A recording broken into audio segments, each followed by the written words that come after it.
Chapter 1. Newly appointed clan leader. Signing in for Invincible cultivation. Host, Xiao Chen. Cultivation level, none. Cultivation method, none. Imperial weapon, none. Mount, none. Note, this system is an Invincible clan sign-in system, which can only be truly activated when the host becomes the clan leader. Upon witnessing the system panel materializing before him, Xiao Chen inhaled deeply, suppressing the earlier tumult of emotions, his gaze reflecting shock as he murmured, "It seems I have truly traversed to another realm." Not long ago, after enduring a grueling half-month of relentless overtime, Xiao Chen, having just enjoyed a sumptuous midnight feast of charcoal-grilled pork knuckles and spicy chicken, felt a wave of contentment wash over him with a bottle of soda in hand. Exclaiming, "This life is sufficient," he then succumbed to slumber, only to awaken in this unfamiliar world. Fortunately, he had assimilated the memories of this body and possessed a degree of understanding of this realm. The Great Xia Dynasty, Zhujiasheng Xiao family. This is a world where strength reigns supreme. Those of exceptional cultivation can soar through the skies, wielding the power to rend the heavens and earth, dictating the fates of millions with a mere flick of their hand, while the weak are left vulnerable, often facing untimely demise. Xiao Chen's current incarnation is the young master of the Xiao family in Zhujiasheng, sharing his namesake. Although the Xiao family is esteemed as one of the four prominent families of Zhujiasheng, he, as part of the younger generation, possesses only the foundational cultivation level, known as the Door Realm, which focuses on strengthening the physical body by opening the door within. According to the memories of my predecessor, cultivation is exceedingly arduous sometimes. Even after months of diligent practice, one may barely progress. However, as a transmigrator, I am endowed with a system, and once activated, becoming a formidable force should not prove too challenging. Seated upon a massive stone in the courtyard, Xiao Chen pondered deeply. His posture was erect, clad in a flowing white robe that cascaded over the gray stone like a blooming white lotus, his eyes sparkling like brilliant stars, and his chiseled visage exuding an air of intensity. A gentle breeze tousled his black hair, sending it drifting through the air. Yet, how can I persuade my father to abdicate his position as clan leader? That is the conundrum. Having merged with the memories of his predecessor, Xiao Chen was acutely aware that his father was in the prime of life, enjoying unparalleled prestige within the clan, leaving no justification for abdication. Must I truly wait a century to activate the system? That is unacceptable. I cannot afford to languish in obscurity for so long. As Xiao Chen wrestled with his thoughts, a robust figure suddenly appeared breathlessly at the entrance of the courtyard, urgently calling, "Xiao Chen, come quickly. We must go to the council hall to see the clan leader for the last time." "Xiao Yu, what has transpired?" Upon recognizing the familiar voice, Xiao Chen sprang to his feet and approached. The newcomer was a towering young man, nearly 2 meters tall, his muscular frame exuding a palpable sense of pressure. Yet now his eyes glistened with tears, his expression sorrowful as he gazed at Xiao Chen. "It is the clan leader. He has sustained grave injuries and is on the brink of death. I fear he may not last much longer." "How could this be?" Xiao Chen's eyes narrowed suddenly, a chill running through his heart. Although he was a traveler from another world, he had fused with the memories of his predecessor, and thus he held an extraordinary affection for all things related to the Xiao family. "The clan leader wishes to see you. He must have some final words to convey." "You should hurry to the assembly hall," urged Xiao Yu. "Let's go." The latter nodded eagerly. Without a moment's hesitation, he immediately dashed toward the assembly hall.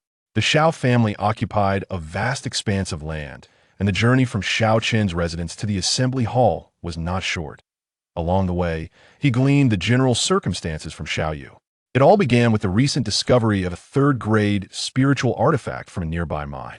In the city of Jiuji, apart from the ruling city lord's mansion, there were 4 prominent families: the Chao, Ma, Fu, and Xiao clans. Each of their leaders had reached the spirit vein realm, maintaining a delicate balance through mutual restraint.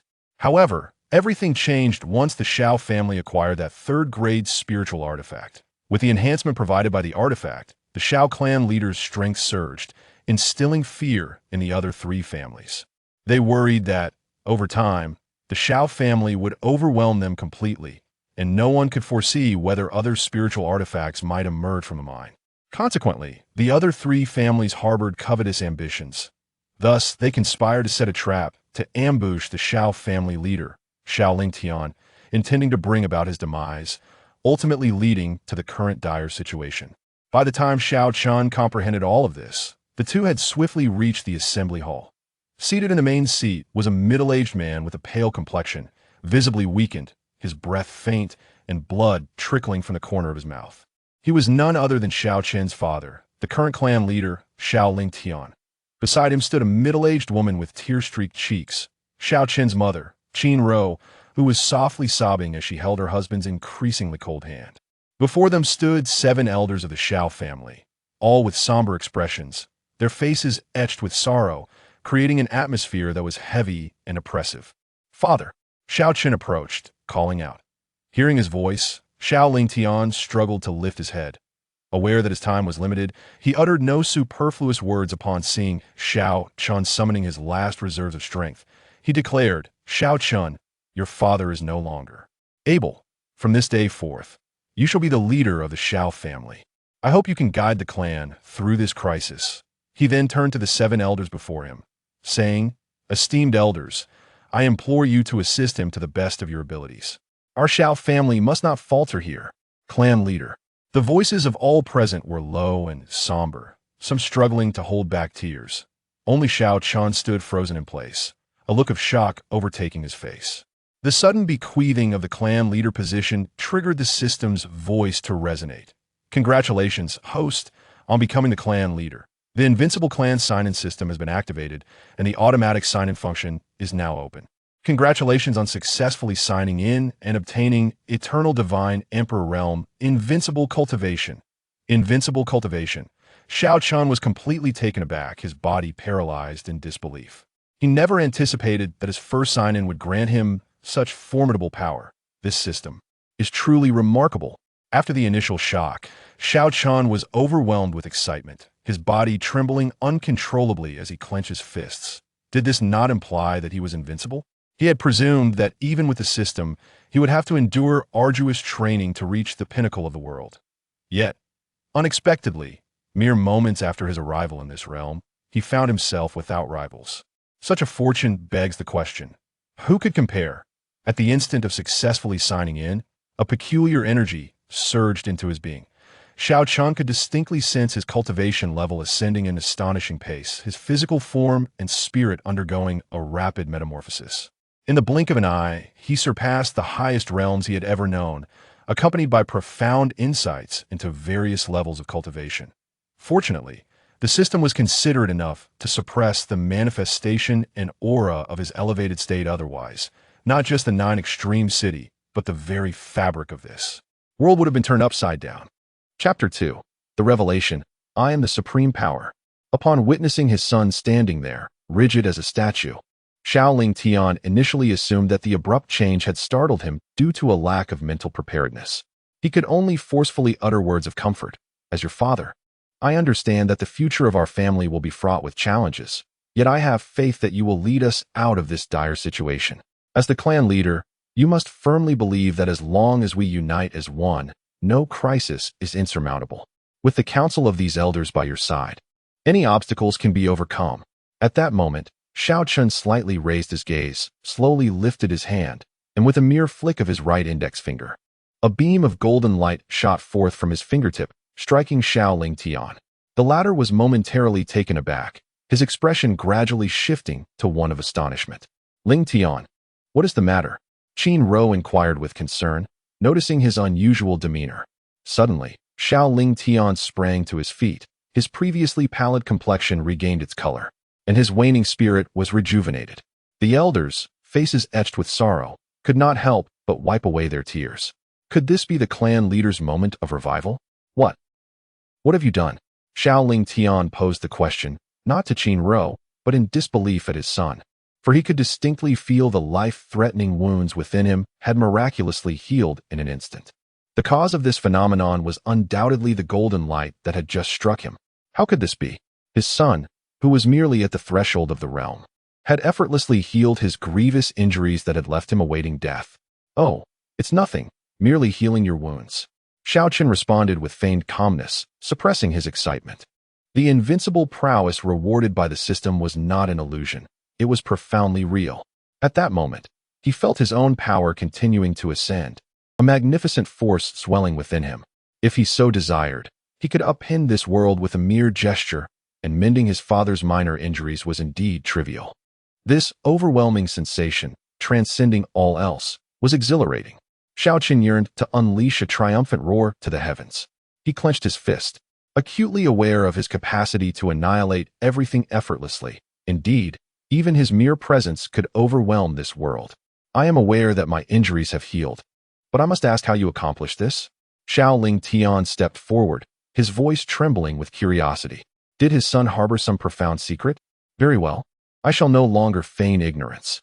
The truth is, I am a supreme power, and I have merely been concealing my true self until now. Xiao Chen spread his hands and took a seat in the clan leader's position, feeling it was only fitting given his newfound status. Supreme power? Xiao Ling Tian gazed at his son with a mechanical expression. Wasn't he merely a novice at the threshold of the realm? When had he transformed into a supreme power? Strangely, there was no trace of any aura of a cultivator emanating from him, resembling an ordinary person who had never practiced cultivation. This was perplexing. Qin Ro and the 7 elders exchanged bewildered glances, their confusion deepening as they listened to the exchange between the two. What has healed the wounds? What extraordinary power is at play? They are utterly bewildered. Elder Xiao Feng, with graying temples and a square face, gazes at the suddenly revitalized Xiao Ling Tian. His countenance flushed and spirit invigorated, hesitating to speak, fearful that this might merely be a fleeting glimpse of vitality. Elder, I assure you, my injuries have completely healed, Xiao Ling Tian asserts, taking a deep breath to quell his astonishment. What? Healed? Chief, do not attempt to console us. We promise that, even in dire circumstances, we shall do our utmost to support Xiao Chen and ensure that our clan does not falter here. Elder Xiao Feng, taken aback, shakes his head with a sigh, pondering how such grave injuries could possibly mend so swiftly. Even with a third-grade healing pill, such rapid recovery seems implausible. Elder, I speak nothing but the truth. Did you not witness the golden light that Xiao Chen directed towards me moments ago?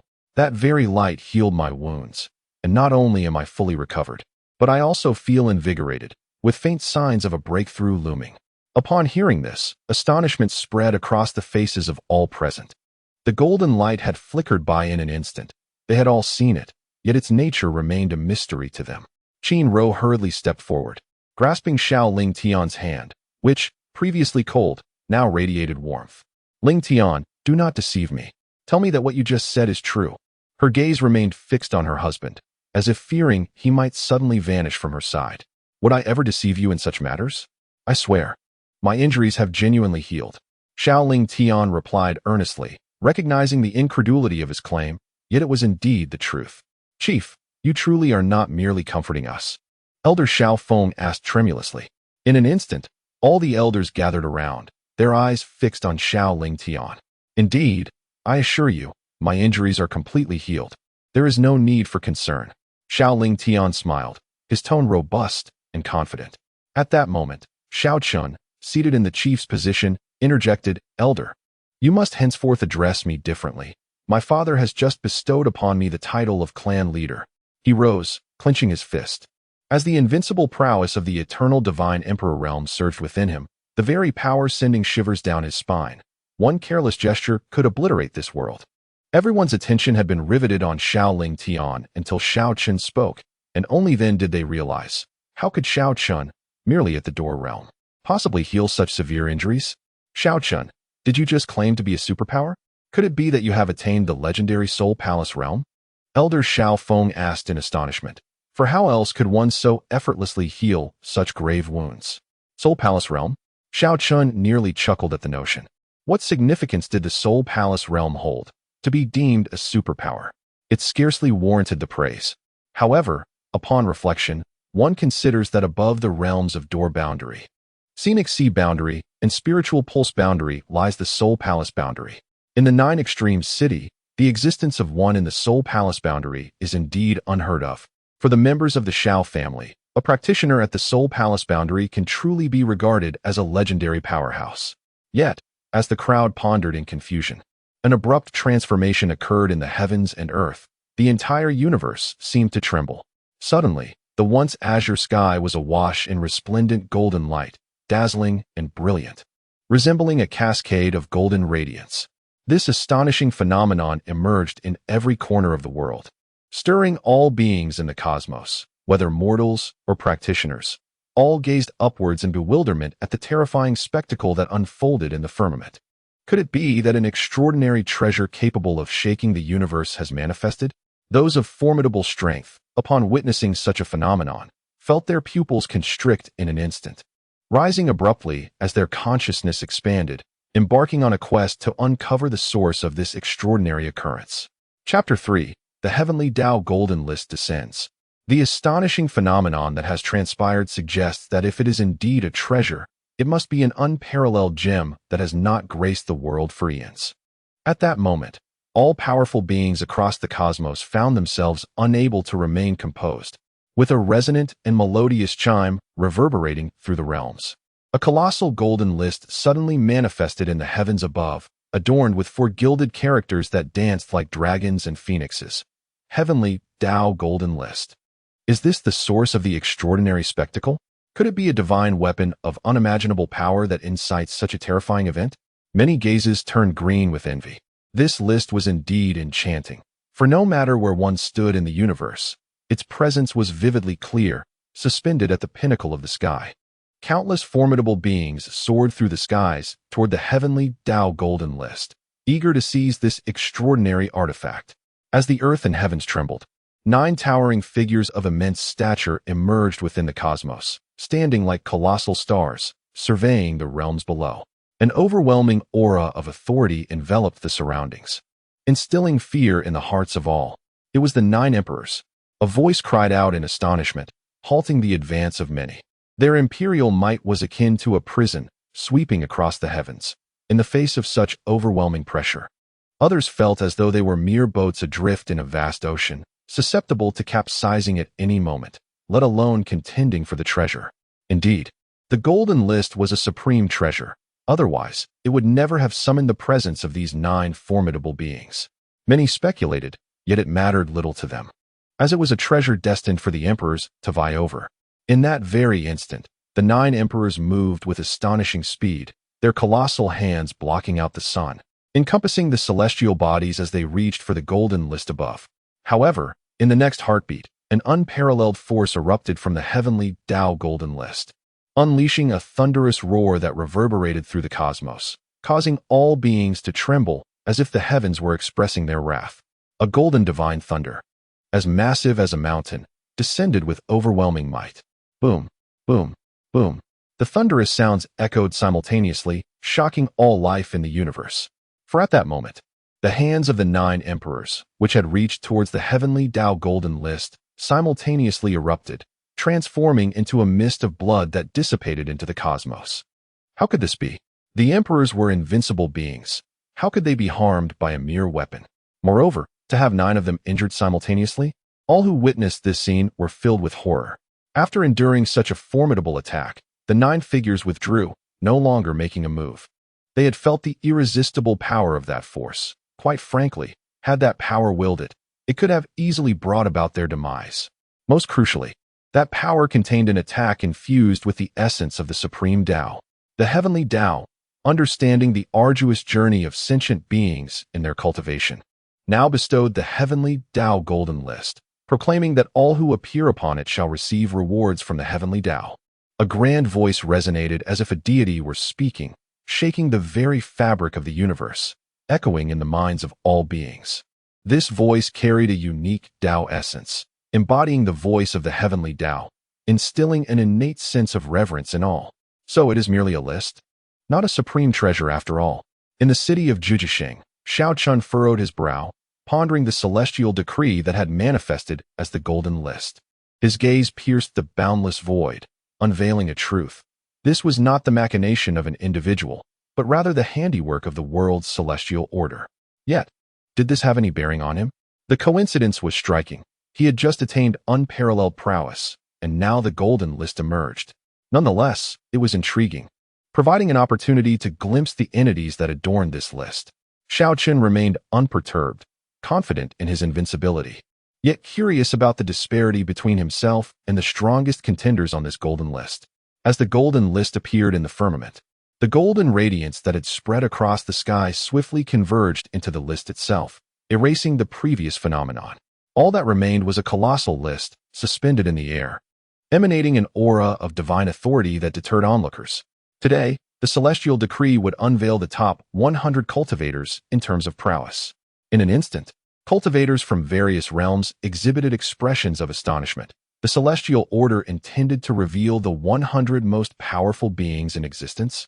Previously, it had been rumored that those who made the list would receive rewards, yet what form would these rewards take? Who could say? However, one could reasonably assume that the celestial rewards would be substantial.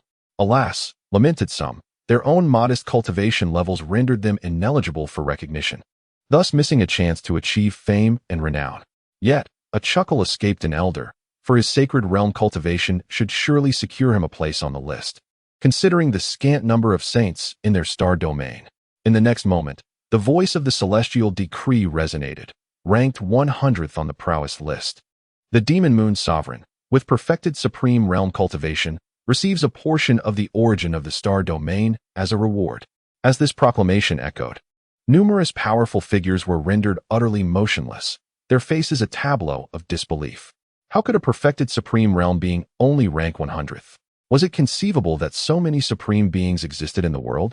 Many were left dumbstruck. In the eyes of most cultivators, a supreme realm, or even a saint of a lower tier, was a dominant force within their star domain, imposing their will upon the cosmos.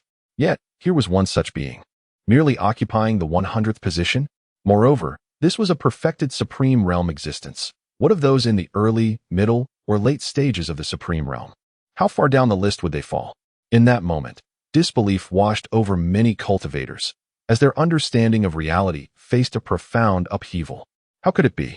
A venerable saint like myself could not even make the list? This must be a fabrication. How could the cosmos possibly harbor such an abundance of powerful beings?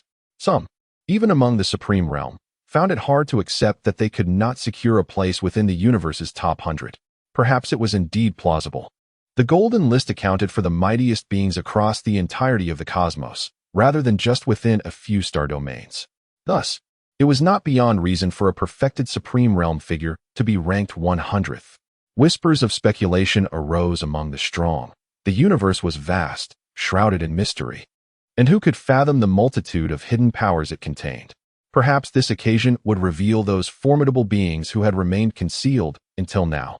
For the vast majority of cultivators, the concept of the supreme realm is entirely foreign. In a modest locale such as Nine Extremes City, the Soul Palace realm is already perceived as the pinnacle of strength. The notion of a realm surpassing the Soul Palace by multiple tiers is utterly unheard of. However, one thing they are certain of is that those who ascend to the Heavenly Dao Golden List are undeniably true superiors. The supreme realm? What exactly does that entail? Xiao Chen, did you not claim to be a superpower house? Have you ever heard of this realm? The Grand Elder, Xiao Feng, inquired with astonishment. According to some uncertain reports, it appears that the realm beyond the Soul Palace is not the supreme realm, illustrating just how protracted the path of cultivation truly is. To know is merely to grasp a rudimentary level. Xiao Chen was not boasting. The disparity between the so-called supreme realm and his own eternal divine emperor realm is immensely vast, representing entirely different echelons of existence. Chapter 4. The Rewards of the Heavenly Path. This revelation diminished his interest in the so-called Heavenly Path Golden List. If even those at the supreme realm could ascend its ranks, the strongest beings in this world could hardly be formidable. A rather low realm? Xiaoling Tian and the others regarded Xiao Chen with perplexity. After all, he was speaking of the powerhouse ranked 100th in the universe, a figure they could only aspire to. How could it be categorized as a low realm? Then what realm do you occupy? Xiao Feng inquired with a smile, initially suspecting Xiao Chen of boasting. With Xiaoling Tian fully recovered, the elders felt a sense of relief, and the atmosphere lightened. The Invincible realm, Xiao Chen replied earnestly. Uft, Xiao Yu chuckled, giving Xiao Chen a playful pat on the shoulder. Brother, could you refrain from boasting in front of your own people? Believe it or not, Xiao Chen retorted with a dismissive huff. In stark contrast to Xiao Chen's nonchalance, the others were intensely curious about the veracity of the rewards bestowed by the heavenly path. If even the last place could receive such a precious item as the essence of a star domain, then surely the rewards for those ranked higher must be even more extraordinary. At that moment, on a colossal star within the boundless cosmos, a graceful figure donned in a pale blue gown stood atop a great peak, her gaze lowered upon the Heavenly Path Golden List. A silver crescent moon gleamed at her brow, radiating mysterious waves, interwoven with arcane runes. I never anticipated that my cultivation would only place me at the 100th rank. I am quite curious about the entities that precede me. As she mused, a golden sphere of light suddenly materialized before her.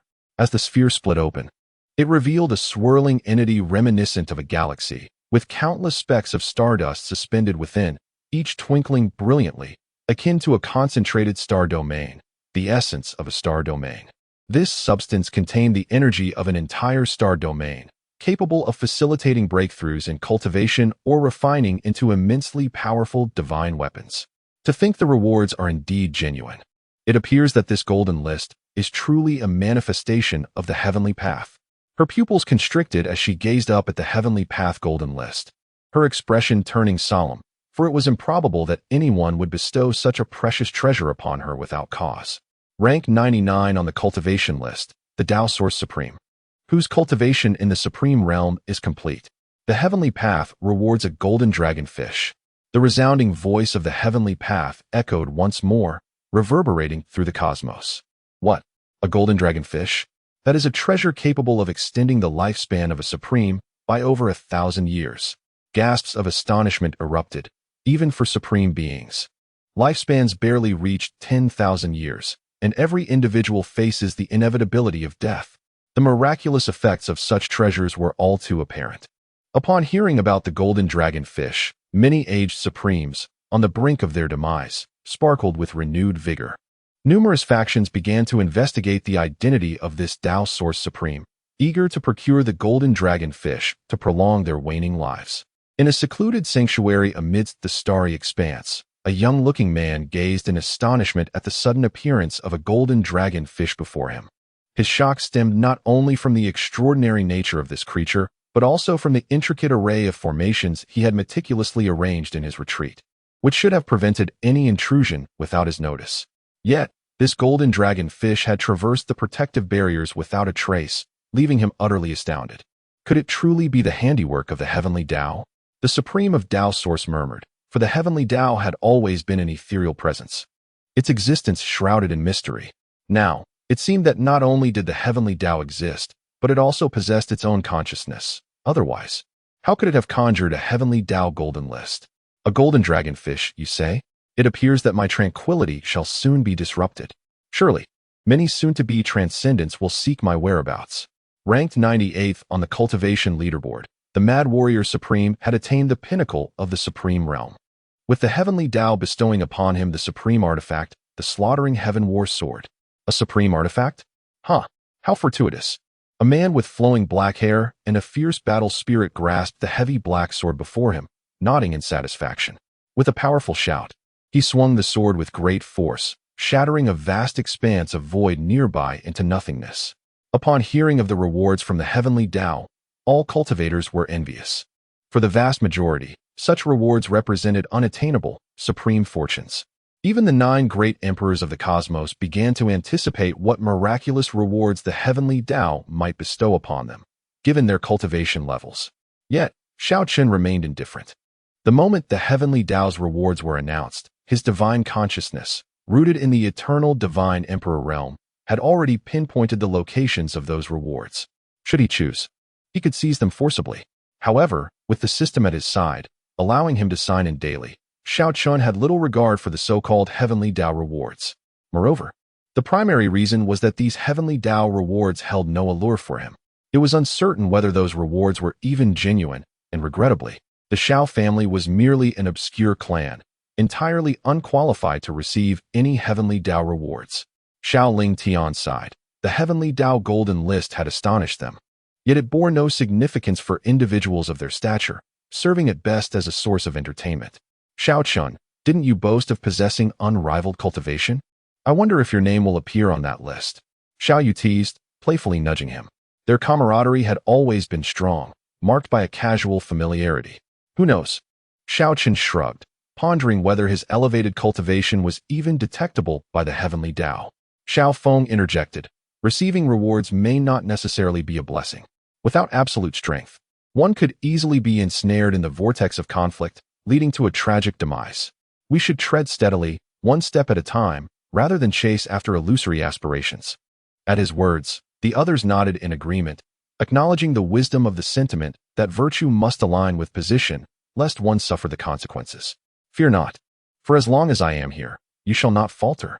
With a smile, Xiao Chen uttered a perplexing remark that left everyone bewildered. Since the system can grant us invincible prowess, who knows what peculiar treasures it might bestow upon us in the future? Perhaps it will even present us with extraordinary opportunities that could elevate us to great heights. It is merely a matter of time. Just then, he suddenly directed his gaze towards the entrance of the Xiao family estate, sneering, "We did not seek trouble with them, yet they have come to us unbidden, truly eager to court their own demise. What is it?" Xiao Ling Tian inquired, puzzled. Following Xiao Chen's gaze towards the gate, he found it obscured by numerous buildings, rendering it impossible for him to see anything. It appears that the leaders of the three clans have arrived with their kin, seemingly intent on the complete annihilation of our Xiao family. Come, everyone, let us proceed to meet them. A faint smile tugged at the corners of Xiao Chen's lips.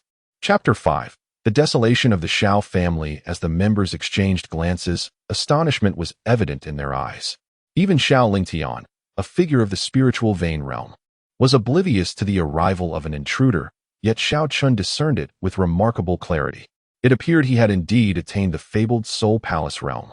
It is said that breaking through this level gives rise to a phenomenon known as divine consciousness, bestowing extraordinary abilities that allow one to perceive many things beyond the scope of the naked eye.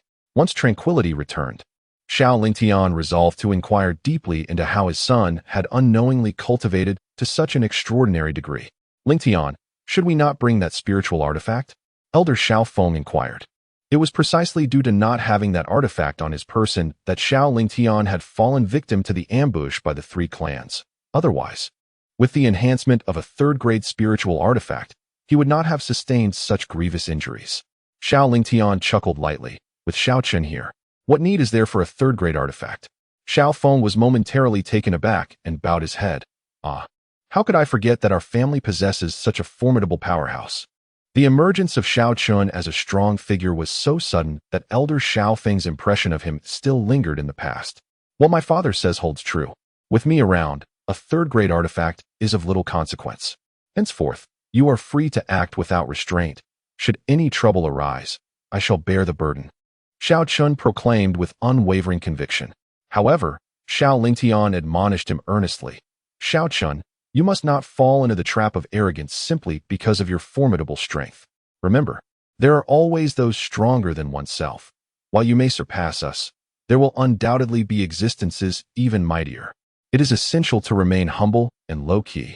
Yet Xiao Chen shook his head resolutely. My power indeed surpasses yours by a significant margin, but I am invincible. This is beyond dispute. As for the extent of my invincibility, you shall come to know in due time. The others exchanged glances, their brows furrowed. The patriarch's mindset was perilous indeed. As they approached the doorway, Qin Lu interjected. My son, have you seen the Heavenly Dao Golden List in the sky? The beings of the Supreme Realm listed there are already quite formidable. Yet they are not the strongest. Thus, you must not harbor any notions of arrogance. Do you understand? The Heavenly Dao Golden List continued to unveil the universe's strongest beings, now featuring over 70 individuals, all of whom had reached the pinnacle of the Supreme Realm. Did I not mention that the Supreme Realm is merely a lowly tier? Why do you all refuse to believe it? Xiao Chen replied. Very well, mother, rest assured. I shall conduct myself with modesty henceforth. Unable to elucidate his current state to them, knowing they would neither comprehend nor believe him, he chose silence instead. Upon hearing his words, the group exhaled in relief. It was reassuring that he could heed counsel. The family had finally given rise to a true powerhouse, and they could not afford to let arrogance lead to ruin. The patriarch has emerged. As the group exited the conference hall, A multitude of Xiao family members had gathered outside, their expressions filled with concern upon hearing of the patriarch's injuries. "Fear not, everyone, I am unharmed," Xiao Lingtian reassured them. "How could it be that you are unharmed when your body is stained with so much blood? You must be gravely injured." The elder's voice was heavy with concern. Xiao Lingtian had not had the opportunity to change his clothes. The severe wounds he had sustained had left large patches of his garments soaked in crimson, and traces of blood still lingered at the corner of his mouth. "Patriarch, focus on your recovery. We shall take care of the family. If those 3 clans dare to come, even if it costs me my life, I will ensure that I take a few of them down." A burly, rugged-looking middle-aged man with a bushy beard, who was none other than Xiao Yu's father, Xiao Chen, declared fiercely, wielding a massive axe that radiated an aura of death. "Indeed, I have suffered grave injuries, but I have since healed, so there is truly no need for further concern, as the elders can attest. Additionally, I have bestowed the position of patriarch upon Xiao Chen. From this day forth, he shall be the leader of our Xiao family." Shock was etched across the faces of all present, unsure whether their astonishment stemmed from the patriarch's recovery or the transfer of leadership. Just then, a thunderous noise erupted from not far ahead. The gate of the Xiao family was breached, and a multitude of armed individuals surged in with ferocity, leaving devastation in their wake as buildings collapsed and trees ignited. The intruders were none other than the leaders of the Chao, Ma, and Fu clans, accompanied by numerous clan members. Xiao Chen surveyed the scene. Although much destruction had occurred, no family members had perished, suggesting that the Grand Elder and others had made prior arrangements. He then hastened to meet the oncoming threat. "Annihilate them all, destroy everything here, seize their wealth. I desire the Xiao family to be left with not a single blade of grass, not even a dog shall escape." An elder with a goatee hissed ominously. They should have arrived earlier, but their attention had been diverted by the sudden appearance of the Heavenly Dao Golden List, causing a delay. Upon realizing that the Gold List had no bearing on them, the 3 clans hastily convened to ensure the complete destruction of the Xiao family, aiming to seize their 3rd-grade spiritual artifact and occupy their spiritual mine. "Do you truly believe you have the right to leave my Xiao family in ruins?" Xiao Lingtian's voice boomed with fury as he and his comrades confronted the 3 clans. "Xiao Lingtian, you are still alive?" The members of the Xiao family, led by Xiao Chen, were recognized by the leader of the Ma clan, who gasped in terror upon seeing Xiao Lingtian standing alongside Xiao Chen. Initially, they had lured him out under the pretense of discussing important matters, and to ensure their plan's success, they had poisoned him. The 3 then attacked and severely injured him, believing that he would surely perish. Yet, to their astonishment, he appeared before them, vibrant and full of life. "Even if you 3 were to perish, I would continue to thrive." Xiao Lingtian scoffed disdainfully. "Very well, since you are not dead, we shall personally see you off, considering our long acquaintance." The leader of the Fu clan said with narrowed eyes, revealing a menacing glint. He was a short, stout man, yet one of the few powerful figures in the spirit vein realm in the 9 Extreme City. As the words fell from his lips, a silver longsword materialized in his hand, etched with 2 profoundly intricate inscriptions that emanated a fierce aura. This was the sole 2nd-grade spiritual weapon possessed by the Su family. The patriarchs of the Ma and Chao families did not dare to underestimate the situation. They promptly produced their own 2nd-grade spiritual weapons, their eyes betraying an unmasked intent to kill.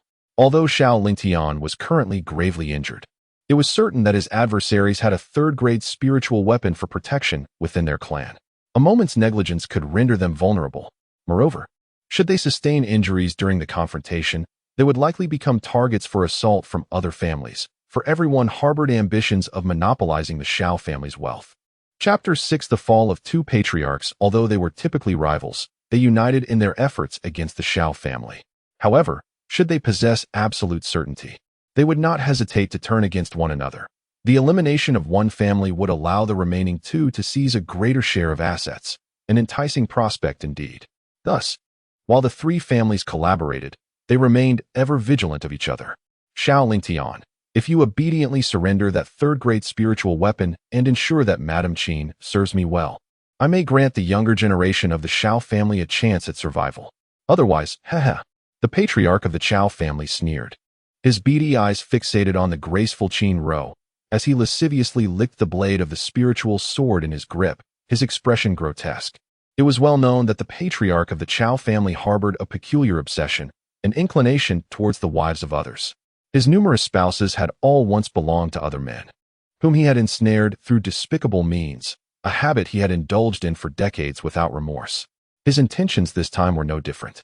He sought to annihilate the Xiao family and claimed Qin Rou as one of his concubines. Yet, it was apparent that he had provoked the wrong individual. In the next instant, a startled cry erupted from the Qiao patriarch, his eyes trembling violently, as his body inexplicably hurtled toward the Xiao family. Despite his desperate struggles, he could not regain control. In his terrified gaze, he felt 5 slender fingers of Xiao Chen gripping his face. A series of sickening crunches resounded. Those were the sounds of the Qiao patriarch's facial bones being crushed, accompanied by his piercing screams. I initially intended for you to die swiftly, but now I find myself unwilling to grant you such an easy demise. Xiao Chen's chilling voice echoed, causing the temperature around them to plummet, sending shivers down the spines of all present. The patriarchs of the Ma and Fu families felt their hair stand on end, the sudden drop in temperature enveloping them in icy dread, a wave of chills surging from their feet to the crown of their heads. At that moment, a sharp clang reverberated through the air as the Qiao patriarch bellowed, swinging the second-grade spiritual weapon in his grasp, which gleamed ominously as it sliced toward Xiao Chen's arm. Yet, in the blink of an eye, the eyes of all onlookers widened in disbelief. The second-grade spiritual weapon shattered, splitting into 2 pieces. The sound of the half-sword clattering to the ground sent a jolt through the hearts of everyone present. The Qiao patriarch's pupils constricted in horror, and his gaze flickered in disbelief toward Xiao Chen. Is he truly Xiao Chen? What madness is this? A mere mortal shattering a second-grade spiritual weapon? How could Xiao Chen possibly possess such power?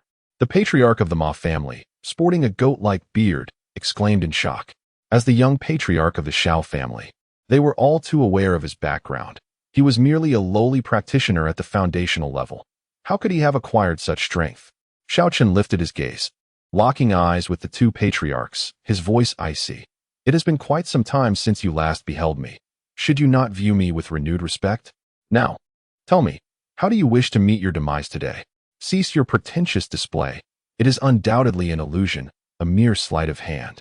The notion that one can experience a transformation worthy of new regard after merely 3 days, be it 3 years or even 30, remains absurd. At best, you may only achieve the level we currently possess. The patriarch of the Ma family, his eyes aflame with disbelief, has dedicated decades to cultivation, yet remains merely at the spirit vein realm. The path of cultivation is fraught with challenges. It is not uncommon to witness years or even decades of stagnation in one's progress. He refuses to believe that a mere absence could yield such a monumental shift in another's prowess. Yet, the hand gripping the spiritual weapon trembles uncontrollably, betraying an inner turmoil. Xiao Chen scoffed. Indeed, the average individual would falter, but he, on the other hand, was exceptional. At that moment, the patriarch of the Fu family, his eyes narrowed and countenance twisted with malice, bellowed at the Ma patriarch. You speak the truth. This is indeed an illusion. Even the city lord could not shatter a second-tier spiritual weapon with mere flesh. Do not panic. Let us strike together and vanquish him. The intensity of his demeanor instilled a sense of trepidation in the Ma patriarch, who nodded in agreement, exclaiming, "Together." He then surged forward, wielding his second-tier spiritual weapon.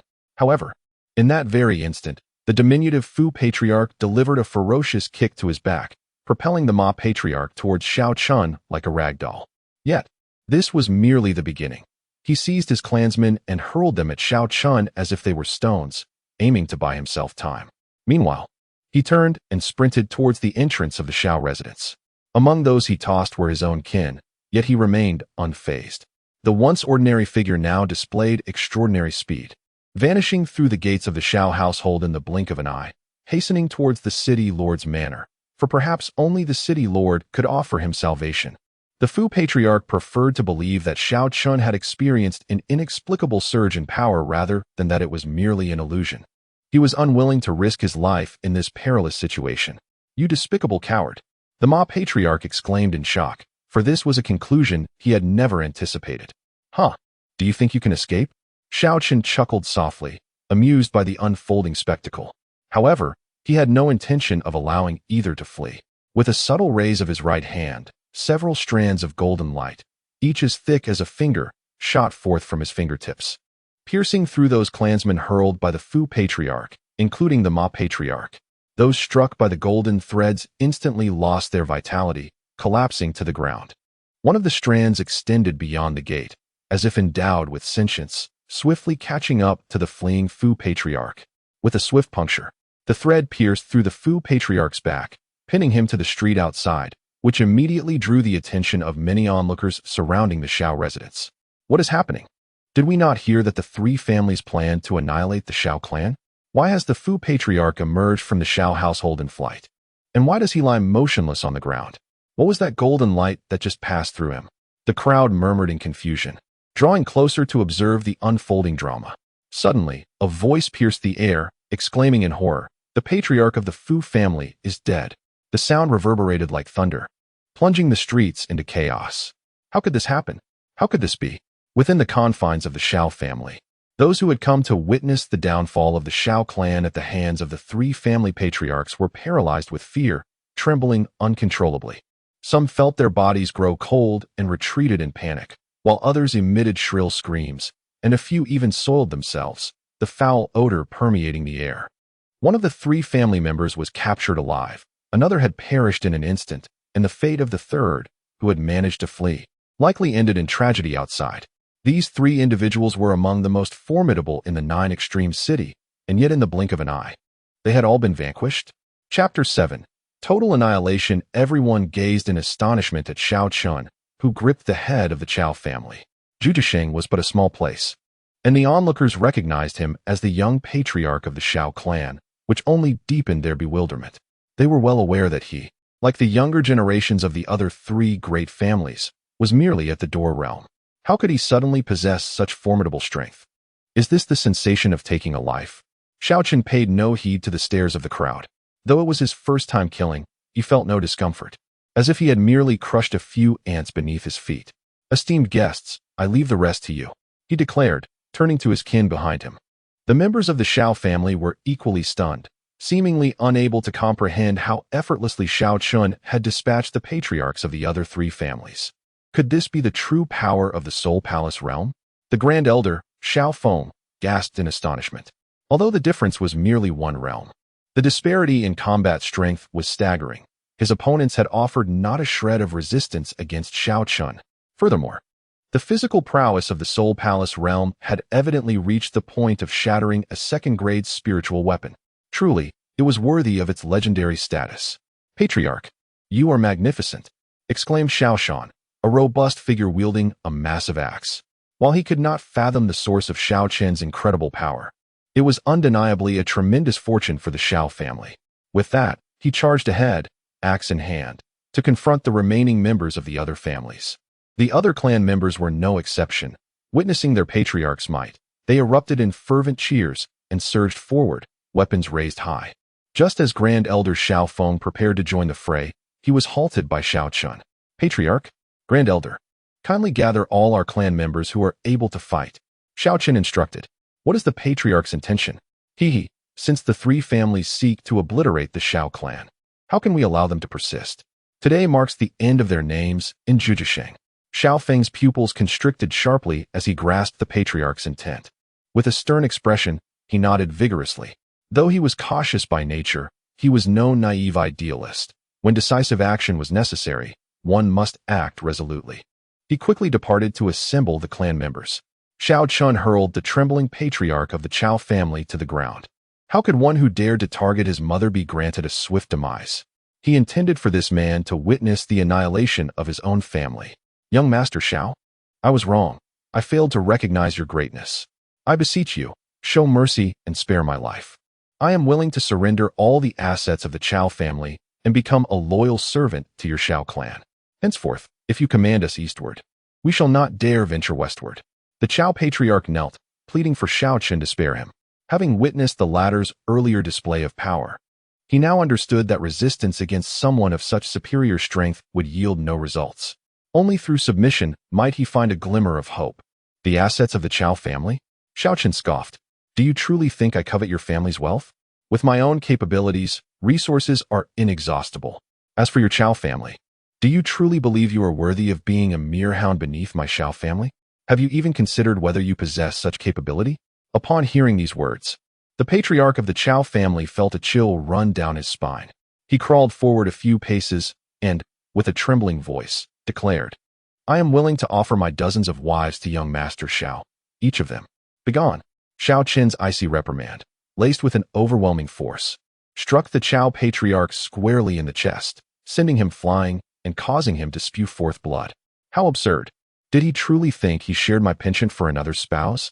Xiao Chen's gaze shifted towards the three families besieged by his kin. Although these individuals were elite members of their respective clans, possessing considerable strength, they had been thoroughly intimidated by his earlier display of power. Fear gripped their hearts, rendering them paralyzed and diminishing their combat effectiveness. Furthermore, with his father, a practitioner of the spirit vein realm, also engaged, the opposition stood no chance. In an instant, the air was filled with anguished cries, wails, and the clashing of blades, accompanied by the sight of severed limbs. As bodies fell, the ground was soaked in crimson, and the acrid stench of blood hung heavy in the air, inducing nausea. Numerous elders from the three families, unwilling to succumb passively, wore expressions of rage as they attempted to carve a path to safety amidst the chaos. However, before Xiaoling Tian, a master of the spirit vein realm, they could not muster any effective resistance. Moreover, several elders of the Xiao family, also at the spirit sea realm, obstructed their escape, leaving them no avenue for survival. In ordinary circumstances, they might have expended considerable effort to eliminate opponents of equal standing, but now, faced with the terror of impending death, their morale had evaporated, rendering them incapable of resisting the onslaught of the Xiao elders. One by one, elders of the spirit sea realm fell at the hands of the Xiao family. No, I don't wish to die. I surrender. I concede, cried one in terror, collapsing to the ground. This was a son of the Qiao patriarch, who had hoped to experience a trial alongside his father, but instead encountered the most harrowing ordeal of his life. Yet, instead of receiving a nod of mercy from the Xiao family, he was met with Xiao Yu's fist. With a sickening crack, Xiao Yu's bloodied fist struck his chest, causing it to cave in, and he spewed blood before collapsing. If surrendering were of any use, why would there be so much death in this world? Xiao Yu scoffed, turning to slaughter other practitioners.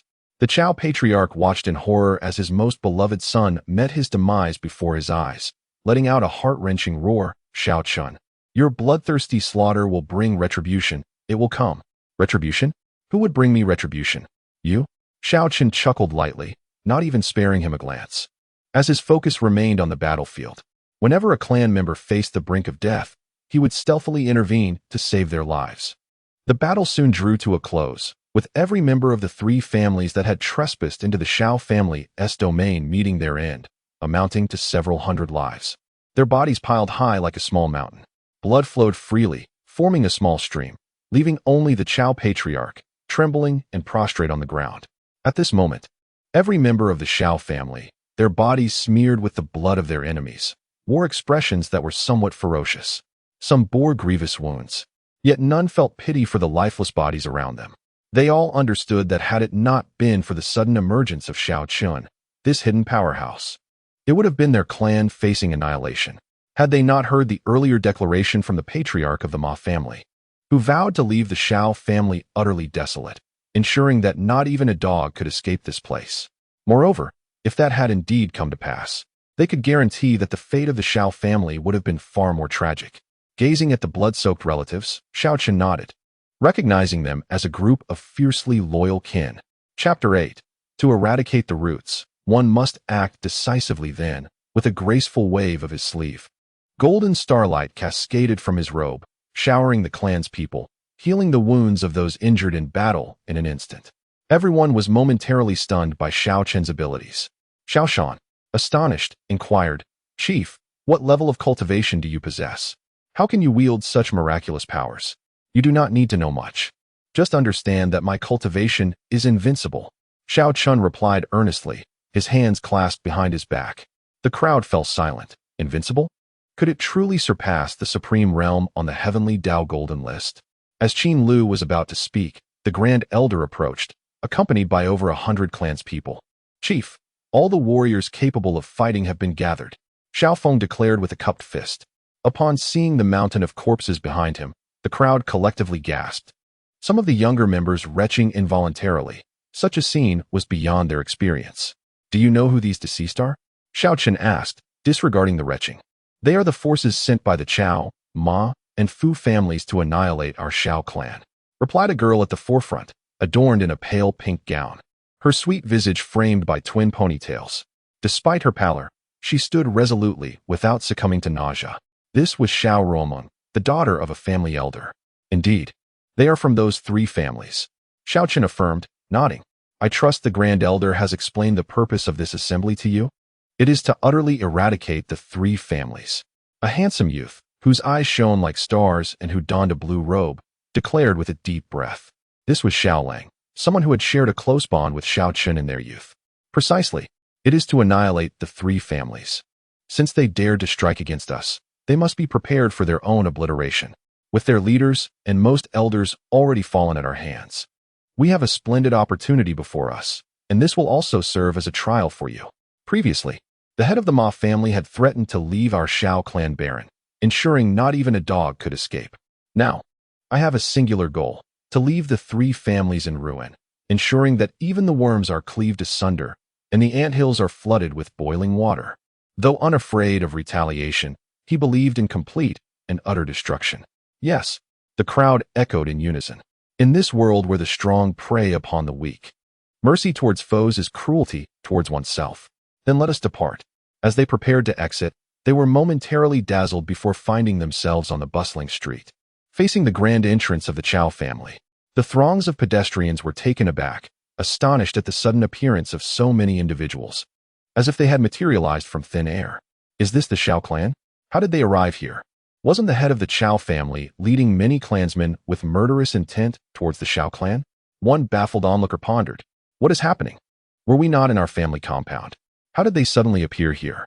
The onlookers were perplexed, and the members of the Xiao family shared the same bewilderment. The elder, Xiao Feng, widened his eyes in astonishment and inquired.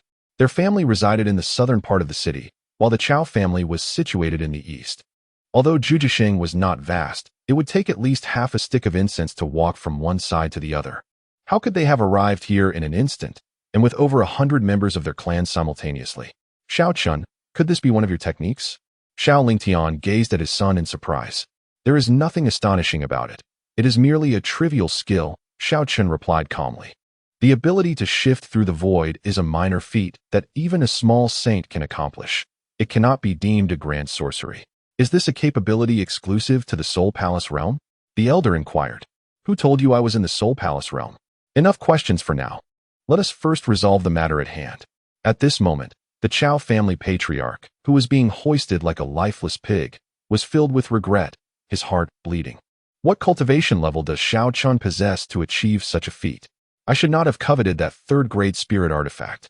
He never anticipated that his momentary greed would bring about the annihilation of his clan. With Xiao Chen's command issued, a group of individuals with murderous intent surged into the Qiao family's gates, followed by the sounds of anguished screams. Most of the formidable warriors from the three families had already been slain within the Xiao family, leaving barely a few Jinghai realm members. Faced with the overwhelming strength of the Xiao family, they had no means of resistance whatsoever. Witnessing the destruction of his clan, the Qiao family patriarch's eyes filled with bloodshot fury, and he let out a hoarse scream before ultimately taking his own life. What did you say? The patriarch of the Fu family is dead? In the Lord's mansion, the city lord, Yin Tianshan, clad in a purple robe, gazed in surprise at the guard reporting the news. His gaze was sharp, and his every movement exuded an air of regal authority, clearly indicative of his high status. Indeed, my lord, he was struck down by a beam of golden light shot from the Xiao family in the street, reportedly while he was fleeing in terror from the Xiao residence. The guard responded respectfully. Golden light? Fleeing in terror? Yin Tianshan mused.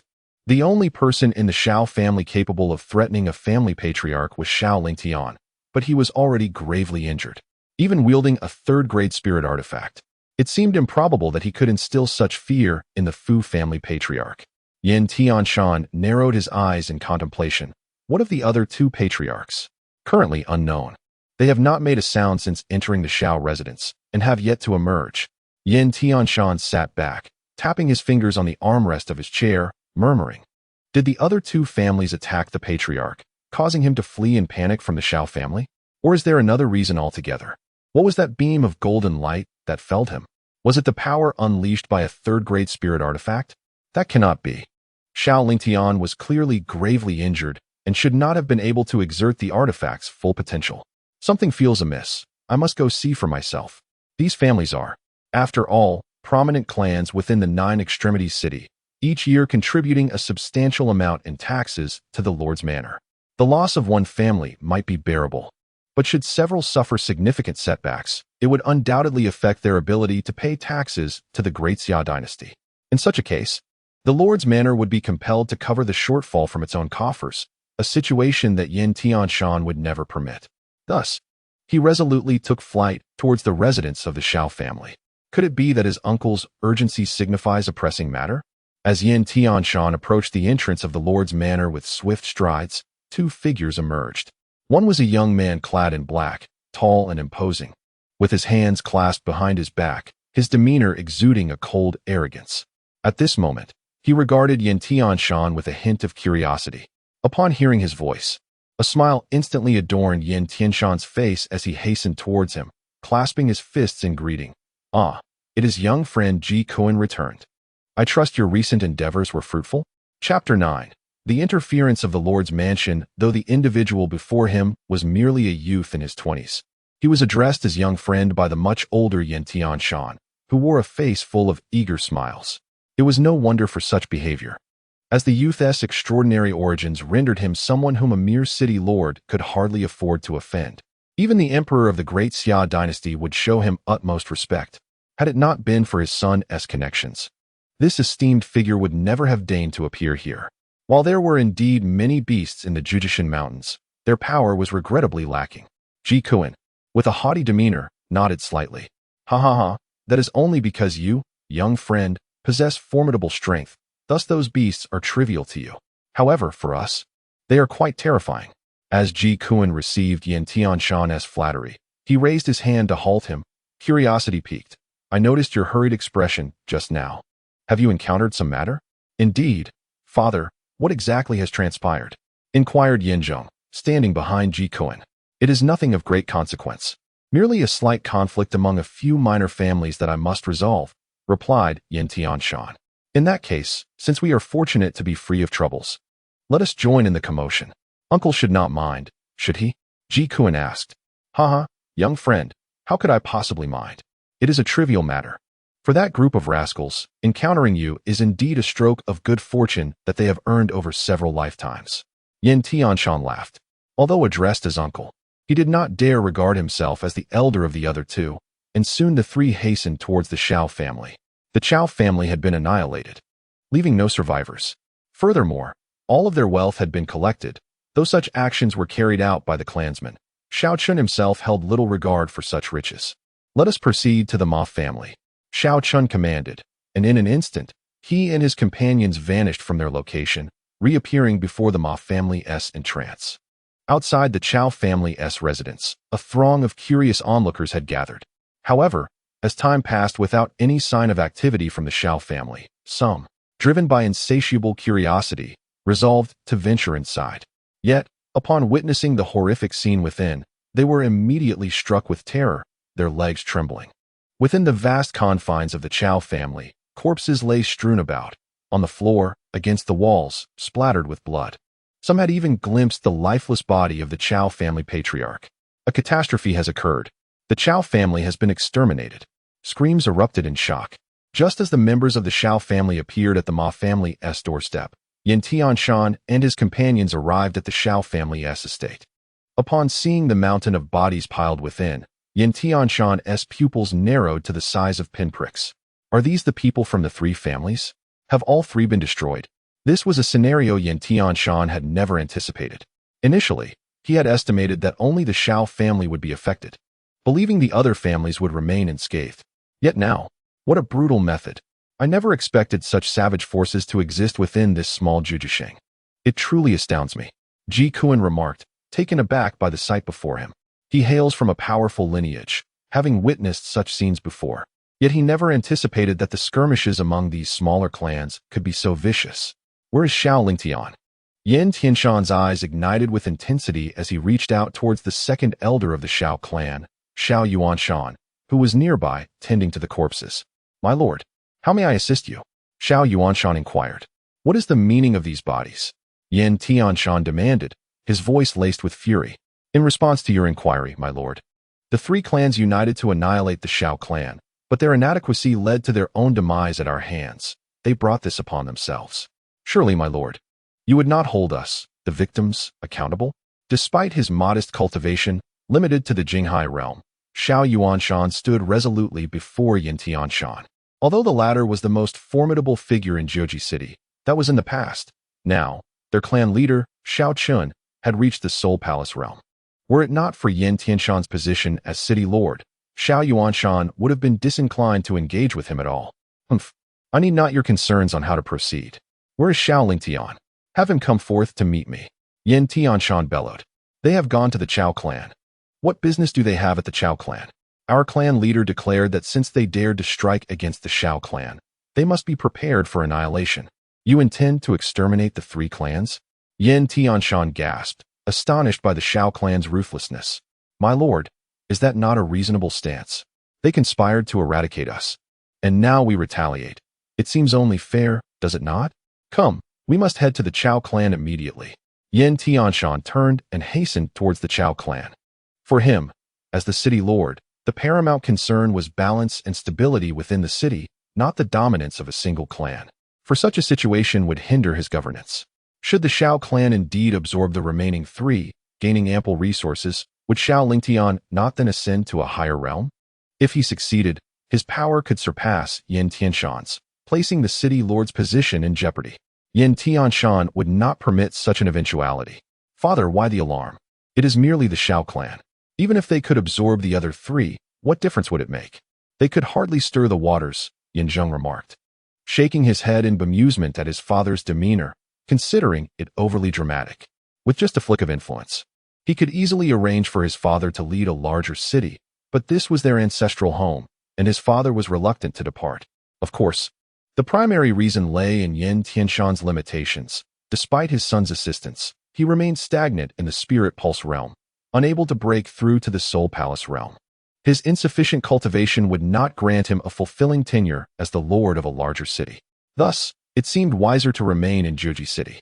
With a smile, Yin Tianshan expressed his profound satisfaction with his son, recognizing that his admission into the dominant sect of the southern region was a blessing accumulated over generations for their family. Yet, he stated, though I have you as a support, I shall not trouble you for matters I can resolve myself. These trifling issues do not warrant the expenditure of your precious time. Not long after, the three arrived at the Qiao residence, only to be met with the grim news of the family's annihilation. The actions of the Xiao clan are truly ruthless. Yin Tianshan gritted his teeth in frustration. Indeed, they are a fierce and formidable family, Ji Kuan remarked. Though their methods are somewhat bloody, one must eradicate the roots to prevent future troubles. Yet, Yin Tianshan could not comprehend how the Xiao family could act with such swiftness. After receiving the news, he hastily made his way to the Xiao residence and, without much delay, proceeded to the Qiao family, only to find that he had arrived a moment too late. Among their group of over 100, the majority were at the Door realm. It seemed implausible that they could possess such rapid speed, leaving Yin Tianshan utterly perplexed. Chapter 10. Where did the clowns come from? He hurriedly made his way to the Ma family, only to find that their entire clan had been annihilated, not a single soul left alive, which cast a profound shadow over Yin Tianshan's countenance. How could this be? What had transpired within the Xiao family? How could they move with such extraordinary swiftness? With his cultivation at the spiritual vein realm, it would take him but a moment to travel from the Qiao family to the Ma family. Yet the Xiao family had outpaced him. Did they not require time to travel? Ji Kuan also grew curious. The Xiao family appeared to possess remarkable abilities. At that moment, someone lingering near the Ma family approached Yin Tianshan with urgent news. What? You say that the Xiao family suddenly appeared here? Yin Tianshan exclaimed in astonishment. Indeed, my lord. It is absolutely true. The members of the Xiao family appeared as if conjured by magic, materializing at the Ma family's doorstep before launching into a brutal massacre. Not a single life was spared, from the centenarian to the newborn. They were like demons. My lord, such individuals must not be allowed to remain in Juji City, otherwise, they may well slaughter the entire city. Someone quivered, overwhelmed by the horror of it all, likening them to fiends. Ji Kuen's eyes narrowed. Could their sudden appearance be attributed to extraordinary speed or the legendary art of void shifting? Yet, it was said that the strongest among the Xiao family was merely at the spiritual vein realm. The others could not possibly possess such capabilities. As for void shifting, not even within his own sect could anyone achieve that feat. This matter shall be handled by me, Yin Tianshan affirmed, nodding resolutely. He then abandoned his course towards the Fu family and instead turned back towards the Xiao family, deeming it wiser to await developments there. Indeed, shortly after their arrival at the Xiao family, its members returned home, nearly all of them drenched in blood, some appearing as though they had emerged from a bloodbath. Reeking of a palpable, sinister aura. Xiaoling Tian, you have proven to be ruthless indeed, exterminating 3 families without leaving a single survivor. Yin Tianshan awaited their return at the shattered entrance of the Xiao family, addressing Xiaoling Tian with a grave tone. Oh, I did not expect the esteemed lord of the city to grace us with his presence. What an unexpected honor. Xiaoling Tian responded with a smile as he approached.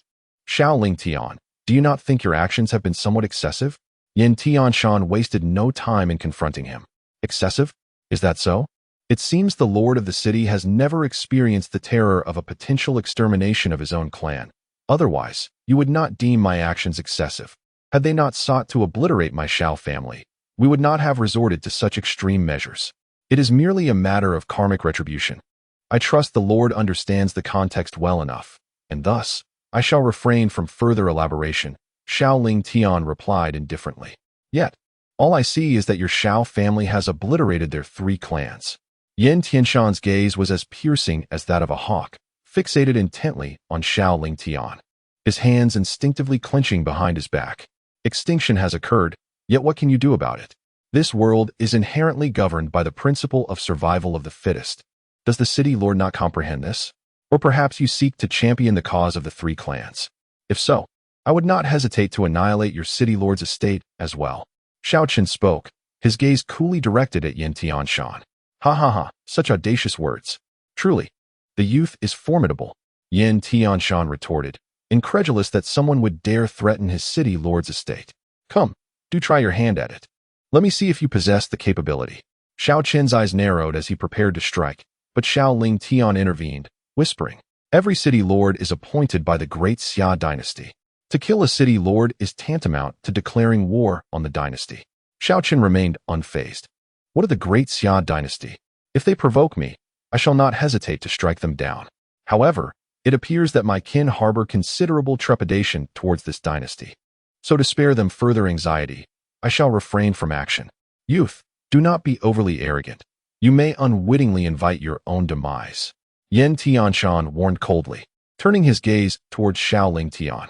Since your Xiao family has vanquished the 3 clans, you shall henceforth assume responsibility for their annual taxes. You are aware that these taxes are submitted to the great Xia dynasty, and I trust you will not refuse. Moreover, the mine from which you extracted the 3rd-grade spiritual artifacts also belongs to the dynasty. I shall send someone to take over tomorrow. I presume you have no objections. Do you, Xiao Patriarch? Xiaoling Tian's expression darkened at the audacity of demanding tribute from the fallen clans and seizing their mine. This is too much. I refuse. From this day forth, my Xiao family shall no longer pay tribute to any faction. Should anyone attempt to covet our possessions, they should prepare for the consequences. Xiao Chen declared coldly. Silence. This is not a place for a mere child to interject. Yin Tianshan rebuked sharply, asserting his dominance over the conversation. Suddenly, Xiao Chen's gaze sharpened as he focused on Yin Tianshan. In an instant, the latter was sent hurtling backward, crashing into a nearby wall and leaving a gaping hole in its wake. Out of respect for my father, I permit your insolence, but do not overstep your bounds. Xiao Chen remarked, observing Yin Tianshan, who lay unconscious, blood spilling from his mouth. Ji Kuen, who had been watching the spectacle unfold, furrowed his brows in surprise. Having failed to discern how the attack had transpired, his gaze shifted to Xiao Chen, only to find him devoid of any discernible aura, as if he were an ordinary person. What audacity! To dare harm my father! Are you courting death? Yin Zheng exclaimed, his eyes narrowing as he unleashed his power. Ice blue spiritual energy enveloping his palm as he launched a strike toward Xiao Chen's head. Though both were merely at the spiritual vein realm, there existed an immense disparity between Yin Zheng and his father. Yin Zheng had successfully opened dozens more spiritual veins than his father. Had it not been for the principle that the more spiritual veins one opened at this level, the more solid their foundation became, Yin Zheng would have long since ascended to the Soul Palace realm. What audacious fool dares to provoke me? Xiao Chen furrowed his brow, flicking his finger, and in an instant, a golden light pierced through Yin Zheng's forehead. The ice blue spiritual energy that had surged towards Xiao Chen abruptly halted, and with a resounding thud, Yin Zheng collapsed to the ground. Beside them, Ji Kuan's pupils contracted sharply. How could someone with no discernible cultivation ability slay Yin Zheng with a mere gesture? Yet he remained unperturbed, taking a deep breath, and with a voice full of confidence declared, "Do you comprehend Yin Zheng's status that you would dare to kill him? Are you not afraid of bringing catastrophic ruin upon yourself and your family?" Chapter 11. The Disciple of the Falling Sunset Sect? What is his identity? And what relevance does he hold for me? As for the catastrophic disaster? It is I who brings calamity to others. Never has anyone been able to inflict such a disaster upon me. Xiao Chen chuckled softly. Yet, at that moment, Xiao Ling Tian's pupils constricted to the size of pinpricks, exclaiming in astonishment, "What? You mean he is Yin Zheng? The one who joined the legendary Falling Sunset Sect? It seems that there are still those who are aware of our Falling Sunset Sect." Finally, someone with a modicum of understanding. Ji Kuan's expression reverted to the haughty demeanor he had previously displayed. As long as someone knows, it suffices. What truly frightens him is the thought of these rustic folks being utterly oblivious. Xiao Ling Tian's complexion had turned ashen. He had only heard of the Falling Sunset Sect, a transcendent force that supersedes the Great Xia dynasty, to the extent that the Great Xia dynasty is but a shoe to be carried in its presence. This is dire. We have inadvertently provoked such a transcendent force. A chill coursed through Xiao Ling Tian's body. Such a power could obliterate their Xiao family with a mere flick of its fingers. Moreover, someone had just mentioned that your Xiao family will no longer pay taxes to the Great Xia dynasty. Are you aware that the Great Xia dynasty annually pays tribute to our Falling Sunset Sect? If you cease to pay taxes to the Great Xia dynasty, will it not also affect their tribute to our Falling Sunset Sect? Do you, the Xiao family, wish to stand against us, the Falling Sunset Sect? Ji Kuan's voice suddenly sharpened, causing Xiao Ling Tian to tremble. The other party's reasoning was utterly fallacious. How could their Xiao family, so minuscule, possibly wield such influence? Furthermore, they would never dare to oppose such a force. Although their Xiao family had members who joined smaller sects, these were insignificant compared to the superlative might of the Falling Sunset Sect. Ji Kuan smirked coldly as he turned his gaze toward Xiao Chen, only to find that the latter was entirely disregarding his words. Instead, he was keenly observing the Heavenly Dao Golden List above in the sky. At that moment, the Heavenly Dao Golden List had commenced the announcement of the formidable beings above the Supreme Realm. The 44th rank on the cultivation list, the Carefree One, with a cultivation level of first stage semi-emperor, was rewarded by the Heavenly Dao with the emperor-level divine ability, the Great Buddha Palm. Upon hearing this, many powerful beings throughout the universe displayed expressions of astonishment once more. A first-stage semi-emperor ranks 44th? This implies that, aside from the 9 emperors, there are still 35 semi-emperor powerhouses in the universe? Truly astonishing. It had always been believed that semi-emperors were few and far between, yet unexpectedly, over 30 of them remained concealed. Many were left in shock. The depths of the universe were beyond their imagination. Furthermore, the rewards for this round were exceedingly generous, with even emperor-level divine abilities being presented. The 43rd rank, the Madman, with a cultivation level of first-stage semi-emperor, received the emperor-level pill, the Enlightenment pill. The 42nd rank, Zhu Yao, also at first-stage semi-emperor, was rewarded with the chaotic immortal gold. The astonishing rewards of the Heavenly Dao have moved many formidable beings throughout the universe. The Dao Enlightenment pill, once consumed, can aid individuals in comprehending higher realms, facilitating breakthroughs with greater ease. Moreover, the celestial gold is the unparalleled material for forging imperial artifacts. A treasure sought after by almighty emperors, yet so elusive. Many can distinctly perceive that the rewards granted to quasi-emperors far surpass those of the supreme realm. The higher the cultivation, the more astonishing the rewards. One cannot help but wonder what earth-shattering heavenly Dao rewards await the 9 emperors. Within the 9 extreme city, Ji Kuan listened to the voice of the heavenly Dao with envy, murmuring to himself, "Quasi-emperor, I wonder if I shall ever have the opportunity to reach such heights in my lifetime. If you were to leave this place, perhaps you might still have a chance. However, if you continue to court death here, then your opportunities will be utterly extinguished." Suddenly, Xiao Chen's voice resonated in his ears. "What did you say? Did you not comprehend my words? I suggest you leave. My patience is not infinite." In a fit of rage, Ji Kuan retorted with a sneer. "It appears that your kin is unaware of the might of our falling sunset sect. I believe it is imperative for you to enlighten him. I have already afforded you an opportunity. It is you who failed to cherish it." Xiao Chen's eyes narrowed slightly. "And what of it? What can you do to me? I am a direct disciple of the second elder of the falling sunset sect. Do you dare to lay a hand on me? Should you even touch a hair on my body, my master will personally intervene and send your entire clan into the cycle of reincarnation." Haha.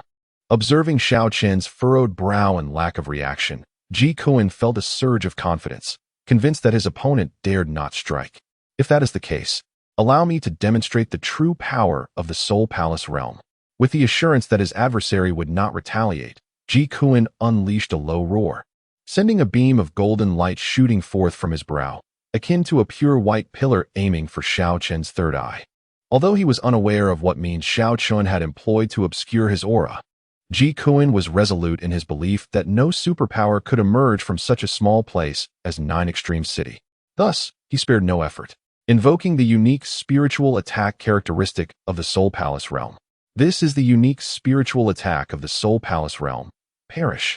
As the words fell, the pristine spiritual attack struck Xiao Chen's brow. Yet, in the next moment, Ji Kuan found himself frozen in disbelief. His spiritual assault had landed squarely upon his opponent's brow, but to his astonishment, it had no effect whatsoever. Xiao Chen stood unscathed. "This is impossible," Ji Kuan exclaimed, his eyes wide with incredulity. Could it be that his opponent possessed such formidable strength as to disregard his spiritual attack? Was it possible that Xiao Chen was also at the Soul Palace realm, or perhaps even transcended it? Such a notion was utterly inconceivable, according to Yan Tianshan. The mightiest in 9 Extreme City was merely at the Spirit Pulse realm, and it was absolutely impossible for a native Soul Palace cultivator to exist. The members of the Xiao clan were equally taken aback, apprehensive for Xiao Chen's safety. Although they perceived both individuals as Soul Palace level experts, the opponent hailed from the formidable Falling Sunset sect, a power of incomparably greater depth, leading them to believe that Xiao Chen could not possibly contend against him. However, upon witnessing such a result, the crowd let out a collective sigh of relief. It appeared that Xiao Chen's foundation was indeed profound. "Is this your mental attack? Are you jesting?" Xiao Chen scoffed disdainfully, finding such an assault utterly inadequate, barely enough to tickle. "Though I am unaware of your capabilities, allow me to showcase my most formidable strike." Ji Kuan's expression turned fierce, shedding any trace of his previous arrogance. Subsequently, a sphere of intermingling red and blue energy emerged from his forehead, hovering above his head. "Country bumpkin, do you recognize what this is? This is a 5th-grade spiritual artifact. I doubt you have ever encountered one. It is understandable, considering your ilk, who would fight to the death over a mere 3rd-grade artifact, could never hope to possess a 5th-grade one. Thus, meeting your end beneath a 4th-grade artifact should be of little regret for you." As Ji Kuan's inner spiritual energy surged into the artifact above, the initially human head-sized sphere rapidly expanded, ultimately swelling into a colossal orb with a diameter of approximately 10 feet. Chapter 12. A single finger shatters a 5th-tier spirit tool under the impetus of Ji Kuan's spiritual energy. The sphere astonishingly emitted a radiant blend of red and blue light, exuding an overwhelming aura. Although Ji Kuan, being merely at the Soul Palace realm, could not fully harness the might of a 5th-tier spirit tool, the aura released at that moment suffocated all members of the Xiao family present. A 5th-tier spirit tool? Xiaoling Tian's eyes reflected despair. Is this the foundation of a major power? A mere disciple can produce a 5th-tier spirit tool. How can they possibly withstand such a devastating weapon? Ha ha, perish. Ji Kuan laughed heartily as his spiritual power surged, propelling the immense sphere violently towards Xiao Chen. Patriarch, flee. As long as the green hills remain, one need not worry about firewood. Just as the colossal sphere hurtled forward, the Grand Elder swiftly leaped in front of Xiao Chen, arms outstretched, determined to block the impending strike. It was a rare occasion for the Xiao family to possess a Soul Palace realm expert, one whose foundation surpassed even that of disciples from the illustrious Falling Sunset sect. There was potential for growth to even greater heights. So Xiao Feng resolved to exchange his life for a glimmer of hope for Xiao Chen. Witnessing this scene, Xiao Chen felt a surge of emotion but helplessly shook his head, pulling the Grand Elder back. He then extended his right hand and gently tapped the oncoming sphere. With a resounding explosion, the entire sphere shattered into countless fragments that scattered in all directions. Simultaneously, a ferocious wave of spiritual energy surged outward, striking Ji Kuan, whose power could not withstand the detonation of the fifth-tier spirit tool, sending him hurtling backward. As for the Xiao family, the torrent of energy dissipated entirely upon nearing Xiao Chen, vanishing without a trace. The Grand Elder and the others stared in disbelief at the extraordinary spectacle, their mouths agape. Did Xiao Chen truly explode a fifth-tier spirit tool with a mere finger? It is known that even those at the corresponding cultivation level of a spirit tool cannot destroy it. Just as a spirit vein realm practitioner cannot obliterate a third-tier spirit tool. Could it be that Xiao Chen's cultivation surpasses that which corresponds to the fifth-tier spirit tool? What realm corresponds to the fifth-tier spirit tool? Why the astonished expressions? I never claimed to be at the Soul Palace realm, did I? Xiao Chen regarded them thoughtfully. What exactly is your cultivation level? The Grand Elder inquired, bewildered. How could you destroy a fifth-tier spirit tool with a mere finger? I truly possess an invincible cultivation. Xiao Chen earnestly explained. Enough, enough. If you choose not to speak, so be it. The Grand Elder waved his hand dismissively. Any rational person would find it hard to believe. How could someone not yet 20 possess invincible cultivation? Besides, how high must one's cultivation be to claim invincibility? Even those on the Heavenly Dao Golden List would hesitate to assert such a title, unless it were that top-ranked powerhouse. That fellow is dead. Xiao Yu's voice suddenly echoed as he stood beside Ji Kuan's lifeless body, a shard of the fifth-tier spirit tool embedded in his forehead, utterly devoid of life.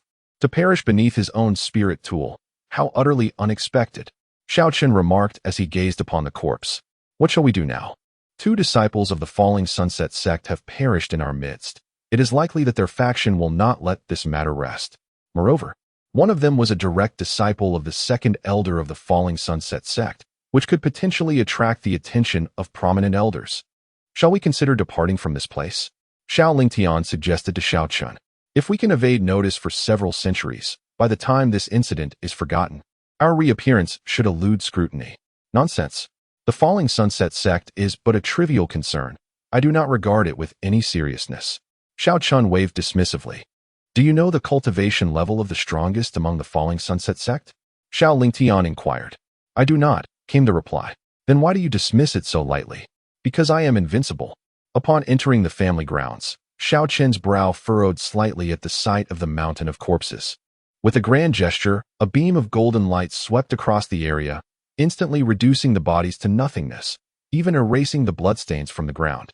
As if those horrors had never transpired. The elders exchanged glances, their astonishment evident. The patriarch's abilities were truly unfathomable, leaving them in disbelief. All were curious about the true realm of Xiao Chen's cultivation and how he had achieved such a level of mastery without their awareness. Returning to the conference hall, Xiao Chen took his seat as the patriarch. With a wave of his hand, dozens of treasure chests materialized within the hall, spoils acquired by the clan from the 3 families. Although Xiao Chen had little use for them, the clan members could greatly benefit from these resources, and thus it would be unwise to waste them. Patriarch, how did you manage to conceal so many treasure chests? The Grand Elder asked, having been intrigued since the moment Xiao Chen had gathered these items, but unable to inquire due to pressing matters at the time. Oh, that's merely a trivial technique. One simply needs to establish a personal space to store such items. Xiao Chen explained. A personal space? How does one create such a thing? Xiao Lingtian pressed further. Well, that is something you will understand in due time when your strength has developed. It is rather difficult to explain at present, Xiao Chen replied, stroking his chin. They were entirely ignorant of the nuances of power and cultivation realms. Upon reaching certain thresholds, extraordinary feats become possible. For instance, once one's cultivation attains the Soul Palace realm, one can naturally utilize spiritual consciousness by establishing a soul palace within the sea of consciousness. As for these resources, I shall entrust the elders with their organization. All clan members who participated in the conflict with the three families shall receive rewards. Furthermore, it is time to elevate the daily cultivation resources, such as spirit stones and elixirs, for our clan members. Only by ensuring ample resources can we facilitate smoother advancement in cultivation.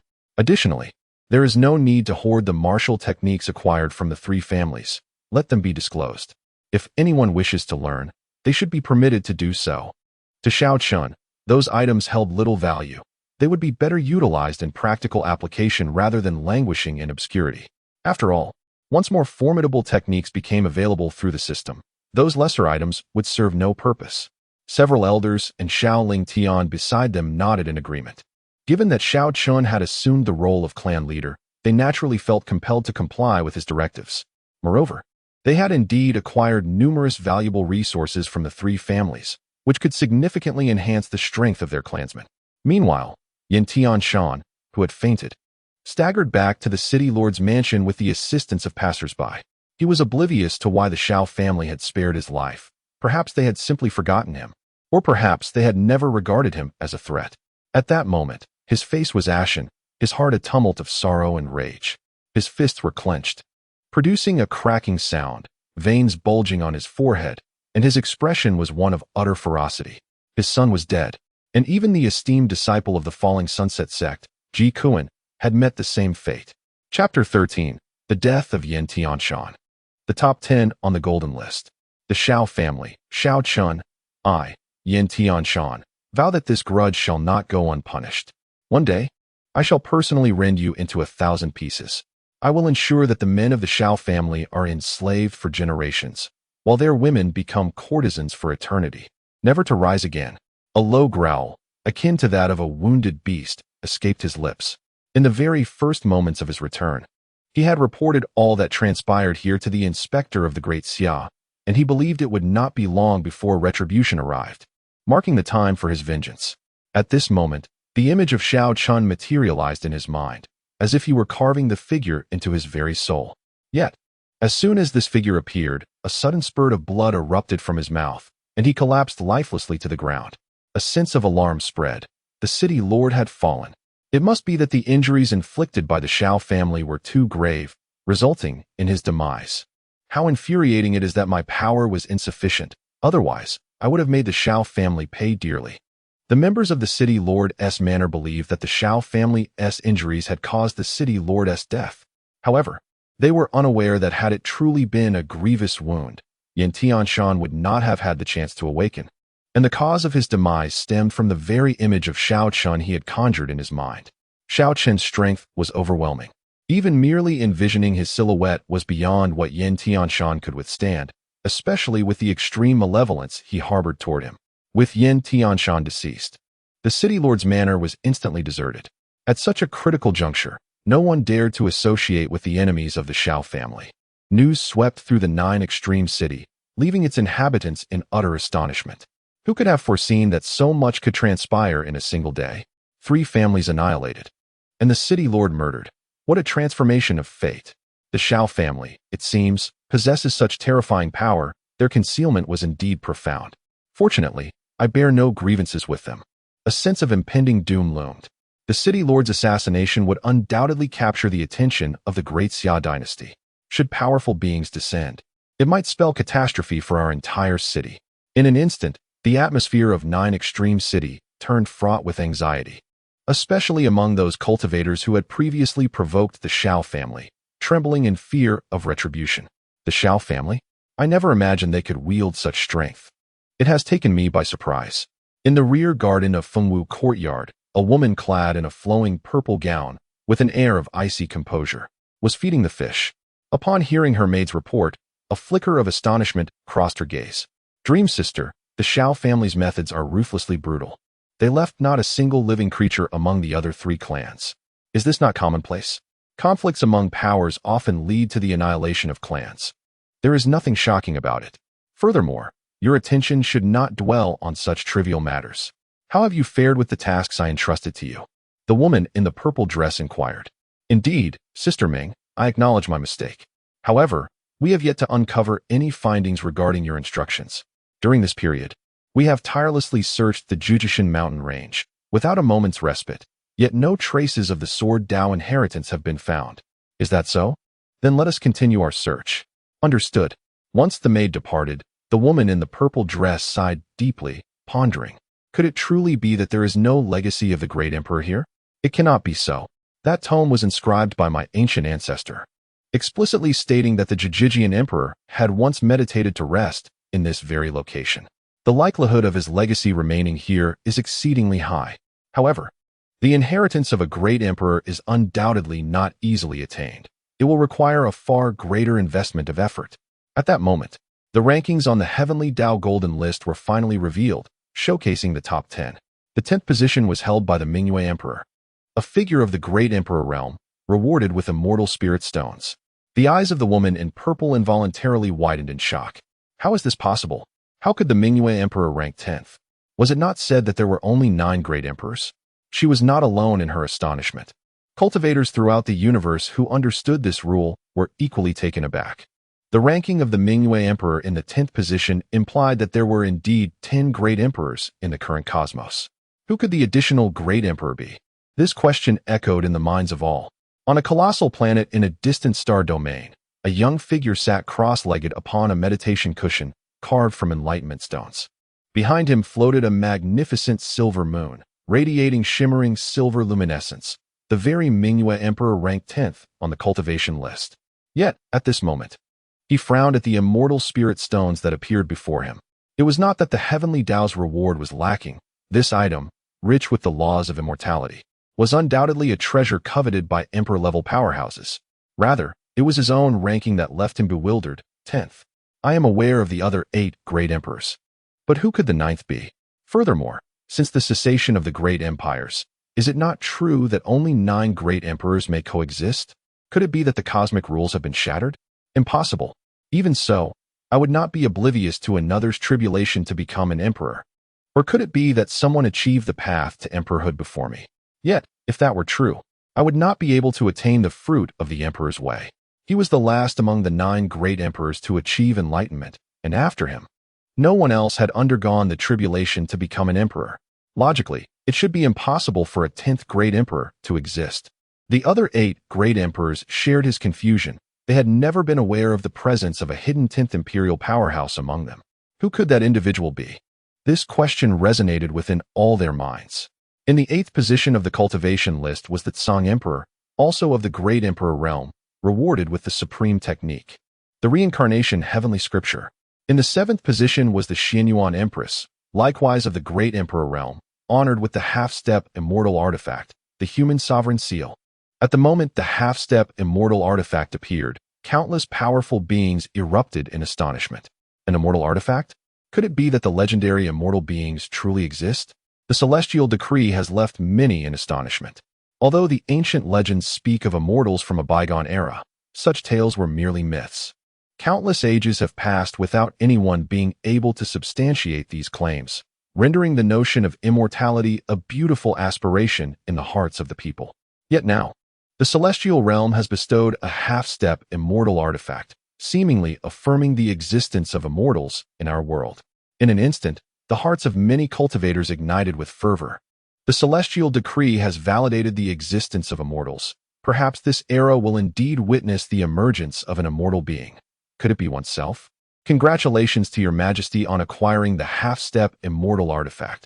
Our dynasty shall undoubtedly endure through the ages. Within the Xianyuan dynasty, a resounding cheer pierced the heavens. Sweeping through the remnants of clouds in the sky, the celestial reward brings me great comfort. I wish to share this joy with the people. Therefore, I decree a universal amnesty. For the next decade, all major factions within the territories of the Xianyuan dynasty shall have their taxes halved.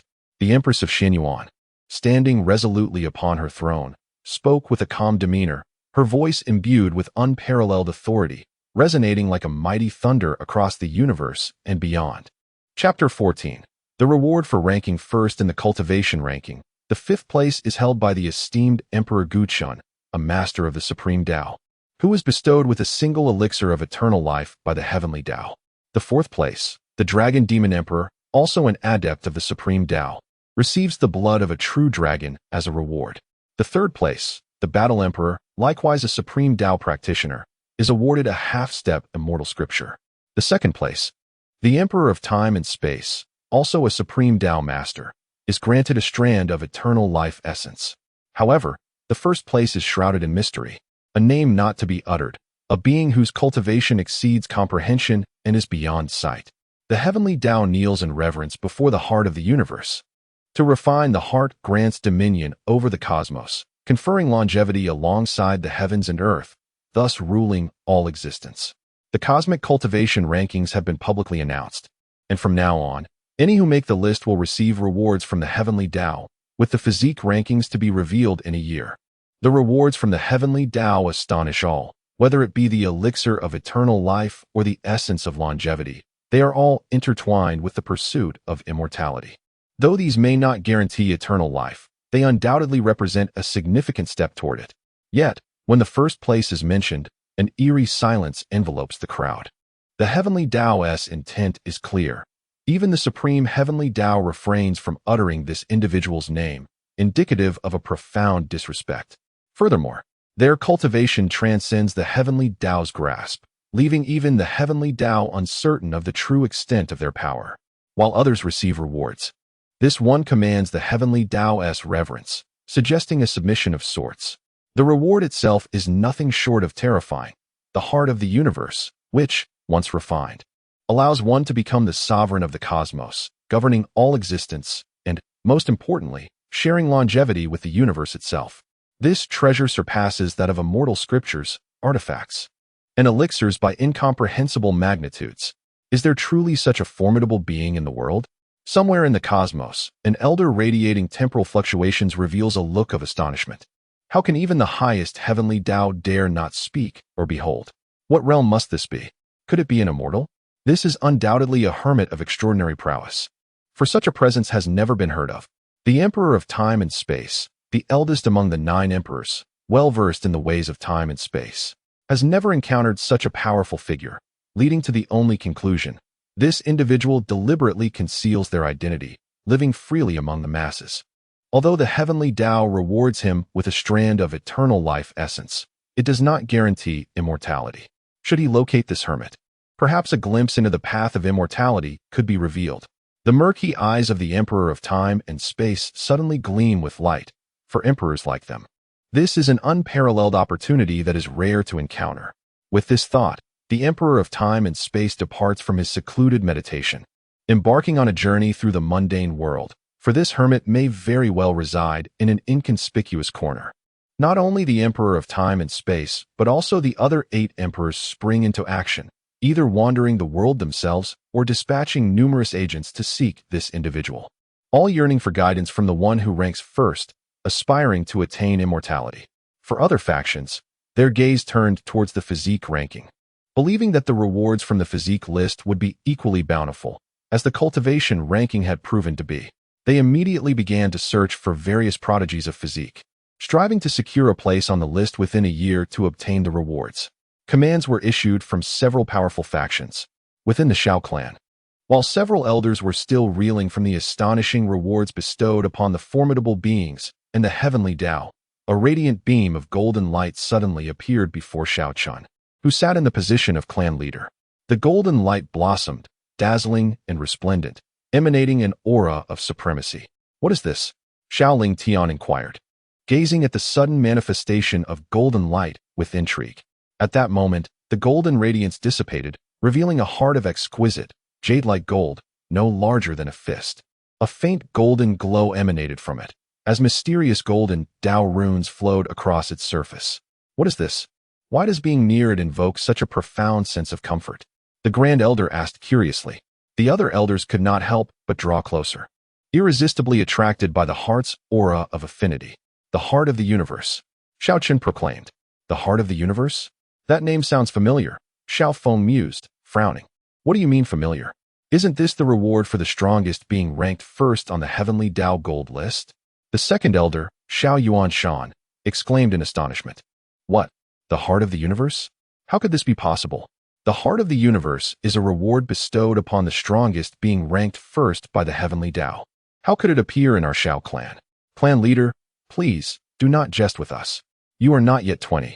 How could you be the strongest being in the cosmos? Even in the presence of the reward, no one believed Xiao Chen could be the entity ranked first on the Heavenly Dao Gold List. They had watched him grow. How could he possibly be that unparalleled being? Very well, if that is the case, allow me to demonstrate whether I am indeed the one holding the first position. Xiao Chen replied, feeling compelled to reveal his capabilities so that his clan would not live in fear of a mere sect like the Falling Sunset sect. So, clan leader, how do you intend to prove it? The Grand Elder asked with a chuckle, his tone laced with playful mockery. However, Xiao Chen merely sat there, gazing skyward, and declared, Heavenly Dao, I permit you to display my name upon the gold list. Ha ha ha, clan leader, your performance is too convincing. The Grand Elder laughed heartily, astonished that he dared to command the Heavenly Dao from his seat. Did the clan leader truly immerse himself in the role of that first-ranked being? But at that moment, a resplendent rainbow light suddenly erupted from the gold list, enveloping the entire cosmos. Then, the awe-inspiring voice of the Heavenly Dao reverberated once more. By the decree of the Heavenly Dao, the name of the strongest being ranked first shall be displayed upon the gold list, and all beings shall comply. The sudden proclamation refocused everyone's attention on the Heavenly Dao Gold List, and they all beheld the name of the one ranked first, Xiao Chen. Moreover, while other names radiated a golden hue, this particular name emanated a resplendent spectrum of colors, signifying its uniqueness. What defines a true powerhouse? This is the essence of strength. Even the heavens must bow before him. The Supreme Emperor of Time and Space lamented, pondering what level of cultivation could achieve such feats. No, I must seek out that esteemed elder. Perhaps then I might have the opportunity to attain immortality. As Xiaoling Tian and the others briskly exited the council hall, they were rendered utterly speechless upon witnessing the name that appeared on the golden list in the firmament. Initially, had they seen Xiao Chen's name, they might have assumed it belonged to another with the same appellation. However, they had just heard the clan leader's voice directed heavenward, uttering those words, followed by the response from the celestial golden list. This undeniably confirmed that the clan leader was indeed the supreme being ranked first on the cosmic cultivation leaderboard. Chapter 15. The astonished elders. How is this possible? The Grand Elder exclaimed, his mouth agape as if it could accommodate a fist. The others mirrored his astonishment, their eyes bulging as if they might fall from their sockets. I had informed you all of my unparalleled cultivation. It was your disbelief that led to this moment. Xiao Chen emerged from within the room. How did you achieve this? You are but a teenager. How could you possess such profound cultivation? Xiaoling Tian inquired, diverting his gaze from the Heavenly Dao Golden List to his son. Perhaps you are unaware, Xiao Chen began, that from the moment of my birth, a remarkably potent accompanying technique resided within my mind. Thus, I commenced my cultivation from the very instant I entered this world. Under the influence of this technique, my progress has been meteoric, and I reached the Emperor realm long ago. I concealed my abilities to maintain a low profile, avoiding the attention of others. But having recently attained the pinnacle of my cultivation, I now fear no one and see no reason to remain hidden. Xiao Chen crafted a narrative, knowing that no one could discern its veracity. The common practice of traversers to seek out masters was wholly inapplicable here. An accompanying technique? Is that truly the case? Xiaoling Tian responded, astonished. Although he found the revelation incredible, the vastness of the world held many wonders beyond their comprehension. Was your fade merely to deceive us? The Grand Elder queried. Indeed. Xiao Chen nodded. Now do you comprehend why I previously deemed the Supreme Realm as merely a lowly tier? And why I harbor no fear of the Great Xia dynasty or the Falling Sunset sect? To speak of the Supreme Realm is trivial. Even the Extreme Path Emperor holds no significance in my eyes. Should I desire, I could effortlessly vanquish him. As for the Great Xia dynasty and Falling Sunset sect, they are akin to insignificant ants in my perspective. Do you understand why I share this with you? It is to unequivocally assure you that in the face of adversity, fear not. Any force before the Xiao family is merely an insect. Should any situation arise, I shall bear the burden. You need only proceed with confidence and boldness." At his words, the assembly nodded fervently, emboldened by the presence of such a formidable protector within their family. Now, not even a mere disciple of the Falling Sunset sect could intimidate them, and they felt prepared to confront even the sect master directly. As the Heavenly Dao Golden List revealed its foremost name, many in Nine Extremes City regarded it with bewilderment. How could this name bear such a striking resemblance to that of the Xiao family's young patriarch? What a tremendous jest! How could these two seemingly disparate individuals possibly be connected? Many shook their heads, deeming themselves foolish. They would rather endure the most humiliating of fates than believe that the Xiao family's young patriarch could ascend to the pinnacle of the Heavenly Dao Golden List. Yet, as the crowd found amusement in this notion, the Xiao family orchestrated a grand banquet, gathering thousands of clansmen in jubilation, where laughter and clinking cups filled the air, creating an atmosphere of unparalleled festivity. Many clansmen believed that the celebration was in honor of the vast spoils seized from the annihilation of the three families. Yet only the elders understood that the true cause for rejoicing was the emergence of Xiao Chen, a formidable force within their lineage. With such a powerful individual in the Xiao family, their legacy could indeed endure through the ages. Should not such a momentous occasion warrant celebration? Do they think that by vanquishing the three families and slaying the city lord they can dominate our Nine Extreme City? Little do they realize that their troubles are yet to come. Upon learning of the Xiao family's jubilation, many could not suppress their derision. When the great Xia dynasty becomes aware of the situation here, the only fate awaiting the Xiao family is a dead end. For Yin Tianshan is a city lord recognized by the great Xia dynasty. Xiao Chen sat at the head of the table, savoring the exquisite dishes before him. Indeed, the culinary delights of this world possess an exceptional flavor, surpassing the taste of earthly fare by countless degrees. Perhaps this is the result of the food being nurtured by spiritual energy. If one could create charcoal roasted elbow and spicy chicken in this realm, the flavor would surely be unparalleled. I must find an opportunity to indulge in such creations. With unmatched cultivation, it is only fitting to relish the pleasures of this world. Xiao Chen, you are quite the enigma, secretly honing your skills behind our backs. Xiao Yu approached with a cup in hand, playfully draping an arm around Xiao Chen's neck. Beside him stood several young members of the clan, such as Xiao Lang, Xiao Yin, and Xiao Ruoming, who had come to congratulate Xiao Chen on his ascension to clan leader. Unbeknownst to them, the individual ranked first on the Celestial Dao Golden List was none other than Xiao Chen before them. They merely assumed it was a matter of coincidence. Given the vast disparity between the two, their perception of Xiao Chen's prowess remained limited to the moment he shattered a 5th-grade spiritual artifact with but a single finger. Haha, what can I say? If I hadn't practiced in secret, I doubt I would have survived to this moment. Xiao Chen replied with a smile. Indeed, no matter how talented one may be, without growth, such gifts are of little consequence. Our Xiao family lacks any significant background or powerful allies. Discretion is the wisest course. Xiao Lang nodded in agreement. However, you need not worry about such constraints any longer. With me here, you can devote yourselves to your training and showcase your abilities without reservation. I stand as your pillar of support. Xiao Chen declared earnestly. Xiao Lang shook his head, exhaling softly. We are not like you, able to cultivate to such heights in silence. Our talents are simply limited. Even with ample resources, our future achievements may not soar to great heights. Who can predict such matters? Perhaps in the future, a fortuitous turn of events will allow us to soar to new heights. Xiao Chen chuckled. Soon after, the group raised their glasses and drank heartily. Xiao Lingtian and several elders became thoroughly intoxicated, having long pondered the development of their family, burdened by immense pressure. With Xiao Chen at the helm, they could finally relax completely. After the feast had concluded and the gathering dispersed, Xiao Chen returned to his chamber. He took out the heart of the universe, a reward from the celestial Tao, and, finding it uninteresting, put it away. To coexist with the heavens and the earth?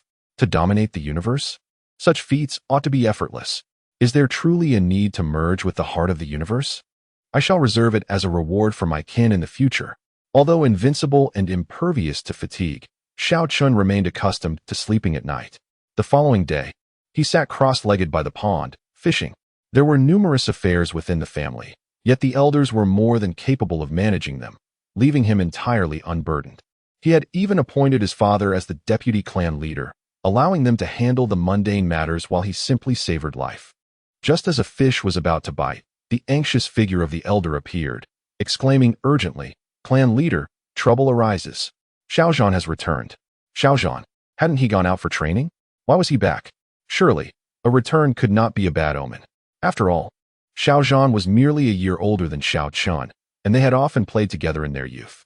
However, several years prior, Xiao Zhan had felt that remaining in Juzhixing offered no future, prompting him to depart for the broader world. Chapter 16. The Reversal of Yin and Yang. The resurrection of the dead others have returned, but the current situation is dire. He is on the verge of death and may not last much longer. The elder spoke with urgency. It seems his experiences outside were quite perilous. Xiao Chen rose and, alongside the elder, vanished from this place, only to reappear at the entrance of the family estate, recently renovated. Upon arrival, Xiao Chen beheld several elders and clansmen weeping. While on the ground lay a striking young man, his complexion devoid of color, lifeless in his repose. "The clan leader has arrived." The elders shouted anxiously. "It is futile. Xiao Zhan is already dead." Elder Xiao Yuanshan lamented. "What? Dead?" The elder staggered, filled with remorse, lamenting, "If only I had found the clan leader sooner. Perhaps this tragedy could have been averted." Just then, a loud laugh echoed above the Xiao family. "Ha! Do not blame yourself, for even if you had summoned anyone, the outcome would have been the same." As the words faded, 3 figures descended from the sky, landing before the assembled crowd. One of them gazed at the plaque on the entrance and remarked, "The Xiao family? This must be the clan to which Xiao Zhan belonged. Ha ha! After such a long period of surveillance, our efforts have finally borne fruit." "Who are you?" Xiao Lingtian inquired, eyeing the trio with suspicion. Their eyes glinted with malice, suggesting ill intentions. "Who are we?"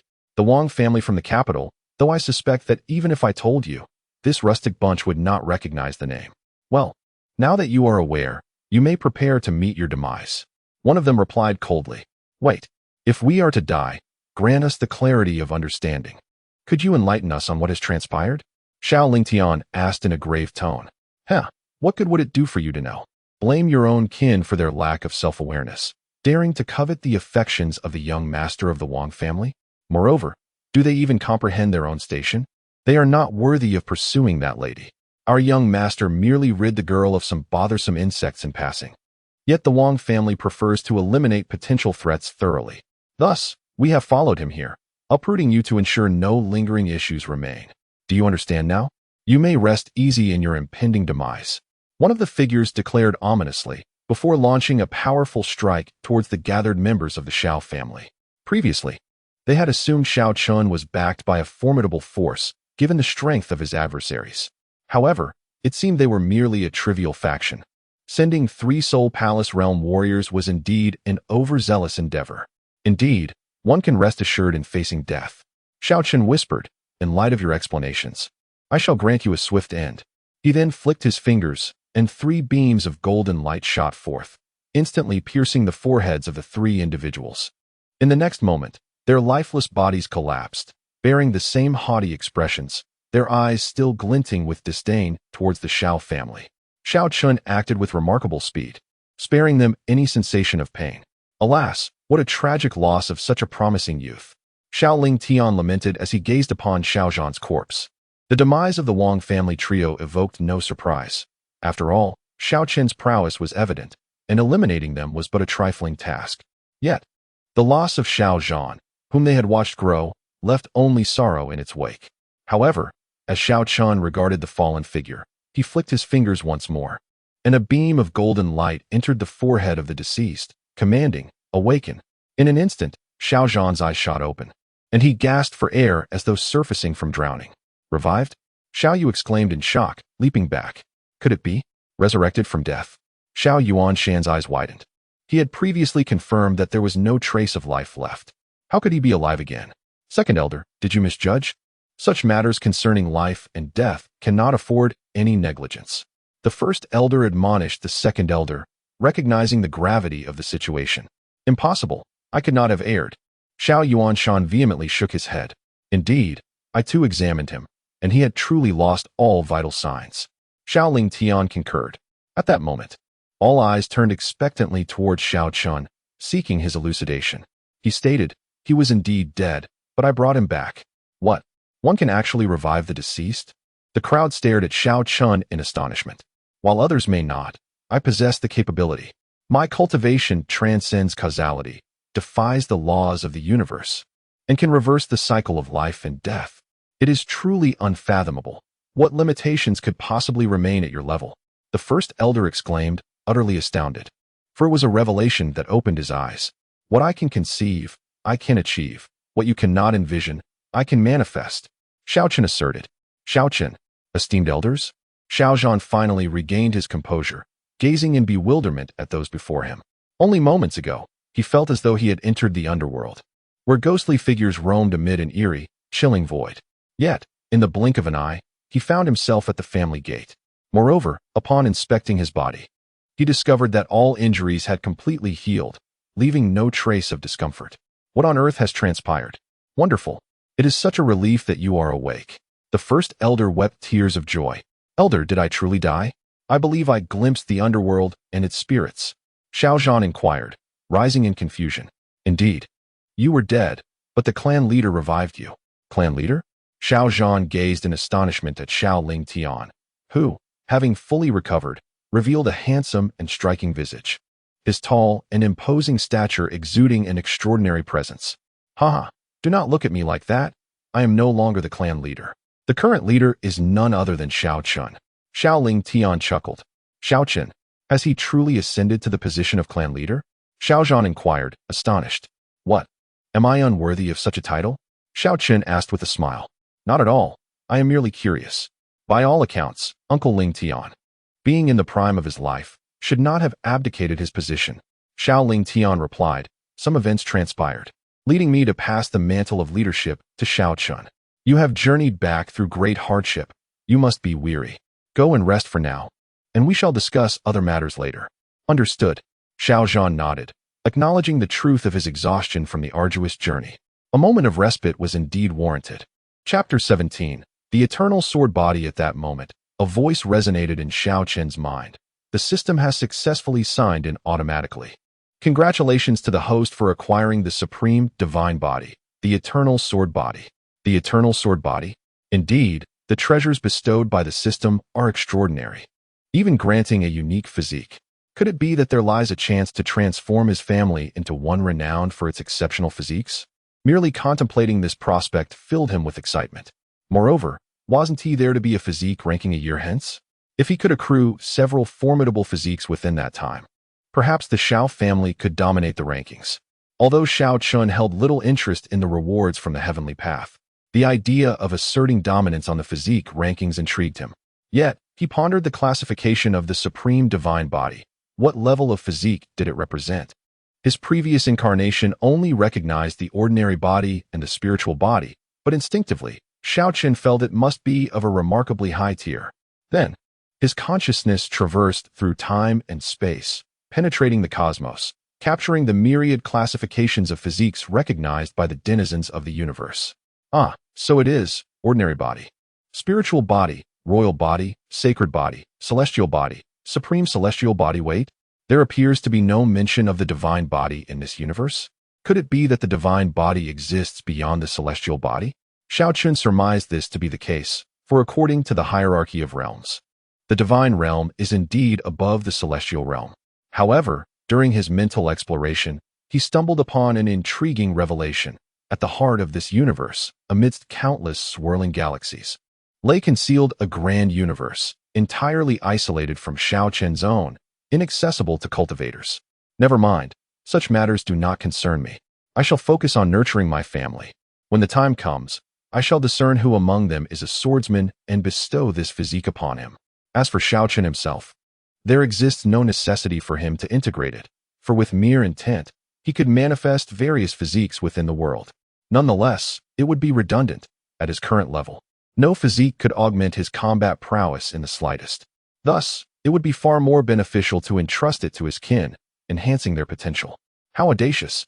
How dare anyone forcibly retrieve a soul from my realm of the dead? Since time immemorial, it has been only I who claims souls. What audacity is this to resurrect in the realm of the living? Summon forth the culprit responsible for this resurrection. I shall not permit such disruptors of the cosmic order to exist in the realm of the living. At that moment, as Xiao Chen defied the natural order and reversed the cycle of life and death to resurrect Xiao Zhan in a peculiar and untraceable realm devoid of life, where not a single blade of grass could thrive amidst the chilling desolation, even the sun above radiated an eerie, deathly aura. Within a pitch-black great hall, a towering figure adorned with a jeweled crown and cloaked in black spoke with a voice that resonated with an undeniable authority.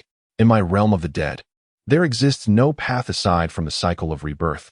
Yet now, someone has dared to reverse the tides of life and death, allowing another to return to the realm of the living.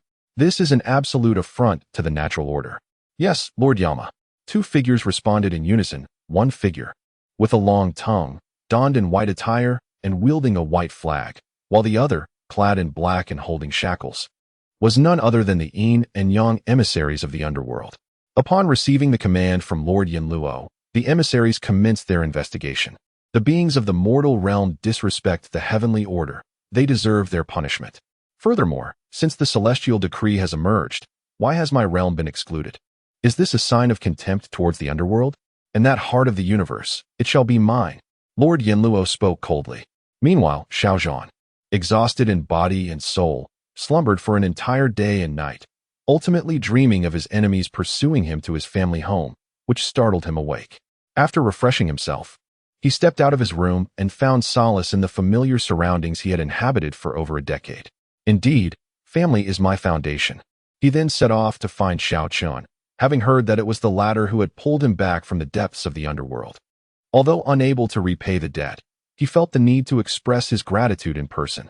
Exiting the courtyard, he chanced upon Xiao Ruoming, who approached him with a lively bounce, her twin ponytails dancing with her steps.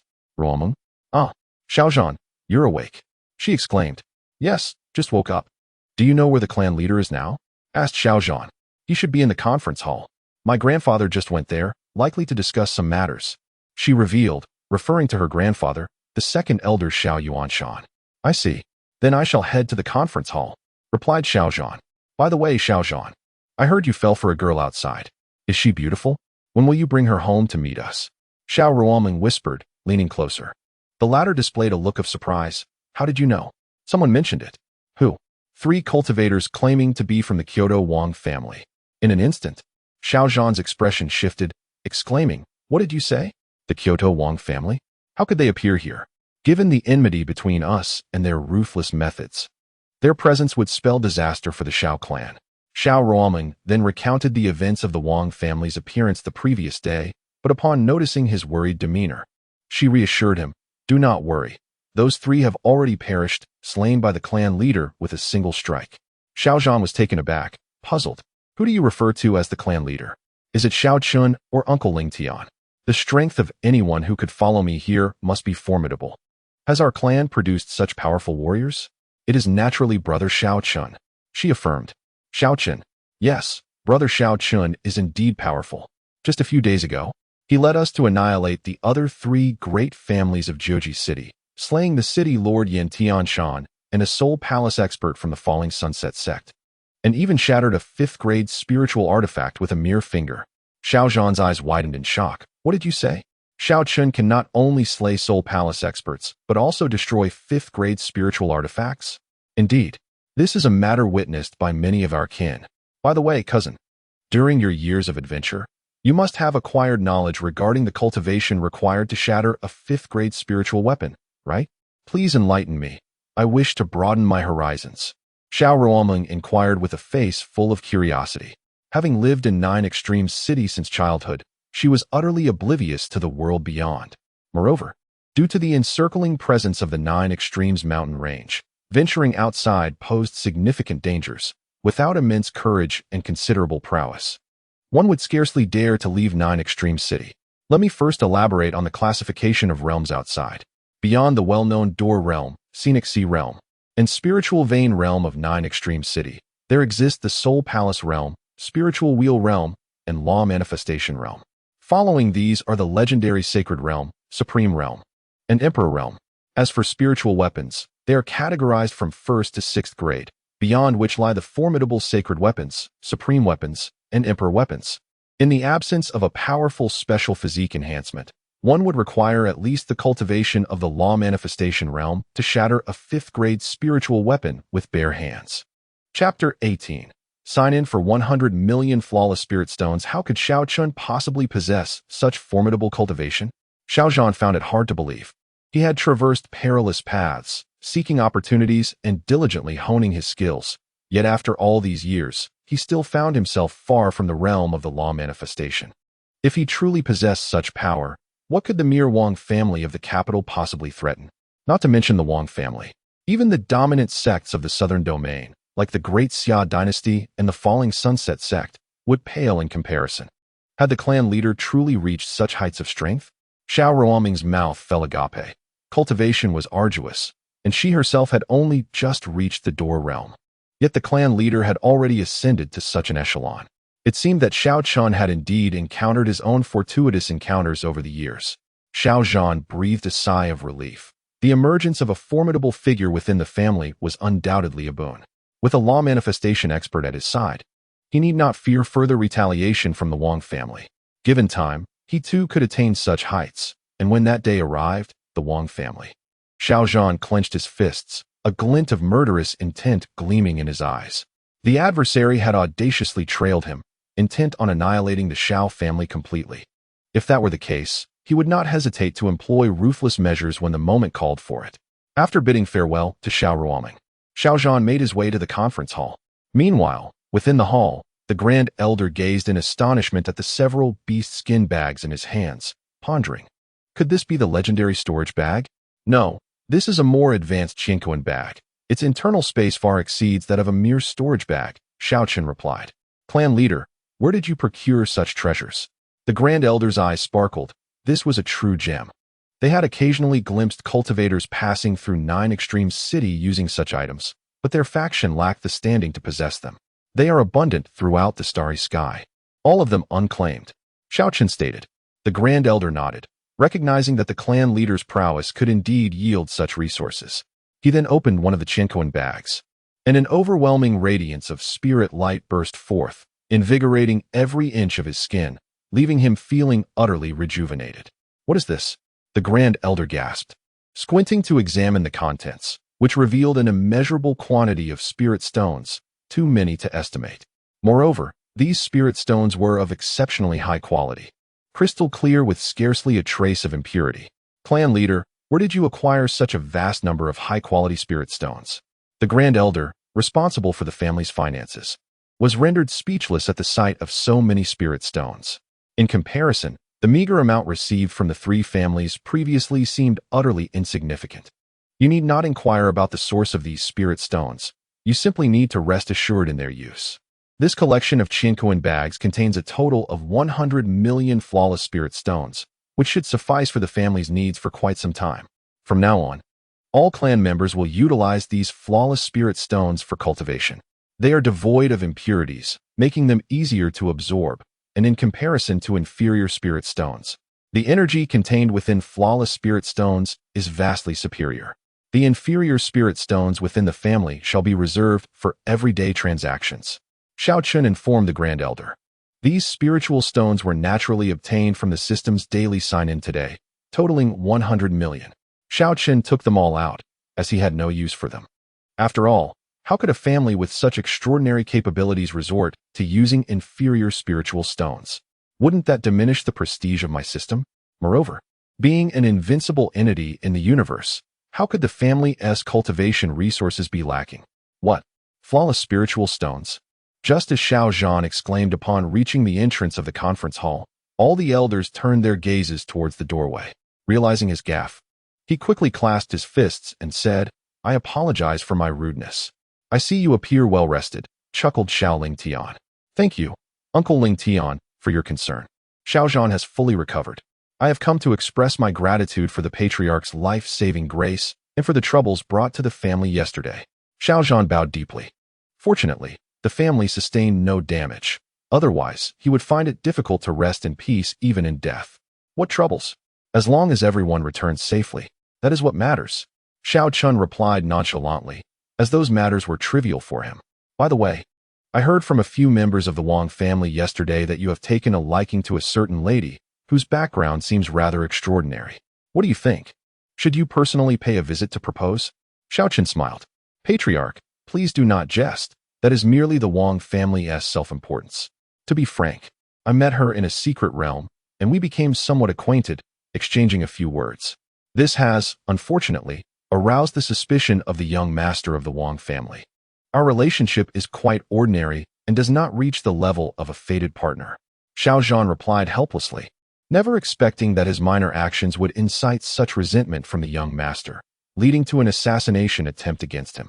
Moreover, if it were only the young master of the Wang family acting alone, Xiao Zhan would not be afraid. The crucial point was that several elders from their family had joined forces against him. Ah, I see. What a pity. I had hoped to toast to your wedding. Laughter erupted among the crowd. By the way, Xiao Zhan, it seems you were quite astonished by the flawless spiritual stones.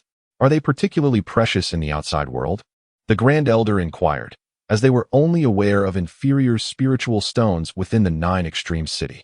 Not just precious, the grades of spiritual stones are categorized into inferior, middle, and superior, with flawless spiritual stones being above them. One middle-grade spiritual stone can be exchanged for 1,000 inferior ones, a superior stone for 1,000 middle ones, and a flawless stone can be exchanged for 10,000 superior stones. However, if someone truly possessed flawless spiritual stones, they would never be foolish enough to trade down. The higher the grade of the spiritual stone, the greater the energy contained within, which is also purer and easier to absorb, naturally accelerating the cultivation speed for practitioners. You must be aware of the Falling Sunset sect, one of the 12 dominant forces in the southern region. Even such a powerful entity does not have the privilege to use flawless spiritual stones. It is said that only sacred places are qualified to utilize them, and even then, in limited quantities. With Xiao Zhan's explanation, everyone suddenly understood the extraordinary value of flawless spiritual stones. The Grand Elder was utterly astonished. How could the clan leader possibly acquire such an astounding quantity of 100 million high-grade spirit stones? How could the Xiao family ever utilize so many? Moreover, as the clan leader had just mentioned, henceforth, all clan members were to cultivate exclusively with flawless spirit stones. Was this not excessively extravagant? Xiao Zhan inquired. Has the clan discovered a vein of flawless spirit stones?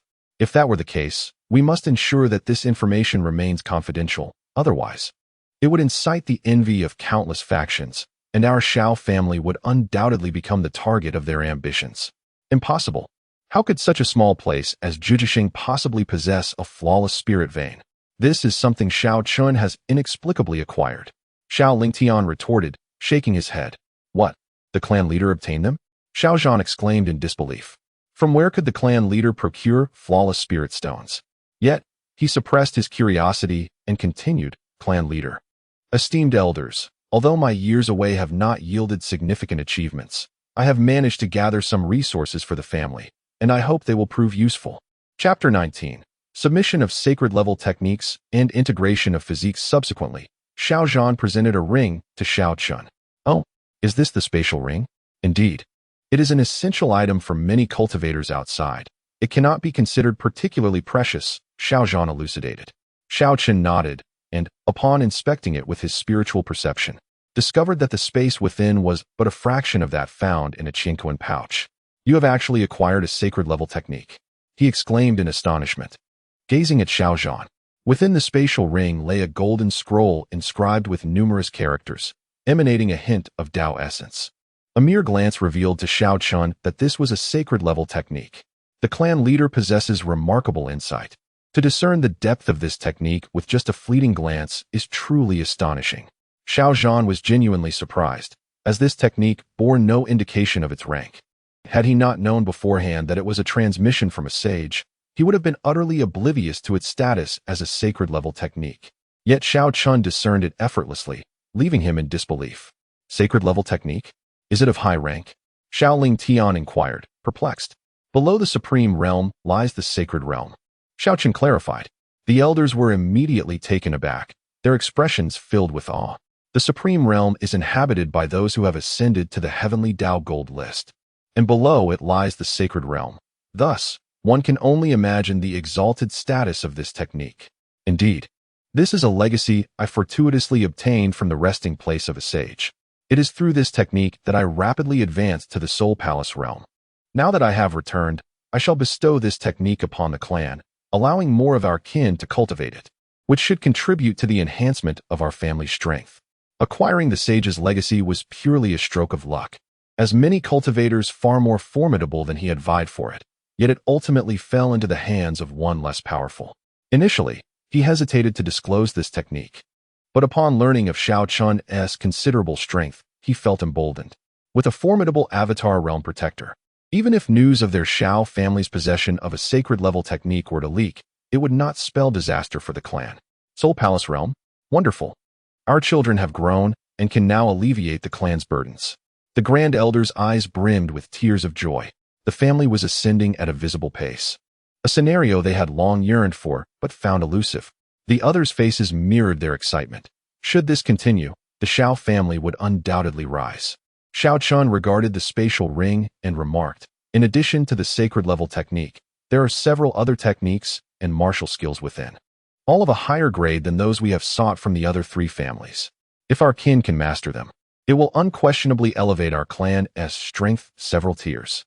Xiao Chen, feeling somewhat lethargic, refrained from actively seeking out treasures across the cosmos. However, with a system at his disposal and daily sign-ins, he would inevitably acquire such items in due course, thus not feeling the urgency. Are you a sword cultivator? There are numerous sword techniques and martial skills here. Xiao Chen inquired, observing the martial skills within the spatial ring. Indeed, I primarily wield the sword, yet I do not yet qualify as a true sword cultivator. To attain that status, one must grasp the essence of the sword, and I am still far from that milestone. Xiao Zhan shook his head. Should he truly become a swordsman, his combat prowess would increase significantly. Is that so?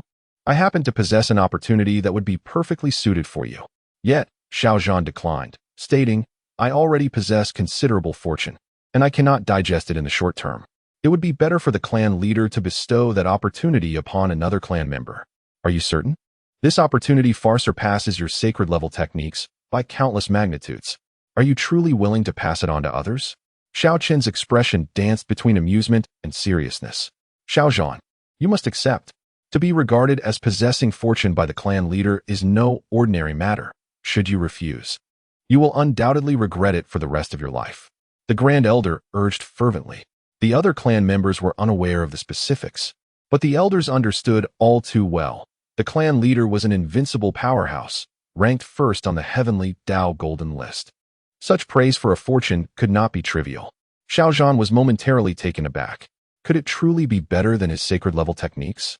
Why were the elders gazing at him with such earnestness? Well then, if that is the case, I shall accept it. As Xiao Chen flicked his fingers, an object enveloped in golden light appeared before Xiao Zhan and gradually fused into his brow. In an instant, waves of indomitable sword energy erupted from Xiao Zhan, radiating outward and shredding the very fabric of space, leaving behind gaping black fissures that defied healing. The surrounding elders were astounded. Though they stood at a distance from the cracks, they could already feel sharp pangs coursing through their bodies, as if a blade were methodically slicing away their flesh. A chilling terror that pierced to the bone. They had never witnessed such a horrific spectacle. Space itself being torn asunder was beyond their comprehension. Calm, Xiao Chen commanded, his voice resonating. With a single word, all anomalies were confined within the council hall. Otherwise, the manifestation of the supreme divine body would have obliterated everything nearby. Indeed, Xiao Chen had granted the essence of the eternal unyielding sword body to Xiao Zhan. Such a treasure was of no use if kept, and it was far better to bestow it upon a clan member to enhance their strength. Furthermore, upon successful fusion, the qualifications of the clan members would be significantly elevated, leading to substantial improvements in both their cultivation speed and future potential. As Xiao Chen's voice faded, the hall's occupants felt the pain dissipate, and in that brief moment, they were all drenched in sweat. Xiao Chen, what exactly is this? How can Xiao Zhan emanate such terrifying sword light? Xiao Ling Tian asked in astonishment. What precisely did you fuse with him? It is a remarkably powerful special physique, Xiao Chen elucidated. What? A special physique? Does Xiao Zhan possess a special physique? No. The item I fused with him is an exceptionally potent special physique, which is what caused this phenomenon. What? Physiques can be fused? The crowd was left in shock. Were such things not innate? Others may not be able to, but I can. As the crowd engaged in conversation, the indomitable sword intent emanating from Xiao Chen began to dissipate, ultimately returning to a state of tranquility. With Xiao Chen's assistance, the integration of his physique progressed swiftly.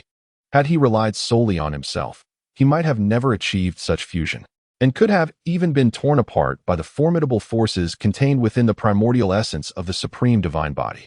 Xiao Chen opened his eyes, and two beams of golden sword light shot forth from his gaze, carving two menacing sword scars into the hall's floor. What is this? Xiao Chen clenched his fist, sensing the changes within his body. He felt as though he had transformed into an incredibly sharp divine sword, capable of severing all things in the world with a mere wave of his hand. He extended his index and middle fingers, and a fierce golden sword light instantly manifested above them. Chapter 20. The unpretentious life of a great man. This newfound power is sufficient for me to effortlessly vanquish cultivators of the spirit wheel realm. A look of astonishment flickered in Xiao Zhan's eyes. This was exponentially greater than his previous combat prowess. Moreover, it seemed that his affinity for the spiritual energy of the universe had reached an unfathomable level, enabling him to effortlessly absorb the abundant spiritual essence that permeated the surroundings, a sensation he had never experienced before. What do you feel? Xiao Chen inquired.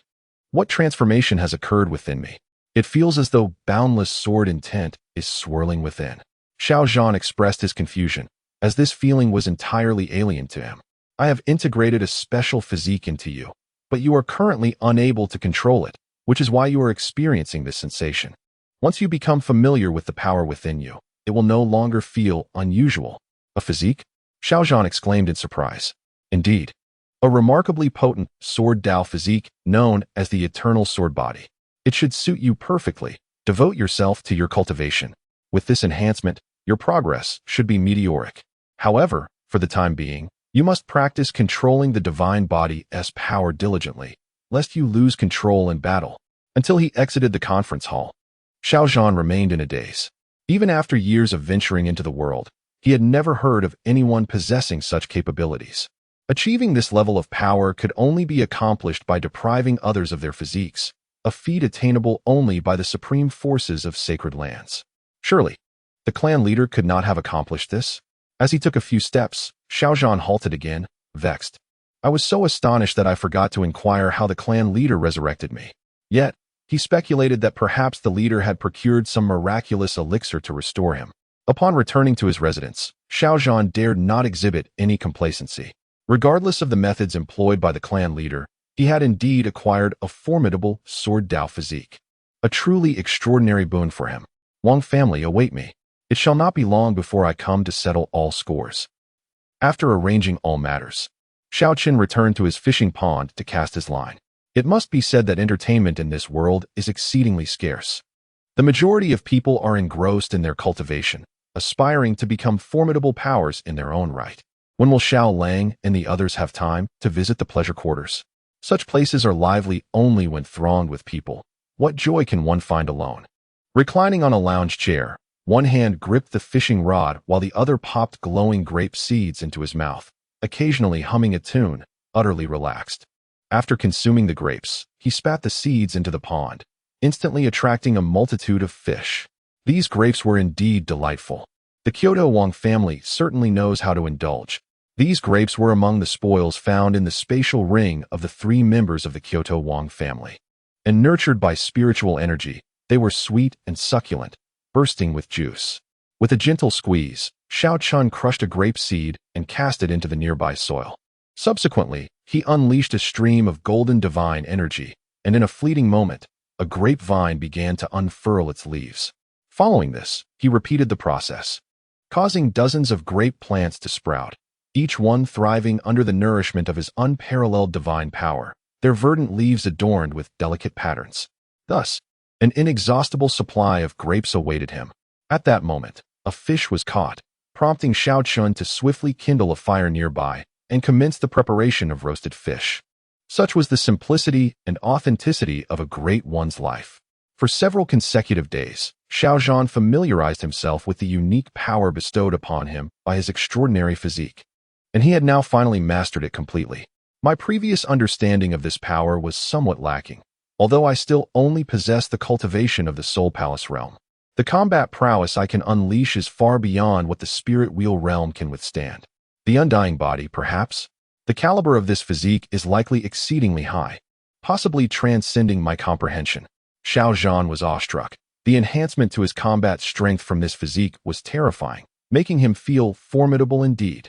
Had I possessed such a powerful physique earlier, the Wang family would not have warranted my concern. Regrettably, he had been merely an ordinary body before. And even with the inheritance from a sage, he had to bow to the talents with superior physiques in the same realm. Though he was puzzled about where the clan leader had acquired the essence of this physique, he wondered why he didn't integrate it himself. Unable to fathom it, Xiao Chen chose to dismiss the thought, trusting that Xiao Chen would not wish him harm. He then departed from his quarters, intending to reconnect with his family. Having been away for several years, just as he exited the dwelling, he spotted Xiao Yu and others approaching with beaming smiles. Xiao Chen, you have emerged from seclusion? Xiao Lang greeted him first. Yes, I just came out. What has happened to bring you such joy? Xiao Chen inquired with curiosity. What else could it be? We have received a distribution of resources, and to be honest, this month's allocation is remarkably generous, surpassing previous amounts by several folds. Could it be due to the plunder of the resources from the three families? Xiao Yu replied, holding a bundle in his hands. In the past, they would simply carry the resources directly, but this time, the bounty was so abundant that it necessitated a package. What kind of resources have been distributed that brings you such delight? Come and see. Xiao Yu exclaimed as he unveiled the contents of the package. Xiao Chen stepped forward to inspect it, and his expression shifted drastically. What is the matter? Is there an issue? Xiao Lang asked, noticing his change in demeanor. This spirit stone? Xiao Chen picked up an oval spirit stone, translucent and glass-like, furrowing his brow as he examined it. This spirit stone appeared to be even purer than the mid-grade spirit stones he had obtained from the sage's secret realm. Could it possibly be a high-grade spirit stone? The eldest elder, who oversees the distribution of resources, proclaimed that this is a flawless spiritual stone, easily absorbable, facilitating the cultivation process. However, he also cautioned that such stones are to circulate solely within our clan, and should they stray beyond our familial boundaries, they would be dealt with according to clan regulations. Xiao Yu remarked. Flawless spiritual stone? Xiao Zhan's pupils contracted. Just a few days prior, he had overheard the eldest elder mention that the clan leader had acquired such a stone from an unknown source. At the time, he had presumed it was merely a single piece, yet now it appeared to be distributed among the clan members. Do you all possess flawless spiritual stones as well? He inquired, directing his gaze toward Xiao Lang and Xiao Yan. Indeed, we all have one. Every cultivator within the family receives one, each month. Every member of our sect is entitled to claim a flawless spiritual stone. The higher one's cultivation level, the more stones one may receive. However, the eldest elder has stated that although it is only one stone, the energy contained within it is far beyond our capacity to exhaust. Chapter 21. The imagination of the conical stone, Xiao Lang remarked, in addition to the flawless spirit stones. Each of us disciples at the Door Realm possesses a vial of divine power pills. It is said that the clan leader procured these treasures from an unknown source, and they assist us in tempering our bodies and unlocking the gates within. Divine power pills? Xiao Chen had never heard of such things. He was only aware of the body-tempering pills that aided practitioners in the Door Realm to unlock their internal gates more swiftly. Indeed, the Grand Elder mentioned that the efficacy of divine power pills far surpasses that of body-tempering pills by several magnitudes. Moreover, apart from these resources, as long as we possess the necessary insight, we may freely comprehend and cultivate the clan's techniques and martial arts. With the help of these elixirs and spirit stones, we should be able to swiftly transcend to the scenic sea realm, right? Xiao Yu exclaimed excitedly. The group was filled with exhilaration, yet Xiao Yan merely pursed his lips, uncertain if he could achieve a breakthrough. He was puzzled. Once, he had been the family's most prodigious genius, nearing a breakthrough to the scenic sea realm. But one day his cultivation inexplicably plummeted to the third door realm, and despite his relentless efforts, he could make no further progress. Let us hope for a breakthrough this time. He unconsciously tightened his grip on the package in his hands. Xiao Chen, is everything related to Xiao Chen? What transpired with him? With the divine body origin, the flawless spirit stones, and these unheard of pills, Xiao Zhan pondered, stunned. as he suddenly realized how unfamiliar and enigmatic Xiao Chen had become. You didn't know, did you? Let me tell you something. When Xiao Chen was born, he possessed a companion cultivation technique, and he has been quietly cultivating, reaching an unimaginable level of prowess. Xiao Yu said with a smile. What? A companion cultivation technique? Xiao Zhan gasped in surprise. He had heard rumors of individuals possessing companion Dao soldiers, said to be unparalleled geniuses. Could it be that Xiao Chen is also such a prodigy? Xiao Zhan was bewildered. Was there truly such a figure within their Xiao family? Enough of that astonished expression. If you wish to know the specifics, why not inquire with the clan leader later? For now, let us promptly claim our family resources. With your cultivation level, you should be able to obtain several spirit stones, Xiao Lang said with a grin. Eager to enter the scripture pavilion to comprehend the techniques within and strive for an early breakthrough to the scenic sea realm. Before long, Xiao Zhan arrived at the family's resource distribution center, where he encountered the Grand Elder. Had the family's resources remained the same as before, he would have dismissed them, yet now, the resources being distributed stirred even his interest. Meanwhile, outside the city, within the Jiui mountain range, a figure was seen holding a compass, searching for something. After so many years, he still had not found any clues regarding the location of the star heart. What on earth is happening in the Taichu star domain? Where could the star heart be hidden? The old man furrowed his brow and murmured that their sacred ground had already expended considerable effort in their quest to locate the star heart. Once they succeeded in finding and mastering it, they would wield dominion over the entire primordial star domain, rendering them invincible in that realm, save for the Emperor. Although this star domain lay on the fringes of the universe, it was far from ordinary. It was an unparalleled and exceedingly rare supreme star domain. With control over the star heart, they could devour and assimilate other star domains, and should they consume enough, they could evolve into an extraordinary star domain, transcending myriad others. At such a juncture, challenging the Emperor would not merely be a fanciful notion. However, their true aim was not to oppose the Emperor. Given that a powerful Emperor stood behind their sacred ground, their objective was to contend with the formidable malevolent spirits, carving a path for their future survival. Alas, he mused, who could possibly be the one ranked first on the Heavenly Dao Golden List? What cultivation level did he possess to be bestowed with the supreme treasure? The heart of the universe?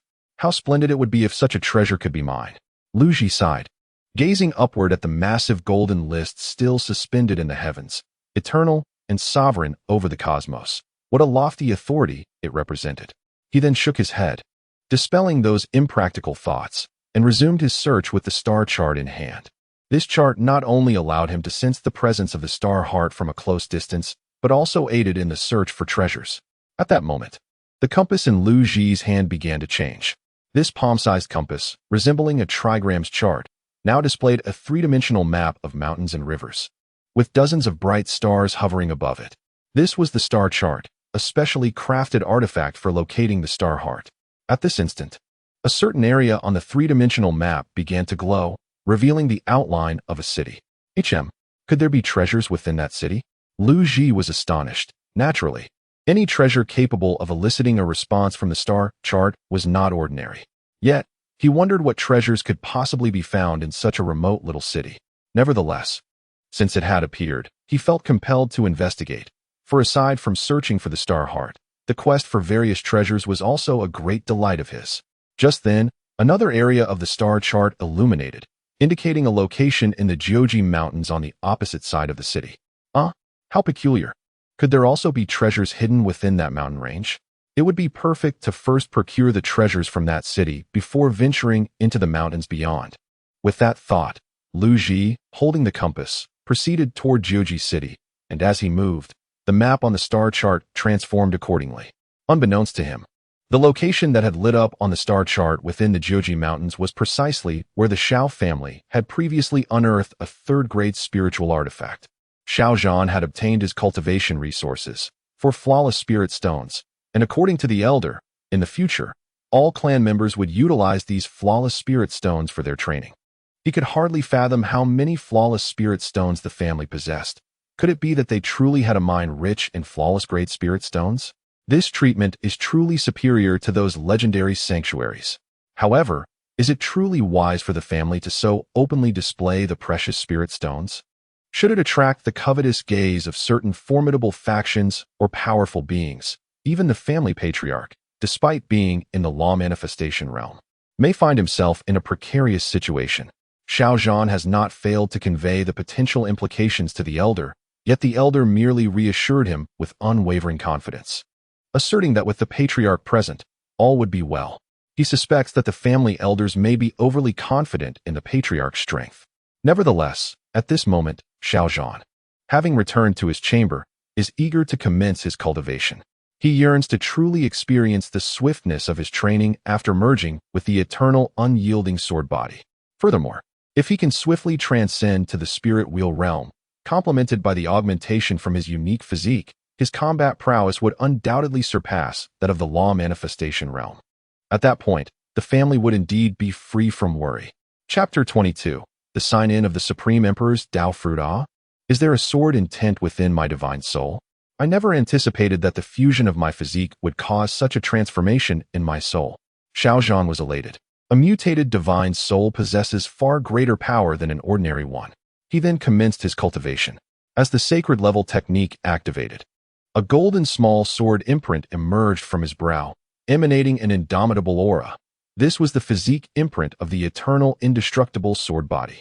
Simultaneously, the golden essence within the Nijing pill surged with boundless sword energy, causing Xiao Chen to hastily begin constructing his soul palace.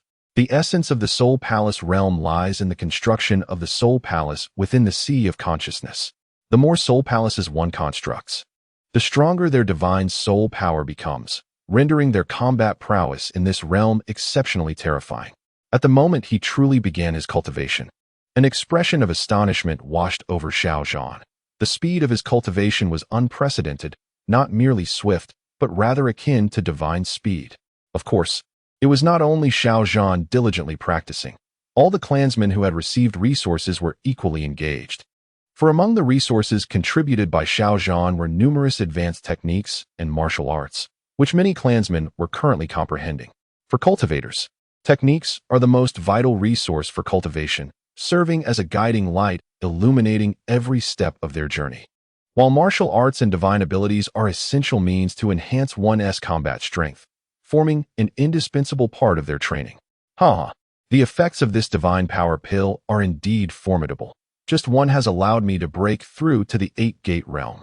Truly astonishing, Xiao Yu exclaimed in excitement, feeling the changes within his body. In the past, achieving a breakthrough in the gate realm would require months of arduous training, and even then, success was not guaranteed. Yet now, it has become remarkably simple, something he had never envisioned. Meanwhile, on another side, Xiao Yin frowned deeply, his countenance darkened as he growled. What on earth is happening? Why has the energy used for body refining mysteriously vanished after taking the divine power pill? 3 years have passed, and the situation remains unchanged. But in just a moment, his expression returned to calm. The trials of these 3 years had sharpened his mind beyond that of ordinary individuals. Even when faced with such a setback, he did not succumb to despair. Let us see how much energy you can truly absorb. After all, I have plenty of time. The primary reason he could maintain this mindset was due to his family's attitude towards him. Despite his inability to break through and remaining stagnant at the 3-gate realm for these years, no one in the family looked down upon him, and the resources allocated to him were never diminished. Thus, his mentality remained unaffected, instead filled with gratitude towards his family. Should I seek out my cousin Xiao Chen to discern the reason behind this? Although I am patient, I yearn to leave the 9 extreme city and search for my mother, whom I have yet to meet. Xiao Yin gently touched the emerald green ring on his finger, the only item left to him by his mother. He then gazed out at his father, who was utterly intoxicated and alone. It is said that ever since his mother departed, he has spent his days inebriated, never experiencing a moment of clarity.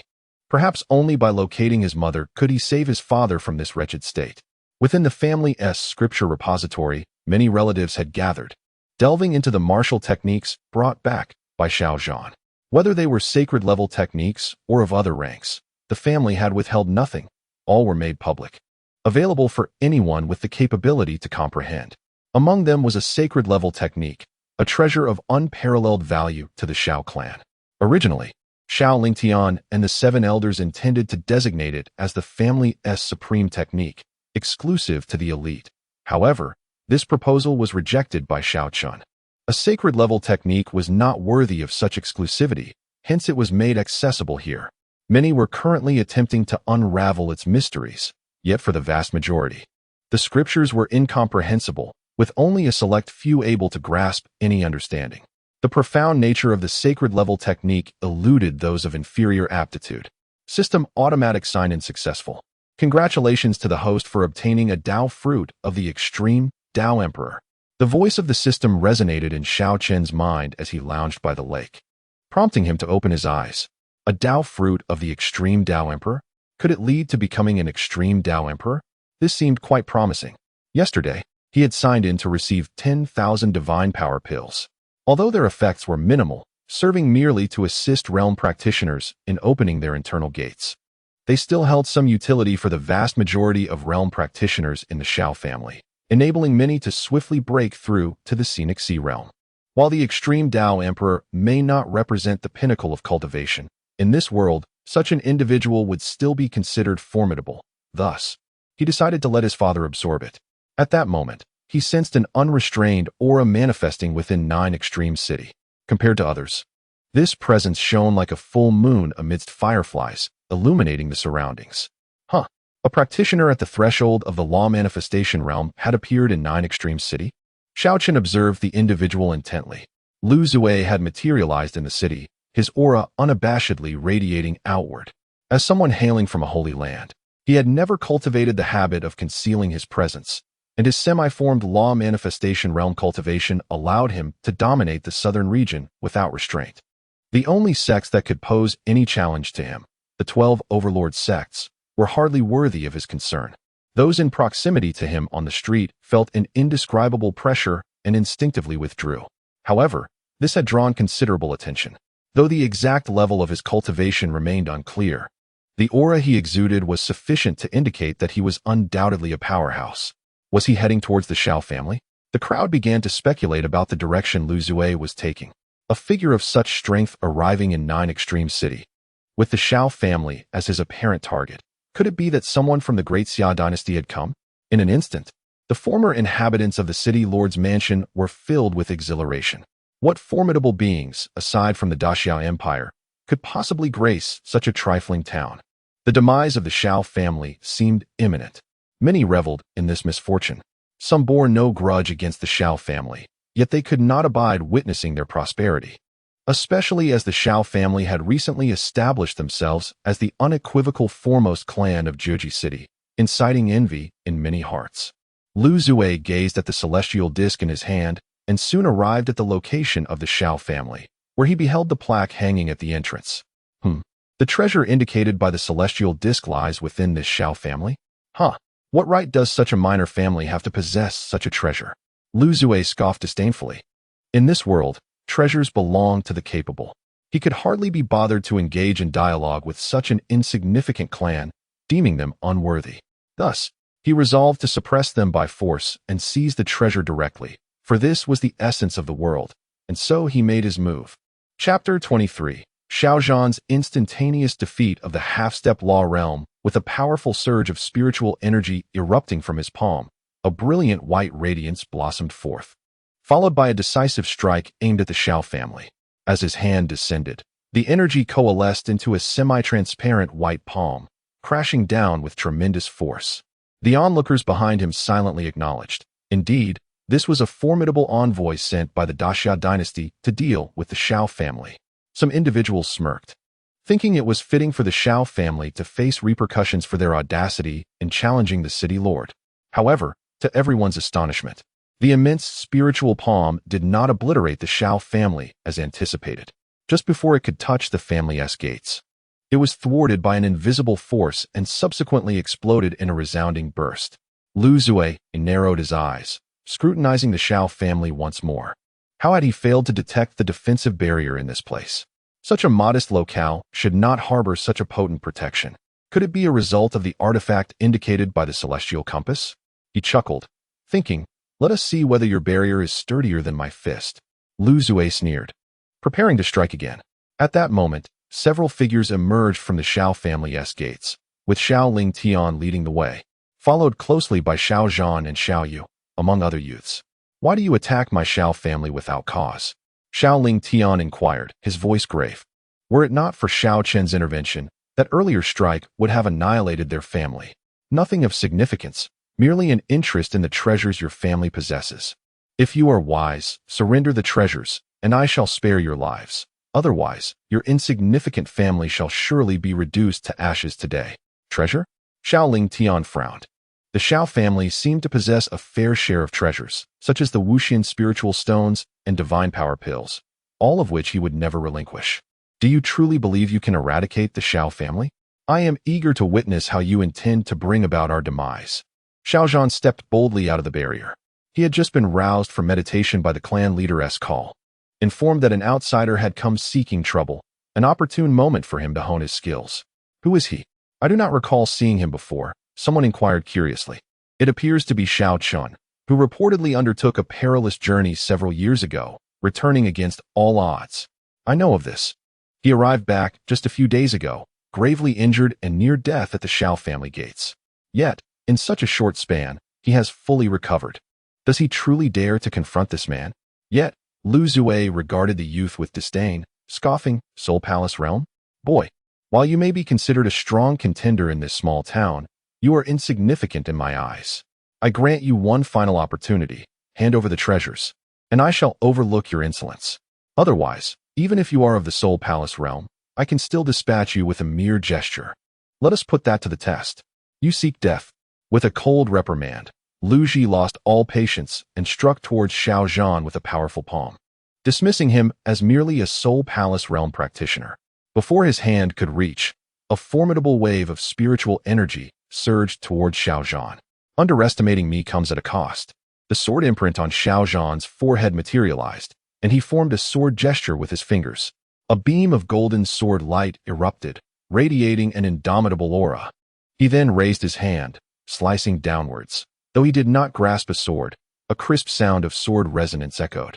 With a sharp sound, a golden sword scar flickered through the void, halting Lu Ji's descending palm. A crimson line appeared across his face. You. Lu Ji's eyes quivered violently, filled with shock and terror. Before he could utter another word, his body was cleaved in two, showering blood mist in opposite directions. The consequences of posturing before me are severe, Xiao Zhan remarked disdainfully at the sight of his opponent's lifeless form. Despite being merely at the Soul Palace realm, the enhancement of the eternal indestructible sword body allowed him to slay not just a half-step law manifestation realm practitioner, but even a true law manifestation realm expert could fall before him. The caliber of this physique was astonishingly high. Could it be the fabled celestial grade physique? Xiao Zhan pondered. Impressive. The onlookers, including Xiao Lang, exclaimed. They had anticipated a fierce battle for Xiao Zhan to emerge victorious, only to witness a single strike. Cousin Xiao Zhan, your strength is remarkable. That individual seemed formidable, yet you dispatched him with one blow. Xiao Ruoming's eyes widened in disbelief. Though she could not discern his cultivation level, she sensed that the aura emanating from him was unlike anything they had ever encountered. Recently, the clan leader bestowed upon me a great boon, which enabled my rapid advancement in strength. Otherwise, I would not have stood a chance against him. Xiao Zhan confessed, acknowledging that without the enhancement of his physique, it would be exceedingly difficult to compete, even within the same realm. The clan leader granted you a boon? Who possesses greater strength now, you or the clan leader? Xiao Lang inquired curiously. They were unaware that the individual ranked first on the Heavenly Dao Golden List was their clan leader, Xiao Chen, who exuded an air of mystery. Previously, the clan leader was slightly stronger. Now, it is difficult to ascertain. Xiao Zhan mused, stroking his chin. After all, he could now slay those in the law manifestation realm, while he speculated that Xiao Chen was likely at that level as well. Perhaps you could have a match with him? It would be an enlightening experience for us. Xiao Ruoming suggested excitedly, clenching her delicate fists. We shall see about that. Xiao Lingtian interjected, shaking his head. These children were blissfully unaware of Xiao Chen's true power. They were not on the same level at all. The elders refrained from revealing the truth to the clan members, fearing that knowledge of their true strength might lead the youth to act recklessly, relying on their connections. As guardians, they hoped for the young ones to cultivate their independence. Family serves as their stronghold, yet it is by no means a justification for their misdeeds. At that moment, Xiao Yu approached, triumphantly bearing his spoils. Xiao Chen, do you recognize this? In his hand lay the celestial disc. Regrettably, even Xiao Chen could not identify the object, ultimately surrendering it to the vice clan leader, Xiao Lingtian. It was not until the Xiao family departed that the onlookers, who had initially reveled in their misfortune, were seized by an involuntary shiver. The old man exuded such an overwhelming aura that even Xiao Zhan's strike was effortlessly thwarted. Contemplating this, many felt a chill run down their spines, as they now comprehended that the Xiao family was no longer one of the four great families of the past. A genuine powerhouse had taken residence within their ranks, compelling those with grievances against the Xiao family to vanish without a trace, like frightened birds and beasts fleeing the scene. Chapter 24. Xiao Lingtian achieves the great emperor of the extreme Dao. Xiao Lingtian, holding the star map and the spatial ring of his opponent, searched for Xiao Chen, only to find him leisurely reclining on a sunbed by the lakeside, basking in the sun and soundly asleep. You are not the least bit concerned that Xiao Chen might be defeated? Xiao Lingtian inquired, puzzled. Why should I worry? Not to mention that he is merely a half step into the law manifestation realm. Even if he were truly at that level, he would still not be a match for Xiao Chen. Xiao Chen replied with his eyes closed. Is his strength truly that formidable? Xiao Lingtian exclaimed in astonishment. They had come to understand the hierarchy of realms, clearly aware that there lay a significant gap between the Soul Palace realm and the Law Manifestation realm. To be able to slay someone at the Law Manifestation realm with the cultivation of the Soul Palace realm seemed utterly inconceivable. The special physique I have fused with is indeed powerful. Transcending two realms in battle is not an issue. However, this is contingent upon my current low realm. As my cultivation improves, the efficacy of this physique will gradually diminish. Nevertheless, there is no need for concern, at least until I reach the immortal realm. When encountering ordinary bodies, I can almost always engage in combat across two major realms. As for facing opponents with other physiques, that will depend on my own foundation. Xiao Chen yawned as he opened his eyes. The eternal unyielding sword body was a gift from the system upon signing in, and he was well aware of its potency. Since you possess such a remarkable asset, why do you not fuse with it yourself? Xiao Lingtian questioned, pondering that if Xiao Chen merged with this special physique, he would surely become even stronger. It would be futile. My cultivation has already reached the Invincible realm, and no physique can enhance my combat capabilities in the slightest. Moreover, whenever I wish, I can manifest any physique in existence, so fusion is entirely unnecessary. Is that so? Xiao Lingtian found it difficult to fathom the realm in which his son resided. It felt as though he were omnipotent. He then retrieved the spoils obtained from the path drill, particularly the star map that even Xiao Chen could not recognize. Although Xiao Chen had never seen the star map, the moment he laid eyes upon it, scenes began to reflect in his gaze. Images of the path drill searching for the star heart while holding the star map. Ah, I see. In an instant, he comprehended everything about the star map. What is its function? Xiao Lingtian inquired. The primary purpose is to locate the star heart, and it also has treasure-seeking capabilities. Star heart. What is that? It serves a function similar to the heart of the universe. However, while the heart of the universe can govern the cosmos, the star heart can only dominate a specific star domain, akin to a diminished version of the heart of the universe. Xiao Chen handed the star map to Xiao Lingtian and remarked, in the future, we can replicate and forge several more, distributing them to those clansmen who enjoy venturing out for training.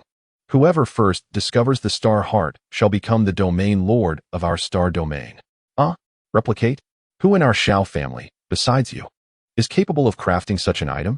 Father, that would be you. Me? My son, what jest are you making? At best, I am merely at the spirit pulse realm. How could I possibly concoct such a thing? Xiao Lingtian expressed his disbelief. Though he had recently made progress in the spirit pulse realm through advanced techniques and flawless spirit stones, he still felt far from comprehension of the profound mysteries involved. Just then, a fruit radiating golden light appeared before him. It was a round fruit adorned with 5 leaves, entirely golden, exuding an aura of inscrutable depth. What is this? Xiao Lingtian inquired, perplexed. Once you merge with it, you shall understand. Xiao Chen replied with a smile. Isn't it reasonable for a son to present his father with the Dao fruit of the extreme emperor? Xiao Lingtian gazed at his son in astonishment. Could this be another form of special constitution? Although this object fell short compared to Xiao Zhan's constitution, it was still a remarkable boon. Very well, under these circumstances. I shall accept it. Without further hesitation, Xiao Ling Tian began the process of merging with the oddly shaped fruit, aided by Xiao Chen. With Xiao Chen's assistance, the merging proceeded swiftly, and soon a powerful aura erupted from Xiao Ling Tian, yet was contained by Xiao Chen to prevent it from spreading. Otherwise, the imperial might would sweep across the entire star realm, turning all within the 9 extreme city to dust. Moments later, Xiao Ling Tian opened his eyes wide in shock, feeling an astonishing power within him. What exactly is this? Why do I feel as though I could upend the world with a mere wave of my hand? The force was terrifying, capable of obliterating his former self in an instant. At that moment, the Heavenly Dao Golden List suddenly erupted with blinding golden light, followed by a voice proclaiming, "Congratulations to Xiao Ling Tian for achieving the Extreme Emperor rank, now placed 5th on the Heavenly Dao Golden List. The Heavenly Dao rewards you with a longevity stone." The unexpected announcement sent the previously tranquil cosmos into a frenzy once more. On the Heavenly Dao Golden List, Xiao Ling Tian's name pushed the former 5th-ranked ancient Dust Emperor down to 6th. In an instant, everyone was left dumbfounded. Xiao Ling Tian? Who is he? How could he suddenly become an Extreme Emperor? Indeed, only those at the Emperor level could ascend to the Extreme Emperor rank. What was the story behind Xiao Ling Tian? His name had never graced the Golden List before. How had he suddenly attained such a status? Oh, Supreme Heavenly Dao, have you made an error? How could an Extreme Emperor suddenly emerge? Furthermore, is it not true that only 9 emperors can exist simultaneously in the realm? What is happening now? Could it be that the heavens are undergoing some inexplicable transformation? Everyone felt a sense of bewilderment, and some even questioned the Heavenly Dao, but alas, no response was forthcoming. Not everyone possessed Xiao Chen's strength or standing. Surname Xiao? Could this newly emerged Extreme Emperor have some relation to the one ranked first? The 2nd-ranked Emperor of Time and Space traverses the mortal realm, his brow furrowed in contemplation upon hearing the voice of the Tao. It is an immutable law that only 9 emperors can coexist in the universe, a truth that has remained unbroken since time immemorial. Only the enigmatic being who holds the 1st rank may have employed some extraordinary means to enable another to attain the pinnacle of the Emperor. Truly, the 1st-ranked entity is as formidable as legends suggest. Perhaps this individual is indeed the fabled immortal of eternal life, or perhaps an even more terrifying existence. That venerable figure must possess knowledge of the secrets to longevity. I must seek him out. Several other emperors share the same sentiment as the Emperor of Time and Space, embarking on a cosmic quest to uncover the whereabouts of Xiao Chen, hoping to gain his insights into the path of eternal life. Meanwhile, the cosmic war rages on, more intense than ever before, driven by the alluring rewards of the Taoist Golden List, particularly the treasures that promise to prolong life, such as the golden dragon fish and the 10,000 longevity herb. Chapter 25. I am merely a humble spirit vein realm. For those ancient relics nearing the end of their lifespan, striving might offer a glimmer of hope. Without effort, there lies only a dead end. Naturally, many others are vying for various treasures, techniques, divine abilities, and elixirs, items that are fiercely contested. Although those not on the leaderboard may possess lesser cultivation, their methods may not be inferior to those of the ranked powerhouses. If direct confrontation proves futile, alternative strategies must be employed. Meanwhile, the strong among the ranks are in fierce competition with one another. Who would ever scoff at the abundance of treasures? Across the cosmos, battles erupt with unparalleled intensity, instilling tremors of fear in the hearts of weaker cultivators, making them tread on thin ice. In contrast, star domains devoid of strong adversaries appear somewhat tranquil. In the secluded courtyard of the Xiao family, Xiao Chen remains leisurely by the pond, fishing, while beside him, Xiao Ling Tian gazes in astonishment at a colossal stone that has appeared before him, the Heavenly Dao Reward, the Longevity Stone. It is only now that he comprehends the unfathomable truth. He has inexplicably broken through to the realm of the Extreme Dao Emperor. So, my son, what exactly was that fusion and absorption you performed on me? Xiao Ling Tian inquires, still in shock. The fruit of the Extreme Dao Emperor. The fruit? Oh, through fusion and absorption, one can attain the Extreme Dao Emperor. Xiao Ling Tian gasps, astonished by such a wondrous entity existing in this world. However, you have merely absorbed the fruit. You have yet to truly master the powers belonging to the Extreme Dao Emperor. You must take time to adapt to the energy within you. Otherwise, a mere wave of your hand could annihilate an entire world. Xiao Chen cautions. This is vastly different from the cultivation he had initially signed into, as that was a systematic infusion, and he possesses profound understanding of the mysteries at each realm, allowing him to easily control the energy within. Annihilate an entire world? Xiaoling Tian's breath catches. He can indeed sense the cataclysmic power residing within him, yet it remains somewhat beyond his control. Could you please help me seal this power for the time being? I genuinely fear it may lead to severe consequences. Xiaoling Tian expresses his concern, aware that this is the family domain. Should his power spiral out of control, the entire clan could face destruction. Fear not. I am here. It will not spiral out of control. You simply need to boldly familiarize yourself with this power. Xiao Chen replies nonchalantly. Is he incapable of subduing a mere extreme Dao Emperor? At that moment, numerous family members rush into the courtyard, all eyes fixed on Xiaoling Tian. What is going on? Why are you all crowding here? You're scaring my fish away. Xiao Chen grumbles, displeased with the influx of relatives. Ling Tian, is that person on the Heavenly Dao Golden List you? Qin Lu urgently inquires, looking at the meditating Xiaoling Tian. They find it hard to believe that the individual in question is the very person before them. Yet, Xiao Chen's name occupies the top position, and one can never underestimate the capabilities he might possess. Xiaoling Tian initially intended to confess, but, upon noticing many younger members of the clan present, decisively shook his head, exclaiming, "How could it possibly be me? As you all know, I am merely at the spirit meridian realm. How could I suddenly ascend to the realm of the great emperor? It must be someone with the same name." If these young ones were to discover his ranking alongside Xiao Chen, they would surely be in an uproar. The arrogance of many disciples from powerful factions stems from their belief that their elders provide unwavering support, allowing them to act without restraint and pursue their desires. While the strength of the Xiao clan may increase, it is imperative that these young members do not misuse their family's influence. Even if Xiao Chen's power becomes undeniable in the future, the clan must impose strict regulations and formulate appropriate clan rules. Another with the same name? How could there be so many individuals sharing names with our clan members on the Heavenly Dao Gold List? Xiao Yu mumbled. First it was Xiao Chen, and now Xiaoling Tian. This is quite the coincidence. Cough. You young lad are merely lacking in experience. You are unaware of the vastness of the universe, where countless individuals share the same name. The Grand Elder coughed, then dismissed the younger generation to resume their training. Once they were alone, the Grand Elder posed the earlier question once more. Indeed, that person is me, Xiaoling Tian affirmed with a nod. Qin Lu immediately covered her mouth, gazing at her husband in disbelief. What on earth is happening? How did you suddenly become a great emperor? The Grand Elder inquired, trembling as he spoke. If there was a possibility that Xiao Chen had concealed his true strength, it was utterly impossible for Xiaoling Tian, as they frequently met and had experienced numerous conflicts with the other three families during Xiaoling Tian's tenure as clan leader, even resulting in the deaths of clan members. If the other party truly possessed such strength, such outcomes would have been inconceivable. What else could it be? This is undoubtedly the handiwork of Xiao Chen. Xiaoling Tian replied. Xiao Chen. Yes, he somehow acquired a fruit of the great emperor's Dao. After I absorbed and merged it, I attained the great emperor realm. In that instant, all eyes turned to Xiao Chen with renewed astonishment.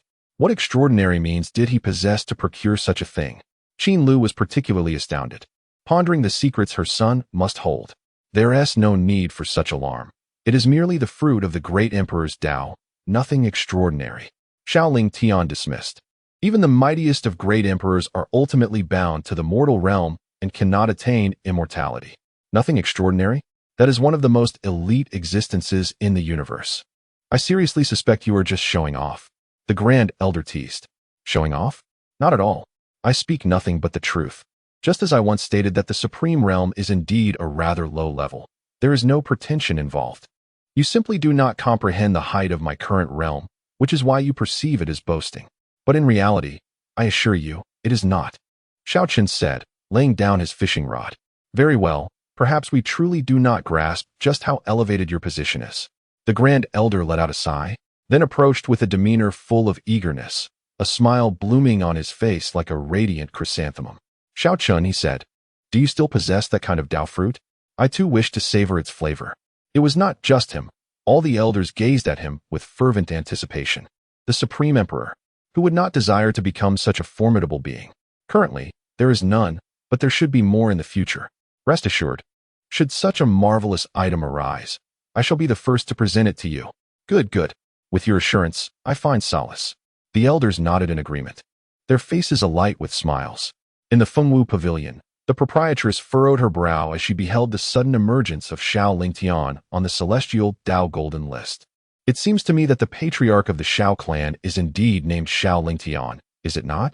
Sister Ming, you cannot possibly mean to suggest that the Xiao Lingtian of Juzhisheng is the same as this Supreme Emperor on the celestial Dao Golden List, can you? Please, do not jest. If he were truly this Supreme Emperor, then I would be the legendary immortal.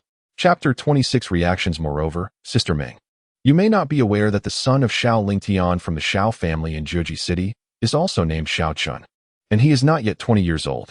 You wouldn't be suggesting that he is the one ranked first on the Heavenly Dao Golden List, would you? The maid beside her chuckled, tilting her chin upwards. Is that so? How fortuitous that this small Zheji city has produced two individuals sharing the same name as those formidable figures on the Heavenly Dao Golden List. What an honor indeed. The proprietor in the purple dress remarked with a hint of surprise, followed by a smile. By the way, have you made any discoveries regarding the swordsmanship inheritance you were tasked to find? None as of yet. But we have recently learned that the Xiao family unearthed a third-grade spiritual artifact from a nearby mine, which piqued our interest. We had intended to investigate the Xiao family's mine, but were previously denied access by one of their elders. We are currently seeking alternative means. The maid replied, Let us resolve matters with spiritual stones whenever possible, to avoid escalating the situation. If it proves futile, we may resort to purchasing the mine directly with martial arts, techniques, or elixirs. Since we have a lead, we must not relinquish it. Understood. Xiao Lingtian. Meanwhile, in a city beyond the Juji Mountains, an elderly man with white hair gazed at the sudden emergence of the extreme Dao Emperor on the Heavenly Dao Golden List, his brow furrowed in contemplation. Qin Shuo, your sister is married to a man from Juji City named Xiao Lingtian, if I recall correctly? Haha, father, your imagination knows no bounds. Surely you do not believe that this Xiao Lingtian is the same extreme Dao Emperor listed here? That would be the most absurd jest I have ever heard. If he were to attain the status of an emperor, I would gladly eat dung while standing on my head. Furthermore, humph, it is better that you do not mention him. Just the thought of him fills me with rage. If he hadn't abducted my sister back then, we would now be related by royal ties. You would undoubtedly be the lord of this city. A middle-aged man nearby wore a face of indignation. His sister, Qin Lu, had originally caught the eye of a prince, and even if it were merely to become a concubine, she would have enjoyed an abundance of wealth and glory.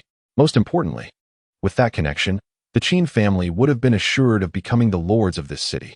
Alas, Qin Lu eloped with Xiao Lingtian, causing the Qin family to miss this extraordinary opportunity, ultimately allowing the lordship to fall into the hands of another faction. Fortunately, the prince did not take offense, otherwise, the Qin family might have faced annihilation. Upon hearing his son mention this matter, Qin Cheng's previously nostalgic expression turned frosty. Had it not been for his unfilial daughter, the Qin family's power should have been even more formidable by now. Enough of this, father. Let us not dwell on such distressing matters. Your centennial birthday is approaching. It is essential to remain joyful. Noticing the shift in his father's demeanor, Qin Shuo hastily changed the subject. Meanwhile, Xiao Zhan, who was training in the Zheji Mountains, looked perplexedly at the Heavenly Dao Golden List, murmuring, Xiao Lingtian? Another powerful figure sharing the same name as my family? How peculiar indeed. This individual had never before graced the esteemed ranks, so how did he suddenly emerge? This perplexity left him utterly bewildered. Surely, reaching such a pinnacle should preclude the possibility of subtle accumulation leading to a sudden breakthrough. Suddenly, a ferocious roar pierced the air, yanking Xiao Zhan from his reverie. He turned his gaze to behold a colossal tiger, adorned with magnificent wings, charging towards him with a gaping maw. Since merging with his newfound physique, his innate talents had transformed dramatically. What once eluded his understanding was now effortlessly mastered. His journey to the Jijik Mountains was solely to practice the newly acquired skills. A winged tiger? Could this be the legendary white tiger? Alas, its bloodline was impure, marked by mottled and chaotic hues. Yet it bore a trace of the white tiger lineage, rendering it worthy of cultivation. Beast, I grant you an opportunity. Become my steed, or face death. Xiao Chen intoned gravely. How dare a mere soul palace realm human display such arrogance before me? Who grants you such audacity? Roared the mighty tiger, its form towering like a small abode. It glared down at the diminutive human with wrath, then unleashed a golden beam from its maw, hurtling toward Xiao Chen. How dare you strike at me? You must be seeking your demise. Breaking cloud sword slash. Xiao Chen retorted with a cold snort, as golden light radiated from the sword in his grasp. A fierce golden sword aura cleaved through the air, effortlessly dissipating the golden beam emitted by the tiger.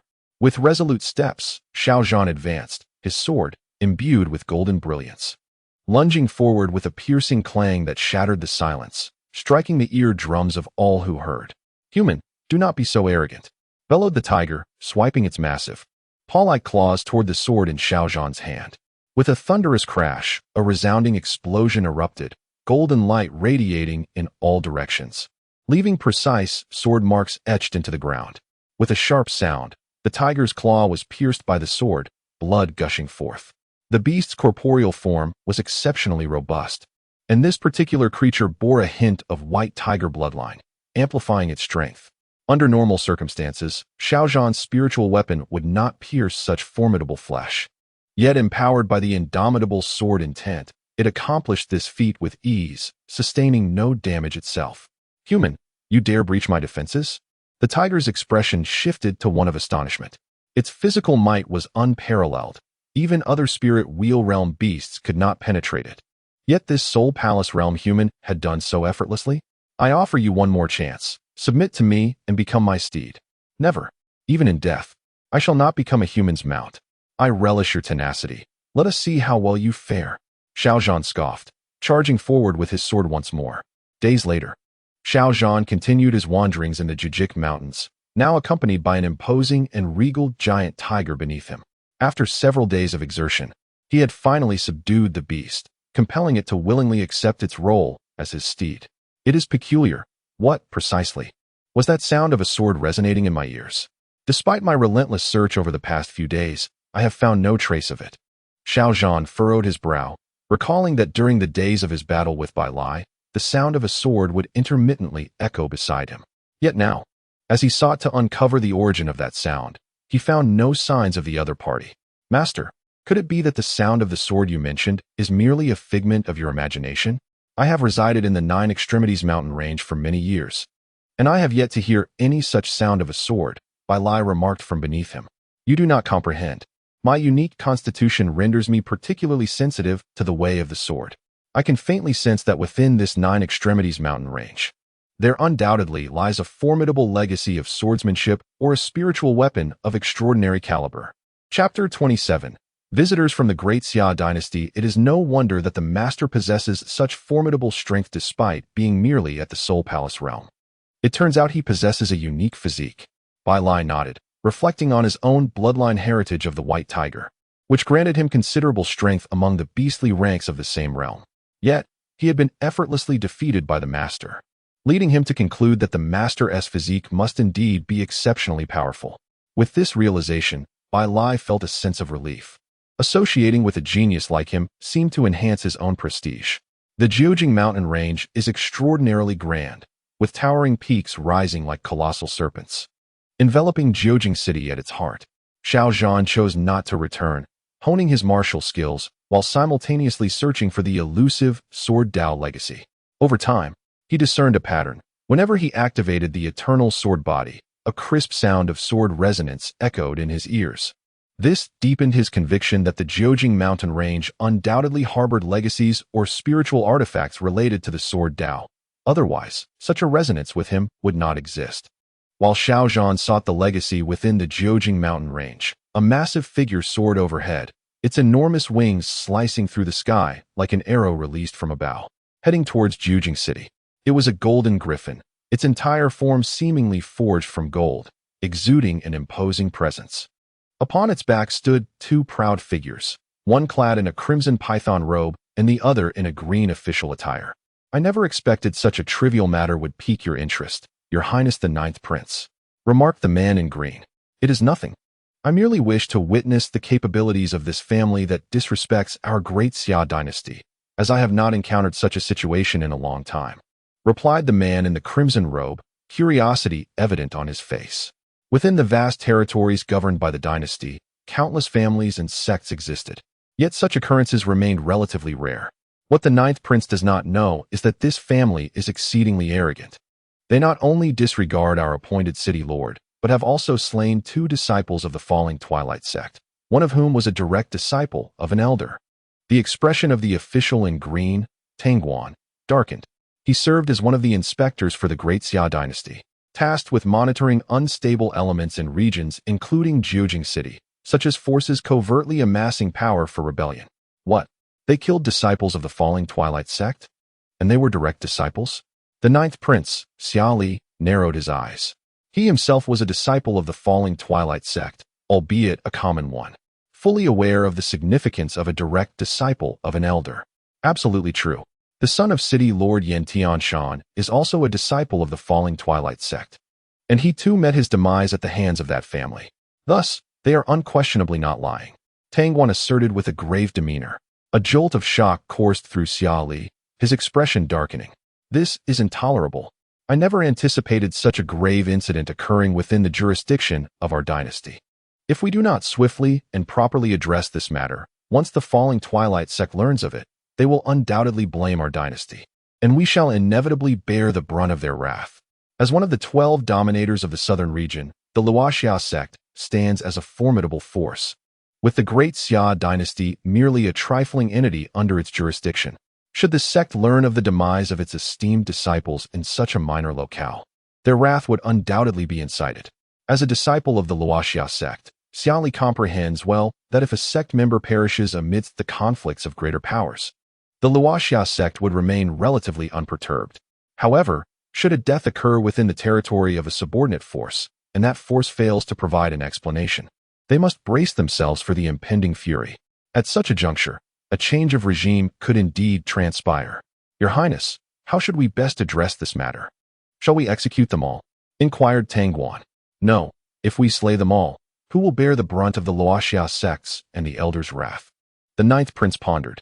We must capture them alive and present them to the Luoxiao sect for their decree.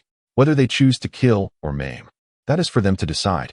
This way, even if they are enraged, their ire can be directed towards the captives, sparing us from the fallout. Your Highness is most astute. Soon, a colossal golden griffin soared above Jujisheng, its golden wings creating a vast shadow, while the gust it generated uprooted tiles from rooftops and sent pedestrians staggering. What is that? A beast? Is a beast tide about to erupt? Someone cried in terror. Hurry, seek refuge with the Xiao family. They are the most powerful and the safest haven in Jujisheng. Amidst the growing panic, 2 resolute figures descended from the golden griffin, landing within the city. Is anyone there? Could it be that it is not a beast tide? Moreover, they are clad in the official garb of the Great Xia dynasty. Has the Great Xia finally dispatched personnel? It must be in response to the Xiao family's revelations. As speculation swirled, Tangguan's voice resonated. Where is the city lord? Yen Tianshan? His voice was not loud, yet it reverberated throughout Jujisheng. Reporting, my lord, the city lord has been slain, stammered Lu Renjia from the roadside. Slain? By whom? It was the Xiao family. The Xiao family? Tangguan's eyes narrowed, a murderous intent emanating from him. Once again, the Xiao family? After eliminating 2 disciples of the Luoxiao sect, they have audaciously taken down Yen Tianshan as well? Such temerity. They clearly disregard the authority of the Great Xia dynasty. Their crimes are deserving of death. To slay disciples of the Luoxiao sect might be attributed to ignorance, for not all are familiar with the sect. However, Yen Tianshan was the acknowledged city lord of the Great Xia, representing its authority, and to have slain him is a blatant provocation. The Xiao family. What an audacious clan to emerge from such a remote place.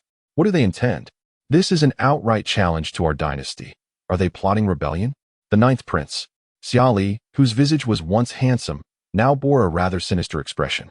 The adversaries not only aspire to rebel, but also seek to plunge the Great Xia dynasty into an abyss of irretrievable doom.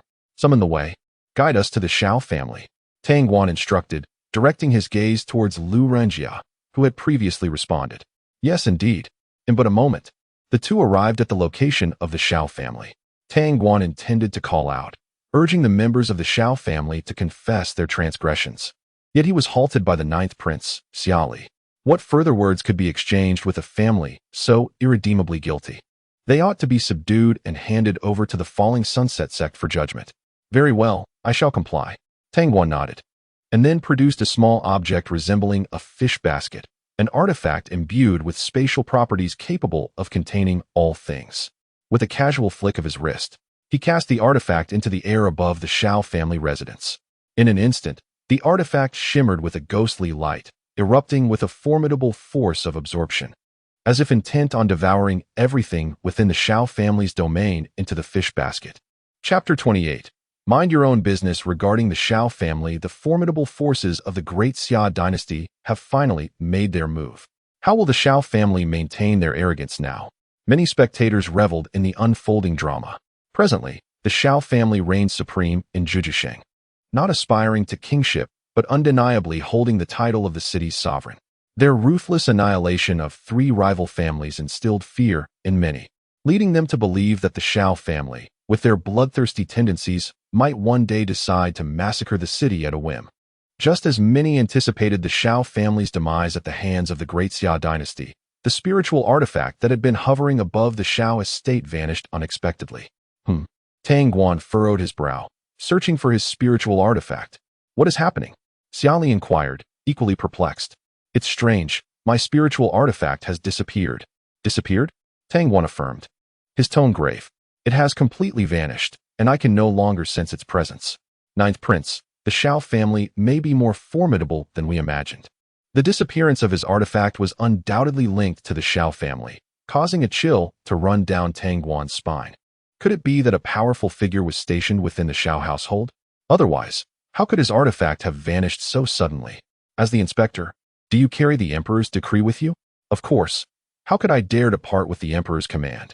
Then there is nothing to fear.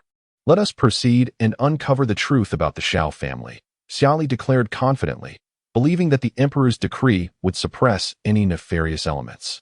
Tang Guan nodded and followed the ninth prince into the Xiao residence. However, they were perplexed to find the estate deserted. Had the inhabitants fled in anticipation of their arrival? Even if you escaped to the ends of the earth, your fate remains sealed. Xiao scoffed.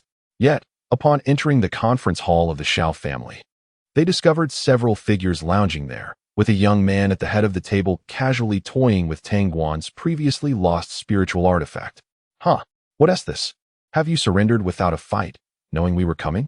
Xiao sneered. Surrender? Xiao Chen roared with laughter, his gaze narrowing as he regarded the two intruders.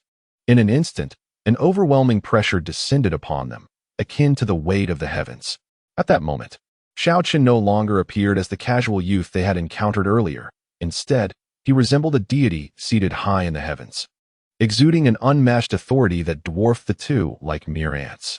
Yet, in the next heartbeat, everything returned to normal. The youth still sat there, a bemused expression on his face, as if nothing had transpired. However, both men were drenched in sweat, trembling uncontrollably. That earlier pressure had instilled an unprecedented sense of insignificance, a feeling of being utterly powerless over their own fates. Is it the great Xia dynasty, then? Return and inform your emperor's heir to refrain from meddling in the affairs of the Xiao family, lest you invite the downfall of your dynasty, Xiao Chen warned, before crushing the spiritual artifact in his grip. Quick, summon the emperor's decree. Xiao trembled as he spoke, fully aware that the individual before him was not someone they could contend with. How infuriating! How could such a formidable being appear in this remote locale? The Inspector Tang Guan humbly requested the Emperor's decree to assert his authority. Both men, unwilling to concede, sought to suppress the Xiao family here. Suddenly, a golden imperial edict materialized before Tang Guan, enveloped in a majestic aura of dragon energy, exuding an overwhelming presence.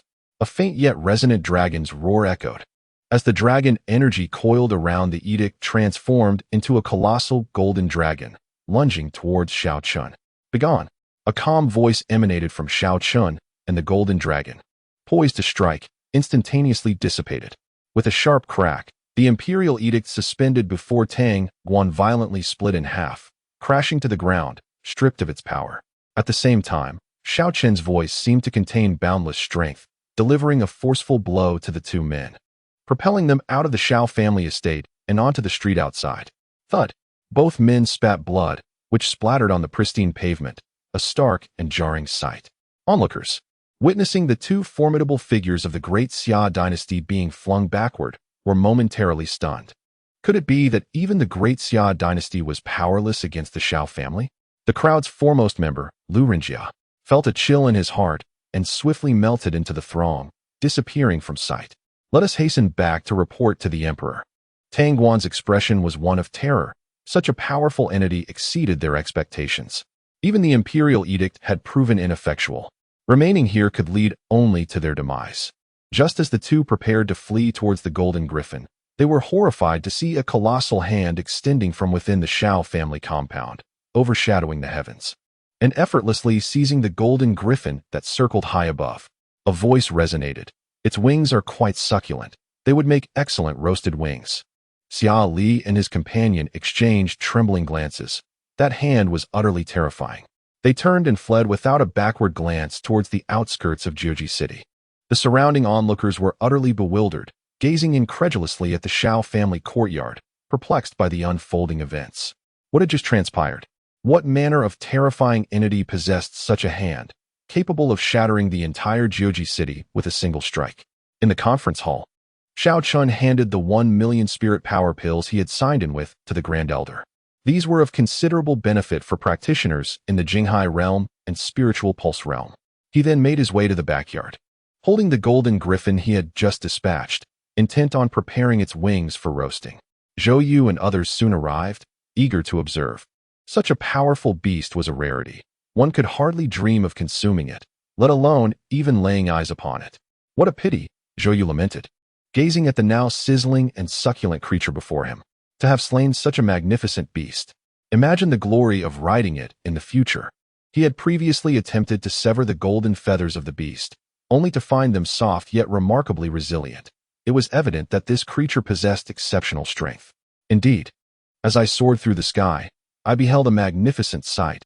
It was truly imposing. To sacrifice such a creature for mere barbecue seems a lamentable waste. Keeping it within the family would undoubtedly yield a formidable ally. Xiao Yin gazed at the beast, unable to suppress a gulp as an enticing aroma wafted through the air. Xiao Chen meticulously manipulated the flames, ensuring the meat did not become charred. He remarked, such a beast does not merit the attention of the Xiao family. If one desires a steed, it must be a true dragon, a divine phoenix, or a qilin, races that defy the heavens. A mere griffin is hardly worthy. A true dragon, a divine phoenix? You certainly speak boldly. Such beings exist solely in legend. Their actual existence remains uncertain, Xiao Lang replied, shaking his head. Chapter 29. Anomaly in the Mines. How can it not exist? Did you not see the Azure Dragon Demon Emperor, who ranks fourth on the Heavenly Dao Golden List?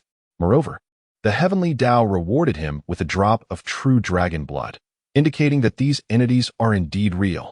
The crowd engaged in fervent discussions, fantasizing about the day they might ride such magnificent mounts. However, Xiao Zhan had already procured a rather formidable steed. Xiao Chen remarked, Xiao Zhan, hasn't he gone to the 9 Extremities Mountains for training? Could he have returned? Not yet, but I caught sight of him. He has obtained a beast with a trace of white tiger bloodline. A white tiger bloodline. His luck is truly remarkable. Before long, the golden griffin was roasted to perfection, living up to its name, its entire body shimmering in golden hues and emanating a delightful aroma.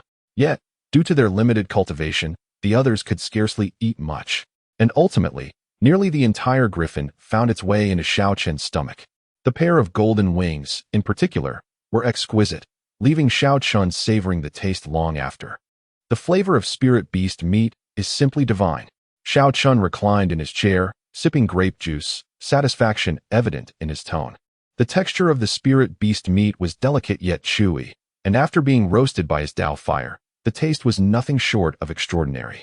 Despite the minimal seasoning, its deliciousness far surpassed anything he had tasted before his reincarnation.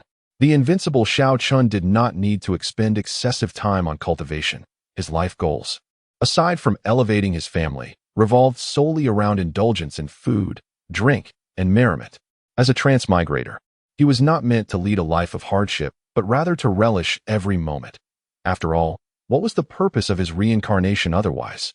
The taste is delightful, yet it pales in comparison to the delicacies of the Fengwu Pavilion. Xiao Lang interjected. The Fengwu Pavilion? Is that the establishment that remains closed for half a year and only opens for 3 days? Xiao Chen's interest was piqued. He had always held a passion for gourmet cuisine. Indeed, that is the one. Last year, I made a reservation for this year. The opening day should be approaching soon. We must go and experience the flavors there together. It will undoubtedly be an eye-opening experience. All right, I shall definitely go and sample it. Several days later, the heavily injured and almost lifeless Grand Elder was carried back by a gigantic tiger. His body was covered in countless small wounds, resembling someone who had been cruelly tortured, with blood flowing profusely, a sight most gruesome. Which beast dares to wreak havoc in my Xiao family? The moment the giant tiger appeared, a member of the Xiao family shouted, immediately on high alert. I am merely following my master's orders to bring this individual to the Xiao family in Nine Extremities City. I have no other involvement. The giant tiger declared. Your master? Who is it? Xiao Zhan. The tiger replied, enveloping the elder on its back with spiritual energy and gently placing him down before turning to leave. Grand Elder? The crowd gasped in unison. What happened? Just then, Xiao Chen, who had been fishing, entered the hall and flicked his fingers, releasing a beam of healing golden light as he frowned and inquired. There has been an anomaly in our mine located in the Nine Extremities Mountains. The elder, awakening from his stupor, spoke softly, a mining vein? Pray, do elucidate the situation. Xiao Chen inquired. At this moment, the elder had regained his composure, though the sight of his bloodied form was rather unsettling. He explained, that is a spirit mine, the very one from which we once unearthed a third-grade spirit artifact. Today, an extraordinary anomaly emerged. I initially presumed it to be another spirit artifact or treasure. To my dismay, it turned out to be a great terror. The instant I made contact, a beam of sword light was unleashed, which then fragmented into countless smaller sword lights that assailed me. Had Xiao Zhan not fortuitously appeared to intercept a portion of the sword energy and administered a medicinal pill, I fear my life would have already slipped away. The elder, still trembling from the experience, recounted the horror of being engulfed by relentless sword lights, sending chills down his spine. Yet he could not fathom how such a terrifying entity could exist in that place. Sword light? Xiao Chen furrowed his brow, a glimmer of insight sparking in his eyes as he gazed toward the location of the mine. In an instant, he discerned the intricate web of causality within. So it is. There lies concealed the legacy of an emperor of the extreme path. What? There is a legacy of an emperor of the extreme path within the mine? The elder exclaimed in astonishment, incredulous that such an extraordinary inheritance could be found in their realm. Indeed, it belongs to a rather formidable emperor of the sword. How intriguing that he has not yet perished. Xiao Chen chuckled lightly. Since it is the legacy of an emperor of the extreme path, Chief, you must act swiftly to retrieve it. The inheritance would significantly enhance our clan's foundation, would it not? The elder was somewhat impatient. For the legacy of the Emperor of the Extreme Path was nearly unmatched in power, second only to Xiao Chen himself. Although the location was fraught with peril, the chief's strength would surely allow him to secure the legacy with ease. Do not rush. Has not Xiao Zhan appeared there? Let us first assess his situation. Perhaps he possesses the capability to obtain the Emperor's legacy. Xiao Chen waved his hand dismissively, particularly since Xiao Zhan bore the eternal indestructible sword body, which harmonized remarkably with the sword legacy present there. Xiao Zhan, can he manage? Let us observe. Should any issues arise, I shall intervene. After all, the legacy will not elude us. This would also serve as a trial for Xiao Zhan. As long as a clan member could undertake the task, Xiao Chen would typically refrain from intervening. Engaging with these individuals felt akin to bullying a child, especially since the clan's sole prodigy among the younger generation was Xiao Zhan. Upon hearing this, the elder nodded, fully aware of Xiao Chen's formidable capabilities. Meanwhile, after ensuring the elder's safe return, Xiao Zhan commenced his exploration of the mine. If the chief could bring me back to life, surely he can mend the elder's injuries. His supply of medicinal pills was limited, consisting only of a few basic healing elixirs. However, the Grand Elder's injuries were grave, affecting not only his physical form, but also inflicting severe damage upon his very soul. There were no further options available. The only course of action was to return him to the clan, allowing the patriarch to seek a remedy. The source of the incessant sword sounds that had echoed in his ears was also rooted in this place, along with the terrifying sword energy that had recently manifested. Clearly, this location was extraordinary. I surmised that the legacy of the sword path might indeed be concealed here. Xiao Chen furrowed his brow. Yet the mineral vein had reached its terminus, with formidable layers of rock lying ahead. To advance further, one would need to delve deeper into the vein. Without hesitation, Xiao Chen took it upon himself to labor, for any potential gains outweighed the trivial exertion required. Armed with a spiritual weapon, he relentlessly struck at the stone wall before him. Naturally, should he encounter any spirit stones, he would collect them. Although the current members of the Xiao family no longer trained with such inferior low-grade spirit stones, they remained useful for trade with the outside world. Chapter 30. The inner space of the mountain. Xiao Chen wielded the spiritual artifact in his hand, causing the stones of the rock wall before him to shatter and fly. From time to time, he activated his immortal sword body, and the resonant sound of the sword grew increasingly clear in his ears. It was the inheritance of the sword path harmonizing with his unique constitution. Indeed, he sensed it. Deep within this mind lay a profound inheritance of the sword path. Xiao Chen felt a surge of exhilaration. Although he had previously acquired a holy level inheritance, it was not a pure legacy of the sword path. Yet, he had an inkling that this place harbored the most unadulterated essence of swordsmanship. As one possessing the strength to slay those in the law manifestation realm, he devoted nearly half a day to finally breaking through this mine. With a resounding crash, the final layer of rock was shattered, and a glimmer of light emanated from the deepest recesses of the cave. Simultaneously, a crisp sound of a sword-esque cry resonated throughout the entire Nine Extremes mountain range, including the city of Nine Extremes. The proprietress of Fengwu Courtyard, who was feeding the fish in the lake, suddenly lifted her head. Her gaze, previously serene yet tinged with sorrow, sharpened as it turned towards the Nine Extremes mountain range. The sound of the sword? Could it be that the imperial legacy I have long sought has finally manifested? This extraordinary sound of the sword contained an indescribable profundity, and anyone who heard it seemed to envision a formidable celestial sword thrusting towards them, causing an involuntary shiver to traverse their bodies. Xiao Chen felt as though he had entered another realm, a vast expanse where the sun, moon, and stars floated in the heavens, illuminating this world with resplendent brilliance. Upon entering this space, he immediately sensed the intricate traces of the sword path permeating the air. A moment's carelessness could lead to being obliterated by these sword traces. Fortunately, as he possessed the immortal sword body, the sword intent radiating from him resonated with the sword scars of this world. Whenever he moved, the sword traces around him flowed like water, causing him no harm whatsoever. With a mere glance, Xiao Chen located the source of the inheritance. It was simply too conspicuous. He beheld 9 colossal swords, resembling pillars that supported the heavens and the earth, standing majestically in the center of this space, as though they upheld this entire world. Overwhelmed with astonishment, he gazed upward at these immense swords and murmured, could it be that there exists a 9-fold inheritance of the sword path here? He then soared towards the location of the 9 swords. After his departure, the figure of the proprietress of Fengwu Courtyard appeared at the periphery of this space. Clad in a striking red garment, her alluring visage and graceful form exuded an extraordinary charm. Upon witnessing the scene within the space, Yi Ruming's face lit up with joy. This is undoubtedly the inheritance of that great emperor. According to records, his most formidable technique was the sword formation. I hope to uncover the offensive techniques left behind by this emperor. Otherwise, my prolonged wait will have been in vain. She did not seek the emperor's inheritance itself, but rather the techniques he had left behind, for only those techniques could enable her to accomplish her ambitions. As for obtaining the emperor's inheritance, it would be a welcome fortune, but she remained indifferent to its absence. However, the moment she set foot in this space, an overwhelming sense of dread washed over her.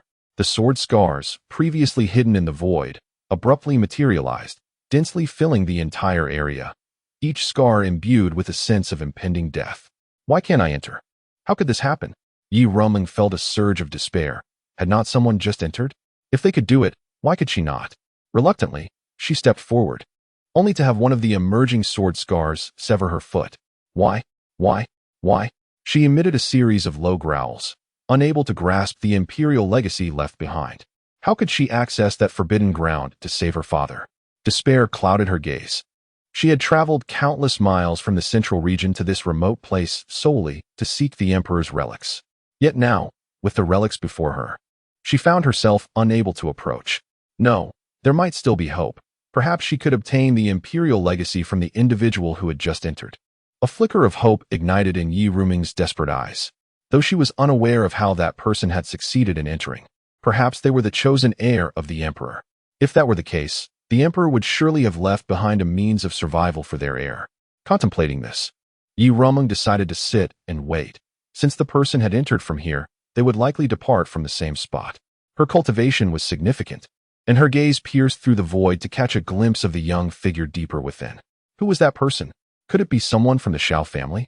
She had never encountered Xiao Zhan, so naturally, she did not recognize him. After flying for a while, Xiao Zhan arrived at the central position of this space, where he felt the vastness of the 9 colossal swords even more acutely. How am I to obtain the inheritance? The 9 swords stood majestically like the swords of creation. Was he to take them away? Clearly, that was unrealistic. At that moment, Xiao Zhan suddenly noticed that each sword bore inscriptions. After a cursory study, his expression brightened with surprise. These inscriptions were indeed sword scriptures. They were somewhat profound, far more intricate than the previous sacred-level techniques. Were it not for his current qualifications having far surpassed the past, he would likely have found them incomprehensible. Yet in Xiao Zhan's eyes now, the scriptures were not particularly challenging. So, it is like this. By comprehending these sword scriptures, I can extract the sword souls from these colossal swords. Without a moment's hesitation, Xiao Zhan sat before one of the giant swords and began to decipher the golden inscriptions inscribed upon it. Boom! The table beside him exploded violently, and a middle-aged man with a dark expression exclaimed, "Are you saying that all 3 of the Soul Palace realm members we sent to annihilate Xiao Zhan's family have perished?" Reporting to the clan leader, "They have not relayed any information to the family for quite some time. In the past, we have always adhered to strict regulations, ensuring that updates on their circumstances are communicated every few days to guarantee absolute safety. The occurrence of this situation raises grave concerns about their fate." One elder spoke with a heavy expression. When was the last time they conveyed any news? Clan leader Wang Yuan inquired coldly. The last communication took place in the Jujin mountain range. Based on the direction that Xiao Zhan was heading, we deduced that they likely originated from the remote Jujin city. Came the response, "Jujin city? How could it be from such a trivial place?" Wang Yuan frowned. That city is exceedingly isolated, devoid of any formidable warriors. It seems improbable that our 3 members in the Soul Palace realm would succumb to misfortune in such a minor location. Could it be that they encountered an attack from some beast in the Jujin mountain range, which resulted in their demise? Chapter 31. The Legacy of the Supreme Emperor and the Remnant Soul of the Emperor. We shared the same sentiment. For there existed no entity within the 9 extremes city that posed a threat to the 3 of them. However, this uncertainty regarding Xiao Zhan's precise circumstances might inadvertently sow the seeds of peril for our clan. Should Xiao Zhan still be alive and have acquired some fortuitous opportunity, the consequences could be dire. Upon hearing this, Wang Yuan waved his hand dismissively. Though the specific reasons for the demise of the 3 remain unclear, Xiao Zhan is undoubtedly doomed. His family cannot afford to leave a single survivor, a principle that has long governed the actions of our Wang clan. If we strike, we must eradicate every trace. What does the clan leader imply? Since we have established that Xiao Zhan hails from 9 Extreme City, the solution is straightforward. Dispatch several powerful Soul Palace realm experts to annihilate all forces associated with the Xiao surname in that city. Not a single one shall be spared, especially that Xiao Zhan. I must see him alive or dead. Given his youth and his attainment of the Soul Palace realm, should he eventually break through to the Spirit Wheel realm, it would indeed spell disaster. In the entirety of the Great Xia dynasty, the most formidable individuals barely reached the Spirit Wheel realm. While our Wang clan boasts several Soul Palace realm members, none have managed to ascend to that ultimate level. Therefore, we must ensure that Xiao Zhan is deprived of any opportunity for growth, and they must not harbor any illusions of survival. Understood, clan leader. I shall make the necessary arrangements. Wait, should we discover Xiao Zhan's corpse, we must meticulously search for any formidable legacy he might possess. Last time, we failed to uncover it, and I remain unaware of its whereabouts. This time, we cannot afford even the slightest oversight. Yes. Meanwhile, within the spatial realm of the 9 Extremes Mountain, two swords floated behind Xiao Chen, one silver and the other pitch black. In a brief span, he had comprehended the scriptures inscribed upon these colossal swords and had thus acquired their sword souls. Cracks began to manifest on the massive sword before him, golden light emanating from within, followed by a dramatic collapse, revealing a golden longsword. Its crisp ringing resonated, exuding a fierce aura capable of severing all. It then transformed into a beam of golden light, hovering behind him, bringing the total to 3 long swords at his back. Little did he expect that this place offered not merely a legacy of the sword, but also a formation of sword techniques. Xiao Chen marveled at the terrifying sword array composed of 9 long swords, focused solely on annihilation. Moreover, this was indeed a legacy from a supreme emperor, an astonishing revelation. For such a fearsome inheritance could be found in a place like 9 Extreme City. As Xiao Chen grasped the enormity of this inheritance, he was genuinely astounded. The Supreme Emperor, the most powerful being in the universe, felt so distant, yet here he was, comprehending the legacy of such an existence. 9 Extreme City, 9 Extremes Mountain. The 9 Extremes, Sword Emperor. Everything here was intricately linked to this legendary figure, a truth that had remained shrouded in mystery until now. Had it not been for Xiao Chen merging the eternal and indestructible sword body within me, I would likely have never gained access to this profound legacy. I find it utterly perplexing why such a formidable physique is not utilized by him personally, even in the absence of substantial foundation. Merely relying on this physique could allow him to combat across 2 great realms. Such a terrifying capability is beyond anything I have ever encountered. Nevertheless, I assume the clan leader must have his own plans. For now, it is imperative that I delve into the inheritance here. Once I acquire the entirety of this legacy, the indomitable eternal sword body, in conjunction with the 9 Extreme Sword Emperor's inheritance and the Supreme Emperor's weapon, will render the Xiao clan unassailable across the southern region.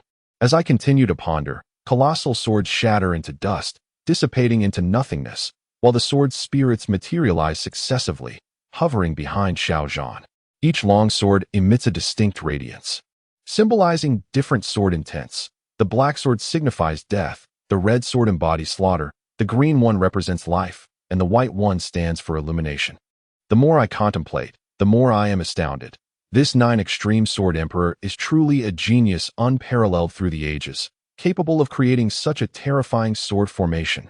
When the final purple sword soul appeared before Xiao Chen, he had thoroughly comprehended the scriptures inscribed upon the 9 colossal swords. Just as he exhaled in relief, a chilling breeze swept past, causing him to involuntarily shudder. Subsequently, a peculiar voice echoed in his ear. At long last, you have manifested. Do you have any idea how long I have awaited this day? Xiao Zhan's body froze instantaneously, and he turned to scan his surroundings, stammering, Who are you? Who are you? You have obtained my inheritance, yet you do not know who I am? The voice retorted, Since that is the case, let me reveal my true identity to you. With that declaration, the 9 long swords simultaneously radiated brilliant light, and from them emerged 9 beams that coalesced into a translucent figure before Xiao Chen. The figure was tall, with piercing eyes that seemed to harbor 2 long swords within them. Even though the entity was a soul, it emanated an oppressive aura that weighed heavily upon Xiao Chen. Could you be the 9 Extreme Sword Emperor? Xiao Zhan's pupils constricted. So you finally comprehend. Then may I ask, would you be so kind as to relinquish your body to me? Possessing a body? The notion struck Xiao Chen immediately, but how could that be possible? The 9 Extreme Sword Emperor is a figure from an era long past. How could he still be alive today? In an instant, a chill coursed through Xiao Chen, causing him to tremble uncontrollably. Fear not, I act swiftly. You will feel no pain. The 9 Extreme Sword Emperor sneered, and then the soul began to burrow towards Xiao Zhan's brow. Wait, can you enlighten me as to how you have survived until now? Xiao Chen bellowed, attempting to buy himself precious moments, hoping for a glimmer of hope. Those on the brink of death seldom indulge in such trivialities. However, I can inform you that had it not been for your formidable physique, you would not even qualify to be my vessel. You should consider yourself fortunate. Now, it is time for you to die and close your eyes. Upon uttering these words, the body of the 9 Extreme Sword Emperor surged towards the brow of Xiao Chen. He had meticulously planned for this moment over several 100,000 years, merging his own divine essence with the 9 imperial swords to become their spirit. Furthermore, He had acquired supreme esoteric techniques from ancient forbidden realms, all for this singular moment. Now, his anticipation reached a fever pitch. My life is at an end. Xiao Chen cried out in despair, for his opponent's power was insurmountable. Undoubtedly a being beyond the realm of the Dharma aspect, perhaps even a sage or a supreme. Even with his formidable and unique constitution, he could not withstand the usurpation. Ha ha ha, a new body, a new life, I am coming.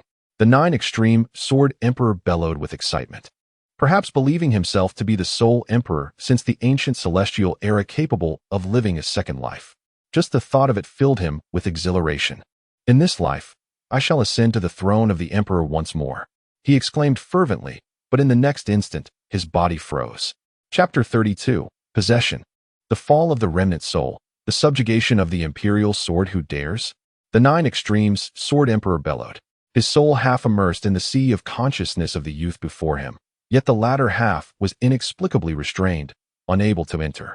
Xiao Chen looked up in astonishment at the person who had appeared seemingly out of nowhere. Tribe leader? Meanwhile, Yi Rumong, who had been vigilantly stationed outside, was equally bewildered. She had been guarding the entrance all along. How had someone managed to slip past unnoticed? Could there be another entrance? Such audacity, daring to possess my kin. Xiao Chen sneered, gripping the leg of the Nine Extremes Sword Emperor.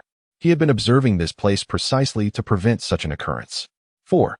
Long before the Grand Elder was wounded, he had discovered the remnant soul of the Nine Extremes Sword Emperor fused with the spirits of 9 imperial swords. In this state, the opponent could achieve an alternative form of longevity, yet could not separate from the sword spirits. Otherwise, they would surely perish. Unless a suitable vessel could be found in an exceedingly brief time frame. And what of your kin? I shall possess him. After waiting for hundreds of thousands of years, I have finally found a fitting vessel. No one can thwart my ambition. A piercing voice echoed from Xiao Zhan's sea of consciousness, followed by a surge of terrifying power aimed at repelling the intruder, yet it bore no effect. His leg remained firmly ensnared. The Nine Extremes Sword Emperor, taken aback, realized the newcomer was no ordinary foe. However, he acted decisively. With a resounding explosion, the leg seized by the intruder shattered, and his spirit swiftly darted into Xiao Zhan's sea of consciousness. Ha! Can the schemes of this emperor, crafted over hundreds of thousands of years, truly be obstructed by outsiders? No one can hinder my rebirth. This era shall once again witness the splendor of the Nine Extremes Sword Emperor. I shall make the entire universe bow beneath my sword. A boisterous, manic laughter erupted from within Xiao Zhan's being. In this new life, he brimmed with confidence to ascend to greater heights, preparing to devour Xiao Zhan's spirit. This was not merely a simple possession. It was a method inherited from the ancient celestial era, aimed at consuming the opponent's spirit and utilizing it as a foundation for rebirth. After all, his own spirit was on the brink of withering. A mere possession of the body would still lead to his demise. What a vibrant soul! The Nine Extremes Sword Emperor's eyes gleamed with a sharp light as he opened his mouth to bite into the spirit within Xiao Zhan's soul palace. It was over. Despair engulfed Xiao Zhan's heart. He had thought the tribe leader's arrival would save him, yet the latter had sacrificed a leg to survive. Now that the intruder had entered his sea of consciousness, even with the tribe leader present, there was no means to expel him. But in the next moment, the Nine Extremes Sword Emperor found himself biting nothing but air. What is happening? He widened his eyes in disbelief. How had he suddenly found himself outside the body of his target? Hadn't he just entered the latter's sea of consciousness? Xiao Zhan was equally perplexed. How had the intruder suddenly emerged?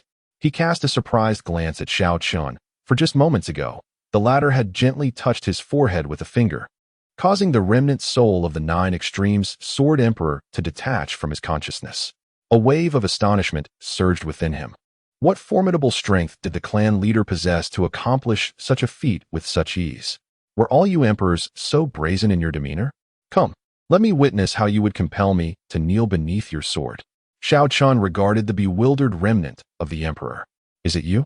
The Nine Extremes Sword Emperor turned to face Xiao Chen, only to be horrified to discover that the man before him radiated no trace of cultivation. He was merely a mortal. His eyes narrowed as he spoke in a grave tone. Could it be that you are an emperor of this era? If so, that would spell trouble. However, upon receiving a shake of the head from Xiao Chen, the Nine Extremes Sword Emperor breathed a sigh of relief and coldly declared, Since you are not an emperor, do you dare to meddle in my affairs? You are courting death." With a flick of his finger, the blood-red sword that had been hovering behind Xiao Zhan vanished in an instant, only to reappear above Xiao Chen's head, poised to pierce through the void. As long as his opponent was not an emperor, he believed he could easily slay him. Despite his diminished power, now only at the supreme level, his imperial weapon remained.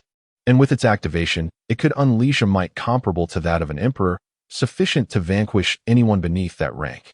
"Xiao Chen, be cautious," Xiao Zhan cried out in alarm. Yet in the next moment, a scene that sent chills down the spine of the Nine Extremes Sword Emperor and left Xiao Zhan dumbfounded unfolded before them. The imperial sword that had been aimed at Xiao Chen's head had inexplicably appeared in his own grasp. How is this possible? This is my life's work, an imperial weapon I have refined for tens of thousands of years. Why is it beyond my control? Holding the blood-red sword, Xiao Chen nodded appreciatively. Indeed, a remarkable weapon of extreme path. It is evident you have invested much effort into your armament. A sword formation composed of 9 extreme path imperial weapons should wield considerable power. He then turned his icy gaze upon the 9 Extremes Sword Emperor. Were it not for your attempt at possession, I might have spared your life out of respect for the legacy and imperial weapon you left behind. However, since you have set your sights on my kin, you shall not be spared." With that, he swung the blood-red sword, unleashing a crimson blade of light that swiftly cleaved the remnant soul of the 9 Extremes Sword Emperor in twain. "You." The 9 Extremes Sword Emperor gazed at Xiao Chen in terror, realizing that this man was certainly no mere mortal. Yet, this thought was his last as his soul dissipated into the void. Beside them, Xiao Zhan was profoundly shaken and could not refrain from asking, "Clan leader, what is your true strength?" The remnant soul of the emperor had been effortlessly vanquished in his hands, and the extreme path imperial weapon had been turned against its master. Wielded to deliver the final blow, this was nothing short of terrifying. "Me?" Xiao Chen smiled. "I possess invincible strength." Xiao Zhan was taken aback, shaking his head in disbelief. It seemed the clan leader was reluctant to reveal the truth to him. At this moment, Xiao Chen gazed at the imperial weapon in his hand and coldly remarked, "I offer you a choice. Either submit to my kin and join them in battle, or be utterly annihilated by me. The decision lies with you." This exquisite imperial weapon possessed extraordinary power and had birthed a spirit. Most importantly, the cultivation technique understood by Xiao Zhan, when combined with this imperial weapon, could unleash formidable might. Hence Xiao Chen extended this opportunity.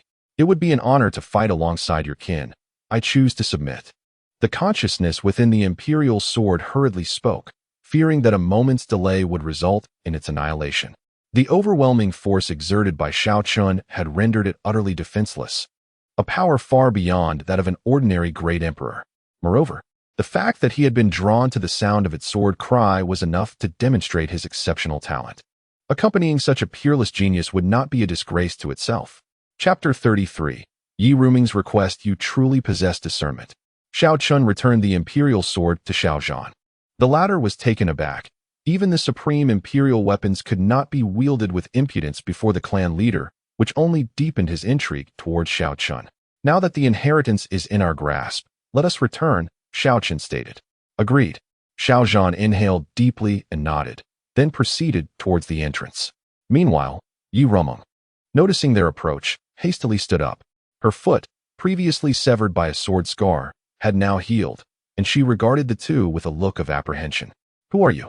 Xiao Zhan's eyes narrowed at the figure standing at the entrance, emanating an aura of danger. The revelation of the secret regarding the imperial inheritance could incite chaos among the cultivators of the entire Taichu Star region. "You need not worry. I swear by my Dao heart that I shall not disclose what has transpired here to anyone. Otherwise, my soul shall scatter. I remain here solely to borrow something from you." Yi Ruming took a deep breath and addressed Xiao Zhan, casting a wary glance at Xiao Chen, who stood nearby. She had grasped the essence of the recent events, including the demise of the remnant soul of the 9 Extreme Sword Emperor. Thus, she was acutely aware that this seemingly unassuming youth was a formidable powerhouse. She could not ascertain his true strength, but she knew he could easily take her life. "What do you wish to borrow?" Xiao Zhan inquired, puzzled. Since she had sworn by her Dao heart, it was unlikely she would deceive him, for doing so would invite retribution from the heavens. At best, a shattered Dao heart. At worst, death. especially in this age where the heavenly principles were manifest. No one dared to make such oaths lightly. I seek to borrow a method of attack or defense left by this great emperor. Yi Ruming clenched her delicate fists as she spoke. Absolutely not. Xiao Chen refused. Rest assured, I shall not take it without compensation. I am willing to go to great lengths for you in the future. She continued. Moreover, if I am not mistaken, you hail from the Xiao family of 9 Extreme City. I can offer you a substantial amount of spirit stones and elixirs, or martial techniques and skills in exchange. Even if you do not require them, your kin surely would. Stop. Xiao Chen interrupted her, exasperated. To be frank, I have only obtained the imperial weapon and the imperial scriptures here. I possess nothing of the methods you mentioned. What? Nothing? How can that be? Yi Ruming froze in place, her heart sinking. Did that great emperor leave her with no means of retreat? She had witnessed the revival of his remnant soul, which sought to seize the body of this young man. In an instant, this exquisite figure appeared utterly desolate. Do you expect me to swear by my Tao heart as well? Xiao Chen furrowed his brows in inquiry. Is this truly the will of heaven? Yi Ruming murmured. Her father was trapped within a terrifying forbidden zone, and only by wielding the emperor's methods would she dare to venture inside. Now, her sole hope had been extinguished. I am sorry, I cannot assist you. Having spoken, the two departed, leaving Yi Ruming standing there in solitude. Quite a formidable physique. After exiting the mine, Xiao Chen suddenly remarked. Who? The woman from earlier. Her? What kind of physique? Xiao Chen inquired. It is a certain celestial body. A celestial body? Xiao Chen gasped, incredulously glancing back, only to see the pitch-black cavern. He had heard tales of such a level of physique, reputed to be exceedingly terrifying. There are the ordinary body, spiritual body, royal body, and holy body, above which lies the legendary celestial body.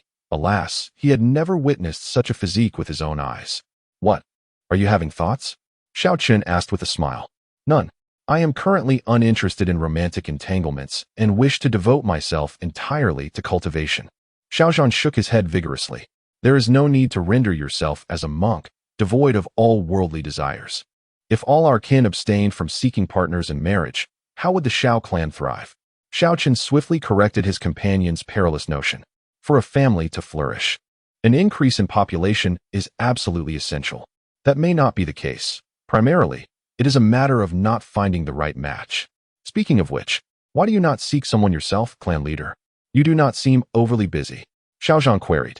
Indeed, the clan leader's days appeared quite leisurely. He had never seen him engage in cultivation, merely lounging in the sun daily, occasionally fishing or barbecuing, living quite the idyllic life. Like you, I too have yet to find the right one. The two exchanged glances and erupted into laughter. Oh, by the way, did you hear the sound of the Heavenly Dao Golden List earlier? How is it that the 5th-rank powerhouse shares the same name as Uncle Ling Tian? Xiao Chen asked curiously. Even more bizarre is that the 1st-ranked individual possesses the same name as Xiao Chen. You would have to inquire with my father about that. I am not privy to his matters. As for the coincidence of names, it is likely just that, coincidental. Xiao Chen responded with a chuckle. The elders had also discussed this matter with him, deciding to withhold the truth from the clansmen for fear of their arrogance. In truth, for Xiao Chen, it mattered little. What of arrogance? What of being overbearing? With his protection, could the clansmen not afford to be a little audacious? As long as they refrained from committing heinous acts, there was no issue. However, since the elders had voiced their opinions, he would acquiesce to their wishes. After all, it was not a significant matter. Just then, a roar from a beast echoed, as Xiao Zhan's steed leapt down from the mountaintop, appearing before the two. Upon seeing Xiao Chen, it bellowed, its eyes gleaming with disdain, seemingly intent on establishing its dominance. This little tiger looks quite majestic. Come, lie down and let me have a seat to experience riding a tiger. Xiao Chen addressed Bai Lai. Roar. Mortal, do you think this king is one you may ride? Bai Lai growled. Had it not been for seeing the other standing alongside its master, it would have devoured him whole. You dare to refuse me? Quite audacious indeed. Xiao Chen narrowed his eyes and let out a cold laugh, a wave of oppressive force emanating from him, enveloping Bai Lai. With a thud, the immense pressure forced him to the ground, trembling uncontrollably. Terrifying. How terrifying. This individual is a master. Bai Lai felt a sense of frustration.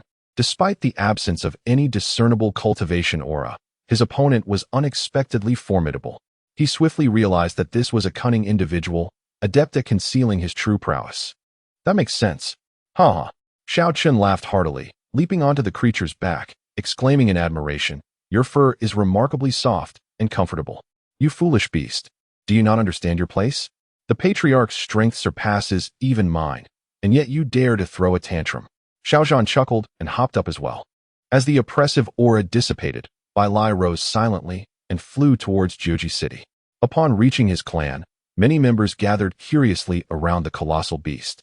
Why do I feel that this demonic creature is even more fearsome than the previous golden griffin? Xiao Ruomeng inquired with intrigue. Chapter 34. Ginseng fruit and greenskin gourd. This is nature. That griffin is merely at the spirit vein level, while this tiger boasts the spirit wheel realm. On the side, Xiao Chen remarked, stroking his chin, contemplating whether he should also acquire a mount. The celestial dragon demon emperor, ranked 4th on the Heavenly Dao Golden List, appears to be quite an impressive specimen. It seems that he alone in the entire cosmos could match my prestige. The spirit wheel realm? Does that not imply that the other party is the leader of the demonic beasts in the Nine Extremities mountain range? Everyone was astonished. Xiao Zhan actually managed to obtain a spirit wheel realm beast as a mount? This is truly remarkable. Such a terrifying creature could effortlessly annihilate the entirety of Nine Extremities City. I too shall acquire a mount of such formidable strength. Xiao Yu declared resolutely, envisioning the undeniable dominance and prestige of riding such a steed. It must be feasible. With the family's resources flourishing, everyone's cultivation is progressing rapidly, and securing a mount should be a trivial endeavor. Xiao Zhan chuckled. Having recognized the potential of this spirit beast, he sought to make it his steed, envisioning it as a future ally. Once the crowd dispersed, Xiao Zhan eagerly commenced his cultivation of the Nine Extremities Emperor scripture, deeming the prior's sacred level technique unnecessary to pursue any further. Initially, he intended to remain in the family, but now he sensed that the patriarch's strength exceeded his expectations. With the patriarch's presence, there was no need for concern. He would be better off venturing out to hone his skills while seeking various cultivation resources for his kin. Once I reach the spirit wheel realm, I shall depart from the family. Xiao Zhan contemplated, then entered seclusion. Meanwhile, on the other side, Shaoling Tian was also in seclusion, suddenly realizing that such immense power must be mastered completely, lest he dare not step outside. Aside from those ordinary individuals incapable of cultivation, the rest of the family was tirelessly engaged in their training. Now, with the family providing such excellent resources, they had every reason to strive diligently. I have finally broken through to the spirit vein realm. The elder, who had been in seclusion, suddenly opened his eyes, tears of joy streaming down his face. With the support of high-level techniques and spirit pills, he successfully ascended to the spirit vein realm. I thought I would remain stagnant at the scenic sea realm for life. Never did I expect to witness a day of breakthrough to the spirit vein realm. Scalding tears poured forth from his eyes. Yet, when he raised his head and exited the room, he discovered that several other elders had also achieved breakthroughs. This calls for celebration indeed. The Xiao family is on the rise. Witnessing this scene, the elder became even more exhilarated. Indeed, this is all thanks to the patriarch. If it were not for his provision of spirit stones and pills, we might have been extinguished by the three families long ago. The second elder, Xiao Yuanshan, remarked with gratitude. Ever since Xiao Chen assumed the position of patriarch, everything began to transform. The grand elder nodded, addressing the assembly, esteemed colleagues. It is imperative that we not only focus on our own cultivation, but also encourage our kin to engage in their training. Such invaluable resources for cultivation must not be squandered by those young rascals. The third elder, Xiao Zhenfei, chuckled, shaking his head in amusement. He was a lean, tall elder with piercing eyes reminiscent of an eagle, exuding a formidable presence. His duty was to oversee the clan members, administering punishment to those who transgressed the clan's rules. Indeed, that is reassuring.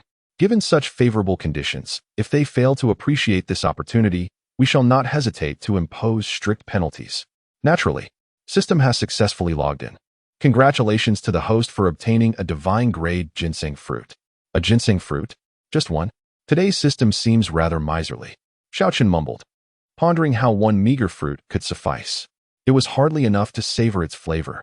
Nonetheless, having grown weary of grapes, he decided it was time for a change of taste. He retrieved the ginseng fruit from the system's space. It resembled a fetal form.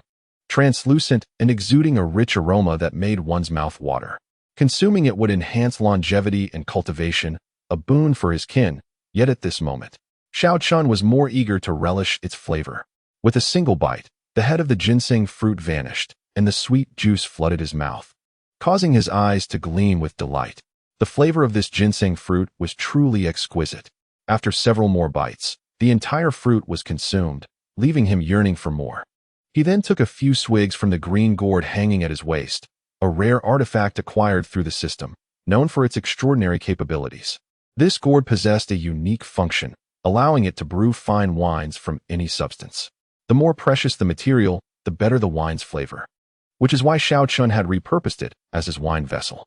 However, just as he settled comfortably on the lounge chair by the pond, he suddenly opened his eyes and glanced toward the direction of Nine Extreme City, where several figures were racing towards it. More intruders? How bothersome. He then communicated with Xiao Zhan, aware that this was his personal vendetta, and he was fully capable of resolving it himself. Has the Wang family from the capital dispatched more individuals? Are they here to investigate the deaths of our 3 clansmen? Or perhaps they wish to ascertain whether I am still alive, or if they intend to annihilate the Xiao clan as before. Xiao Zhan, who had been cultivating, opened his eyes, radiating a cold aura, before rising to head outside. Is there only the Xiao clan in Nine Extreme City? And Xiao Zhan has survived? The Wang family's Soul Palace cultivators were taken aback, astonished that Xiao Zhan, who had sustained such severe injuries, was still alive. Fortunately, our family has dispatched us to investigate. Otherwise, should the adversary escape, it would undoubtedly spell great peril for the Wang clan in the future. Indeed, now that we have arrived, neither the Xiao family nor Xiao Zhan shall remain unscathed. The group walked side by side towards the Xiao family's direction. Yet after only a few steps, they halted, their gazes directed forward at the approaching figure. Dressed in a flowing azure robe, he bore an imposing demeanor, his expression cold as he regarded them. Xiao Zhan, you are indeed still alive. One among them spoke icily. Confess how those 3 Soul Palace realm clansmen we previously tracked met their demise. Another questioned, do you possess the right to inquire? Xiao Zhan retorted, I had intended to allow your Wang family to linger a while longer, but since you are so eager to meet your end, I shall gladly oblige. Ha! Xiao Zhan, have you not grasped the current situation? Can you not see how many of us there are?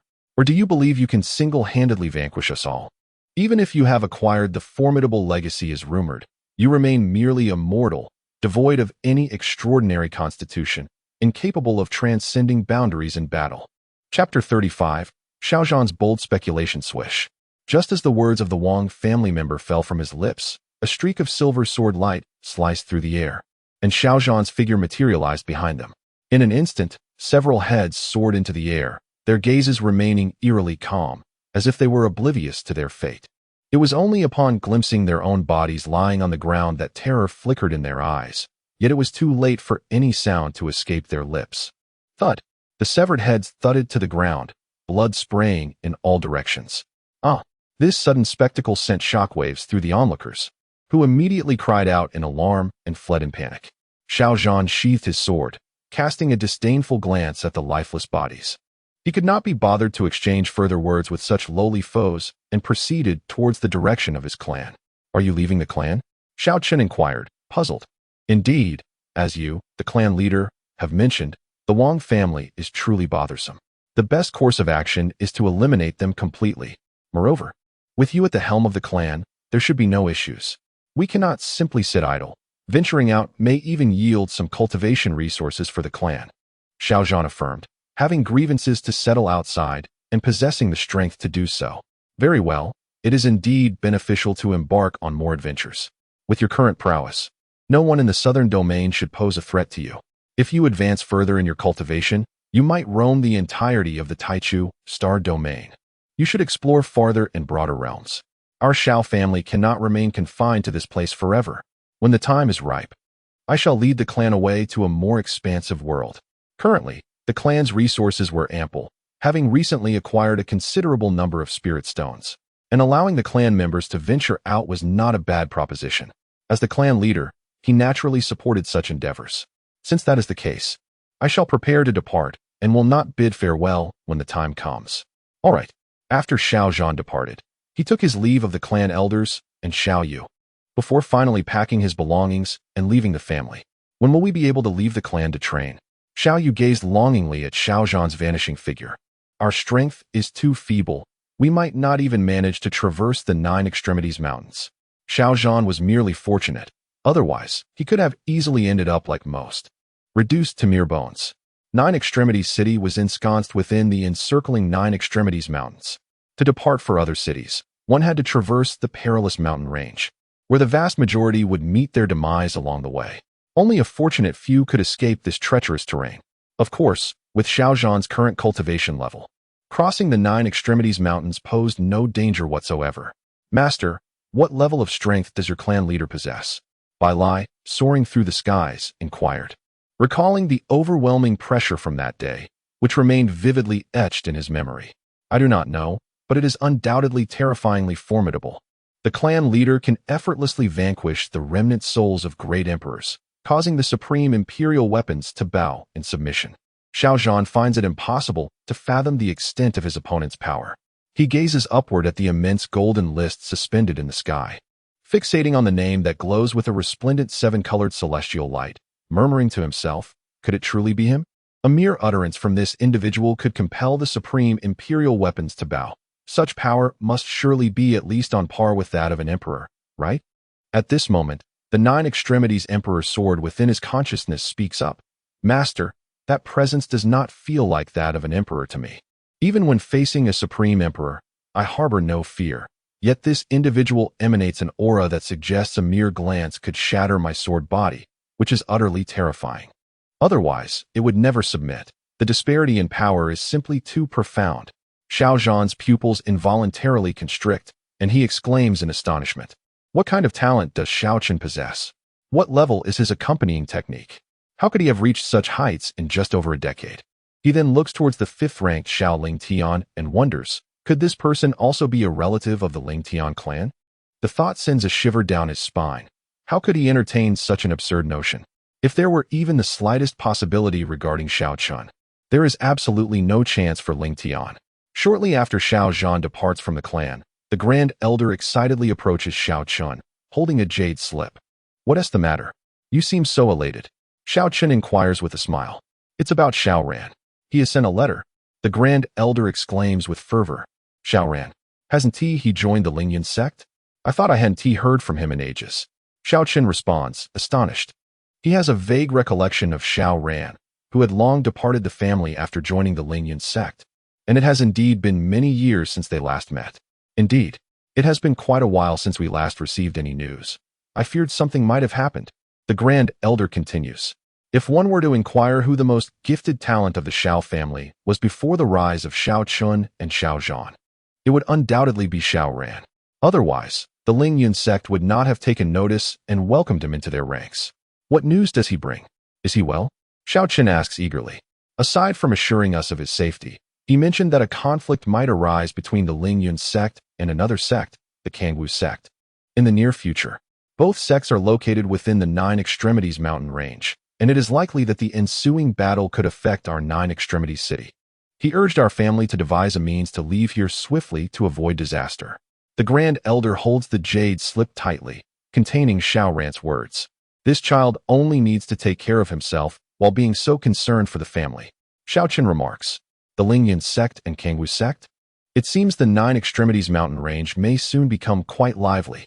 He chuckles, having noticed an increase in the number of cultivators entering and exiting 9 Extremities city in recent days.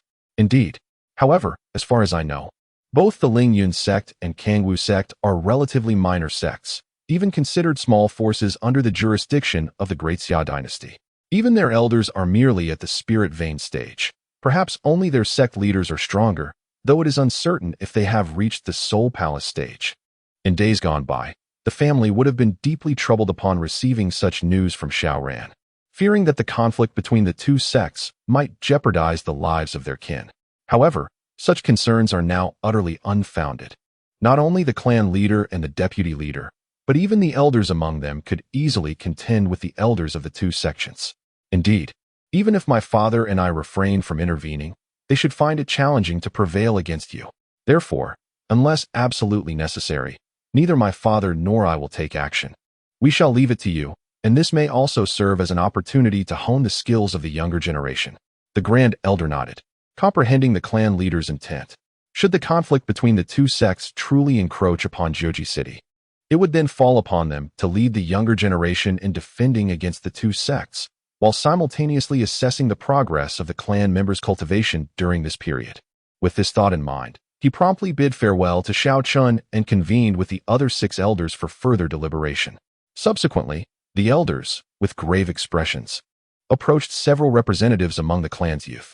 Chapter 36. The elders' superb performance. Witnessing this scene, Xiao Chen was rendered speechless. The elders were truly embodying the essence of drama. Elders, what has transpired? Why do you all wear such grave expressions? As the crowd gathered and noticed the elders' silence, the atmosphere became oppressive. Xiao Yu could no longer contain himself and spoke up. Indeed, something has occurred. Just moments ago, Xiao Ran conveyed news that a battle is imminent between the Lingyun sect and the Kangwu sect in the Jujing Mountains, which may extend its repercussions to our Jujisheng. Furthermore, our clan leader is currently in seclusion and unable to intervene at this critical juncture, leaving us to fend for ourselves during this calamity. The elders' faces were heavy with concern, as if they were confronted with an extraordinarily perilous situation. What? 2 sects are about to clash? The crowd shivered at the thought. In their minds, sects represented formidable powers that ordinary individuals would not dare provoke. Instantly, tension enveloped everyone. Yet, it may merely affect us. It is not a certainty that it will happen in Jujisheng, is it? Xiaolang furrowed his brow. Indeed, but should it truly unfold here, it could inflict grievous losses upon our clan, potentially leading to our annihilation. Thus, during this period, everyone must devote themselves to rigorous training without the slightest hint of complacency. The survival of our clan hinges upon your efforts. The voice of the Grand Elder was somber as he clenched his fists. Xiao Lang and the others felt a sudden weight upon their shoulders, as though a tremendous burden had been placed upon them. Since the clan leader's ascension, he has been the pillar of our family. Now that he is in seclusion and cannot assist us, the duty of safeguarding the clan has fallen upon our shoulders. We must not disappoint him. If we can weather this storm until the clan leader emerges, we elders will surely commend all who participated in the battle according to their merits, provided that we survive. Therefore, do you possess the courage and conviction to stand with us, shielding our family from the tempest? The second elder, Xiao Yuanshan, spoke in a deep voice, imbued with strength. Gazing intently at the young members of the clan, he was a bald, old man, with a unique hairstyle that resembled a villain at first glance. What do you mean by courage? Let those ruffians come sooner. My iron fists are already eager for action. Xiao Yu tightened his fists, feeling not fear, but a surge of excitement.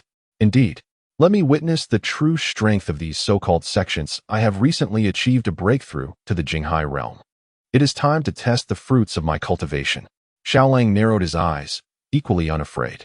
Beside them, Xiao Yin pursed his lips and declared, although my cultivation is lacking, should they dare to harm my kin, they shall have to step over my corpse first. We are willing to share the fate of our clan. The others echoed his sentiment in unison. Excellent. If the clan leader were to learn of your resolve, he would undoubtedly feel gratified. Several elders displayed expressions of satisfaction. Evidently, their performances were so masterful that these inexperienced youngsters failed to detect any hints of deception. However, the third elder, Xiao Zhenfei, furrowed his brow and looked at Xiao Yin with a puzzled expression, asking, "What is the matter? Why has there been no growth in your cultivation? The resources for training should have been plentiful during this period. The spiritual stones and elixirs ought to be in abundance. Even those with poor talent among our kin have made some breakthroughs, yet your progress remains stagnant." "I do not understand either," Xiao Yin admitted, his head lowered in shame. "The energy I absorbed for the refinement of my body has vanished without a trace. I have exhausted all the spiritual stones and elixirs, yet to no avail. My body feels like an insatiable abyss." The elders were disappointed. Yet the Grand Elder scoffed, "Humph. What do you mean by an insatiable abyss? Our clan is currently rich in resources. It is not a matter of scarcity, but of your ability to absorb them. Later, I will provide you with more spiritual stones and elixirs. As long as you can absorb them, the clan will continue to support you. I refuse to believe you are truly insatiable." The Grand Elder emphasized that the clan possessed ample spiritual stones, reiterating that the clan leader had asserted the availability of abundant resources. I truly do not deserve such investment from the clan, Xiao Yan replied, anxiety evident in his voice. I fear that no matter how many resources are expended on me, the outcome will be fruitless.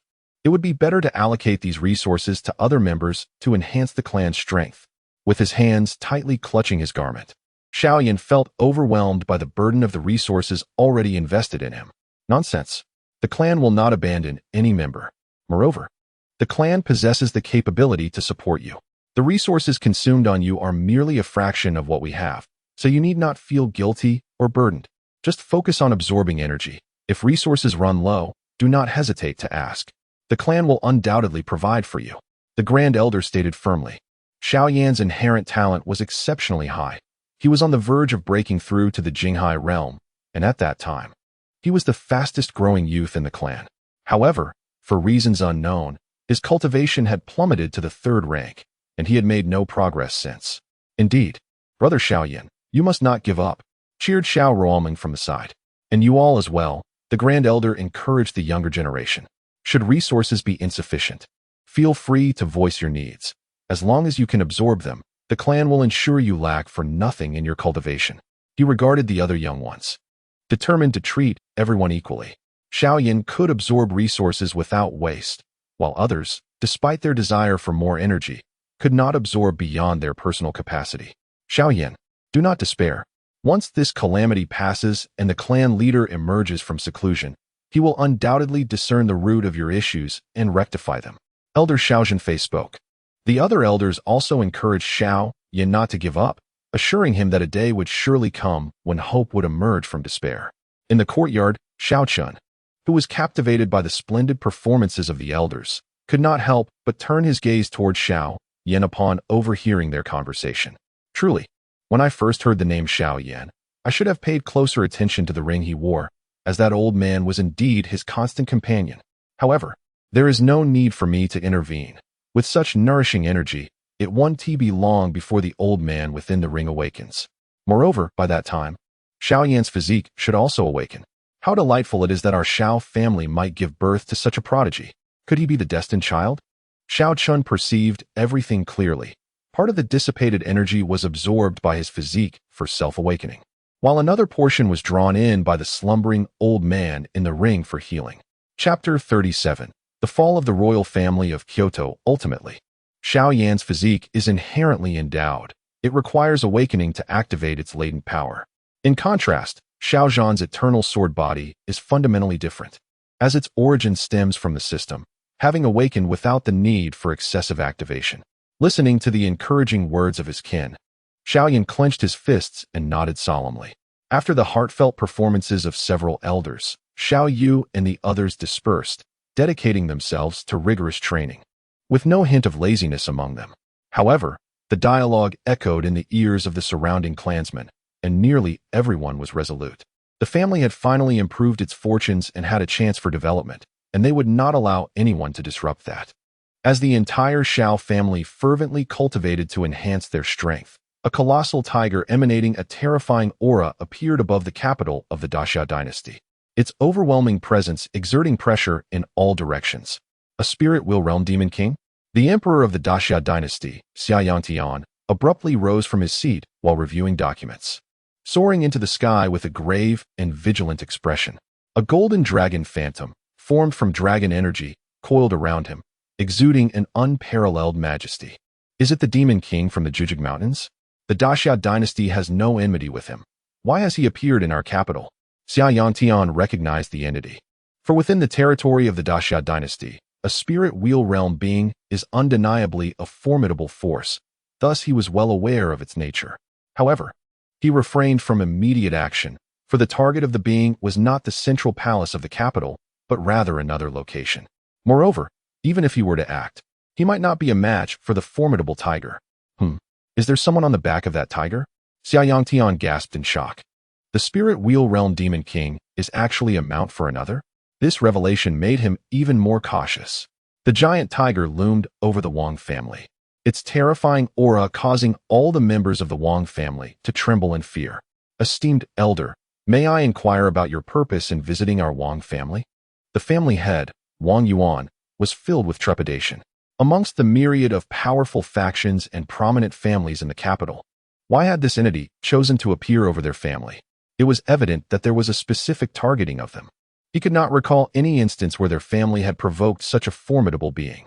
Could it be that they had overlooked something during their past purges? Their methods of eradication were not limited to humans. Demon beasts were equally affected.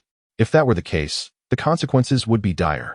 At this moment, Wang Yuan bowed deeply, clasping his hands in respect, as beads of cold sweat began to form on his forehead. Bai Lai gazed down with cold eyes upon the Wang family. Was it not this family that had repeatedly sent individuals to slay the master and the Xiao family? Where did they find such audacity? Do you truly believe that this ragtag group has the right to target the master and his powerful family? Do you not fear being obliterated with no chance of rebirth? Wang Yuan's heart trembled. They had not provoked this giant tiger, but rather its master and the powerful family behind him. This was inconceivable. Recently, aside from Xiao Zhan and the Xiao family that supports him, we have not targeted anyone or any forces. However, it is inconceivable that the soul realm Xiao Zhan could be the master of this spirit wheel realm monster. His mind raced, recalling every family force he had eradicated since assuming the position of clan leader, yet he could find no explanation. Just then, Bai Lai's enormous wings trembled violently, unleashing countless beams of terrifying golden light that engulfed the entire Wang family in an instant. The golden radiance, sharp as blades, possessed immense power, piercing through the bodies of all clan members without any resistance. The air was filled with agonized cries as figures fell into pools of blood. The golden light penetrated Wang Yuan's body, distorting his features as he roared skyward. Even in death, you should grant me clarity. Alas, he received no explanation before collapsing to the ground, his body riddled with wounds, eyes wide open in eternal astonishment. When the brilliance finally faded, every member of the vast Wang family lay dead, not a single survivor left, a true eradication of the roots. Although misfortune did not befall families indiscriminately, your relentless desire to annihilate mine leaves me no choice but to ensure your complete destruction for a lasting resolution. Xiao Zhan, expressionless atop Bai Lai's back, reflected on the gruesome fate of the Wang family, yet acknowledged it was a consequence of their own making. Let us depart. The great Xia dynasty is too small. We shall seek broader horizons. Upon Xiao Zhan's command, Bai Lai's wings flared, soaring into the skies, vanishing from the capital of the great Xia dynasty. Xia Yangtian. His tense body suddenly relaxed, rejoiced. It seems this monster's target is solely the Wang family. Otherwise, if a battle erupted between the two of them in the spirit wheel realm, the entire capital would be reduced to ashes. He refrained from sending anyone to investigate the Wang family's situation, for he already knew the outcome. However, others could not contain their curiosity. After a while, someone finally entered the Wang residence to assess the situation, only to gasp in horror, their voice trembling with fear. This is retribution. The Wang family, known for exterminating entire clans, has now met their own demise. System auto sign-in successful. Congratulations to the host for acquiring the extraordinary treasure, the Celestial Spirit Pool. The Celestial Spirit Pool? A marvelous treasure. Xiao Chen's eyes gleamed at the sight of the system's newly acquired item. This object, birthed from the essence of heaven and earth, possessed the ability to refine one's sinews and marrow, enhancing innate qualities. It is an invaluable treasure for any force, for it allows ordinary individuals, unable to cultivate, to embark on the path of cultivation. In the vast universe, countless beings exist, yet only a select few can tread the path of cultivation. The vast majority must endure their lives as mere mortals. Even within the Xiao family, the situation is similar, with most of the thousands of clan members lacking any cultivation, with only a mere 100 able to practice. I knew it. The system would eventually sign in something like this. There was no need for me to exert effort. With his strength, he could easily condense such a treasure using divine power, yet he found it unnecessary to lift a finger. The system offers a daily sign-in, and as time passes, the treasures accrued from these sign-ins naturally multiply, rendering the need for personal refinement unnecessary. With this artifact, no mortal shall remain within the family. Subsequently, he placed this treasure in a spacious chamber, and the moment the celestial spirit pool made contact with the ground, it seamlessly integrated into its surroundings, transforming into a vast, natural spirit pool radiating a golden luminescence. Xiao Chen observed with clarity that within this pool, an infinite tapestry of celestial laws intertwined. Any being immersed within would undergo a profound baptism in these celestial principles, cleansing and refining their very essence, thereby enhancing their innate qualities. Truly, as the system had proclaimed, this extraordinary treasure possesses immense capabilities. Even an ordinary mortal, upon soaking in its depths, would attain a foundation comparable to that of a royal physique. Chapter 38. The function of the celestial spirit pool. Upon a brief examination, Xiao Chen comprehended the full efficacy of the celestial spirit pool. He subsequently informed several elders and his mother, naturally considering them first for such a fine treasure. When did such a pool appear in the family? The elders gathered, with the fourth elder, Xiao Yun, gazing curiously at the spirit pool within the room. She was a graceful middle-aged woman, her long hair cascading down to her waist, and notably the only female among the 7 elders. Is there any need to ask? It must be the patriarch's doing. The grand elder shot her an exasperated glance. Well, that's true. Aside from the patriarch, no one else possesses such capabilities. Xiao Yin replied with an embarrassed smile. Xiao Chen, did you summon us for a specific purpose? Qin Lu inquired with curiosity. To soak in the spring water, Xiao Chen announced as he gestured towards the celestial spirit pool. Soak in the spring water? What benefits does it provide? You'll discover its wonders once you immerse yourselves. It will undoubtedly yield unexpected surprises. Xiao Chen replied with a smile. The intrigue among the group intensified. The patriarch had adopted an air of mystery. Then I shall be the first to try it, declared the grand elder, swiftly shedding his garments and leaping into the celestial spirit pool. You old rascal, how shameless. Can't you see there are 2 women still standing here? You could have let us go first. Xiao Yin scolded with indignation. Who told you to dawdle? The realm of cultivation knows no gender, if you don't mind. Why not join me? The grand elder huffed defiantly. Who would want to bathe with an old man like you? Qin Lu, let us wait until they finish before we enter, Xiao Yin said, pulling Qin Lu away. Indeed, that sounds good. At that moment, the grand elder was already too engrossed to heed their remarks, as he distinctly felt a transformation occurring within him, tingling and warm, a sensation of immense comfort, as if delicate hands were caressing him, prompting involuntary sounds of pleasure. What a disgrace, to exhibit such a blissful expression from merely soaking in water, Xiao Yin thought disdainfully as she led Qin Lu away.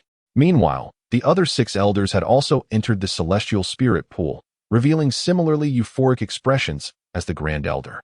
There's no need to soak for too long, an hour will suffice, Xiao Chen remarked, then departed to recline by the pond, indulging in sunflower seeds. Though nourished by spiritual energy, the flavor of these seeds still lacked perfection. I wonder what the seeds cultivated with my divine power would taste like. He seized a handful of seeds and tossed them onto a patch of barren ground. Under the influence of his divine energy, a multitude of sunflowers blossomed. No, at this moment, they were no longer mere sunflowers. They radiated a dazzling brilliance akin to the sun itself. Distinctively, these sunflowers displayed an array of colors: golden, green, blue, yellow, and red. The cultivation of 5-element sunflower seeds was a resounding success. Xiao Chen smiled and remarked that the 5 colors of the melon seeds correspond to the 5 elemental forces of gold, wood, water, fire, and earth. This is a result of the diversification of his divine power into distinct elements. He then savored the 5 elemental melon seeds he had recently cultivated, each possessing a unique flavor, far surpassing their predecessors in deliciousness. Regrettably, Xiao Lang and the others were preoccupied during this period. Otherwise, he would have relished their company at the tavern. Furthermore, the Fengwu Courtyard restaurant had yet to commence operations, and he was already eager to indulge in their culinary delights. The invincible Xiao Chen spent each day contemplating how to feast and revel.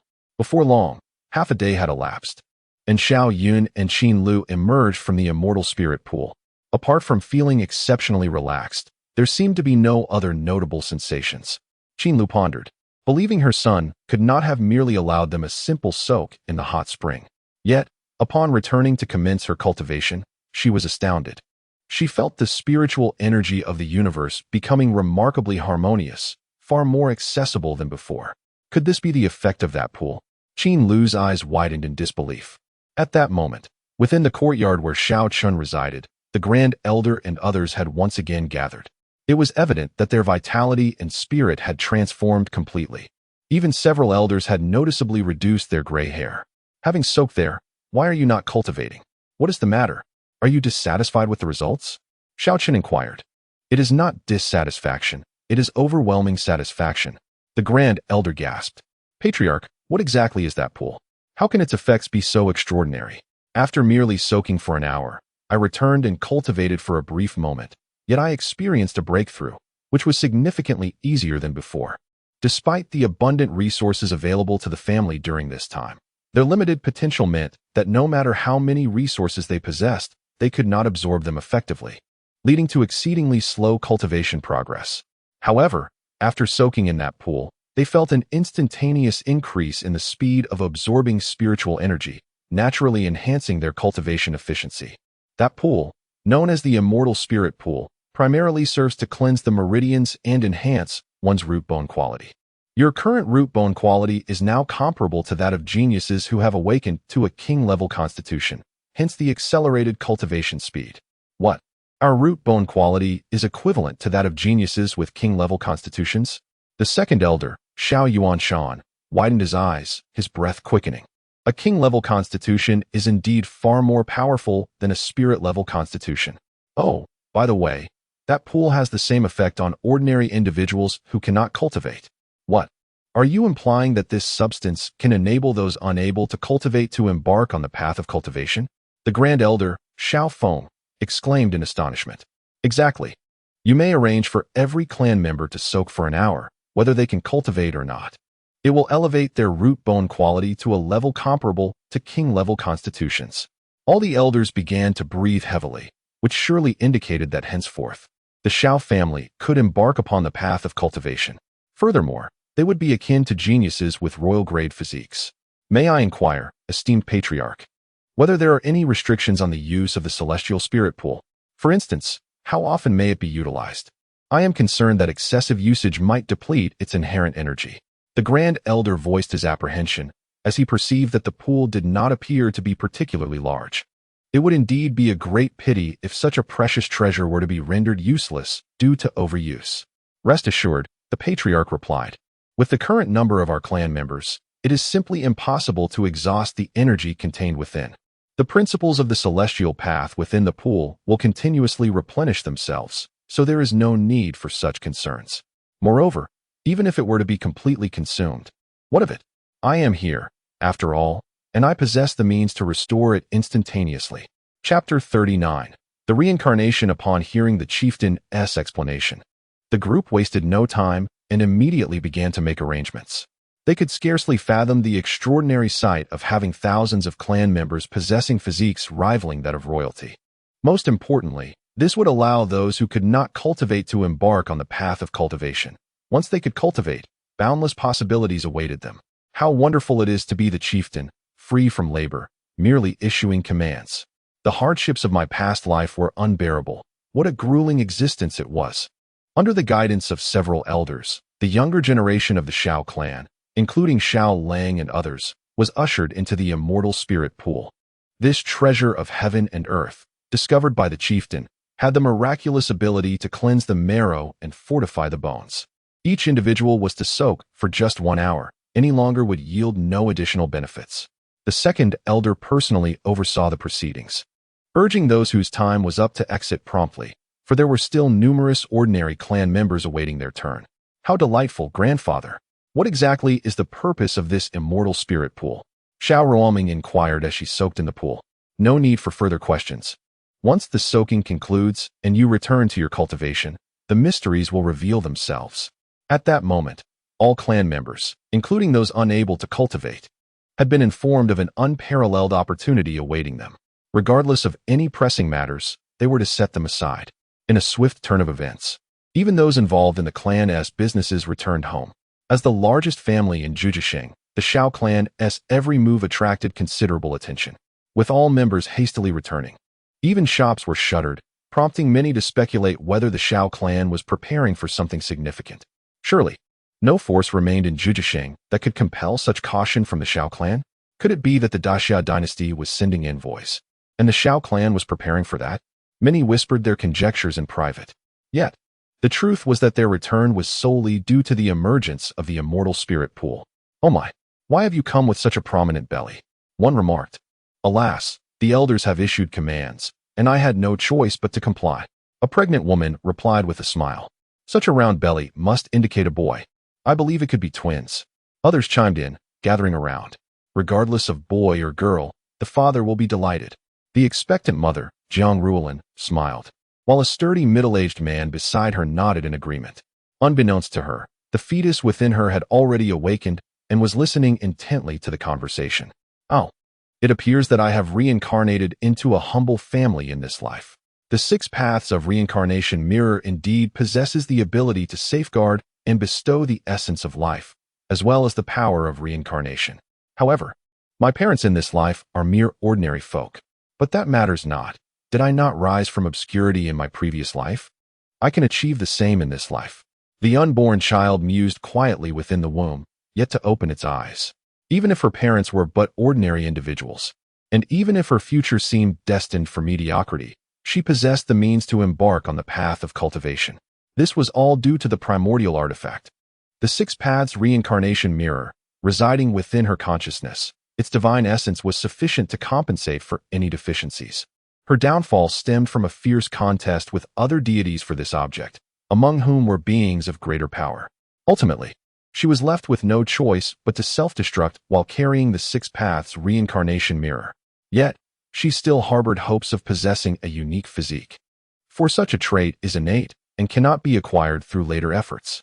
Those endowed with extraordinary constitutions naturally cultivate at a swifter pace, beginning from a higher starting point than ordinary individuals. At that moment, she suddenly noticed numerous scriptures inscribed upon the 6 paths reincarnation mirror. Upon closer examination, she gasped in astonishment. The celestial art of 6 paths reincarnation. Could it be that legendary, primordial level technique? Xiao Dowling was filled with exhilaration. It was said that this technique was the supreme art of the ancient 6 paths reincarnation palace, which had vanished along with the palace itself, leaving the art lost to time. To discover it inscribed upon the primordial artifact was beyond her wildest dreams. With the assistance of this technique, in this life, I shall surely surpass my past. Xiao Dowling vowed fervently, and with great eagerness, she began to delve into the intricacies of this art. Meanwhile, voices outside carried on, speculating about the nature of the opportunity that compelled even those unable to cultivate to participate. Surely any such fortune should have little to do with them, right? As ordinary individuals incapable of cultivation within their family, they were relegated to managing minor family enterprises, with little connection to the grand machinations of fate. Rumors suggested that the clan leader had acquired a pool with miraculous effects. It was speculated to possess abilities for strengthening the body, prompting the elders to encourage all to partake in its rejuvenating waters. The crowd buzzed with chatter, considering that if it were related to cultivation, it likely would not concern them. However, upon hearing that it could enhance physical health, many felt reassured, recognizing that perhaps this pool held genuine value. As time passed, those ordinary individuals who had bathed in the pool were astonished to discover, to their amazement, that they could indeed cultivate. And it was not a mere coincidence. It was a phenomenon affecting everyone. When this news spread throughout the Xiao clan, excitement erupted. A celestial spirit pool? But how could such a small family possess an artifact of such grandeur? Jiang Ruolin, with child in womb, felt a wave of confusion wash over her upon hearing the discussions outside. This was not the kind of treasure one would expect from a humble family.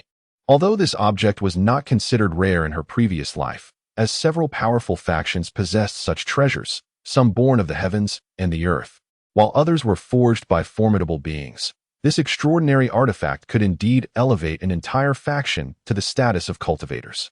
Prominent families capable of such feats would spare no effort to acquire such a celestial treasure.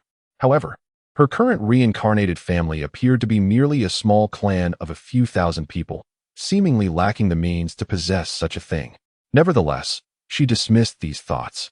Having access to the immortal spirit pool was already a boon, allowing her to absorb some essence of the immortal path in advance.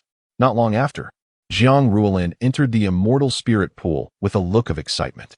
No one desires to be anything but a cultivator. It is merely that many lack the innate conditions to pursue such a path. As she immersed herself in the pool, The Xiao Daoling within her began to cultivate in accordance with the 6 paths of reincarnation heavenly art. This profound technique encompasses intricate scriptures that can cultivate the supreme divine body known as the 6 paths reincarnation body, a transcendent constitution.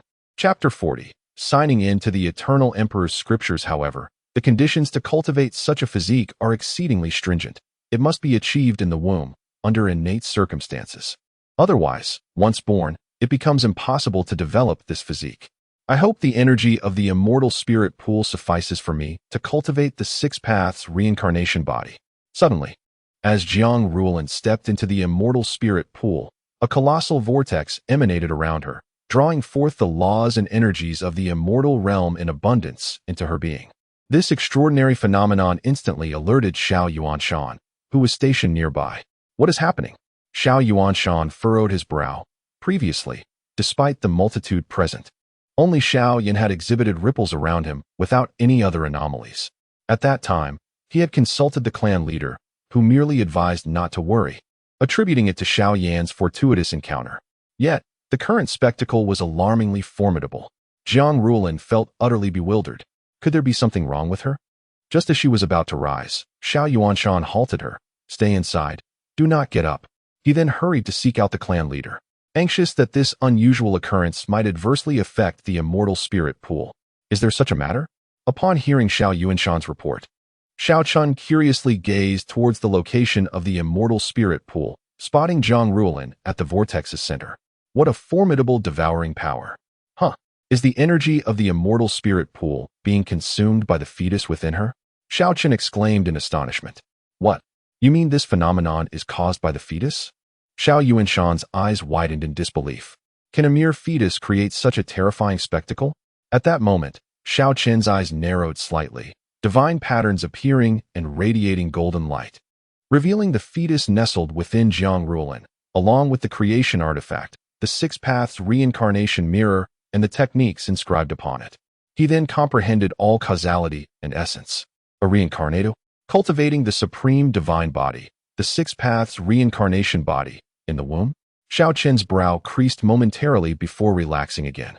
Regardless of her past life, as long as she is a member of the Xiao family in this life, devoted to the clan and not betraying it, that is sufficient. Clan leader, could there be a problem? Xiao Yuanshan felt a pang of anxiety. The integrity of the immortal spirit pool must not be jeopardized for the sake of a single clan member. There is no issue. This anomaly is simply the fetus awakening a powerful physique that necessitates a substantial amount of energy, hence the occurrence of this situation. Xiao Chen elucidated. A powerful physique? Xiao Yuanshan's eyes lit up. If the clan leader deemed it powerful, it must indeed be extraordinary. Excellent. It appears our Xiao family is about to welcome another prodigy. This is no ordinary talent. It is a genius on par with the current Xiao Zhan. Xiao Chen stated. Go inform her to remain in the immortal spirit pool until this phenomenon dissipates. Otherwise, should she leave midway through awakening, it could severely harm the fetus's foundation. He could naturally discern that the other party was cultivating their physique. With just a glance, he had comprehended the profound intricacies of the 6 paths of reincarnation technique. Yet he could hardly divulge that a fetus was in the midst of cultivation. Indeed, clan leader, Xiao Yuanshan exclaimed with fervor. Furthermore, you shall inform her that the child's name upon birth will be Xiao Daoling. The clan leader has even contemplated the name? Xiao Yuanshan was astonished. It seemed the leader was quite invested in this matter. Upon reflection, it was understandable. It was a rare occurrence for their family to produce such a prodigy, and it was only natural that it would be regarded with utmost seriousness. Not long after, when Xiao Yuanshan relayed Xiao Chen's words to Jiang Ruolin, the fetus, Xiao Daoling, who was diligently cultivating within, was momentarily startled. The clan leader has named me, and it bears the same name as in my previous life? Is it mere coincidence, or impossible? Such a small clan could not possibly know my name from my past life. It must be a coincidence, undoubtedly a coincidence. Discarding her distractions, she devoted herself entirely to the cultivation of the 6 paths of reincarnation physique. System auto sign-in successful. Congratulations to the host for obtaining the supreme technique. The Eternal Emperor's Sutra. Initially feeling somewhat bored, Xiao Chen suddenly became invigorated. After such a prolonged period of system sign-ins, Had he finally acquired something he could utilize? Moreover, it was a technique tied to his very essence. By heavens, what I once expressed to my father and the elders has come to fruition. He had previously stated that he possessed an exceptionally powerful companion technique, and here it was. Although he had already attained an invincible realm, this technique would not only allow him to master his own powers with greater nuance, but would also enable him to unleash even more formidable combat prowess with its augmentation.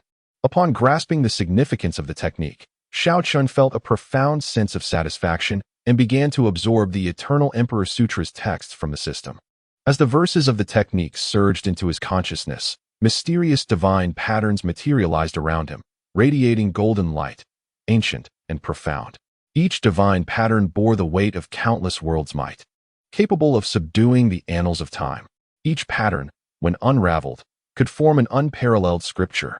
However, the terrifying potency of the Emperor's Sutra was contained within Xiao Chun's body. Otherwise, the entire world would be unable to withstand it. He could distinctly sense that at the moment the sutra manifested, the laws of this universe trembled, teetering on the brink of collapse. This attested to its formidable power. Even with the system's guidance, it took a considerable amount of time to completely absorb the Eternal Emperor's Sutra. Its verses were exceedingly profound, rendering the scriptures on the 6 paths of reincarnation mirror utterly insignificant in comparison. Although his cultivation level did not increase, his combat strength was indeed enhanced significantly. Xiao Chen could keenly perceive the changes within himself, and with the technique's assistance, his understanding of each realm had reached an unparalleled zenith. In the enchanting realm of the immortal spirit pool, Jiang Rulin found herself astounded to realize that she had been submerged for nearly a month. Only now did the swirling anomalies beside her finally dissipate, as the Xiao Daoling within her had absorbed sufficient energy to manifest the 6 paths of reincarnation. Subsequently, it succumbed once more to slumber. It was still before her very birth. Elder Second, do you truly believe that the child within me will be an unparalleled genius? Jiang Rulin inquired with hopeful anticipation, gently caressing her abdomen. Ah, Rulin, I have lost count of how many times you have posed this question over the past month. Xiao Yuanshan replied earnestly. Rest assured, there is no error in this.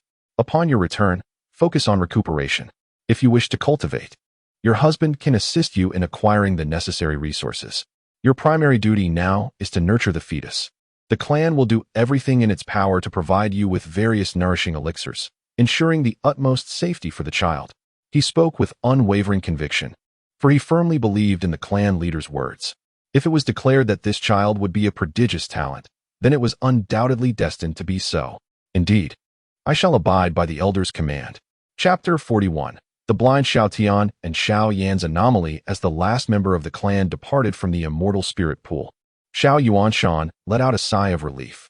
At present, every individual in the family had ascended to the ranks of cultivators, with some of those who initially entered the immortal spirit pool having surpassed several minor realms. All members now possessed physiques comparable to those of royal lineage. And with the abundance of resources available, it would not be long before spiritual vein realms flourished throughout the clan, with many even reaching the Soul Palace realm. Though he had been guarding this place for a month, Xiao Yuanshan had also been diligently cultivating, making remarkable progress. He had already opened over 80 spiritual veins, a level of prowess that significantly surpassed that of Yen Tianshan, the strongest in Jiuji City before. Cultivation had never seemed so effortless. Soon, he believed, he would break through to the Soul Palace realm. A smile graced Xiao Yuanshan's face. At this moment, the most vibrant place within the Xiao family was undoubtedly the training ground. Many individuals had transitioned from ordinary folk to cultivators, eagerly testing their newfound formidable powers. The exhilaration of this enhancement thrilled them all. Furthermore, with the techniques and martial skills now accessible to them, some individuals, after studying, would come here to display their skills. Ha ha ha, this is the power of a cultivator. No wonder they look down upon ordinary people. They truly have the right to do so. Xiao Tian exclaimed excitedly after defeating his opponent with the mountain-splitting palm. He was a tall young man, his black hair cascading down to his shoulders. Yet his eyes were covered by a black cloth. Indeed, he was blind, having been born without sight. Wow, Xiao Tian, you wield the mountain-splitting palm with such proficiency? I have barely even begun. The defeated clan member exclaimed in astonishment. Mastering martial skills requires time and dedication, and they had only recently embarked on their cultivation journey. Many were still meditating and had yet to engage with martial skills, and even those who had begun learning were not yet adept. However, Xiao Tian had completely mastered the mountain-splitting palm, placing him far ahead of his peers. I find these martial skills do not seem too difficult to cultivate. Xiao Tian remarked. I sense you are showing off, yet you truly are impressive. But what good is it? I still cannot see. Do not worry. There will certainly be a way. Once you embark on the path of cultivation, limitless possibilities await. Perhaps as you elevate your cultivation, your eyes will once again behold the light. Moreover, I have heard that upon reaching a certain level of cultivation, one can perceive their surroundings clearly without the need for sight, sometimes even better than with eyes. A companion of Xiao Tian consoled. I hope so. Perhaps we can ask the clan leader to take a look at it for you. At that moment, the voice of the third elder, Xiao Zhenfei, echoed. He routinely patrolled the clan to prevent those who had just begun their cultivation journey from wielding immense power recklessly. Greetings, third elder. Everyone saluted. The third elder was strict in upholding clan rules, instilling fear in nearly all clan members. Xiao Zhenfei nodded and turned to Xiao Tian, saying, during this period, the clan leader has been in seclusion. Once he emerges, with his strength, he will undoubtedly be able to discern the issue with your eyes. The clan leader? Is it clan leader Xiao Chen or clan leader Xiao Ling Tian? Xiao Tian inquired. What nonsense are you spouting? The family has but one leader, and that is clan leader Xiao Chen. Xiao Ling Tian is merely the vice leader now. You must remember this. If you do not even know who your own clan leader is, then you truly deserve a beating. Xiao Zhenfei admonished sternly. Witnessing his authoritative tone, those around them couldn't help but shudder. Yes, elder, I acknowledge my mistake. Xiao Tian quickly admitted. Yet, he pondered, isn't Xiao Chen's age quite similar to his own? Does he truly possess the strength to heal his own eyes? Now that you have all attained a certain level of cultivation, and with your exceptional talents coupled with the family's abundant resources, you must diligently train to enhance your abilities. Recently, there may be an impending battle that could affect Jiuji City, which concerns the survival of our clan. If possible, I hope you will join the fray to defend our family. He reiterated the words he had once shared with Xiao Lang and the others, instilling a sense of urgency in them, for swifter progress was essential. After all, the members of the clan were akin to geniuses with royal-level physiques. Wasting time would be an utter travesty. Yes, elder, we vow to stand with our family, they declared resolutely. The bloodline of the Xiao family was remarkably pure. Apart from the women who married into the clan, all others bore the Xiao lineage. Thus, upon hearing of the clan's predicament, all were willing to share in its fortunes and misfortunes. Content with their response, Xiao Zhenfei nodded in approval. Clan leader, there's trouble. Xiao Yan has inexplicably fallen into a deep slumber since soaking in the immortal spirit pool and has yet to awaken. The grand elder rushed to Xiao Chen, visibly anxious. It had been over a month since Xiao Yan submerged himself in the immortal spirit pool, and he had been asleep all that time. Were it not for his steady breathing, one might think he had passed away, fallen into a deep slumber. Indeed, could something be amiss? The grand elder fretted. Do not panic, let me take a look. Xiao Chen's gaze shifted to where Xiao Yan lay, calm and serene on his bed, with a scruffy middle-aged man seated beside him.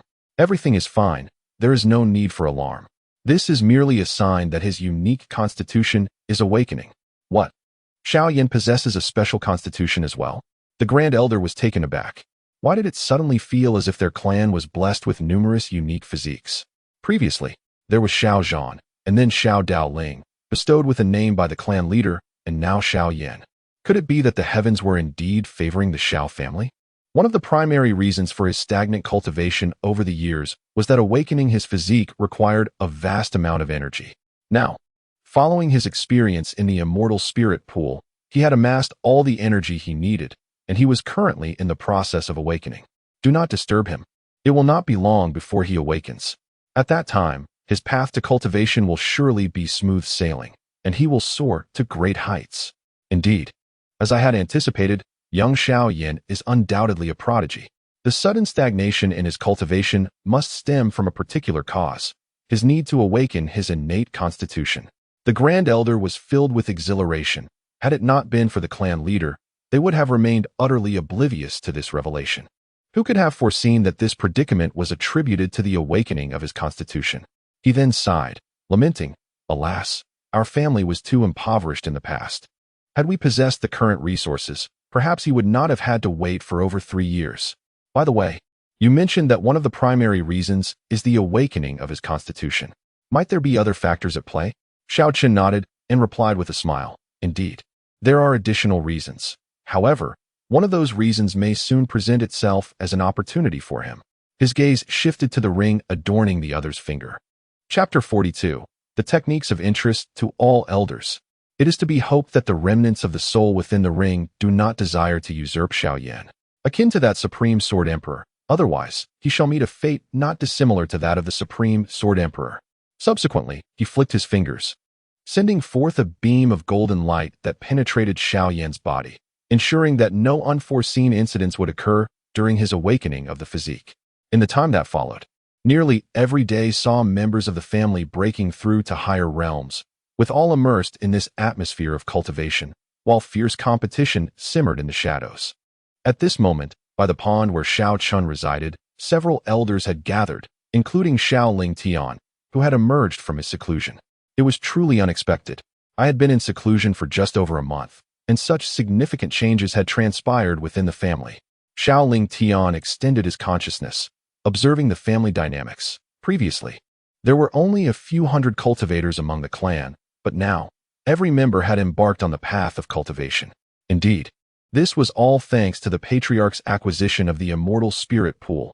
Otherwise, such a magnificent scene would not have been possible.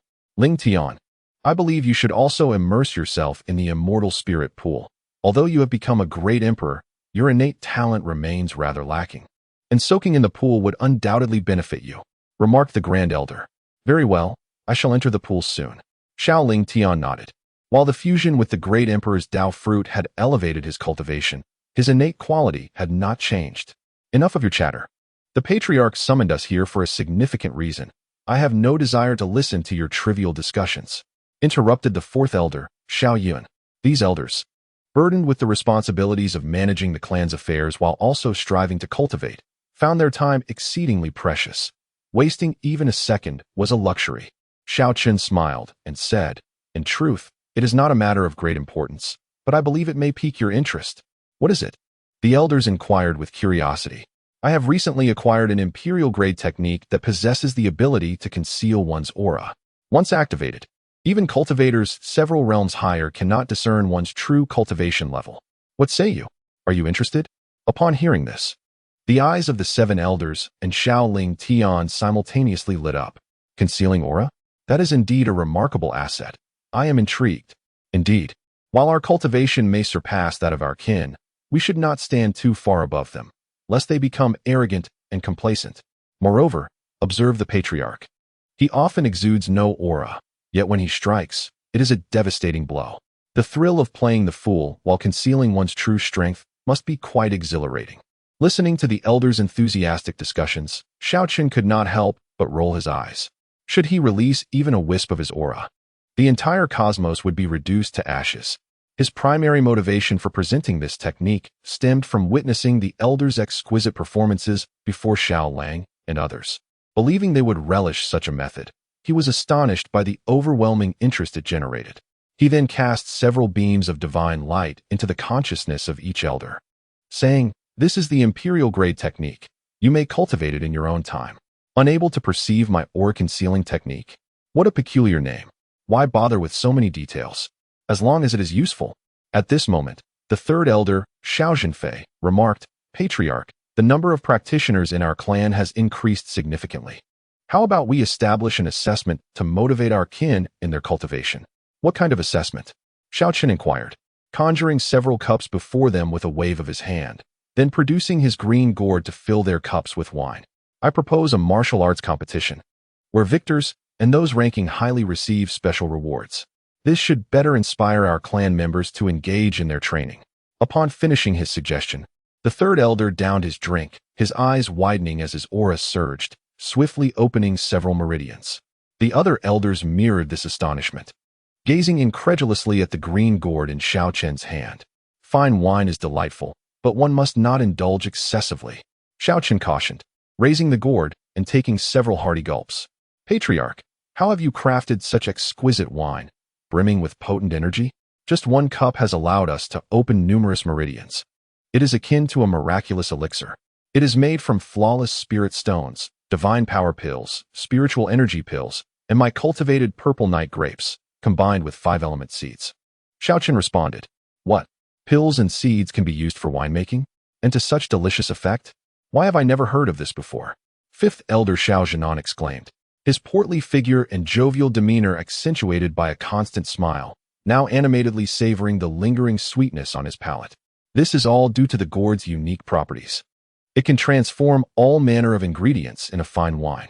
The rarer the materials, the superior the taste, and the greater the energy contained within. Such a treasure exists in the world? Xiao Zhenan gasped, then shamelessly continued, "Patriarch, might you share more of this wine with me? It is undoubtedly the most exquisite I have ever tasted, surpassing even the intoxication of Fengwu courtyard." His sole passion lay in savoring various wines, and he was utterly captivated by this one. Certainly. However, moderation is key. Relying too heavily on external substances for breakthroughs is not advisable. Fear not, Patriarch. I understand the implications. I merely wish to indulge my palate occasionally. Xiao Zhenan chuckled, promptly retrieving a black gourd from his waist and presenting it to Xiao Chen. "Patriarch, I desire some as well." The first elder gazed longingly, licking his lips. "That will have to wait a while.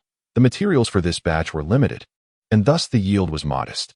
In the future, if you encounter any spiritual plants or fruits, gather them all. I will cultivate them here, and then we can utilize them for food or winemaking." Agreed. The others nodded in unison, as they watched the clear wine being poured into Xiao Zhenan's gourd. All eyes fixed intently on his black gourd. Even Xiao Yun, who seldom consumed alcohol, was transfixed. Witnessing this scene, Xiao Zhenan felt an ominous premonition. At this moment, Xiao Chen remarked, "I wholeheartedly concur with the third elder's proposition regarding the martial assessment. At present, the majority of individuals stand on equal footing, and such a system undoubtedly serves to motivate them to dedicate themselves more fervently to their cultivation. However, the specifics of its implementation and the nature of the rewards shall be deliberated by you esteemed elders.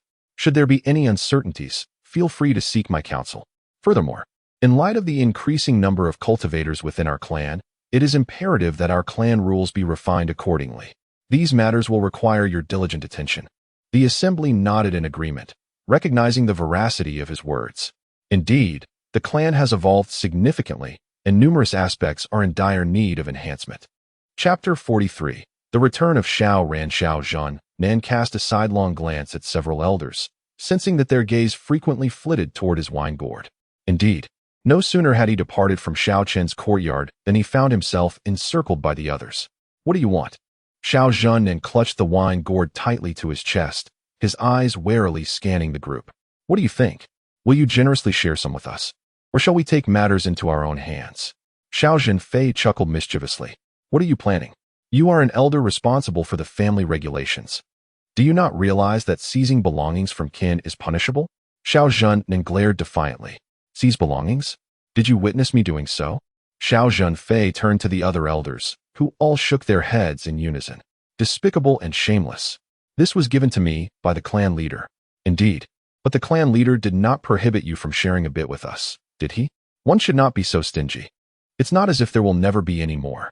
The group inched closer, completely cornering the fifth elder. "Humph, easy for you to say. Why don't you wait a while and approach the clan leader for your share?"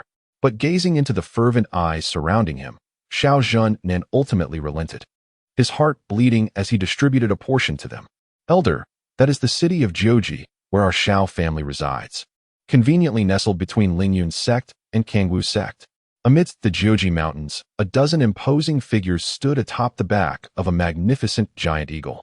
One handsome young man clad in a blue robe gazed at the city's silhouette in the distance and spoke to the elder leading the group. He had been away for many years, unable to return, not for lack of desire, but due to the inability to do so. Even after joining Lingyun's sect, he had only recently broken through to the spirit vein realm. Cultivation was indeed a formidable endeavor. Without the strength of the spirit vein realm, traversing the Jiuji mountains was exceedingly perilous. Even those possessing such prowess must tread carefully within the mountains. He pondered the fate of his family, clenching his fists in anxiety. Had they received the message he sent? Had they managed to escape this treacherous place?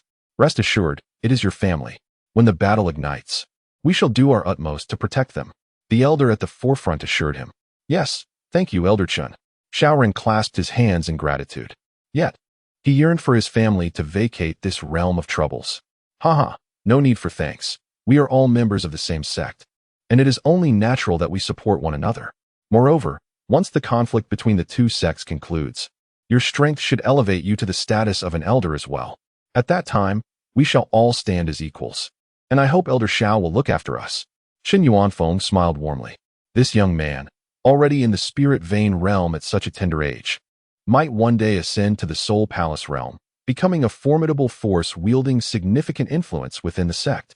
Even the elders must treat one another with utmost respect. Elder Chen, your words are rather heavy.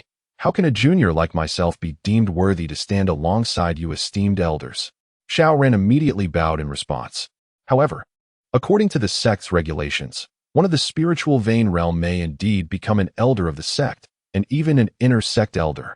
With a resounding thud of hooves, the soaring eagle had arrived above the 9 Extremes city and under Xiao Ran's guidance. It gracefully descended onto the broad street in front of the Xiao family. Who could it be this time?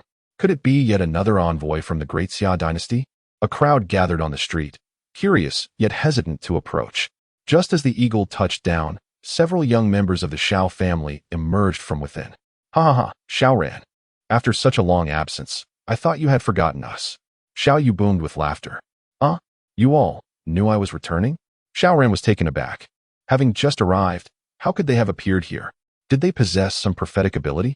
Although he had sent news to the family, he had not mentioned his imminent return. The vice clan leader said you were back, so we came out to welcome you. How about it? Do you still recognize us?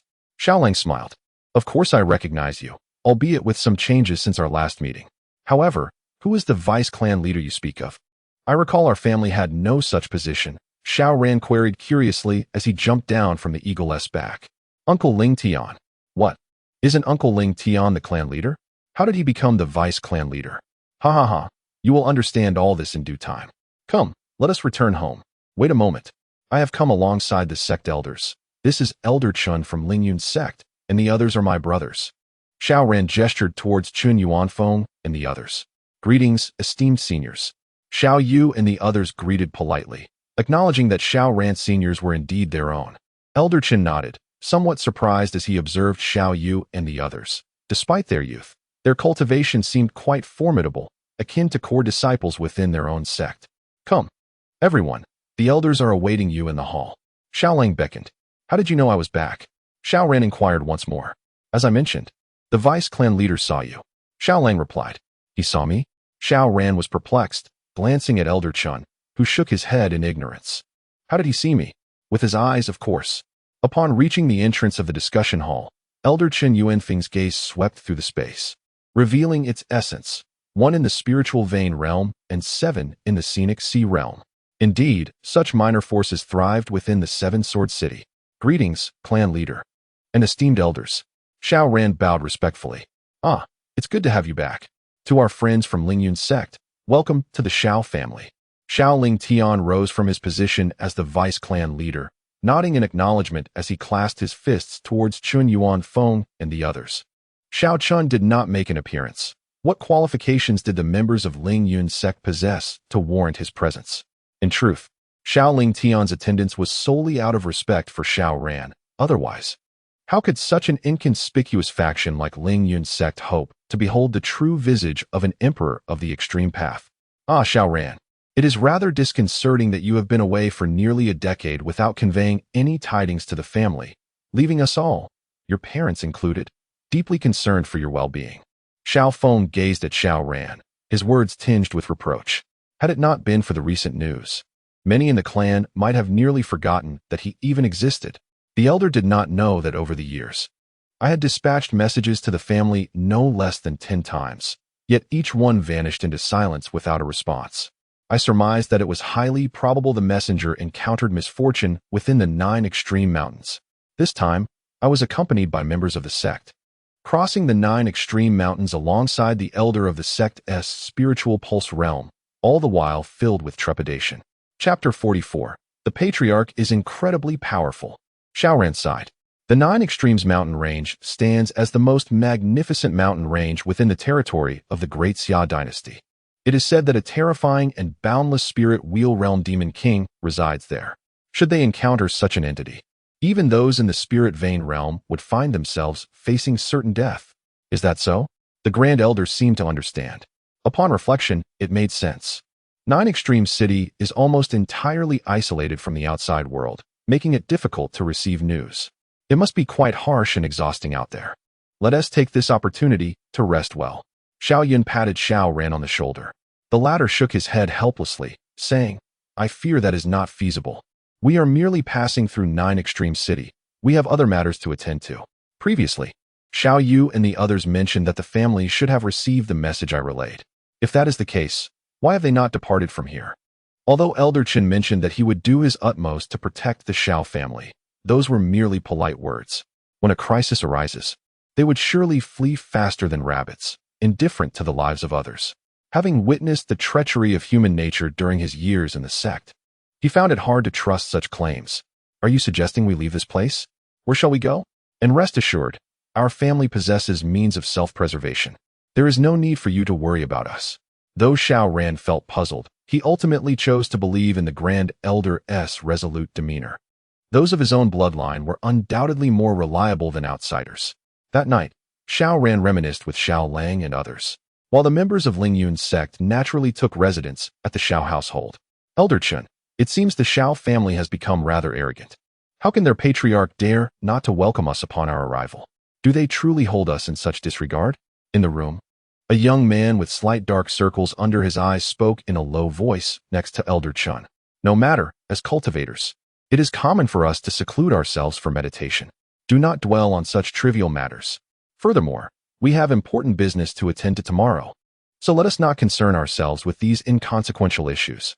Chen Yuanfeng shook his head, aware that Han Pu was envious of Xiao Ran's rapid progress in cultivation, leading to a subtle discord between them. However, he refrained from saying anything, for Han Pu was the Grand Elder's grandson. Xiao Ran would inevitably become an elder in the future, and there was no need to create enmity.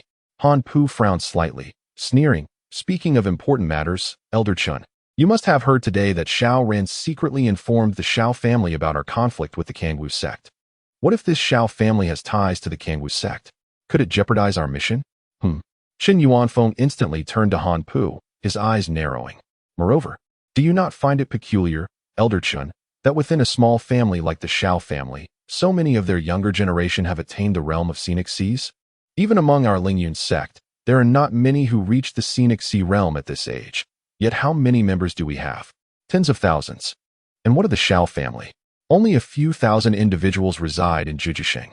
Yet how could they possibly possess such abundant resources that enable the younger generation to cultivate at such an astonishing pace? It is imperative that we remain vigilant, for it is plausible that Kangwu Gate is covertly providing support. I truly did not anticipate that all of you have reached the realm of scenic sea. Xiao Ran set down his wine cup, gazing at Xiao Yu and the others with profound astonishment. In a place like Jujisheng, only those elders who have cultivated for decades could hope to break through to the scenic sea realm. To see his contemporaries, like Xiao Yu, achieve this level was undeniably shocking. Xiao Lang remarked, ever since Xiao Chen ascended as the clan leader, the cultivation conditions of our family have drastically improved. Our resources for cultivation have become exceedingly plentiful, nearly to the point of being inexhaustible. Xiao Yu fervently asserted, indeed, what does the scenic sea realm even signify? I sense that it won't be long before I break through to the spiritual vein realm. He then proposed, Xiao Ran, why not leave the sect and return to the family? I believe that cultivating within the family holds far greater potential than at Ling Yun's sect. Yes, Xiao Ran, please come back. Within our family, there is far less treachery. We can cultivate with peace of mind and even engage in sparring when time permits. It would undoubtedly be much better than your solitary existence at Ling Yun's sect. Xiao Ruomeng added her encouragement.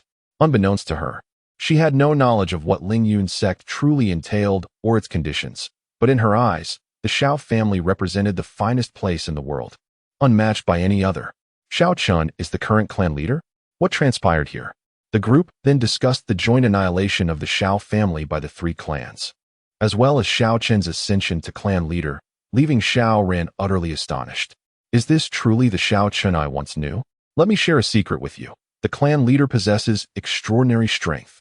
Xiao Ruoming whispered. How strong? I do not know. If you do not even know how strong, how can you claim he is extraordinarily powerful? Xiao Ran shook his head, pondering that perhaps the members of his family had never encountered a true powerhouse. No. The clan leader shattered a 5th-grade spiritual artifact with a mere finger. I have heard that his cultivation level may have reached the law avatar realm. Xiao Ruoming hurriedly replied. A 5th-grade spiritual artifact? Do you comprehend what that signifies? There are scarcely a handful even within Zhujiasheng, let alone the entire Great Xia dynasty. How could he possibly shatter a 5th-grade spiritual artifact? Xiao Ran chuckled, asserting that such an item was something he had never encountered even at Lingyun's sect. If you don't believe me, so be it. Xiao Ruoming muttered. The group gathered for quite some time. But as Xiao Ran had important matters to attend to the following day, he retired early. The night was starry and serene, with silver light cascading upon the earth, enveloping Zhujiasheng in tranquility. Suddenly, the sound of collapsing houses echoed through the quiet, awakening everyone. Could it be that Kingwu Gate has made its move? Xiao Ran's eyes flew open. At this critical juncture, even the slightest disturbance would arouse his vigilance. He moved swiftly, akin to a wild hare darting through the underbrush, arriving at the source of the commotion. However, the scene that unfolded before him left him momentarily stunned. Han Pu, who had accompanied him, was being ruthlessly assaulted by Xiao Ruoming, pinned to the ground. You lecher! How dare you intrude upon my chamber in the dead of night? I shall make you rue this day. Xiao Ruoming seethed with fury, mercilessly stomping down upon his arm, a sickening crack resonating as Han Pu's limb shattered. This scoundrel dared to invade her sanctuary and perpetrate violence against her. Ruoming, show some mercy. Xiao Ran rushed forward, urgency etched upon his features. Xiao Ran, save me. Han Pu cried out in despair, utterly taken aback by the ferocity of this woman from a modest clan, realizing he was utterly outmatched. Stop! What are you doing? Chen Yuanfeng also hurried to the scene, his voice booming with anger as he witnessed the brutal tableau.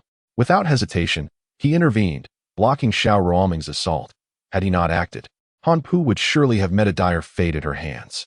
Chapter 45. The Scoundrel, the Dogs Bark. Kill her, Elder Chen. Kill her. Upon the appearance of Chen Yuanfeng, Han Pu's visage twisted in rage as he bellowed at his adversary. Elder Chen, you would do well to ascertain what has truly transpired. Xiao Ran positioned himself protectively in front of Xiao Ruoming, apprehensive that Elder Chen might indeed unleash his wrath upon her. Given Chen Yuanfeng's temperament, he would typically refrain from delving into the matter at hand. However, they were within the Xiao family estate. If the situation were not handled appropriately, the vice-clan leader of the Xiao family, a practitioner of the spiritual vein realm, might conspire with Xiao Ran, and he would find himself in dire straits. It was this woman. I merely sought a moment's respite and mistakenly entered the wrong chamber, only to be assaulted by her. She had the audacity to break my arm. Xiao Ran, you would do well not to shield her, for you cannot protect her. Han Pu's forehead throbbed, his gaze filled with malice towards Xiao Ruoming. Within the Lingyun sect, who dared to treat him in such a manner? The slightly favored female disciples were at his beck and call. None would dare to resist or defy him. Yet here he was, suffering a humiliating defeat. Entered the wrong room? What of the fact that you lunged at me upon entering? You are nothing but a lecher. Xiao Ruoming retorted fiercely. Had it not been for her recent immersion in the immortal spirit pool, which had significantly enhanced her innate talents and allowed her breakthrough to the Jinghai realm, she might have indeed fallen victim to his malicious intentions today. You accuse me of impropriety? Where is your evidence? Is it your clothing that is torn or your hair disheveled? Neither. It is merely that my strength surpasses yours. Such nonsense. I was merely strolling, and you charged at me with fists and kicks. I refrained from retaliating because you are a woman, yet you escalated your aggression and broke my arm. Xiao Ran, if this matter is not resolved satisfactorily, your Xiao family. What of your Xiao family? Just as Han Pu's words hung in the air, a chilling voice echoed behind him. Han Pu, still sprawled on the ground, looked up to see a towering figure gazing down at him. It was Xiao Lingtian. Upon meeting the icy gaze of his opponent, Han Pu felt a jolt of fear, his hairs standing on end, as if he had plunged into an abyss of ice, making it difficult for him to breathe. Chen Yuanfeng furrowed his brow, having been subtly observing the surroundings with vigilance towards Xiao Lingtian's unexpected appearance. He had failed to detect how the latter had materialized so suddenly. "What do you want?" Han Pu stammered, bolstered by a semblance of courage. "I am the grandson of the Grand Elder of the Lingyun sect. Do you dare lay a hand on me?" Xiao Lingtian ignored him and addressed Chen Yuanfeng. "In light of our shared ties as fellow disciples of Xiao Ran, you have come to the Xiao family, and we have treated you as esteemed guests. Yet, you have committed such acts. Elder Chen, your disciple has violated my kin. Demanding his life seems not excessive, does it? I trust you will not stand in my way." Han Pu was struck with shock. The other party intended to take his life? "Elder Chen, save me, please." "Hold on. There is simply no evidence for this matter." Chen Yuanfeng hurriedly spoke. For at that moment, several other elders from the Xiao family had also appeared. Unlike during the day, they now exuded a faint aura of the spirit pulse realm. To his astonishment, all 7 elders were cultivators of the spirit pulse realm. This revelation weighed heavily on his heart. How could such a formidable family exist within Jiuji City? Their strength was nearly comparable to that of their Lingyun sect. Xiao Ran was equally stunned, gazing incredulously at the elders. Hadn't they been at the scenic sea realm? How had they all ascended to the spirit pulse realm? When had the family produced so many powerful individuals? No evidence. The words of the Xiao family are evidence. The Grand Elder declared solemnly. "Indeed, if we do not reveal our true strength, do they think my Xiao family is easy to bully?" Xiao Yuanshan gazed steadily at Chen Yuanfeng. The people from Lingyun sect were exceedingly presumptuous. If it were not for Xiao Ran's reputation, they would hardly deserve to step through the doors of the Xiao family. Han Pu was also taken aback. The cultivation levels of these Xiao family elders were terrifyingly high. How did they compare to his grandfather's prowess? Even the Kangwu sect could hardly cultivate such a family. As the atmosphere grew increasingly tense, Xiao Ran quickly stepped forward, exclaiming, "Elders, I beseech you to show mercy. This incident was Han Pu's fault, yet I hope that, considering Ruoming was unharmed and Han Pu has lost an arm, you might spare his life. It was my mistake. I should not have let lust cloud my judgment. Nor should I have trespassed into this lady's chamber to commit such improprieties. I sincerely apologize to this lady. Please grant me my life." Han Pu, recognizing the dire situation, promptly admitted his wrongdoing, understanding that these individuals were far beyond his reach. If he did not concede, he might not leave this place alive. "Esteemed elders, it is my sect's laxity and discipline, but I hope that, given he has already faced punishment, you might spare his life." Chen Yuanfeng also interceded on Han Pu's behalf. From the outset, he was aware that Han Pu had instigated this incident, for he knew well what kind of character he was within the sect. How many female disciples had he wronged? "Ruoming, the decision lies with you. Whether to kill or spare him is merely a word from you." Xiao Lingtian entrusted the power of decision to Xiao Ruoming. "Miss Ruoming, please spare my life. Treat me as a mere dog, a cockroach. Just let me go." Woof, woof, woof. Faced with the specter of death, all dignity was rendered meaningless. Survival was paramount. In a desperate bid for his life, he even resorted to barking like a dog. "Ugh, truly disgusting. Killing you would soil my hands. Out of respect for Xiao Ran, hurry and leave, or you'll offend my sight." Xiao Ruoming expressed her disdain. How could such a person be so ignoble? Thank you. Woof, woof, woof." Han Pu stumbled to his feet and hastily departed from the scene. Chen Yuanfeng sighed, clasped his hands in a gesture of respect, and followed Han Pu out. "Oh, in a vast forest, there are all sorts of birds. My apologies, esteemed elders, Ruoming. I have caused you trouble." Xiao Ran felt a profound sense of shame.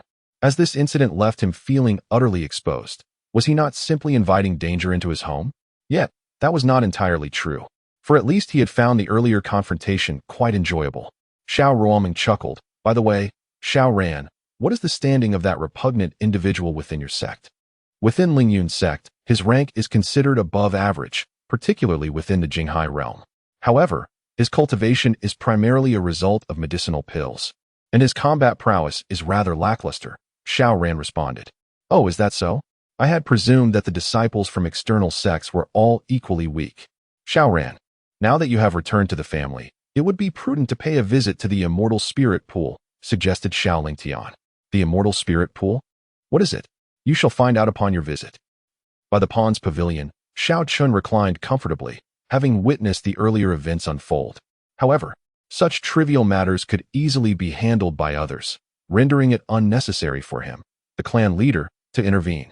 His true concern lay with Xiao Ran. Chapter 46. The awakening of Xiao Yan. That fellow would undoubtedly not relent. The malice that flickered in his eyes upon departure was unmistakable. However, it mattered little. If he truly sought his own demise, then it was his destiny to confront. One could only hope he would not drag the entire Lingyun sect into his turmoil. Otherwise, Xiao Ran, caught in the crossfire, would find himself in a most uncomfortable position. Xiao Chen observed meticulously, noting the subtle shifts in the opponent's gaze. Yet, what could even the Lingyun sect do against him, let alone Han Pu? His concern lay more with the sentiments of his kin than with those outsiders.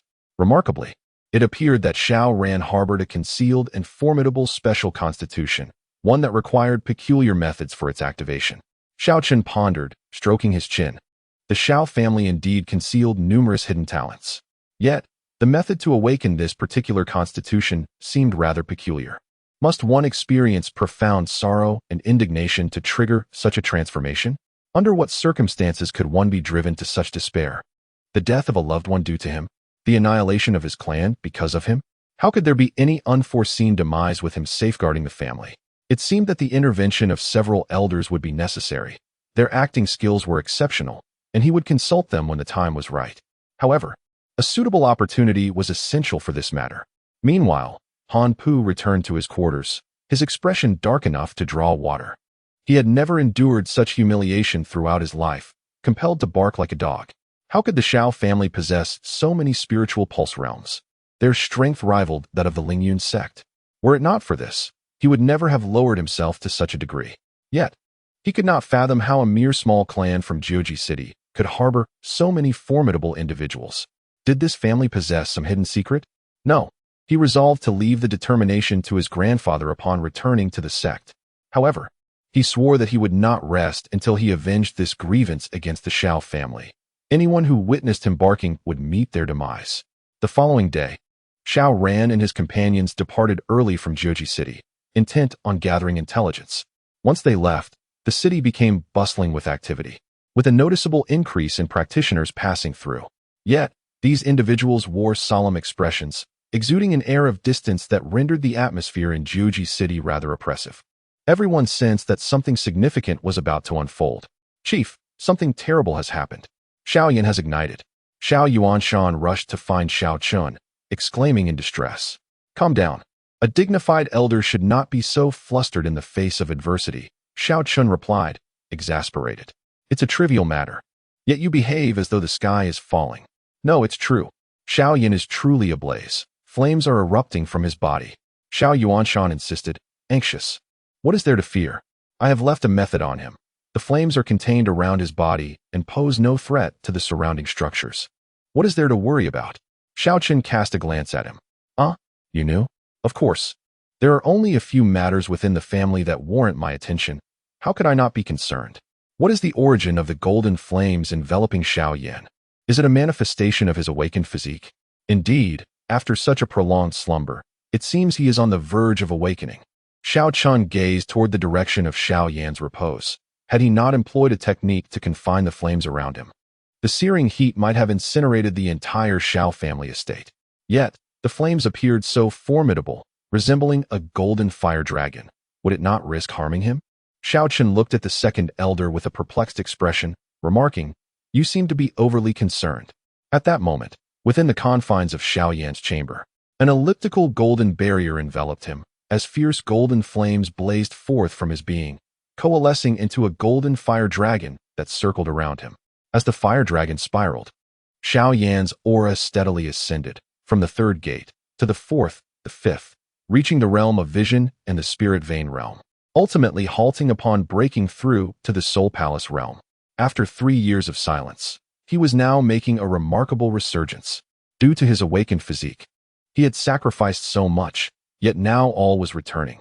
The golden barrier was indeed a manifestation of Xiao Chen's abilities, intended to prevent the flames from dissipating and affecting the surroundings. Nearby, a scruffy middle-aged man paced anxiously. Why hasn't he, the second elder, returned? Does he possess a solution? My son, you must not come to harm. Xiao Tian lamented, gazing at his son lying on the bed, his face etched with worry. Years ago, He had been forced to part from Xiao Yan's mother. Not only that, but he had also been stripped of his cultivation, leading him to a life of aimlessness, numbing himself with alcohol. Only recently, after soaking in the immortal spirit pool, had his severed meridians begun to mend. Just as he regained his confidence and embarked on the path of cultivation anew, Xiao Yan encountered yet another crisis. Thus, he had scarcely practiced, dedicating his days and nights to remain by his son's side. At that moment, Xiao Yan suddenly opened his eyes, two golden fire dragons erupting forth from his gaze. With a low growl, the fire dragon that had coiled around him burst apart, dissipating into flames that entered his body. Once the flames had entirely vanished, the golden barrier that enveloped Xiao Yan also faded away. "My son, you have finally awakened. How do you feel?" Xiao Tian inquired anxiously. "Father?" Xiao Yan exclaimed in astonishment, surprised to find his father sober. It was the first time in over a decade that he had witnessed this state. "Yes, I am fine. I feel incredibly powerful," Xiao Yan proclaimed, clenching his fists, sensing that his cultivation had reached an unimaginable level. "What exactly transpired? What was that flame just now?" Xiao Tian asked, concern lacing his voice. "I have awakened a unique physique. The flames that appeared moments ago are my innate fire, the Golden Emperor Dragon Flame. It is an extraordinarily fearsome celestial fire, possessing the power to scorch the heavens and boil the seas. My physique is that of the unparalleled immortal body, the Flame Emperor Immortal Monarch Body." Xiao Yan was uncertain about the exact rank of the supreme immortal body, yet he sensed its immense power. Without the energy from the immortal spirit pool, it would likely take him a considerable amount of time to awaken his physique. A unique constitution? Xiao Tian was taken aback. And then a look of ecstasy filled his eyes. His son possessed a unique constitution. "I recall that your mother also had a fire attribute unique physique. It seems you have wholly inherited her remarkable bloodline." "Splendid. My mother?" Xiao Yan was momentarily stunned, surprised that his father had voluntarily mentioned her. "Father, where has my mother gone?" Xiao Yan inquired. Xiao Tian fell into a brief silence, but this time spoke without any concealment. "Your mother hails from the other side of the starry sky." Chapter 47. The outbreak of conflict between the two sects initially, he had no intention of speaking, especially since Xiao Yan had not made any progress in his cultivation for several years. Revealing this would only burden him psychologically. However, circumstances had changed. Xiao Yan, endowed with extraordinary talent and a formidable physique, might one day accomplish feats that seemed impossible to him. Thus, Xiao Tian decided to disclose the truth. "On the other side of the starry sky?" Xiao Yan inquired, perplexed. "Indeed, the exact location eludes me. I only know that some refer to her as the Imperial Daughter. Perhaps when your strength grows sufficiently, you will discover that place." "I will.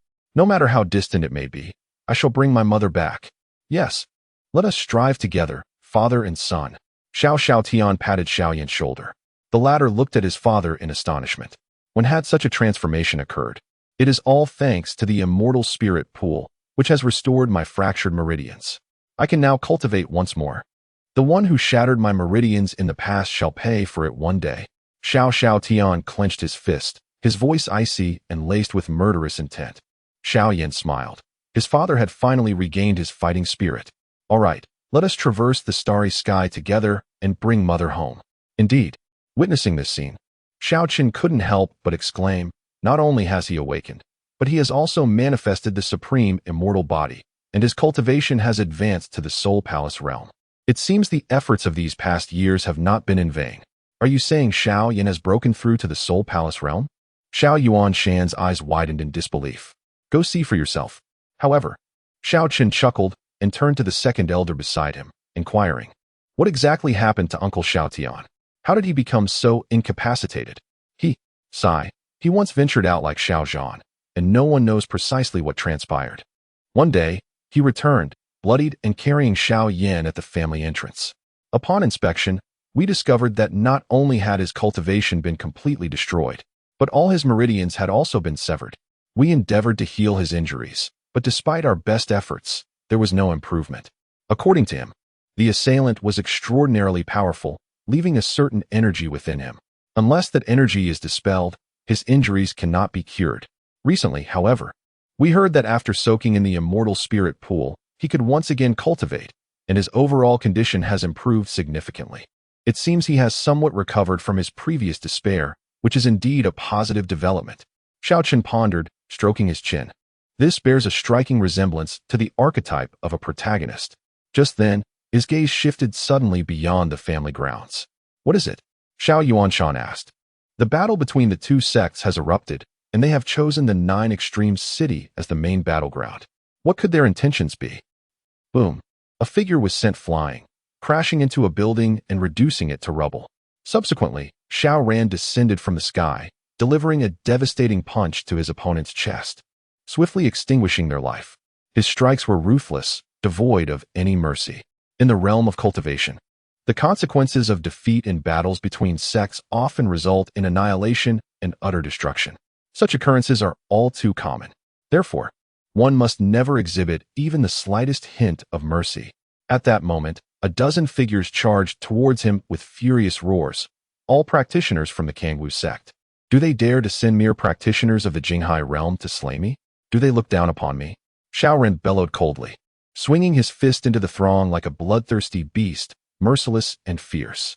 As his fists descended, blood splattered, and several bodies were sent flying onto the streets. It is not disdain. Rather, it is merely a strategy to exhaust you. Just as Xiao Ran dispatched those dozen figures, two more emerged, blocking his escape routes. This time, two practitioners of the spirit vein realm. Very well, let me witness the strength of your Kangwu sect. Xiao Ran, undaunted, felt a terrifying strength coursing through him after soaking in the immortal spirit pool.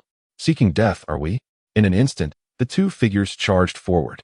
As the battle erupted, an increasing number of practitioners from both sects joined the fray, totaling over tens of thousands. The city of Jiuji was engulfed by combat, both inside and out, with conflict raging everywhere. Figures fell into pools of blood, the stench of carnage permeating the city. Many ordinary citizens of Jiuji City were caught in the crossfire, meeting untimely deaths. Truly, when deities clash, mortals suffer the consequences. For them, the onset of battle was too sudden. Escape was impossible. Many frenzied practitioners showed no regard for whether their opponents were commoners or foes. Anyone not of their own was fair game. This exemplifies the insignificance of mortals. Their very lives are not theirs to command. The only place that remained tranquil amidst the chaos was likely the territory of the Xiao family. Surrounding the Xiao clan's land were thousands of clan members, forming a protective circle around their ancestral grounds. Anyone who dares to offend the Xiao family shall face annihilation. Xiao Yu roared fiercely, launching a fist the size of a sandbag at an approaching Kangwu sect practitioner wielding a blade. The elder commanded that regardless of the faction, anyone who dared to harbor ill intentions against the Xiao family would be met with ruthless retribution. Currently, the aptitude of the Xiao clan members rivaled that of royal physiques, their combat prowess unmatched by ordinary folk. Particularly, after a period of intense cultivation, Xiao Yu and others had recently broken through to the spirit vein realm, rendering them formidable opponents that the enemy could not withstand. With a single punch, he shattered several ribs of his foe, causing them to spew forth blood and collapse, never to rise again. Presumptuous! Which sect do you belong to that dares to lay hands on my Kangwu sect disciples? A figure with a fierce expression shouted angrily, leading a group towards Xiao Yu and the others. Humph, we are local practitioners of Jiuji City. What of it? Do you take issue with that? Xiao Yu responded arrogantly, glaring at them. Such audacity! A mere practitioner from the small Jiuji city dares to confront us. They seethed with rage, indignant that someone from such a minor place would provoke them. Have people become this audacious in contemporary times? Just as Xiao Yu was about to take action, a voice interrupted. Xiao Yu, allow us to handle this insignificant matter. A young man, his eyes wrapped in bandages, emerged. It was Xiao Tian. Many of those who initially entered the immortal spirit pool have now achieved breakthroughs to the realm of scenic seas, thanks to the abundant cultivation resources provided by their families. In addition to the flawless spirit stones and divine power pills, a thunder pool has also appeared, rumored to be a stratagem of the clan leader. It is an excellent place for body tempering, even if they dared only to linger at the periphery of the thunder pool. Enduring the associated agony would enable them to swiftly unlock the gateways within their bodies. Thus, several determined clan members have successfully ascended to the realm of scenic seas. Very well, I shall entrust this to you. Xiao Yu nodded, as there was little challenge in confronting those of the scenic seas realm. Chapter 48, The Thunder Pool. A body unfitting for heaven and earth, he requires a worthy adversary to engage in a battle of equal prowess. In an instant, Xiao Tian and his companions sprang into action, confronting the onslaught of several dozen cultivators from the Kangwu sect. How dare a blind man challenge me? I shall end your life. The leader seethed with fury, feeling deeply insulted, as he ruthlessly struck towards Xiao Tian's forehead, intent on delivering a fatal blow. Though his vision was obscured, Xiao Tian sensed the rush of air and raised his hand to execute a mountain-splitting palm. With a resounding thud, akin to two stones colliding, a wave of invisible force erupted from their palms, rippling outward. Yet, almost immediately, a figure was sent flying, shrieking in agony. It was a disciple of the Kangwu sect. How can a mere small family from Zhujiasheng possess such formidable strength? The disciple was horrified, realizing his arm had been shattered with a single strike. Who decrees that the members of a small clan must be weak? With a gust of wind at his feet, Xiao Tian swiftly closed the distance, launching a powerful fist. Simultaneously, skirmishes erupted around the Xiao family estate, as the clan members fiercely battled against the bloodthirsty cultivators. It was evident that most of these assailants were disciples of the Kangwu sect. The absence of Ling Yun's sect disciples was not due to lack of presence, but rather a warning that forbade them from approaching the Xiao family grounds, aimed at avoiding unnecessary provocation. Given the vast expanse of the Zhujiasheng Mountains, why had they chosen Zhujiasheng as the battlefield? Beside the Xiao family pond, Xiao Ling Tian raised a filled wine cup, savoring a sip as he sighed. This battle will undoubtedly claim countless lives in Zhujiasheng. Why concern ourselves with such matters? We need only to observe quietly. Xiao Chen smiled, confident that no matter the adversary's intentions, they posed no threat to the Xiao family. Instead, this conflict could serve to temper those family members who had just embarked on their cultivation journey. What could be more beneficial? As for casualties, in the vast cosmos, countless battles erupt daily, with innumerable lives lost. Even when powerful beings clash, entire planets may be obliterated, resulting in the deaths of billions. What significance do the lives in Zhujiasheng hold in comparison? At this moment, Xiao Chen held an ancient tome with a silver cover.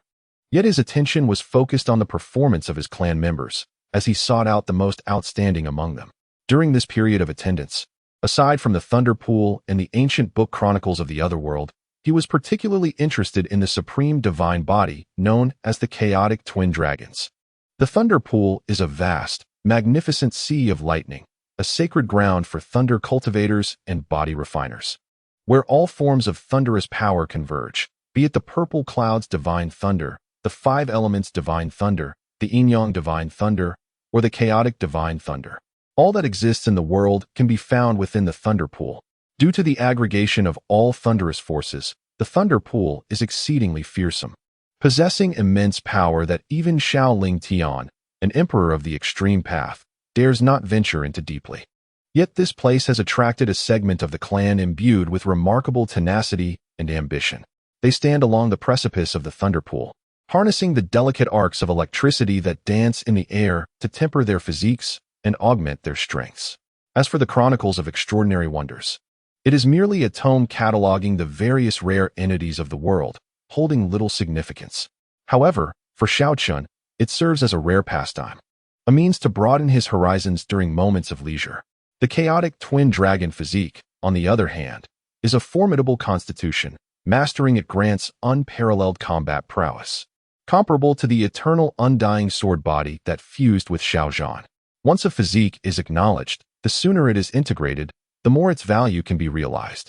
Thus, Xiao Chen seeks a suitable candidate for the chaotic twin dragon physique. Not long after, he spotted Xiao Tian, whose eyes were shrouded in black bandages, and inquired with curiosity, "What is the matter? Is there a blind member in our clan?" Logically, after the immersion in the immortal spirit pool, most ailments should have been cured, as was the case with Xiao Tian, whose ruptured meridians had healed. "A blind clan member? Are you referring to that child, Xiao Tian?" Xiao Ling Tian asked. "Indeed, it is he. This child suffers from congenital blindness. From the moment of his birth, he has been unable to see and has also been incapable of cultivation. However, after the baptism of the immortal spirit pool, he can now embark on the path of cultivation, yet his sight remains elusive. I examined him a few days ago, but found nothing. Originally, he intended to have you examine him once the two sects' battle concluded. but I did not expect you to notice him first. Xiao Chen expressed his astonishment. Even you, the Supreme Emperor, could not resolve this? This piqued his interest. Mysterious runes flickered in his gaze, radiating golden light as he observed the combat unfolding around Xiao Tian. Moments later, he was taken aback. Another hidden prodigy of unparalleled caliber? What do you mean? Xiao Ling Tian questioned, bewildered at how Xiao Tian could be labeled a prodigy. The condition of his eyes is a terrifyingly formidable celestial constitution, one so powerful that it surpasses the constraints of this realm's laws, rendering it unawakened and unacceptable to the cosmos. In this world, the strongest constitution is the supreme immortal body. Any physique exceeding this level is doomed to remain a mere mortal due to the restrictions of cosmic laws, unable to embark upon the path of cultivation. Nevertheless, the recent baptism in the immortal spirit pool has altered his destiny, allowing him to transcend the cosmic laws and become a cultivator. Still, as long as he resides within this universe, his eyes shall remain forever closed. What sort of constitution is so fearsome? Xiao Ling Tian exclaimed, astonished. He had not discerned this earlier. Was it due to the profound concealment of such a constitution or his own limitations? It is the chaotic heavy eyes, a top-tier existence among ocular techniques. Once activated, as one cultivates to a certain level, the mere opening and closing of the eyes can create realms, manifest worlds, and possess boundless power. He had just encountered a description of the chaotic heavy eyes in the Chronicles of the Universe, which, like the chaotic dual dragon body and the everlasting immortal sword body, belonged to the supreme divine physiques. Xiao Chen had not anticipated that such a prodigy existed within the Xiao family. This was far more formidable than the constitutions of Xiao Yin and Xiao Ran, as their physiques merely fell within the realm of celestial bodies, while Xiao Tian's eyes indeed belonged to the divine realm. How astonishing! However, according to what you just mentioned, as long as he remains in this world, he will never awaken these eyes, which implies that such a terrifying physique can never unleash its formidable powers. How regrettable!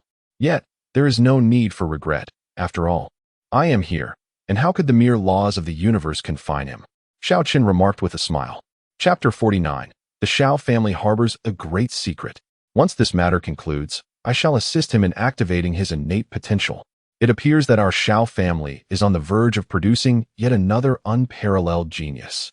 Xiao Lingtian nodded with a smile, expressing optimism for the future of the Xiao family with these promising young talents. Father, please also assess who has performed the most outstandingly within the family during this event, so that I may reward him accordingly. Oh, what kind of reward? Xiao Lingtian inquired. Intrigued.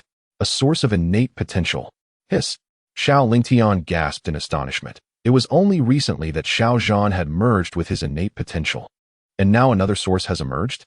It seems the family will not gain merely one unparalleled genius, but two. The battles in Juji City raged on, with bodies falling to the ground and blood staining the streets, forming small streams that flowed with a chilling sound, the overwhelming scent of blood enough to induce nausea.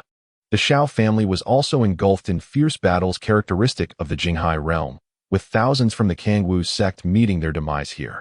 Some newcomers to the path of cultivation gradually adapted, yet others struggled to acclimate to such an environment.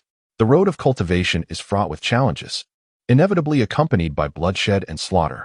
While Xiao Chen could grant them all the qualifications for cultivation, he could not ensure that they would all adapt to this brutal realm. Thus, some were destined to retreat into the shadows. The 7 elders, alongside the newly emerged spiritual pulse cultivators of the family, mingled among the clansmen, orchestrating the overall strategy. Should any clansman face a dire crisis, they would intervene. Hence, despite the intensity of the battle, none from the Xiao family perished. The foresight of the sect leader proved astute. Now that the Xiao family has engaged with the Kangwu sect, they have inadvertently become our allies. Not far from the Xiao family, several figures observed the clash between the Xiao family and the Kangwu sect. They were elders from the Lingyun sect, including their leader, Peng Fei. These high-ranking individuals had yet to make their move, and when they did, it would certainly signal the moment of decisive confrontation. Indeed, it is only natural. Given the presence of several spiritual pulse elders within their family, they are not to be trifled with, Peng Fei remarked, frowning as he scrutinized the battle at the Xiao family. However, the strength of the Xiao family appears to surpass what Elder Chen reported. What could be the reason for this? Stronger than what I witnessed? What do you mean? Qin Yuanfeng inquired, puzzled. Their family possesses more than just those 7 elders. There are numerous young talents who have also attained spiritual pulse cultivation. What? Beyond the few elders, there are other cultivators of spiritual pulse? Qin Yuanfeng's heart trembled. The mere presence of 7 spiritual pulse elders was already alarming, yet there are also young prodigies. Moreover, a considerable number. It is worth noting that even in our Lingyun sect, there is only one young talent, Xiao Ran, who has reached the spiritual pulse level. The Xiao family conceals a significant secret. How could a family from Jiuji City possess such a multitude of spiritual pulse powerhouses? The Grand Elder, Han Jun, narrowed his eyes, a smile playing at the corners of his mouth. It appears that this is indeed the case. Peng Fei gazed upon the Xiao family, particularly taken aback by the colossal, multicolored storm clouds that loomed above them, as if shrouded in an extraordinary mystery. Could this be the secret of the Xiao clan? A flicker of fervor ignited in his eyes. Should the opportunity arise, he would certainly seize it. Nevertheless, it was prudent to refrain from provoking the Xiao family for the time being, as their primary focus was on dealing with the Kangwu sect, with future matters to be addressed subsequently. At this stage, their alliance with the Xiao family remained crucial. Just then, a messenger arrived to report, respected sect leader. News has just come in that Xiao Ran Wushang has slain 2 formidable opponents at the spirit vein level. In an instant, the air thickened with astonishment. Disbelief etched upon every face. Was this news indeed true? Peng Fei inquired solemnly. It is absolutely certain, came the reply. Exchanging glances, Han Jun voiced his confusion. Xiao Ran has only recently ascended to the spirit vein realm. How could he possess such strength? It defies logic. They were seasoned veterans of the spirit vein realm and understood all too well that dispatching foes of the same level was no trivial feat, let alone 2 opponents at once without sustaining any injuries. Such prowess was undeniably terrifying. Peng Fei furrowed his brow, then remarked nonchalantly, "It appears he has encountered his own fortuitous circumstances." This phenomenon was not uncommon in the cultivation world. Without such fortune, it would be improbable for someone so young to have broken through to the spirit vein realm. It is also plausible that such opportunities stem from his family, suggested the Grand Elder Han Jun, having observed that the combat prowess of the Xiao family members seemed formidable, with even those at the scenic sea realm effortlessly dispatching adversaries of the same caliber from the Kangwu sect. Enough of this contemplation. Prepare to engage in battle alongside me. Should we falter, all will be in vain. Peng Fei recognized that Han Jun's grandson had faced humiliation at the hands of the Xiao family, and given the latter's character, he would not easily let it go. However, the time for retribution was not yet ripe. Under Peng Fei's leadership, the upper echelons of Lingyun sect located the stronghold of Kangwu sect, whereupon a fierce battle erupted between the 2 factions. The combat strength at the spirit wheel level was formidable, with their destructive capabilities intensified. Fortunately, the conflict had shifted outside the city, sparing its inhabitants. The battle between Peng Fei, the leader of Lingyun sect, and Ni Feng Tian, the leader of Kangwu sect, was particularly fierce. As they were the only 2 Soul Palace realm fighters from their respective sects, their might unmatched by others. In this moment of animosity, no superfluous words were exchanged. They soared into the sky and clashed midair. Their inner spiritual energies surged and collided, creating a dazzling display of light. However, within the span of a single day, a bloody disciple from Lingyun sect stumbled into the Xiao family compound. He was among those who had previously entered the Xiao estate, with Xiao Ran and others. Upon reaching the entrance of the Xiao family, he fell to his knees with a thud, tears streaming down his face as he implored, "I beseech you, esteemed elders, lend your aid to Lingyun sect." He had come, in desperation, seeking salvation. Lingyun sect seeks our assistance? Upon hearing this news, Xiao Chen was taken aback. He had not been following the conflict between the 2 sects, as such battles held little appeal, and he was unaware of the true nature of the events that had unfolded. But weren't they evenly matched before? How did it suddenly transform into this situation? According to the other party, Kangwu Gate secretly summoned reinforcements and launched a surprise attack on Lingyun Gate at a critical moment, resulting in an abrupt reversal of the previously balanced confrontation. Now, all the survivors from Lingyun Gate find themselves trapped in a valley, yet they are all gravely injured. The elder explained that he was responsible for guarding the family's front gate, which is how he encountered the disciples of Lingyun Gate seeking help. So that is how it is, but the question remains, How did they manage to seek assistance from us? Our Xiao family has no ties with Lingyun Gate. Could it be due to Xiao Ran? Xiao Chen inquired with perplexity. According to the information provided, we have slain numerous disciples of Kangwu Gate, and should they emerge victorious, they will undoubtedly seek retribution against our Xiao family. The only path left for us is to ally with Lingyun Gate to repel Kangwu Gate. The elder expressed with a hint of disdain. Chapter 50. The fallen Lingyun sect, the diminutive Kangwu Gate, was utterly disregarded by the Xiao clan. The notion of forming an alliance with them was nothing short of absurd. In light of this, why not take all the members of the clan who possess spiritual veins for a visit? To the elder's astonishment, Xiao Chen actually assented. Why? He inquired. Did you not state that there was no bond between us and the Lingyun sect? Is it perhaps due to Xiao Ran? Xiao Chen nodded, confirming that indeed it was due to Xiao Ran, yet the primary motive was to facilitate his awakening of a unique physique. What? Xiao Ran possesses a special constitution? The elder was taken aback, for he had not previously discerned this.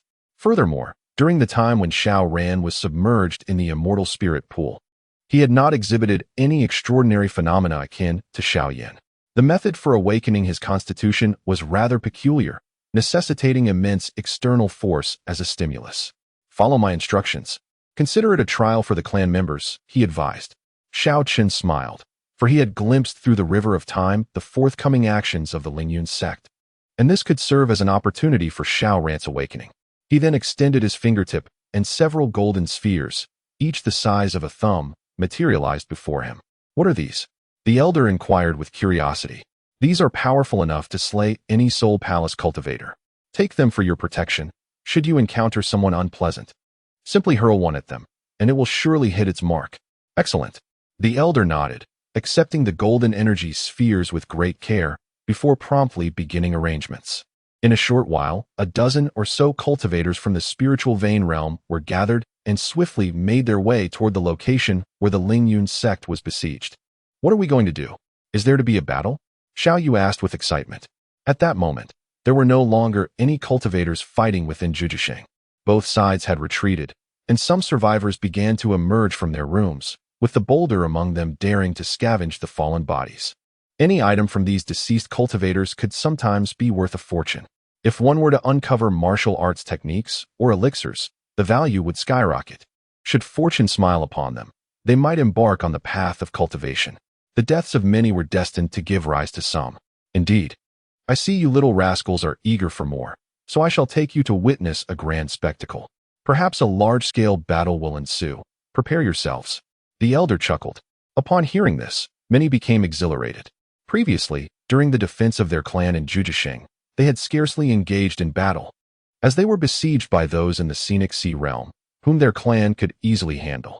Even some of the Gate realm members within the clan could vanquish the Scenic Sea cultivators, leaving little opportunity for those of the spiritual vein realm to intervene. I hope a few strong foes appear so I can have a chance to fight, Xiao Yu exclaimed, rubbing his hands together with excitement. Little rascal, do not be so boastful. If you get injured, just wait until we return home. I shall deal with you then. His father, Xiao Shan, chided him with a mix of laughter and anger. He was on the verge of breaking through to the Jinghai realm, and, thanks to the nurturing of family resources, he would surpass the likes of Xiao Yu and the younger generation in breaking through to the spirit vein realm even sooner. There were many others in the family like him. Thus the Xiao family's spirit vein cultivators were not few in number. In a perilous canyon not far from Juji City, over 10,000 individuals gathered, each bearing a countenance of sorrow. The despicable Kangwu sect has actually colluded with the Blood Knife sect.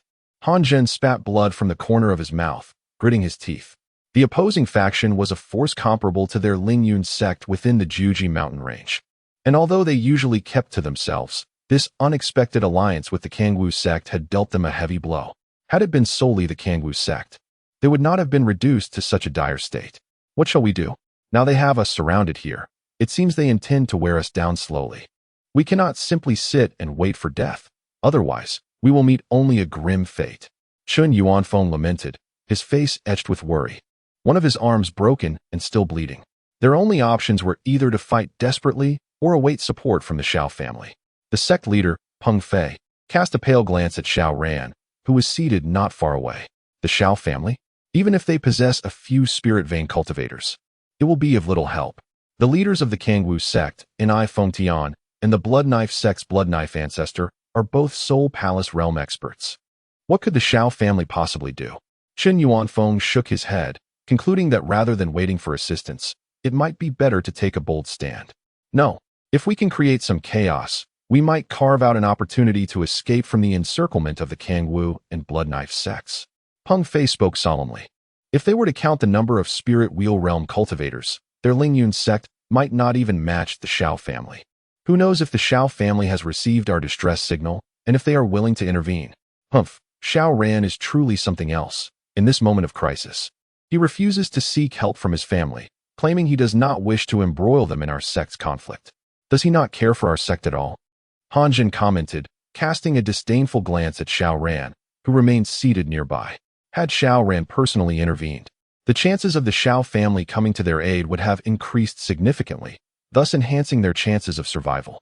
As time passed, Hanjin grew increasingly astonished. Xiao Ran's combat prowess was indeed formidable, having slain several spirit vein cultivators from the opposing side while sustaining little injury himself. Such strength was truly remarkable. Could it be that he possessed some extraordinary constitution? That seemed unlikely. If he had a special physique, it would have been discovered long ago. Xiao Ran, sitting not far away, overheard their conversation and furrowed his brow. He genuinely did not wish to drag his family into this conflict, as there was no bond between the family and the sect. What if his actions brought disaster upon his family? Moreover, after Han Pu's previous actions, which had already brought him some shame, how could he now muster the courage to ask for help? Yet, whenever he contemplated his family, a profound sense of bewilderment enveloped him. From where had the family procured such an otherworldly entity as the immortal spirit pool, about which he had never heard? Moreover, its effects were astonishingly formidable, capable of enhancing one's innate talents. Just then, an individual rushed in to report, "Master, there is a battle occurring outside between our sect and the Kangwu sect, as well as the Blood Knife sect." "Oh, who are they?" Peng Fei inquired hastily. The other elders exhibited signs of excitement, rising from their seats. Could this be their moment of opportunity? I do not know, but they are undeniably powerful. All at the spiritual vein realm, currently engaged in a fierce confrontation with the spiritual vein practitioners of the other two sects. All at the spiritual vein realm. Could it be the Xiao family? Peng Fei's eyes narrowed. Let us go and investigate. Elder, please prepare everyone. The moment an opportunity arises, we shall charge forth. Yes, master. The crowd immediately sprang into action. Chapter 51. The Xiao family takes action beside him. Han Pu, who had been trembling in fear, suddenly illuminated with hope upon hearing that rescue was at hand. Ignoring the orders of the sect leader, before the Lingyun sect received the news, Xiao Feng, accompanied by a multitude from the Xiao family, arrived at the gorge. Their grand entrance, devoid of any concealment, inevitably drew the attention of both the Kangwu sect and the Blood Knife sect. Blood Knife sect halt. An elder, wielding a blood knife, coldly obstructed the advance of the Xiao family. This elder was a practitioner of the spirit wheel realm. I recognize you as members of the Blood Knife sect, but I implore you to grant me a favor and allow the Lingyun sect to depart. It is time for this conflict to come to an end. Xiao Feng addressed the elder before him, emboldened by his newfound strength and backing. In the past, he would not have dared to speak so assertively in the presence of someone from the spiritual vein realm. The elder of the Blood Knife sect, taken aback by the audacity of the young man, inquired, "Who are you? Which faction do you hail from?"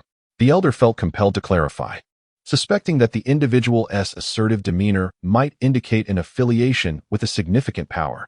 "From Zhujiasheng, the Xiao family." "Zhujiasheng? The Xiao family? So you come from a remote corner of the world?" The elder scoffed, his countenance darkening.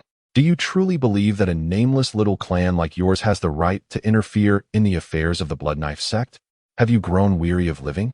With a chilling glare, the elder unsheathed his blood knife, his face etched with murderous intent. The presumption of the young man led him to initially assume that a major force had arrived, only to discover it was merely an inconsequential family. Such insolence was intolerable. Did they think anyone could provoke the Blood Knife sect without consequence?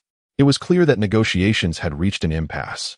If that is the case, let us settle this matter with our actions. With a mere glance, Xiao Feng signaled to Xiao Yu, who grinned widely. Clutching a pair of ornate golden hammers, he struck them together, producing a resounding thud before shouting, receive my blow, and lunging at the elder. These were the fourth-grade spiritual artifacts that Xiao Zhan had brought back, and Xiao Yu found them quite manageable, opting to employ them in this confrontation. Remarkably, despite their seemingly cumbersome nature, the hammers suited Xiao Yu perfectly. Preposterous. Who gives you the audacity to strike at the blood knife sect? The elder erupted in fury, his blood knife slicing through the air with lethal intent. Clang! A sharp sound resonated as the massive hammer collided with the blood knife. However, in the next instant, the elder felt an overwhelming force. His feet sank deeply into the earth, and with a crack, his blood knife shattered in an instant. Without mercy, the colossal hammers relentlessly struck his chest. With a violent cough, blood erupted from the elder's mouth, mingled with his shattered innards. His body was propelled like a cannonball, crashing into a distant mountain peak, leaving him utterly motionless. Is that all you have? Do you truly think you can boast before the Xiao family? What gave you the audacity? Xiao Yu scoffed, his contempt evident. The elder's strength was laughably feeble. He didn't even merit a warm-up. Upon hearing the commotion, several cultivators from Kangwu Gate and Bloodsaber Gate, proficient in the spiritual pulse realm, emerged. Upon learning that their elder had been slain, what further discourse could there be? As soon as they encountered one another, battle ensued. Xiao Yu wielded a fourth-grade spiritual weapon, becoming an unstoppable force as he engaged multiple spiritual pulse cultivators simultaneously. Xiao Lang and Xiao Ruomeng, undeterred, joined the fray. The former wielded a silver spear with fluid grace, each strike reminiscent of a dragon emerging from the sea, enhanced by martial techniques that amplified its potency. Although Xiao Ruomeng lacked an offensive spiritual weapon, she donned a white gown adorned with engraved blue lotus flowers, an artifact of defense. With each assault she endured, ethereal blue lotuses materialized beside her, absorbing all enemy attacks, thus emboldening her to fight without fear. Curse it! From whence does this formidable force arise? That they would oppose Kangwu Gate? An elder of the spiritual pulse realm bellowed. The collective effort to besiege Xiao Yu resulted in their own retreat, battered and wounded. Indeed, my Bloodsaber Gate bears no grudge against your esteemed faction. Why must you assail us? They had never encountered these adversaries, nor had they seen such a multitude of spiritual pulse cultivators or high-grade spiritual artifacts. It was evident they were not a minor faction, yet they could not recall any such formidable force within the Jujishan Mountains, nor any notion of enmity. However, Xiao Feng and his compatriots offered no response, save for awaiting the appearance of their gate master. The combined forces of Kangwu Gate and Bloodsaber Gate, numbering more than a dozen in the spiritual pulse realm, were progressively forced back by the Xiao family, ultimately compelled to seek assistance from their gate masters stationed outside the canyon. The Xiao family of Joji City? Humph. I have heard they have slain numerous disciples of ours. We had intended to settle the score once this matter concluded, yet here they come to our doorstep. N.I. Feng Tian remarked, his gaze inscrutable. As it stands, we shall oblige them. What of those within the canyon? Bloodsaber Ancestor inquired with a frown, his bald head gleaming, clad in a crimson robe, wielding a curved blade. How long could it possibly take to eliminate a few spiritual pulse cultivators? With that, N.I. Feng Tian vanished from sight. Soon after his departure, Peng Fei, leading the Lingyun sect, surged forth from the canyon. They had astutely awaited the moment when the two Soul Palace realm masters separated to strike. Now, amidst their dire predicament, they glimpsed a glimmer of hope. Fighting valiantly to escape, Peng Fei's countenance twisted with ferocity as he clashed with Bloodsaber Ancestor, his onslaught instilling dread in his opponent. So, you refuse to grant us this favor? Xiao Feng inquired of N.I. Feng Tian. What is your Xiao family, but a mere trifle? Do you believe you hold the right to demand my favor? N.I. Feng Tian replied, his eyes shadowed, dismissing the group of spiritual pulse cultivators with disdain. Very well, let us see the truth of your strength. With that, Xiao Feng and several elders unleashed their spiritual power, converging upon the Soul Palace realm master in a fierce assault. Even though the opponent was at the Soul Palace realm, they still wished to test the resilience of this bone. It seems you remain unaware of the disparity in combat prowess between the Soul Palace realm and the Spirit Vein realm. Allow me to demonstrate. N.I. Feng Tian roared, unleashing a torrent of spiritual energy from within, as a radiant white light emanated from his brow, an exclusive manifestation of consciousness unique to the Soul Palace realm. He boldly struck out, delivering a powerful palm thrust toward Xiao Feng, his formidable spiritual power infused with a consciousness assault of unparalleled might. Upon the collision of their palms, the immense force propelled Xiao Feng backward, crashing violently into the ground at a distance. Is the power of the Soul Palace realm truly so much greater than that of the Spirit Wheel realm? Xiao Feng exclaimed in astonishment as he rose. Yet he found himself surprisingly unscathed, perplexed that even the so-called consciousness of his adversary had failed to strike him. At that moment, the third elder, Xiao Zhenfei, was also sent flying, yet he too suffered no significant injuries, merely feeling a slight ache in his body. The two brushed off the dust from their clothes, exchanged a glance, and once again charged toward each other with renewed excitement. Chapter 52. The Surrender of the Kangwu Sect Leader. What is happening? Why are you unharmed? Ni Feng Tian exclaimed in astonishment, gazing incredulously at the two figures returning. He had exerted every ounce of his strength. You can only blame yourself for lacking sufficient power. Xiao Feng, resembling a brutish warrior, charged directly at his opponent, even intentionally bracing himself for their attack. In the next moment, he seized the opportune moment to tightly grasp the opponent's arm, clinging to it like a leech. Release me. What kind of fighting style is this? Is this a street brawl? Are you not ashamed? Ni Feng Tian shouted furiously, yet just as he raised his left hand to strike down upon his opponent's head, an excruciating pain surged through his back. Xiao Zhen had delivered a powerful punch that struck him fiercely. His spiritual awareness had detected the opponent's assault, but being held by the arm had significantly slowed his movement, preventing him from evading the blow. Humph, as long as I achieve my goal, I care not for the means. Xiao Feng laughed heartily, refusing to release the arm he had seized, having endured such arduous times in the past. What difficulty could this pose now? Located within the 9 Extreme City, Xiao Chen shook his head in disbelief. This truly resembles a child's fight, with one clinging to the other's arm. They appear to have no other choice. Their opponent's cultivation level surpasses theirs, and their speed is unmatched. Without employing certain tactics, they would likely be unable to land a hit. Xiaoling Tian remarked with a smile. However, that is the only advantage they possess. Although the opponent is a practitioner of the Soul Palace realm, in all other aspects, they fall short compared to the elders of their family.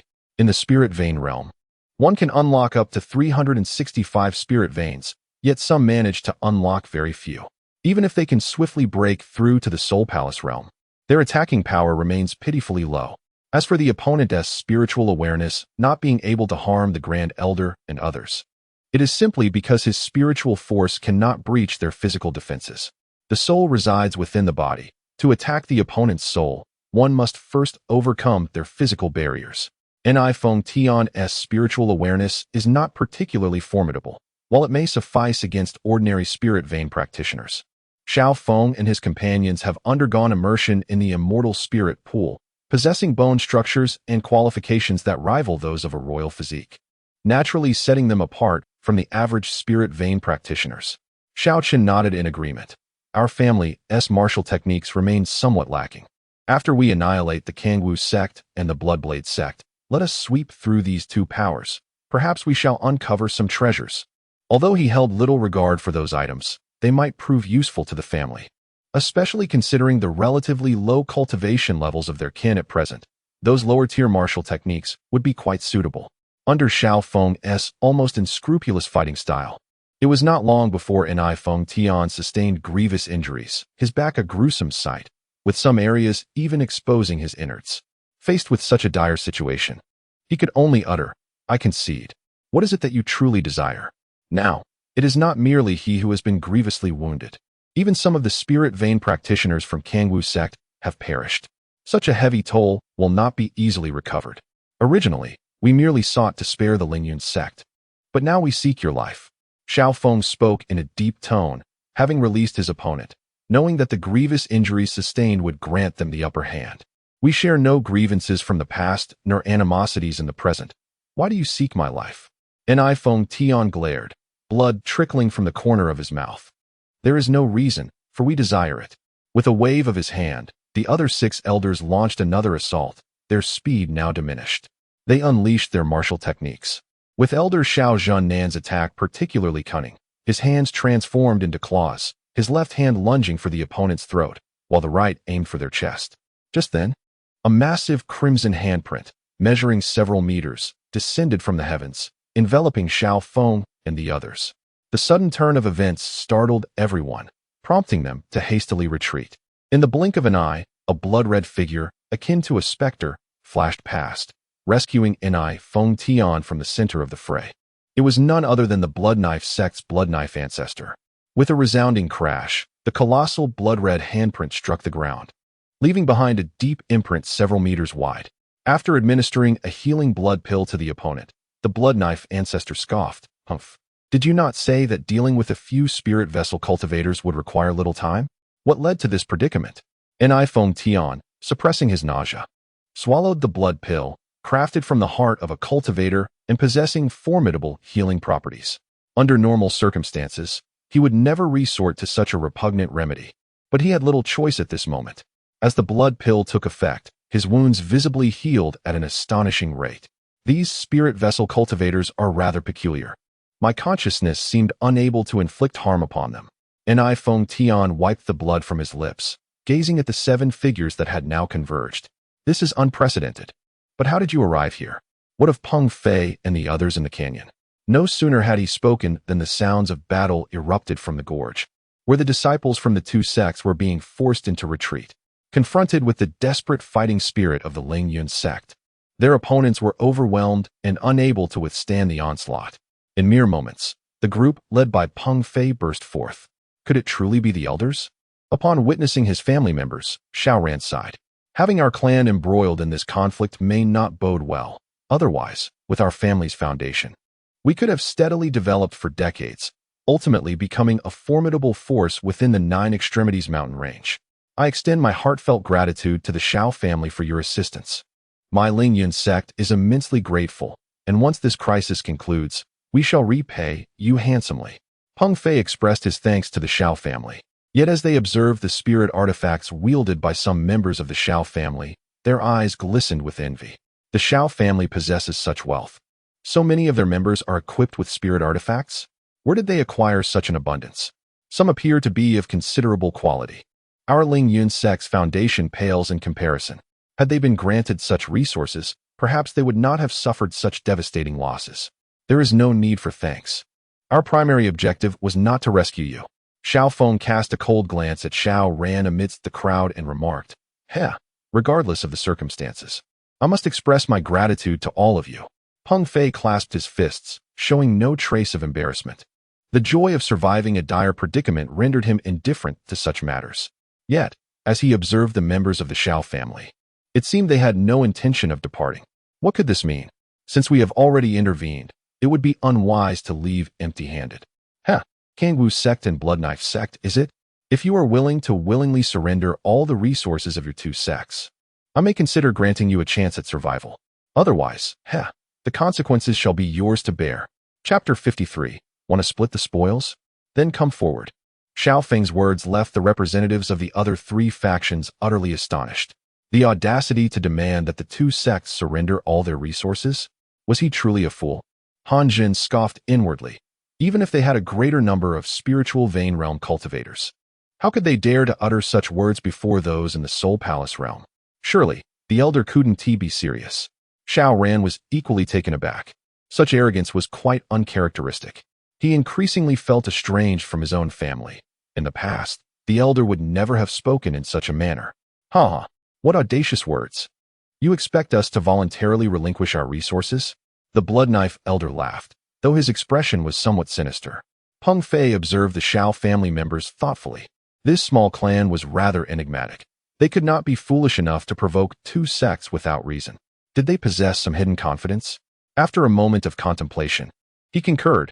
If the friends from the Xiao family are willing to take action, then my Lingyun sect shall certainly do its utmost to assist. We can split the spoils evenly afterward. How does that sound? What? You still wish to split the spoils? Xiao Feng cast a disdainful glance at Peng Fei. While our aim is not to rescue you, we have at least created an opportunity for you. How ungrateful to expect an equal division. Such a thought is utterly delusional. His words were merciless, further darkening the already pallid faces of the higher-ups from Lingyun's sect.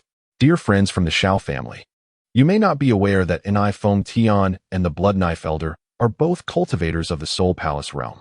Despite your numbers in the spiritual vein realm, you might not be their match. Peng Fei inhaled deeply, suppressing his anger. Will you take action or not? If you choose not to, we shall proceed without you. And all the resources from the two sects will be ours. Xiao Feng urged in exasperation. Rather than waste breath here, it would be wiser to return to their training. Very well, if that is the case, then please proceed. My Lingyun sect is indeed out of strength, Peng Fei replied, his gaze heavy with despair. Have we reached a conclusion? Do not think that even if all of you from the spiritual vein realm join forces, you could pose any threat to me. I have not placed you in my thoughts at all. The blood knife elder sneered, his hand gliding over the polished blade of his blood knife, adopting an arrogant posture. At that moment, Feng Tian had fully recovered from his injuries with the aid of the blood pill, returning to peak condition. It seems we have reached a resolution.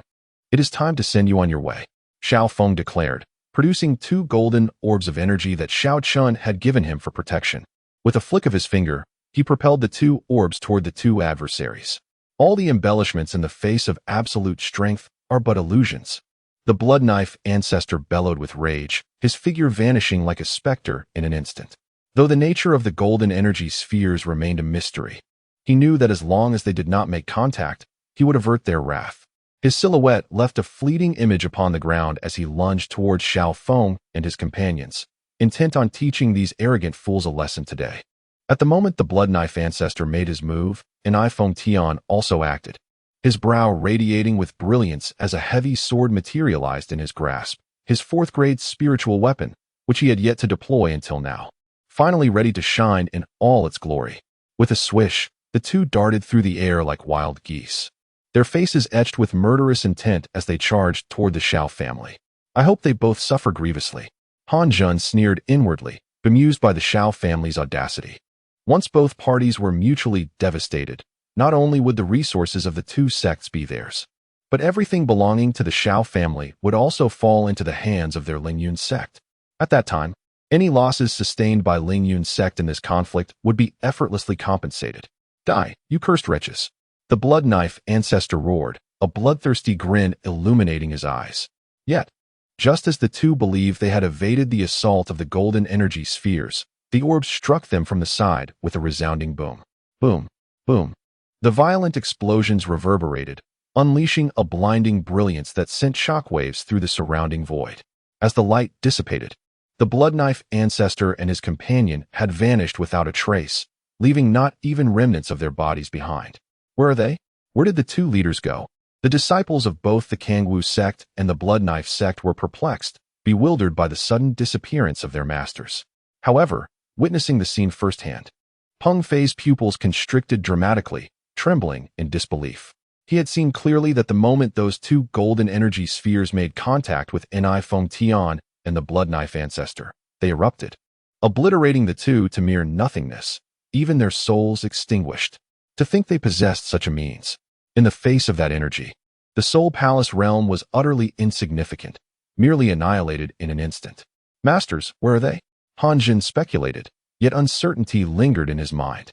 They are dead, utterly annihilated. Peng Fei replied solemnly. The members of Lingyun's sect gasped in astonishment. What kind of treasure were those golden energy spheres that wielded such overwhelming power? It seemed the Xiao family had indeed encountered formidable opportunities to rise to such heights.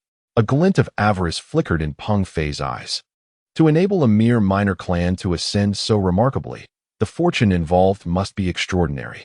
If such fortune were to fall into his hands, perhaps one day Lingyun's sect could stand as an equal to the great Xia dynasty. Xiao Ran was equally stunned, murmuring to himself, "It appears that during my absence, the family has encountered extraordinary fortunes. First the immortal spirit pool, and now these immensely powerful golden energy spheres. No wonder the elders have the audacity to boast of the Soul Palace realm. My methods may be flamboyant, but they are more than sufficient to vanquish you." Xiao Feng let out a cold snort. Had he retreated at the outset, many events could have been averted. Unfortunately, the 2 sect leaders seemed rather confident in their cultivation within the Soul Palace realm. To his surprise, the friends from the Xiao family possessed such capabilities. Revealing his own oversight, he wondered if the noble sect still had access to the earlier offensive techniques, as he, of Lingyun's sect, was willing to exchange 10,000 spirit stones or other martial arts for them.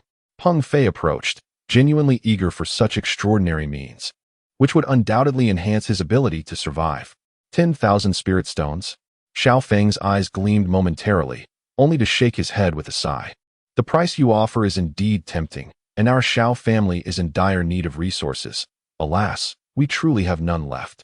To acquire such things is already a tremendous fortune. How could one dare to covet more? A cold smile flickered in Xiao Feng's heart. Though his cultivation was not particularly high, his discernment was sharp. The leader of Lingyun's sect was far from honorable. The greed that had nearly overflowed from his eyes when he beheld the spiritual artifacts in the possession of the Xiao family was unmistakable. Chapter 54. The awakening of the chaotic dual pupils. Had he not harbored reservations at this moment, he would have likely seized the opportunity to snatch it away. Selling such an item to the opposing party would undoubtedly result in its future use against the Xiao clan, although they regarded it with indifference. Xiao Feng was reluctant to proceed in such a manner. What a pity indeed. Peng Fei expressed his regret. Yet he understood that even if the other party possessed such an item, they would never part with it for sale, as it was undoubtedly a formidable weapon meant to protect their clan. In light of this, we shall take our leave for now. My Lingyun sect has suffered significant losses and will require ample time to recuperate. When the time is ripe, we shall certainly prepare generous gifts to express our gratitude to the Xiao clan. There is no need for gratitude. After all, we did not come here for your sake. Xiao Feng dismissively waved his hand and turned to Xiao Ran, saying, "Remember to visit the family more often when you have the time." Indeed, I extend my heartfelt thanks to the Grand Elder and all present. Xiao Ran expressed his gratitude. There is no necessity for thanks. You are our kin. When danger arises, how could we not come? Xiao Feng smiled. Curiosity piqued. He wondered what the patriarch had previously mentioned regarding the opportunity for Xiao Ran's awakening of his physique. A tumult of emotions surged within Xiao Ran's heart. This was the bond forged by bloodline. Had the sect members known of his peril, they would never have mobilized their entire force. Before long, the members of Lingyun's sect departed, while the Xiao clan continued to eliminate the remaining powerful figures from the other two sections. Suffice it to say, those at the Spirit Vein realm must be eradicated. And another battle ensued. Half a day later, Xiao Feng led his team to eliminate all the cultivators present at the Spirit Vein realm. They then hastened to the territories of Kangwu Gate and Blood Knife Gate, taking advantage of their unpreparedness to dismantle their sects and seize all valuable resources. Martial arts techniques, spirit stones, magical artifacts, medicinal pills, and spiritual plants. Everything of utility was collected, leaving no trace behind. Within the courtyard where Xiao Chen resided, he lifted a hoe to dig a deep pit and planted a mulberry tree. With the divine power coursing within him, he nurtured the sapling. The once bare trunk began to sprout tender leaves, and soon, berries emanating a dark radiance began to form. Moreover, under his divine nourishment, the tree had transformed into something extraordinary. The trunk and leaves were adorned with inscriptions, brimming with an enigmatic essence. Even though it was not the legendary tree of enlightenment, meditating beneath it would undoubtedly facilitate the pursuit of understanding. Xiao Chen plucked a berry to taste, nodding in satisfaction. The flavor is delightful. It seems I have acquired another ingredient for brewing. Beside him, Xiao Zhunnen also plucked a berry and placed it in his mouth. Instantly, his eyes lit up, and in the next moment, a powerful aura erupted from within him as he unexpectedly opened several new spirit veins. Could such immense energy truly be contained within a single berry? The other elders were left astounded. This mulberry tree had originally been an ordinary spiritual plant. While the berries were a type of spiritual fruit, they typically held minimal energy, merely satisfying one's palate.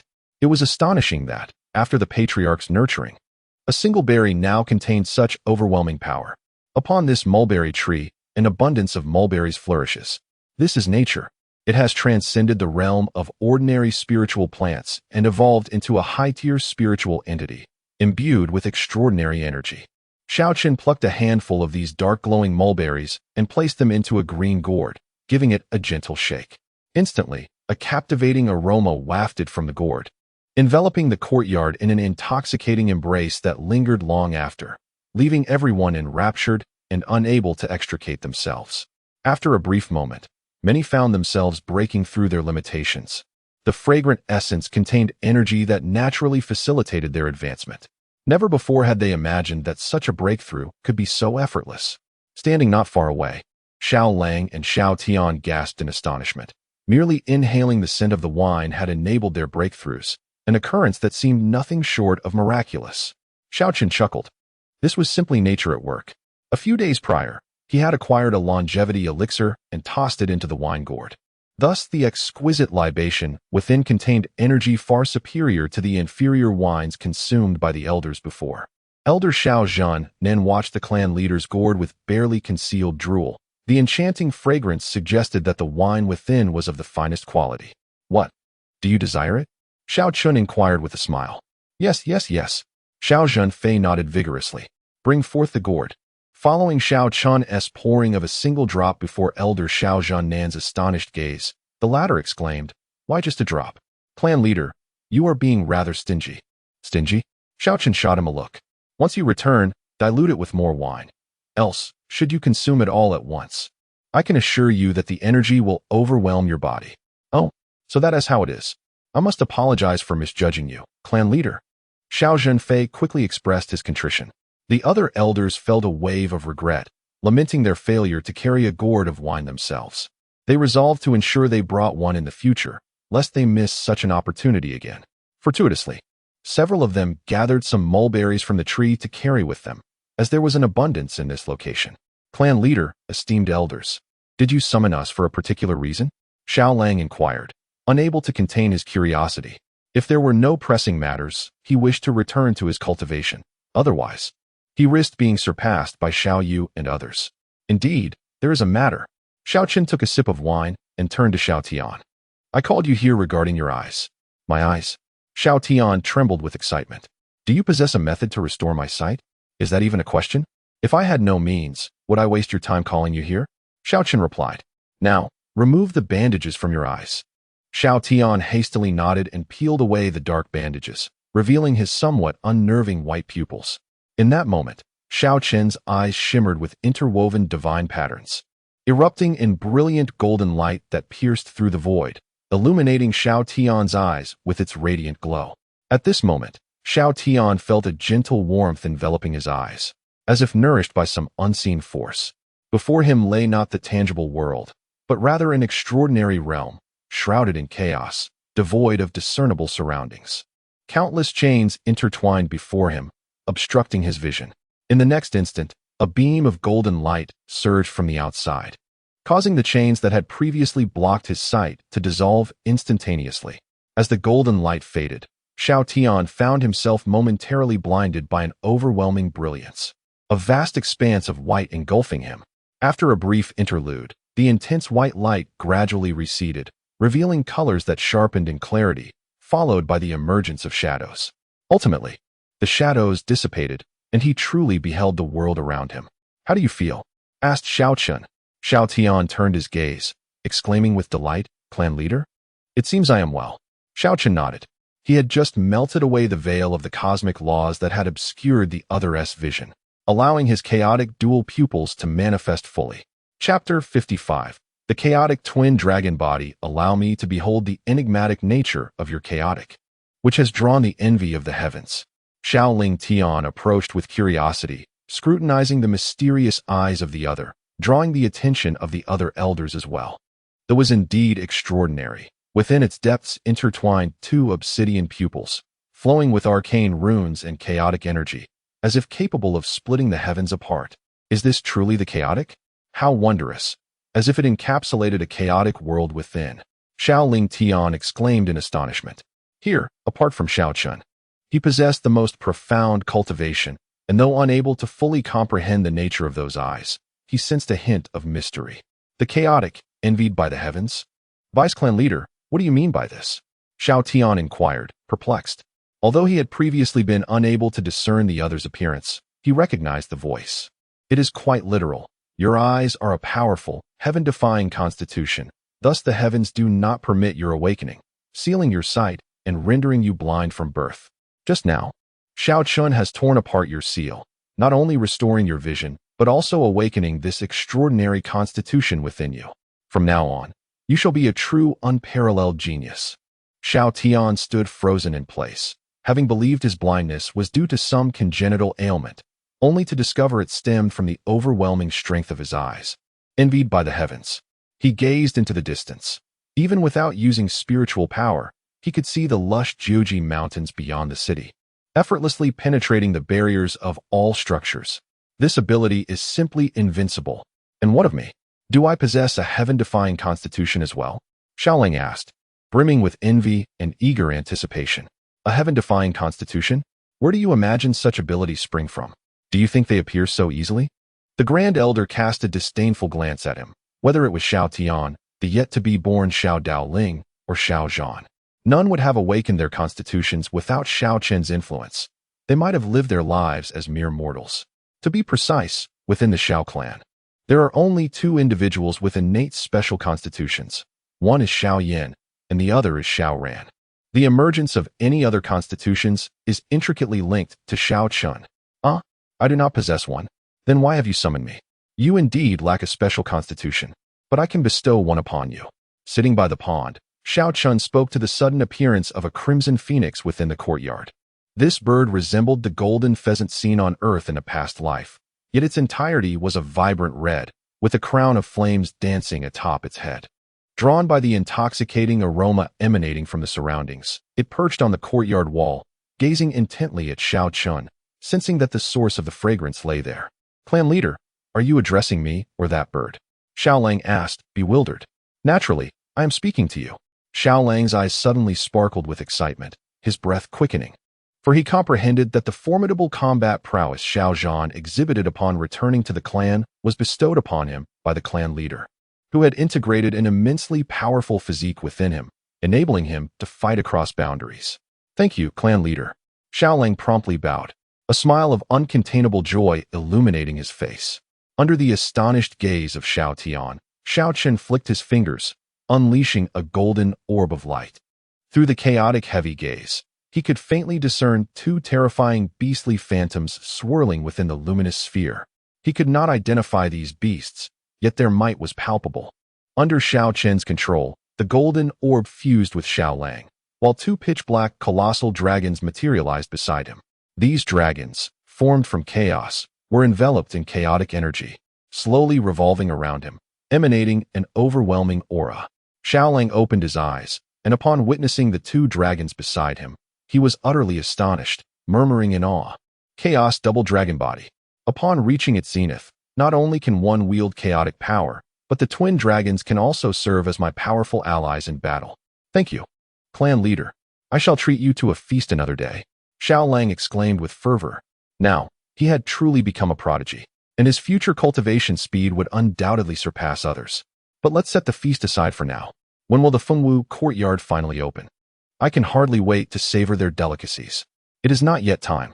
However, given the calamity that has befallen Jiuji City, I wonder if the Fengwu courtyard has perished in this conflict. I shall investigate, and if it remains intact, I will inform you when it opens. Agreed. However, clan leader, may I timidly inquire, whose physique is stronger, mine or Xiao Zhan's? Xiaolang asked curiously. Yours, Xiao Zhan's, and Xiao Tian's physiques are all of the same formidable caliber.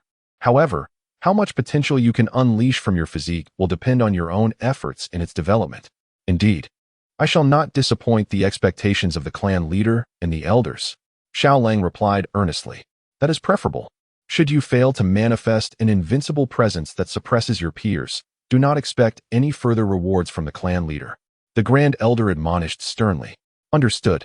As he watched the departing figures of the two, Xiaoling Tian expressed his satisfaction, saying, the number of prodigies within our clan is ever increasing.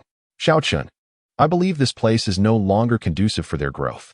It won't be long before their cultivation reaches the Soul Palace realm, or even beyond. Perhaps we should venture to broader horizons. Jiuji City is too small. Those at the Spirit Vein stage are already the strongest here. Such a place is destined to be inadequate for them. Then what difficulty is there? Once we resolve the matter concerning Xiao Ran, we shall depart. Xiao Chen responded.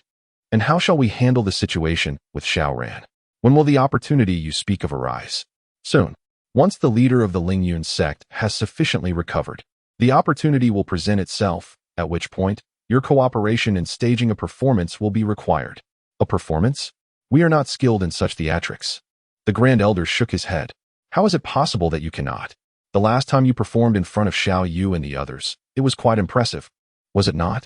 Moreover, only you possess the ability to awaken Xiao Ran's unique constitution. Xiao Yuanshan inquired, perplexed. What exactly is Xiao Ran's constitution that requires our collaboration for its activation? It is indeed a fascinating constitution. You will understand in due time. Upon arrival, Xiao Tian did not mind being led by others, but on the way back, he found himself lost. Suddenly, the surrounding environment seemed somewhat unfamiliar, and ultimately, it was Xiao Lang who escorted him home. Seated on the meditation cushion, he grasped the flawless spirit stone and began to attempt his cultivation. To his astonishment, he discovered that his current cultivation speed was exponentially faster than it had ever been before. Chapter 56. The awakening of Xiao Ran. The spiritual energy contained within the spirit stone was effortlessly absorbed into his body, causing the Jinghai within him to expand at a visibly rapid pace. Moreover, the ordinary spiritual energy that once resided within had mysteriously transformed into a pitch-black, chaotic energy. Is this the astonishing cultivation speed of those prodigies? It is truly terrifying. If one were to cultivate at such a pace for several years, would they not become invincible? Xiao Tian was astounded. He had previously considered the cultivation speed he attained after soaking in the immortal spirit pool to be remarkably swift. Yet now it surpassed that by countless folds. Is this one of the advantages bestowed by his physique? Furthermore, he sensed that his physical form had also greatly strengthened, to the extent that even without utilizing the spiritual energy within, he could withstand spiritual artifacts solely through his body's resilience.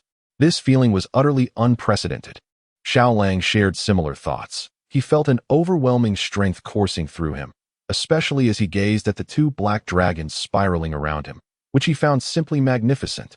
The path to my rise, Xiao Lang, has commenced. System automatic sign-in successful. Congratulations to the host for acquiring an Imperial-grade spiritual vein. An Imperial-grade spiritual vein? Even an emperor could benefit from its cultivation. For the family at present, an Imperial-grade spiritual vein is more than sufficient. However, Xiao Chen had no intention of integrating this spiritual vein here. It would not be long before the Xiao family departed from Jiuji City to explore vaster territories, at which point he would have to retrieve the spiritual vein, which would be quite troublesome. Moreover, the clan members were currently utilizing flawless spirit stones, rendering the spiritual vein's role rather insignificant. It would be prudent to incorporate this Imperial-grade spiritual vein into their new domain once they relocated. Additionally, the Jade Spirit Waterfall obtained from a recent sign-in also served as a valuable aid for cultivation. He resolved to wait until they found a suitable territory before bringing these treasures forth. Xiao Chen pondered, overwhelmed by the abundance of treasures acquired through the system sign-in. While the family members were too few to utilize them all, it seemed imperative to encourage the clan to procreate more, otherwise, the plethora of treasures acquired would go to waste. A few days later, Xiao Ling Tian, accompanied by several elders, made his appearance at Lingyun Gate. They had received an invitation from Xiao Ran, as Lingyun Gate was hosting a grand banquet to express gratitude to the elders of the Xiao family. At that moment, tens of thousands of disciples lined the path to welcome them, the atmosphere grandiose. Peng Fei, accompanied by Lingyun Gate's elders, personally greeted them, a smile gracing his face. I was concerned that you would not extend your courtesy to Lingyun Gate. Peng Fei chuckled as he ushered everyone inside. Since Xiao Ran has invited us, why do we not see him? Xiao Ling Tian inquired, scanning the surroundings with curiosity. That child is indeed something else. Upon hearing of your arrival, he was overwhelmed with excitement and insisted on personally welcoming you. However, today he suddenly sensed a potential breakthrough approaching. As you know, such opportunities are rare for us cultivators. So we encouraged him to pursue this breakthrough. We assured him that we would host you well, and there would be absolutely no neglect. I trust that none of you will take offense at this, will you? How could that be? He is indeed our kin. His breakthrough is a cause for celebration, and we could not be happier for him. So how could we possibly blame him? A smile graced Xiao Ling Tian's lips, yet his gaze bore a hint of coldness, precisely as Xiao Chen had described. Given this, once we have utilized him, the existence of Lingyun's sect will no longer be warranted. Lingyun's sect spans an extensive area, its expanse rivaling numerous Jiujing cities. Despite the losses sustained in the recent battle, their numbers remain formidable, comprising several tens of thousands. When will our Xiao family ever boast such a multitude of kin? The Grand Elder remarked enviously. Our clan differs from their sect. The sect enrolls thousands, even tens of thousands, of disciples annually, while our family can only expand through marriage and childbirth, naturally making our growth much slower. Xiao Yuanshan responded. However, the cohesion of our family surpasses that of any sect. The treachery and deceit that often permeate sects are seldom found within families, as we all share the same bloodline. We must devise strategies to encourage our kin to procreate upon our return, Xiao Feng suggested. Before long, everyone was ushered into the grand hall, which had been lavishly prepared with a banquet. Please, take your seats. Peng Fei smiled warmly, inviting the Xiao family members to sit. Before instructing the servants to begin serving the dishes, he raised his wine cup and declared, "To our esteemed friends from the Xiao family, this toast is to express our gratitude for your assistance during our time of need. Without your support, Lingyun's sect would surely have vanished without a trace. So we sincerely hope you will accept this gesture." Xiao Ling Tian lifted his cup, glancing around with a smile, exclaiming, "Haha, what exquisite wine! I have never tasted such a unique beverage. It must have been meticulously prepared for us." His eyes flitted over to Peng Fei and the others. Noticing their expressions shift slightly upon hearing his words, Han Jin chuckled. "You are indeed correct. This wine has been carefully set aside for you. A treasured collection of our sect master, which we typically reserve for special occasions. Today, in honor of our esteemed guests, the sect master has made an exception, granting us this delightful opportunity. In that case, let us not disappoint your generosity and partake in the flavors of this fine wine together." Xiao Ling Tian smiled at the other elders. "Indeed, I have always held a fondness for fine wines. Thus, I shall drink to honor you first." Elder Xiao Zhen squinted his eyes, a smile upon his face, and swiftly downed his cup. "Do not drink." In a neighboring chamber, Xiao ran, battered and bound by chains, seethed with rage upon witnessing the fifth elder drain his cup. His face contorted in fury, veins bulging on his forehead as he silently screamed in despair, his voice stifled from escape. It was precisely due to consuming that particular wine that he lost all his martial prowess, ultimately leading to such a dismal fate. Furthermore, he was subsequently rendered immobile by Peng Fei, who sealed all his meridians, leaving him incapable of uttering a single word. He drank it. He indeed drank it. Ha ha ha. Observing this scene, Han Pu's eyes sparkled with delight. Once they imbibed this wine, the members of the Xiao family would have no choice but to submit to their whims. How exhilarating is it to witness the elder of one's own family partake in the poison wine prepared by the sect leader? Is it not thrilling? It appears that upon learning of your invitation, they harbored no suspicion towards Lingyun's sect whatsoever. I must admit, I did not anticipate that the leader's scheme would unfold so seamlessly. Alas, it is astonishingly effortless, almost incredulous. Han Pu regarded Xiao Ran with a smirk in his eyes, his hands itching to take action. He had previously proclaimed that anyone who had heard his dog-like bark would meet their demise. Now, it seems that his wish is on the brink of fruition. Chapter 57. Insufficient timing. Xiao Ran's heart roared in anger, his entire being trembling. Indeed, he had been the one to extend the invitation to the elders to come to Lingyun's sect, yet at that moment, he had been utterly unaware that this assembly of high-ranking officials was comprised of treacherous fiends. As he witnessed more elders succumbing to the poison wine, Xiao Ran's eyes widened with fury, bloodshot and brimming with rage. His body, bound by chains, struggled violently, blood dripping incessantly from his wounds. He yearned to hurl himself against the wall to draw the elders' attention, but Han Pu's men held him firmly in place.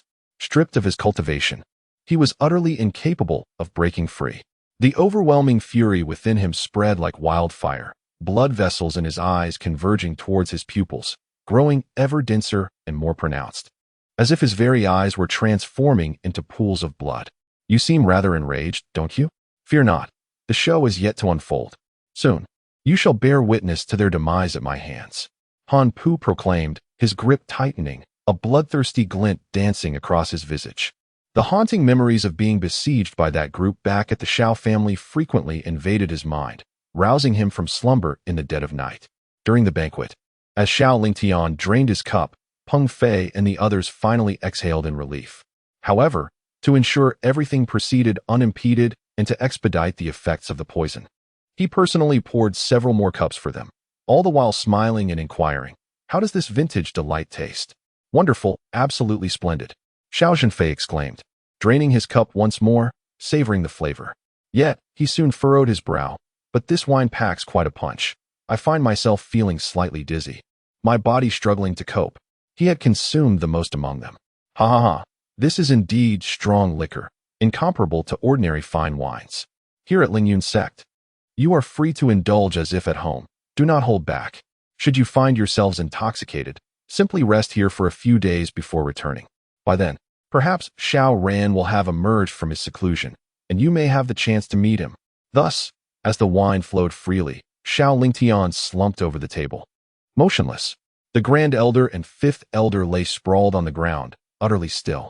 The atmosphere in the room fell into a sudden silence, and the seemingly dazed elders of Lingyun's sect rapidly regained their composure, their eyes glinting with cold resolve. Just as Han Zhun was about to rise, Peng Fei raised a hand to signal him to remain cautious. What if their opponents were not yet thoroughly incapacitated and still possessed the strength to resist? One must ensure absolute certainty in such matters. Moments later, he barked a stern command, "Bind them all."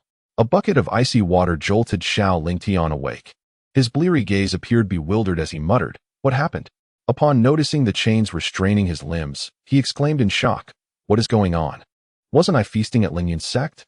Meanwhile, the other elders, roused by the cold water, gradually regained consciousness, their astonishment palpable as they surveyed their dire predicament. "Where has my cultivation gone? Why has it vanished, and why am I trapped here?" Xiao Yuanshan exclaimed, while others sensed the changes in their bodies and revealed expressions of shock. "Was it you?"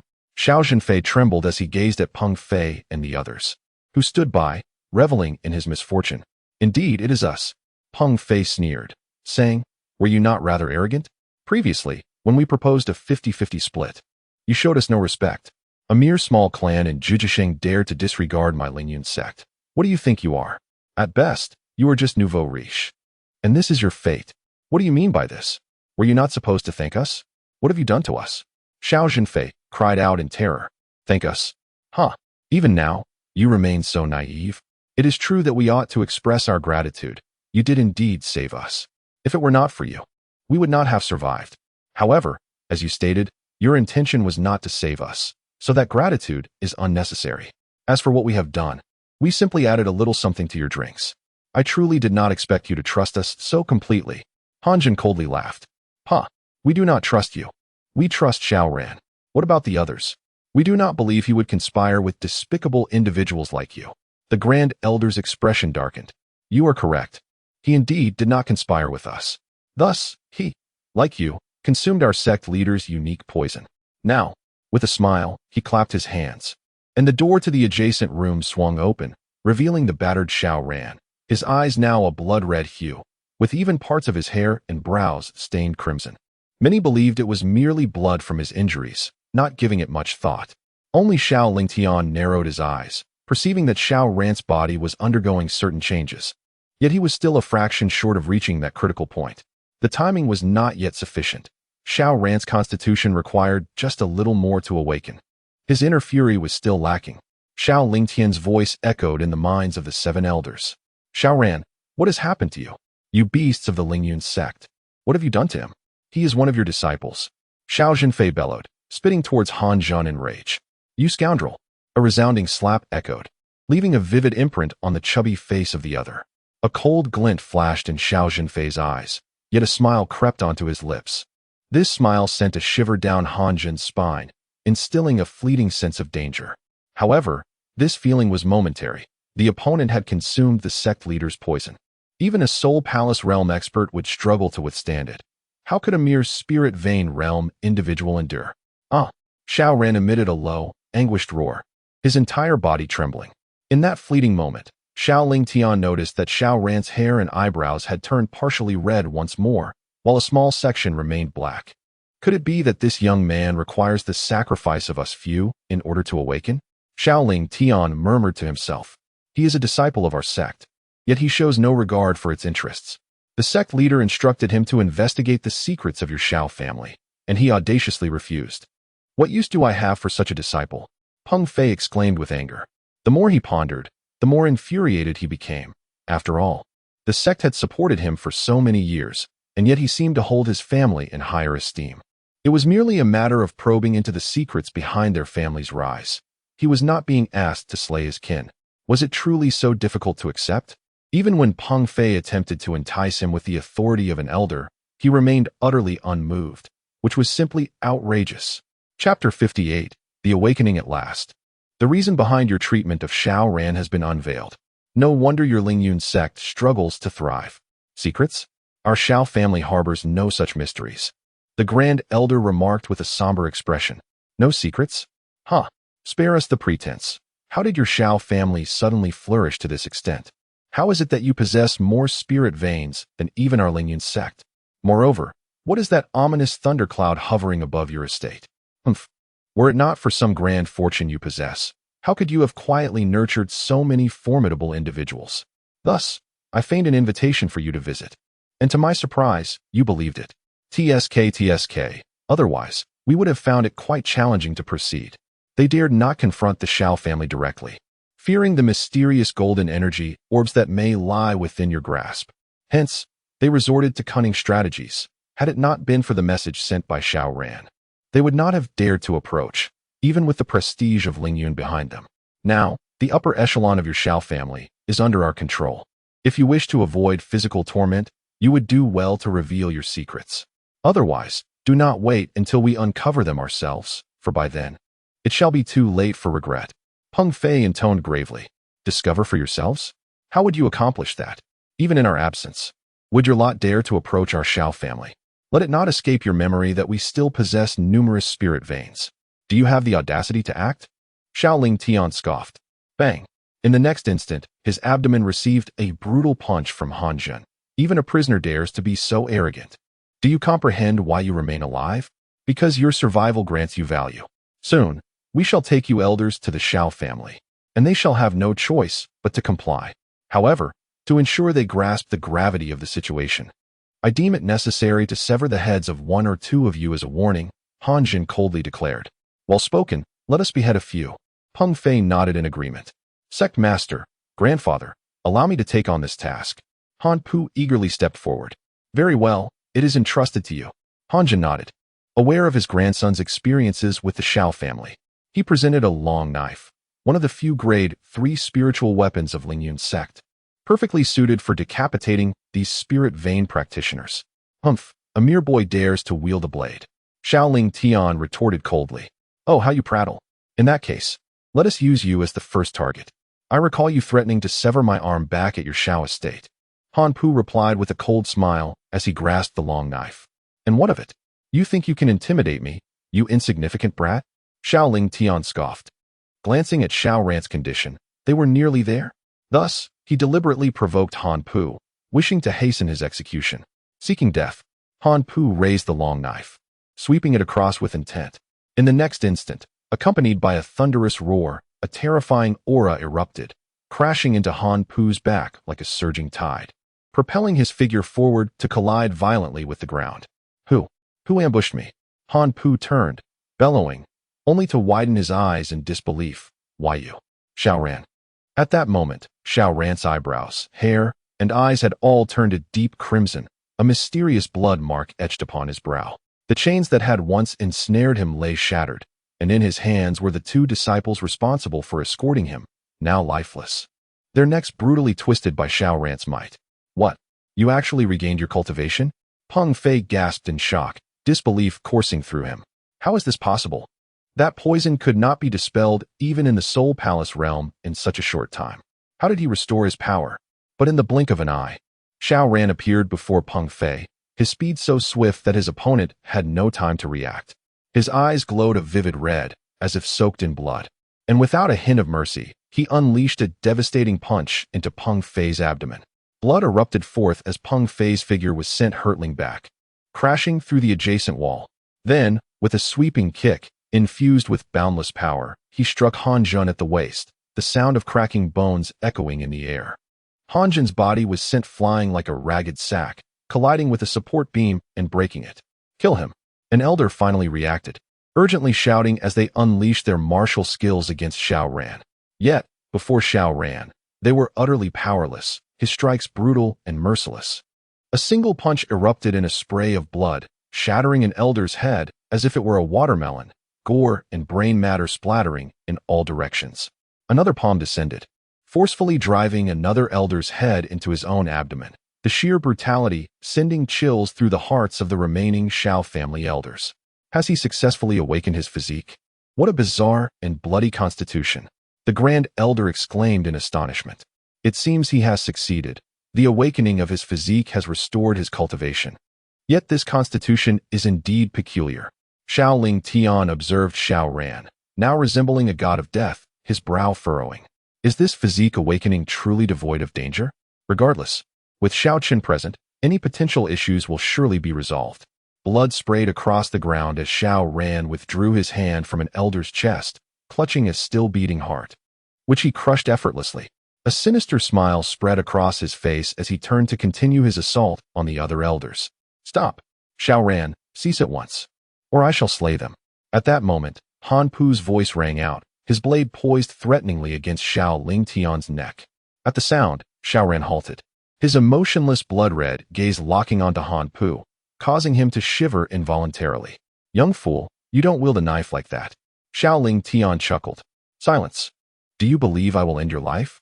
However, in the next moment, he was utterly astonished to witness the chains that bound his opponent's hands mysteriously vanish, as two fingers deftly grasped the long blade he held. Then, with a sharp crack, the third-tier spirit weapon in his grasp was effortlessly snapped by those two fingers. You, Han Pu stammered, his eyes quivering in fear as his body involuntarily recoiled.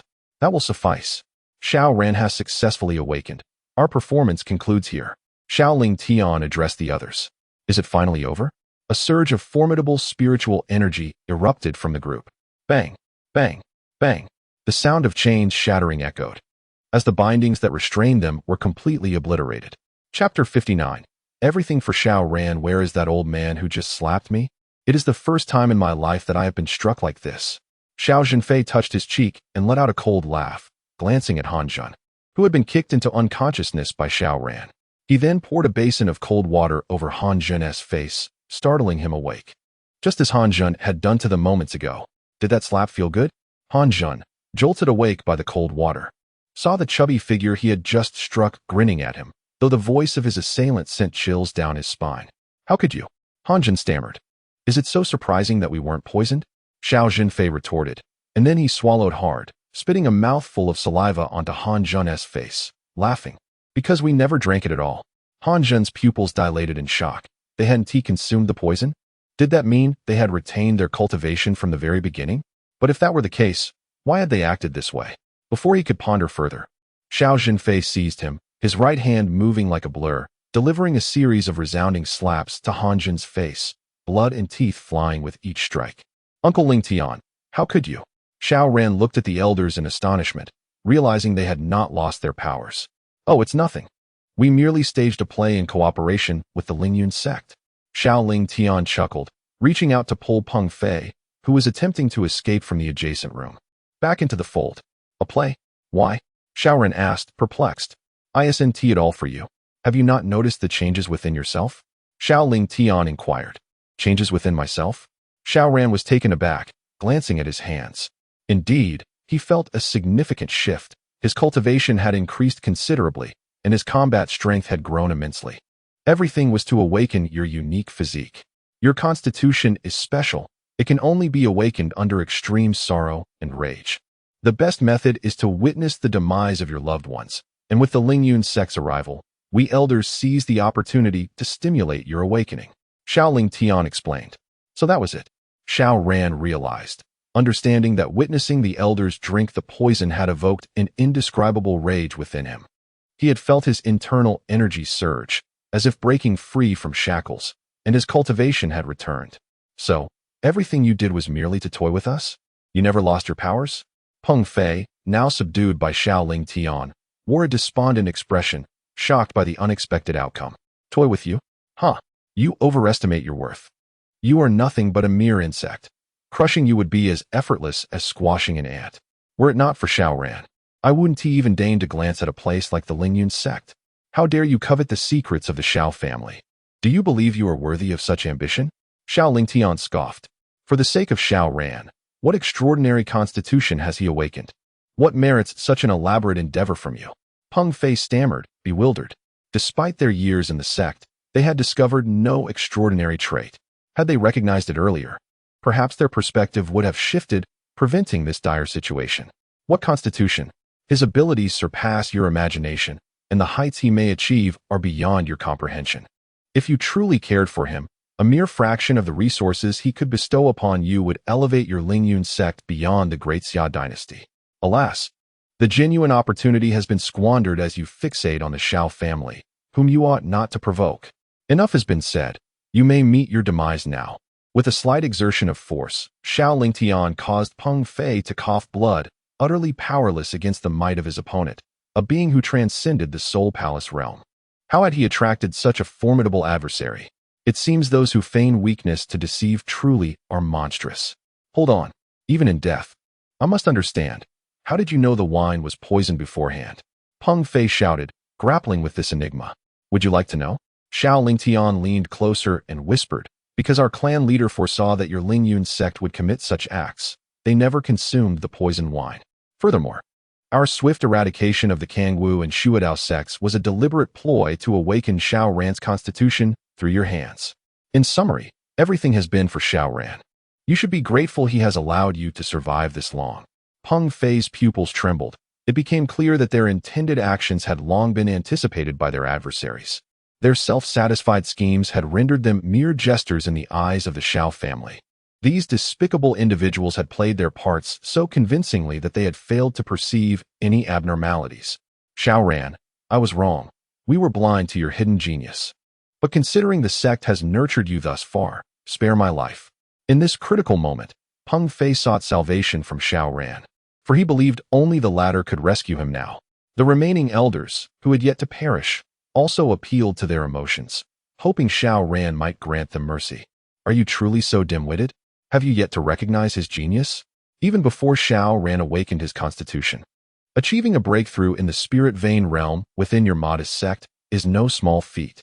Given more favorable conditions, transcending the Soul Palace realm or even spirit vein realm would pose no challenge. It is no wonder your Lingyun sect remains an inconspicuous force after so many years, unable to identify even such a prodigious talent.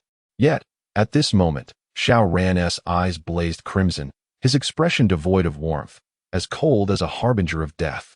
Last time, I spared Han Pu's life, and in return, he healed my wounds. Therefore, Uncle Lingtian, you may deal with them as you see fit. I shall not intervene. Xiao Ran spoke coldly, and as he did, the crimson hue of his hair, brows, and eyes faded away, restoring him to his previous state. He staggered, nearly collapsing to the ground. In an instant, Xiao Lingtian cast a beam of light towards him, allowing Xiao Ran's unsteady form to regain its balance, and his injuries healed rapidly. Xiao Ran gazed in astonishment at Uncle Lingtian, realizing that he possessed such miraculous abilities. Since you have spoken so, then let it be a death sentence. With a slight exertion of his hand, Lingtian obliterated Peng Fei's consciousness, rendering him a lifeless corpse. No, please do not kill me. I am willing to sever an arm, as long as you grant me a path to survival, even if I must toil like a beast. I, Han Pu, will utter not a single word of complaint. Chapter 60. The decision of the great Xia dynasty, however, as soon as he finished speaking, a radiant light pierced through his brow. You said the same when we were at the Xiao family. The Grand Elder scoffed coldly. With Xiao Ran's successful awakening, the Lingyun sect lost its significance. Not only had all resources within the sect been completely plundered, but even the elders and high-ranking officials had perished, leaving no survivors. However, out of respect for Xiao Ran, the Xiao family refrained from targeting the ordinary disciples, for those individuals posed no threat to them. At the moment of the Lingyun sect's demise, the great Xia dynasty's inspector, Tang Guan, and the ninth prince, Xia Li, returned to the capital in a state of disarray. Under normal circumstances, they would have arrived much earlier, but recent upheavals in the Jiujing mountain range, where numerous beasts were vying for the position of Beast King, had nearly led to their downfall on several occasions. What did you say? The Xiao family in Jiujing City not only tore up the emperor's decree, but also killed 2 disciples from the Luoxia sect, one of whom was a direct disciple of an elder. As Tangguan laid bare the events that transpired in Jiujing City, the court of the great Xia dynasty erupted into chaos. This was undoubtedly a monumental issue. If mishandled, the very existence of the great Xia dynasty could be at stake. My esteemed ministers, please share your thoughts on how this matter should be addressed. The emperor, Xia Yantian, sat upon the throne, a golden dragon coiling around him, exuding an air of immense authority, though his expression was presently dark and foreboding. Your Majesty, there is no room for discussion. We must dispatch a formidable army to suppress the Xiao family, who have disrespected imperial authority. Furthermore, as the 9th prince suggested, only by handing the Xiao family over to the Luoxia sect can we hope to quell their wrath. The chancellor, Sun Zheng, stated, "The fury of the Luoxia sect is something the great Xia dynasty cannot bear." You are correct, Chancellor, and we must act swiftly. This incident occurred within our jurisdiction, and we must suppress the Xiao family before the Luoxia sect becomes aware. Otherwise, we shall surely be the first to be blamed. Another high-ranking official echoed. Despite his usual discord with the chancellor, he aligned with the sentiment on this matter. It is common for disciples to perish during their training journeys. However, the Luoxia sect holds an extraordinary position, and the lives of its disciples are valued far more than those of others. Moreover, the fallen individual was a direct disciple of an elder, far from an ordinary disciple. If the great Xia dynasty fails to manage this situation properly, it will undoubtedly incur the wrath of the Luoxia sect. Not only the 2 of them, but the entire court unexpectedly reached a consensus. The Xiao family must be suppressed and handed over to the Luoxia sect for judgment. Your Majesty, the Xiao family possesses formidable strength. If we are to send someone, we must choose a powerful individual. Tangguan cautioned at that time. They merely uttered a few words of reprimand and tore apart the emperor's decree, injuring both of us who are at the Soul Palace realm. Such power is indeed not to be underestimated. Indeed, Father, there are strong individuals within the Xiao family. We must not underestimate them. Xiao Li also warned. Xia Yangtian nodded and inquired, "Where is the great general of the nation, Xia Cong?" "At your service." A towering man clad in golden battle armor stepped forward with resolute strides. The emperor's authoritative voice reverberated through the resplendent palace. "I command you to lead 5,000 golden dragon riders, wielding the national guardian sword, to subdue the Xiao family. Should you fail, you shall present your head before me." The assembly nodded in quiet agreement. The golden dragon riders were the emperor's personal guard, each possessing formidable strength, with many being cultivators of the Soul Palace realm. Furthermore, the national guardian sword was a 5th-tier spiritual weapon, among the most potent artifacts within the great Xia dynasty, renowned for its unparalleled destructive power. What reassured everyone the most was the presence of General Xiao Cong, one of the few cultivators of the spiritual pulse realm in the great Xia dynasty, who had faced countless battles and thwarted invasions from rival dynasties. With him leading the Golden Dragon Riders and wielding the national guardian sword, victory was assured. As for the warning from Tangguan regarding the Xiao family, none took it to heart. "Yes, I accept the command and shall abide by your Majesty's decree." Xiao Cong bowed respectfully before turning to depart with valor. What exactly is the constitution of Xiao Chen and Xiao Ran? Why do I sense an insatiable bloodlust emanating from him after he utilizes this physique, with methods so gruesome they are hard to bear?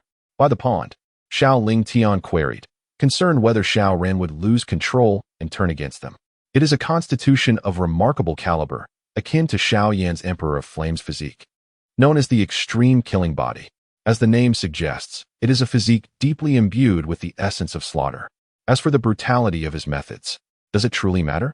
He will not lose control or his sanity. Rather, when he employs this constitution, he becomes calm and cold-blooded, always seeking the swiftest means to eliminate his enemies, which is why his actions may appear sanguinary.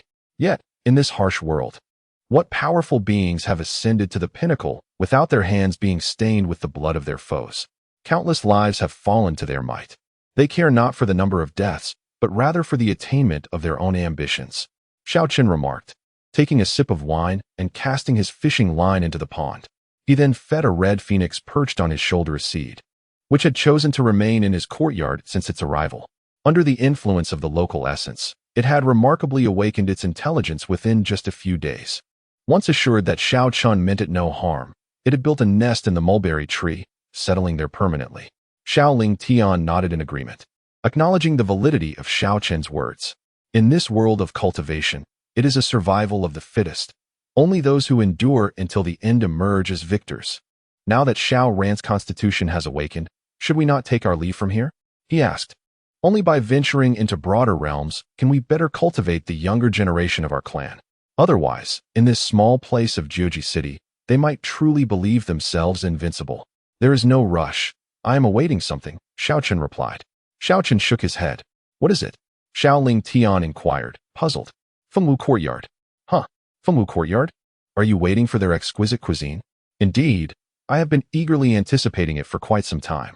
Xiao Chen had heard the elders speak of the unparalleled delicacies and fine wines of Fengwu Courtyard, which had long captured his attention. Xiao Ling Tian was at a loss for words. He had expected something more significant, yet it was just this. However, he refrained from commenting, recognizing that with his son's formidable prowess, indulging in some pleasures was perfectly acceptable. At that moment, Xiao Chen suddenly directed his gaze towards the area where Xiao Yin was located, prompting Xiao Ling Tian to follow suit. As an extraordinary aura began to emanate from that direction. Chapter 61. The Persuasion of Xiao Ling Tian. What is this? A frown creased Xiao Ling Tian's brow. It is an opportunity for Xiao Yin. The elder within his ring has manifested. Xiao Chen chuckled. Yet this old man did not seem intent on seizing Xiao Yan's body like the 9 extreme sword emperor. Instead, he offered him a remarkable opportunity. This is for the best. Otherwise, I would have to intervene. I sense a faint imperial aura emanating. Is it an imperial-grade heavenly flame? What does Xiao Yin intend to do? Is he planning to consume that flame? Xiao Ling Tian was taken aback. How could this youngster, with such limited cultivation, dare to swallow such a formidable flame? Does he not fear the backlash? Just as he was about to take action, he was halted by Xiao Chen. Rest assured, father. An imperial flame is nothing to fear. It cannot possibly harm Xiao Yan. Why? Xiao Ling Tian inquired, puzzled. Xiao Yan's innate flame is exceptionally powerful, belonging to the celestial grade, while the flame bestowed upon him by the elder is merely imperial grade. In the presence of a celestial flame, an imperial flame is utterly suppressed and incapable of resistance. Xiao Chen elucidated. A celestial grade innate flame? Could it be that Xiao Yin can now unleash the combat prowess akin to that of a celestial being? Xiao Ling Tian was astonished. That is naturally impossible. An innate flame's power increases with the elevation of cultivation. While the Golden Emperor Dragon Flame may not match the Imperial Flame in sheer power at this stage, it completely suppresses it in terms of rank. This is akin to the bloodlines of the demon race, where higher-tier bloodlines can dominate lower-tier ones, independent of actual strength. However, should he consume this Imperial Flame, his cultivation may surge too rapidly, which is not necessarily a good thing. Xiao Chen frowned. Currently, Xiao Yin is merely at the Soul Palace realm, yet the power contained within an imperial flame is immense. It would not be an exaggeration to say it could propel him through several major realms in an instant, destabilizing his foundation. I shall take a look. If necessary, I will seal the energy within the flame to prevent him from advancing too many realms at once. After saying this, Xiao Ling Tian vanished. Meanwhile, in the chamber where Xiao Yin resided, a half-transparent elder in a gray robe wore a grave expression. Youngster, although I have absorbed your energy for 3 years while residing in your ring, offering this flame as compensation, are you certain you wish to absorb this dark ghost flame? This is an imperial flame, with energy that far exceeds your imagination, and it may even backlash against you. At that point, I may not be able to save you. Ghost Elder, I have made my decision. If it allows me to rapidly enhance my cultivation, what is a little danger? Moreover, I can sense that this flame cannot harm me. During this time, Xiao Tian had shared many tales about his mother, intensifying his desire to meet the woman he had never encountered. Yet she was far away among the stars. To see her, he needed to elevate his strength swiftly. This imperial-grade heavenly flame is the best choice. Are you truly willing to jeopardize your future just to meet your mother sooner? If that is the case, even if you were to encounter your mother in the future, how heartbroken she would be upon realizing that her actions have obstructed your path. Just as Xiao Yin prepared to absorb the dark ghost flame bestowed upon him by the ghost elder with the Golden Emperor Dragon Flame, a voice suddenly resonated in his ear. Uncle Ling Tian, Xiao Yin exclaimed, hastily rising from the meditation mat to pay his respects to Xiao Ling Tian, who had appeared in his room unbeknownst to him. The ghost elder, hovering beside Xiao Yin, felt a tremor in his heart. He had not sensed the other's arrival at all. Although he was merely a remnant soul, he had once been a supreme powerhouse. His residual essence incomparable to that of ordinary beings, at least rivaling the existence of the Dharma manifestation realm. Yet, why had he failed to perceive the presence of this person? Could it be that this individual's cultivation surpassed the Dharma manifestation realm? Unthinkable. Absolutely impossible.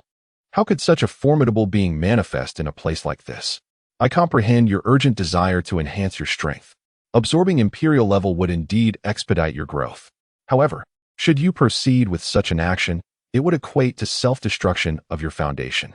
If one day you were to reunite with your mother, discovering that her extraordinarily gifted son had ruined his future because of her, would she not carry that guilt for a lifetime? Xiao Ling Tian's voice was stern. Xiao Yin was a key figure in the Xiao family, and he would not permit such unwise decisions. I understand, but... Xiao Yin lowered his head, clenching his fists tightly. But what? I merely fear that the day I can traverse the stars through my cultivation may be far off. I am afraid. What are you afraid of? Are you afraid that your mother may encounter misfortune? Xiao Ling Tian retorted, his tone solemn. If that is the case, you need not worry. Your father, in his drunken state, once revealed a bit about your mother's identity. Do you know what the term Empress Daughter signifies? What? Empress Daughter? Your mother is referred to as the Empress Daughter? The ghost elder exclaimed in astonishment, gazing incredulously at Xiao Yin.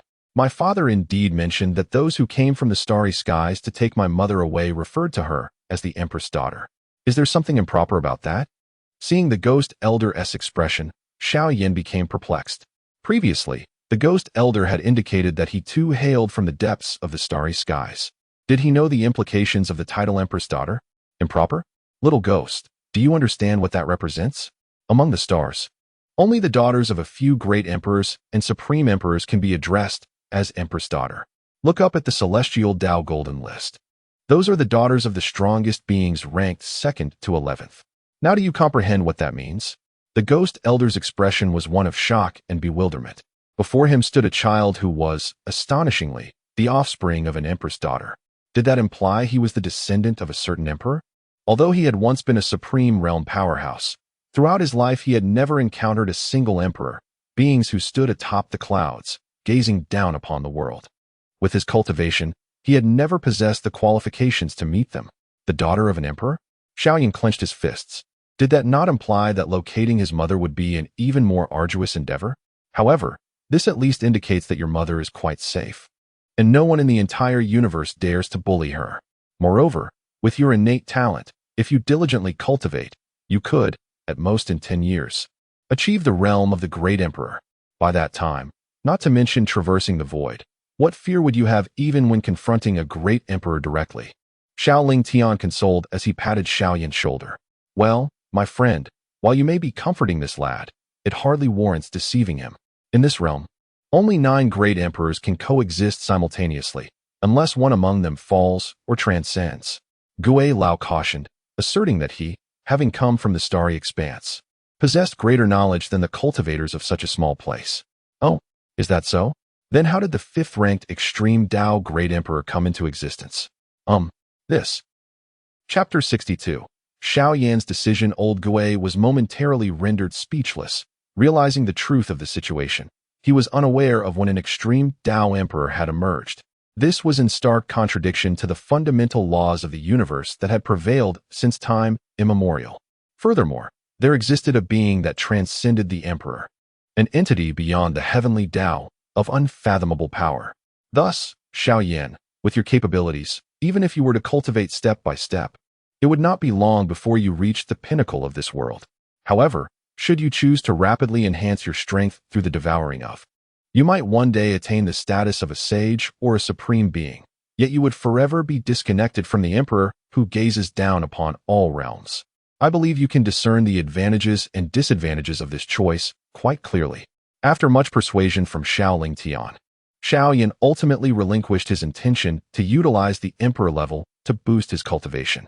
Then is this emperor level of no use to me? Xiao Yin mused, gazing at the pitch-black flames before him. It seemed a pity that he could not absorb such colossal energy. Who says it is useless? This is emperor level, possessing inherent emperor level might. Should you manage to refine it, would you not then wield emperor level abilities? It would serve as a formidable trump card during your external ventures. Xiao Ling Tian asserted.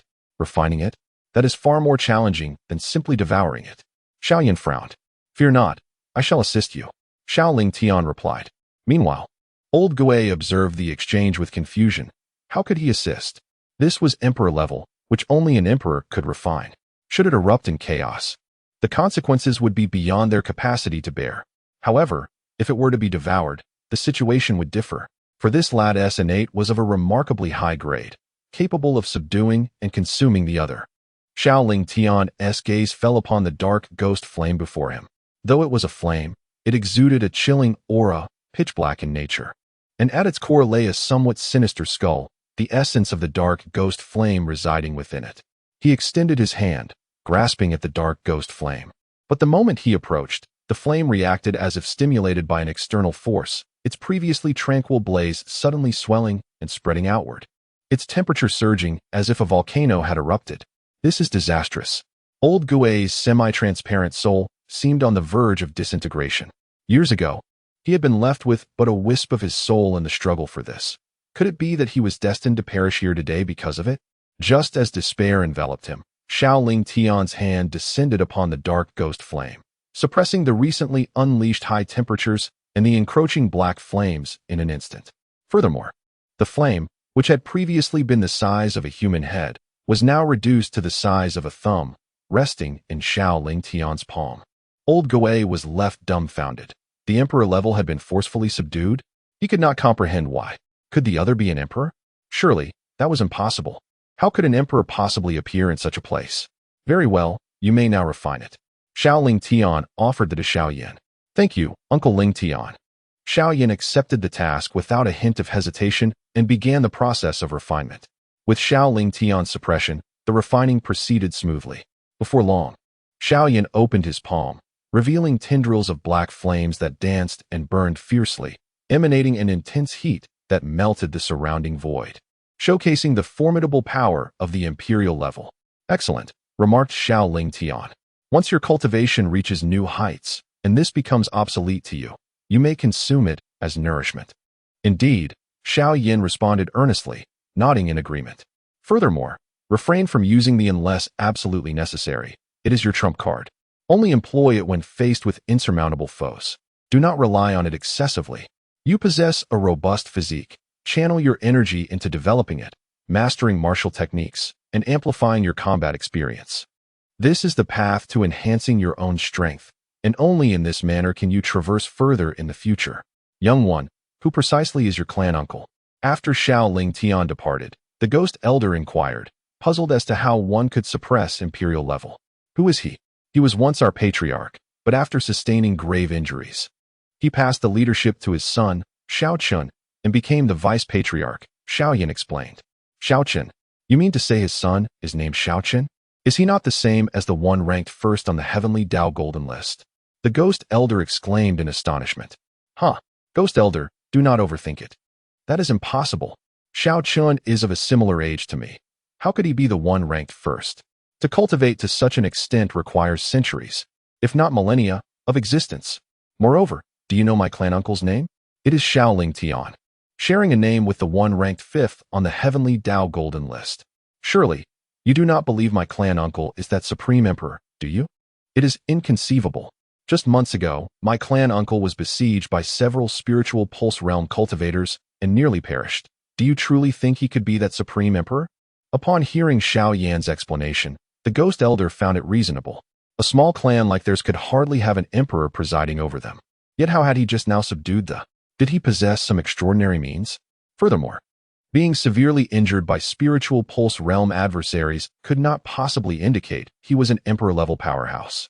Even an emperor's presence would render anyone beneath the imperial realm incapable of breaching his physical defenses. Just then, a thunderous sound erupted, followed by a tremor that shook the cosmos, capturing everyone's attention.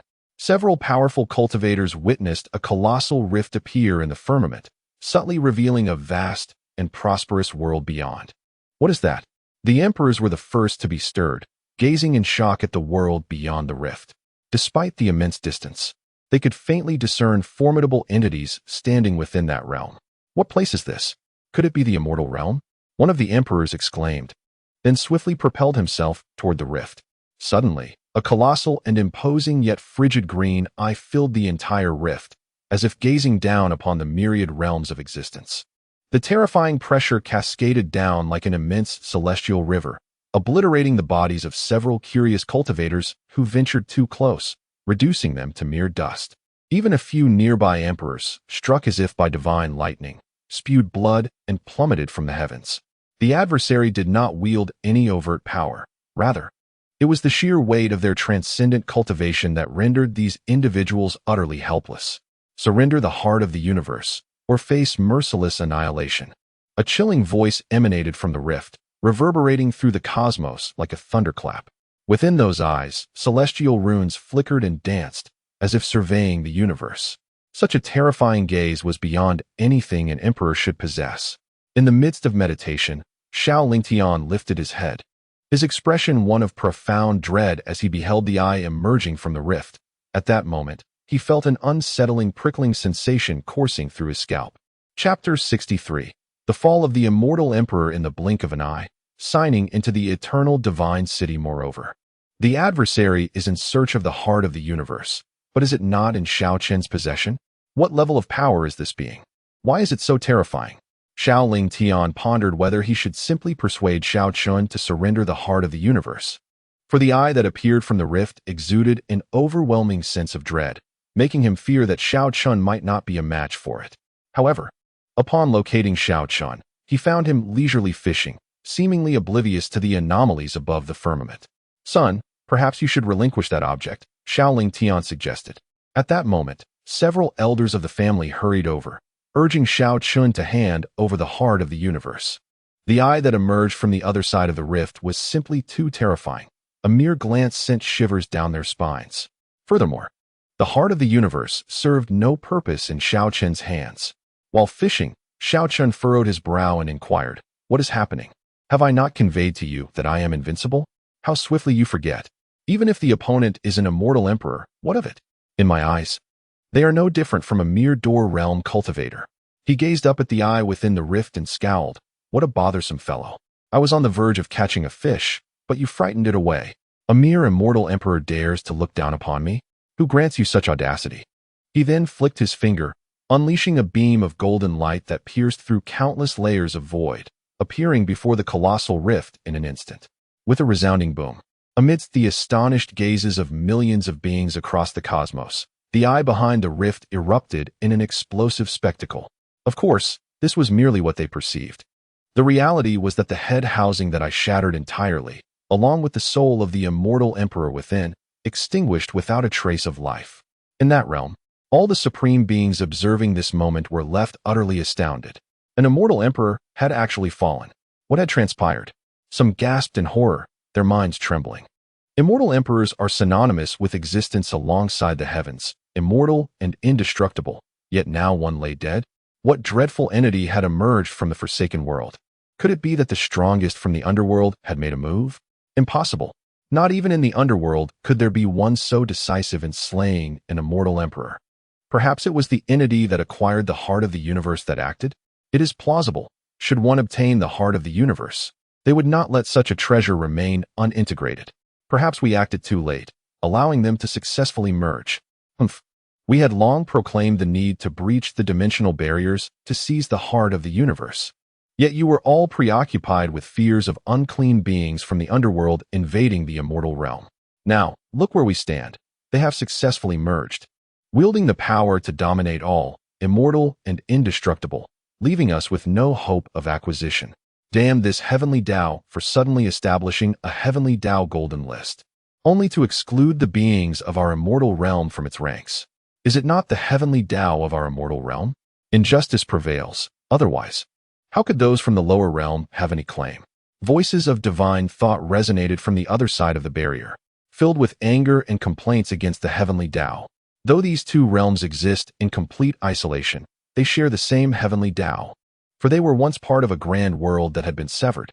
Now, With the proclamation of the Heavenly Dao's Golden List, they find themselves excluded. Otherwise, the supreme treasure known as the heart of the universe would undoubtedly have fallen into their hands, which is indeed unfair to the beings of the celestial realm.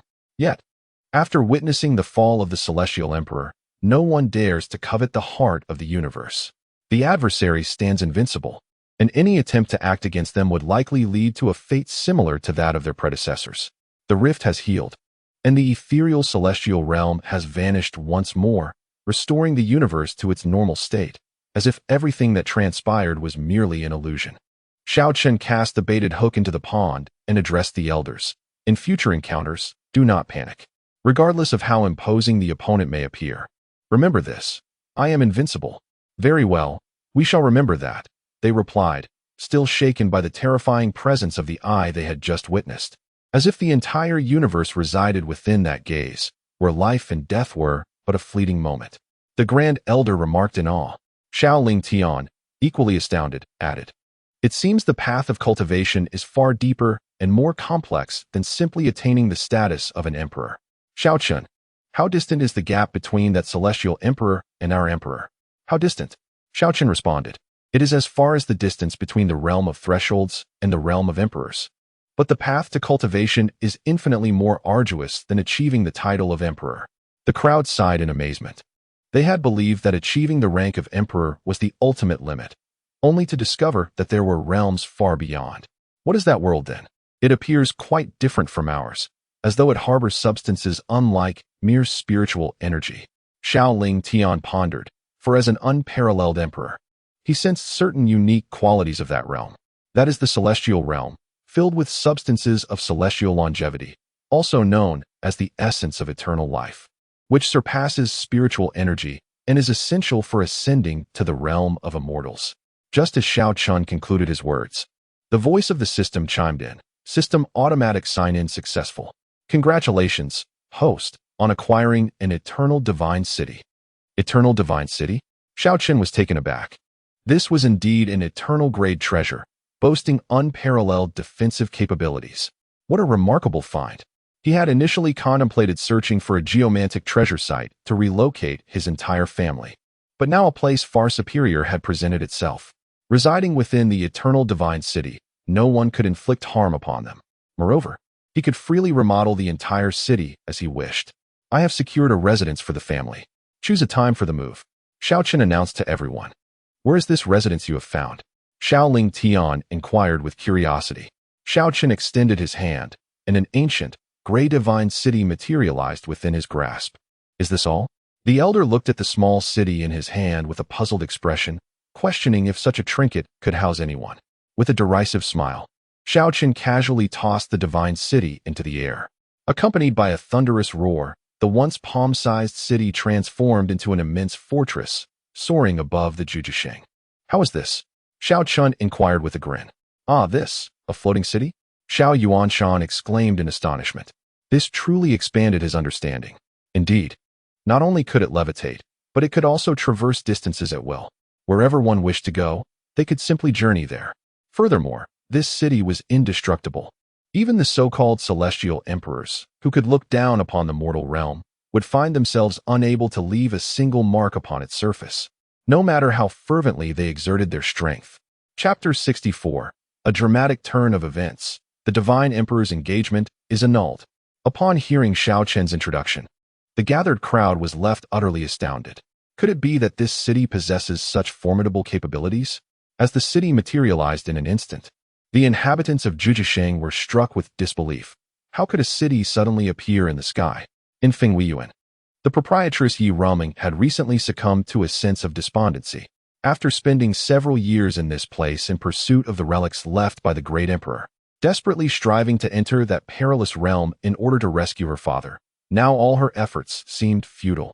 It was time to depart from this place. The sudden emergence of the floating city captured her attention. Initially, she wished to disregard it, for apart from her father, she cared little for other matters. Yet, the aura emanating from the city was peculiar, compelling her to soar closer for investigation. The nearer she approached, the more she was enveloped by an indescribable pressure. To her astonishment, she found herself unable to ascend. Whose power was this? Why had a colossal city suspended in midair appeared so abruptly? Such a feat seemed only achievable by the sacred grounds of Zhongzhou. Having come from Zhongzhou, Yi Rumeng was aware that inscribing formations upon the city could render it airborne. Yet such mastery in formation was required. How could Zhuzhisheng possibly harbor such an entity? Could it be connected to the massive eye that had appeared in the firmament previously? At that moment, not far from Zhuzhisheng, four figures soared through the air. Among them, a slender young woman clad in green gazed at the giant city in astonishment.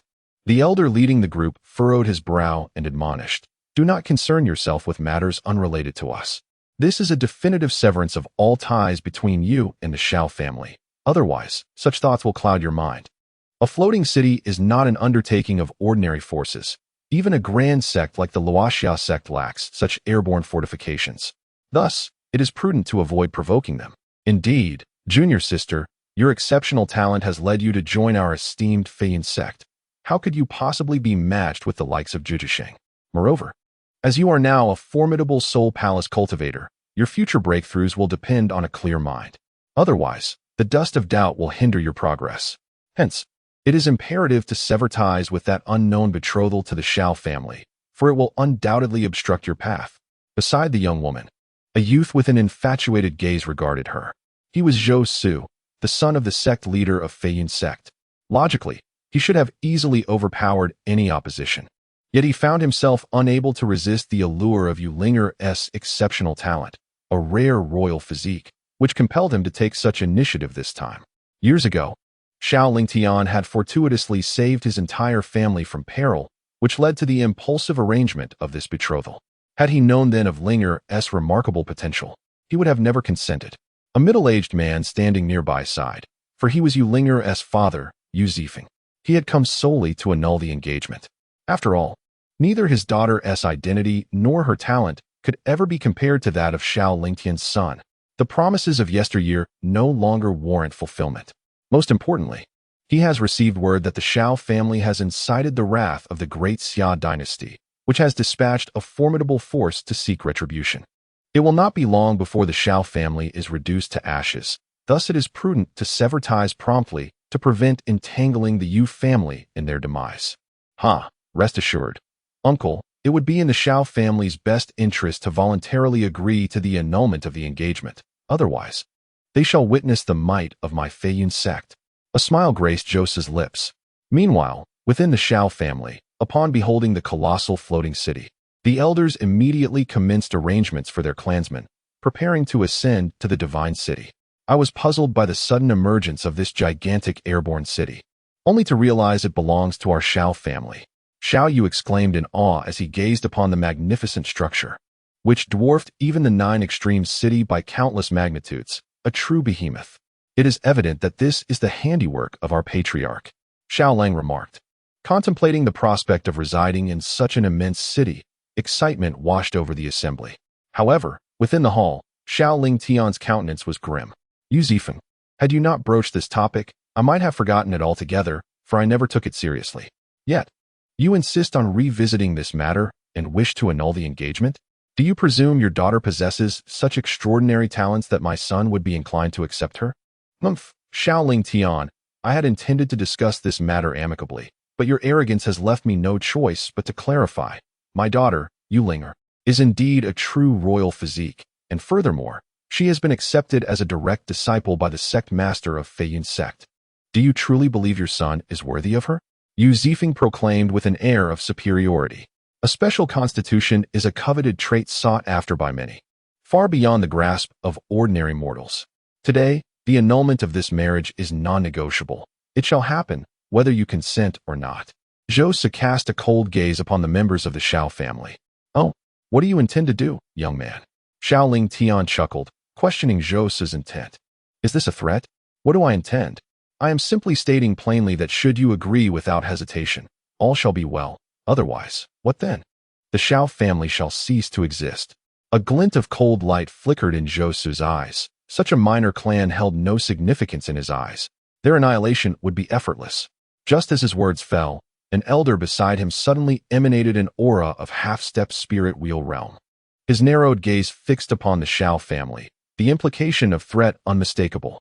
This elder was the Grand Elder of Feiyun sect, one of the most formidable individuals within the sect, summoned for the sake of Yu Linger, highlighting the importance placed on her. Ha ha ha. Xiao Ling Tian laughed heartily, truly believing that every Tom, Dick, and Harry thinks the Xiao family easy prey.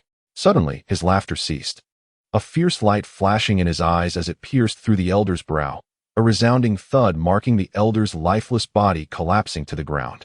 A mere cultivator, not even at the spirit wheel realm, dares to display defiance before him? Has he consumed a lion's heart? The trio of Zhou Su, who had been sneering, suddenly froze in place. The elder, at the half-step spirit wheel realm, was vanquished in an instant. It is worth noting that the elder is one of the mightiest in their Feiyun sect. Even Zhou Su's father, the sect leader, shares the same level of cultivation as the elder. Does this imply that this individual could similarly slay his father? Young man, what did you just say? It seems you wish for the Xiao family to vanish, is it not? I did not quite catch that. Could you kindly repeat it? Xiao Ling Tian remarked, his eyes narrowing as he fixed his gaze on Zhou Su with an icy tone. The latter, however, dared not utter another word. His body had stiffened, and his mind had gone blank. Chapter 65. My discontent with the annulment of our engagement, brother Ling Tian. How could your strength be so formidable? Yu Zifeng inquired, his voice trembling. Do you truly believe you have the right to call me brother? Ling Tian retorted coldly. As I previously stated, I have never taken your so-called engagement seriously. However, I never anticipated that you would come here today with your daughter to insult me, accompanied by a band of thugs attempting to coerce my family. What is it? Even if my act of saving your entire clan was merely a stroke of luck, you need not resort to such barbaric measures against my family in return. No, brother Ling Tian, please allow me to explain. We had no intention of relying on them to threaten you. It was they who insisted on coming along. Furthermore, the annulment was forcibly proposed by their Feiyun sect. We were left with no choice. Yu Zifeng hastily replied. He had come to realize that the current Ling Tian was no longer the modest cultivator he once knew. The man before him now possessed the power to obliterate those at the semi-spiritual wheel realm, and a single misstep could lead to his demise. Honestly, I never supported your engagement to my son either, for your daughter simply does not merit his attention. Had I not forgotten the promise you once made, I might have even taken the initiative to facilitate the annulment myself. However, the specifics of this matter must ultimately reflect my son's will, as it directly concerns him. Ling Tian then called over his son, Xiao Chen, who was fishing, to seek his opinion. What? An annulment? What engagement are you talking about? Xiao Chen exclaimed, utterly bewildered. This was news to him. That was a long time ago. Ling Tian recounted the past events. So, this melodramatic annulment is happening to me? Xiao Chen mused, incredulous. Who would have thought that the esteemed divine emperor would find himself in such a situation? Xiao Chen, given how events have unfolded, and with Uncle Ling Tian granting you the authority to decide, I must explicitly tell you that there is no possibility of us being together. Despite Uncle Ling Tian's immense strength, there exists an insurmountable divide between us. Not only do I possess a special constitution, but I am also an immensely powerful royal body destined to soar to the heavens, while your potential is inherently limited. We are not of the same realm, so I advise you to tread carefully. Yu Linger addressed Xiao Chen, her tone firm. In terms of appearance, she found no fault with him. In fact, she was quite pleased. However, as a cultivator, looks were not the priority. Rather, it was about potential and the extent to which one could stand shoulder to shoulder in the future. In Yu Linger's eyes, Xiao Chen, being an ordinary body, would undoubtedly struggle to progress far, perhaps even finding it exceedingly difficult to break into the Soul Palace realm. For her, the Soul Palace realm was merely the starting point. Yet, as she finished speaking, the elders, including Xiao Feng, could not help but burst into laughter. The clan leader's potential is limited? They are destined to dwell in entirely different worlds? The ignorant girl truly dares to speak. However, she is not entirely wrong. Indeed, they inhabit different worlds. Yu Linger furrowed her brow, unsettled by the laughter of the elders from the spirit vein realm. Were it not for the formidable presence of Xiao Ling Tian, she would have made these individuals understand the meaning of respecting the powerful. You speak with great reason. I am but a mere mortal and harbor no feelings towards you. We are not from the same world, but, regardless, I find it intolerable that you would dare to annul our engagement. Xiao Chen retorted coldly. Very well. Since that is the case, let us resolve our matters ourselves. As cultivators, Let us speak through strength.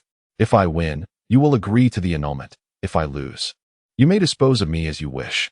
Are you brave enough to engage in battle? Yulinger gazed at Xiao Chen, confident that as long as Xiao Lingtian did not intervene, she had no regard for anyone else present. Do you believe you are worthy to challenge me? After all, I am the patriarch of the Xiao family, Xiao Chen declared. How about this? If you tell me the direction of your family and the Feiyun sect, I shall agree to the annulment and will no longer trouble you. He observed the smile on her face. Are you speaking the truth? Absolutely. Xiao Chen affirmed with a nod. Uncle Lingtian, you heard him. This is his own choice, and he cannot go back on his word. Yulinger turned to Xiao Lingtian. I would never go back on my word. Xiao Chen is the patriarch of the Xiao family. His decisions reflect our entire clan. Xiao Lingtian nodded with a smile. Yu Zifeng furrowed his brow, pondering why Xiao Chen was the patriarch instead of the more powerful Xiao Lingtian. Nevertheless, Yulinger inquired, what do you need the direction of my family and the Feiyun sect for? A sense of foreboding washed over her. Nothing in particular.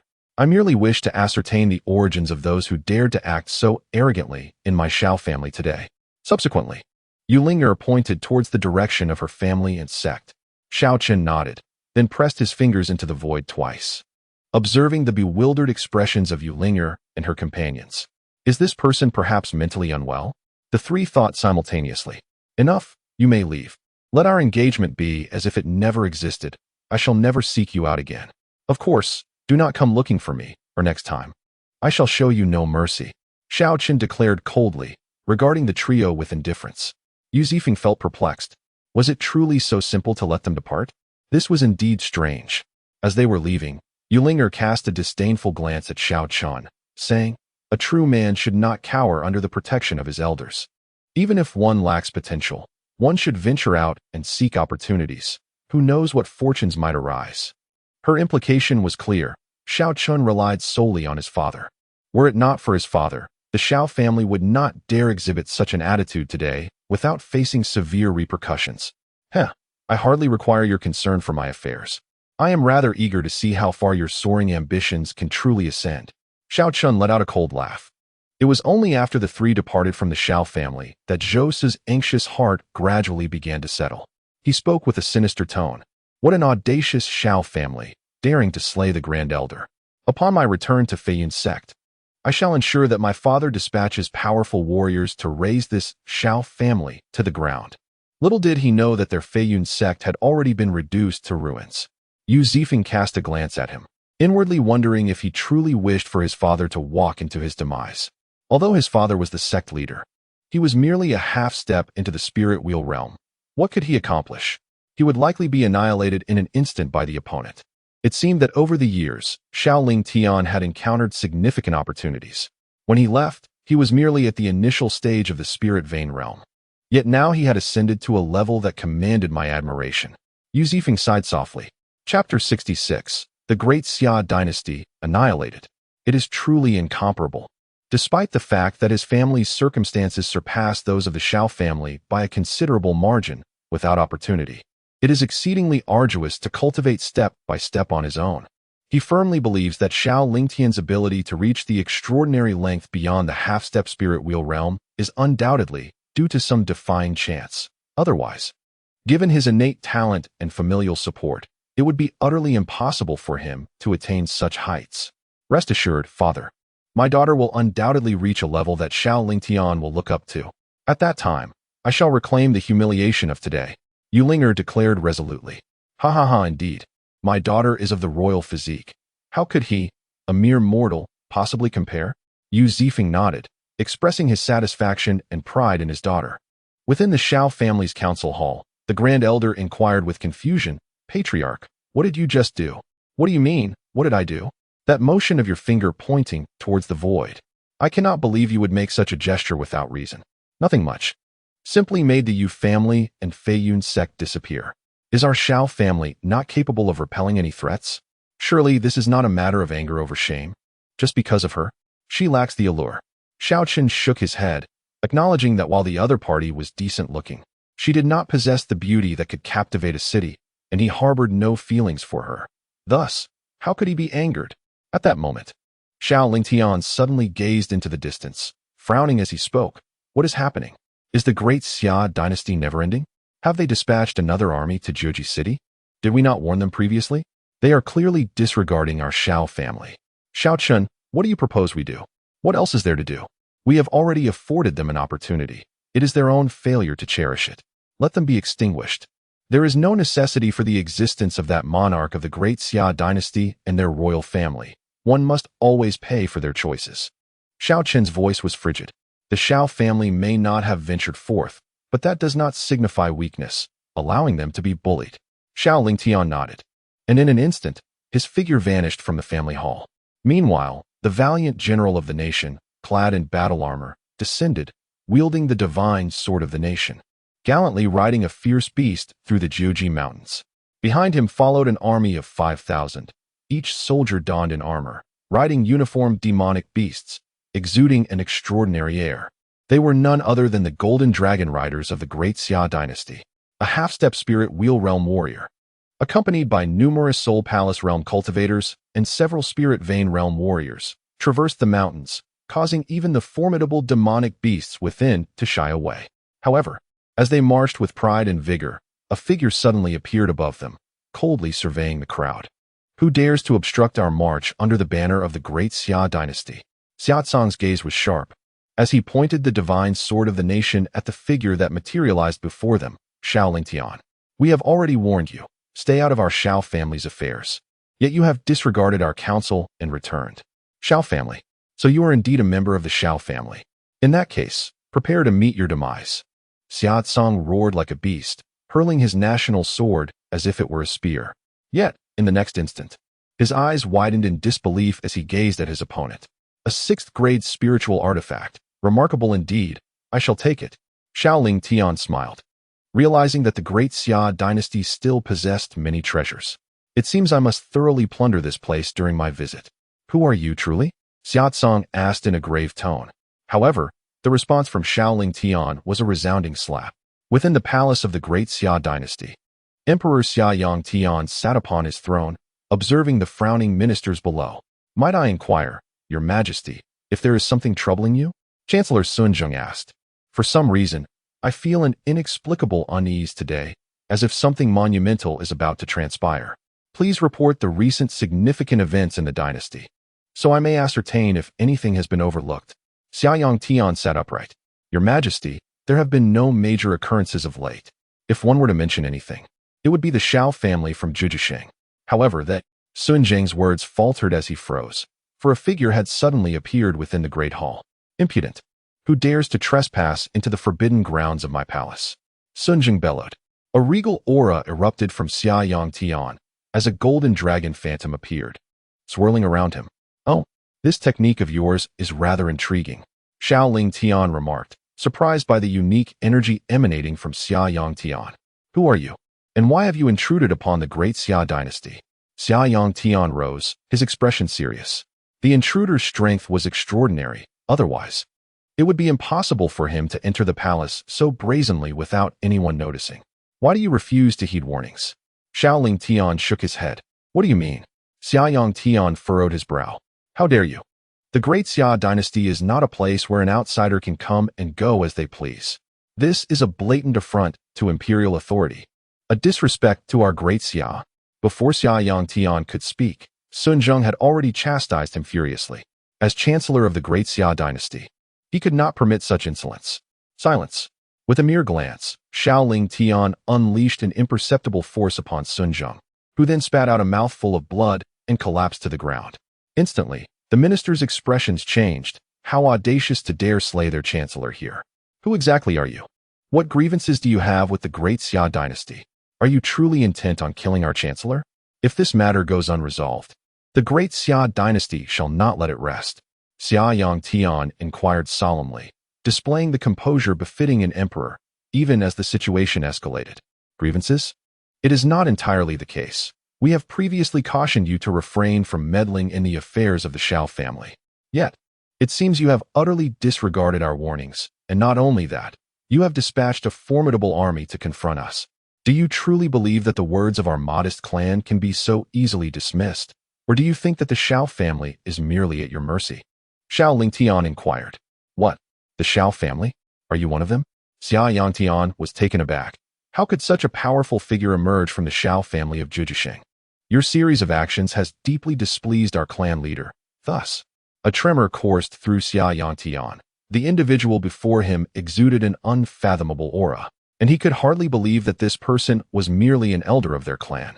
Could it be that their clan leader is even more formidable? At that moment, a terrifying consciousness erupted from the center of Xiao Lingtian's brow, akin to a flood breaching its dam, rapidly engulfing the entirety of the capital city. Wherever this consciousness swept, any with royal bloodlines met their demise instantaneously. Chapter 67. The Sacred Dragon Sutra of the Celestial Emperor, the bronze battle chariot the Emperor strikes, a terror most profound. Even Xiao Tian, a being of the spirit wheel realm, met his silent demise upon the imperial throne, effortlessly erasing all in a fleeting thought. Such is the might of an emperor.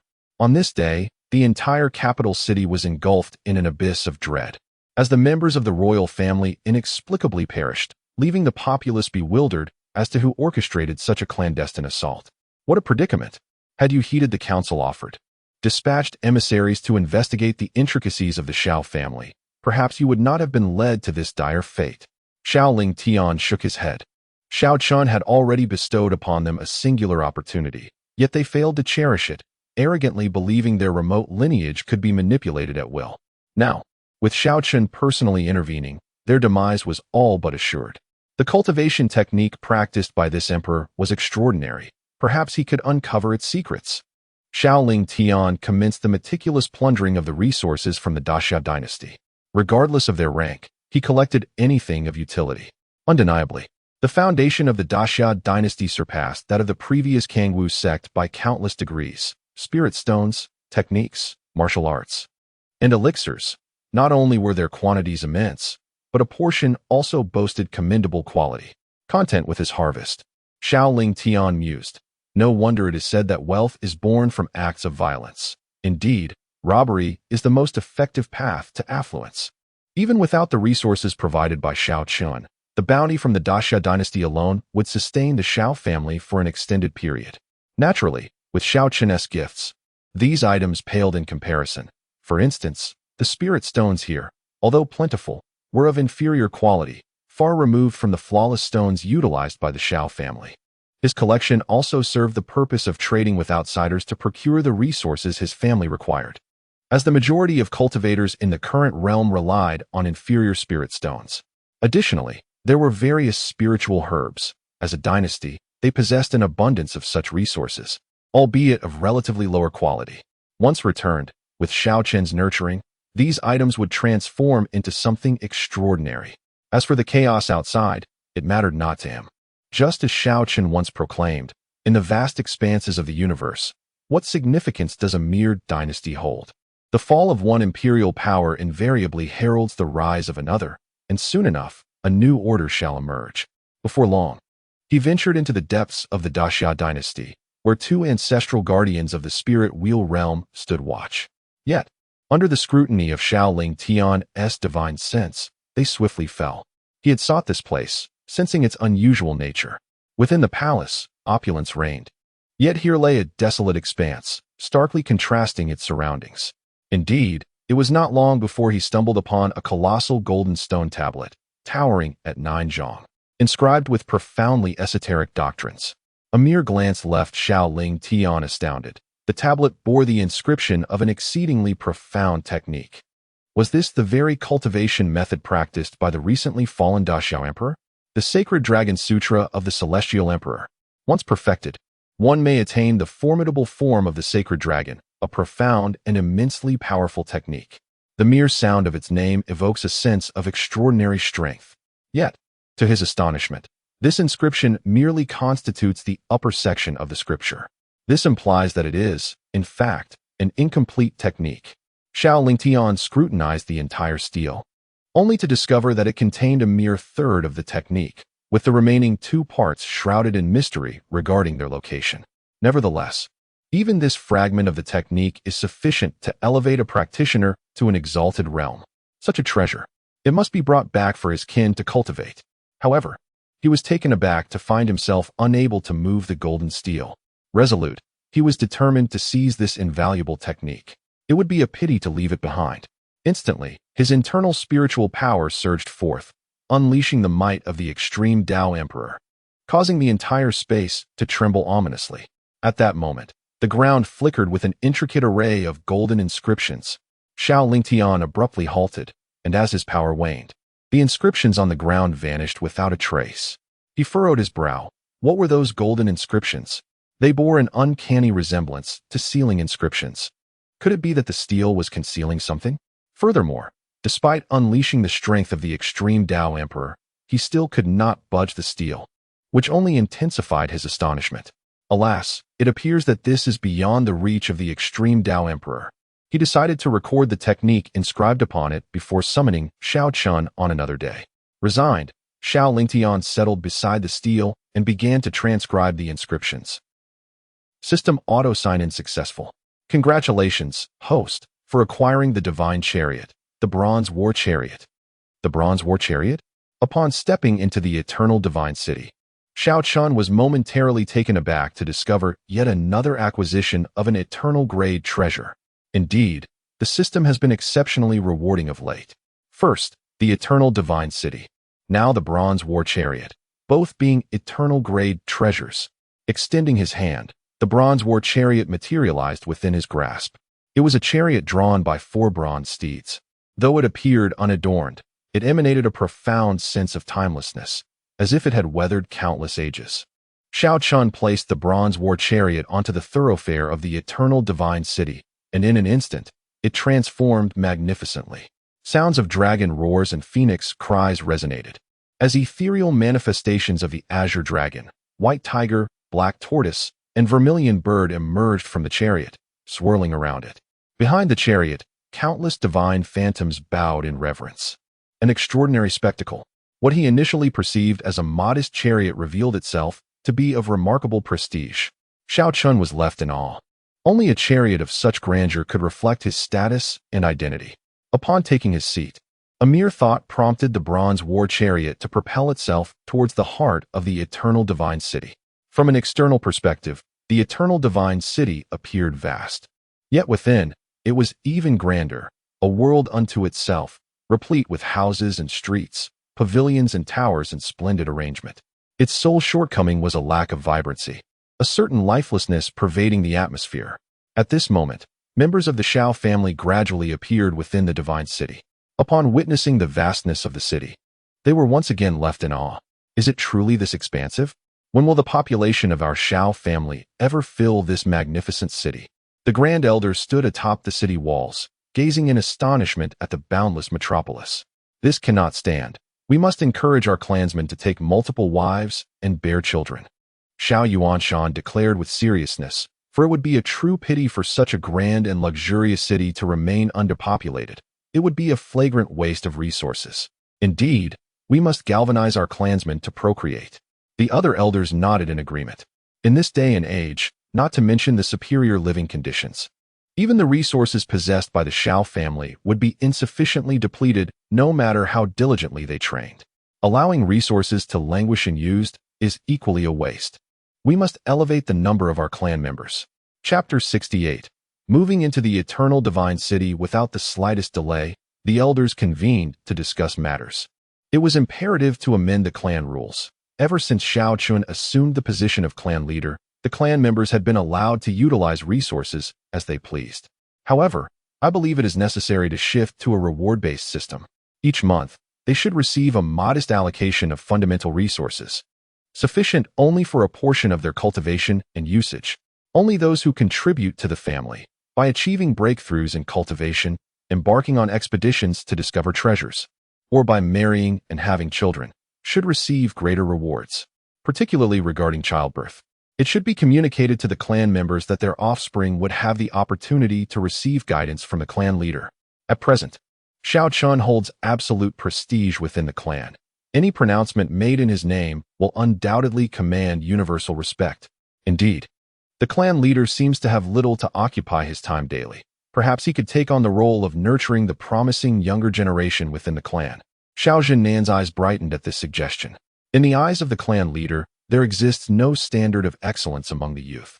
Whoever he favors is deemed the most outstanding. Were not Xiao Zhan, Xiao Lang, and Xiao Tian, the clan's peerless prodigies, all cultivated under the leader's aegis? That is true. Xiao Yu and the others are indeed envious, and this matter is not a secret within the clan. Many would eagerly seek the clan leader's enlightenment.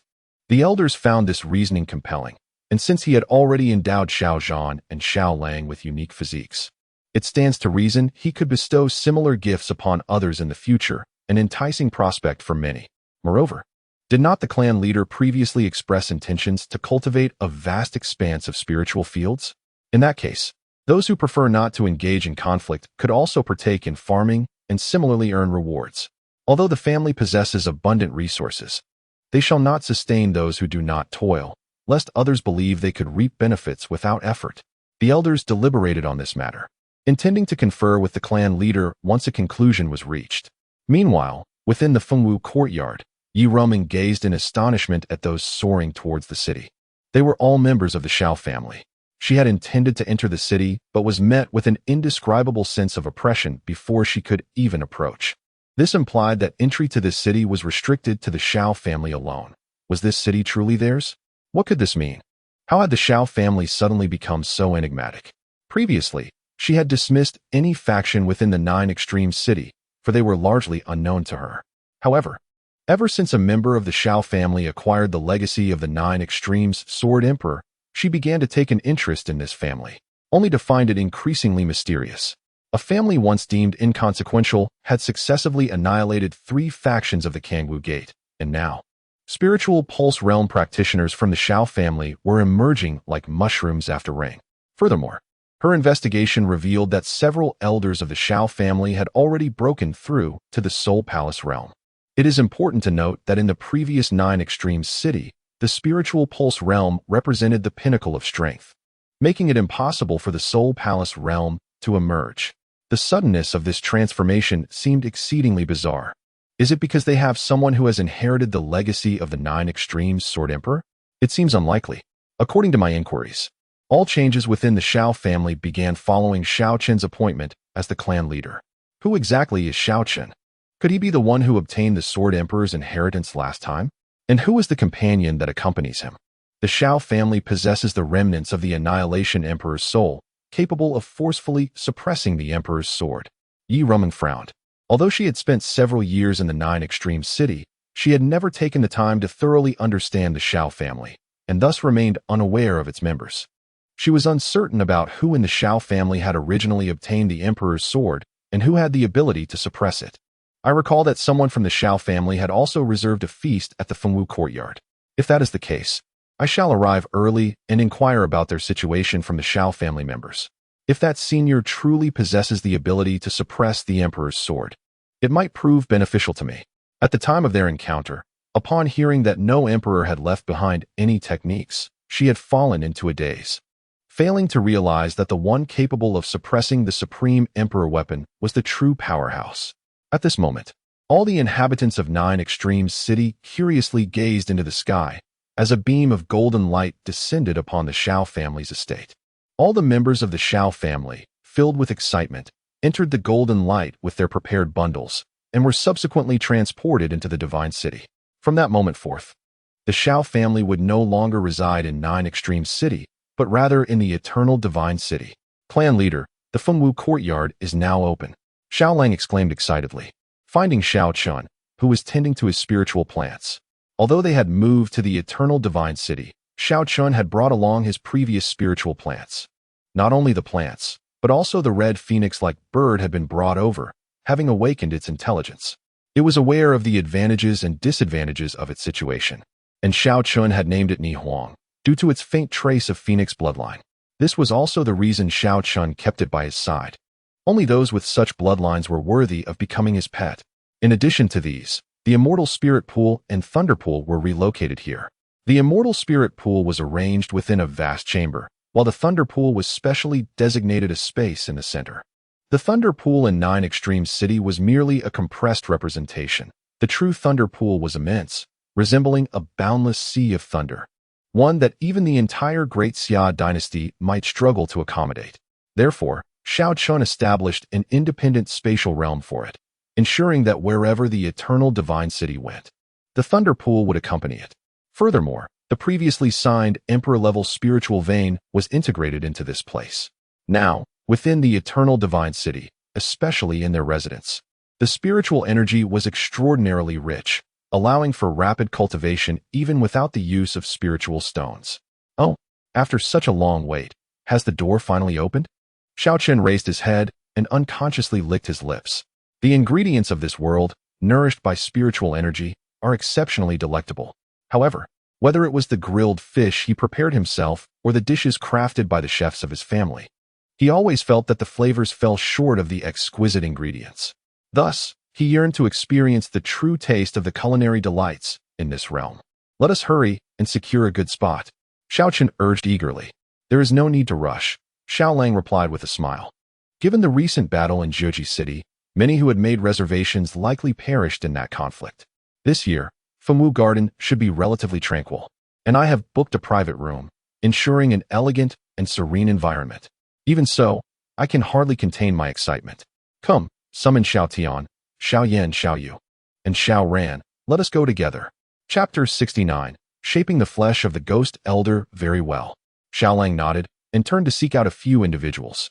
Observing the retreating figure, Xiao Chen nodded in acknowledgement.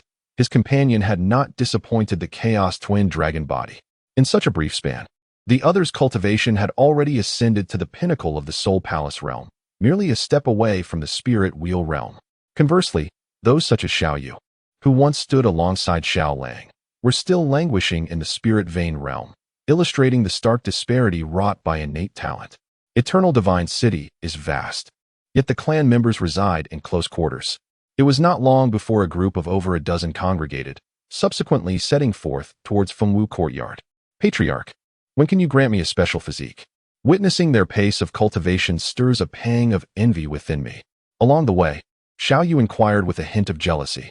Initially perplexed by Xiao Lang's sudden leap in cultivation, he later learned that the patriarch had fused a powerful essence of physique for him. Yes, I desire one as well. Xiao Ruoming eagerly nodded, her gaze fixed expectantly on Xiao Chen. Such things are not easily acquired. They rely on fortune. Rest assured, should a suitable physique present itself, I shall undoubtedly bestow it upon you, Xiao Chen affirmed. The reason the Chaos Twin Dragon body was not conferred upon Xiao Yu was that Xiao Chen discerned the latter's fervor for body refinement. Even without any fused physique, Xiao Yu's physical strength surpassed his cultivation level, owing to his frequent ventures to the Thunder Pool to harness its lightning energy for body refinement. Thus, should an appropriate physique for body refinement arise in the future, Xiao Chen would certainly grant him the fusion. The same reasoning applied to Xiao Ruoming. The Chaos Twin Dragon body was not particularly suited to her either. They would wait until a fitting physique was available before considering fusion. At this juncture, Xiao Yan posed a question. Patriarch, what level of physique do Xiao Lang and the others possess? Why is their combat prowess so vastly superior to ours? They had previously sparred, yet both he and Xiao Ran could feel that Xiao Lang and Xiao Tian operated on an entirely different plane of strength. In terms of martial techniques, they were not inferior. Thus, the only explanation lay in the fact that their physiques were stronger. You two possess supreme celestial physiques, while Xiao Lang and Xiao Tian possess supreme divine physiques. Hence, their combat strength and cultivation speed naturally differ, Xiao Chen elucidated. However, do not concern yourselves with this. Your physiques will certainly enable you to cultivate to great heights. Within Xiao Yan's ring, the Ghost Elder found himself utterly bewildered. What were these supreme celestial and supreme divine physiques? He had never encountered such terms. Moreover, was this individual before him truly the patriarch of the Xiao clan? Why did he possess not a shred of cultivation? This left him somewhat astonished. How could a person devoid of cultivation become the patriarch of the Xiao family? Did he possess some extraordinary qualities? During this time, he had also discerned that the Xiao clan was anything but ordinary. Although their number was tragically small, prodigious talents emerged within the family, boasting several formidable special physiques. Furthermore, from their recent discourse, it appeared that this man could forge special physiques. How could this be possible? He has practiced for thousands of years, yet he has never heard of anyone capable of creating a special physique. Furthermore, there are numerous cultivation sites here, particularly that Thunder Pool, where the deep-seated thunder evokes a sense of trepidation within him. From where did this small family acquire such a fortuitous place of transformation? Oh, Xiaoyan, have you been refining pills recently? There seems to be a fragrance of elixirs about you, inquired Xiao Chen. Indeed. I have recently apprenticed myself to a senior who is teaching me the art of alchemy, Xiao Yan replied with a nod.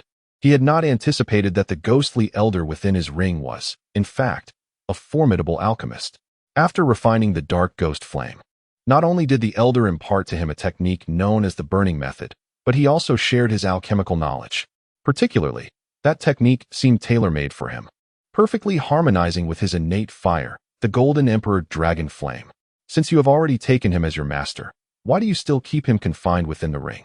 That seems rather disrespectful to the teacher-student relationship, Xiao Chen remarked, glancing at Xiao Yan's ring. How does the clan leader know? Xiao Yan exclaimed, startled. Had the ghostly elder not mentioned that this ring could shield against any divine sense? Could it be that Uncle Ling Tian had informed the clan leader? Yet, he had not seen the elder concealed within the ring. While this ring indeed obstructs others' divine senses, it cannot shield mine, Xiao Chen chuckled. At that moment, the ghostly elder materialized, scrutinizing Xiao Chen from head to toe, only to discover that he was indeed a mere mortal. This piqued his curiosity further, prompting him to ask, how is it that you, lacking any cultivation, can see through the holy ring? Ghostly elder, do not probe the clan leader's cultivation with divine sense. You will find it inscrutable, Xiao Yan elucidated. The clan leader has likely cultivated a technique that conceals his aura, making it imperceptible to others. It is not that I intentionally suppress my aura, but rather that even the slightest release of my essence would cause the entire universe to tremble under its weight, leading to its demise. Xiao Chen's words left the ghostly elder astounded. He had encountered arrogance before, but never such brazen hubris.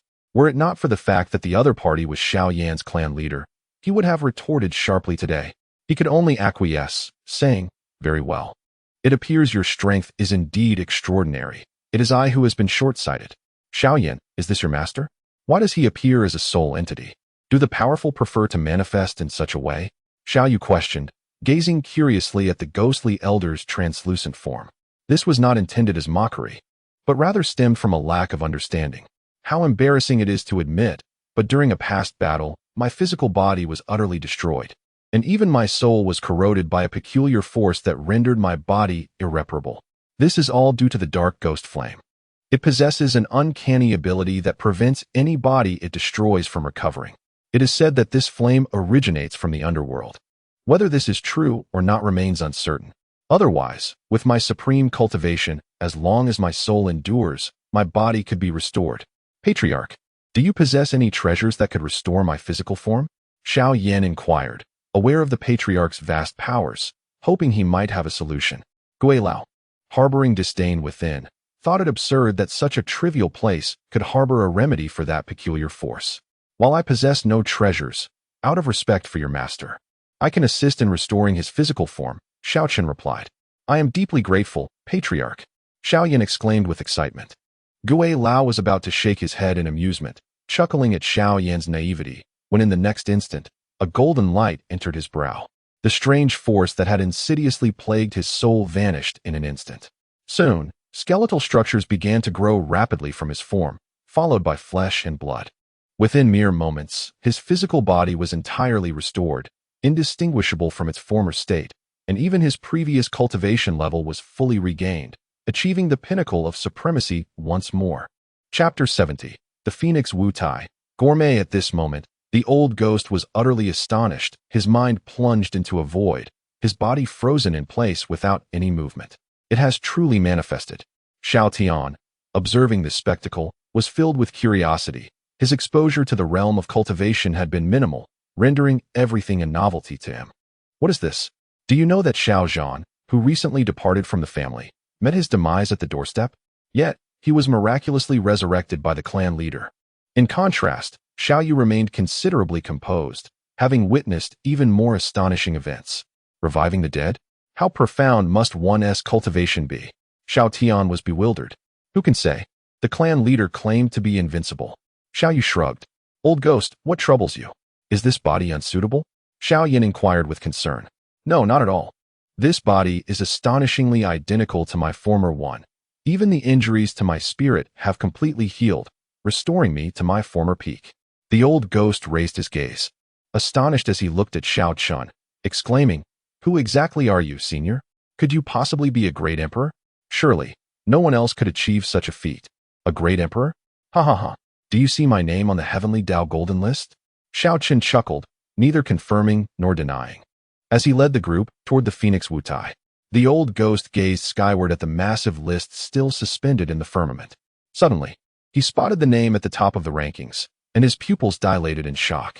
A tempest of emotions surging within him as he murmured, could he truly be the one atop the golden list?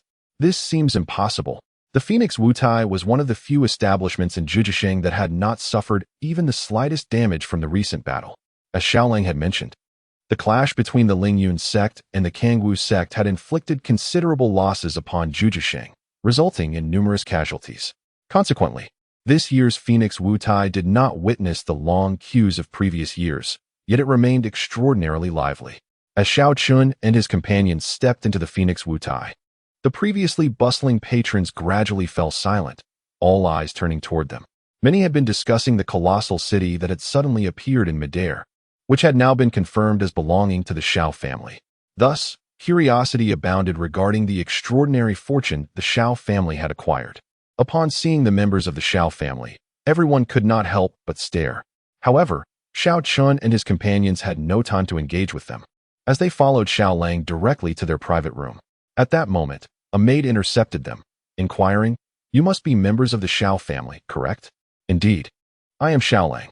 I previously reserved a private room here. You should have a record of it," Xiao Lang affirmed. "It is splendid that you are from the Xiao family. Our proprietress has specifically instructed us to provide exceptional service to you. Therefore, we have prepared the most luxurious private room in the establishment for you. Please, follow me." The maid gestured invitingly and led the way ahead. "What is the situation?" Xiao Lang wore a puzzled expression. He had only reserved a standard private room, so why had it been replaced with the most extravagant one? Moreover, the proprietress had specifically instructed that they be treated exceptionally well. Why ponder so much? As long as there is delicious food to savor, that is sufficient. Xiao Chen chuckled and took the lead, followed closely by the others. Under the maid's guidance, they entered the private room. Xiao Yu surveyed the surroundings.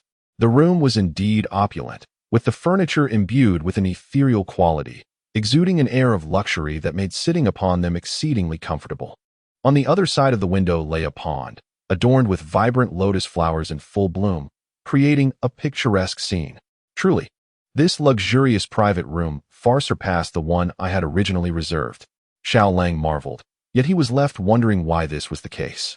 "How long had you been saving spirit stones, Xiao Lang, to be able to order a feast at Fengwu Courtyard? The dishes here are not inexpensive. There weren't many items." He had only ordered a spicy 5-flavor chicken as the main dish, accompanied by a single bottle of intoxication, with the rest being rather modest fare. Xiao Lang replied, acknowledging that the spirit stones spent back then had been a considerable sum for him, but now they seemed trivial. Before long, the main dish, the spicy 5-flavor chicken, was served, and the delectable aroma wafted through the room, enticing everyone's appetite. How peculiar! Shouldn't the main dish be served last? Xiao Lang questioned. "Well, who cares about that? Let's just dive in." Xiao Yu rubbed his hands together and picked up his chopsticks, ready to indulge. Meanwhile, the food enthusiast Xiao Chen had already begun. He lifted a piece of chicken to his mouth, and the exquisite flavor instantly filled his palate, causing his eyes to sparkle with delight as he couldn't help but exclaim, "Just the fragrance alone is far more enticing than anything our family prepares. And the taste is truly exceptional." The 5-flavor chicken is a rare delicacy, one that cannot be found even in places like Zhujiasheng. Through a special cooking process, the spicy flavor melded with the freshness of the 5-flavor chicken, creating a texture unattainable in the realm of earth. Delicious, simply delicious. Xiao Yu nodded vigorously as he savored a piece of chicken. The others also joined in, their praises echoing throughout the room. This is the realm of cultivation. Even the cuisine surpasses that of ordinary folk by countless degrees. Xiao Tian sighed. He had never tasted anything so exquisite. Furthermore, these dishes were imbued with abundant spiritual energy, and after partaking, they felt their own spiritual power increase significantly. I have heard that in the cultivation world, there exists a profession known as a gourmet, who, through the art of cooking various delicacies, combines different ingredients using special techniques to enhance both the flavor and the spiritual energy contained within. Consuming such food can aid in cultivation. Previously, I thought it merely a legend, but now it appears to be true. Xiao Lang remarked. I have resolved that our family must cultivate a cadre of Epicureans, so that in the future, indulging in gourmet delights will no longer be a cumbersome endeavor. Xiao Chen proclaimed. That may prove quite challenging. I have heard that those connoisseurs possess heirloom recipes, and without such culinary tomes, it is impossible to achieve this. Xiao Lang shook his head. There is no difficulty in this world, only the lack of determination. At that moment, the second dish arrived. Yet it was not the fare that Xiao Lang had ordered, but rather a signature delicacy from Fengwu Courtyard, fish head stew with tofu. The fish is spirit fish, and the tofu is spirit tofu. What is going on? I certainly did not order these dishes. Xiao Lang queried, perplexed. Rest assured, everyone. This is a special gift from our proprietress to the Xiao family. The waiter announced. Once again, it is the proprietress of Fengwu Courtyard. Could it be that she has taken a liking to one among us? Is she trying to win the favor of her little paramour? Xiao Yu surveyed the group and chuckled, saying, Who is it? Speak the truth. Chapter 71 Farewell to Yi Ruming. The crowd could not help but roll their eyes. None of them knew who the proprietress of Fengwu Courtyard was, let alone her young paramour. Furthermore, Fengwu Courtyard held a unique position in Zhuji City. Even the former city lord, Yin Tianshan, had to adhere to its rules. Patriarch, is this truly advisable? Xiao Lang inquired, furrowing his brow. What could possibly be amiss? Our clan possesses ample spirit stones. There is nothing to fret about. Xiao Chen dismissed the concerns, prioritizing the enjoyment of sumptuous delicacies over any ulterior motives. Witnessing their patriarch's indifference, the others ceased their hesitations and unabashedly indulged in the feast. Soon, an array of exquisite dishes graced the table, culinary delights previously unattainable for them. However, emboldened by their patriarch's earlier words, they refrained from questioning and eagerly picked up their chopsticks. Though the wine, drunken dreams, could not compare to the exquisite flavor of Xiao Chen's prized liquor, it possessed its own unique charm.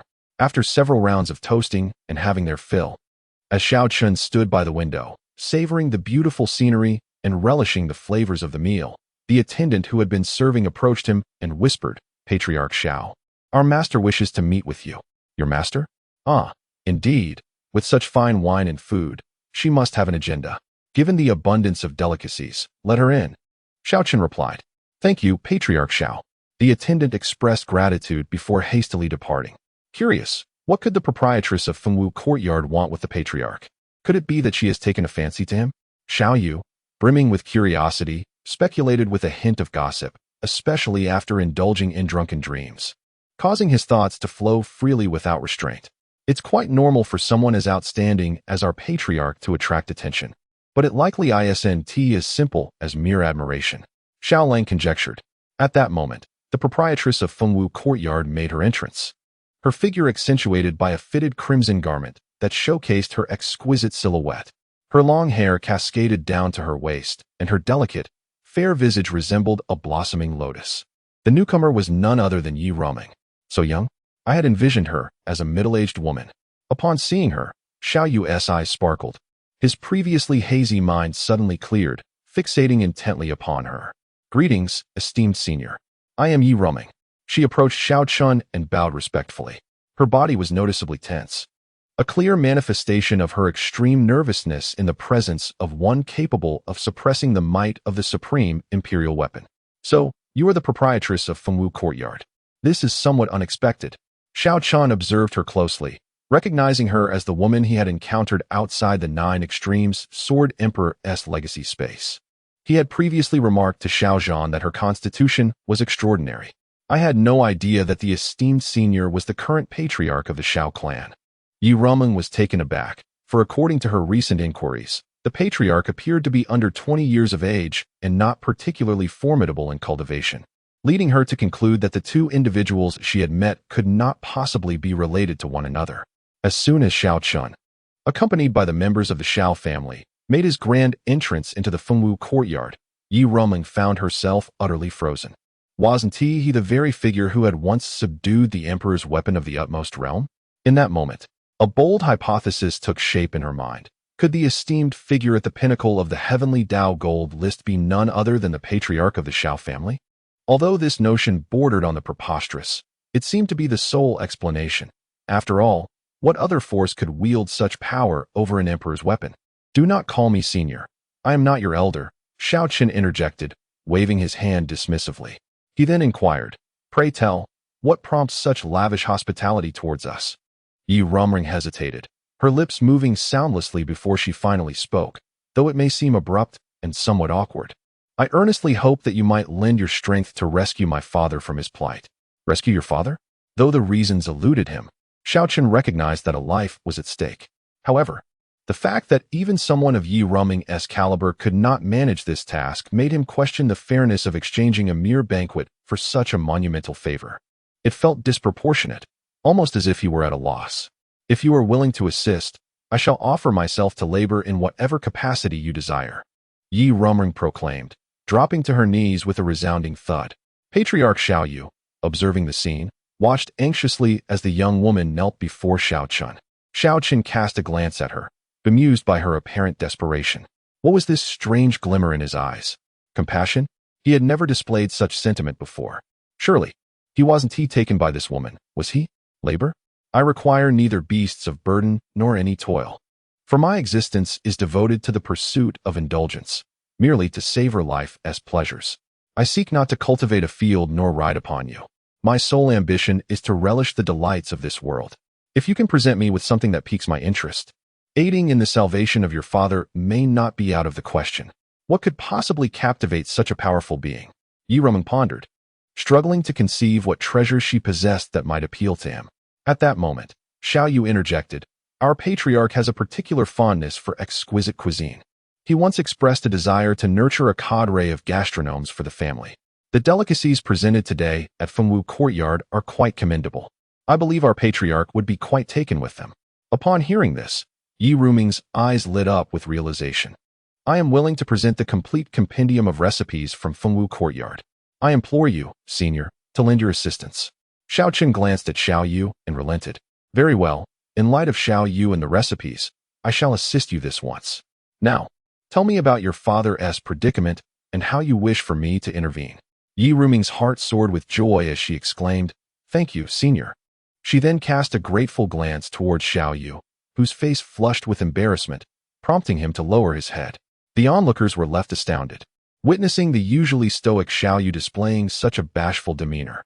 Is this truly a matter of deep emotion?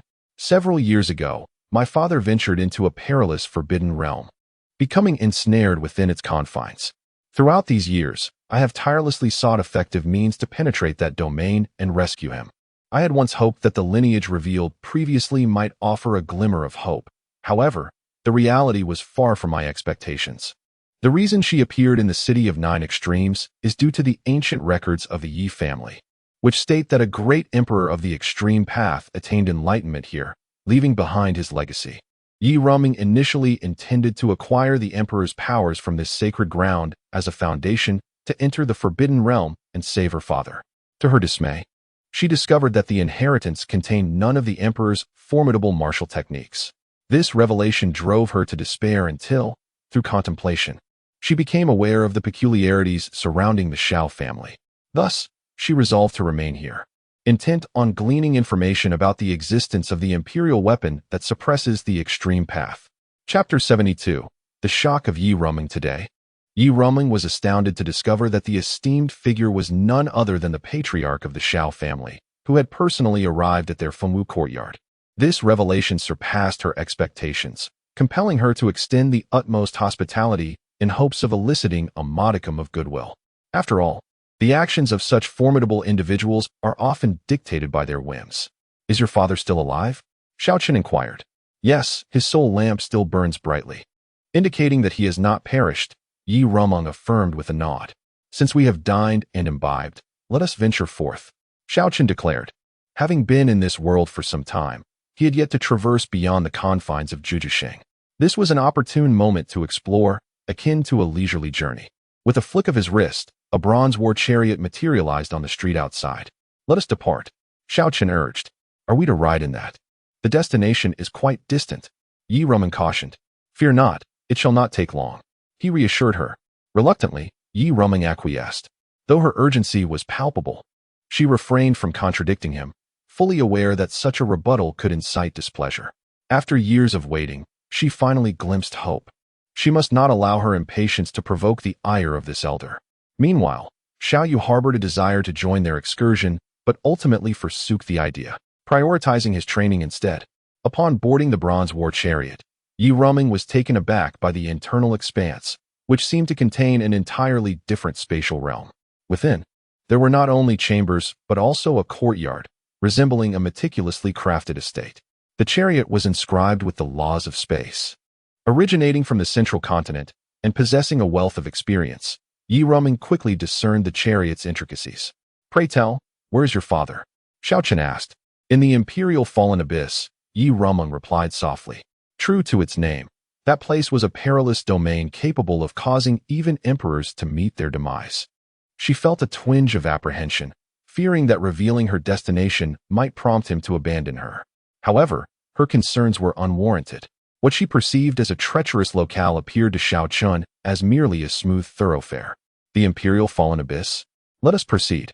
With Xiao Chen's words, the bronze war chariot ascended into the sky, manifesting a spectacle of wonders, for beasts encircled them, ethereal spirits trailed behind, and an overwhelming aura enveloped them, vanishing from the skies above Jujisheng in the blink of an eye.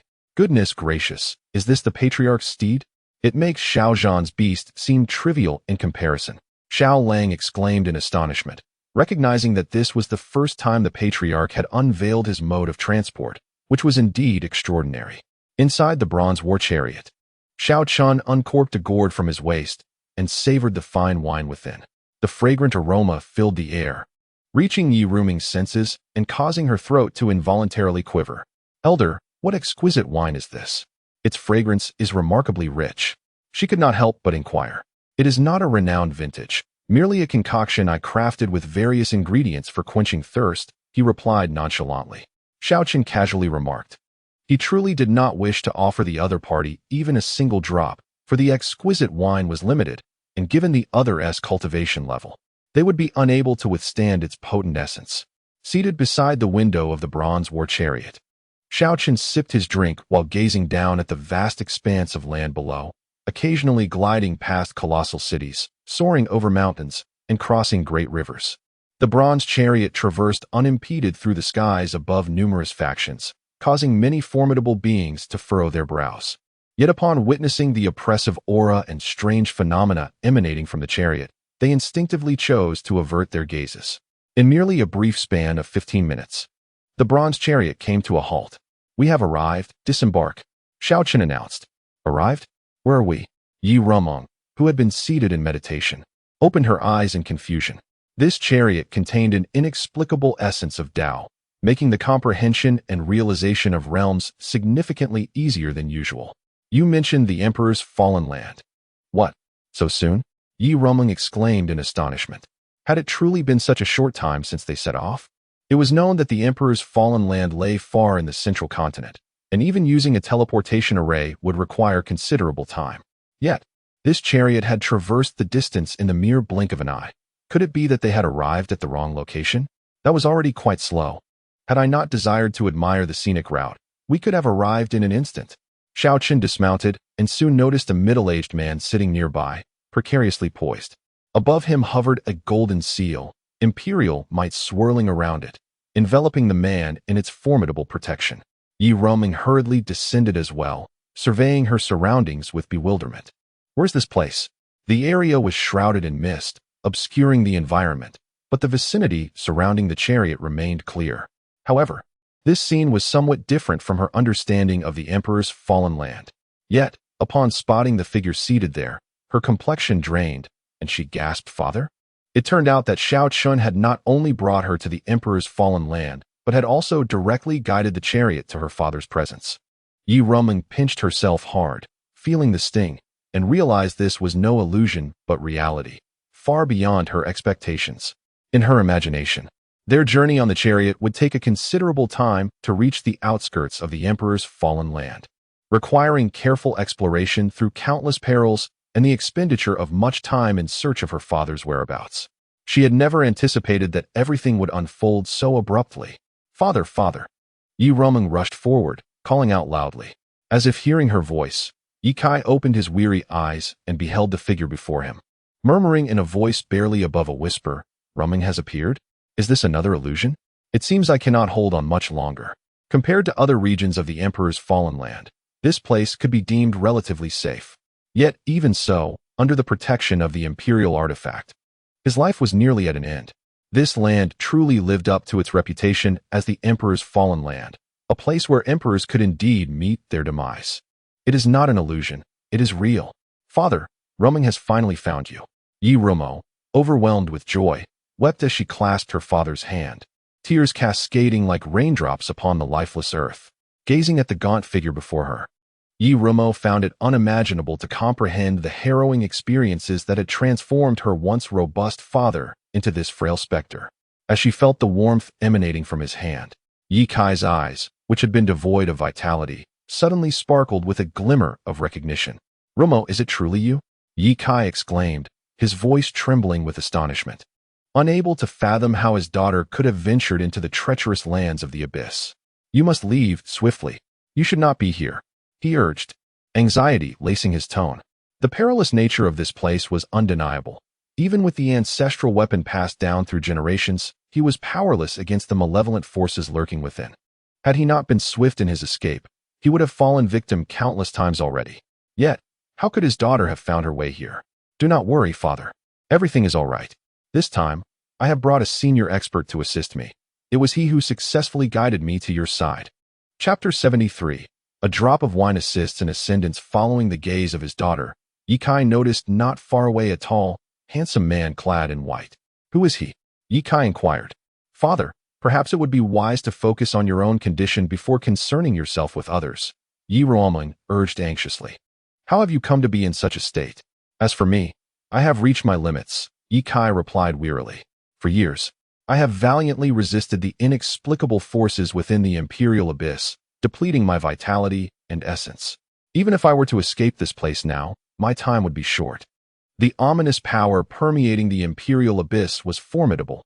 Even imperial weapons could not withstand it. The force in his current location was relatively weaker, allowing him to endure up to this point, but he had reached his utmost limit. "How can this be?" Yi Roming lamented, feeling as though she had plunged into an icy abyss. After finally reuniting with her father, he had already reached the end of his strength. "Thus, Roming, do not squander any more time on me. Take the imperial weapon of our Yi family and hastily depart this place. Upon your return, care for your sister. I regret only that I entered the imperial abyss without finding a solution for her plight." Yi Kai had relinquished hope of leaving this place. He was acutely aware of his own condition, and even if he managed to escape, his days would be numbered. Yet, countless regrets lingered in his heart, prompting a bitter smile. "No, there must be a way. There has to be." Yi Roming suddenly turned her attention to the onlooker, Xiao Chen. "Yes, the senior is here. He will surely have a solution." She promptly knelt before Xiao Chen, beseeching him to save her father. "That is certainly within my purview. The original agreement was indeed to save your father," Xiao Chen replied. From his gourd, he produced a droplet of golden liquid, radiating brilliance. With a flick of his finger, the golden droplet soared towards Yi Kai, and with its arrival, a rich fragrance enveloped the air, awakening the almost lifeless Yi Kai. Yi Roming was taken aback. "Is this the wine consumed by the senior? Can a single drop truly save my father?" Yet, there was no time for further contemplation. She urged her father to ingest it, firmly believing that Xiao Chen would not harm him. Beyond the alluring fragrance, Yi Kai sensed an overwhelming force emanating from the golden liquid before him, his expression one of astonishment. What treasure was this that contained such immense energy? Without hesitation, Xiao Chen expressed his gratitude and swallowed the gleaming droplet. As the liquid entered his being, the energy within it began to spread throughout his body, nourishing his flesh, spirit, and essence. In a short span, Yi Kai's withered form visibly revitalized, his complexion flushed, and the once dull strands of his hair regained their luster and darkness. However, after a brief moment, Yi Kai returned to his former appearance, a tall, middle-aged man with sharp brows and bright eyes, exuding an imposing aura. Yet that was not all. As the energy from the drop of wine spread, a more terrifying and powerful presence emanated from Yi Kai, instilling a sense of dread in Yi Ruming beside him. At that moment, her father's aura was undeniably overwhelming, transcending the power of the law manifestation realm. Had her father broken through to the sage realm? Yi Ruming was astonished. It was known that in the entire central state, aside from that sacred land, no other force had managed to break into the sage realm. Her father had been stuck in the law manifestation realm for hundreds of years without any progress, and yet today, he had seemingly achieved the sage realm due to a single drop of wine from the esteemed Xiao Chen. She had clearly observed on the war chariot that Xiao Chen had guzzled the wine from the green gourd without restraint. If a single drop contained such terrifying energy, did that mean the entire gourd could create countless sages? Her confusion grew. What materials had he used to brew such a wine? Could it be the legendary imperial-grade spiritual medicine? Sage. I have actually broken through to the sage realm. Ha! Yi Kai suddenly laughed heavenward, his black hair billowing. The realm he had long yearned to transcend had inexplicably been achieved today. He turned to Xiao Chen, bowing deeply in gratitude. Thank you, esteemed elder. Not only had the elders saved him, but he had also helped him ascend to another coveted realm. There is no need for thanks. Your own accumulation has already been sufficient. I merely gave you a gentle push. Xiao Chen replied, shaking his head, then turned to Yi Ruming, saying, just remember to provide me with what you promised. Yes, esteemed elder, rest assured that I will present all those recipes without reservation. Yi Ruming nodded excitedly. Recipes? What recipes? Yi Kai inquired, puzzled. Subsequently, Yi Ruming recounted the details of her transaction with Xiao Chen, leaving Yi Kai utterly astounded. The elder had intervened to save him merely for a few recipes? Was this truly the pursuit of extraordinary beings? By the way, what brought you to this forbidden place? This is certainly not a realm suited for someone of your cultivation level. Xiao Chen asked.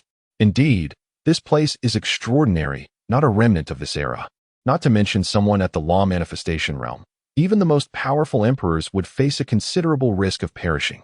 To be frank, I entered here in search of a treasure known as the Poison Pearl, but unfortunately, I have found nothing. Yi Kai sighed and shook his head. It was said that only this item could save his youngest daughter, but now it seemed that hope was bleak. The Poison Pearl? A substance that gathers myriad poisons? Xiao Chen recognized it from the celestial records he had read. Precisely. However, I have searched various locations within this place, yet uncovered no clues.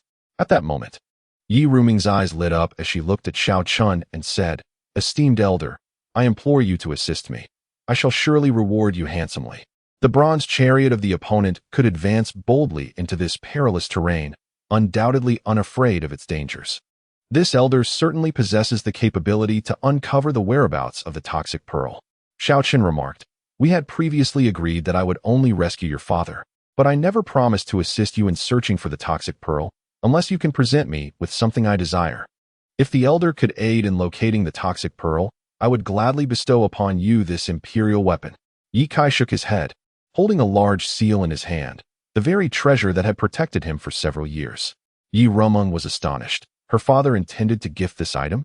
This was the most formidable asset of the Yi family, the very cornerstone that had allowed them to stand resiliently until this day. Yi Kai felt a pang of distress. Yet whenever he contemplated the suffering endured by his little daughter, he deemed no treasure more significant than the well-being of his family. However, even in the face of the imperial weapon, Xiao Chen continued to shake his head, declaring, What need do I have for an imperial weapon? Such an object holds no allure for me. Chapter 74. Sign in for the Eternal Emperor's Fist. Yi Kai was utterly astonished. How could someone dismiss an emperor's weapon? If such an artifact were to be revealed to the public, it would undoubtedly incite the covetousness of countless individuals. Yet, this elder before him deemed it unworthy. This left him in a quandary. If the other party disregarded the emperor's weapon, what could possibly pique their interest in the treasures of the Yi family? Then, esteemed elder, what about the emperor's scriptures? Yi Kai inquired further. Their lineage had once produced a great emperor, thus leaving behind remnants of the emperor's scriptures, albeit somewhat incomplete due to the passage of time. Of no use. Xiao Chen shook his head, stating, If you possess nothing that satisfies me, I shall not extend my assistance.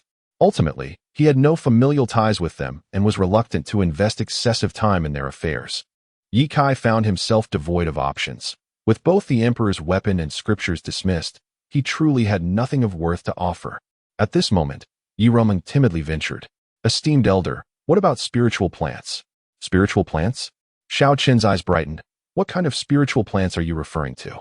Now you have piqued my interest." Seeing the elder's enthusiasm, Yi Rumeng elaborated. "Although our Yi family is no longer a prominent clan, our heritage is long-standing. And we have amassed quite a collection of spiritual plants. Emerald apples, ice-fire lotuses, celestial silkworm potatoes, and starry river oranges." She listed several varieties, all of which were absent from Xiao Chen's collection. "Very well, it is settled then. I shall assist you in locating the poison pearl, and in exchange, you will provide me with these spiritual plants," Xiao Chen decisively declared. Since relocating to the eternal divine city, he had resolved to cultivate a personal orchard, gathering every spiritual plant in existence to plant there, allowing him to freely harvest whatever he desired in the future. How splendid that would be! Ye Kai was left in awe. The elder disregarded the emperor's weapon and scriptures, yet held an undeniable affection for these spiritual plants. Was this the peculiar taste of an otherworldly sage? Indeed, he was extraordinary. Yi Rumeng felt a surge of joy. It seemed the elder's earlier words rang true. Anything related to indulgence captivated his interest. The fruits born from spiritual plants could not only aid in cultivation, but also satisfy one's cravings. "Do you have any idea where the poison pearl might be located?" Xiao Chen inquired. "Ah, we truly do not know, as no one has ventured into the emperor's fallen land to ascertain the situation. I am merely taking a chance," Ye Kai replied with a wry smile. "Then what purpose does your search for the poison pearl serve?" Xiao Chen pressed. "To be frank, esteemed elder, it is to treat my little daughter's affliction." Ye Kai responded. "I see. Then let us search. If we find it, that would indeed be fortunate. If not, I shall personally eradicate your daughter's ailment. But you must ensure that every single one of the spiritual plants you mentioned is delivered to me intact. I shall not acquiesce if any one of them is missing," Xiao Chen stated earnestly. "Rest assured, esteemed elder, we would never dare to go back on our word." "Very well, let us proceed." Xiao Chen retracted the bronze war chariot and led the way forward, navigating towards the direction he deemed certain. They were not yet deep within this treacherous terrain. With Ye Kai's capabilities, venturing further into perilous grounds would have likely resulted in his demise long ago. The fog shrouding the land of the fallen emperors was thick and ominous, not merely an ordinary mist, but one imbued with unfathomable rules. Any cultivator of lesser prowess daring to touch the fog would meet with death. However, with Xiao Chen leading the way, the fog receded within several paces of his presence. Ye Kai observed this spectacle in awe, marveling at the level of Xiao Chen's cultivation that could compel such eerie mist to withdraw. "Senior, I am quite curious how you managed to locate my father's whereabouts so swiftly," Yi Rumeng inquired, puzzled. The fog here should obstruct spiritual senses, rendering any search impossible. "Should it not? Isn't it simply a matter of having eyes?" Xiao Chen replied. Both were momentarily speechless, questioning whether they had been endowed with sight in vain. System auto sign-in successful. Congratulations, host, for obtaining the supreme divine ability, Eternal Emperor's Fist. Xiao Chen maintained his pace, though internally, he was mildly astonished to discover a divine ability that matched his own cultivation level. One punch could cleave the heavens, another could annihilate the world. Yet another could obliterate chaos, and one could even manifest the void. At his current realm, every gesture was already an expression of transcendent power, and with a mere thought, he wielded an unfathomable might. Each movement embodied the essence of truth and the great Tao, transcending all causation and the laws of heaven and earth. Thus, the need to learn any divine abilities seemed superfluous. Yet, since the system had bestowed this upon him, he would not disregard its utility, for it may prove beneficial in the future. Moreover, this was a divine ability of the same caliber, one worthy of his absorption, and he began to assimilate the Eternal Emperor's Fist as he walked. "Senior, what exactly does this black mist contain? It seems capable of taking lives," Ye Kai asked gravely. Although he followed closely behind Xiao Chen, his vigilance remained unyielding, for this was a place that had once caused the fall of emperors. Legend spoke of an emperor seeking immortality who entered this realm, never to return, and not just one emperor had met such a fate. The laws within this black mist are known as ghost fog, containing principles that originate from the netherworld, intertwined with celestial laws. Most individuals cannot withstand it. Even emperors are not exempt. Xiao Chen explained. Principles from the netherworld? Celestial laws? Yi Kai was left bewildered, having never encountered such concepts before. How could there be stairs here? Yi Ruming suddenly exclaimed, her gaze fixed in astonishment upon the shattered steps ahead. These steps were evidently man-made, but had long since crumbled into fragments. What could have led to the existence of such structures here? Had sentient beings once inhabited this place? Unknown, Xiao Chen replied, shaking his head as he pressed on. Suddenly, the black mist ahead began to churn violently, as if something within writhed, disturbing the surrounding fog. Be cautious, senior. We may have ventured into a perilous domain. Yi Kai exclaimed, his expression tightening with urgency. Having spent several years in this realm, he had gleaned some understanding of its nature. The expanse shrouded in black mist was extensive, harboring some exceedingly bizarre entities. Should one inadvertently encroach upon their vicinity, an attack would be inevitable. This phenomenon was a manifestation of danger within the treacherous domain known as the Emperor's Fall, where he had narrowly escaped death at the hands of such beings. Xiao Chen, however, remained unfazed, pressing onward as the black mist gradually dissipated, revealing a figure amid the gloom. To his astonishment, it appeared to be a humanoid creature. Its form was intact, seemingly indistinguishable from an ordinary human, save for its alarmingly pale skin, reminiscent of a ghostly shroud. The creature swayed in place, stirring the surrounding mist. Is there truly another human here? Yi Roman gasped, incredulous. It was utterly unfathomable. In such a perilous location, how could humanity persist? Be wary, that is not human. Yi Kai cautioned. Chapter 75. The Shadow Spirit what? Not a human? Yi Ruming exclaimed in surprise, casting a puzzled glance at her father. Did you not sense that the being lacked any trace of life? Upon her father's reminder, Yi Ruming realized with a start that indeed, there was no semblance of vitality emanating from this creature. It resembled a lifeless corpse. At that moment, the body, which had been facing away from them, suddenly turned, fixing its gaze upon Xiao Chen and his companions. Yi Ruming was taken aback, noting that the entity's complexion was devoid of color, its pallor akin to that of a cadaver, and its eyes were disturbingly dull. A living being, the ghastly figure spoke, leaving the two members of the Yi family in utter astonishment. Could this truly be some kind of sentient entity? In the next instant, the figure vanished, only to reappear directly above the trio, alarmingly close. Its pale hand, claw-like, reached toward the top of Xiao Chen's head. What is this creature? How dare it attack me? Xiao Chen scoffed. With a thunderous crash, the unknown being was instantly obliterated, disintegrating into fragments as if by sheer will. Yi Kai gasped, astonished by the formidable power of his senior. Even as a saint, he could not perceive the entity's form when it struck, while Xiao Chen's mere utterance had led to its complete demise. The disparity in strength was as vast as the chasm between heaven and earth. Senior, what manner of creature is this? How could it be so peculiar? Yi Ruming queried, still shaken. It possesses no life force, yet exhibits intelligence? Truly baffling. It is a corpse that has undergone endless years of transformation, giving rise to the shadow spirit, Xiao Chen elucidated. A corpse giving birth to a shadow spirit? Is it sentient? Yi Kai inquired. If a corpse can manifest intelligence, it becomes indistinguishable from a living being. One could perceive its life force. This shadow spirit is born from the influence of the environment here. Such entities typically emerge only in the realm of the underworld, making their appearance in the mortal realm exceedingly rare. The underworld? What is that place? It is the realm of the deceased, where souls enter the cycle of reincarnation. Is there truly such a place in this world? Yi Kai asked in astonishment. Even for practitioners like them, such realms were merely spoken of in legends. Yet here it was, articulated by a figure of Xiao Chen's immense power. Indeed, such a place exists. The laws of the underworld encapsulated within the dark mists here stem from that very realm, which is why shadow spirits can manifest. Shadow spirits belong to the netherworld, while the beings you typically encounter belong to the mortal realm. The separation of yin and yang signifies different worlds, hence you cannot sense their life force.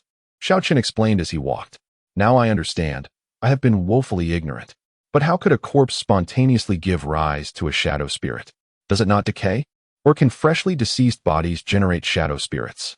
Yi Ruming pondered. The corpse we just encountered appeared remarkably well-preserved, certainly not resembling one that had died long ago. He would naturally not decay. The corpse just witnessed belonged to an immortal being of the Tao. Without external interference, it could even remain eternally intact. Such bodies, in a normal environment, could give rise to sentience, and within this unique locale, they had birthed corresponding spectral entities. Immortal beings of the Tao. What is the Tao? Ye Kai inquired, his curiosity piqued. He had previously heard the other party mention the laws of the Tao, but had refrained from asking at the time. Immortal beings of the Tao are what all formidable practitioners throughout history have pursued. Eternal life. What? Eternal life? Ye Kai exclaimed in astonishment. Could such beings truly exist in this world? Were they not mere legends? The ghostly mists here obscure the heavens, so you remain unaware of certain truths. However, I believe you Rumming should be informed. Not long ago, a rift appeared in the firmament, revealing a colossal eye. The master of that eye is an emperor among immortals, the strongest of the immortal beings of the Tao, akin to an imperial figure in the realm of mortals. Xiao Chen spoke calmly. Yi Rumming trembled. I had no idea that the entity behind that eye was so terrifying. No wonder the eye emanates a sense of the ultimate Tao. Indeed, it possesses considerable strength, but to claim it represents the pinnacle of the Tao would be an overstatement. Xiao Chen replied with a dismissive tone. Yi Rumming felt a chill as she gazed at Xiao Chen's back. To him, such an emperor was merely somewhat formidable. What, then, was his own strength? In that moment, Yi Rumming's conviction solidified that Xiao Chen was indeed the top-ranked figure on the celestial ranking list, an enigmatic being who transcended the Tao. Yet, she could not fathom why such a mysterious existence would be the leader of a small place like Nine Extreme City. Shouldn't such powerful beings be ancient relics, overlooking the ages? How could it be that a mere youth of a few years could embody such prowess? It seems that during my absence, much has transpired outside. Rumming, please enlighten me. There's nothing of great significance to report. Aside from the sudden appearance of that colossal eye, the most monumental event would be the celestial ranking list. After a thorough explanation, Yi Rumming questioned, but, Senior, how can there be ghostly mists here, which belong to the realm of the underworld? Since the netherworld and the mortal realm do not constitute separate worlds, how could such phenomena arise here?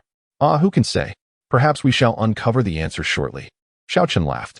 He could perceive the past of this place through the river of time, yet he had no desire to delve into it, as it bore no relevance to him.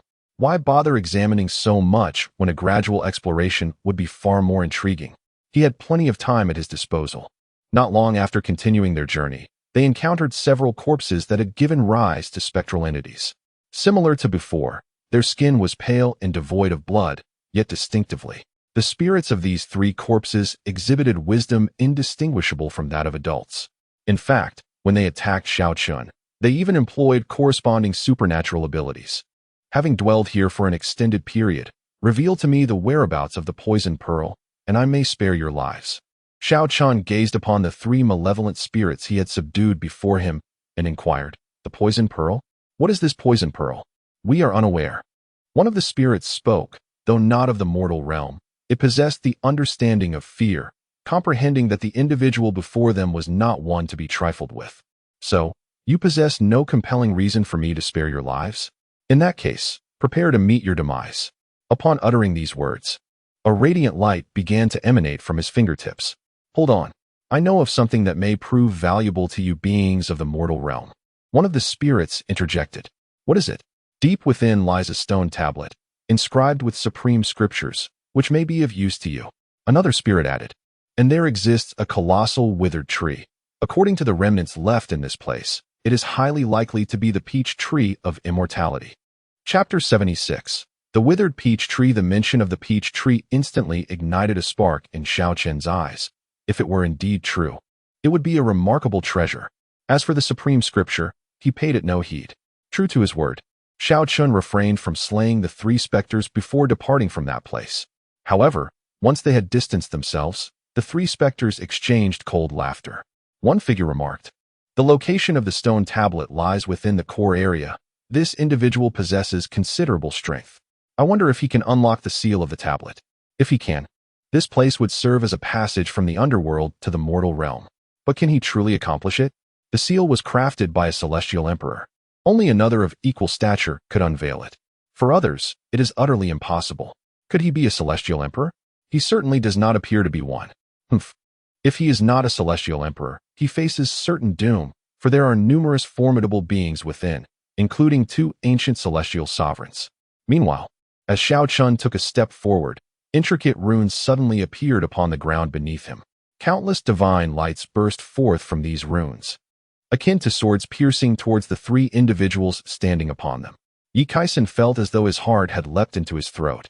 This was indeed a perilous domain within the Emperor's desolation, where the power emanating from the runes could annihilate everything above. The danger arrived with alarming swiftness, like a hidden trap that left one no time to react before disintegration. Yet, he soon realized that his concerns were unwarranted. The celestial light unleashed from the runes did indeed radiate overwhelming power, but that was in other areas. The runes beneath their feet had revived, yet they emitted no might whatsoever. In fact, the power of the runes was entirely suppressed by the elder in front of them. Under Xiao Chen's leadership, they disregarded the runes and the specters alike. He spared the life of those who heeded his counsel, while those who did not were swiftly dispatched. Such was the simplicity and directness of his approach. Through inquiries, Xiao Chen was the first to arrive beside the legendary peach tree. The immense ancient tree stood tall, with its robust and flourishing trunk enveloping the sky above. Is this truly the peach tree spoken of by the specters? How could it be a withered tree? Yi Ruming questioned in confusion. Indeed, the colossal peach tree before them had succumbed to decay. Its bark was parched and charred, appearing pitch black. The branches bore no leaves, let alone peaches. There was not a trace of vitality. Xiao Chen placed his hand upon the trunk of the withered tree, and his consciousness instantly traversed the river of time, following the ancient tree back to the past. It was unknown how many tens of thousands of years had passed, but Xiao Chen beheld a lush ancient tree standing majestically upon the land, adorned with numerous large pink peaches, indeed, the famed peaches. Surrounding the ancient tree were vast, magnificent structures, pavilions and towers, babbling brooks, and ethereal mists, with divine creatures and auspicious beasts roaming freely, as powerful celestial beings soared through the skies. It was undoubtedly the peach tree. As Xiao Chen opened his eyes, he had little interest in the original power that resided here. He cared only that this ancient tree was indeed the peach tree. Yet, alas, it had perished. Even the Pan Tao would be of no avail, would it? Yi Ruming sighed. Haha, it has perished, but I possess the power to resurrect it. Xiao Chen remained unfazed. The ancient tree had not been destroyed. Rather, it succumbed to the inhospitable environment of the underworld. Nevertheless, regardless of the reason, even if only a fragment of its roots remained, Xiao Chen could restore it to life. Of course, creating an entirely new being or spiritual plant was also within his capabilities. He simply deemed it unnecessary. He decisively stored the Pan Tao away, intending to revive it upon his return. Alas, they still had not uncovered the whereabouts of the poison pearl. Did it not exist even here? Yi Kai felt a tinge of frustration, for it was said that such a treasure could only be nurtured in perilous locales. Yet they had encountered no leads along their journey. The likelihood of it being present here was slim. The poison pearl required a land of myriad toxins to manifest. Though this place was infused with ghostly energies, it did not equate to toxic miasma, so it was prudent not to harbor excessive hopes. Xiao Chen remarked, Senior, do you truly possess the means to heal my daughter's hand without relying on the poison pearl? Yi Kai inquired uncertainly. Even if she has perished, I can bring her back. Xiao Chen replied without turning back. Yi Kai's lips twitched, yet he dared not contest. For now, he could only place his hopes in this senior. After securing the Pan Tao tree, Xiao Chen contemplated and decided to proceed to the stone tablet. Should he encounter any scriptures that appeal to him, accepting them would not be out of the question. Subsequently, after interrogating a particularly powerful ghostly entity, he set off toward the location of the stone tablet. As they advanced, the number of formidable spirits multiplied, and not insignificantly. Senior, how can there be so many spirits here? Yi Ruming asked, her scalp tingling with unease. As Xiao Chen continued, the dense, dark mist was dispelled, revealing a throng of spirits, each pale as a sheet, devoid of color, their eyes dull and lifeless, yet they fixated intently on the 3 of them. Being scrutinized by such a multitude of terrifying and eerie presences sent chills down their spines. Were it not for the surge of energy emanating from Xiao Chen, the two would have been torn to shreds by now. This place was once the stronghold of a mighty power, hence the presence of many formidable beings of the celestial realm. Xiao Chen explained. However, the emergence of so many spirits from these corpses is rather peculiar, unless some force aided in their manifestation. Senior, I am somewhat perplexed. If this was indeed a powerful faction, why was it annihilated? Moreover, these corpses bear no wounds, as if they fell without any resistance. What could possibly have transpired? Could there be an existence stronger than they? Ye Kai queried, bewildered. Haha, that remains unclear. No matter how powerful a force is, if it lacks an invincible protector, it is vulnerable to destruction. As for these intact corpses, perhaps, as you surmise, a stronger entity intervened. As for how they met their demise, did you not observe their pale, bloodless forms? They perished from the depletion of their vital energy. Xiao Chen responded nonchalantly, disinterested in trivial matters. Otherwise, he would have delved into the river of time to discern what truly transpired. Depleted of vital energy? Yi Rumen questioned, puzzled, yet there were numerous women among them. Women are associated with Yin. From where would the yang energy originate? Who dares to intrude upon this place? At that moment, a towering figure blocked the trio's path, demanding answers in a harsh tone. Begone! Xiao Chen's eyes narrowed slightly, and a surge of power erupted from him, instantly sending the figure before him flying away. Chapter 77. The Divine Emperor's Sacred Dragon Technique. Middle section. Upon witnessing this scene, the other spectral beings were filled with indignation. Their teeth clenched in fury.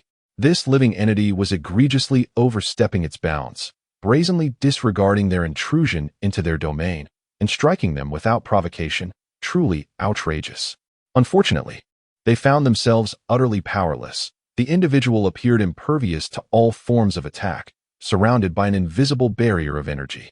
Not only could they not approach, but with each movement of the intruder, they were forcefully pushed aside by an irresistible force. Thus, Xiao Chen boldly approached the stone tablet that lay ahead. Here, he encountered two figures whose auras surpassed those of any other specter present. Two eternal celestial sovereigns. Xiao Chen narrowed his eyes. If even beings of such cultivation had succumbed to becoming specters, it was evident that the one who had initially struck this place must have been an existence of the celestial emperor level. What brings you to this place? Inquired one of the specters seated beside the stone tablet, casting a discerning gaze at Xiao Chen. The other two were easily assessed, not warranting concern. But this individual before him emanated a depth akin to that of an abyss. Could it be that he was a celestial emperor? Thus, despite having two eternal celestial sovereigns present, they dared not take rash action. If this individual were indeed a celestial emperor, any attempt to engage would be futile, merely a path to their own demise. Moreover, he bore no murderous intent. Otherwise, not a single one of them would have survived. It is nothing of great importance. Merely that I have heard of a supreme scripture residing here, hence my visit, Xiao Chen responded, his gaze fixed upon the enormous stone tablet. The celestial emperor level technique. The divine emperor's sacred dragon technique? It certainly sounded impressive, but why was it only a middle section? Where were the upper and lower sections? At that moment, Xiao Chen remained oblivious to the fact that his father, still within the great Xia dynasty, had also discovered this technique. However, unlike Xiao Chen, who grasped its essence at a glance, Shaoling Tian had invested considerable time in understanding it. If you possess the capability, feel free to take this technique. After all, we specters cannot cultivate it, spoke the eternal celestial sovereign seated nearby. They belonged to the realm of specters, and indeed, they were incapable of practicing techniques from the realm of the living. If one were to cultivate it to perfection, could they then attain a sacred dragon physique? The creator of this technique was indeed a remarkable talent, managing to cultivate a postnatal body. Xiao Chen was somewhat astonished, as it was generally understood that one could not cultivate a special physique postnatally. Yet, this individual had defied the norm and forged a unique body. At this moment, having merely glanced at the middle section of the scripture, Xiao Chen had already deduced the upper and lower sections of the technique, instantly comprehending the essence of the scripture. Of course, whether his deductions aligned with the original text remained uncertain. Thus, it was revealed that this so-called sacred dragon physique was not a peculiar constitution, but rather a physical form that rivaled that of a sacred dragon, indestructible. The sacred dragon was the most formidable existence within the dragon race, and its physical form was revered across the myriad realms. Consequently, The true essence of this technique lay in its profound body-refining methodologies, which indeed held significant potential. Xiao Chen had initially recorded the martial arts techniques and intended to depart. However, upon gazing at the golden stone tablet before him, he realized it was also a celestial artifact. Observing that the two ancient sovereigns fixed their eyes upon this divine tablet, he noted their eyes glimmering with anticipation. If the opponent could seize this artifact, they would have the means to forge a passageway connecting the realm of the living with the underworld. Such a pathway would enable the legions of the underworld to invade this starry domain. It must be understood that this was no mere thoroughfare. It was a grand avenue capable of accommodating celestial emperors, sufficient to allow any being from the underworld to traverse into this realm. Indeed, in the next moment, Xiao Chen placed his hand upon the golden celestial tablet and abruptly yanked it free. Boom, boom, boom. Countless faint explosions resounded as the sealing runes anchoring the tablet to the ground detonated. A celestial emperor. One of the ancient sovereigns gasped in astonishment. Only a celestial emperor could uproot this divine tablet, revealing a deep, mysterious abyss beneath, the destination of which remained unknown. Standing behind Xiao Chen, Yi Rumeng was taken aback, her heart racing as she gazed at him in disbelief. This elder was, in fact, a celestial emperor? Given that the two immensely powerful spirits had claimed so, it must indeed be true. The emperor among immortals is the celestial emperor, an entity of unparalleled strength even among the beings of the immortal realm. Yet, a question arose. How had he attained such a formidable level of cultivation? At the very moment Xiao Chen drew the golden tablet, a torrent of ghostly mist erupted from the passageway it had sealed, surging forth like a mighty river. Ha ha ha, the passage is open. The connection to the underworld has finally been established. Ignorant beings of the living realm, prepare to welcome our celestial emperor from the underworld. One ancient sovereign laughed heartily, arms outstretched as if to embrace the impending arrival of the underworld's forces. What did it matter if the opponent was a celestial emperor? What the living realm possessed, they too could claim, and indeed, their celestial emperors outnumbered those of the living realm. Otherwise, they would not have the audacity to invade. Once their celestial emperors descended, the individual before them would undoubtedly meet his demise. Xiao Chen cast a sidelong glance at the sovereign, his hand sweeping gently through the air. In that instant, not only did the ominous mist vanish, but the very passage that had existed for countless ages also disappeared without a trace. All surrounding specters were momentarily stunned. And then one hesitantly questioned, "Where's the passage? The conduit between the realms? Where has it gone? You, what have you done?" An ancient immortal sovereign uttered in terror as he regarded Xiao Chen. "Nothing of consequence, merely obliterated this passage entirely," Xiao Chen replied nonchalantly. "Obliterated? Are you jesting? Once a passage is formed, even a celestial emperor cannot erase it. Who exactly are you?" For on the other side of the passage also resided celestial emperor-level power, rendering it feasible only to seal the passage, not to erase it entirely, unless both celestial emperors from the underworld and the living realm acted simultaneously. "Who I am is of little importance. What matters is this. Did you just insult my intelligence?" Xiao Chen narrowed his eyes, fixing his gaze upon the sovereign. In that moment, with a sudden burst, Xiao Chen's consciousness surged, causing the opponent's body to explode into nothingness, reduced to mere ashes. The other ancient supreme being stood frozen, his body taut, his legs trembling and tightly clenched. As a spectral entity, he understood all too well that although they lacked their former strength, their corporeal forms were indeed those of genuine ancient celestial sovereigns. How could one man's mere thought annihilate their physical bodies so completely? This individual must surely be the most formidable among the celestial emperors. Might there be a treasure known as the poison pearl in this vicinity? Xiao Chen inquired, gazing at his adversary. Behind him, Yi Kaisen felt a surge of excitement, her eyes reflecting gratitude as she looked at Xiao Chen's silhouette. Even in such dire circumstances, this esteemed elder remained mindful of the plight of those like them, the insignificant ones.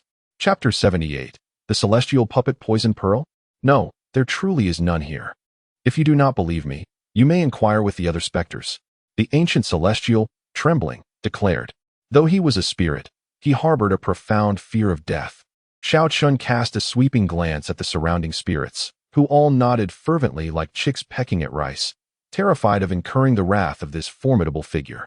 "It seems there is genuinely nothing here." Yi Kai sighed, Yet recalling the promise made by his elder, he chose to let the matter rest, focusing solely on the urgent task of curing his daughter's ailment. At that moment, Xiao Chen's attention was drawn to a peculiar figure in a distant corner, causing his previously prepared departure to abruptly halt. "What is that?" he inquired, pointing towards the figure. "Reporting to you, esteemed elder, that is a puppet." "A puppet? One of those that can unleash tremendous power when infused with spirit stones?" He had read of such puppets in the chronicles of heavenly oddities, but never imagined he would encounter one here. With a swift motion of his right hand, the puppet soared before him. Upon closer inspection, Xiao Chen's eyes sparkled. It bore a striking resemblance to the Gundam robots of Earth. Upon examination, he discovered that this contraption was crafted from celestial gold, inscribed with runes of the extreme Dao celestial monarch level. This indicated that once infused with celestial crystals, the puppet could unleash combat prowess rivaling that of an extreme Dao celestial monarch, a formidable rank even among celestial beings. Xiao Chen retrieved the puppet, intending to study it thoroughly upon his return. If all else failed, it could serve as a decorative piece, for it bore an uncanny likeness to the Gundam of his past life. He then expanded his spiritual awareness to envelop the abyss of imperial descent, hoping to uncover any other treasures. Indeed, he soon located several additional celestial puppets, though none matched the strength of the first. Nevertheless, he collected them all.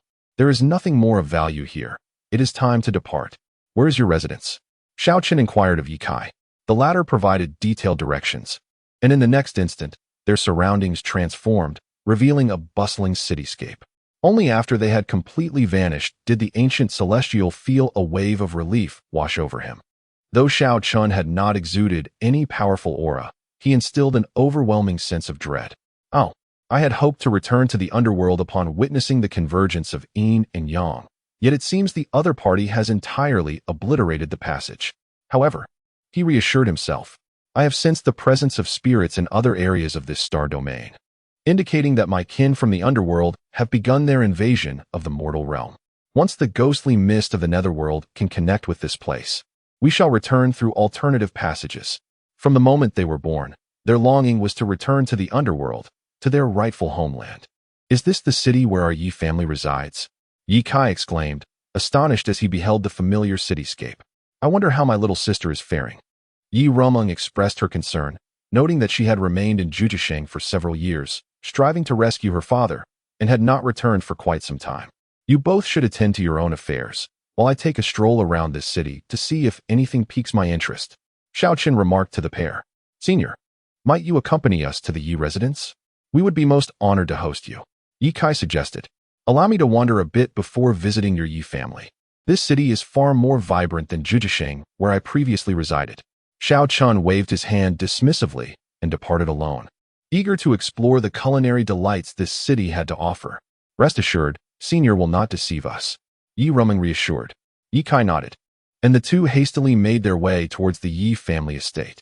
Meanwhile, after inquiring around, Xiao Chen found himself at the largest tavern in the city, the Minghua Tavern. "Esteemed guest, please come in." Upon entering, he was met with the enthusiastic greeting of the tavern's attendant, who had been eagerly awaiting his arrival. With a bright smile, the young servant rushed to welcome Xiao Chen inside. "Your monthly salary must be quite considerable," Xiao Chen remarked with a chuckle, for such a radiant smile could not be easily earned. "Oh no, esteemed guest, you flatter me. I merely scrape by," the attendant replied with a grin. Finding a satisfactory spot to sit, Xiao Chen declared, "Bring me all the signature dishes and fine wines your tavern offers." "All of them?" the attendant exclaimed in astonishment, for the total would require a substantial fortune. This proclamation caught the attention of a group seated nearby, who collectively turned their gaze toward Xiao Chen, their brows furrowing in surprise. "Yes, indeed, all of them. Worry not about my finances. Do I appear to be lacking in wealth?" Xiao Chen laughed. No, esteemed guest. You jest. It is evident that you are of noble birth, yet the quantity you have ordered is simply too great. A deposit is required for such an order. This is not a personal matter. It is merely the policy of our tavern." The attendant stammered, his demeanor shifting as he realized the potential of a significant patron. "How much is the deposit?" Xiao Chen inquired, curious if the attendant feared he might dine and dash. However, he was not overly concerned, as establishments of this caliber typically commanded high expenditures, a loss from a dine and dash would indeed be substantial. If you truly wish to order all the tavern's signature dishes and fine wines, the deposit alone would amount to over 100,000 spirit stones. To cover the total, you would need at least 1,000,000 spirit stones. Such an expenditure would be a considerable burden, even for the mightiest of factions. While delectable cuisine may enhance one's cultivation, it pales in comparison to the essence of genuine training. The tavern attendant assumed that upon hearing such a staggering sum, the other party would surely retract their earlier boast. However, to his astonishment, Xiao Chen nonchalantly tossed him a storage pouch, saying, "Within lies 200,000 inferior spirit stones. This should suffice as the deposit you mentioned, correct?" Upon opening the pouch, the attendant found himself momentarily breathless, as it indeed contained a vast quantity of spirit stones. Upon a cursory glance, there appeared to be well over 100,000. "Please wait a moment, esteemed guest. I shall make the necessary arrangements forthwith." With that, he dashed away in haste.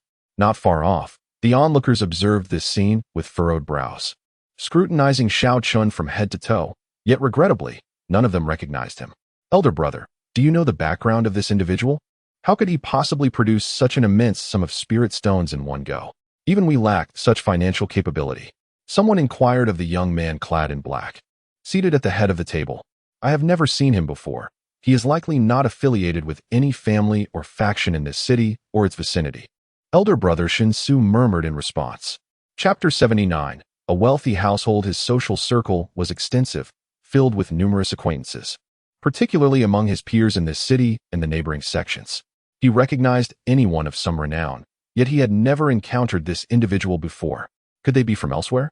A lean young man squinted at Xiao Chen, exclaiming, 200,000 spirit stones. This sum represents a staggering fortune and invaluable resources for cultivation. And this is merely a deposit. The dishes he ordered surely amount to over 1,000,000 spirit stones, implying that he possesses at least 80,000 spirit stones remaining. As this realization dawned upon them, envy flickered in the eyes of several onlookers. This individual was undeniably affluent, spending over 1,000,000 spirit stones on a meal. Did he have a mine at home? It was worth noting that even the Taitsong sect, to which they belonged, allocated only a few hundred spirit stones each month for resources, leaving them to fend for themselves for the remainder. This comparison made them acutely aware of their own poverty, feeling akin to beggars. "Master, should I inquire about his background?" the lean man whispered, his gaze lingering on Xiao Chen. The latter exuded no formidable aura, suggesting a modest level of cultivation. If they could uncover his background, it might present an opportunity for them today. "Indeed, go ahead and ask." Shinsu nodded. Forming a connection with a wealthy individual is certainly advantageous. The lean man promptly stood, straightened his attire, and approached Xiao Chen with a smile. "Ah, greetings, fellow cultivator. I am Zhang Kuei, a core disciple of the Taitsong sect. It is truly serendipitous to encounter you once more," he declared, bowing respectfully.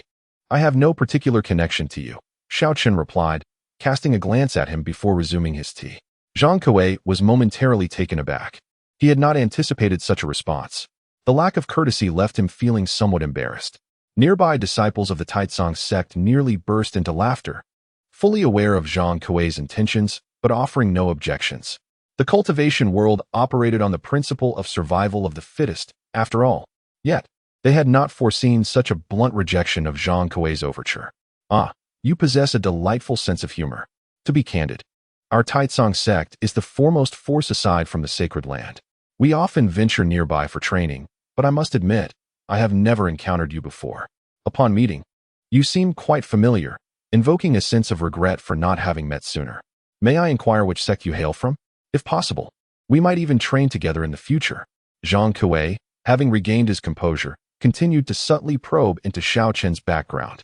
Were it not for the prospect of resources, he would not have lowered himself to this extent. "Taitsong sect? I have never heard of it. As for my background, I come from a humble family in a remote border town, not a significant power, merely inconsequential." Xiao Chen gazed into the distance through the window, his eyes remaining closed, deliberately ignoring Zhang Kuei, whose casual demeanor incited the latter to clench his fists in frustration. Nevertheless, Zhang Kuei forced a laugh, exclaiming, "Ah, my friend, you possess a delightful sense of humor. If you truly hail from a remote border town, how could you possibly afford such luxury?" The dishes you have ordered are far beyond the means of even the disciples of the Taizong sect. This is no small town. Such wealth is not typical of a humble family. Is your Taizong sect truly so impoverished? How pitiable it is that you cannot even afford a meal, unlike myself, who hails from a family with abundant resources. Xiao Chen merely shook his head, casting a disdainful glance at his adversary. Zhang Kuei's mind raced with irritation. Could it be that Xiao Chen's family genuinely possessed wealth? Yet, the Taizong sect was not destitute.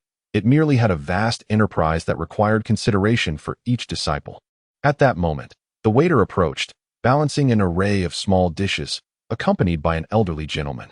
Upon seeing Xiao Chen, the elder bowed respectfully, stating, "Esteemed guest, I am the proprietor of the Minghua Tavern. Due to your patronage, you have attained the status of our esteemed VIP, enjoying exclusive privileges. Would you like to be escorted to a private room? That won't be necessary. This setting is quite delightful and full of earthly charm," Xiao Chen replied. Given the abundance of dishes Xiao Chen had ordered, the elder personally arranged a lavish round table for him, as the previous one would not suffice. "Excuse me, dear guest. Kindly make way. You are obstructing the path," the elder addressed Zhang Kuei. The latter had no choice but to shift, for the Minghua Tavern was backed by a sacred ground, and even as a disciple of the Taizong sect, Zhang Kuei dared not provoke them. Before the main course arrived, a selection of appetizers, such as cold cucumber salad, was served. Xiao Chen savored each bite, nodding in approval. The cucumber was no ordinary vegetable. Enriched by spiritual essence, it bore a delightful crispness and flavor. "I must cultivate some cucumbers upon my return," Xiao Chen mused to himself, suddenly reminded of Yi Ruming's mention of their family's heavenly silkworm potatoes and wondering what they might taste like. Before long, the main dishes arrived, their rich aroma wafting through the air, igniting hunger in the already satiated disciples of the Taizong sect. "What? Are you still here? Are you waiting for me to treat you to a meal?" Xiao Chen glanced at Zhang Kuei, who stood rigidly like a wooden post at a distance. Feeling uncomfortable under his gaze, Zhang Kuei's anger surged. What an impolite wretch. Did he not consider inviting him to join in this culinary feast? Had he extended such an invitation, Zhang Kuei would have certainly accepted. However, he turned to leave, having gathered most of the information he sought. Just then, a voice from behind interrupted him. "Considering the length of your chatter, allow me to offer you a word of advice. Your brow is dark. You may soon face a calamity." Zhang Kuei turned to look back, scoffing disdainfully before departing, internally cursing, "You are the one destined for misfortune. Your entire family shall face calamity." Upon returning to the table occupied by the disciples of the Taizong sect, the senior brother, Shen Su, hurriedly inquired, "I trust you have all heard what transpired?" Zhang Kuei's expression was grim as he regarded the gathered members. The recent series of events he experienced was nothing short of a profound humiliation. An obscure family from the frontier, unknown even to our esteemed Taizong sect, lacking in remarkable cultivation, yet possessing substantial wealth due to their mining endeavors. Could this be a deception? Someone whispered. A deception? Did you not observe the clarity and unwavering calmness in his gaze? It is evident he bears no intention of deceit. Senior brother, you must decide when to take action. Should we capture this individual, we would be well supplied with resources for cultivation for several years to come, Zhang Kuei remarked, turning to his senior. This matter requires the other party's consent. To avoid any unforeseen complications, let us act as soon as he departs the tavern. We shall wait outside, Shen Su suggested. Agreed. The group nodded in excitement. At that moment, Shen Su produced a jade slip, his brow furrowing as he stated, "A disturbance has arisen within the Yi family." Chapter 80. The turmoil of the Yi family. As Xiao Chen observed the departing expressions of the Taizong sect members, he shook his head, realizing that when individuals are determined to court disaster, no one can halt their folly. Meanwhile, upon returning to the family, the sight of his younger daughter being held captive ignited a fierce anger within Yi Kai. Yi Rumeng was equally incensed. She had merely stepped away for a brief period. Yet the Taizong sect had brazenly invaded their home, imprisoning all members of the Yi family, including her sister, Yi Linglong. Taizong sect, how audacious you are. Yi Kai's eyes widened in fury as he confronted a gray-clad elder who held a blade menacingly against Yi Linglong's throat. The elder was none other than the second elder of the Taizong sect. Yi Kai, I never anticipated you would return from the imperial desolation. Truly, you are fortunate. Since you are here, Let us exchange your family members for your clan's imperial weaponry and scriptures. The second elder declared harshly, pressing the knife firmly against Yi Linglong, leaving a crimson mark. How dare you? Yi Kai bellowed vehemently. Ha ha ha. If you possess the courage, take a step forward and see if I dare to act. The second elder sneered wickedly. Yi Kai inhaled deeply and replied gravely, My Yi family is merely a lineage with a long heritage. We possess no such imperial weaponry or scriptures. Should you seek techniques from the law manifestation realm, I might have something to offer. But treasures of the caliber of imperial weapons and scriptures are beyond my possession. How could I produce what I do not have? Brother, your words are contradictory. If there are no imperial weapons, how did you manage to emerge from the imperial desolation? Furthermore, when you initially entered the perilous realm, you stated that our Yi family indeed possessed imperial weapons and scriptures, urging me to comprehend them with my heart. How can you now claim otherwise? A middle-aged man stepped forward from among the Taitsong sect members, a mocking smile upon his face. Yi Xiang, is it you? How could you divulge this information to the Taitsong sect?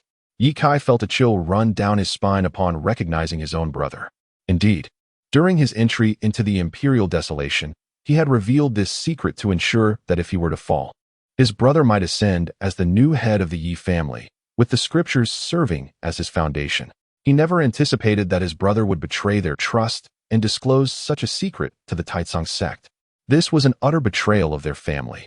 It dawned on him that he had forgotten his brother's other identity, that of a deacon within the Taitsong sect. Indeed, brother, I did report this information to the Taitsong sect. You urged me to seek understanding, yet after several years of contemplation, I realized I had gained nothing. At that moment, I comprehended that you were merely deceiving me. Perhaps such imperial weapons and scriptures do exist, but you have concealed them in some unknown place, never intending for me to possess such power. In that moment, I was utterly disillusioned with our family. Thus, I made a decision that betrayed our ancestors, reporting this information to the Taitsong sect, allowing them to search. Regardless of whether they succeed, I can rise to the position of elder. I find this prospect quite appealing. Do you not agree, brother? Yi Xiang coldly smiled as he gazed at Yi Kai. Regrettably, despite their extensive search, they had yet to uncover any clues regarding the imperial scripture.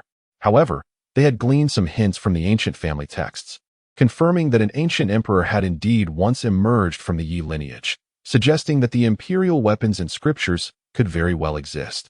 It was merely a matter of yet to be discovered. You, wretched traitor to our ancestors, Yi Kai exclaimed, nearly spitting blood in his fury, resorting to harsh curses. Curse me as you will. I have never regretted the decisions I've made. Now that you've returned, elder brother, it is time for you to obediently surrender the imperial weapons and scriptures. You are well aware of the might of the Taitsong sect. You cannot protect those treasures. Be silent. You are unworthy to call me elder brother. Yi Kai rebuked sharply. Very well, Yi Kai. Will you continue to guard the imperial weapons and scriptures? Or will you save your kin? The second elder's knife was not very steady. Should it injure my niece, it would be unfortunate, Yi Xiang remarked with a smile, devoid of any emotional fluctuation. The moment he realized he had been deceived, the scant affection he held for this family evaporated entirely. After all, he had lived in Taitsong sect since his adolescence. In comparison to his family, the sect was his true home. Father, it is such a relief to see you alive. I do not know if what my second uncle spoke of regarding the imperial scriptures and weapons is true, but if it is, I hope you will leave at once. As long as you are here, our Yi family will endure. The girl, held captive by the second elder of Taitsong sect, wept tears of joy. With her hair tied into 2 ponytails, her tall figure and round, adorable face were marred by her disheveled state. Her condition was dire, with her lips and nails turning purple from prolonged captivity. They sought to exploit her to uncover the secrets of the Yi family, yet she was oblivious to any such knowledge. Had it not been for her peculiar ailment that deterred others from approaching her, she would likely have been tormented beyond recognition by these individuals long ago. I feel increasingly unwell, as if countless insects are gnawing at my internal organs and brain. Father, I am in such distress. I no longer wish to endure this suffering. Now that I see you safely returned, I can leave this world at peace, Yi Linglong said with a smile, expressing a sense of relief. For her, living was indeed more arduous than death. Linglong, I forbid you to speak thus. You will survive, you must. I have found a way to save you this time. I am not deceiving you. We will cure your ailment, and then our family will live joyfully together. Yi Kai hurriedly declared. Yi Kai, I wholeheartedly concur with your sentiment. Only through family reunion can one truly enjoy life. In that case, why not surrender the imperial weapons and scriptures? Hand over these 2 items, and your family will be whole again. The second elder of Tai Tsong's sect chuckled.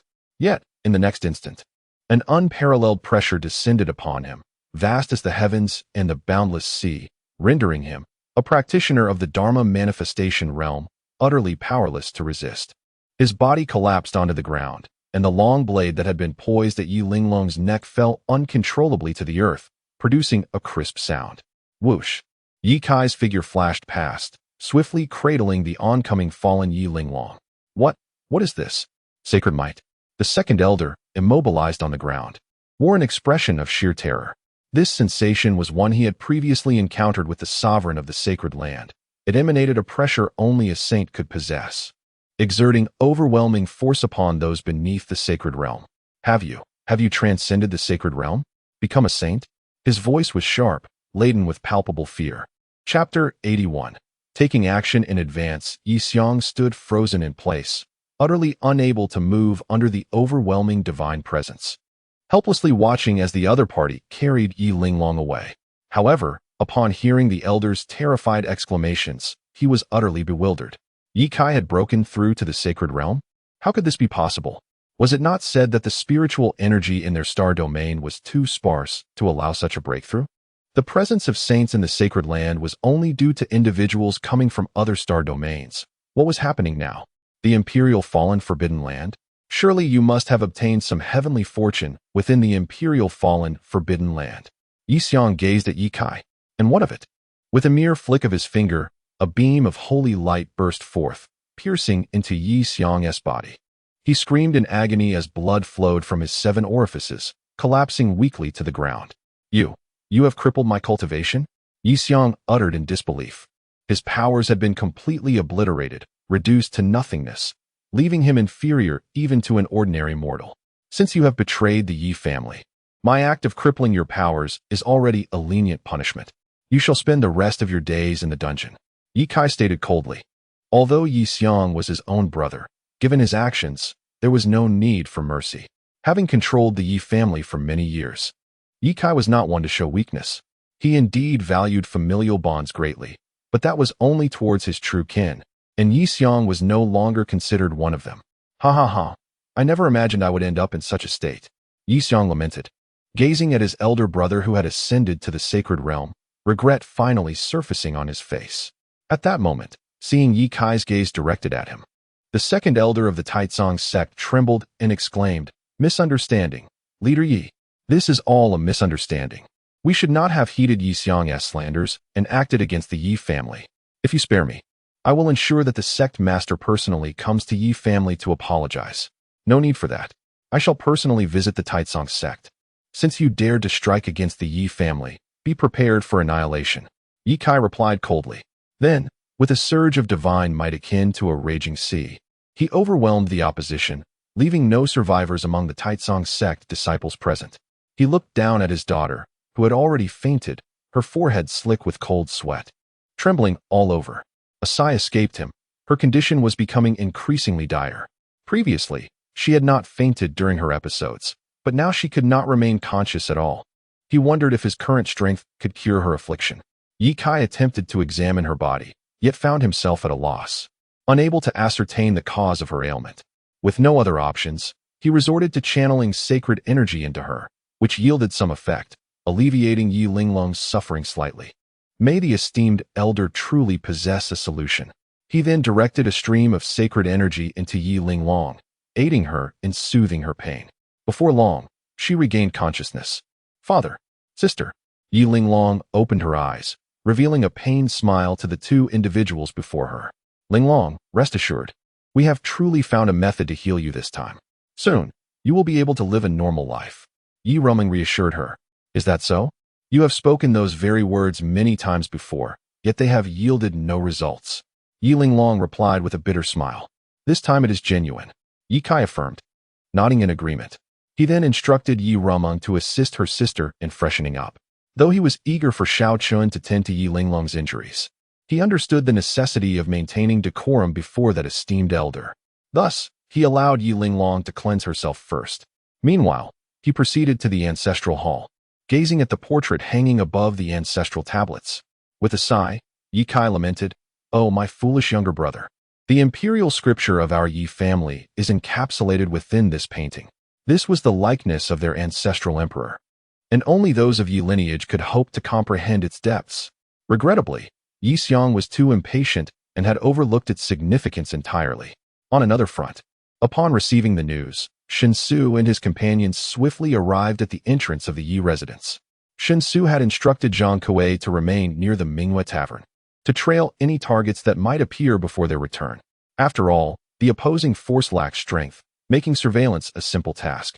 Upon their arrival at the Yi household, however, they were taken aback by the sight of numerous corpses belonging to disciples of the Taizong sect.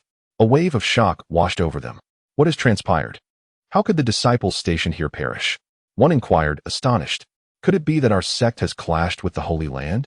In this city, who would dare to kill the disciples of Taizong sect, unless they were disciples of the Holy Land?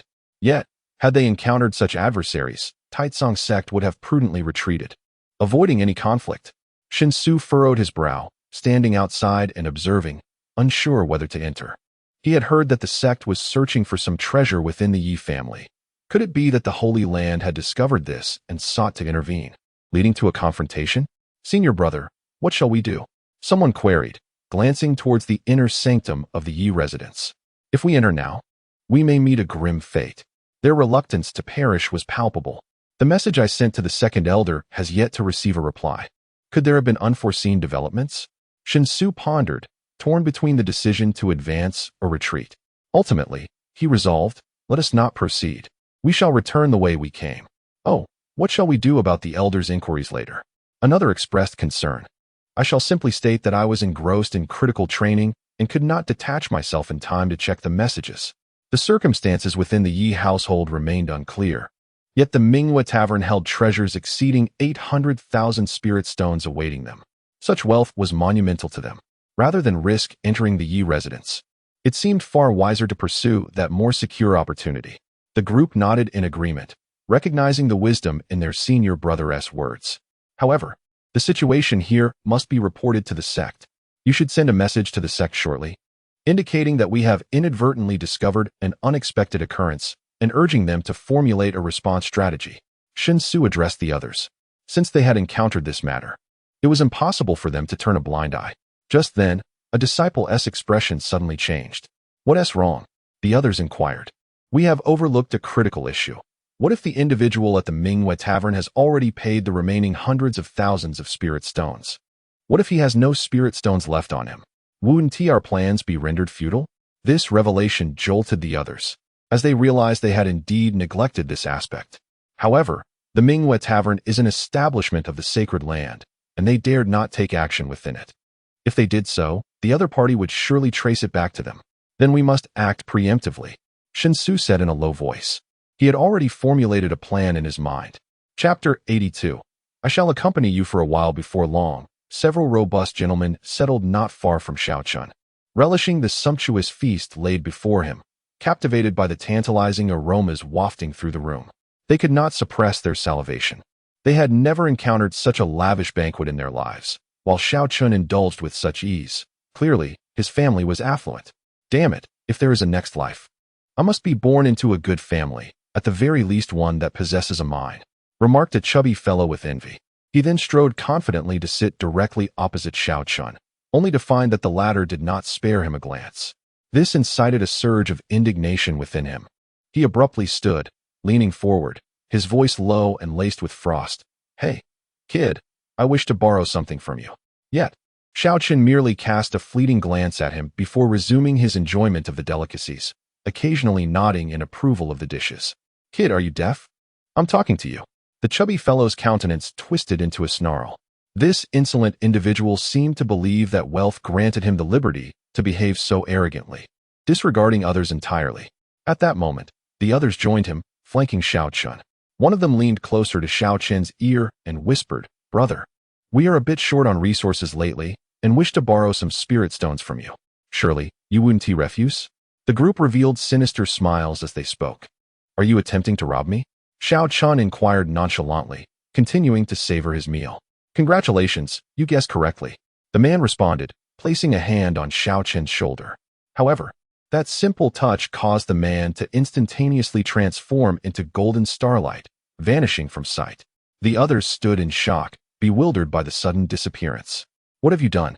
The chubby fellow demanded in a hushed tone, his expression darkening. What have I done? I suppose I simply killed him, Xiao Chen replied casually. The group's pupils constricted as they stiffened in disbelief. Had he truly eliminated one of their own without a single movement? There was not even a trace of blood left behind. Kid, stop with your theatrics. Hand over all the spirit stones you possess immediately, or I shall have you dismembered. The chubby fellow threatened vehemently.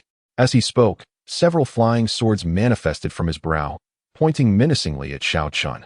Impeding my enjoyment of this feast will have severe consequences. Xiao Chen paused, furrowing his brows as he regarded the group. Reluctant to engage with them, he found their insistence on provoking him rather foolish. If they sought their own demise, he would oblige. Disobey my words, and the repercussions will be even graver, the chubby fellow declared, launching the flying swords towards Xiao Chen's limbs. Unfortunately, with his meager strength, there was no way he could harm Xiao Chen. Before the swords could even reach their target, they disintegrated into starlight, vanishing into the ether. The chubby boy was taken aback, his face instantly turning pale. How could the life-bound flying sword, which he had painstakingly refined, be destroyed? This scene mirrored the previous disappearance of another person, leading him to the horrifying realization that that individual had indeed perished. The thought sent chills down his spine. However, upon hearing the words of his adversary, his terror intensified. I had forewarned you of the darkness surrounding your brow. Today, you may encounter bloodshed. And now the time for that prophecy has arrived. You, how could you? The chubby boy gasped in shock, realizing that his disguise had been seen through. Indeed, it was Zhang Kuei from before, who had intended to use this ruse to evade detection by the Minghui Tavern. Yet, this individual had already seen through his deception. A sense of foreboding washed over him, prompting him to turn and flee. Alas, it was too late. When they reappeared before Xiao Chen and attempted to rob him, their fate was already sealed. A golden beam shot forth from Xiao Chen's fingertips, piercing through the back of Zhang Kuei's head. His body then disintegrated into a cascade of luminous particles. Xiao Chen was savoring his meal, unwilling to leave any traces of blood to mar his enjoyment. Shen Su and the others panicked, collapsing to their knees. If Zhang Kuei, who was of similar cultivation, had put up no resistance, what hope did they have? The figure before them was undoubtedly a hidden powerhouse. Claims of being from a small border town or having a family fortune were mere fabrications, designed to lure them in. Senior, we were mistaken. We should never have coveted your intentions. It was our folly to provoke you. Shen Su exclaimed in terror, repeatedly bowing his head. I believe I overheard you mention a desire for a better reincarnation in your next life. In that case, allow me to assist you on your journey. With a flick of his sleeve, the group was instantly transformed into a shower of light, vanishing from the scene. There was no brutality in the act of killing. Even their demise, manifested as shimmering particles, held a certain beauty. Xiao Chen continued to relish his meal, unfazed by the recent deaths. Meanwhile, on the street below the Minghui Tavern, Yi Kai arrived with his two daughters. Father, how did you know that Senior would be here? Yi Rumeng inquired, puzzled. It was merely a guess. In this city, if there is anywhere renowned for its culinary delights, it is undoubtedly the Minghui Tavern. Hence, I surmised that the Senior might very well be present here, Yi Kai said, adjusting his garments as he gazed at the entrance of the tavern before leading his daughters inside. Yi Linglong looked at her father with curiosity. In the past, he had encountered numerous alchemists but had never displayed such solemnity. Moreover, now that he was a sage, why did he still show such deference? Could it be that this individual was indeed a miraculous healer? This notion sparked a glimmer of anticipation in Yi Linglong, who had initially harbored no expectations. Through inquiry, Yi Kai and his companions effortlessly located the establishment where Xiao Chen indulged in culinary delights. However, upon reaching the entrance, Yi Kai merely cast a glance before halting his steps, choosing not to enter. In a gesture of respect, he intended to wait until the esteemed elder had concluded his meal, lest he inadvertently provoke any displeasure. Yi Linglong also caught sight of the figure clad in white. But as she discerned that he was merely a youth, her hopes swiftly dissipated like smoke. After all, if ancient sages, aged in the hundreds or thousands, could not decipher their own ailments, what remedy could a mere young man possibly offer? Since they had arrived, they might as well enter. Xiao Chen's voice resonated. Indeed.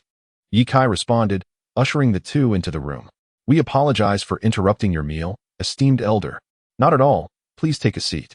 Consider it a shared experience in savoring these delicacies. Dining alone diminishes the appetite.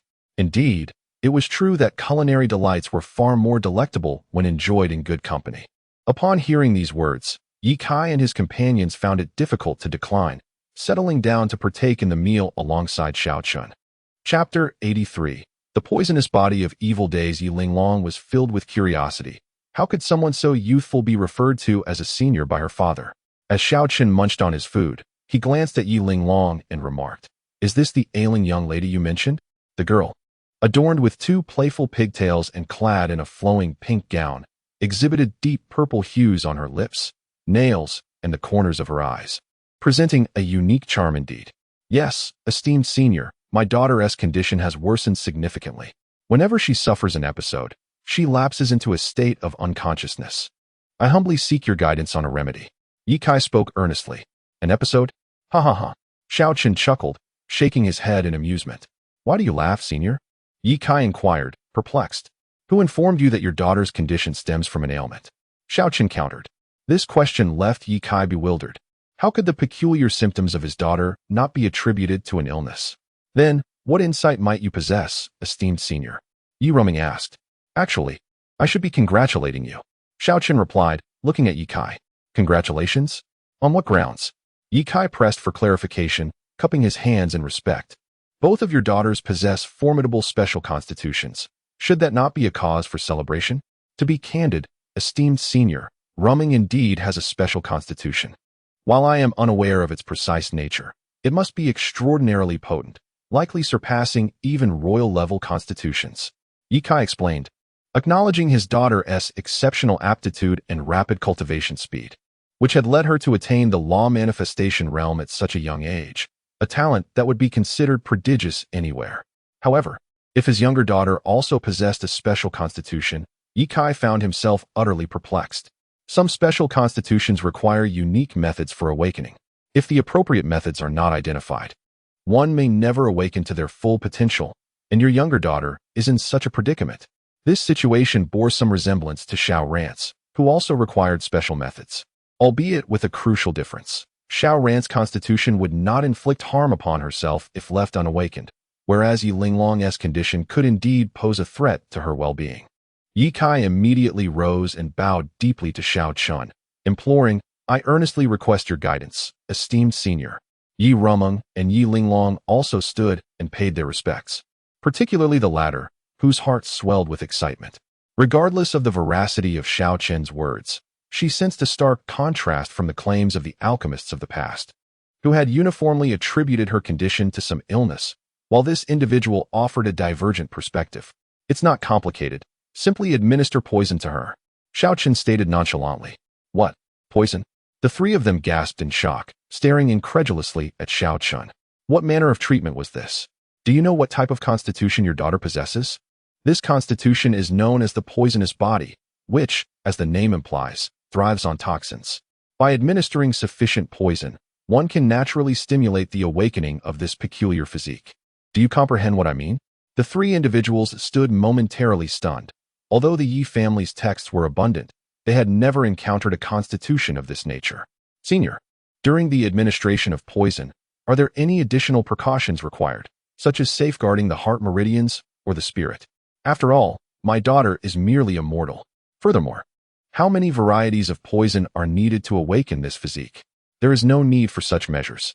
Each time the poison takes effect, it will stimulate her constitution. The revival of the physique will absorb all toxins. As for the quantity, given her level, it may require at least 100 types of poison. Yi Ruming remarked.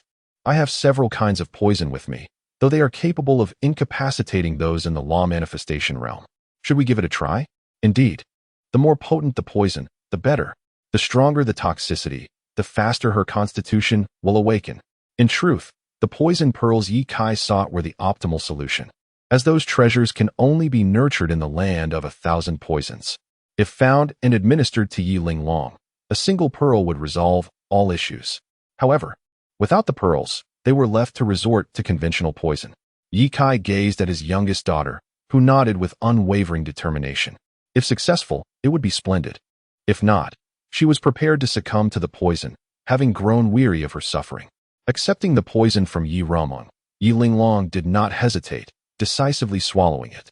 This scene caused Ye Kai and the others to break into a cold sweat. Moments later, Yi Linglong's body began to tremble violently, beads of sweat forming on her forehead. Do not worry. This is merely the poison taking effect. Xiao Chen's reassurance left Ye Kai and the others speechless. Was one not to be concerned when the poison manifested? Yet, this peculiar state persisted only for a brief moment. Yi Linglong soon settled, exhaling deeply as she opened her eyes. Sister, how do you feel? Ye Kai inquired hastily. I feel incredibly comfortable, unlike anything I have experienced before. The cold sweat on her brow vanished, replaced by a rosy complexion. This is wonderful. Thank you, Senior, for your guidance. Ye Kai once again expressed his gratitude, and Yi Linglong quickly bowed in appreciation.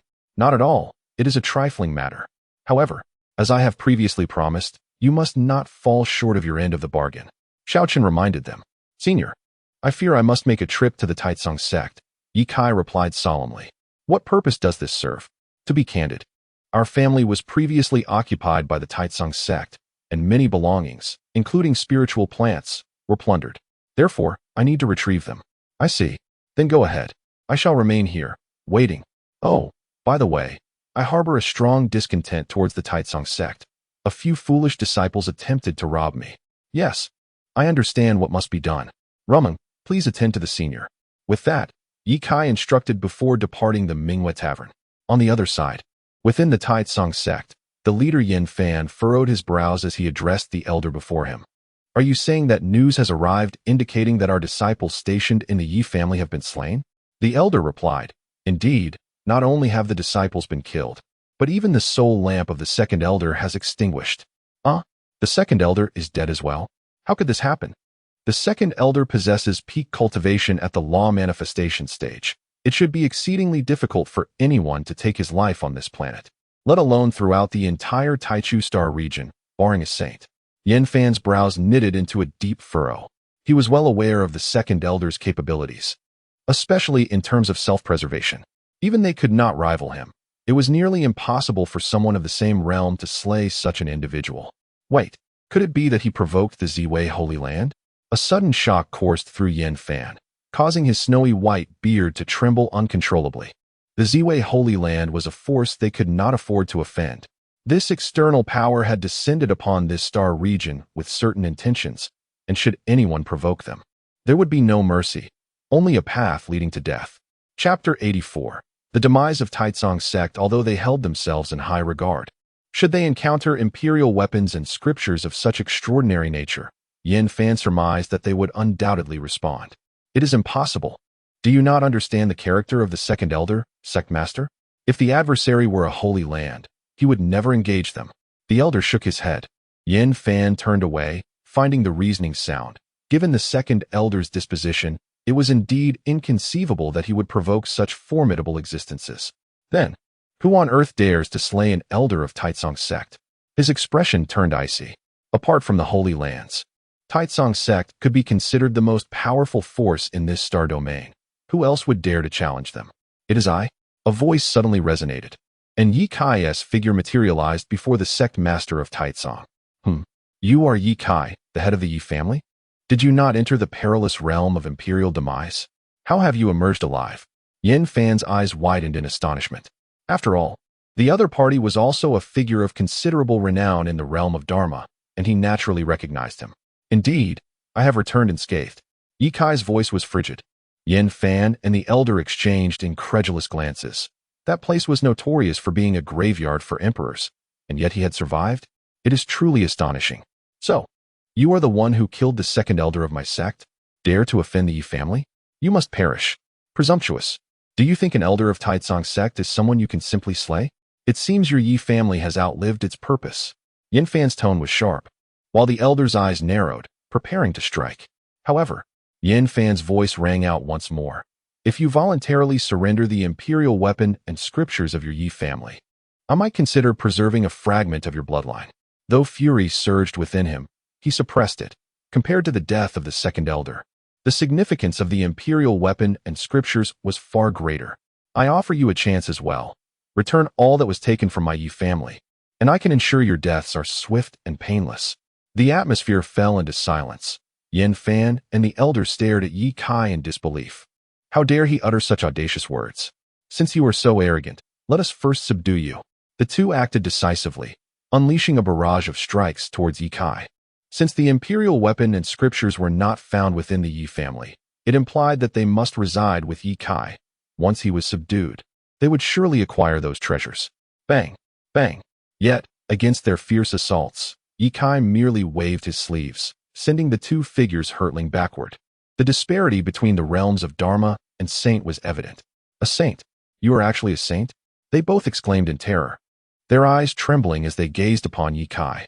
A saint has emerged in our Taichu star domain. Yi Kai extended his hand, grasping Yin Fan's face in his grip. With a slight exertion, the sound of bones fracturing echoed, and blood erupted forth. Pray tell, where have you concealed the spiritual plants stolen from my Yi family? Yi Kai's gaze was frigid. While he could overlook many things, the spiritual plants were an absolute priority. Any mishap would render him unable to account to that esteemed elder. Spiritual plants? What spiritual plants? Yin Fan winced, blood streaming down, obscuring his vision. In the next moment, a piercing scream erupted once more as Yi Kai exerted even greater force, crushing the very skull of his adversary. Do not feign ignorance. I speak of the emerald apples, ice fire lotuses, and heavenly silkworm potatoes. Where have you hidden them? Yi Kai demanded, his grip tightening with a terrifying intensity, penetrating into the depths of his opponent's skull. In the orchard. They have all been planted in the orchard, trembled an elder nearby. Boom. In the next instant, Yin Fan's head was crushed with a sickening crunch. This once formidable powerhouse fell effortlessly in that moment. Such is the nature of this world, where the strong thrive and the weak perish. Lead me to the orchard. Yi Kai's gaze remained icy as he regarded the elder. Why, yes, of course. At once. The elder, spitting blood, nodded vigorously, not daring to resist in the slightest. Yet, he was perplexed. Why did this individual inquire solely about those seemingly inconsequential spiritual plants? Did they harbor some hidden secret? Before long, Yi Kai was led into the orchard, which sprawled across several mountain peaks, featuring not only the Yi family's numerous spiritual plants, but also those cultivated by the Taitsong sect, encompassing a vast array of varieties. Upon witnessing this sight, Yi Kai's anxious heart finally eased, and with a smile, he remarked, such an abundance of spiritual plants. Surely the esteemed elder will be delighted. The elder, startled, pondered in disbelief. Was Yi Kai's fervent search merely to curry favor with a certain elder? What manner of individual requires the endorsement of a saint? Could it be a sacred land? Subsequently, Yi Kai scoured the entirety of the Taitsong sect, pillaging all available resources. As he prepared to depart, he cast a final glance at the Grand Taitsong sect and struck down with his palm, marking its disappearance from the annals of time, relegated to history. Indeed, this harvest is quite bountiful. At the Mingyue Tavern, Xiao Chen surveyed the several mountain peaks Yi Kai had entrusted to him, nodding in satisfaction. They were filled with diverse spiritual plants that he could nurture upon his return. Soon, he would cultivate a garden of his own. Having said that, I shall not linger any longer. It is time for me to return. Xiao Chen announced. Dear elder, might you consider staying a few more days? The Yi family would be honored to extend our hospitality. Yi Kai hastily interjected. If I could receive your guidance, it would surely be invaluable for a lifetime. There is no need to prolong your stay. However, allow me to impart a piece of advice before I depart. The Taichu star domain will grow increasingly tumultuous, and your Yi family must prepare for the chaos to come. Xiao Chen gazed out the window and remarked, This. I humbly ask for your guidance, senior. Yi Kai bowed respectfully. Since you are a sage, you must also perceive the powerful energies manifesting in the primordial star domain during this period. These are the formidable beings from other cosmic realms arriving in the primordial star domain. Moreover, the presence of shadow spirits has already emerged within the primordial star domain. I believe it will not be long before a conflict erupts between the realm of the living and the realm of the dead. You of the Yi family should tread carefully." After speaking, Xiao Chen summoned the innkeeper to settle the remaining bill of several 100,000 spirit stones. Yi Kai eagerly attempted to pay, but was halted by Xiao Chen. "A deal is a deal. I have fulfilled my promise to the Yi family, and the reward they pledged has not only been honored, but exceeded. How could I allow you to pay for my meal?"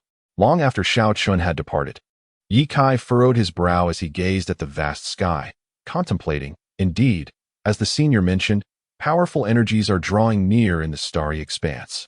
It appears that the primordial star domain is truly on the brink of upheaval.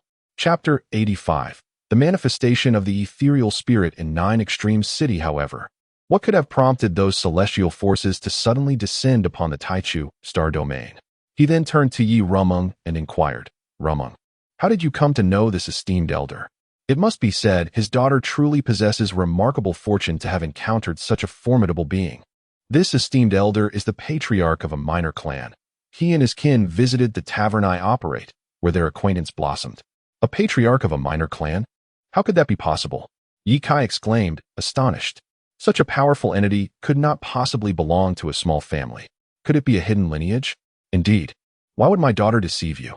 Their clan lacks many strong practitioners, with the strongest merely at the Soul Palace realm. It is said that they narrowly escaped annihilation not long ago. This esteemed elder is the son of the clan leader from that time, who was entrusted with the leadership in a moment of crisis, and from that point onward, their family began to undergo transformation. Upon hearing Yi Rumeng's explanation, Yi Kai's eyes widened. He had initially believed the individual to be an ancient relic who had lived for countless ages, only to discover he was but a youth. It appears this esteemed elder's talent is likely beyond imagination. Otherwise, it would be impossible for one so young to achieve such heights. Yi Kai gasped in admiration. Even with the knowledge of the elder's youth, he still addressed him as an esteemed elder. Indeed, there may exist some extraordinary individuals in this world, capable of attaining levels beyond our reach in a short span of time. Furthermore, Father, did you notice the Heavenly Dao Golden List?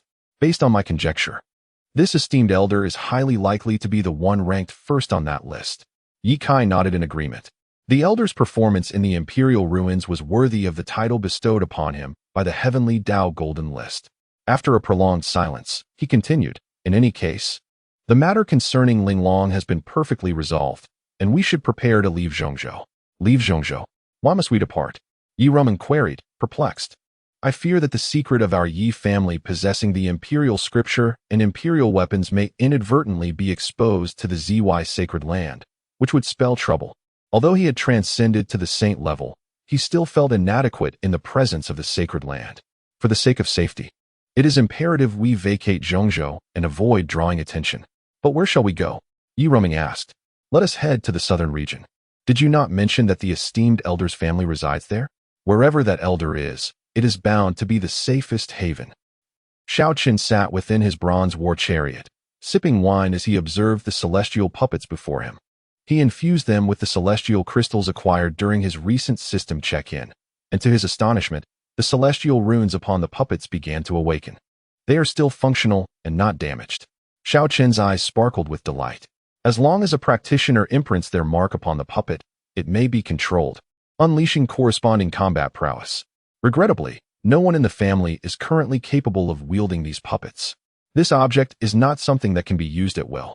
It requires a corresponding divine consciousness to control the puppet, otherwise, it cannot be mastered at all. Well, for now, let it serve as a mere ornament. Each time he gazes upon a puppet reminiscent of a Gundam, it stirs a faint nostalgia for Earth within him. The system has successfully logged in today. Congratulations to the host for obtaining the Imperial level technique, the Primordial Emperor's Scripture.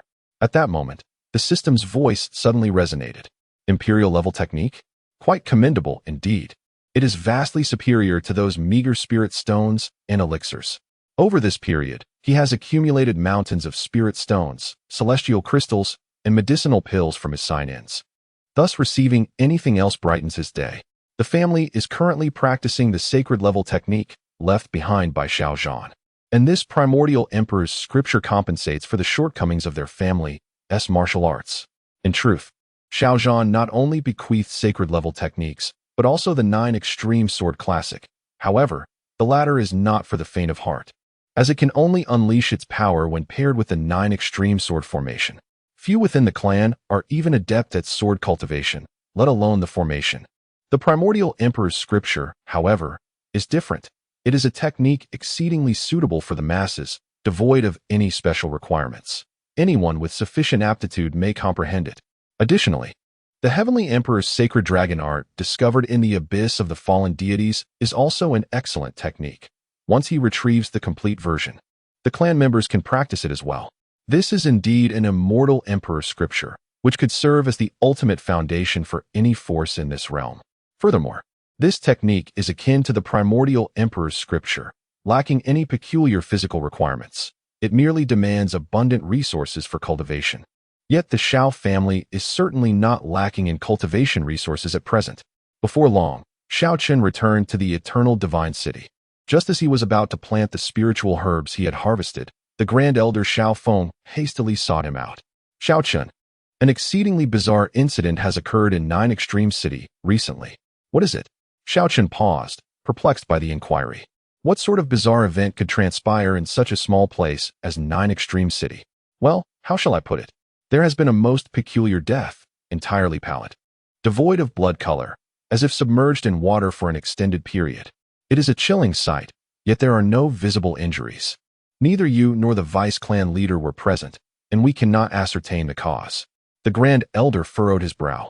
Is there a death within the clan? Xiao Chen inquired, his expression darkening.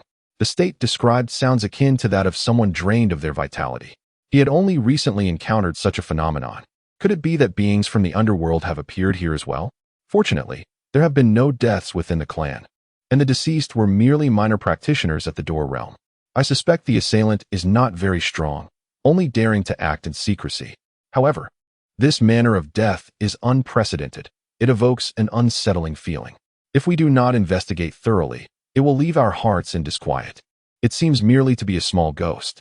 Xiao Chen chuckled lightly. As for what to do, it is for the clan leader to decide. What is there to decide? Let the younger generation of the family venture forth. Can they not handle a mere specter from the threshold? A specter from the threshold? What exactly is that? The Grand Elder inquired, perplexed. It is a spirit from the netherworld, instructing our kin who are sent to capture it, that I desire it alive. Excellent. With the clan leader's endorsement, he could proceed with confidence. In truth, he had long intended to dispatch his kin to uncover the mastermind behind the scenes.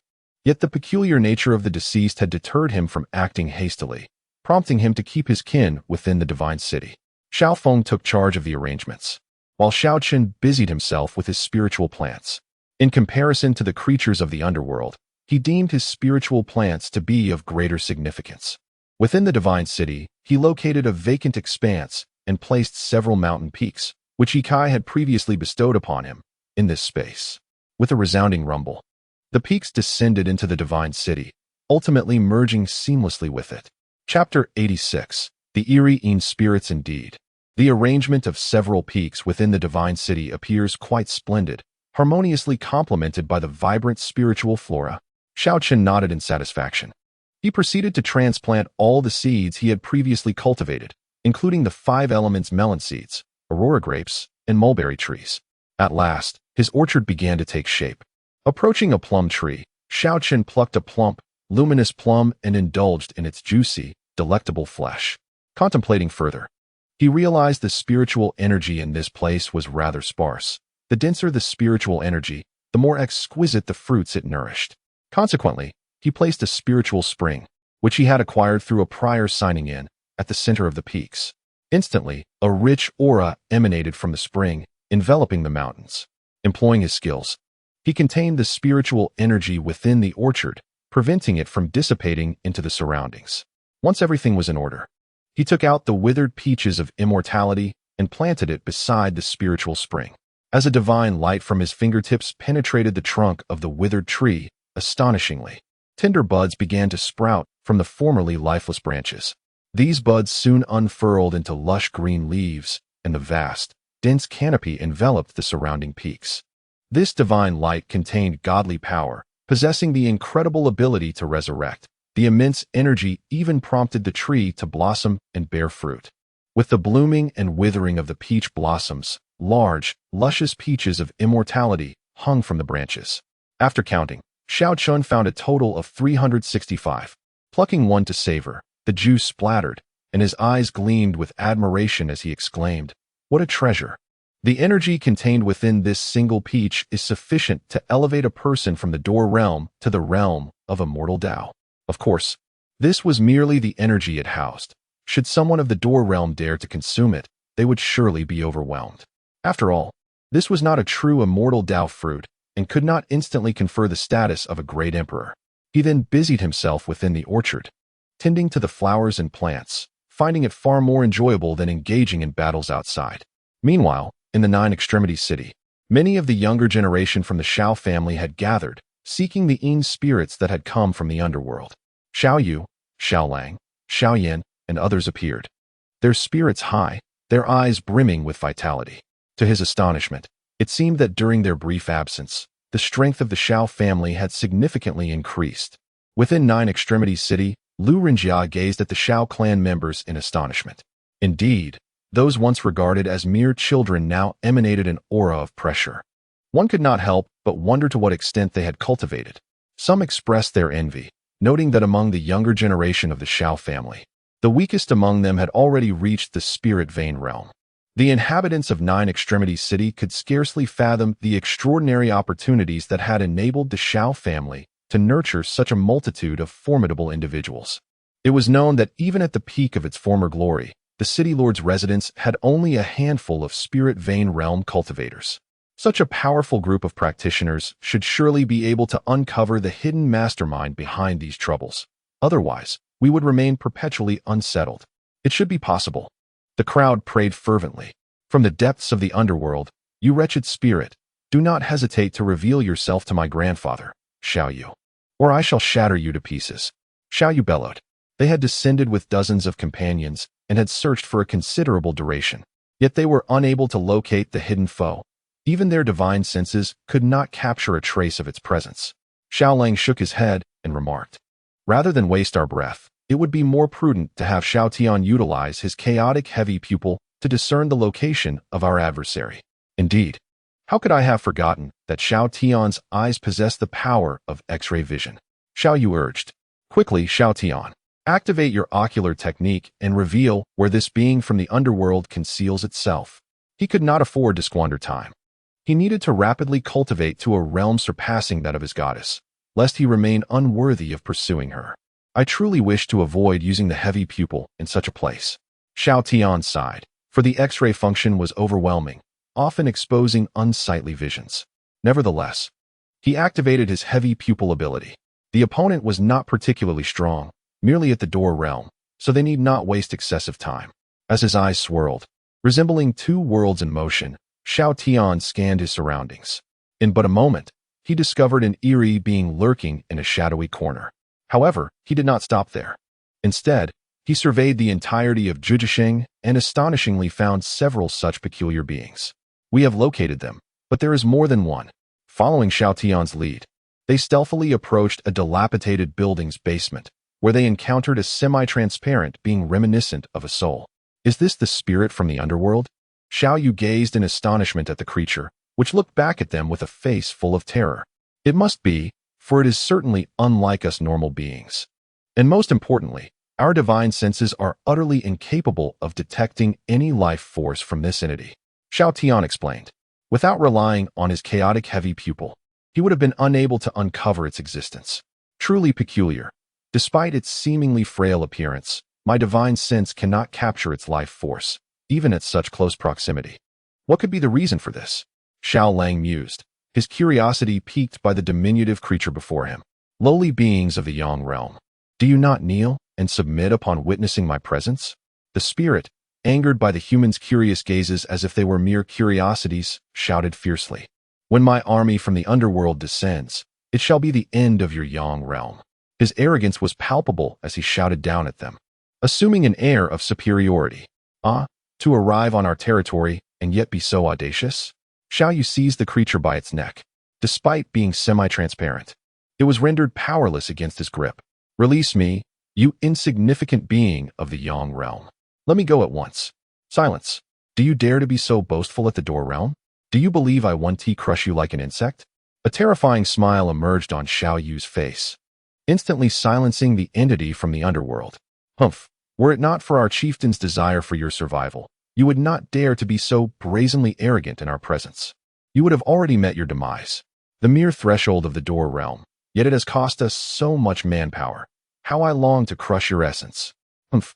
Xiao Yu scoffed disdainfully at the specter in his grasp. Though lacking in strength, its audacity was remarkable.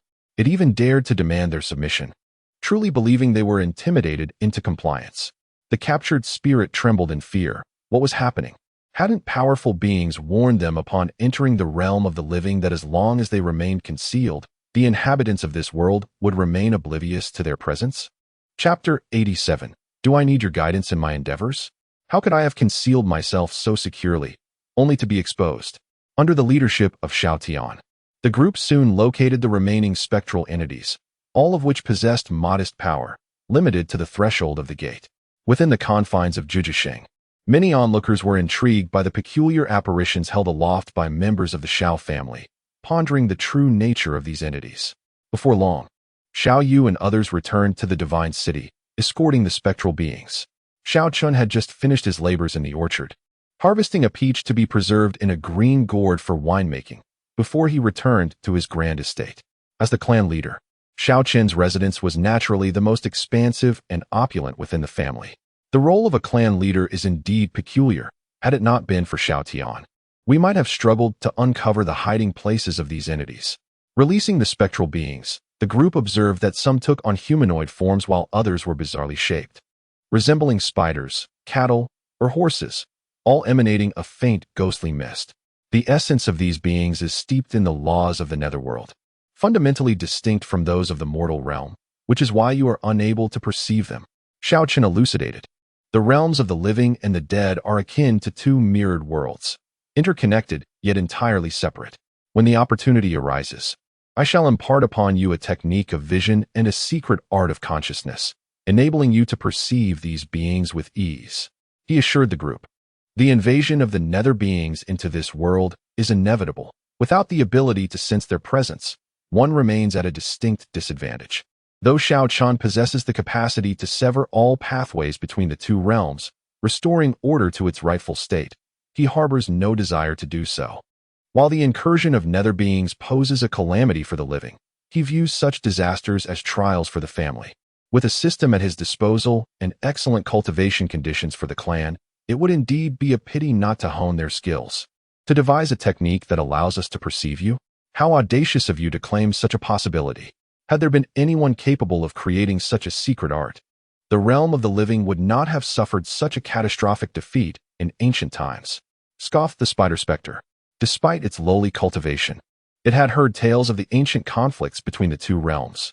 In those bygone days, a great war had erupted, resulting in a decisive victory for the netherworld, which, to this day, continues to encroach upon the realm of the living, assimilating territories into its shadowy domain, while the beings of the living cannot invade the nether realm. Indeed, I require no counsel from you. Xiao Chen retorted with a cold laugh. From which passage did you enter the realm of the living? And how did you find yourselves within this city? Humph, if you wish to kill us, do so without all this idle chatter. The spider specter replied icily. However, scarcely had the words left its mouth when several spectral entities were instantly obliterated. Truly, the only reason for capturing you was to discern your true nature. Do not presume that I hold you in any regard. Xiao Chen remarked with a dismissive shake of his head. Clan leader, what exactly are these spectral beings? What is this underworld? Xiao Yu asked curiously. You need not know too much. Simply understand that if you encounter any beings from the underworld, you must eliminate them without hesitation, Xiao Chen replied. The realms of yin and yang are meant to exist in harmony. Yet the underworld has begun to encroach upon the realm of the living, a clear sign of imbalance. Should this situation persist, it would spell doom for the entire universe. Though Xiao Chen remained indifferent, he did not wish for the cosmos to transform into a haunting underworld. Thus he encouraged his cultivated kin to wield their blades. This would serve as a valuable trial for them. Before long, the others departed, leaving Xiao Yu alone. Chief, why didn't the owner of Fengwu Courtyard return with you? Xiao Yu inquired, a hint of shyness in his voice. She had her own matters to attend to, but she will likely return, as she has yet to fulfill her promise to me, Xiao Chen explained. What? Have you taken a liking to her? Your taste is rather discerning. Xiao Chen chuckled. Yi Ruming possessed not only extraordinary beauty but also remarkable talent, her formidable physique ranking among the elite across the universe. I may have developed feelings for her, yet she may not reciprocate. Could you perhaps assist me in bringing us together? Xiao Yu gazed at Xiao Chen with hopeful eyes. If I were to speak on your behalf, she would undoubtedly agree, but it would merely be out of respect for me, not genuine affection. Even if you were to share a bed, your dreams would remain unaligned. Do you still wish for my intervention? Xiao Yu hesitated, reluctant to accept such a proposal. Yet he recognized that his own qualifications and cultivation might pose significant challenges in winning her heart. Focus on your training and invest genuine effort into winning her over. Nothing is impossible. I, too, would be pleased to see her join the Xiao family, but that necessitates your diligence. When the time is right, I will certainly come forward to advocate for you. Xiao Chen expressed his earnest hope for Yi Ruming to marry into their family, though he would never force her hand. Understood. Xiao Yu nodded firmly, clenching his fist with determination. I will strive to improve. Observing the youthful fervor in Xiao Yu's demeanor, Xiao Chen sighed. Despite his lengthy presence, he had yet to encounter a woman who stirred his heart. Otherwise, he would have acted long ago instead of remaining solitary. After everyone had departed, he extended his consciousness and discovered a cave nestled within the Jijidi Mountains, from which thin wisps of ghostly mist began to emanate, gradually enveloping the surrounding area. Occasionally, spirits would emerge from within. Initially, the passage would be weak, capable of admitting only lowly spirits. Yet as more spirits traversed it, the passage would grow, accommodating those of greater power. With this in mind, Xiao Chen settled into a pavilion, commencing the development of a technique to perceive spirits alongside a secret art of consciousness, thus ensuring that his kin would not be caught off guard in future confrontations. Days later, Xiao Ling Tian returned, bringing not only the entirety of the accumulated wealth from the Daxia dynasty's treasury, but also the first volume of the Heavenly Emperor's Sacred Dragon Sutra. What? Have you obtained the middle section of the Heavenly Emperor's Sacred Dragon technique? Yi Ling Tian gazed at his son in astonishment. Indeed, it was discovered upon a golden stele. Xiao Chen affirmed with a nod. It appears we have acquired both the upper and middle sections. We only lack the final part to attain the complete martial art. My son, why not deduce its location and retrieve it directly? For merely possessing the upper section allows one to cultivate to the Emperor realm. If we were to obtain the entire scripture, it could indeed be the legendary Taoist scripture. Regardless of whether this universe permits ascension, Xiao Ling Tian holds this scripture in high regard. Very well, let me see. Xiao Chen commenced his deduction regarding the whereabouts of the final section. As the eternal divine emperor, such calculations were effortless for him. In a mere moment, he discerned the location of the stele on a planet within a certain star domain of the cosmos. Chapter 88. The Astonishment of the Ghost Elder. This stone tablet is situated within a powerful faction, vigilantly guarded by cultivators of the sacred realm. Soon, he beheld the profound inscriptions etched upon its surface. Upon encountering the text, Xiao Chen displayed a contemplative expression. What troubles you? Inquired Xiao Ling Tian. I believe this scripture could serve as a means to temper our clan's members. Xiao Chen replied with a smile. What do you mean? This scripture is quite intriguing. Upon successfully cultivating the first section, one can sense the location of the middle section and subsequently the latter. Remarkably, within an entire era, only one individual can succeed in mastering this text, while the rest inevitably become stepping stones for the victor. This contrasted with Xiao Chen's own interpretation of the scripture, as his insights differed significantly from those of the scripture's originator. Xiao Chen's interpretations could indeed be cultivated to a higher realm. Upon merging all the inscriptions from the stone tablet, he discovered that this scripture also possessed certain limitations. So what you are implying is? Xiao Ling Tian asked, puzzled. Recently, numerous external forces have descended upon the Taichu star domain. It will not be long before this domain is teeming with talent. If we allow our Xiao family members to cultivate this scripture alongside the geniuses of those great factions, the ensuing competition and conflicts will undoubtedly hone their skills. What do you think, father? Survival of the fittest? Xiao Ling Tian nodded, acknowledging that it was indeed a splendid method, and those tempered through such means would surely possess remarkable combat prowess. Very well, Let them compete amongst themselves. The family shall merely provide the necessary support. Xiao Chen concurred, stating, in that case, I shall soon lead the younger generation of our family to the great Xia dynasty and ascertain who among them possesses the capability to comprehend this scripture. He then recalled that the stone tablet containing the middle scripture had been acquired by him, and it would be entirely feasible to find a new location to return the tablet, while also incorporating some trials. The prospect grew increasingly intriguing to Xiao Chen. By the way, Father, I have placed a complete imperial scripture in the library. When you have a moment, you might wish to peruse it. The imperial scripture will aid you in mastering the profound powers of the Supreme Emperor. Very well, since I find myself with some leisure, I shall go and take a look. Xiaoling Tian nodded, soaring towards the family's library.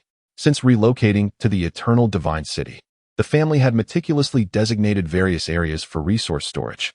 The scriptures were housed in the library, martial techniques in the Divine Arts Pavilion, along with separate chambers for spiritual weapons, elixirs, alchemy, artifact crafting, array techniques, resource distribution, and richly infused cultivation rooms, each occupying its designated space. Unlike before when everything was haphazardly piled together. Although some areas had yet to be put into use, the necessary territories had been demarcated. Meanwhile, within the alchemy chamber, the ghost elder was imparting his knowledge of alchemy to Xiao Yan. After the reconstruction of his body, he chose not to depart, but instead took on the role of the chief alchemist of the Xiao family, responsible for guiding the alchemical skills of the clan members.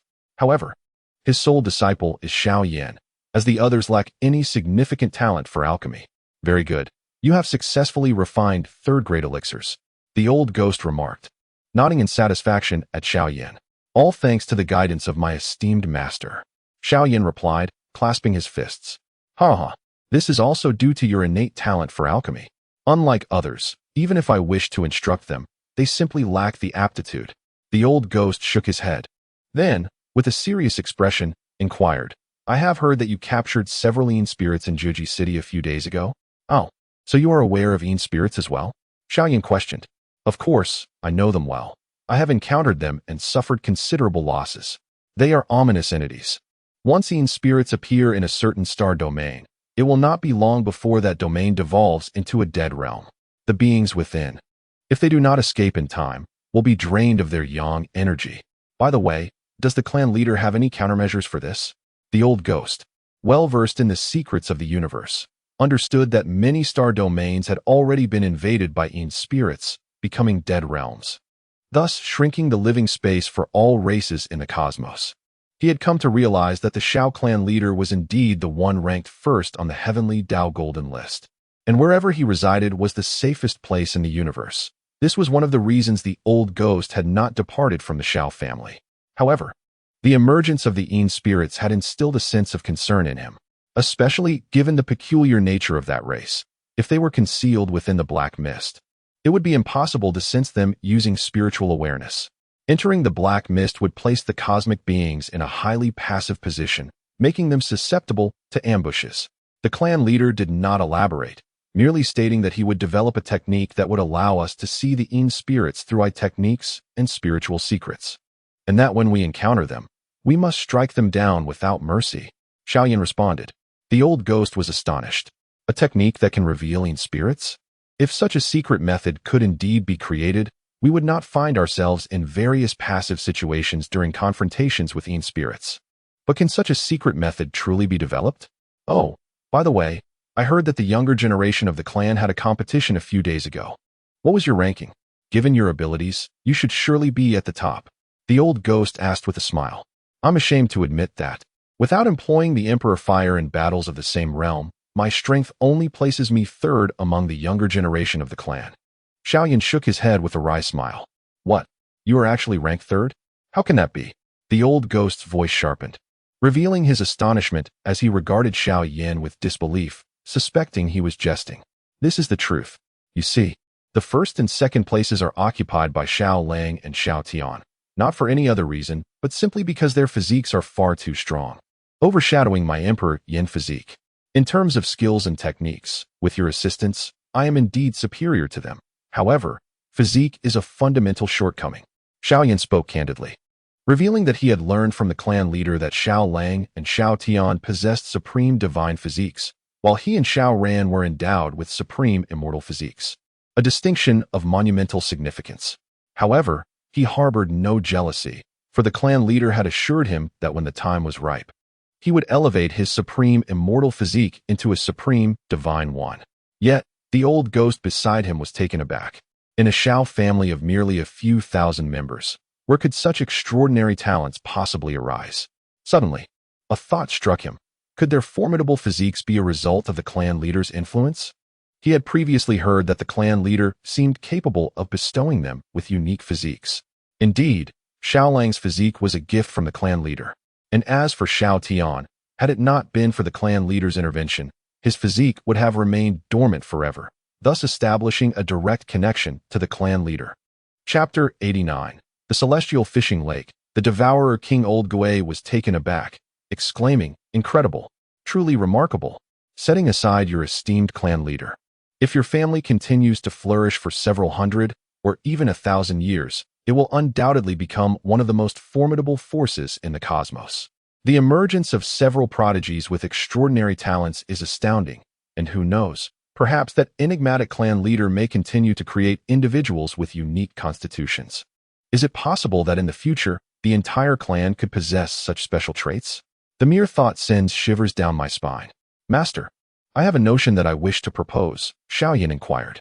What idea? I wish to venture out for training.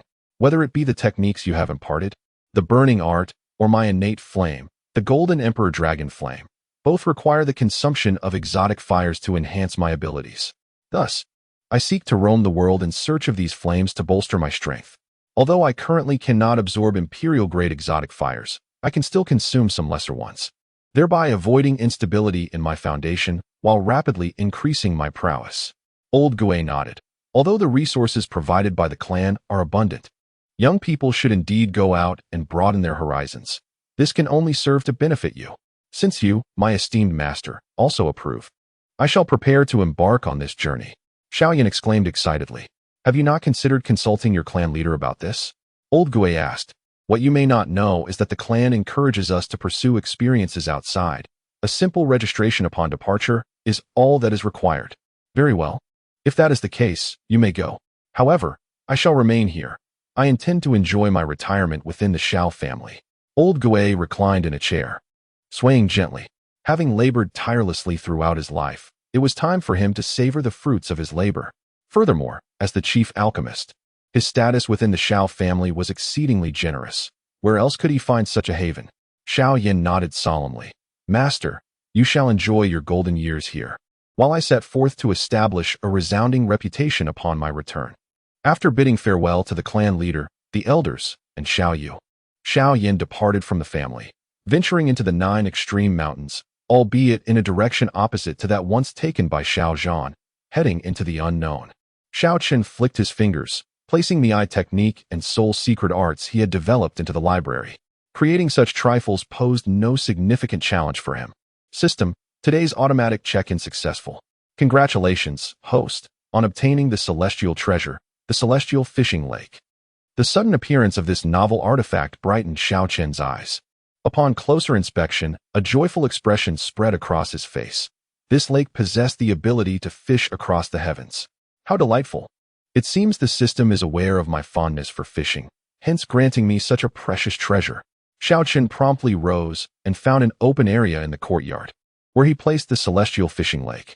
Even after being compressed, the lake still occupied over a dozen acres, appearing quite vast and magnificent. On the surface, the celestial fishing lake appears no different from an ordinary body of water, shimmering under the sunlight. Yet, Xiao Chen perceives the profound mysteries within. Every droplet of this lake embodies a vast celestial realm. This is the fishing pool befitting my status as the divine emperor. Channeling his divine power, Xiao Chen conjured a complete fishing rod and cast his line into the celestial fishing lake. Moments later, he sensed a disturbance. With a swift tug, a resplendent golden carp was caught. Who dares to plot against me? The swallowing heaven king, exclaimed the golden carp, its mouth ensnared by the hook, filled with indignation. It had been diligently cultivating within its lair when an object radiating potent Taoist essence appeared in the sky. igniting a fierce competition among the powerful beings of its realm. A great battle ensued, during which it employed its ability to devour the heavens, swallowing that object whole. Just as it reveled in its newfound treasure, it discovered that the item was lodged in its mouth, dragging it toward an unknown destination. The sensation was reminiscent of its childhood, when humans had dangled it aloft. Realizing it had been ensnared in a scheme, the carp felt a rush of understanding. However, it remained unperturbed. After all, it was now the swallowing heaven king, no longer the frail fish fearing human capture. Yet, terror soon engulfed it. The hook lodged in its mouth was impossible to remove, and it could only be forcibly pulled upwards. Oh, a carp with awakened intelligence? Xiao Chen marveled at the robust fish before him. He deftly removed the hook, contemplating the writhing creature. Such a plump carp. Shall I steam it or braise it? Braising seems more delectable, does it not? Wait, this is not merely a carp.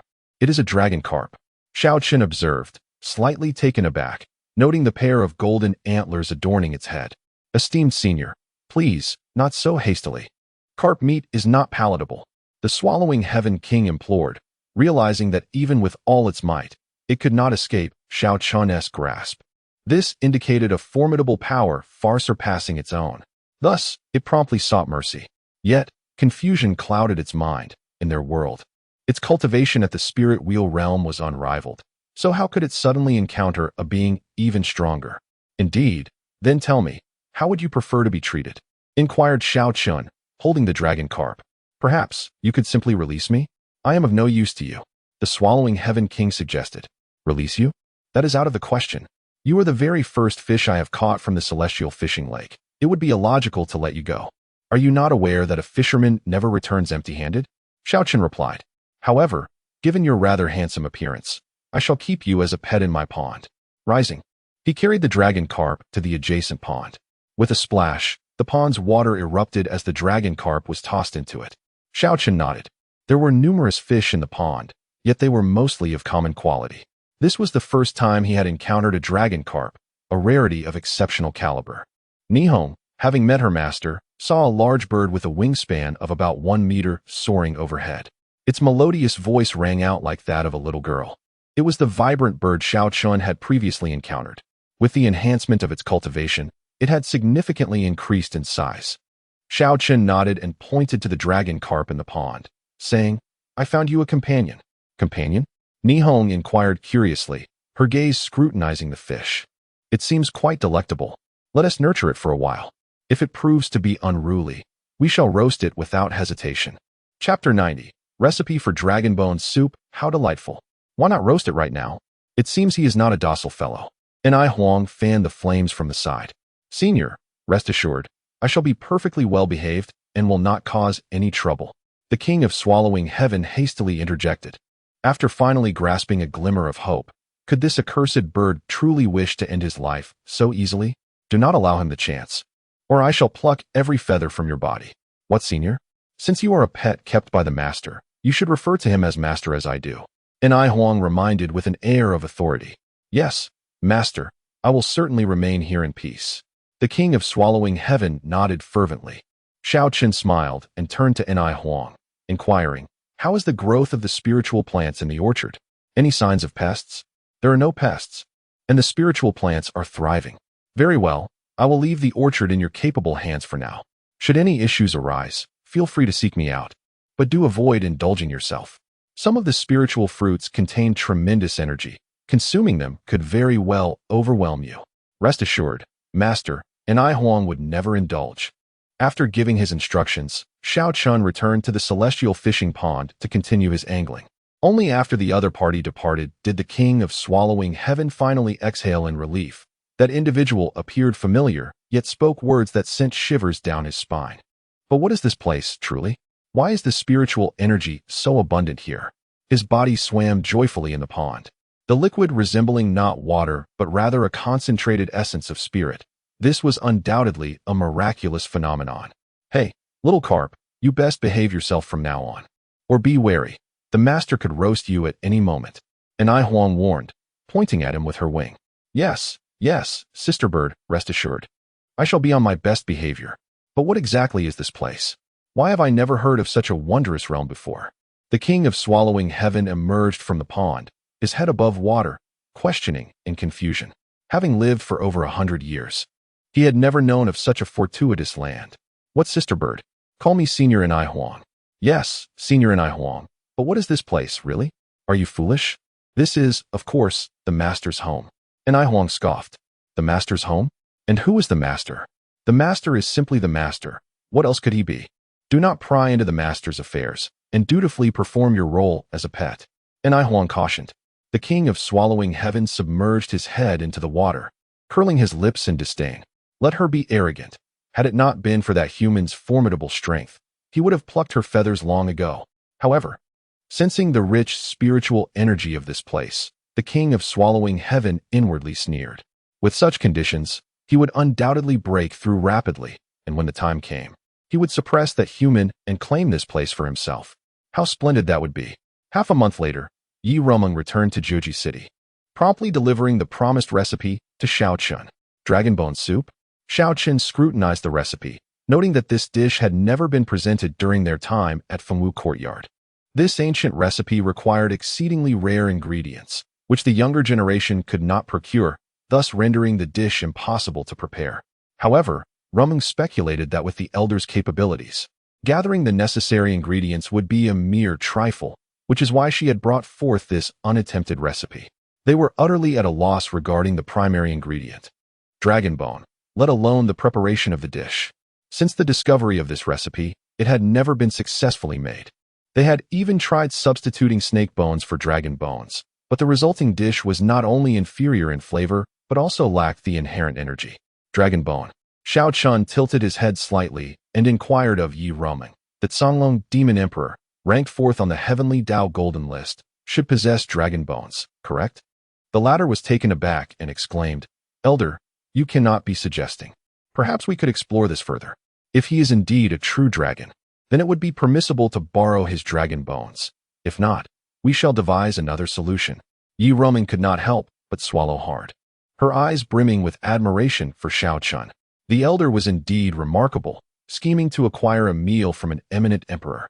Such a notion, if divulged, would likely be met with disbelief. Subsequently, Yi Rumeng shared news of her family's departure from Zhongzhou, not for any other reason but to seek Xiao Chen's counsel. In truth, it mattered little where one resided. The entire Taichu star domain would soon transform into a sanctum for cultivation. Xiao Chen gazed into the boundless starry sky and remarked, Did you notice the cosmic forces descending? They are not here merely for amusement. Many factions have relocated their entire resources, intending to establish a permanent presence in the Taichu star domain. Thus, what you must strive for is not merely survival, but to rise among the powerful in this chaotic era. For your Yi family, particularly for you two sisters, this should not pose a significant challenge. They have moved their entire resources? What is the reasoning behind that? Yi Rumeng inquired, her brow furrowed. The Taichu star domain is rather desolate. Even saints find it difficult to emerge, so why would the great powers of the cosmos come to such a place? Who knows? Xiao Chen chuckled, seemingly indifferent to such matters. To him, the presence of more powerful beings in the Taichu star domain would only serve to benefit his family's growth. As the two conversed, Xiao Yu approached at a rapid pace, clearly intent on seeing the goddess of his heart. Xiao Chen, understanding the situation, discreetly excused himself to go fishing, leaving the two by the pond to engage in their dialogue. As for the content of their discussion, Xiao Chen had no interest in eavesdropping, but the king of swallowing heavens in the pond was left utterly stunned, unable to resist the urge to block his ears. However, why does even this woman show such deference to the master? In the eyes of the all-devouring king, this woman possesses strength surpassing his own, which deepens his suspicions about the nature of this world. What has transpired that so many beings more powerful than himself have suddenly emerged? Furthermore, what exactly is the primordial star domain they speak of? Why has he never heard of it before? After a considerable time, Xiao Yu, brimming with excitement, arrived beside the celestial fishing lake. Could it be that there has been progress so soon? Xiao Chen gazed at him in astonishment, witnessing his fervor. Not quite. It was merely an exchange of understanding. At least we are now acquainted, right? This is already a significant advancement, he chuckled. He then turned to the vast expanse of the celestial fishing lake, perplexed, and inquired, Chief, when did you establish such a large lake here? Chapter 91. Xiao Yu falls into the lake not long ago. He had just set this up. The previous pond was truly too diminutive. At this moment, Xiao Chen was seated cross-legged atop a cloud hovering over the celestial fishing lake, exuding an air of sophistication. Is fishing truly so enjoyable? Xiao Yu inquired, perplexed. He often observed the clan leader indulging in fishing, yet he seemed unable to grasp the joy it purportedly offered. Fishing aids in calming the mind, allowing one to relinquish all burdens and enter a state of clarity, which in turn facilitates the enlightenment of cultivators, often presenting rare opportunities, Xiao Chen elucidated. Such a function exists? Perhaps I should give it a try? By all means. With his divine power, Xiao Chen conjured a fishing rod and handed it to him. The celestial fishing lake harbored immense celestial strength, rendering an ordinary fishing rod ineffective. Accepting the rod, Xiao Yu settled by the lakeside, attempting to fish with great earnestness. Meanwhile, a magnificent and opulent ship appeared amidst the starry sky, gradually approaching a colossal celestial body at the heart of the Taichu star domain. It is truly perplexing why a glimmer of hope in this lifetime would manifest within such a desolate star domain. A young man clad in purple garments frowned. This star domain was frightfully barren, with an alarming scarcity of spiritual energy, rendering it unlikely for even a sage to be born here. It was inconceivable that such a planet would become a beacon of hope for the beings of the universe. These are the words of the emperor well-versed in celestial mechanics, and other emperors have sensed the same. It cannot be mistaken. This star domain must possess its own unique attributes. An elder beside the youth remarked. It was precisely due to the declarations of the emperors that numerous factions began to venture into this previously disregarded star domain. As for the nature of the hope that lay ahead, none could say. But arriving early could secure a more advantageous geographical position on the main star of the Taichu star domain. If they arrived late, they would be relegated to other planets. After all, this planet was likely to become the gathering place for all major forces in the universe, where land would become immensely valuable. Curse those wretched spirits.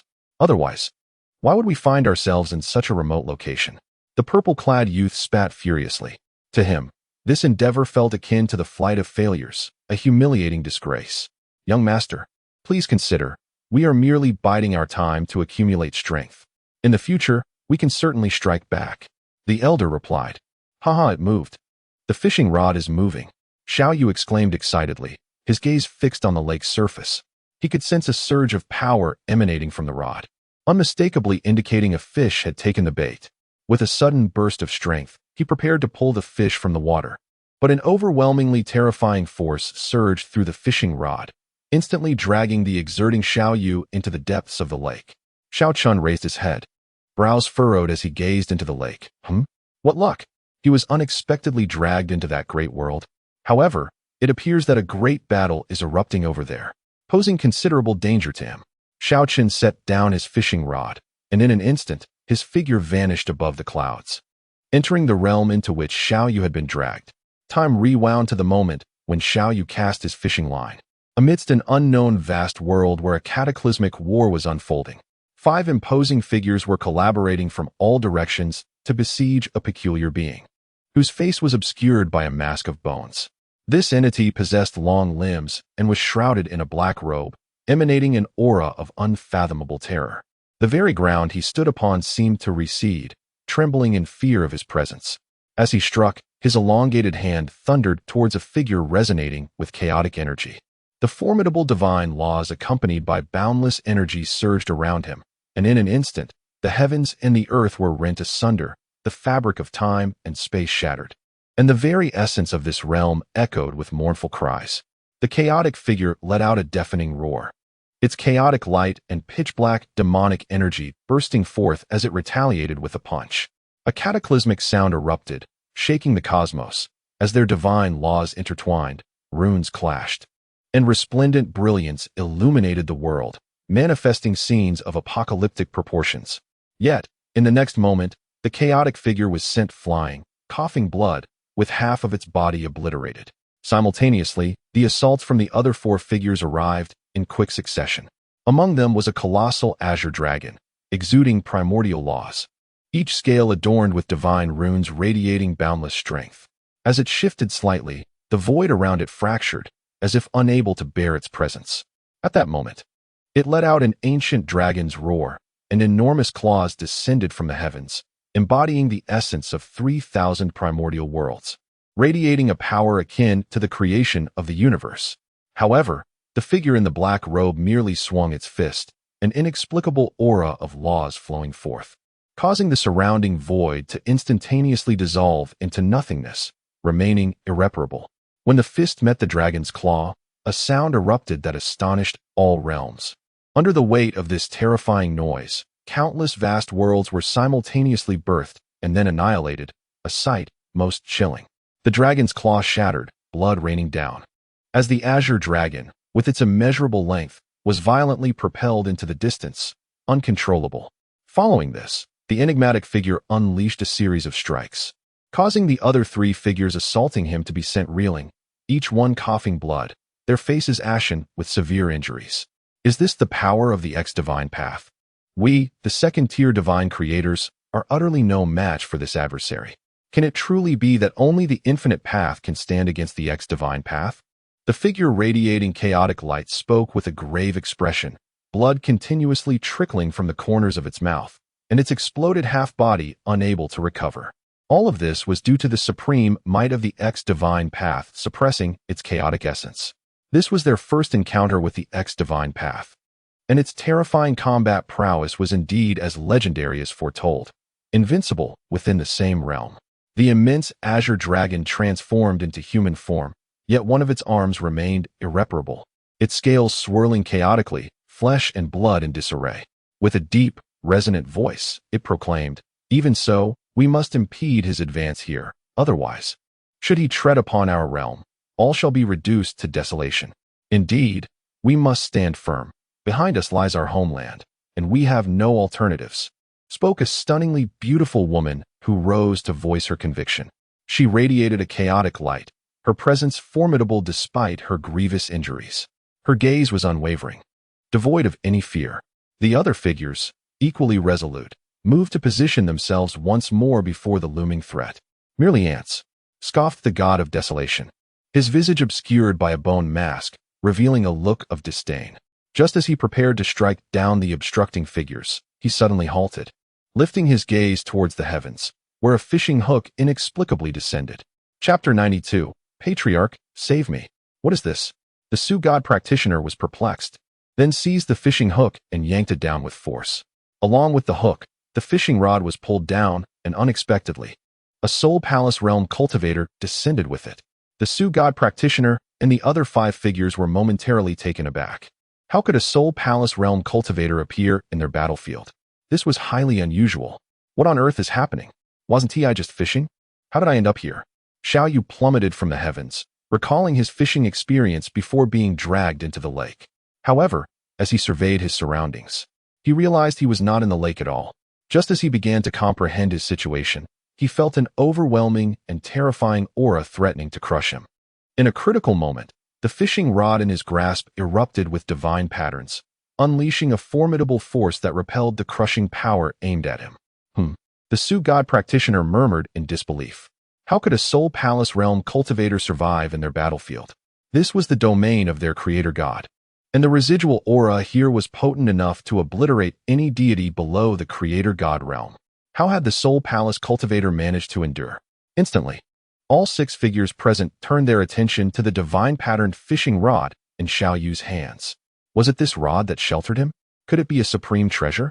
Xiao Yu, clutching the fishing rod, halted and gazed around in confusion. What in the world is going on?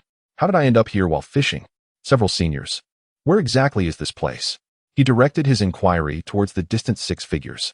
Die, the Sioux god practitioner whispered, his words transforming into a lethal character imbued with divine principles that surged toward Xiao Yu. Merely an ant, daring to intrude upon their battlefield? Ah, this is terrifying, Patriarch. Save me. Xiao Yu cried out in alarm as the character emanating from the practitioner's mouth morphed into a vast expanse, descending upon him. As a cultivator of the Soul Palace realm, he had never witnessed such a scene before and nearly lost control of himself in fear. The other 5 figures did not intervene. After all, he was merely a Soul Palace realm cultivator, unworthy of their attention. In his panic, Xiao Yu could only wield the fishing rod in a desperate attempt to fend off the imposing character of death that was crushing down upon him. But in the next moment, a shocking scene unfolded before the astonished spectators. The fishing rod struck the colossal character, descending like the heavens, causing it to explode and vanish into the void. Hiss! The fishing rod possesses such terrifying power. Could it possibly be an origin artifact? The figure resembling a colossal azure dragon exclaimed in astonishment. Such artifacts are exceedingly rare in their world, each meticulously documented. Yet he had never heard of an origin artifact resembling a fishing rod. Could it be that some origin deity, seeing our plight, had deliberately sent us an origin artifact? But why would they send it with a Soul Palace Realm cultivator? A woman emanating chaotic light queried, her eyes filled with intrigue. A Soul Palace Realm cultivator, indeed. They had not encountered a cultivator of such low caliber for countless years. Even those who served them were at least of divine origin. Esteemed friend, may I inquire as to which faction you hail from? And under whose command do you serve, the origin god? One figure asked. In regard to your inquiry about my faction, I am from the Xiao family of Zhujiasheng. As for this origin god you speak of, I am merely fishing, and somehow found myself inexplicably drawn into this world. Xiao Yu replied. Zhujiasheng's Xiao family? The 5 creation gods exchanged glances and shook their heads. They had never heard of such a faction. Moreover, the fact that he was unaware of the origin god was utterly perplexing. Then, dear friend, from whence did you acquire the divine artifact in your possession? Asked a stunning woman radiating chaotic light. Artifact? What artifact? Are you referring to this fishing rod? It is merely a trinket casually conjured by my family head for fishing. It is no divine artifact, Xiao Yu responded, bewildered. And what exactly is a divine artifact? Is it a type of spiritual tool? At his words, the expressions of the 5 creation gods shifted dramatically. Their family head could casually conjure an origin artifact? What absurdity was this? Though the origin gods possessed immense power capable of manifesting chaos and birthing infinite worlds, the notion of casually creating an origin artifact was sheer folly. At that moment, the Su god practitioner made his move again, extending a hand toward Xiao Yu. The immense palm exuded an overwhelming pressure, devoid of energy. Its mere aura made Xiao Yu feel as though his heart might explode. Patriarch, save me! Xiao Yu cried out, and then the white-clad Xiao Chen appeared. The divine power radiating from him effortlessly quelled the Su god practitioner's aura, restoring Xiao Yu to normalcy. You truly are fortunate. Your first fishing attempt has yielded such an unusual catch. Xiao Chen observed the Su god practitioner before stroking his chin and adding, according to the records of the Celestial Chronicles, the heart of such a creature is considered a rare delicacy. You are indeed fortunate. He chuckled, patting Xiao Yu on the shoulder. Patriarch, I was merely fishing. How did I end up in this strange place? These individuals seem terrifying. Xiao Yu exclaimed, trembling with fear. I forgot to mention, my lake connects to myriad realms. What you catch is not limited to fish. It could be anything. And there is no need to fear these individuals. They are merely a few creation gods. Xiao Chen explained. What? Connecting to myriad realms? Why did you not mention this sooner? Had I known, I would never have fished. Xiao Yu lamented, his expression one of bitterness. It was far too frightening to encounter such terrifying beings while fishing. Fear not. Once your cultivation surpasses theirs, you shall have no reason to be afraid. At this moment, 5 figures gazed at the emerging Xiao Chen, and they were certain that among all the origin gods they had encountered, there was no being quite like him. Even though this world was vast and seemingly endless, the number of origin gods was limited, and they were somewhat familiar with one another. Yet, they had never laid eyes on this individual before. Is this truly the patriarch spoken of in the Soul Palace? Why does he exude no formidable aura? The dragon race's creator god furrowed his brow at the sight of the figure clad in white. However, they dared not act rashly, for they were not foolish enough to believe him to be a mere mortal. He was likely an existence that transcended them. There are always some powerful figures who enjoy masquerading as innocuous beings. Such individuals should never be provoked. Who dares approach? State your name. The void god inquired. His voice icy. You lack the qualifications to know my name. Your heart, however, is a delectable morsel. If you willingly surrender it, I shall overlook your recent actions against my kin. Xiao Chen replied calmly, observing his counterpart. Chapter 93.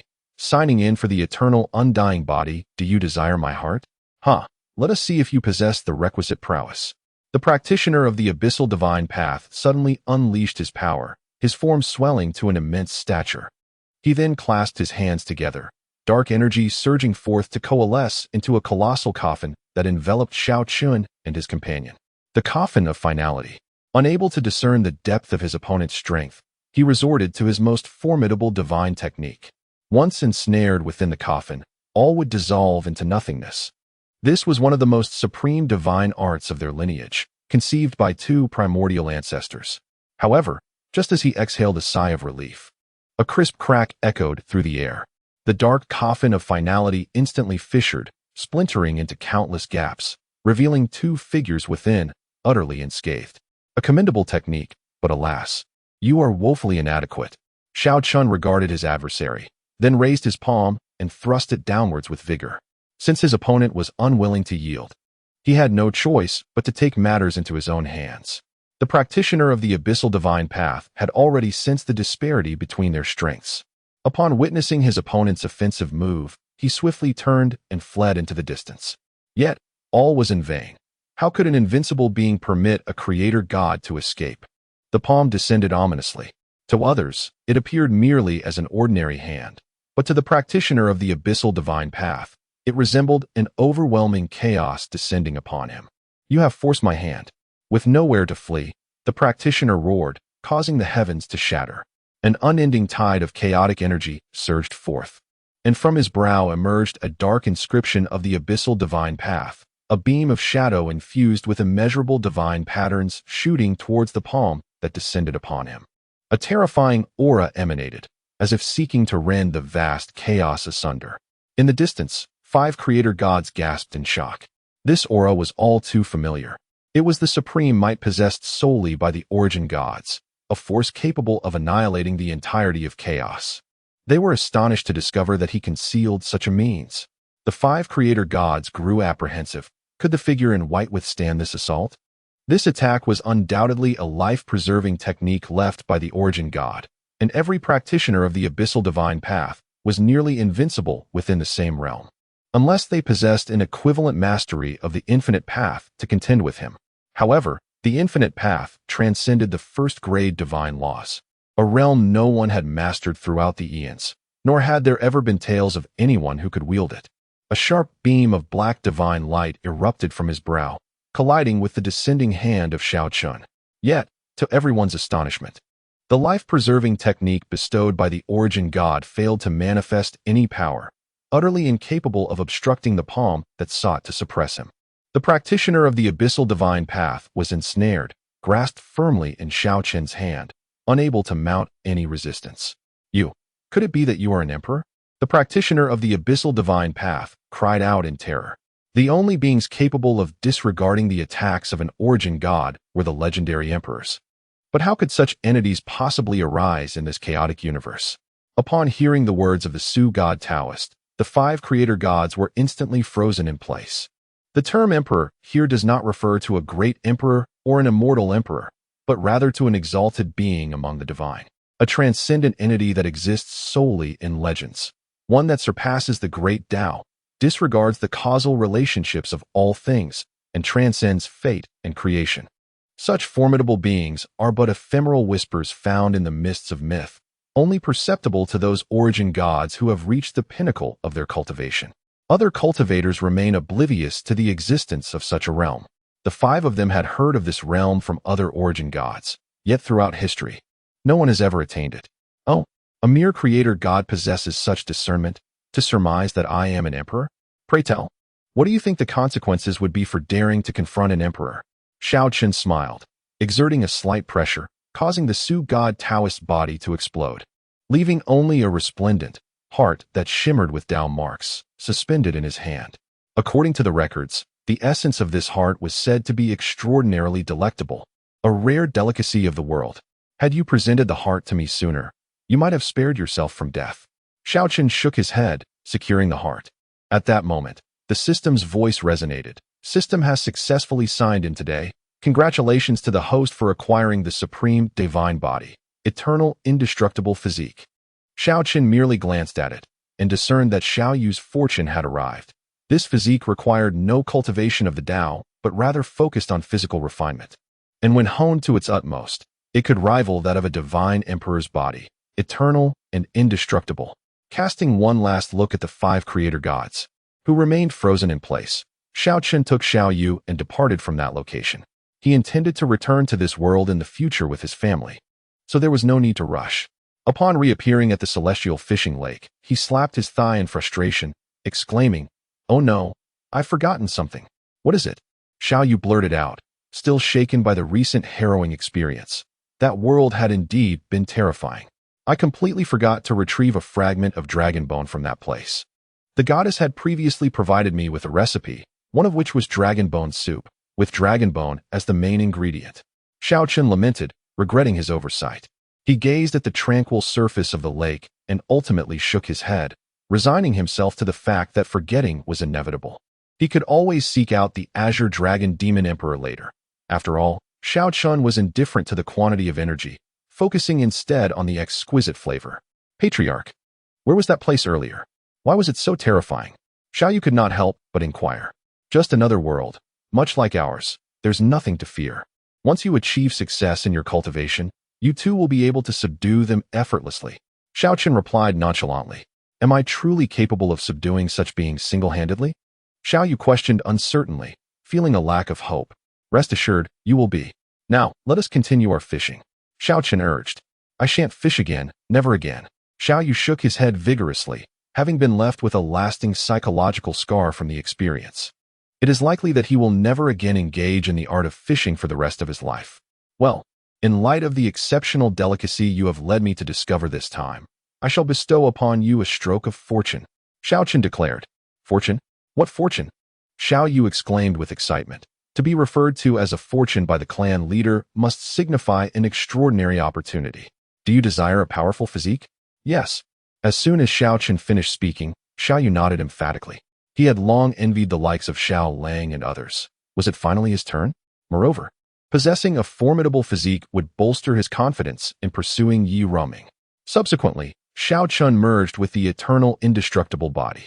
This is a physique that focuses solely on body refinement without the need for cultivating techniques. And since you have a penchant for physical training, this physique is undoubtedly the most suitable for you. Chapter 94. The Azure Dragon Demon Emperor is not a true dragon, however, Xiao Yu, with a furrowed brow, inquired. "But why have I lost all my cultivation?" Previously, he had painstakingly reached the Soul Palace realm. Yet now he found himself reduced to an ordinary person devoid of even the threshold of entry. "Who claims your cultivation is gone? Your physical prowess remains intact." After a moment of introspection, Xiao Yu let out a sigh of relief.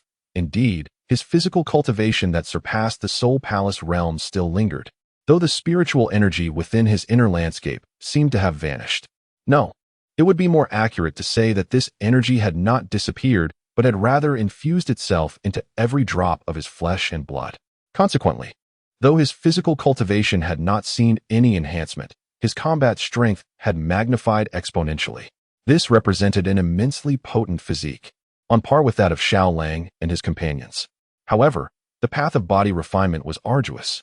Yet, should one truly cultivate this physique to an elevated realm, as I previously mentioned, it would be effortless to vanquish those primordial deities with a mere gesture. Rest assured, clan leader, as long as I can grow stronger, no challenge will appear daunting in my eyes. Xiao Yu inhaled deeply. The shock from the 6 figures of that previous world had left an indelible mark on him, and he silently vowed to one day surpass them. "Clan leader, do you possess any body refinement techniques suitable for me?" Xiao Yu asked. His physique precluded him from practicing ordinary techniques, which primarily focused on the path of law with the body as a secondary consideration. Such methods were inherently unsuitable for him. What he sought was a technique dedicated solely to body refinement. "Currently, there is none. Return and wait a few days. I will create a specialized physical cultivation method for you," replied Xiao Chen. While devising a divine emperor-level technique posed certain challenges, crafting an immortal emperor-level technique was a trivial matter for him. "Excellent, clan leader. You are truly remarkable." Xiao Yu beamed with delight. The clan leader could indeed forge a technique in mere days. After Xiao Yu departed, Xiao Chen sat cross-legged by the all-heaven fishing lake, fishing while mentally devising the body refinement technique. Although the system would eventually allow for sign-ins, there was considerable uncertainty surrounding it, perhaps tomorrow, or it might take several years before a sign-in opportunity arose. Thus, creating the technique himself was more prudent. Days later, a new technique was delivered to the scripture repository, an immortal emperor-level body refinement method entitled the 3000 Universes Canon. Xiao Yu hastened to the repository, and upon reading the description of the technique, he was utterly astonished.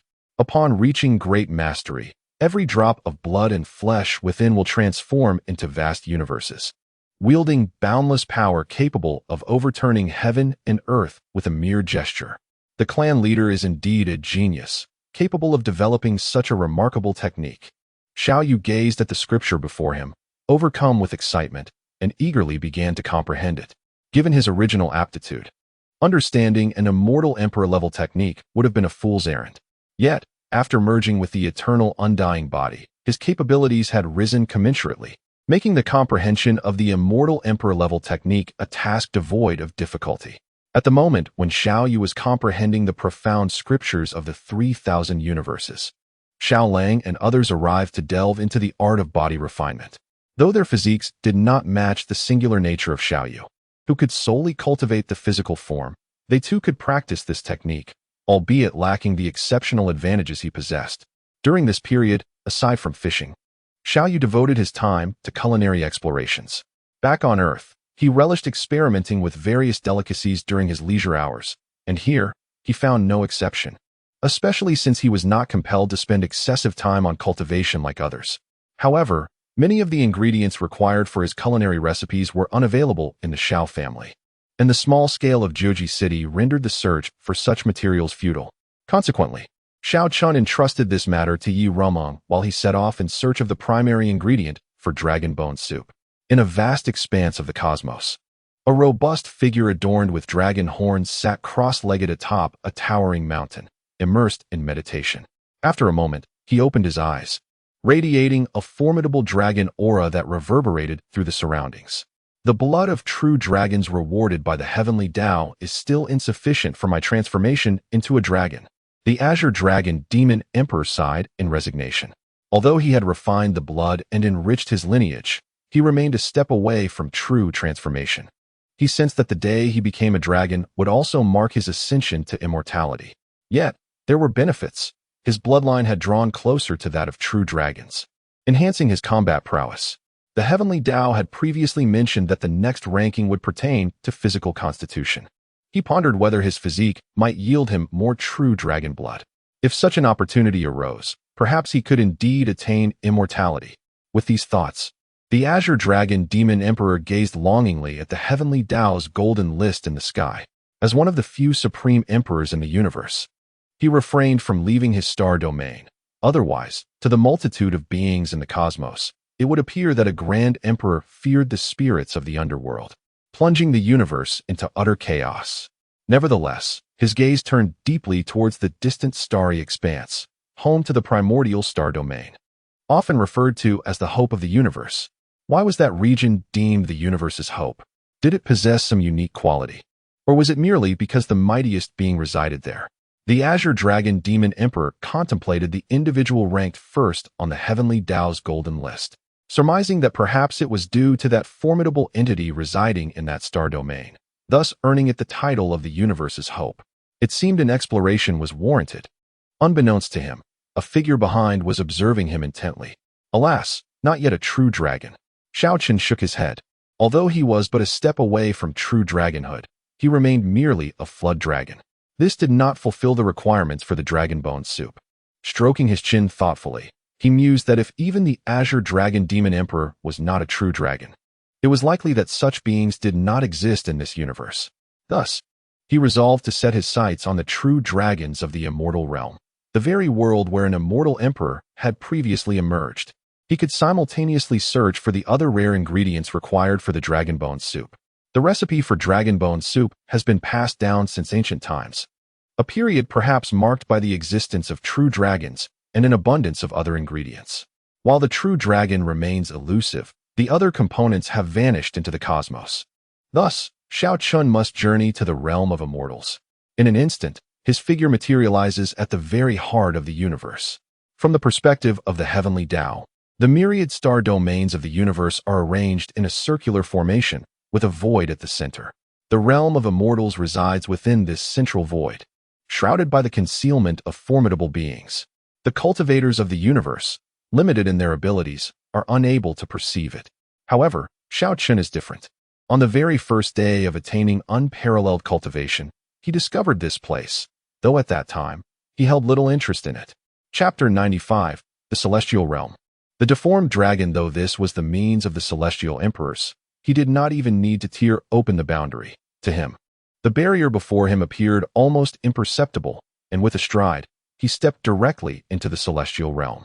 Upon establishing his footing in this novel world, Xiao Chen surveyed his surroundings and discerned that this realm differed from the outside world. It lacked the endless star domains, replaced instead by an expansive, boundless wilderness. The ethereal essence here was astonishingly rich. This realm should nurture numerous heavenly materials and treasures.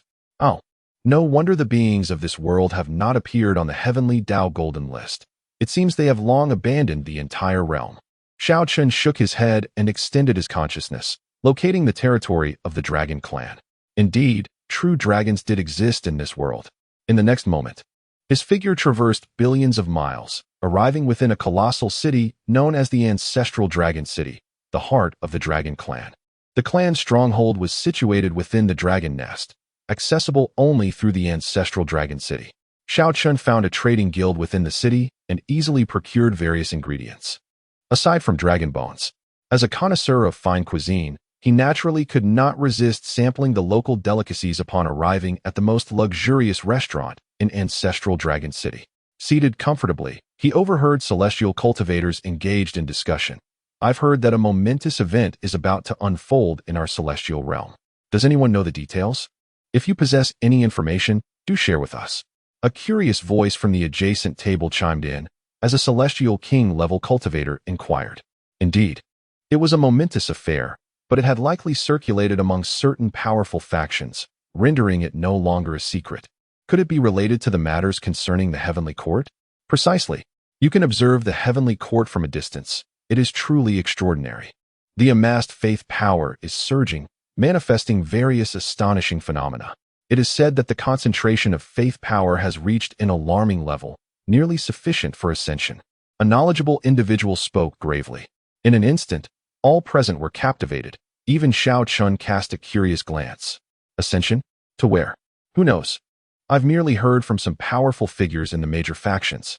As for your question, perhaps only those celestial emperors could provide an answer. And what about us? What do you mean by us? What does it have to do with us? That is a grand occasion for the celestial emperors. It is said they will invite all beings of the celestial realm to witness this spectacle. Rumor has it that some have already set out for the location of the heavenly court. Setting out now? Is their ascension truly imminent? At most. It will be a few decades. So soon? Should we not go and witness it? If we delay, with our cultivation as celestial kings, we may miss this ancient grand event. Indeed, I share the same sentiment.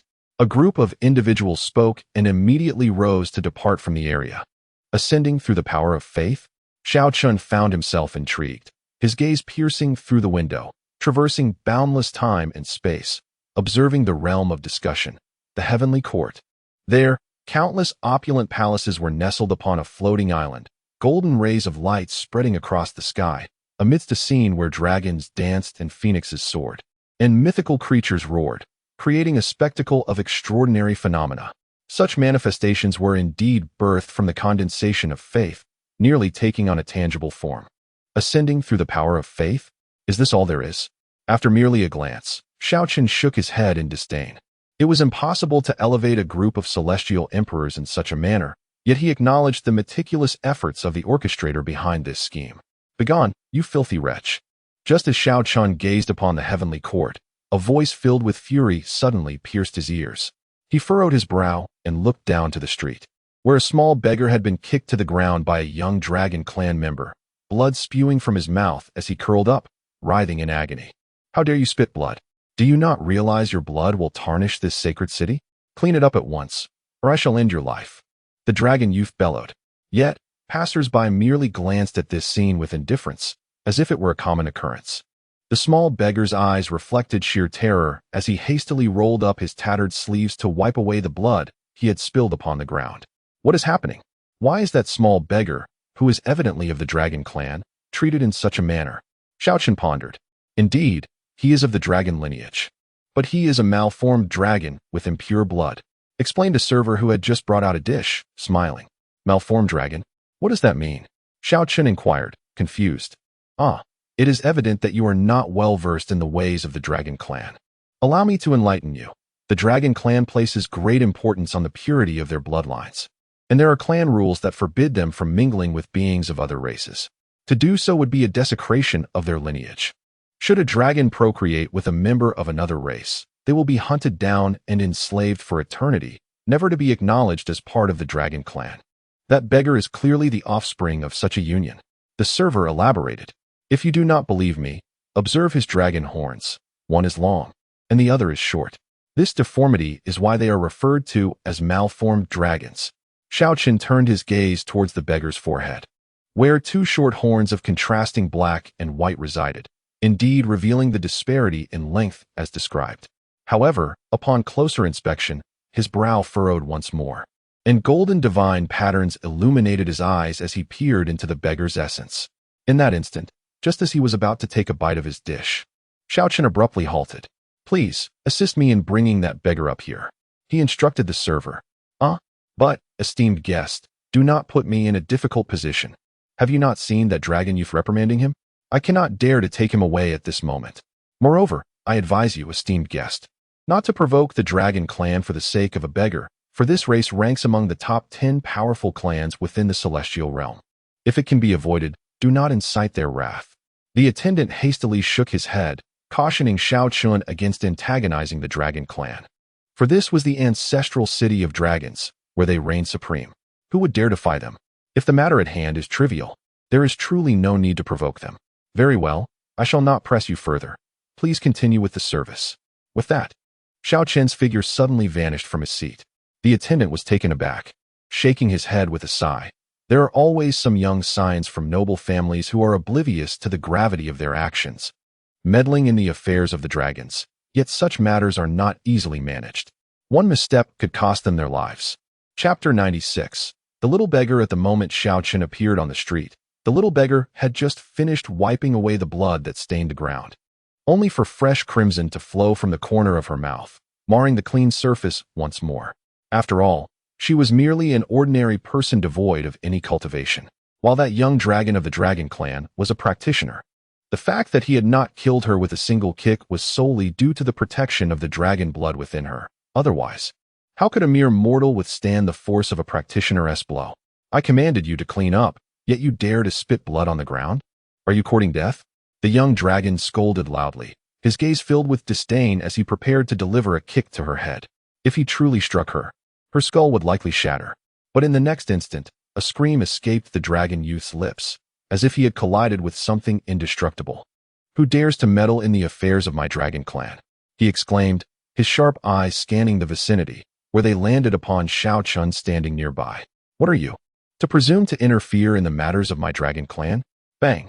No sooner had he spoken than he was sent flying as if struck by a tremendous force, blood mixed with internal organs spilling from his mouth. Your cultivation is far too low. Your dragon bones are not worthy of becoming my delicacies. I shall grant you 3 breaths to vacate my sight, or I shall show no mercy, Xiao Chen stated, his gaze fixed upon the dragon youth. Very well, human brat. I shall remember you. The dragon youth, sensing the murderous intent in Xiao Chen's eyes, chose not to argue, deciding instead to return later with reinforcements. For a wise man does not seek immediate conflict. The little beggar looked up at Xiao Chen, but upon seeing his immaculate attire and handsome features, she lowered her head once more, suppressing the pain as she meticulously wiped the blood from the ground. Being a malformed dragon, born in humility, she felt that even a glance at him was an affront. Thus, she dared not meet anyone's gaze. A beam of golden light shot forth from Xiao Chen's fingertips, penetrating the little beggar's brow. In an instant, the excruciating pain in her body vanished, restoring her to her former self. She lifted her head again, her filthy face reflecting a hint of astonishment as she gazed at the elegantly clad and handsome man before her. realizing that her sudden relief must be due to his abilities. After all, apart from this individual who stood up for her, no one else would regard her with any significance. However, she timidly spoke, "Thank you, but you should leave quickly. Soon, powerful members of the Dragon Clan will arrive." Clearly, she understood the impending chaos. "The Dragon Clan cannot pose a threat to me. Come with me, little girl," Xiao Chen urged, crouching down and extending his hand. "No, I am a malformed dragon. I can only live my life as a slave in the ancestral dragon city. I cannot go anywhere." This was the doctrine instilled in her by the dragons, an unbreakable belief. Moreover, she glanced at her dirt-stained hands and then at his hands, which were as pristine as jade, prompting her to lower her head once more. At that moment, a large hand suddenly grasped hers, pulling her up as it declared, "Come. I shall treat you to a meal." As the two departed from the street, onlookers began to murmur and linger, eager to witness the unfolding drama. The Dragon Clan would undoubtedly seek retribution for the injury caused by the malformed dragon. They would not let this matter rest. Seated at the table, the little beggar gazed longingly at the lavish spread before her. Why had she left the sewers, where the malformed dragons resided? Simply to find something to eat. She had never before encountered such exquisite and luxurious food. Her existence had been sustained solely by the scraps found in the sewers, and she had never seen anything so clean. "Sit down and eat. Do not be so polite," Xiao Chen stated, as he began to indulge in the feast. "Big brother, you should leave quickly. The Dragon Clan will come looking for trouble." The little beggar whispered softly, her stomach hollow from days without food, her voice barely a whisper. "Trouble? I am not afraid of them. Come, sit down and eat. Otherwise, I might consume all this food myself." Xiao Chen replied with a smile. "Big brother, what exactly do you intend to do? I am merely a malformed dragon. I will bring you misfortune." The little beggar clutched the tattered hem of her clothing. Her head bowed in modesty, unable to meet his gaze. "Actually, I wish to take you as my disciple. What do you think?" "Consider it," Xiao Chen said, setting down his chopsticks. "Take a disciple? What does that mean?" she inquired, her brow furrowing in confusion. "It means that I will guide you, teach you to cultivate your skills, empower you to never go hungry again, and ensure that you are never bullied again." No. As a malformed dragon, one cannot cultivate. We are destined to live our lives as slaves and perish. This is the decree of the Dragon Clan. The little beggar shook her head in terror, clearly frightened by the mere notion of cultivation. Xiao Chen frowned slightly, realizing that the Dragon Clan had instilled a deep psychological scar within her, leaving her with an indelible imprint of their words. "Very well, then let us eat first. We can discuss these matters later," he said, not wanting to rush her. Yet the little beggar remained with her head bowed, unmoved. "Why do you not eat? Is the food unappetizing to you?" Xiao Chen inquired. No, it is not that. This is the finest meal I have ever seen. It's just that the Dragon Clan has commanded that we malformed dragons can only consume scraps," she explained. "Here, it is just you and me. There are no dragons. They cannot see you, and no one will know if you eat." Xiao Chen reassured her. The little beggar glanced around. It indeed seemed that no dragons were present, and her hunger was overwhelming. She quickly retrieved a battered bowl from her garments and approached Xiao Chen, extending the broken vessel toward him. Xiao Chen sighed, realizing that transforming this disciple would not be an easy endeavor. His interest in the individual stemmed from the peculiar nature of their physique, which held the potential of traversing a path akin to his own, an invincible journey known as the Wuji Dao. Thus, he was willing to invest both time and patience in this venture. Upon witnessing the disciple prepare a generous bowl of food for him, the little beggar joyfully settled into a corner, devouring the meal with fervor. Of course, Xiao Chen had neutralized the formidable energy within the food. Otherwise, even a mere sip of the broth could have overwhelmed the small frame of the beggar. Meanwhile, on the bustling streets outside, a dozen Dragon Clan experts had arrived, interrogating the onlookers about the whereabouts of the malformed dragon. Chapter 97. Entering the dragon's nest within the tavern, a bold voice echoed, "How audacious! On our Dragon Clan's territory, one of our kin dares to indulge in a meal. Is this not a blatant disregard for our lineage?" The leader of the Dragon Clan spoke with fury. Furthermore, it was unforgivable that the assailant had harmed their pure-blooded kin for the sake of a despicable, malformed dragon. Indeed, the commander continued, regardless of their motives, "To strike against our kind in our domain is an affront to our dignity. Whoever they are, They must be dealt with as a warning to others. Otherwise, the world shall believe our clan to be weak and easily bullied. The young dragon, previously injured by Xiao Chen, had followed along, intent on identifying the assailant. And that despicable malformed dragon must perish today. Yet, they refrained from storming the tavern, for it was a property of the celestial court, a force the dragon clan preferred to avoid provoking. We shall wait for them to reveal themselves before we take action, commanded the dragon clan leader. Understood. The others concurred. Standing on the opposite street, their gazes fixed on those emerging from the tavern. Inside, the young beggar had devoured several bowls of food, pausing only when she could eat no more. Never in her life had she tasted such delicious fare. This meal would sustain her for days. She patted her slightly round belly, a rare smile gracing her face.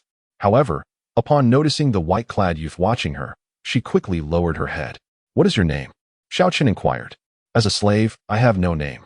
The young beggar replied softly. "No name? In that case, you shall adopt my surname henceforth. You will be called Xiaoli." "Xiaoli? No, that cannot be. A slave must not have a name." The young beggar shook her head vigorously, fear evident in her expression. If the dragon clan discovered she had a name, they would mutilate her limbs and strip her of her skin. She had witnessed such horrors firsthand, leaving an indelible mark upon her memory. "Remember this. From today onward, you are my disciple. You are no longer associated with the dragon clan here. Forget their previous warnings. My disciple shall fear nothing." He gathered the remaining delicacies, pulling the cowering young beggar toward the exit. That's them. As soon as they emerged, the previously assaulted youth bellowed, brandishing a spear and charging furiously toward them. Xiaoli trembled in fear, her body shaking. Xiao Chen could sense her temperature dropping, yet she urged, "Big brother, you must flee. These dragons are formidable. If they capture you, it will surely mean death. Do not call me big brother. Refer to me as master." Xiao Chen replied with a smile. At that moment, the injured youth, spear in hand, lunged at Xiao Chen without a moment's hesitation. Xiaoli had shut her eyes in terror, awaiting her demise. Suddenly, a dull thud resounded as the figure of a young man was sent flying once more, crashing onto the distant street, rendered unconscious. "How audacious!" From behind, the dragon clan leader bellowed, drawing his long blade, its afterimage slicing through the air with a glimmering cold light as it swung towards Xiao Chen. The other dragons behind him roared in unison, their voices transforming into a dragon's chant as they encircled Xiao Chen like a shadow. Yet, before they could draw near, an invisible force surged around them, instantly propelling them away. "Considering that I am here merely to borrow something, I shall not hold it against you. However, should you dare to act recklessly again, there will be no mercy," Xiao Chen remarked coldly, his gaze fixed upon the dragons. Xiaoli opened her eyes, astonished to see the dragon warriors writhing in pain on the ground. Was this elder brother truly so powerful? How could he send these dragons tumbling? "You, esteemed guest, if you have come to borrow from my dragon clan, you should be aware of our customs. To show such favoritism towards a deformed dragon, regarded as a disgrace by our kind, do you not fear returning empty-handed?" The dragon clan leader inquired, his voice icy as he coughed blood. How could one who sought their favor be so brazen? Returning empty-handed? That is not an option. Should you refuse, I shall simply seize what I require by force. I am determined to acquire what I seek, and no one shall impede me. Xiao Chen retorted dismissively, taking Xiao Li and departing from the scene. After a while, two figures, one tall and one short, appeared in the grand hall at the center of Ancestor Dragon City. One was dressed in white, while the other sported two ponytails and wore a pink gown, her complexion pale and emaciated. Surrounding them lay a multitude of fallen dragon warriors. These two were none other than Xiao Chen and Xiao Li. After leaving the tavern, Xiao Chen had sought a place for Xiao Li to bathe and had even arranged for her hair to be styled in an attractive ponytail before arriving at the grand hall, the sole entrance to the dragon's lair. "Honestly, I merely wish to enter the dragon's lair to borrow something. Is such obstruction truly necessary?" Xiao Chen lamented, observing the wounded warriors sprawled on the ground. "The dragon's lair is the ancestral ground of my clan. Outsiders are forbidden entry without permission, especially when accompanied by a despicable, deformed dragon." A true immortal dragon warrior hissed at Xiao Chen. Yet, as the words left his lips, he seemed to be struck with a heavy blow, spitting forth blood. "Do you dare to insult my disciple, merely because you are a lowly true immortal?" Xiao Chen's voice was frigid. Young Xiao Li looked up at her master's profile, feeling an unprecedented warmth whenever anyone dared to speak ill of her. Her master would promptly discipline them. If this is a dream, I wish never to awaken. Xiao Li silently prayed, gripping Xiao Chen's hand tighter, fearful that he might abandon her and vanish. I have been exceedingly patient with you. Despite your reluctance to provide updates, you now speak of seeking permission? How can they grant such permission if you fail to inform them? Xiao Chen cast a cold glance at the gathered crowd. Unfazed by their reactions, he took Xiao Li and entered the dragon's nest. Humans? Preposterous. How dare you trespass upon our dragon clan's transformation pool? I see you are courting death. The transformation pool, a sacred and inviolable domain of the dragon clan, represents the very essence of their existence. As long as the transformation pool endures, their lineage shall not perish. Yet today, an unprecedented event has transpired. Their transformation pool has been invaded. In an instant, several formidable auras encircled the young man standing beside the transformation pool, while within the pool, a little girl was submerged. A malformed dragon? Chapter 98. Suppressing the ancestral dragon in an instant, a figure spoke coldly, adorned with a pair of azure dragon horns upon his brow, unmistakably a Qinglong. His fury was palpable. How dare a grotesque dragon intrude upon the dragon transformation pool? Such an affront was a gross insult to the sanctity of the pool, threatening to tarnish its very essence.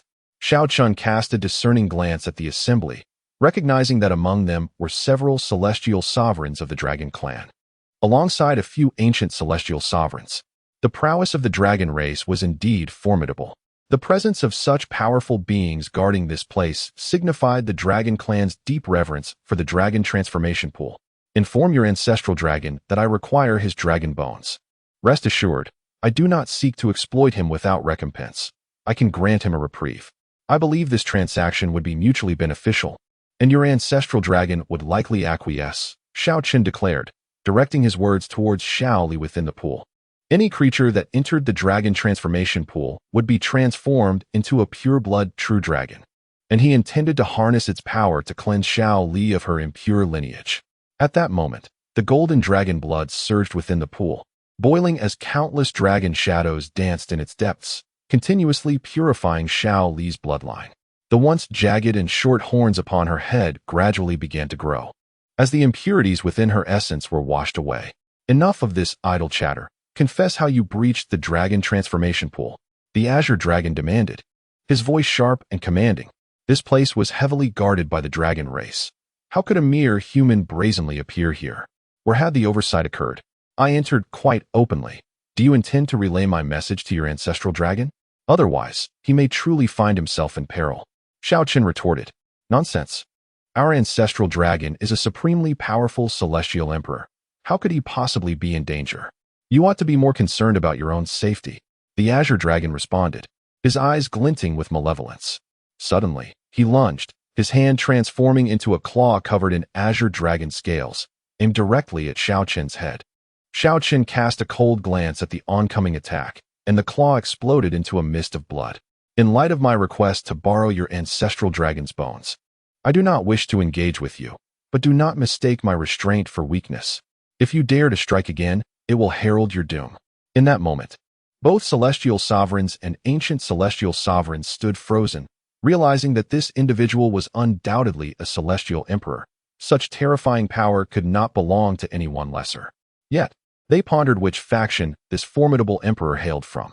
The ancient celestial sovereigns exchanged glances, and the azure dragon promptly vanished, presumably to report back to their ancestral dragon. What do you think? Xiao Chen inquired, smiling at Xiao Li in the pool. I feel quite comfortable. Xiao Li nodded.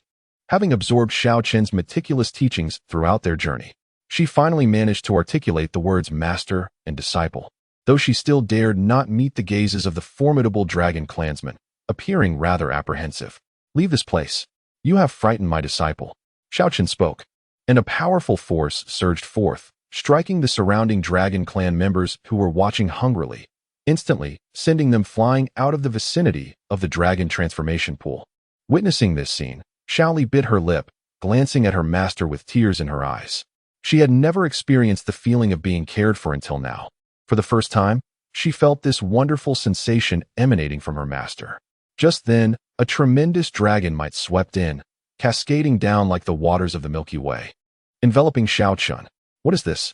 The esteemed ancestor dragon displays such an attitude before the one who may save him in the future? Shouldn't he be kneeling? With a furious roar, Xiao Chen commanded, and a figure in the void plummeted to the ground, kneeling before him. This moment rendered all the dragon powerhouses who followed behind motionless, stunned. Who was this person? He was their ancestor dragon, one of the most formidable celestial emperors in the immortal realm, an invincible existence. Yet now, he was unable to withstand the pressure of that human voice and knelt in submission. In an instant, all the dragons gazed at Xiao Chen with terror. When did such a terrifying powerhouse appear in the immortal realm? A low, rumbling dragon's roar emanated from the ancestor dragon's mouth, his forehead veins bulging, and two golden dragon horns radiating blinding golden light, suffused with profound celestial laws. How could a dignified celestial emperor find himself kneeling here? If word got out, he would be utterly humiliated. Thus, he unleashed all his power, vowing to break free from the oppression. However, despite the ancestor dragon's furious roars and the energy surging within him, an invisible force held him firmly in place, rendering him unable to rise.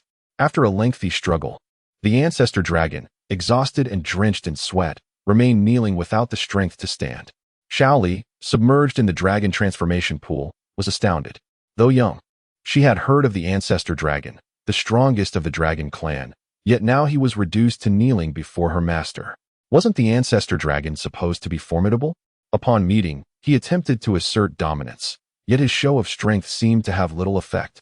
Xiao Chen regarded the pitiful figure kneeling before him with a cold smirk. The figure was an elderly man, with golden hair and a golden beard, his pupils also golden, still exuding a semblance of authority. Who exactly are you? The ancestor dragon inquired, gazing at Xiao Chen with astonishment. Such a powerful being could not possibly exist in the immortal realm. You lack the qualification to know who I am. Merely understand that I can save your life. Xiao Chen dissipated the pressure enveloping the ancestor dragon, who staggered to his feet. He cast a glance at the grotesque dragon submerged in the dragon transformation pool. Despite his inner fury, he chose not to voice his thoughts. The current situation was unfavorable for him. Speaking further might lead to dire consequences. Save my life. Surely you jest? What danger could I possibly face? The ancestor dragon scrutinized the young man's profile. A mere breath from him could suppress a celestial emperor. Likely only the previous celestial emperor and the one from the underworld could achieve such might, but those two had long since vanished. Who exactly was this young man? Do you think it necessary for me to jest with you? Xiao Chen cast a sidelong glance at the other. Then, I humbly request your guidance, esteemed senior. The ancestor dragon could only respond in affirmation. Before imparting any wisdom, I believe it prudent to discuss compensation first. The dragon transformation pool shall serve as one form of remuneration, while the other. I require a piece of your dragon bone. Dragon bone. What purpose do you have for my dragon bone? The ancestor dragon inquired in a grave tone. You need not concern yourself with that. It does not pertain to you. Besides, revealing it would only incite further ire within you, so it is best for you not to inquire. If the other were to discover that I intended to use his dragon bone to concoct a broth, I wonder if he would be so enraged as to spit blood. Chapter 99. Dragon Bone. Gazing into the tranquil eyes of his adversary, the ancestor dragon realized that he had no choice. The dragon bone must be surrendered, whether he wished to or not. To refuse would likely result in immediate confrontation, leaving him utterly defenseless. Very well, I shall comply, he conceded with a nod. From a short distance away, the entire dragon clan clenched their fists in frustration, their teeth gritted in anger. They lamented their own impotence as their esteemed ancestor dragon faced such indignity. This was, without a doubt, the most humiliating day in the annals of their lineage. At that moment, Xiao Chen spoke leisurely. I have heard that the celestial court will soon utilize the power of faith to elevate you celestial emperors to the skies. Is it possible that you wish to hitch a ride?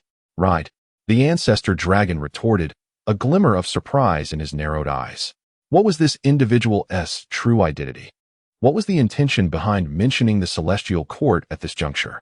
I can candidly inform you that this so-called ascension is merely a ruse, a sacrificial scheme leveraging your faith to serve the ambitions of a particular individual. Sacrifice celestial emperors? Such a thing is inconceivable. No one possesses the means to achieve that, not even the current celestial emperor. The ancestor dragon immediately countered.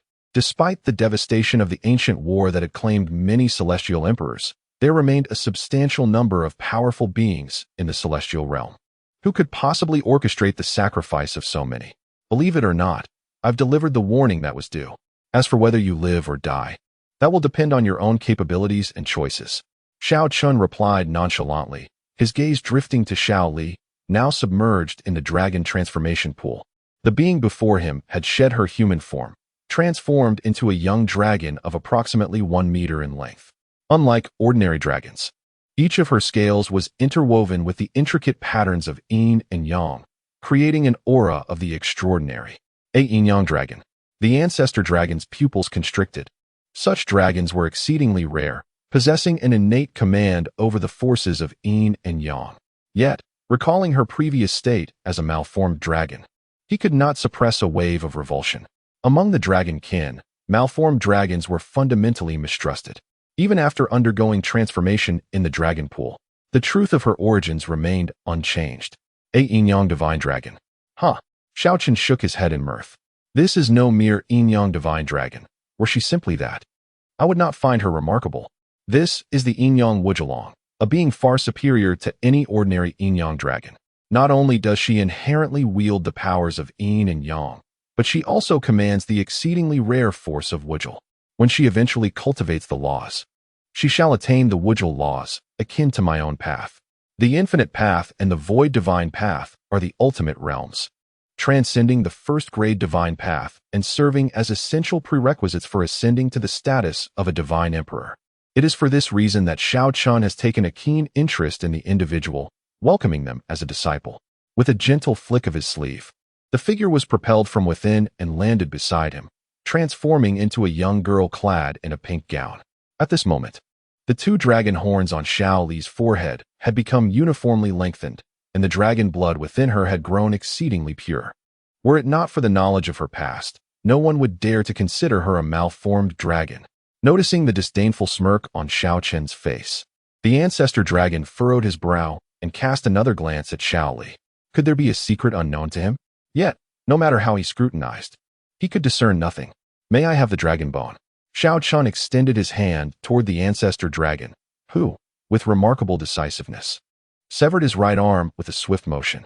He had no choice but to comply. Should he dare to refuse, Xiao Chen would take matters into his own hands, and it would not merely be a bone he would claim, but rather his entire spinal column. As the right arm fell, it instantly transformed into a colossal dragon claw covered in golden scales. The severed area burst forth with golden dragon blood, radiating an unparalleled aura.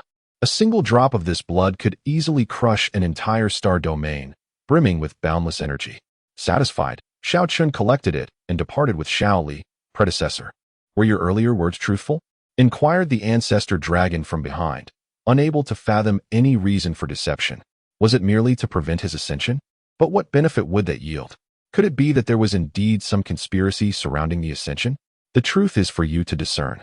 My words are of little consequence, came Xiao Chen's voice, as his figure vanished from the dragon clan. The ancestor dragon frowned, a new arm sprouting forth from where the previous one had been severed. For a celestial emperor, even a complete disintegration of the body could be instantaneously restored. Lord Ancestor Dragon, should we investigate this person's origins? Queried the Azure Dragon, standing nearby. The Ancestor Dragon cast a fleeting glance and replied coolly, do you possess the capability? Even celestial emperors cannot uncover his whereabouts. How could you? Furthermore, after departing the dragon nest, this individual had completely masked their presence, rendering even him incapable of sensing their existence. When did an entity surpassing the celestial emperor come into being? Who could this person be? The Ancestor Dragon pondered, and suddenly his gaze fell upon the Heavenly Dao Golden List in the firmament, where the name holding the first rank radiated a dazzling 7-colored light. Disrespectful to speak of, unutterable, beyond control, invisible. Such was the Heavenly Dao's description of the top rank. If we celestial emperors were to ascend the Heavenly Dao Golden List, we should be unable to reach a realm beyond control, he contemplated. The 3,000 celestial emperors corresponded to 3,000 paths, all under the governance of the Heavenly Dao, thus unable to attain a state beyond control. However, the immortal emperor stands as the pinnacle of this realm, far surpassing his own strength. The adversary's cultivation transcends that of the immortal emperor, and he is likely the one who holds the first position on the Heavenly Dao Golden List. Is it Xiao Chen? Yet, what purpose could his sudden appearance serve, given that he has never manifested throughout history? Is it due to the heavenly court's ascension of celestial beings? Or perhaps related to that grotesque dragon? Could it be that he has come solely for my dragon bone? The ancestral dragon found himself perplexed. But since the opponent hinted that the heavenly court's ascension is a trap, perhaps it is wise to remain vigilant. It is prudent to keep something in reserve. Should anyone dare to leak even a whisper of today's events, they shall be dealt with according to clan regulations. The ancestral dragon spoke coldly. Understood. All the dragons responded in unison. Master, where shall we go now? Xiao Li inquired, her gaze fixed on the distant ancestral dragon city, a hint of excitement dancing in her eyes. It was her first time leaving that suffocating city, where she had always felt immense oppression. No longer would she have to face the fierce and intimidating dragon clan. A sudden urge to weep arose within her, yet she restrained herself, fearing to soil her new garments. Chapter 100. Re-signing the Tao fruit of the Supreme Emperor, homeward bound. Xiao Chen replied, Home? Indeed, to my abode, where no one shall dare to bully you any longer, and you can grow up joyfully. Xiao Chen gently patted Xiao Li's head and glanced at the location of the heavenly court, pondering that this time, many celestial emperors might perish in the ensuing chaos. However, such matters bore no relevance to him. In an instant, his figure vanished from the celestial realm, reappearing in the universe he originally inhabited. At that moment, the Songlong demon emperor, who had been in seclusion, abruptly opened his eyes, sensing an extraordinarily pure dragon might emerging from the depths of the starry sky. Yet, when he arrived at the source of this power, he found nothing there. Could it be my imagination? He furrowed his brow, shaking his head, realizing that perhaps he had become overly sensitive due to his recent yearning to transform into a dragon. How could such pure dragon might manifest in this universe unless a true dragon had descended? Within the eternal divine city, Xiao Chen brought Xiao Li to his courtyard, proclaiming, From this day forth, this shall be your home. Having just arrived in an unfamiliar place, Xiao Li appeared somewhat timid and fearful. Yet her curiosity compelled her to survey her surroundings. Has the master returned? The king of devouring heavens, who had been cultivating in the pond, hurriedly emerged with a courteous smile. However, upon seeing the little girl standing closely before her master, a chill ran through him, and a terrifying sense of oppression emanating from a higher power enveloped him, rendering him breathless. It was as if the figure before him was not an unrefined little girl, but rather a fearsome creature of unparalleled ferocity. Impressive.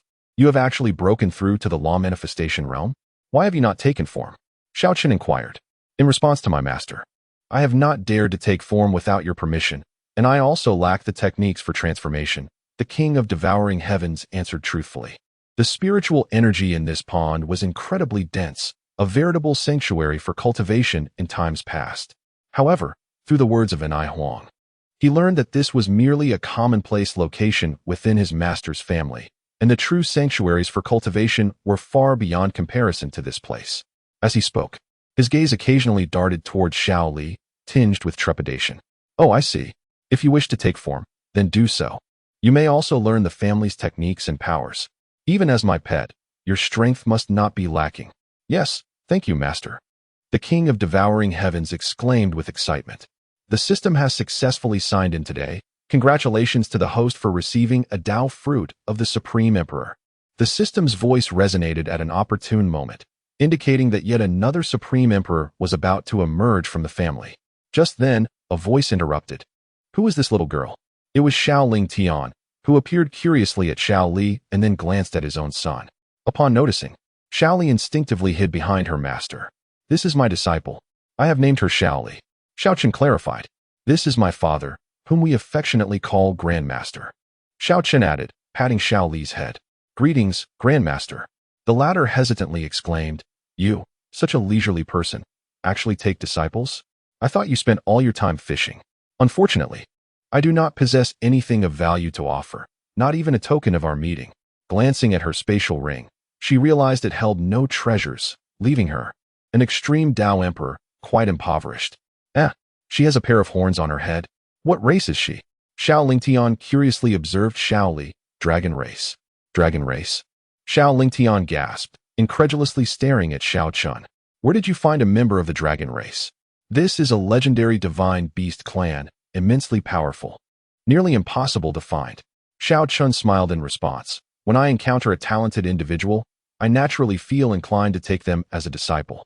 Besides, did the Grand Elder not discuss with me previously about teaching the younger generation of our clan? It is not that I am too idle. Rather, there is little for me to do. Our clan is too small. Those matters can easily be handled by the elders. As the clan leader, my role is solely to strategize. Xiao Chen shrugged and inquired, why has father come to see me today? Have you encountered some trouble? Indeed, I have run into some difficulties. Do you remember Elder Xiao Yuyang, who guards the scripture pavilion? Xiao Lingtian suddenly diverted his gaze from Xiao Li. Yes, the one who is blind. What happened? Has something befallen him? Xiao Chen questioned, puzzled by his father's sudden mention of the elder. Do you know how he lost his sight? I truly do not know. I recall him being blind since my earliest memories, Xiao Chen replied. He remembered that the elder had once been a member of the clan, but had since resigned from his position to oversee the scripture pavilion. However, he had never heard how the elder became blind. Indeed, he lost his sight long ago and seldom appears in the pavilion. It was only a few days ago, while I was in the pavilion comprehending the imperial scriptures, that I saw him and subsequently healed his eyes. According to him, he was blinded by a beam of light during an expedition, prompting my curiosity. I ventured to the location he described, only to find that with my cultivation, I could not approach it. Even you could not get close? Could it be a forbidden ground? Xiao Chen exclaimed in astonishment. His father was an extreme Dao emperor. Aside from places like the Emperor's Fallen Forbidden Zone, there should be no obstacles to his progress. I do not know if it is a forbidden area, but it is indeed perilous. An extremely scorching aura is swirling within. Xiao Lingtian stated. He could not approach the depths and remains unaware of what lies within. A scorching aura? Could it be some form of extraordinary fire? Xiao Chen furrowed his brows. I am not entirely certain, but it does exude an intensely burning essence, which is why I wish for you to investigate the matter further. If it truly is a treasure, it would undoubtedly be a boon for the Xiao family to possess it. Very well, then, I shall take the time to investigate it. Xiao Chen nodded. However, Xiao Lingtian interjected, you should take your mother along. Why? Xiao Chen asked, perplexed by the connection to his mother. The location is not far from your grandfather's home. If it is convenient, it would be nice for your mother to visit her family. I believe she has longed for this day for quite some time. My grandfather's home? Xiao Chen frowned, as it was the first time he had heard his father mention it. There are some tensions between us, and our relationship is not particularly strong. Ever since your mother joined our Xiao family, she has not returned there. Yet, I can see that she has always wished to go back. Now that the time is ripe, it would be best to fulfill her desire. Xiao Lingtian sighed. Chapter 101. The sixth place on the Heavenly Dao Golden List. In the past, the Xiao family's strength was woefully inadequate, making it exceedingly challenging for them to venture beyond the mountains. Coupled with the disdainful attitude of the Qin family towards them, they had refrained from visiting the Qin household. However, their familial power has now grown tremendously, instilling them with the confidence to stand before their former adversaries. Very well, you may choose a suitable time for our visit. Xiao Lingtian suggested.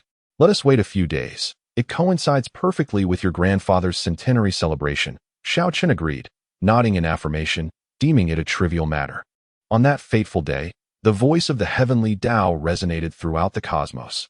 Congratulations to Xiao Feng for achieving the status of a Supreme Emperor, ranking 6th on the Heavenly Dao Golden List. The Heavenly Dao rewards him with a celestial-grade Divine Soul technique. The abrupt announcement sent shockwaves across the universe, followed by an uproar of astonishment. What is happening? Another individual has inexplicably attained the title of Supreme Emperor? Moreover, he shares the surname Xiao with the previously emerged Supreme Emperor, Xiao Lingtian. Could there be a connection between them? This was not merely a coincidence. Both newly ascended Supreme Emperors bore the same surname as the enigmatic top-ranking powerhouse. It was entirely plausible that these three figures were interrelated. Otherwise, how could they possibly transcend the cosmic limitations and suddenly achieve the status of Supreme Emperor? Surely, the mysterious figure must have intervened, liberating them from the shackles of celestial rules. Is there a significant force with the surname Xiao in the universe? Please enlighten me. I would gladly become a son-in-law of the Xiao family. Furthermore, the reward bestowed upon the newly recognized emperor was astonishing, a celestial-grade divine soul technique. Could it enable the cultivation of one's soul to the extent of achieving immortality? Would this not equate to the legendary true immortals, granting eternal life? Additionally, the previous reward received by Xiao Tian was equally remarkable, a longevity stone, said to bestow eternal life upon those who meditate upon it. In an instant, the entire universe erupted in fervor. The emergence of a supreme emperor was astonishing enough, yet now another had appeared. Did the Xiao family somehow evade the constraints of cosmic laws? The prospect of a possible third or even fourth supreme emperor in the future sent chills down the spines of many powerful factions. Contemplating this, numerous mighty powers could not help but gasp in disbelief. If these three individuals bearing the surname Xiao were indeed members of the same family, it would undeniably solidify their status as the foremost family in the universe. Which Xiao family is this? Even the emperors found themselves momentarily stunned. Their curiosity was piqued not only by the Xiao family's consecutive emergence of supreme emperors, but also by the mysterious circumstances surrounding the ascension of Xiao Tian and Xiao Feng to such heights. At that moment, several emperors extended their consciousness across the cosmos, seeking to locate the newly minted supreme emperor, yet they were met with an impenetrable void, unable to sense any trace of his presence. Despite the fact that the enigmatic being ranked first possesses the ability to shatter the very fabric of existence, allowing them to ascend to the rank of emperor, it stands to reason that prior to such an elevation, they must at least reach the threshold of quasi-emperor. However, the reality is that these two individuals were not even at the pinnacle of the supreme realm, let alone quasi-emperors. This implies that they have inexplicably surged from a state beneath supremacy to that of the ultimate emperor. In the heart of the Taichu star domain, an elderly man, leaning on a staff, ambled through a mortal city, murmuring as he gazed upon the celestial gold list. He was the temporal emperor, ranked second on the list. He speculated that since the Taichu star domain represents a glimmer of hope for the future universe, it might very well be due to the presence of the mysterious powerhouse who resides here, thus granting them that flicker of possibility. Consequently, he traversed the cosmos to seek clues regarding this venerable figure, yearning for the elusive opportunity to attain immortality. Beside him stood a young maiden clad in a flowing white gown, who gazed at him in astonishment. "Grandfather, you must be jesting. Who could possibly elevate their cultivation so abruptly from a state beneath supremacy to that of the ultimate emperor? Even with profound accumulation, such a leap is implausible. Oh, it seems my dear Yunner harbors other thoughts. Pray, enlighten me on how this individual achieved such an unprecedented ascent to the ultimate emperor." The temporal emperor inquired with a smile. "Well, how would I know? Unless we were to seek out the Xiao family for answers. Grandfather, do you not possess vast knowledge? Surely you know where the prominent Xiao families reside in the universe. Perhaps these individuals are from that lineage?" The young maiden pondered aloud. The surname Xiao is hardly rare. Numerous Xiao families exist across the cosmos. In fact, one such family has even given rise to a quasi-emperor. However, I have previously conducted discreet inquiries, and that particular Xiao family holds no mysteries. They cannot possibly be the same as the one on the celestial gold list, the temporal emperor replied, shaking his head. Not only he, but several other powerful emperors had also investigated the Xiao families throughout the universe, to no avail. At that moment, the young maiden's ears perked up as she caught a distant sound. "Grandfather, someone has discovered the existence of exotic fire. I wish to see it." "You have no shortage of such things. Why seek out the commotion? Who says I lack it? As of now, I possess not a single instance of." "What do you mean by that? Do I not have several instances of here? But those were found by you, grandfather, not mine. This time, I wish to find and that belongs solely to me." The maiden replied with a smile. Very well, very well. Do as you wish. However, since you intend to secure and through your own efforts, refrain from indiscriminately employing those magical artifacts to harm others." The temporal emperor admonished. Yes, grandfather, rest assured. I shall proceed." With that, the maiden transformed into a streak of light and vanished from sight. Meanwhile, on another front, Xiao Yin had also caught wind of the news regarding, and excitement surged within him. "After all this time, I have finally discovered news of." During this period, his cultivation had indeed advanced, yet not as swiftly as that of his family, for the resources available to his lineage were excessively abundant, whereas the cultivation environment he encountered outside paled in comparison to that of his family. However, as long as he could find a flame of considerable rank and devour it, his cultivation would undoubtedly experience a significant enhancement. With that thought in mind, he hastened towards the location of the extraordinary flame. Yet, a sense of bewilderment lingered in his heart. How could the formidable emperor that had appeared on the Heavenly Dao Gold List share the same name as the family elder? Remarkably, 3 powerful individuals bearing the same name as his family had already emerged on the Heavenly Dao Gold List. Could this truly be mere coincidence? Indeed, it must be a coincidence. How could the elder and the uncle of the Ling Tian clan possibly be the same as the formidable emperor? Even under duress, he could not bring himself to believe it, and moreover, Xiao Chen could not possibly be the entity ranked first on the Heavenly Dao Gold List.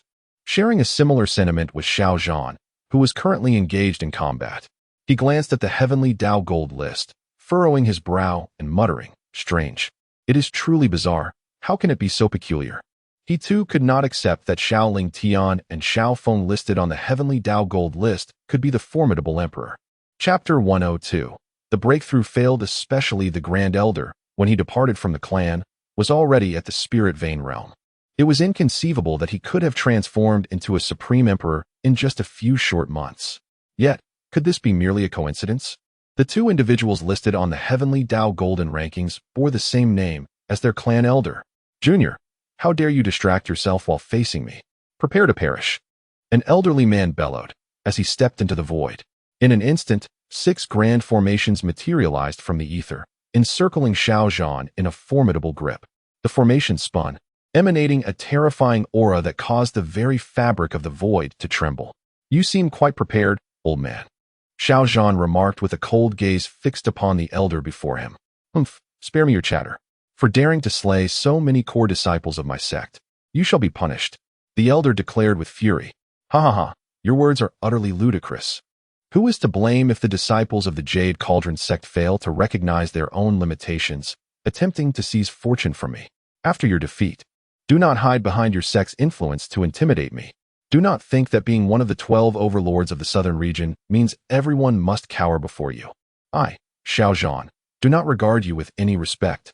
With a blood-red longsword in hand, Xiao Zhan stood resolute at the center of the formations, his expression one of unwavering defiance. "You do not regard my Jade Cauldron sect? Very well. Today I shall witness how you dare to dismiss us."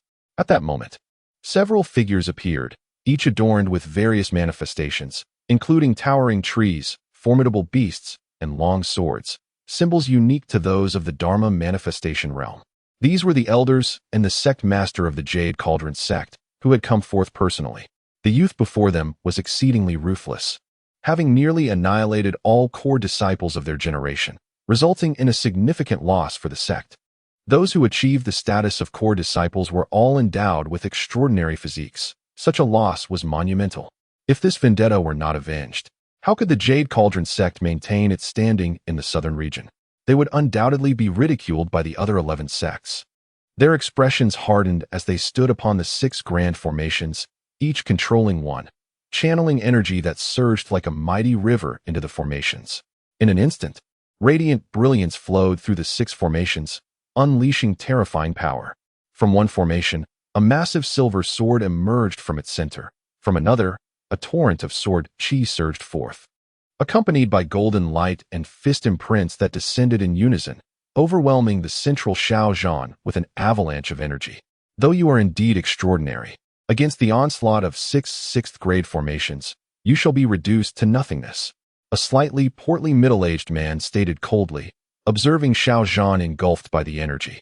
Such an attack would render any practitioner of the Dharma manifestation realm incapable of survival, for this was a combined formation, controlled by the 6 of them, infused with vast energy capable of rivaling the might of the sacred realm. As one of the 12 overlords of the southern region, how could the Jade Cauldron sect have existed for so long without its own hidden trump cards?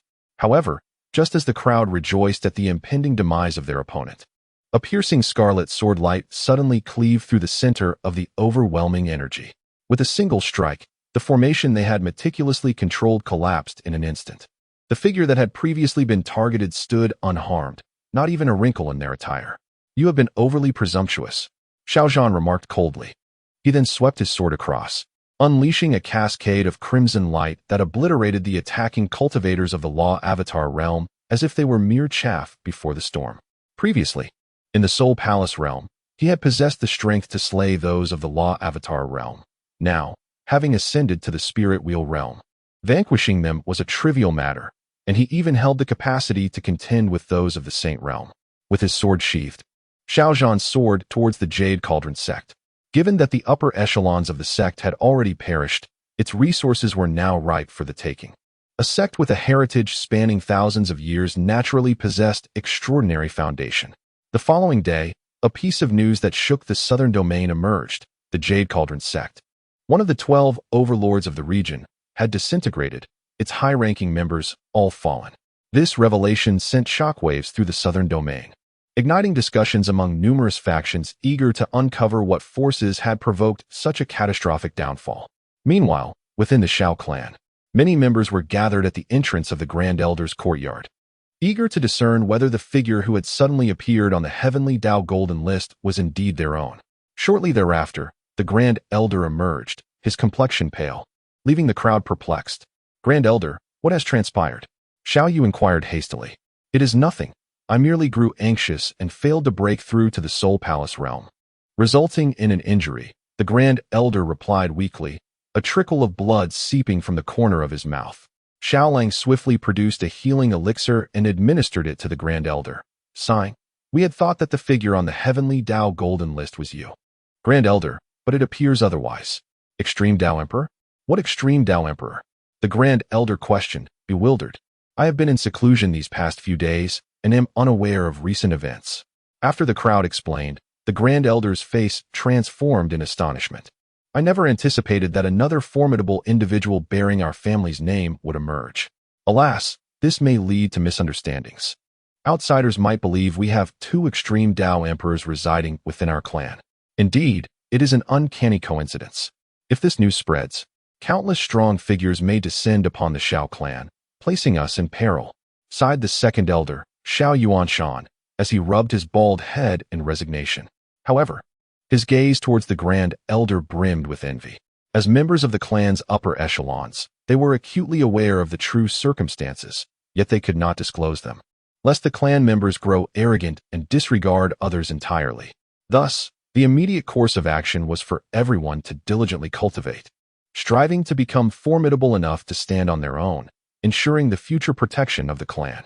He turned to Xiao Yu and the others, imparting this crucial counsel. Yes, rest assured, Elder, we shall not exhibit even a trace of complacency.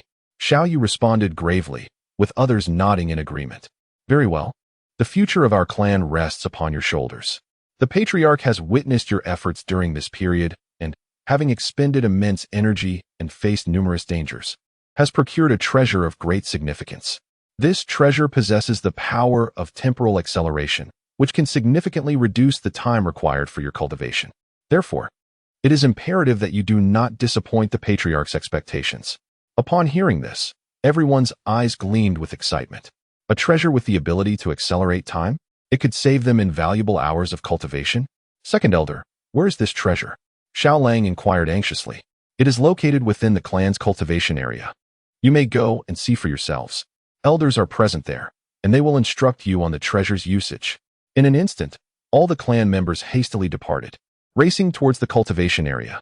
Chapter 103. The Tower of Time. If such a treasure truly exists, their cultivation would undoubtedly ascend rapidly within a short span, granting them the capacity to safeguard their family.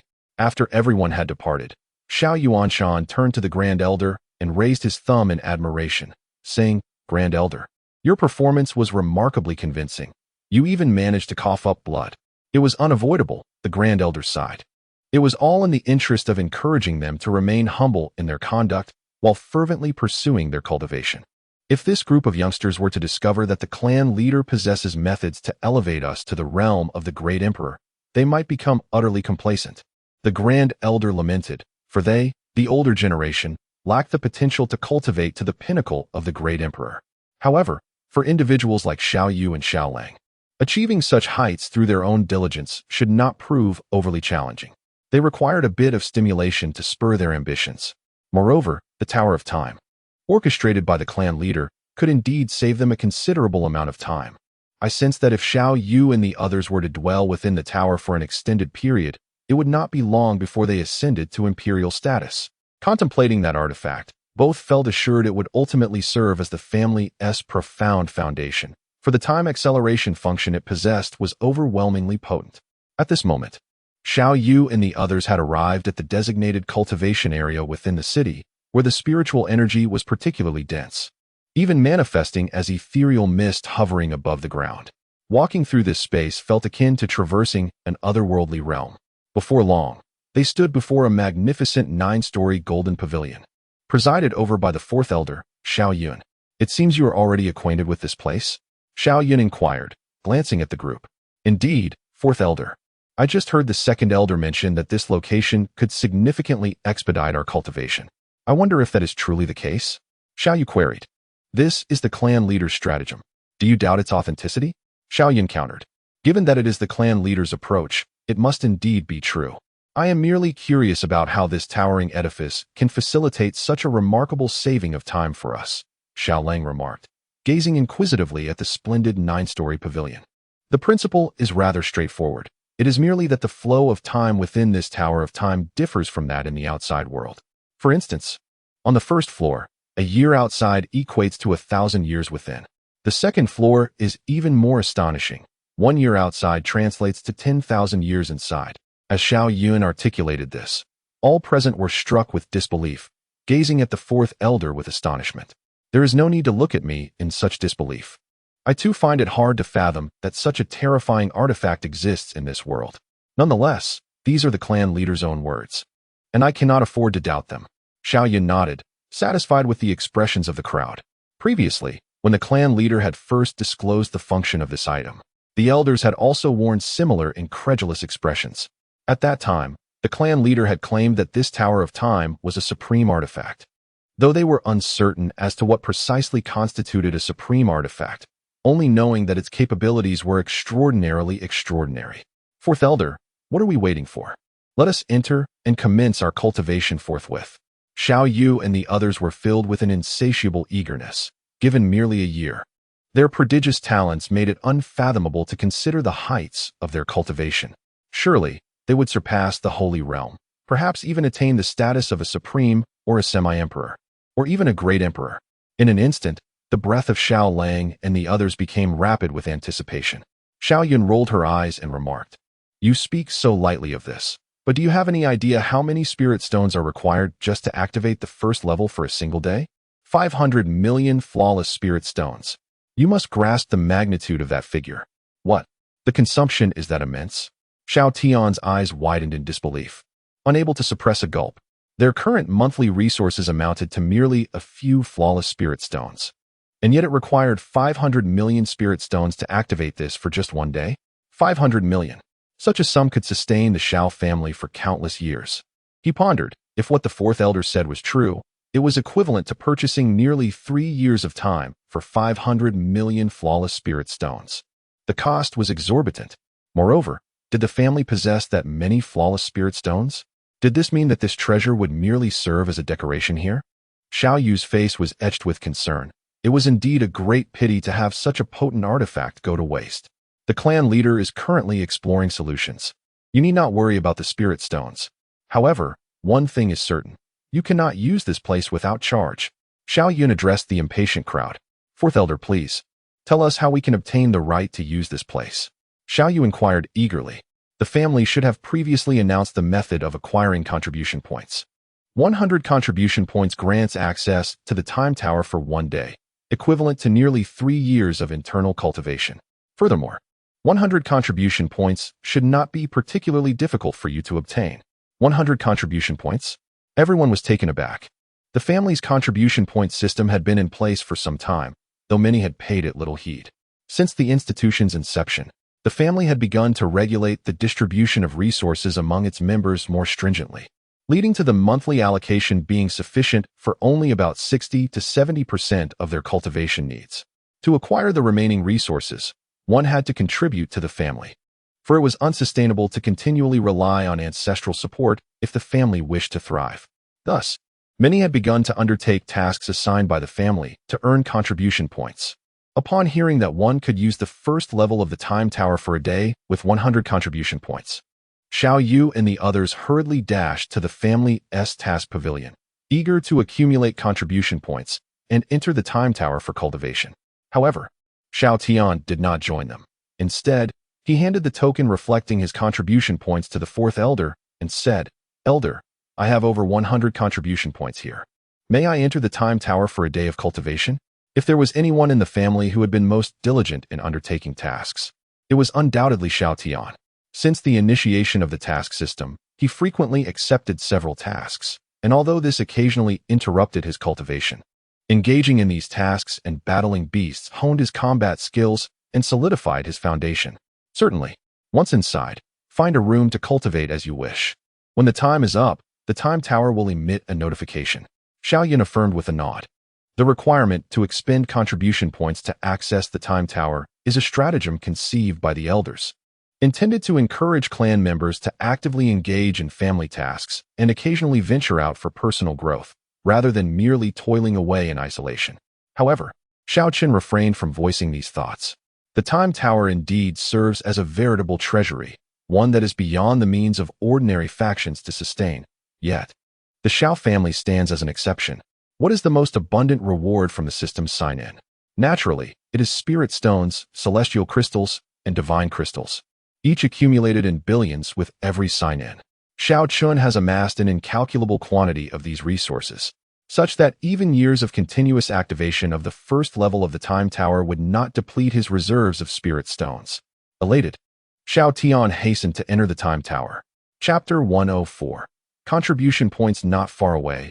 Xiao Yu and his companions, who were preparing to depart, gazed on with palpable envy.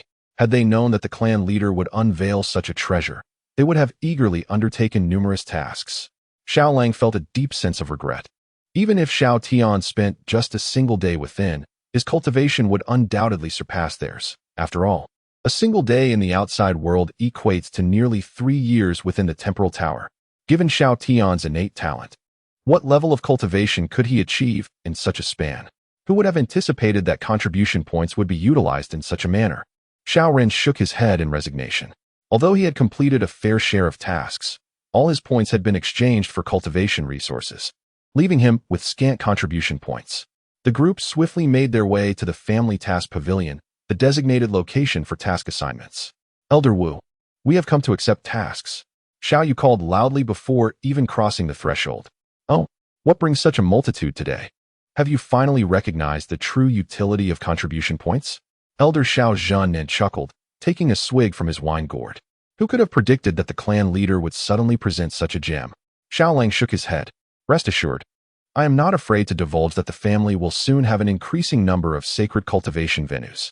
Places like the Thunder Pool and the Jade Spirit Waterfall will require contribution points for entry. Furthermore, as the clan's population grows, the required contribution points may escalate. Thus, you currently enjoy the benefits of a smaller clan population. Elder Xiao Zhannan remarked, gazing at the assembly. I understand the elder's intention. We must seize this opportunity to make the most of our clan's resources while the population remains sparse. By the time our numbers increase, our cultivation levels will have risen significantly, alleviating the need to compete for clan tasks. Xiao Yu pondered aloud. Indeed, a promising student. That is precisely the sentiment. Elder Xiao Zhan nodded in approval. Before long, they found themselves before the family task bulletin board, which displayed an array of assignments ranging from hunting beasts to sourcing alchemical and crafting materials, discovering array inheritances, tending to the clan leader's orchard, and managing the family spirit fields. There were even tasks requiring sparring partners, recipes, alchemical formulas, crafting blueprints, extraordinary treasures, various inheritances, and even opportunities for marriage and offspring could all yield contribution points.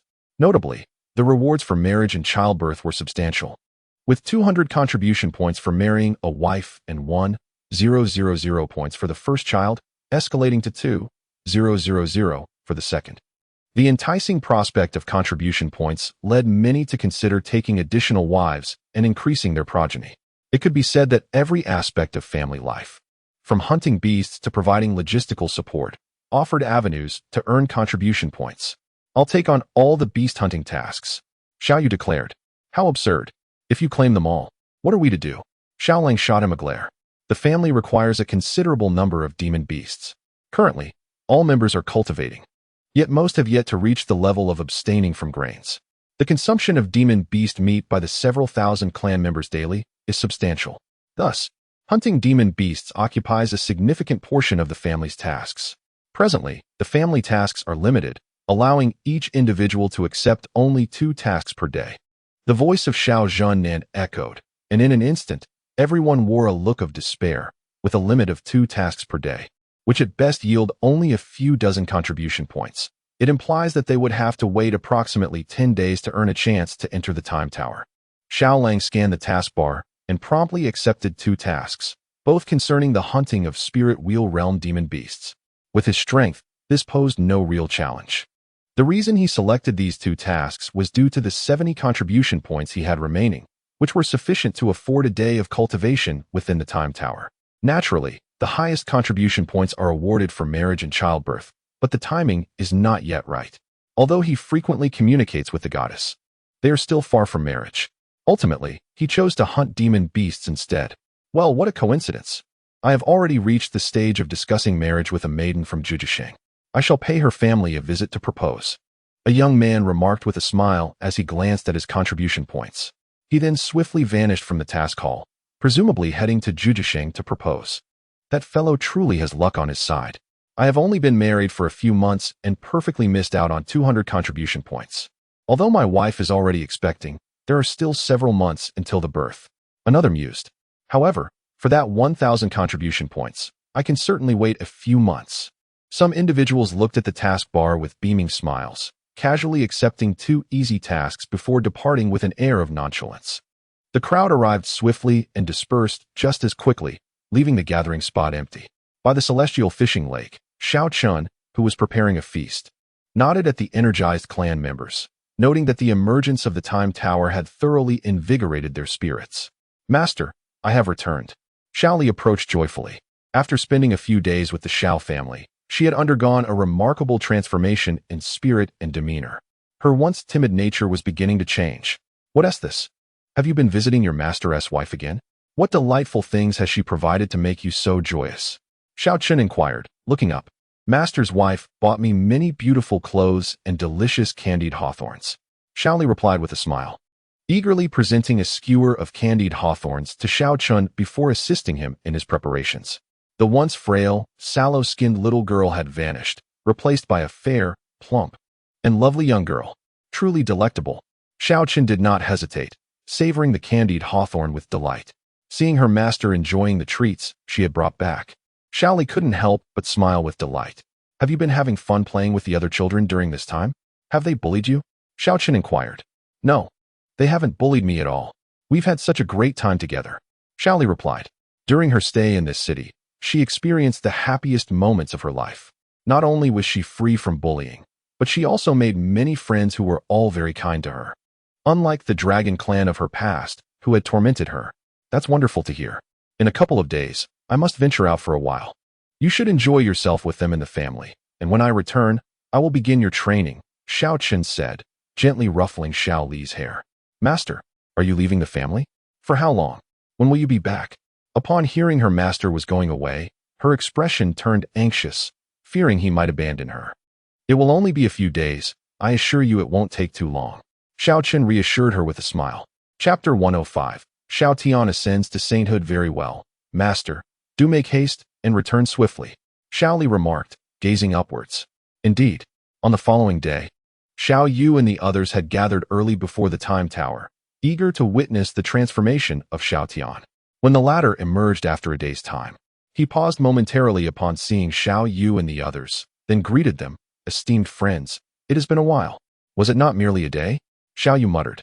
To me, it has been nearly 3 years since I last beheld you. Xiao Tian replied with a smile. 3 years, truly? Xiao Lang inquired. Indeed. How does it feel? Little different from the outside world. I genuinely experienced approximately 3 years within. However, I must admit, My initial preparations were somewhat lacking. Had it not been for Elder for providing me with some fasting pills, I would scarcely have endured a day before succumbing to hunger.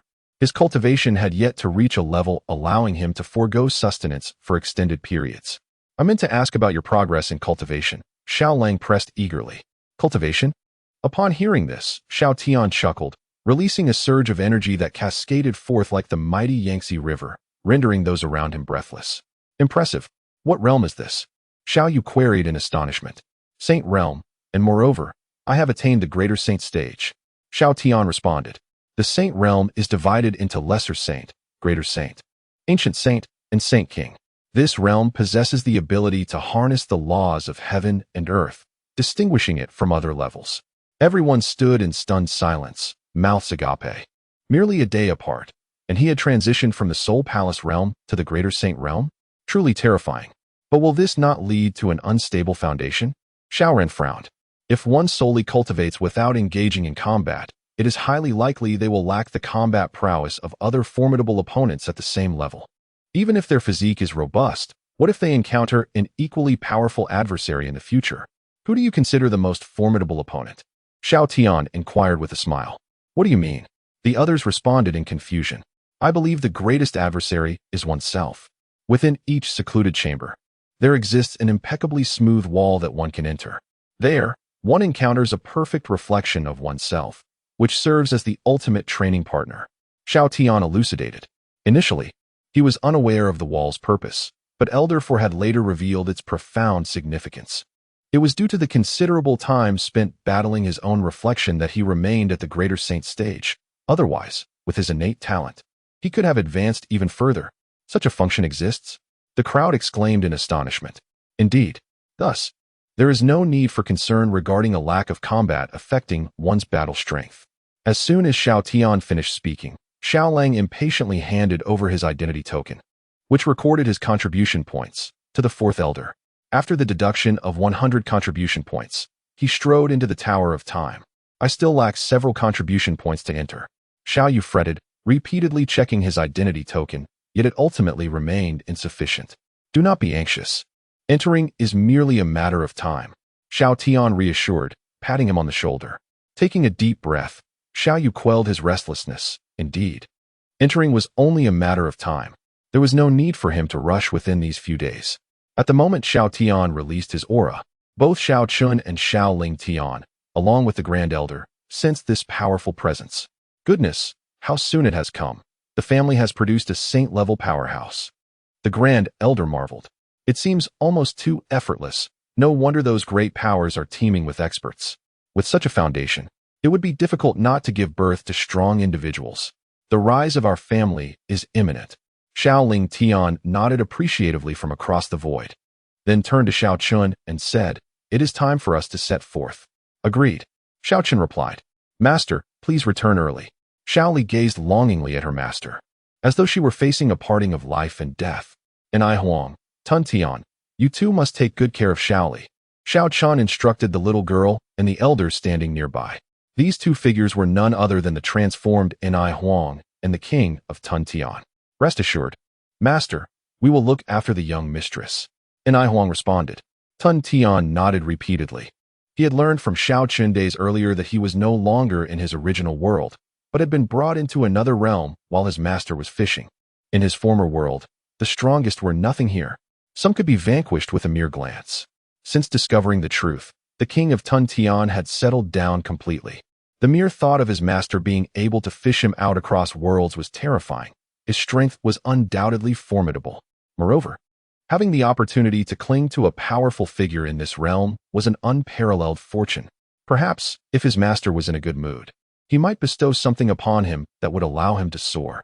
Furthermore, the little master before him was a true dragon. This was the pinnacle of his evolution. What reason was there to leave this place? After conveying all necessary instructions, Xiao Chun and the others departed, arriving at the Qin family's domain in Mu City. This city was several times larger than Nine Extreme City, and its prosperity was beyond comparison. Xiao Ling Tian scanned the area with his spiritual sense and discovered that the lively Qin family was hosting a birthday banquet. Xiao Chun, Ling Tian. Under no circumstances are you to lose your temper or act rashly today. Qin Lu cautioned the two in advance to prevent any sudden outbursts. She was well aware of the strength of her husband and son. Before them, the Qin family had no power to resist. Rest assured, mother, as long as they do not overstep their bounds, I shall not resort to violence. In the event that I inadvertently cause them harm, should they sincerely apologize, I would be willing to extend my aid to them once more, Xiao Chen remarked with a smile. He held no particular sentiment towards the Qin family. Yet out of respect for his mother, he was disinclined to act rashly. However, due to the absence of emotional ties, should the adversaries dare to act recklessly in his presence, he would not hesitate to impart a lesson upon them. No, absolutely must not resort to violence. Qin Lu's expression shifted as she immediately interjected. Rest assured, Xiao Chen will not easily engage with that group, Xiao Lingtian asserted. After all, they were his maternal grandfather's kin. Even though they had never met, the bond of blood still held its significance. We absolutely cannot resort to violence. Qin Lu reiterated her warning. After receiving a nod from Xiao Chen, the trio proceeded towards the Qin residence. At that moment, the Qin family was bustling with activity. As various influential factions from Jingshui City had come to pay their respects, and even the city lord had personally appeared to present gifts of congratulations. Although the Qin family's ancestor, Qin Sheng, had not ascended to the position of city lord, he nonetheless possessed a cultivation level of half a step into the spirit wheel realm. Such prowess would have marked him as a formidable figure in the former Great Xia dynasty. In the wake of the Great Xia's downfall, City Lord He Tianwu needed to consolidate support from various factions to secure his position. Chapter 106. The Qin family, the lord of the city, is truly too courteous, personally arriving with generous gifts, which is a great honor for an old man like me. In front of all the esteemed guests, Qin Sheng wore an expression of trepidation as he bowed to the city lord. Haha, clan leader Qin is too modest. This is your centennial birthday celebration. How could he not attend? He Tianwu chuckled, a robust middle-aged man with deep-set eyes, promptly assisting the bowing Qin Sheng to rise. City lord, please take your seat. Qin Sheng guided the lord to the main table. Absolutely not. Today, you are the guest of honor, and how could I occupy the main position? He Tianwu quickly declined, wisely choosing to sit at the side. As they settled in, guests continued to arrive at the Qin family's entrance, bringing congratulatory gifts, accompanied by the sound of jubilant greetings. Clan leader Lu Kuan of the Lu family presents 300 spirit stones, wishing clan leader Qin a prosperous life and longevity. Clan leader Zhang Changfeng of the Zhang family brings 3 bottles of opening veins pills, wishing clan leader Qin further advancement on the path of cultivation. Voices echoed at the entrance, and Qin Sheng nodded inwardly, realizing that his prestige in Jingshui City was steadily rising. Casting a glance at the city lord, He Tianwu seated beside him, he contemplated that perhaps he could seize the opportunity to compete for the next city lord amid the current upheaval. After raising his cup to toast, Qin Sheng inquired, City lord, since we seldom gather, I have a question I wish to pose. Clan leader Qin, please feel free to ask. What exactly led to the fall of the Xia royal family? Upon hearing this, He Tianwu paused with his wine cup, then sighed. The situation has now alarmed the Wanxia sect, yet we still have not uncovered any leads. The royal bloodline and the officials of that time have all perished, leaving everyone in the dark about whom the Xia dynasty offended. However, it is said that before their demise, 2 significant events transpired in the capital. First, the Wang family was annihilated by a spirit wheel realm demon king. Second, Xia Tianyang dispatched a golden dragon rider to the Jiuji Mountains, which subsequently met its end.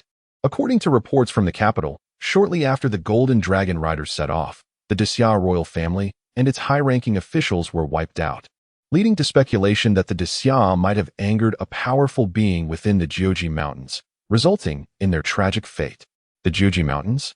Qin Sheng furrowed his brow, pondering. Indeed, there are formidable demon kings stationed there, but it is said that the strongest among them only reaches the spirit wheel realm. While they could pose a threat to the Xia dynasty, it seems implausible that they could annihilate the royal family without drawing attention. Who can say? Perhaps there are undiscovered entities within the Jiuji Mountains. That is a valid point. Qin Sheng nodded. By the way, City Lord, I heard that a clan member recently ventured deep into that sinkhole and discovered something. Might you enlighten me on the matter? He Tianwu asked with a smile. Qin Sheng's expression stiffened, filled with perplexity over why the other party would personally deliver a gift. It seemed their intentions were all too clear. He had repeatedly instructed that no one privy to the matter was to disclose it, yet it was apparent that the other party had become aware of it. It appeared that the Qin family had spies among them. How astute the lord of the city was, to be so well informed about even the minutiae. Alas, that particular family member had merely come a step closer than others, and had discovered nothing more. Is that how it is? He chuckled. This old fellow was clearly reluctant to divulge the truth. However, that would soon change. At that moment, a commotion arose at the entrance of the banquet, drawing the attention of everyone in the courtyard. Begone! From the moment you eloped with Xiao Lingtian and left the Qin family, you ceased to be one of us. How dare you return today? The Qin family does not welcome you. Qin Shua's furious voice echoed from the reception area. Brother, please let me see father. Even if it's just for a moment. Qin Lu implored, tears brimming in her eyes. Leave. Father will never see you. Qin Shua coldly regarded Qin Lu. Had she not stubbornly followed Xiao Lingtian, their family would not have been overshadowed by He Tianwu, but rather, their father would have been the master of this city. Of course, the position of city lord was secondary. The resources associated with it were of utmost importance. With those resources, perhaps their father would have already transcended to the spirit wheel realm, becoming a formidable figure in the Daxia Empire. But I have stated many times that I love Lingtian, not that prince. She retorted. Humph. Do parental commands and matchmaking not allow for rebellion? Depart at once. The Qin family will not tolerate anyone who forsakes their family and disregards its interests. Qin Shua scoffed, unleashing the aura of the Soul Palace realm that pressed towards Qin Lu. Sensing the tension, Xiao Lingtian and Xiao Chen narrowed their eyes simultaneously, focusing intently on Qin Shua. The oppressive aura that had enveloped him suddenly dissipated, replaced by an incomprehensibly terrifying force that locked onto him, causing his hair to stand on end and his body to tremble. Stop, both of you. Qin Lu glared at her husband and son, and the pressure emanating from Qin Shua vanished abruptly. Yet, during that brief moment, cold sweat appeared on his brow. Gasping for air, Qin Shua turned his gaze towards the two men standing behind Qin Lu. He recognized Xiao Lingtian, and could surmise the identity of the young man in white who bore a striking resemblance to him. However, neither exuded any formidable aura. Where, then, had that overwhelming force come from? Family interests? So, for the sake of such interests, are you willing to disregard your sister's lifelong happiness? Marrying her off to someone she does not love, condemning her to a lifetime of suffering? I believe this is not about familial benefit, but rather your own selfish desires. Sacrificing the happiness of family members merely to secure your own resources, yet you speak so grandiloquently? Xiao Lingtian scoffed disdainfully. Xiao Lingtian, silence yourself. It is all because of you. Had it not been for your interference, my Qin family would have long since become royal relatives. Qin Shua exclaimed, pointing an accusatory finger at Xiao Lingtian, his eyes blazing with fury. Indeed, you care solely for your own status and position, showing no regard for Qin Lu's happiness. However, I believe you ought to express gratitude towards me. Had you truly become royal relatives, you might have already faced annihilation along with the great Xia dynasty. Xiao Lingtian chuckled lightly at the thought. You are correct. We indeed pursue status and position, as well as resources and benefits. But what of it? The family has nurtured her for over a decade. Should she not contribute something to the family in return? Chapter 107. The sudden emergence of the Taishan sect. Qin Chung stepped out from within the door, his countenance grim as he gazed at Xiao Lingtian. Father. Qin Lu hastily approached and knelt down. I am no longer your father. From the moment you abandoned the Qin family, as your elder brother has articulated, we have no need for one who forsakes their kin and disregards familial interests. Therefore, return whence you came. Qin Chung stared at Qin Lu with an impassive expression, his voice frigid. Had his daughter been willing to sacrifice herself, he might have ascended to the spirit wheel realm by now. Her actions, to him, were undeniably an obstruction to his path. Had it been another, they would have fought desperately, for it was a matter of life and death. You are indeed correct, father. Since you claim that marrying that prince would not bring happiness, I presume you are quite content in that insignificant place, Zhuzhisheng. If so, why return to the Qin family? Is it that your Xiao family is facing some tribulation and seeks our assistance? Let me guess. Are you here to plead for cultivation resources for your son? I shall be frank, there is no chance of that. Our Qin family's resources are either given away or fed to dogs. Not a single scrap shall be bestowed upon you. Qin Shuo remarked coldly, observing the despondent Qin Lu kneeling on the ground. Xiao Chen stood nearby, casting a disdainful glance at the scene. Were it not for his mother's sake, he would have relished the thought of striking down the individual before him. The notion that he needed their Qin family's resources was nothing short of a farcical jest. Ha ha ha indeed. What use is there for those who abandon or neglect the interests of their family or sect? Just then, a rugged voice resonated from afar, followed by several figures emanating a formidable aura soaring through the air. Qin Sheng regarded the newcomers, his eyes narrowing. Their presence was overwhelmingly powerful, indicating they were masters of the spirit wheel realm. May I inquire who you are? I am Chen Wuji of the Taishan sect. The elder, clad in a flowing white robe and wielding a whisk, with snow-white hair and beard, exuded an ethereal aura. Taishan sect? Qin Sheng was taken aback. It was a force more powerful than the Daxia dynasty, second only to the 12 overlords of the southern domain. I am Qin Sheng, and I humbly present my respects on behalf of the Qin family to the esteemed elder of the Taishan sect. Qin Sheng promptly bowed. Though confusion lingered within him, he had no prior dealings with the Taishan sect. Why had they come today? As he bowed, all the Qin family members present followed suit, for they dared not act inappropriately before someone who commanded such respect. At that moment, Xiao Chen assisted his kneeling mother to her feet. The words had been spoken without room for negotiation, and there was no need for further discussion. There is no need for excessive formalities. I noticed you encountered some minor troubles. Might the Taishan sect be of assistance? Chen Wuji inquired with a smile. It is hardly a matter of great concern. Merely a family issue involving an ungrateful wretch. Nothing more. Qin Sheng waved his hand, responding calmly. Humph, had this been in my Taishan sect, there would have been no need for further discourse. I would have simply executed him. Chen Wujia remarked with a cold sneer as he cast a disdainful glance at Qin Lu. The Taishan sect had always acted swiftly against treacherous wolves. However, just as his words fell, an overwhelming force surged from beside him, propelling his body uncontrollably into the air. By the time he regained his senses, a young man clad in white had already grasped his face with an iron grip. Do I require your interjection regarding matters of the Xiao clan? Xiao Chen's voice was frigid. He had refrained from retaliating against the Qin family out of respect for his mother, but he would show no leniency towards an outsider's interference. Ah, despicable. You dare to ambush this elder? Chen Wujia roared, a torrent of energy surging forth from within him. A spiritual wheel materialized behind him as he attempted to free himself from the grasp upon his face. Yet, in the next instant, the wheel he had just summoned burst apart, and he coughed up a mouthful of blood.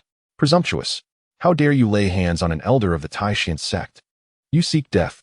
An elder accompanying Chen Wujia erupted in fury, summoning his own spiritual wheel as he unleashed a powerful strike toward Xiao Chen, a formidable figure of the spiritual wheel realm. At that moment, several young disciples from the Taishan sect, who had accompanied them, also sprang into action, launching a series of punches. Begone! Xiao Lingtian growled softly, infusing his voice with energy, instantly sending several figures flying, blood spewing from their mouths. Please, show mercy. This is all a misunderstanding. Seeing the situation deteriorate, He Tianwu hurriedly stepped forward, bowing repeatedly before Xiao Chen, hoping for leniency towards Chen Wujia.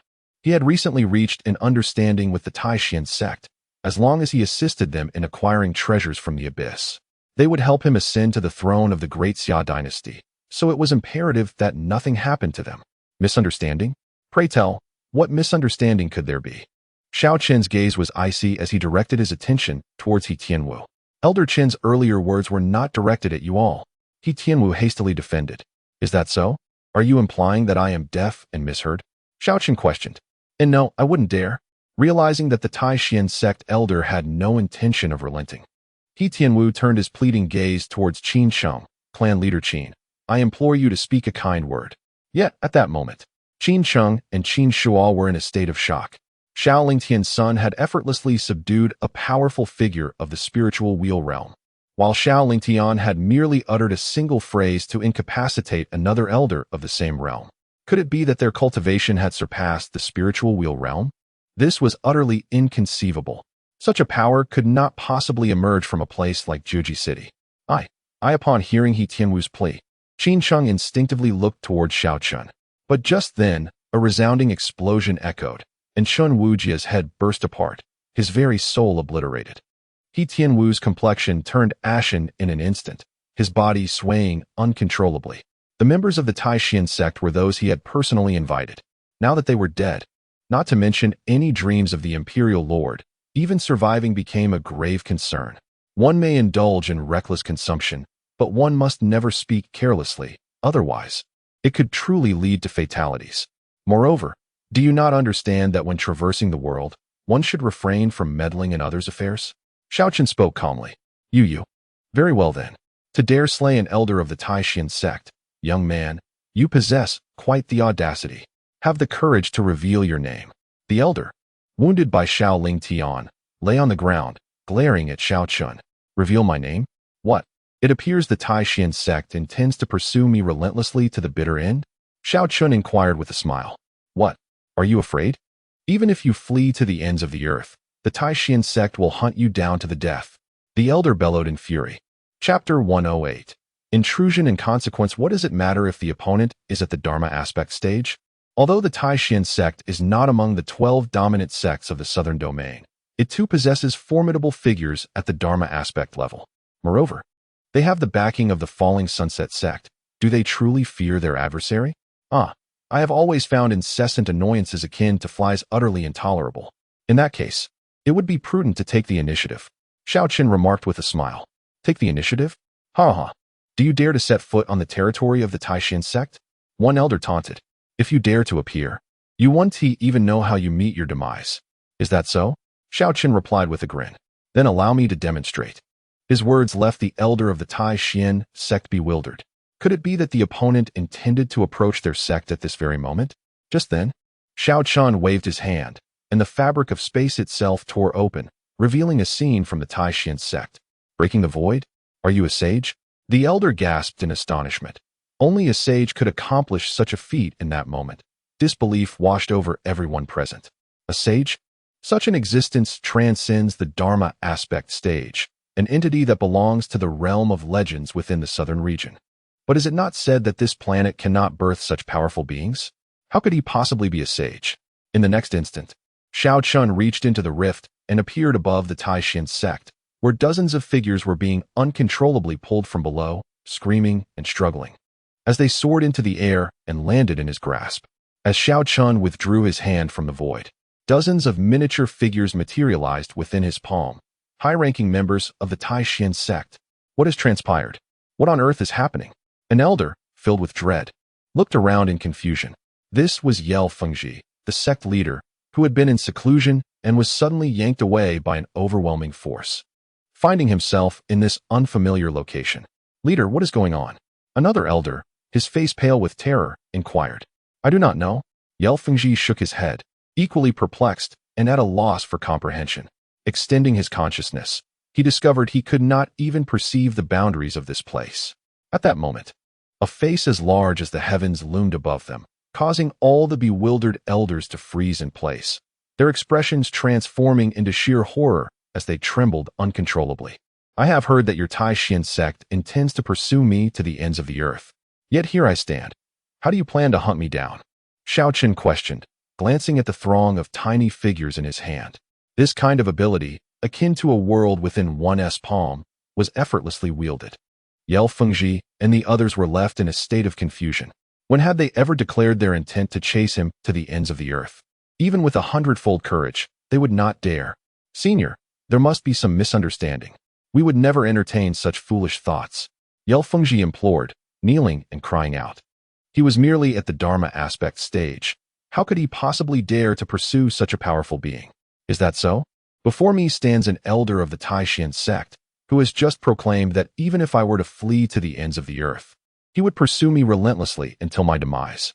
His voice resonated like the celestial sounds of the universe, echoing thunderously in the ears of Yi Vengxi and the others, striking them with a deafening clarity.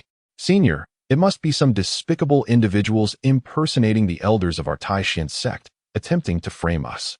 I implore you to discern the truth. Yi Vengxi hastily responded, asserting that their sect would never possess such a short-sighted elder. Is that so? Then come down and see for yourself. In the next moment, Yi Vengxi found himself uncontrollably descending, landing at the entrance of the Qin residence. Upon seeing this figure, He Tianwu was taken aback. Was this not the leader of the Taishan sect? Had he truly been captured by the opponent? At that moment, Yi Levingxi, bewildered, surveyed his surroundings and soon spotted a young man clad in white, standing amidst a multitude of diminutive figures. Those were indeed the elders of the Taishan sect. He gasped in shock. Had they truly been at the mercy of the adversary all along? Junior Yi Levingxi pays his respects to you, senior. He immediately bowed in deference. Look, is that old fool one of your sect's elders? Xiao Chen pointed at the now diminished elder. Yi Levingxi turned to glance, his heart sinking. Indeed, it was one of their own elders. Could the person the senior had referred to be him? This was disastrous. To report to you, senior, this individual is indeed an elder of our Taishan sect, but his words do not represent our entire sect. That is certainly his personal opinion. We have no prior acquaintance with you, so what reason would we have to pursue you? How could we dare to do so? Yi Levingxi acknowledged that the elder belonged to their sect, but denied that his words reflected the views of the entire sect. Xiao Chen stroked his chin thoughtfully. It seems I have been overly ostentatious this time. Perhaps I should have let him go while feigning fear. You might have genuinely come to hunt me down. Not at all, absolutely not. Yi Levingxi lowered his head, his heart filled with dread. If the opponent were indeed masquerading as a simpleton, their Taishan sect might truly find themselves in dire straits. At this moment, Xiao Chen addressed the elder. You just declared that you would pursue me to the ends of the earth, yet it appears that your sect leader is not in accord with you. What do you have to say for yourself? The elder collapsed to the ground, utterly unprepared for the predicament he found himself in. In his mind, he believed that as long as they did not provoke a formidable force like the Luo Xia sect, they could manipulate others at will. It is my fault.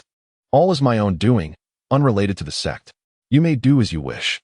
At this juncture, he had no other recourse but to lament his earlier choices. Then you shall meet your end. Xiao Chen flicked his finger, and a beam of light shot forth, instantly piercing the elder's skull, resulting in his immediate demise. He subsequently cast all the elders of the Taishan sect onto the ground and calmly declared, I am from the Xiao family of Juji City. If your esteemed sect seeks vengeance, feel free to come, but know that you will have but one opportunity. Should you fail, prepare for your annihilation. How could we dare? Even if we had 100 times the courage, we would not attempt revenge. Furthermore, these two elders brought this upon themselves. They cannot blame anyone else. Yao Fengji hastily expressed, that is your concern. However, I am curious as to why your two elders have appeared here. Surely it is not to celebrate the birthday of a mere half-step law manifestation elder? Xiao Chen inquired. To be honest, they have come regarding the matter of the abyss. Recently, He Tianwu mentioned that someone from the Qin family has ventured deep into the abyss and made certain discoveries, prompting our visit to investigate. Yao Fengji replied, Is that so? In that case, there is no need for your visit, as my objective is also there. Indeed. Chapter 109, Guidance Senior. Please forgive my audacity in asking. Some time ago, the Great Xia dynasty was annihilated, and rumors have circulated that prior to their demise, they dispatched a golden dragon rider into the Juji's mountains, seemingly in pursuit of a family known as the Xiao clan. Could this be? This remains an unsolved mystery, with no leads as to the perpetrator. At this moment, upon hearing that the other party hailed from the Xiao clan of Jujisheng, Yi Lefengzi suddenly seemed to have an epiphany. The Great Xia dynasty? Indeed, it was my father who orchestrated their downfall. Xiao Chen's revelation sent a shiver down the spines of the Qin family and He Tianwu, realizing that the culprit originated from Jujisheng. We had previously warned them not to meddle in the affairs of the Xiao clan, yet they chose to court disaster. Thus, there was no recourse but to eliminate them entirely to put an end to their incessant harassment. Xiao Chen, gazing at Yi Lefengzi, smiled and said, I hope you refrain from following in their footsteps. Should you truly wish to extinguish my Xiao clan, you must possess absolute strength. Otherwise, I advise you not to attempt it lightly. I would not dare. I, Yi Lefengzi, swear by the heavens, if I seek vengeance against the Xiao clan thereafter, my entire sect shall meet a tragic fate. This oath was indeed severe, encompassing the entirety of his sect. Very well, in light of your sincerity, I shall not hold today's events against you. Xiao Chen turned to Xiao Ling Tian and asked, Father, shall we proceed to the Tian pit? Certainly. Xiao Ling Tian nodded. Celebrating longevity was no longer an option. They had initially prepared numerous treasures, such as peaches of immortality, imperial-grade spiritual herbs, high-tier spiritual instruments, and martial arts techniques, but it seemed they would go unused, given the gravity of Qin Cheng's words. He clasped Qin Lu's somewhat cold hand, offering her continuous comfort. Xiao Chen looked at Qin Sheng and said, "Remember what you have said today. I hope that when foreign forces descend, you will remain as resolute as you are now and refrain from seeking refuge with my Xiao clan." Foreign forces? Senior, please enlighten us. Yi Lefengzi was momentarily taken aback, promptly clasping his hands and bowing deeply, as did the other elders, eager for Xiao Chen's guidance, for such formidable beings possessed knowledge beyond their reach. No wonder you have become the sect leader. Your insight is indeed remarkable. Xiao Chen replied with a smile.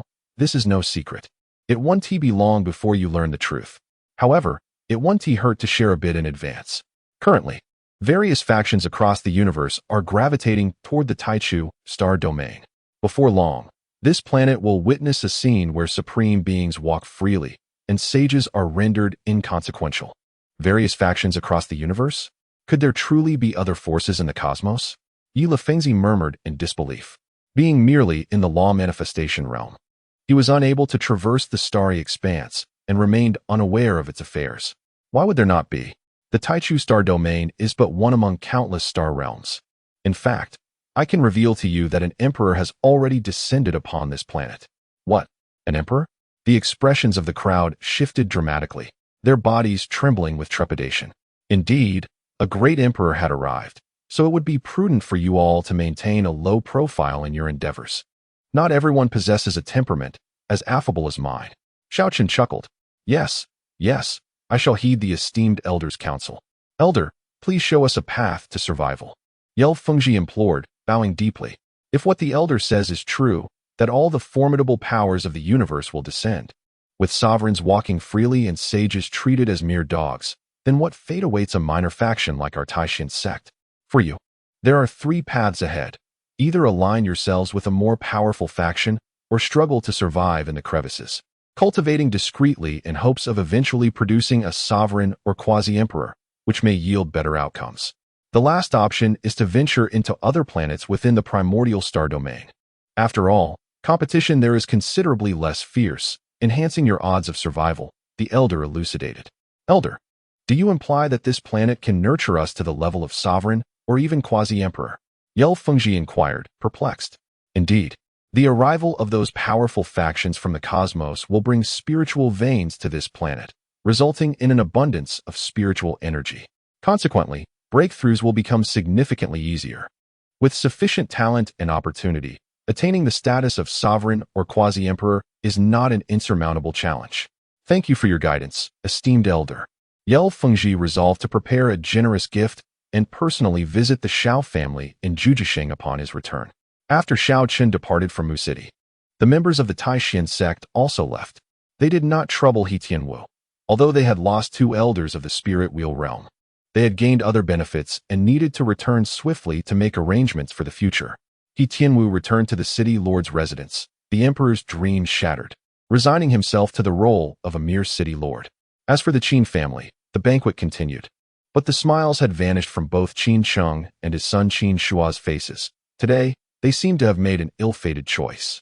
Qin Cheng's severance of ties with his daughter was undoubtedly due to the fact that her previous decisions had cost him a tremendous opportunity, depriving him of the chance to break through to the spirit wheel realm.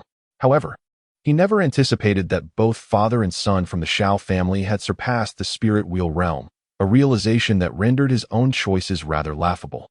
Son, if matters truly escalate to the point you just mentioned, you must save them, for they are your grandfather and uncle. Outside the abyss, Qin Lu gazed at Xiao Chen. Do not worry, mother, I will ensure their safety. Xiao Chen assured her. Child, you must understand that not only should they not come to harm, but they must also not suffer. Qin Lu admonished. Suffer?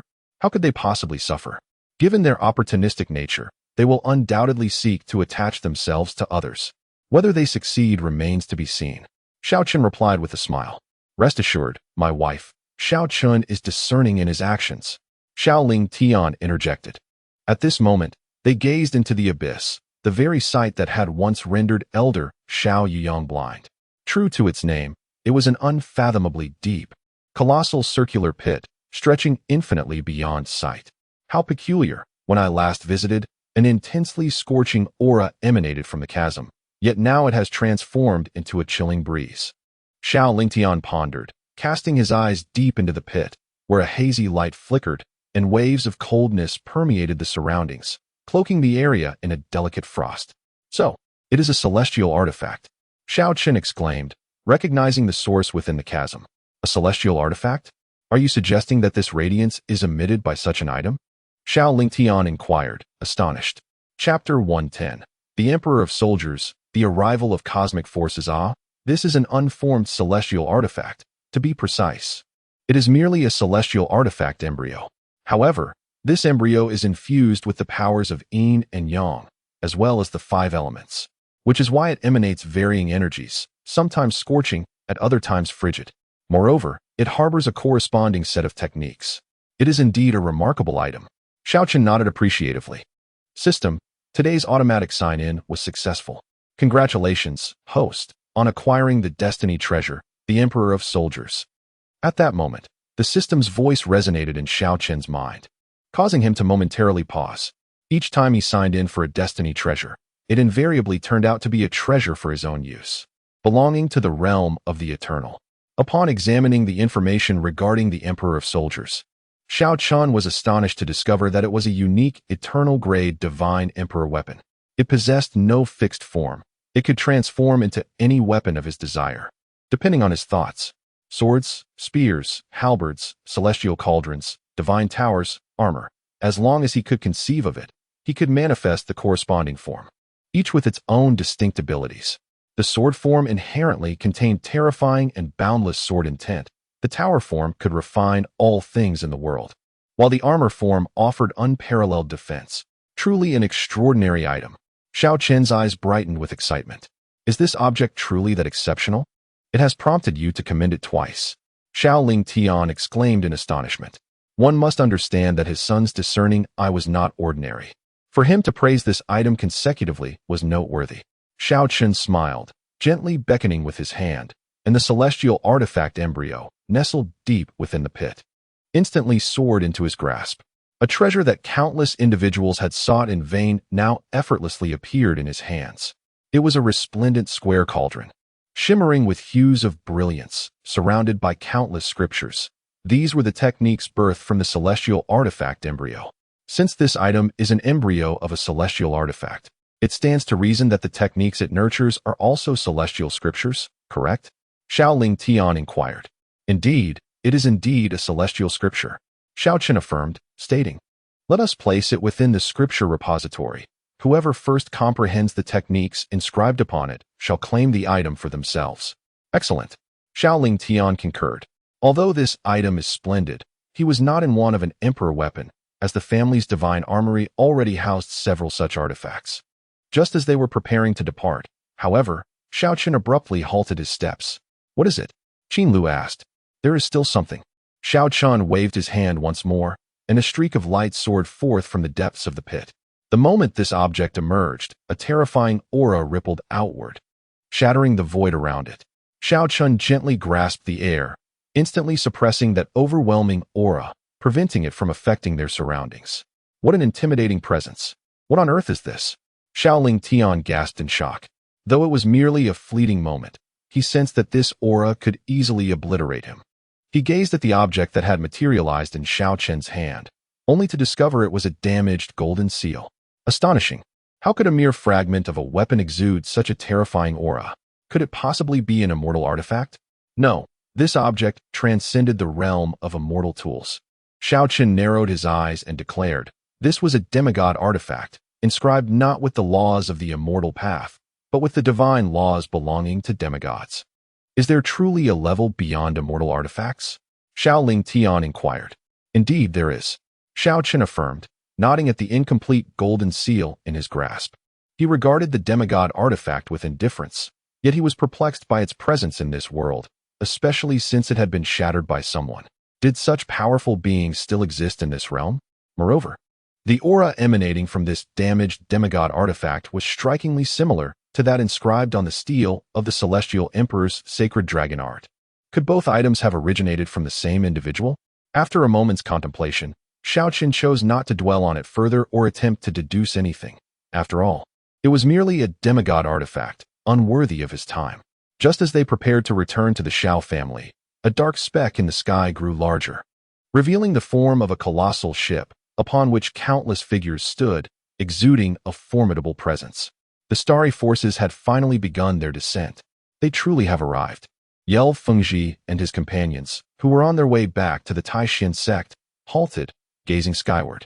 The area where the ship intended to land was indeed their southern region, and as a practitioner of the Dharma manifestation realm, Yel Fengzhi immediately sensed the presence of the newcomers. Quickly return and make the necessary arrangements, Yel Fengzhi urged, not daring to linger as he accelerated toward the Taishan sect. According to the elder's warning, the incoming forces would undoubtedly seize territory, and against the starry powers, they would stand no chance of resistance. The only viable option was to swiftly secure the sect's resources. If things became dire, they could resort to a more defensive strategy.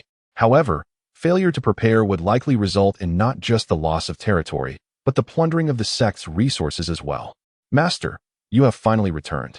Upon Xiao Chen's appearance in the courtyard of the divine city, Xiao Li, who had been daydreaming by the lake, immediately noticed him and rushed into his embrace, tears brimming in her eyes. What is it? Has someone bullied you? Why this expression?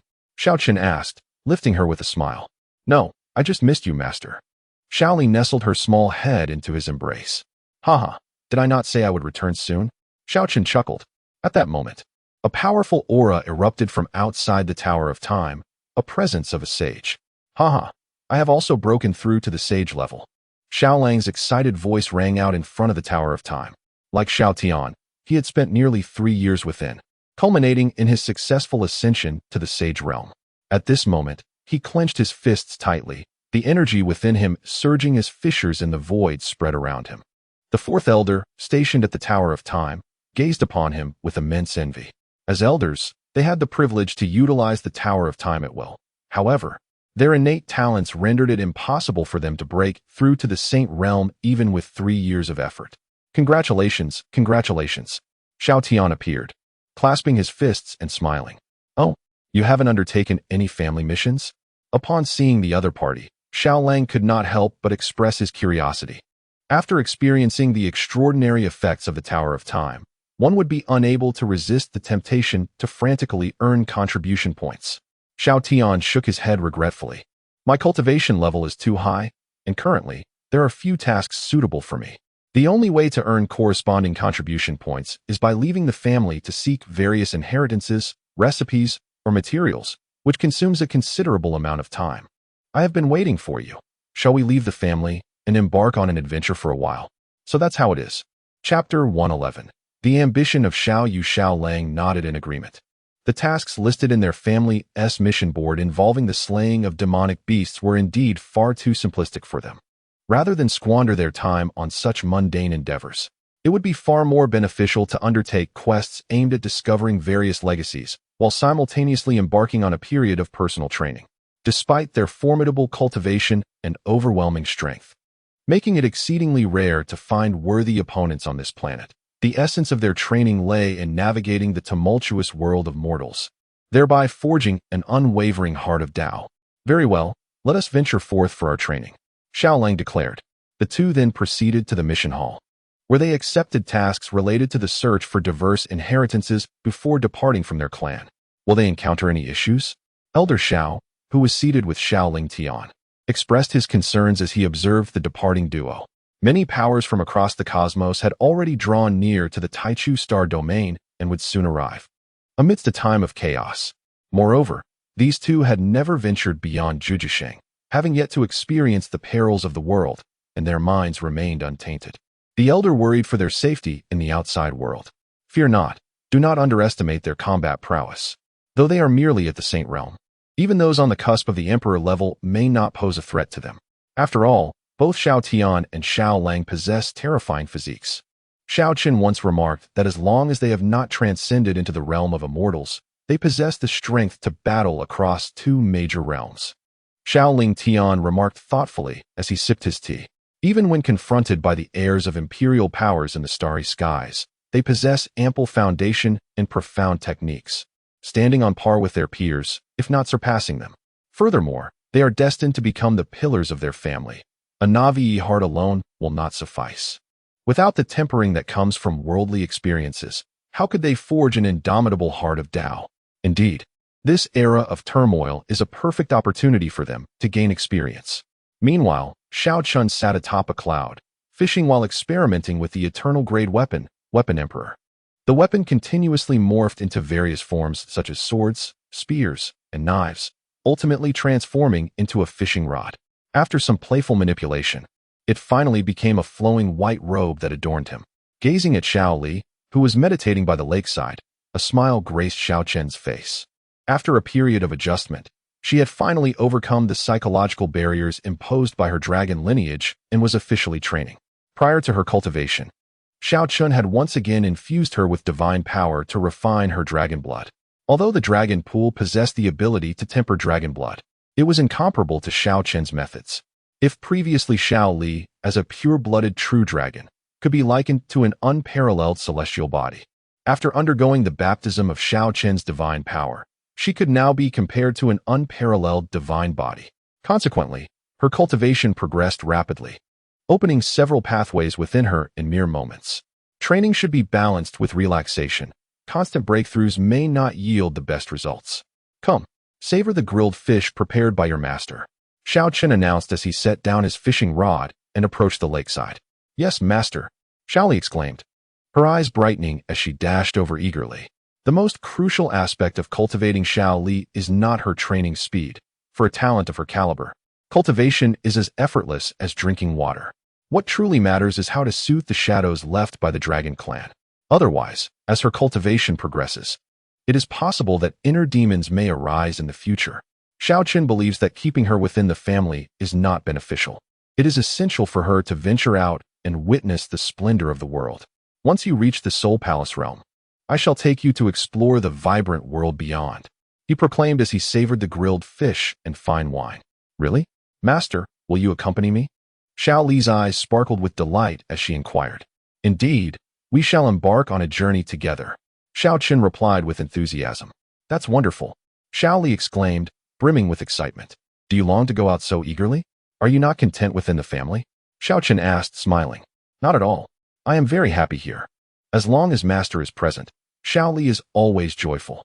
Xiao Li answered, her smile radiant. Observing her beaming expression, Xiao Chen suddenly contemplated the idea of having a child, realizing that having a little one might not be such a bad experience. Perhaps he should hasten to find a companion and start a family. During this period, due to the opening of the Time Tower, many in the family have made breakthroughs. Yet, curiously, the initially most excited Xiao Yu remains unchanged, still at his previous level of cultivation. What is the matter with you? Why have you not entered the Time Tower yet? Elder Xiao Zhennan, stationed at the task hall, looked at Xiao Yu with confusion. I have already accumulated over 200 contribution points. It is better to wait until I have enough before I enter for training. Xiao Yu replied with a grin. Oh, I never expected you to aspire to soar to great heights. Xiao Zhennan exclaimed in shock. Does this young man intend to make a simultaneous breakthrough to the Supreme or the Quasi-Emperor? It seems he hasn't ruled out the possibility, Xiao Yu tentatively asked. Of course, as long as you can endure a prolonged period of seclusion, came the response. In the Time Tower, you can spar with yourself, and there is no concern about unstable foundations. However, an extended seclusion may cause some to feel restless, which would diminish the effectiveness of their training. That is of no concern. I heard from the clan leader that powerful cultivators can seclude themselves for hundreds or even thousands of years. What are a mere few years or a decade in comparison? Xiao Yu chuckled, imagining how a breakthrough to Supreme or Quasi-Emperor would astonish the goddess he admired. And the thought alone filled him with exhilaration. Stop smiling. Your lecherous expression is quite evident. Xiao Zhennan laughed, recognizing Xiao Yu's recent infatuation, especially since he had heard that Xiao Yu was pursuing the owner of Fengwu Courtyard, with even the clan leader's support. What lecherous expression! I am simply feeling triumphant. Xiao Yu retorted with a smile as he swiftly accepted his task and vanished from sight. One cannot deny that at times, women serve as a significant source of motivation for men. In a certain location within the southern domain, a passionate entanglement unfolds amidst the flames. Within a dimly lit subterranean space, a magnificent, multicolored flame blazes fiercely, emanating an enchanting and peculiar vibration that stirs the deepest desires of the heart. Within this fire, two graceful figures are entwined, their movements accompanied by alluring sounds that resonate through the inferno. Ah, Yuner, my granddaughter. Upon witnessing this scene, the time sovereign, who had just arrived, felt his eyes redden with rage, nearly spitting out a mouthful of blood in his fury.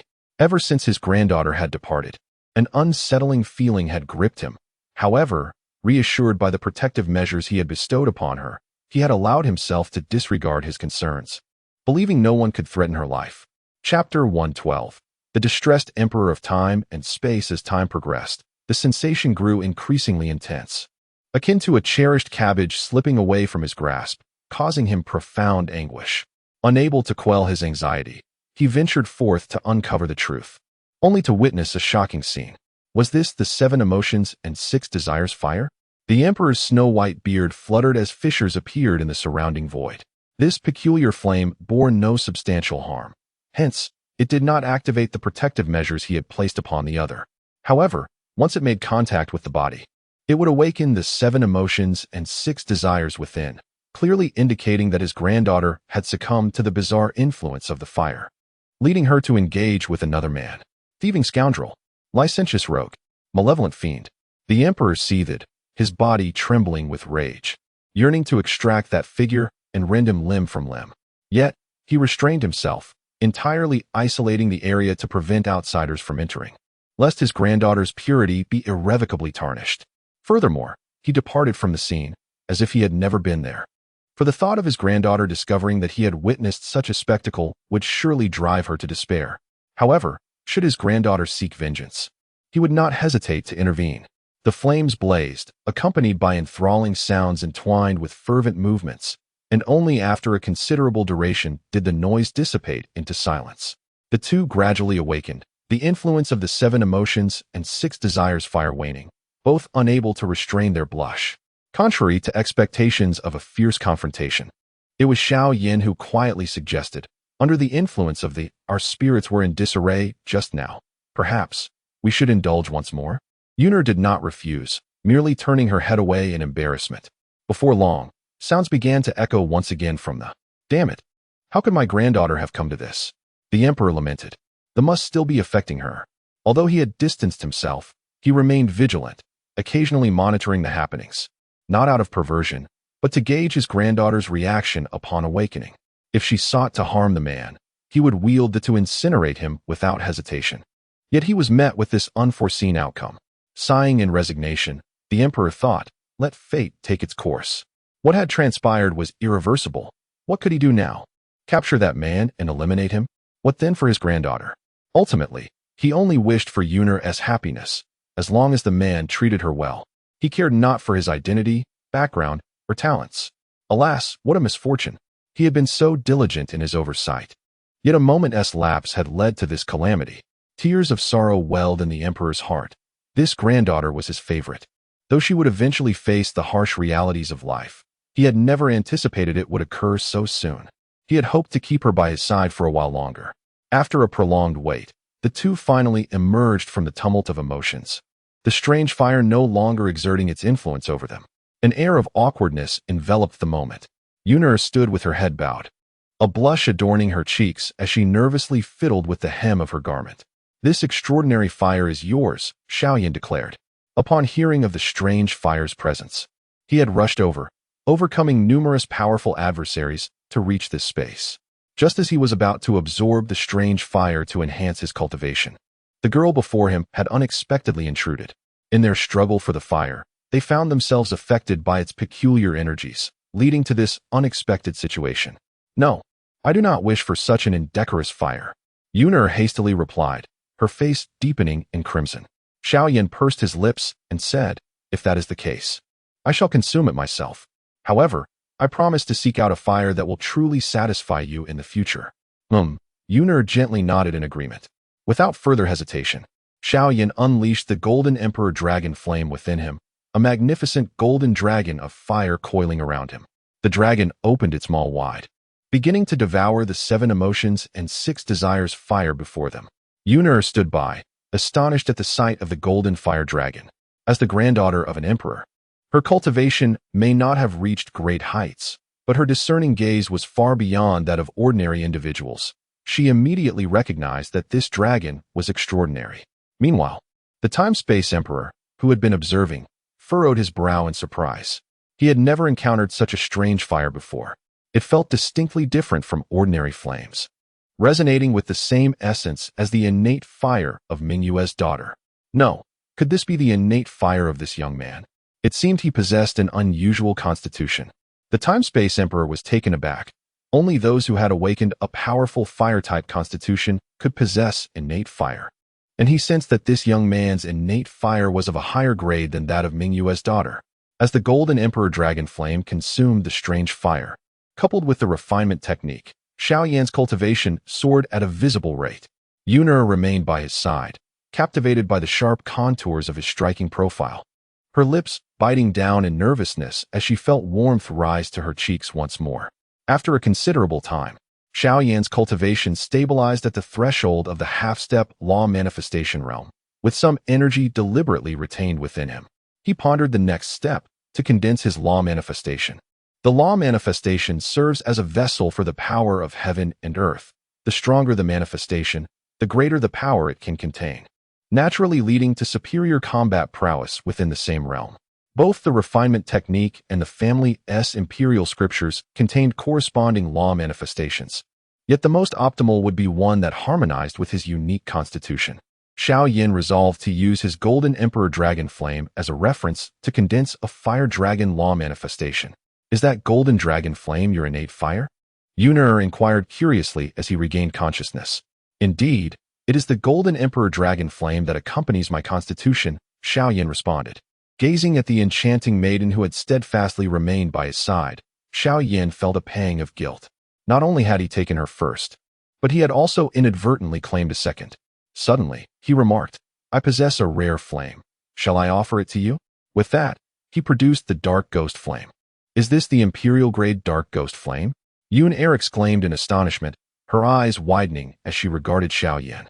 How could he possibly possess such an extraordinary flame? Was he not some noble scion? Yet, she had never encountered him before. You actually recognize the Dark Ghost Flame? Xiao Yan responded, equally taken aback. This was an Imperial-grade flame. Ordinarily, one would not be familiar with it.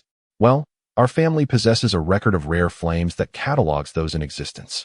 So I have some familiarity with this one, Yun'er elucidated. Chapter 113. Is crushing a 5th-rank spiritual artifact with bare hands considered powerful? So it is. How about I offer you this rare fire as compensation? Xiao Yan suggested.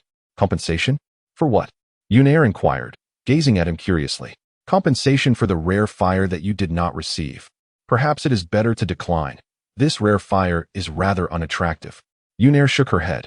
Unattractive? Xiao Yan was at a loss for words. It is merely a rare fire. As long as its power is formidable, what does its appearance matter? Very well. If that is the case, I shall reserve a more aesthetically pleasing rare fire for you in the future.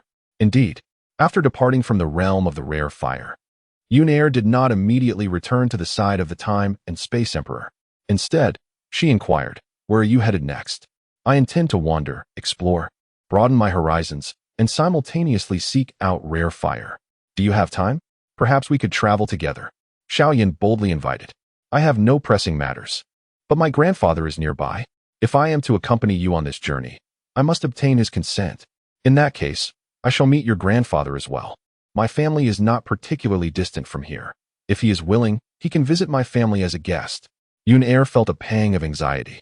If her grandfather were to discover what had transpired between them, would he not be furious enough to crush Xiao Yan? Yet, perhaps he would remain unaware. Is it inconvenient? Xiao Yan asked. Not at all. Then let us proceed together. Yun'er replied with a smile. Before long, they encountered the time and space emperor, who was drinking alone in an inn. Yun'er approached him, puzzled, and asked, Grandfather, what is the matter? Are you feeling unwell? Why are you drinking alone? Though he was an emperor of the extreme path, he rarely indulged in alcohol, only doing so when troubled. It is nothing, merely a vexing matter. The time and space emperor responded, then turned his gaze toward Xiao Yan, who was accompanying his granddaughter, and frowned. Who is this young man, and why are you together? His tone conveyed confusion, as if this was the first time he had acknowledged Xiao Yan's existence. Yet, beneath his gaze lurked a desire to eliminate this young man. Upon hearing her grandfather's tone, Yun Er felt a wave of relief. It seemed he had not detected anything amiss. Junior Xiao Yan, greetings to the esteemed elder. Xiao Yan hurriedly bowed. Xiao Yan, you bear the surname Xiao? Which faction do you belong to? The Time and Space Emperor's brow furrowed slightly. The entire universe was currently searching for the Xiao clan, as 3 individuals with the surname Xiao had appeared on the Heavenly Dao Golden List, likely originating from the same faction, thus rendering him particularly sensitive to the surname. Indeed, my surname is Xiao, and I hail from the Xiao family of 9 Extreme City. Xiao Yan replied honestly. 9 Extreme City? I have not heard of it. It is merely a remote little city. It is quite normal for you to be unaware of it, esteemed elder. Upon hearing this, the Time and Space Emperor nodded. If the 3 individuals with the surname Xiao on the Heavenly Dao Golden List belonged to the same family, they would undoubtedly be the most formidable family in the universe, unlikely to originate from a mere backwater city. He was eager to inquire about the imperial grade of the other party, yet he hesitated, fearing that such a question might reveal his awareness of the events transpiring between them. Thus, he opted for a different approach. Does your family possess any exceptionally powerful individuals? Exceptionally powerful individuals? Xiao Yan was momentarily taken aback. He believed the strength of the clan leader was indeed formidable, given that he could effortlessly reconstruct the body of the old ghost. However, he was uncertain of the leader's exact cultivation level, considering their similar ages. It seemed plausible that the leader's prowess was not exceedingly high, and perhaps the body reconstruction was a result of some unique secret technique. Regardless, he replied candidly, I believe my clan leader's strength is quite impressive. Oh, how impressive. What remarkable achievements does he have? Achievements? Is crushing a 5th grade spiritual artifact with bare hands considered one? This was indeed the most powerful display he had witnessed from the clan leader. The Time-Space Emperor was utterly speechless. It seemed he truly hailed from a humble background. Nevertheless, since he was a friend of Yuner, he decided to sit down for a drink with him. Later, we shall pay a visit to Silent Ridge. I want to ascertain the character of this young man before determining whether he is worthy of my granddaughter. Yes, thank you, Senior. But what exactly is Silent Ridge? Xiao Yan, maintaining a demeanor of grace and composure, took a seat without pretense. Hee. The Time-Space Emperor revealed a somewhat fearsome expression. It is a perilous place, reputed to be a realm where entering typically leads to certain death. Young one, do you dare venture there? Oh, a perilous place, indeed worthy of exploration. Xiao Yan nodded. Are you not afraid? Questioned the Time-Space Emperor, perplexed. Not afraid. Xiao Yan shook his head.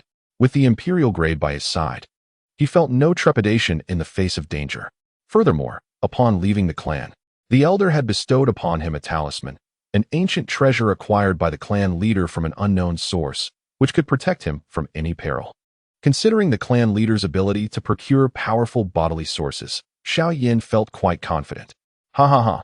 Intriguing, truly intriguing. Shall we set off now? The Time-Space Emperor was eager to use the dangers of Silent Ridge to teach this young man a lesson, as he could no longer swallow the resentment in his heart. I will follow your arrangements, Senior. Meanwhile, beyond the Tai Chi star domain, in the vastness of the cosmos, an extraordinarily luxurious and colossal ship was approaching the Tai Chi star domain. At the forefront of the ship's deck stood an elegant woman adorned with a veil. Although her features were obscured, her eyes sparkled with purity akin to those of a celestial being, untainted by the world. The Tai Chi star domain. I never anticipated arriving here so swiftly. The woman's beautiful gaze surveyed the magnificent sea of stars before her, gradually transforming into the silhouette of a towering figure. Yet, she pondered the fate of that person and their child.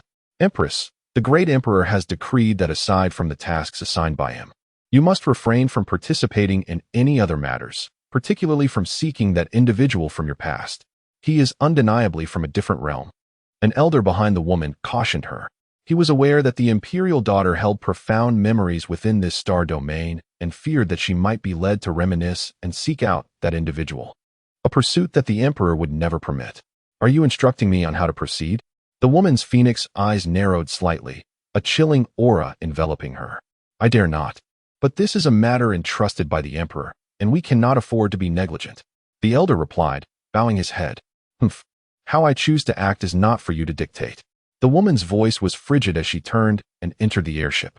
Xiao Yin and his companions arrived at Silent Ridge. Throughout the journey, the Time-Space Emperor felt an internal tumult of blood and energy, provoked by the proximity of that young man to his granddaughter, who was incessantly amused by his trivial jokes, eliciting peals of laughter from her.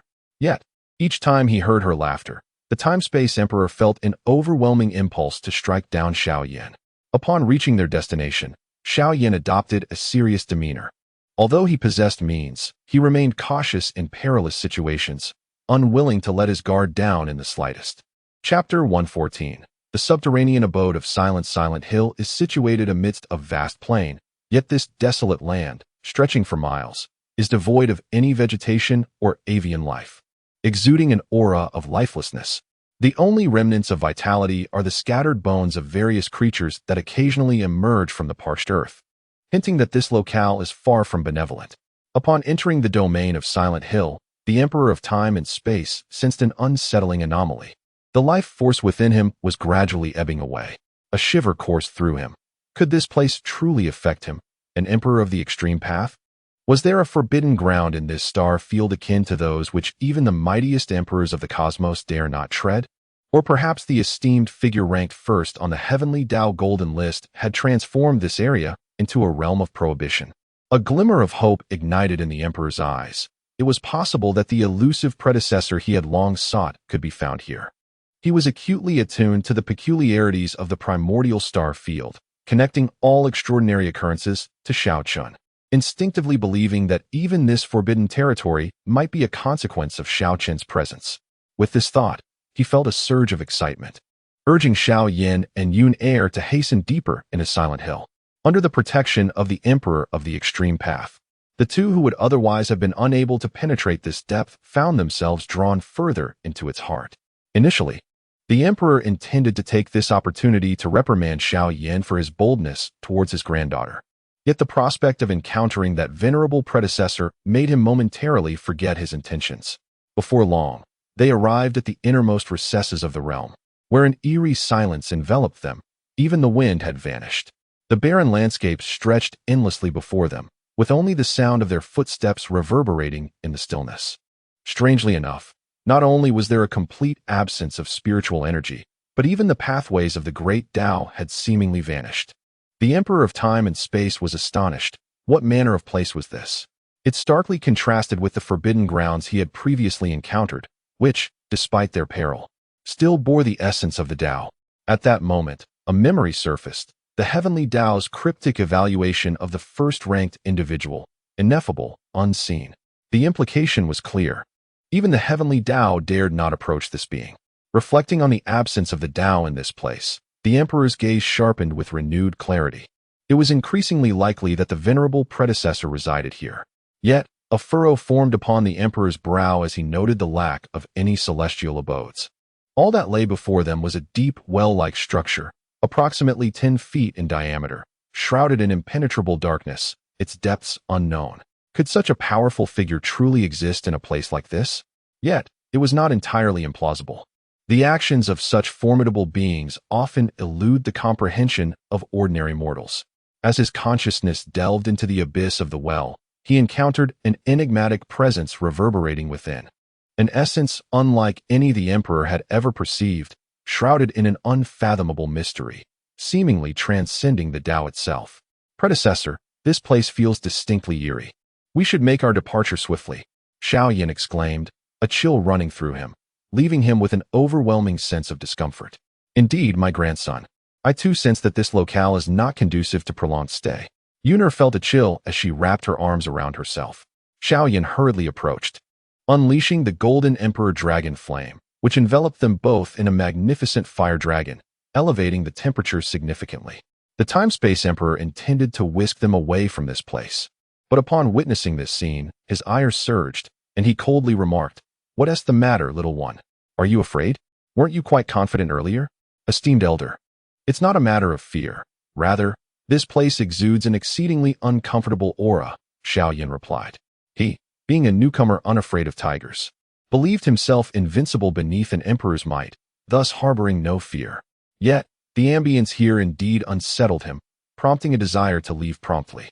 If you are indeed frightened, you may kneel and plead with me, and I shall not make it difficult for you. I will send you away immediately. The Time-Space Emperor laughed. Xiao Chen, don't worry. With Grandpa here, nothing will happen. Yuner shot a glare at her grandfather and smiled at Xiao Chen. Brother Xiao Chen? Brother? The Time-Space Emperor nearly fumed. Wishing to tear apart this little rogue, but considering his granddaughter, he merely snorted, turning his attention to the deep well before him. However, as he delved deeper with his divine sense, an eerie wave suddenly emanated from the abyss, surging toward the Time-Space Emperor with astonishing speed. Realizing the peril, he prepared to turn and escape with the two, but a strange green light enveloped them, swiftly dragging all three into the depths of the well. In an instant, they vanished, leaving nothing behind except a few footprints, as if nothing had ever transpired. The trio plummeted rapidly, ensnared by the bizarre green light. The Time-Space Emperor bellowed in fury, unleashing his supreme power in a bid to break free from the green bindings. Yet, to his horror, even his utmost efforts could not budge the green light in the slightest, nor could his spirit escape. Could it truly be that venerable figure? The Time-Space Emperor felt a mix of terror and anticipation, for this was the powerful being he had long sought. Now, he was finally about to meet them. Yuner, equally startled by the sudden turn of events, felt panic rise within her, but fortunately, she and Xiao Chen were bound together. Hearing her cry, Xiao Chen swiftly held her tightly in his embrace, ever ready to summon the dark ghost flame and the life-saving talisman from his soul palace. In a flash, the green light pierced through endless space, depositing the three into a peculiar realm. Upon arrival, they were astounded by the sight before them, a colossal willow tree that reached the heavens. Countless verdant branches cascaded down, each slender leaf intertwined with profound, inscrutable runes that even the Time-Space Emperor could not comprehend. The very green light that had ensnared them was none other than a branch from this magnificent willow. An emperor-level cultivator, it has been many years since I have encountered one. An ancient voice emanated from the willow, followed by the appearance of a weathered visage that fixed its gaze upon the trio. Junior Time-Space greets the esteemed elder. The Time-Space Emperor hurriedly bowed, realizing that the arcane and incomprehensible runes of law emanating from this enigmatic figure suggested a strong likelihood that he was indeed the mysterious being ranked first on the Heavenly Dao Golden List. He chuckled sinisterly. Despite your courteous demeanor, you cannot escape the fate of being devoured for trespassing into my domain. The face residing in the willow tree gazed coldly at the three, licking his lips as though he beheld a sumptuous feast. He had lingered here for what felt like countless ages, his hunger for sustenance long having eclipsed that of birds. Every creature that dared to approach his territory had been ensnared and consumed. Esteemed elder, I have come seeking the path to immortality. I earnestly implore you to spare the lives of my companions, considering my sincere intentions. The Time-Space Emperor panicked, aghast at the notion that they were to be feasted upon. Chapter 115. The Old Willow Tree in the Otherworld Longevity? Ha ha ha. If it becomes my sustenance, doesn't that mean we share a form of immortality? One must broaden their perspective and not be fixated on the means of achieving longevity. TSK, TSK, TSK, especially those two young ones. Their skin is so tender and delicate. I must savor them slowly. Upon hearing this, the Time-Space Emperor grew anxious and shouted, Senior, you are the supreme being ranked first on the Heavenly Dao Golden List. A transcendent force beyond the Heavenly Dao. Why must you trouble us mere juniors? Is it not shameful to bully the weak? Heavenly Dao Golden List. What is that? The face on the willow tree momentarily paused, gazing at the Time-Space Emperor with curiosity. Have you not heard the voice of the Heavenly Dao just now? The Emperor asked, his forehead veins bulging, energy surging within him, relentlessly striking against the binding willow branches. Unfortunately, it had no effect. The opponent's cultivation was far too formidable for him. An extreme Dao Emperor, to shake. The voice of the Heavenly Dao? The space I inhabit is quite peculiar. The Heavenly Dao cannot reach here, let alone its voice. Now, enlighten me. What exactly is this Heavenly Dao Golden List? The willow tree also became intrigued. In its era, it had never heard of such a thing. Could it be that the world outside had undergone a transformation? In an attempt to buy time and consider other options, The time-space emperor slowly began to recount the details concerning the Heavenly Dao Golden List. Yuner sensed something amiss. It appeared that her grandfather was also breaking free from the restraining willow branches. Could it be that this ancient willow tree transcended the realm of extreme Dao emperors? Could it truly be the one ranked first? Yuner exclaimed in terror. Are you saying that this willow tree before us is the supreme being ranked first on the Heavenly Dao Golden List? Xiao Chen gasped in astonishment. If that were the case, would not his imperial level become utterly useless? Could that elder's life-saving talisman truly hold any value? What? The heart of the universe, that unparalleled treasure, was actually bestowed upon the one ranked first by the Heavenly Dao? How could this be? Once refined, the heart of the universe would grant dominion over the entire cosmos. Even the Heavenly Dao could be controlled. How could the Heavenly Dao possibly give such an item to another? Is it not a blatant invitation for someone else to dominate it?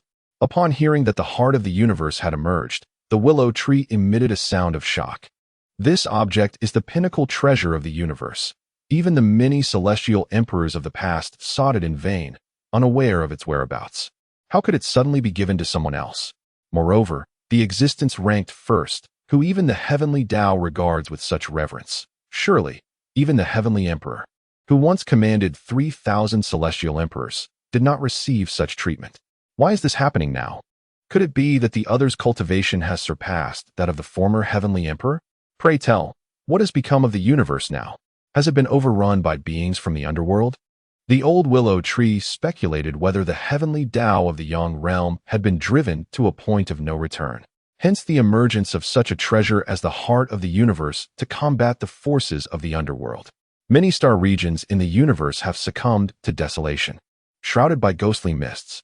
However, in this era, it has been foretold that a glimmer of hope will emerge in the primal star domain, prompting the major factions across the galaxy to converge toward it.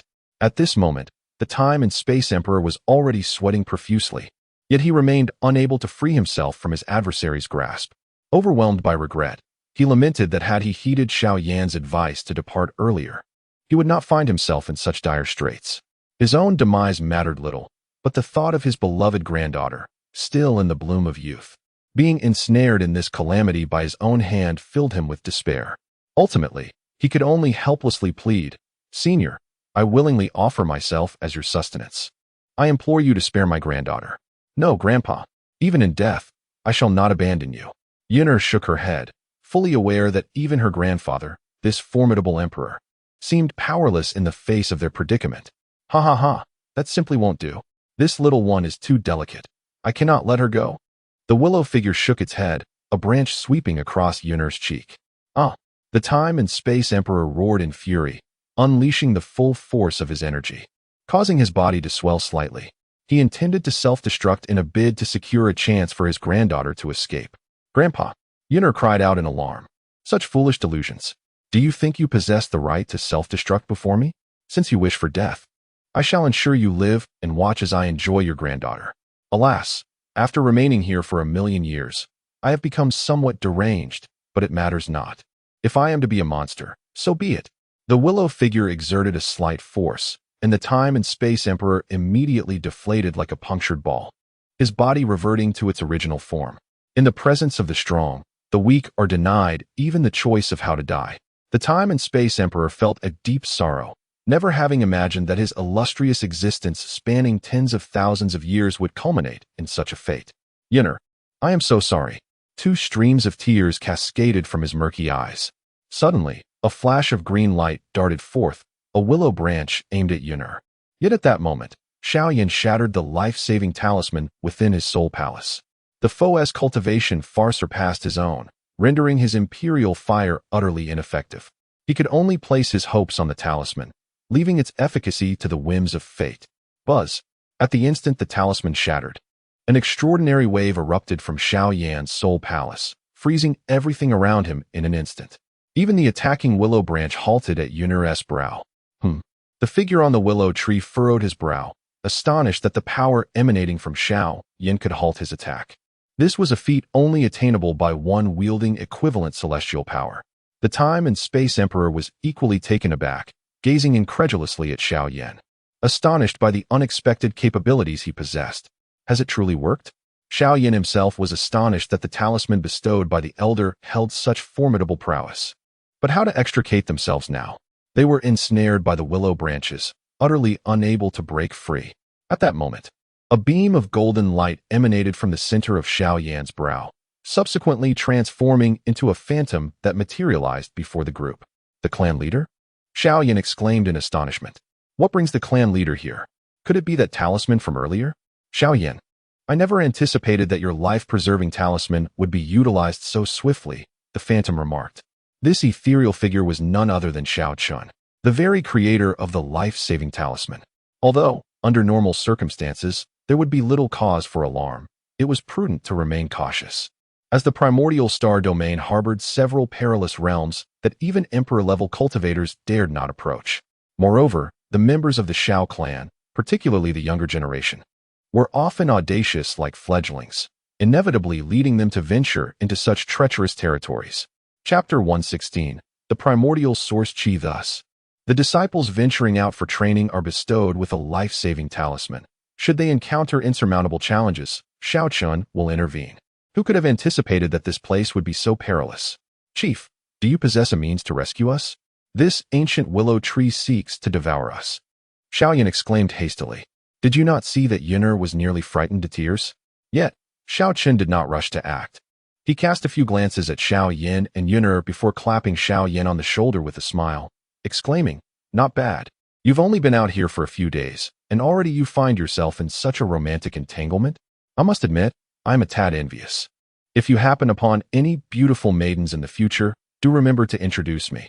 I too seek a companion on this journey of life. We. Xiao Yan glanced at Yun'er's grandfather and cleared his throat, stating, Chief, please do not speak carelessly. We are innocent. Innocent? Ah, yes, indeed. You are innocent, purer than crystal water.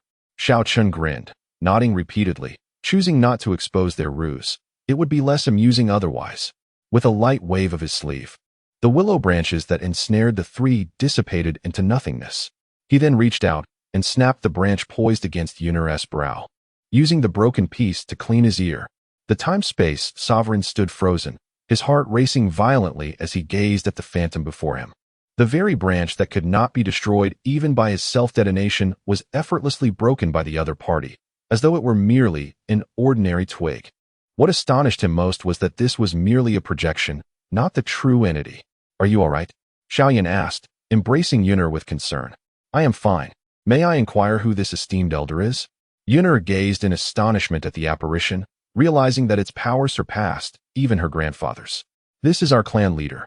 I too did not anticipate that the figure manifesting from my life-saving talisman would be that of our leader. Xiao Yan expressed his incredulity, noting that the clan leader appeared to possess remarkable prowess. But how could someone of similar age be so formidable? Is this truly the leader of the Xiao clan? Were they not from a remote lineage? How could such a powerful leader arise from their ranks? The time-space sovereign found this perplexing. Prior, Xiao Yan had mentioned that their leader's most impressive feat was shattering a fifth-tier spiritual artifact with his bare hands, which seemed a stark contrast to the current situation. Who are you, and why do you interfere in my affairs? The ancient face upon the willow tree furrowed in concern, sensing that the opponent's strength was formidable. Me? I am Xiao Chen, the clan leader of the Xiao family. You have captured my kin, yet you question my involvement? Should you not be the one apologizing to my people? Xiao Chen, the time-space sovereign gasped. Was this not the individual ranked first on the Heavenly Dao Golden List? Xiao Chen glanced back at the elder, bemused by his sudden outcry. In that instant, the time-space sovereign covered his mouth, realizing that if this individual were indeed that renowned figure, his earlier exclamation was a grave affront. Apologize? Ha! Who do you think you are? Do you consider yourself an immortal emperor, worthy of my apology? The visage upon the willow suddenly contorted into a grotesque expression, as countless branches of the massive trunk began to thrash wildly. A nebulous green luminescence blossomed upon innumerable twigs, revealing celestial runes that unleashed astonishing power. Subsequently, all the branches transformed into sharp swords, piercing the void and hurtling towards the spot where Xiao Chen stood. The cacophony of rustling branches filled the air. As the runes flared and the fabric of reality shattered, an overwhelming aura of destruction surged forth. Patriarch, be cautious. Xiao Yan cried out, taken aback by the extraordinary spectacle. After all, he was unaware of the patriarch's true cultivation level. Buzz. At the moment the branches neared Xiao Chen, merely a few feet away. They seemed to encounter some invisible force and dissipated into nothingness. The face upon the willow let out a startled cry, retracting all its branches in an instant, only to discover that those very limbs it had wielded in attack had been neatly severed, enveloped at the breakage by a mysterious energy that rendered them incapable of regrowth. Such fury from a mere extreme Dao immortal monarch? Do you truly believe that just because those formidable beings have ascended to the celestial realm, you can act with impunity in this world? Stepping forward, Xiao Chen regarded the willow with a frown, then exclaimed in surprise, "Ah? You possess a peculiar energy? This is the primordial source chi?" Xiao Chen's eyes sparkled with delight. This was a rare treasure, one that only manifested prior to the formation of the chaotic universe. Once such a universe came into being, this substance would vanish entirely. To his astonishment, remnants still lingered here. How do you know? The willow was taken aback. This substance was intangible and imperceptible to the naked eye or soul. It had taken the willow eons to assimilate even a trace of it to recognize it as primordial source chi. Yet this stranger had discerned it at a mere glance upon his arrival. A splendid item, I shall take it. With a sweeping motion of his right hand, a strange energy began to flow from the roots of the tree into his grasp. Xiao Chen and his companions could perceive nothing, but the willow grew frantic, exclaiming, "No, no, please. I have spent millions of years to merge with just a fragment. You cannot do this." This substance was extraordinary, possessing unfathomable abilities that could facilitate breakthroughs. Once merely a celestial king, the willow had ascended to the realm of extreme Dao immortal monarch in just 1,000,000 years, having absorbed only a minuscule portion of this essence. If it continued to absorb such energy, perhaps in 1,000,000 years, it could achieve the status of celestial emperor. Yet now, under this unknown technique, most of the primordial source chi that had once been within the willow was gradually siphoned away into the hands of the stranger. Utilizing primordial source chi for breakthroughs is sheer wastefulness. This is not a resource meant for such purposes. Xiao Chen cast a sidelong glance at the willow. This substance was meant for enlightenment, enabling the cultivation of the primordial path, a fundamental requirement for breaking through to the origin God level. Sensing the waning of the primordial essence, the willow tree was on the verge of madness, trembling with rage. For this was the unparalleled opportunity to achieve the status of an immortal emperor, now cruelly snatched away. Yet, he found himself utterly powerless. The demeanor of the individual before him was remarkably calm, devoid of any discernible aura, yet imbued with an overwhelming sense of oppression that rendered him incapable of taking action. In mere moments, the primordial essence in this space fell entirely into Xiao Chen's grasp. He could distinctly perceive the essence as a swirling mass of gas, an embodiment of innate energy, containing primordial laws that transcended the 3,000 precepts. Just as the primordial essence vanished completely, the voice of the Heavenly Dao resonated. Congratulations to the ancient tree of life for attaining the pinnacle of immortal lord, securing the second position on the Heavenly Dao Golden List. The Heavenly Dao rewards you with a celestial level cultivation technique embodying the path of life. Chapter 117. The division of the immortal path realm and the primal deity due to the existence of the primordial essence. This space remained beyond the control of the Heavenly Dao. Now that all the primordial essence had been gathered by Xiao Chen, this realm was finally sensed by the Heavenly Dao. Thus, the golden list of the Heavenly Dao appeared upon the ancient willow tree.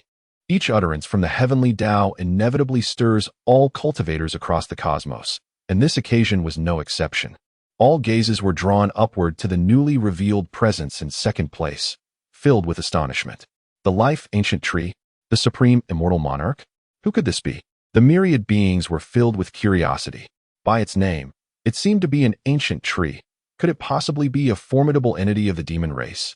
At this moment, the entire demon race erupted in fervor, vowing to locate the esteemed elder of the life tree at all costs, as it might grant them a better chance of survival in this chaotic world, especially considering that this individual's cultivation had surpassed that of the Supreme Emperor, reaching the realm of the Supreme Immortal Monarch. Though the exact realm remained unclear, it was undoubtedly immensely powerful. Strangely, what has been happening recently? Why do such formidable beings keep emerging unexpectedly? Much like the previous two supreme emperors, their appearances were just as abrupt. Yet this time, it was even more outrageous, as this individual's cultivation had directly surpassed that of the supreme emperor. The supreme immortal monarch, as the name suggests, was a being of the immortal path. However, many could not fathom how this individual had suddenly transcended into the realm of the immortal path. No, it was imperative to find the first and second-ranked beings to uncover the path to immortality. A towering figure rose, emanating a vast aura that rippled through the starry expanse. This was the current fourth-ranked War Emperor. He had previously received a half-step Immortal Sutra as a reward from the Heavenly Dao, but upon comprehension, he realized it was indeed a genuine Immortal Sutra. Nevertheless, breaking through to the Immortal Path realm remained impossible, as he lacked the most crucial Immortal Qi. Since the first and second-ranked powers had both attained the Immortal Path realm, they must possess such Immortal Qi. Thus, he set out personally to seek these two superlative beings. Within the space where the ancient willow tree resided, the rewards of the Heavenly Dao Golden List appeared before him. Yet he dared not claim them, for the human was observing him intently. How about you, esteemed elder? Keep this immortal sovereign-level technique. The ancient willow tree said helplessly. No need. I, Xiao Chen, have no interest in your immortal sovereign-level technique. Xiao Chen replied with a light chuckle. Patriarch, do you know what the supreme immortal monarch is? Xiao Yan inquired, perplexed, as he looked at the ancient willow tree before him, which he believed to be the life-ancient tree mentioned in the Heavenly Dao's proclamation. Initially, due to a misunderstanding from Yunar's grandfather, Xiao Yan had mistakenly thought this life-ancient tree was the powerful being in first place. But now the Heavenly Dao had revealed that it was merely ranked second. Wait, Xiao Yan pondered, observing his clan leader. The second-ranked life-ancient tree seemed to have no power to resist against him. Xiao Chen. Suddenly, he recalled the entity ranked first on the Heavenly Dao Golden List and exclaimed in shock, "What the heck?" Xiao Chen turned to him with a puzzled expression and inquired, "What are you doing? Why have you so swiftly been influenced by that old man, acting so startled?" He then elaborated. The extreme Dao immortal monarch represents a certain realm within the domain of immortality, which is subdivided into true immortals, Tai true immortals, immortal kings, great Luo immortal kings, immortal monarchs, extreme Dao immortal monarchs, immortal sovereigns, eternal immortal sovereigns, and immortal emperors. Within this realm, the extreme Dao immortal monarch is somewhat of an intermediate stage, neither particularly weak nor exceptionally strong. Thus, the journey is long and arduous. You must continue your pursuit of enlightenment. Xiao Chen patted Xiao Yan on the shoulder, needing to rouse him from his languor so he wouldn't become complacent in his comfort. Is there truly such a multitude of realms within the domain of immortality? Xiao Yan was genuinely astonished. He had believed that having breached the threshold of the half-step law phase realm brought him closer to the pinnacle of this world, only to realize how distant it still remained. Xiao Chen nodded in satisfaction, realizing that there was no longer a need for the stimulation of the saintly cultivations of Xiao Tian and the others to motivate him. Patriarch, what realm do you occupy? Xiao Yan asked, perplexed.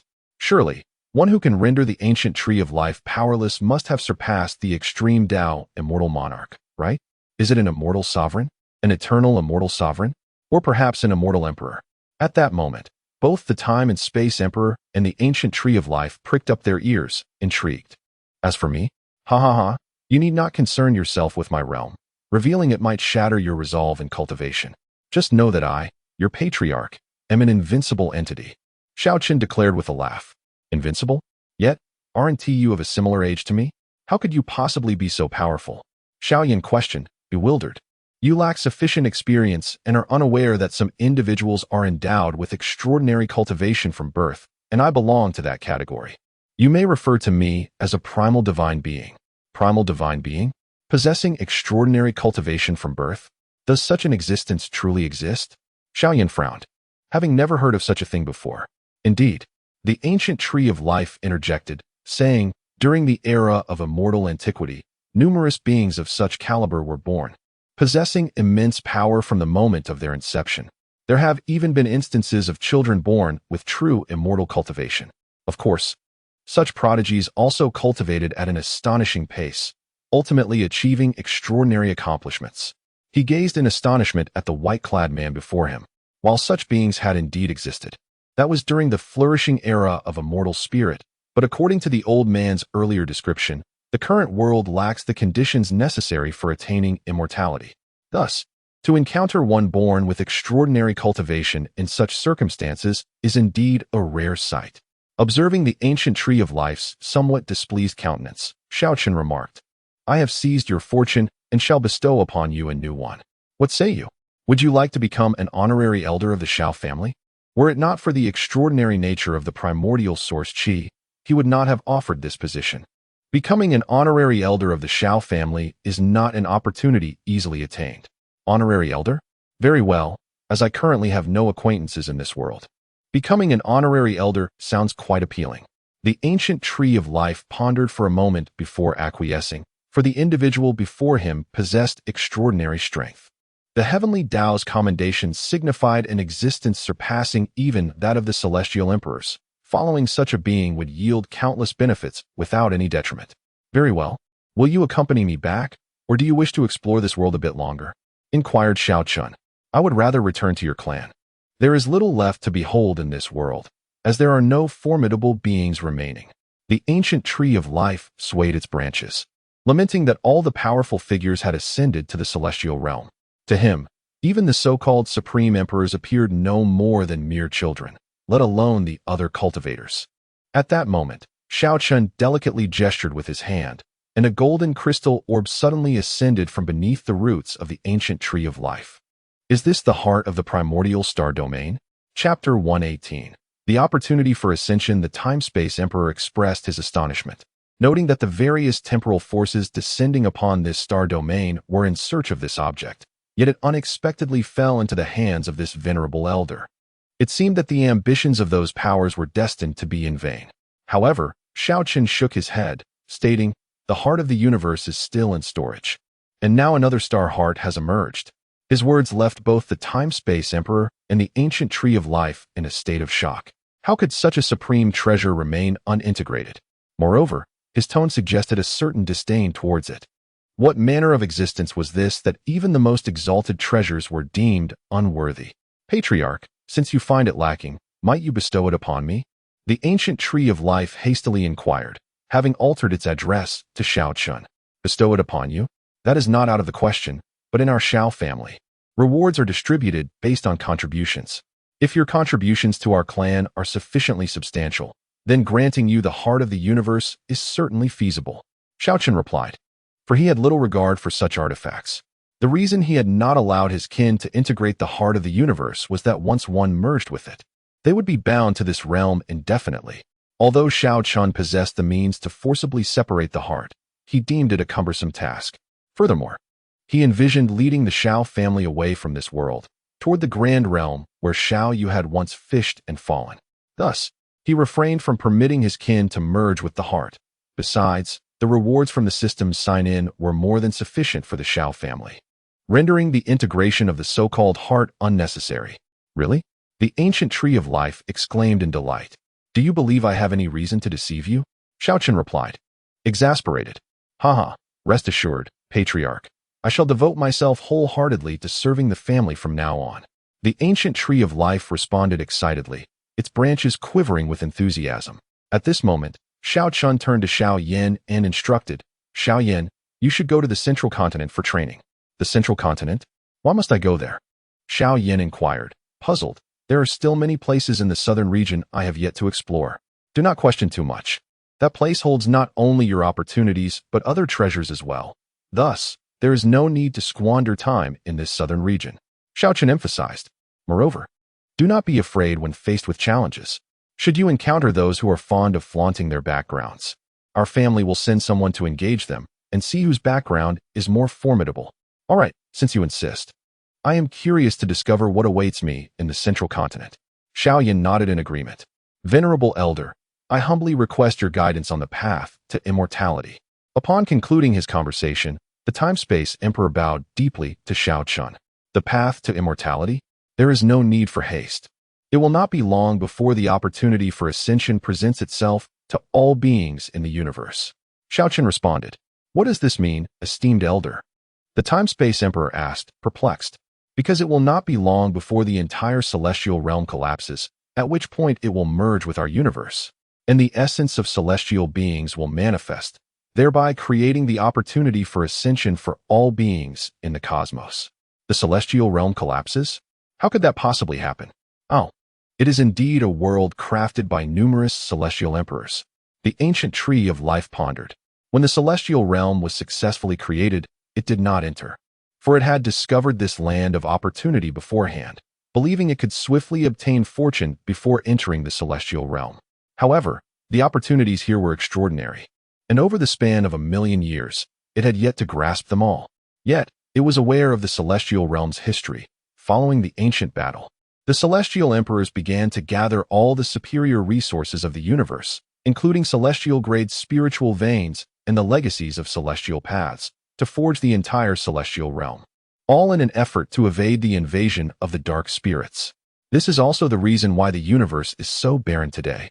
All the precious resources have been taken into the celestial realm, leaving behind only the refuse they deemed unworthy.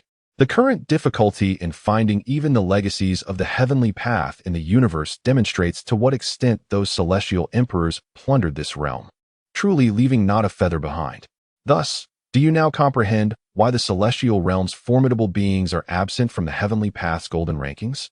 They abandoned this world, and in turn, were forsaken by the heavenly path. As for the impending collapse of the celestial realm, the reasons will soon be revealed to you. It will not be long now, and everything they have plundered will ultimately return to this universe. Xiao Chen remarked with a smile. The cause of the collapse, of course, is the ascension of the heavenly court. He awaited the unfolding of a grand spectacle. Observing the other's knowing expression, the ancient tree of life was filled with doubt. Could the celestial realm truly be on the brink of collapse? Might it be due to the invasion of the dark spirits? As for the Time and Space Emperor, he remarked, well, this matter is settled. I must take my leave.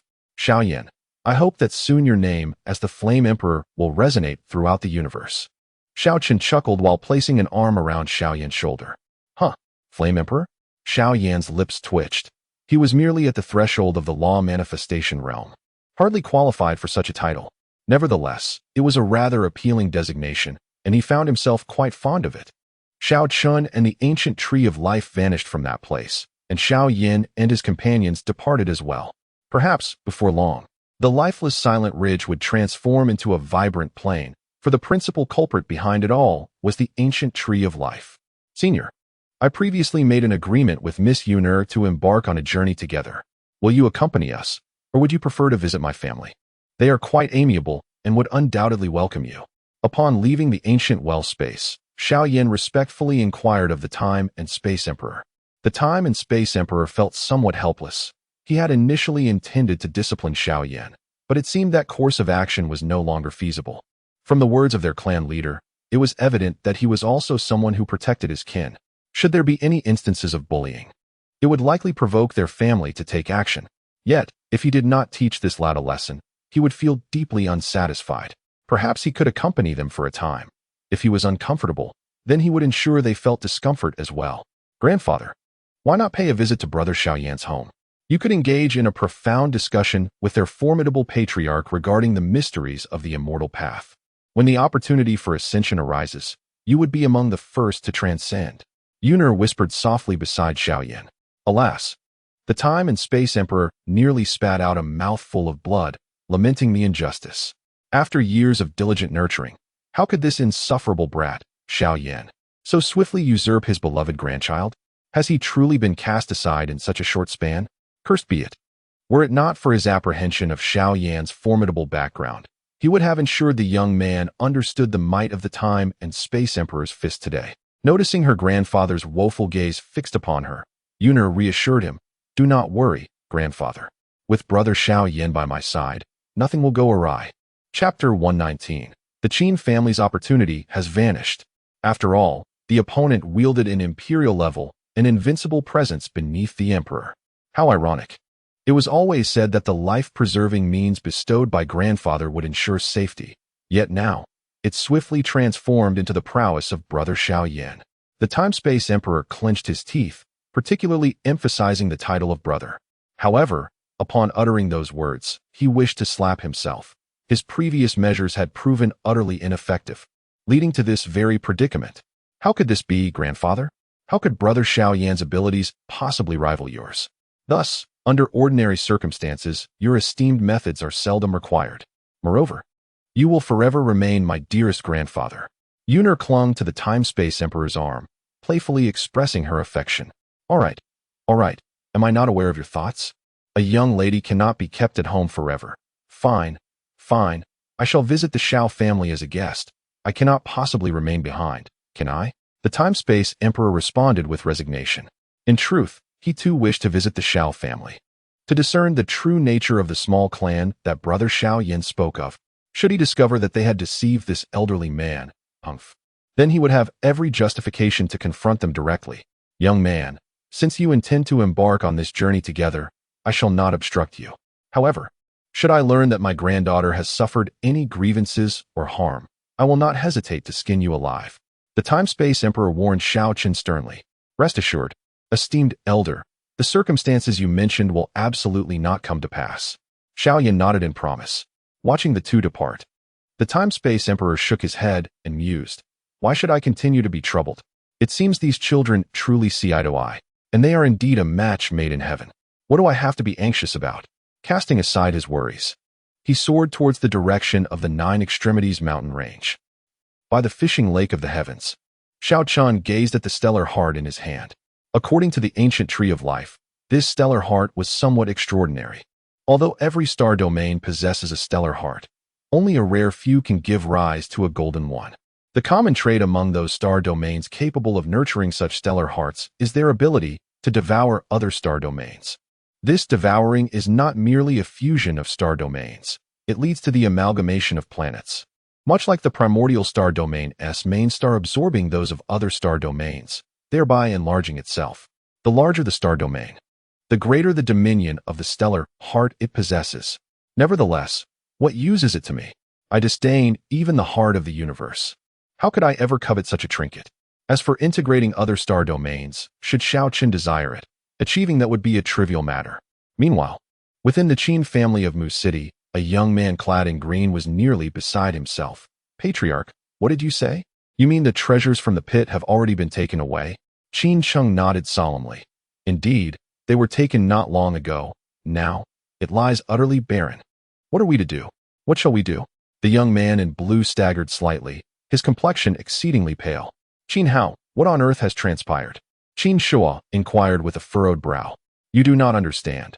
What I beheld were verses from a complete and unparalleled martial art, imbued with boundless profundities.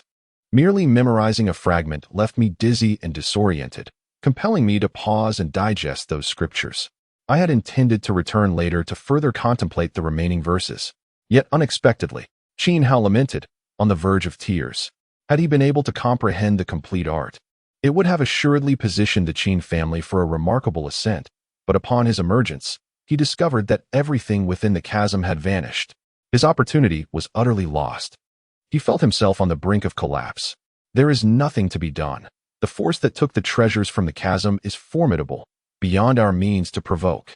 Qin Cheng shook his head, recalling that day when he discerned the actions of the Xiao family father and son. They were clearly on an entirely different echelon. Were those scriptures truly that powerful? Qin Cheng queried, frowning. Indeed, the verses I retained alone could suffice for cultivation to the Dharma phase, and they are merely a minuscule segment of the whole. If I could acquire all the scriptures, one can only imagine the heights I might achieve, perhaps even reaching the realm of those formidable beings inscribed on the Heavenly Dao Golden List. Qin Hao clenched his fists, filled with unwillingness. What? Such heights are attainable? Qin Cheng and his son exclaimed in unison, their eyes wide with astonishment. Indeed, they would not be inferior to their accomplishments. Qin Hao was evidently unaware that these scriptures belonged to a celestial path, which, under favorable conditions, could lead one to the realm of immortality. Father, why not you? Silence. If you wish to go, then go. Words once spoken cannot be taken back. I have severed all ties with her. To suggest I visit now would only invite ridicule from the Xiao family. Qin Cheng retorted coldly, casting a glare at him. Qin Shua's expression soured, regretting his previous absolute statements. In truth, The great Xia dynasty has already been vanquished by them. We ought not to dwell on such matters. He murmured. What use is hindsight? What were you doing at that time? Your demeanor towards her was hardly superior to mine. If you wish to go, then go. I have no face to confront the Xiao family. Qin Sheng scoffed, emphasizing that the events had unfolded, and lamentation served no purpose. For the sake of the family, what is face worth? Ah, you speak wisely. I am pleased to see you possess such awareness. Given this, as the young patriarch of the family, should you not make some contributions? If it is necessary, should you procure that item, I would not hesitate to relinquish the position of clan leader to you.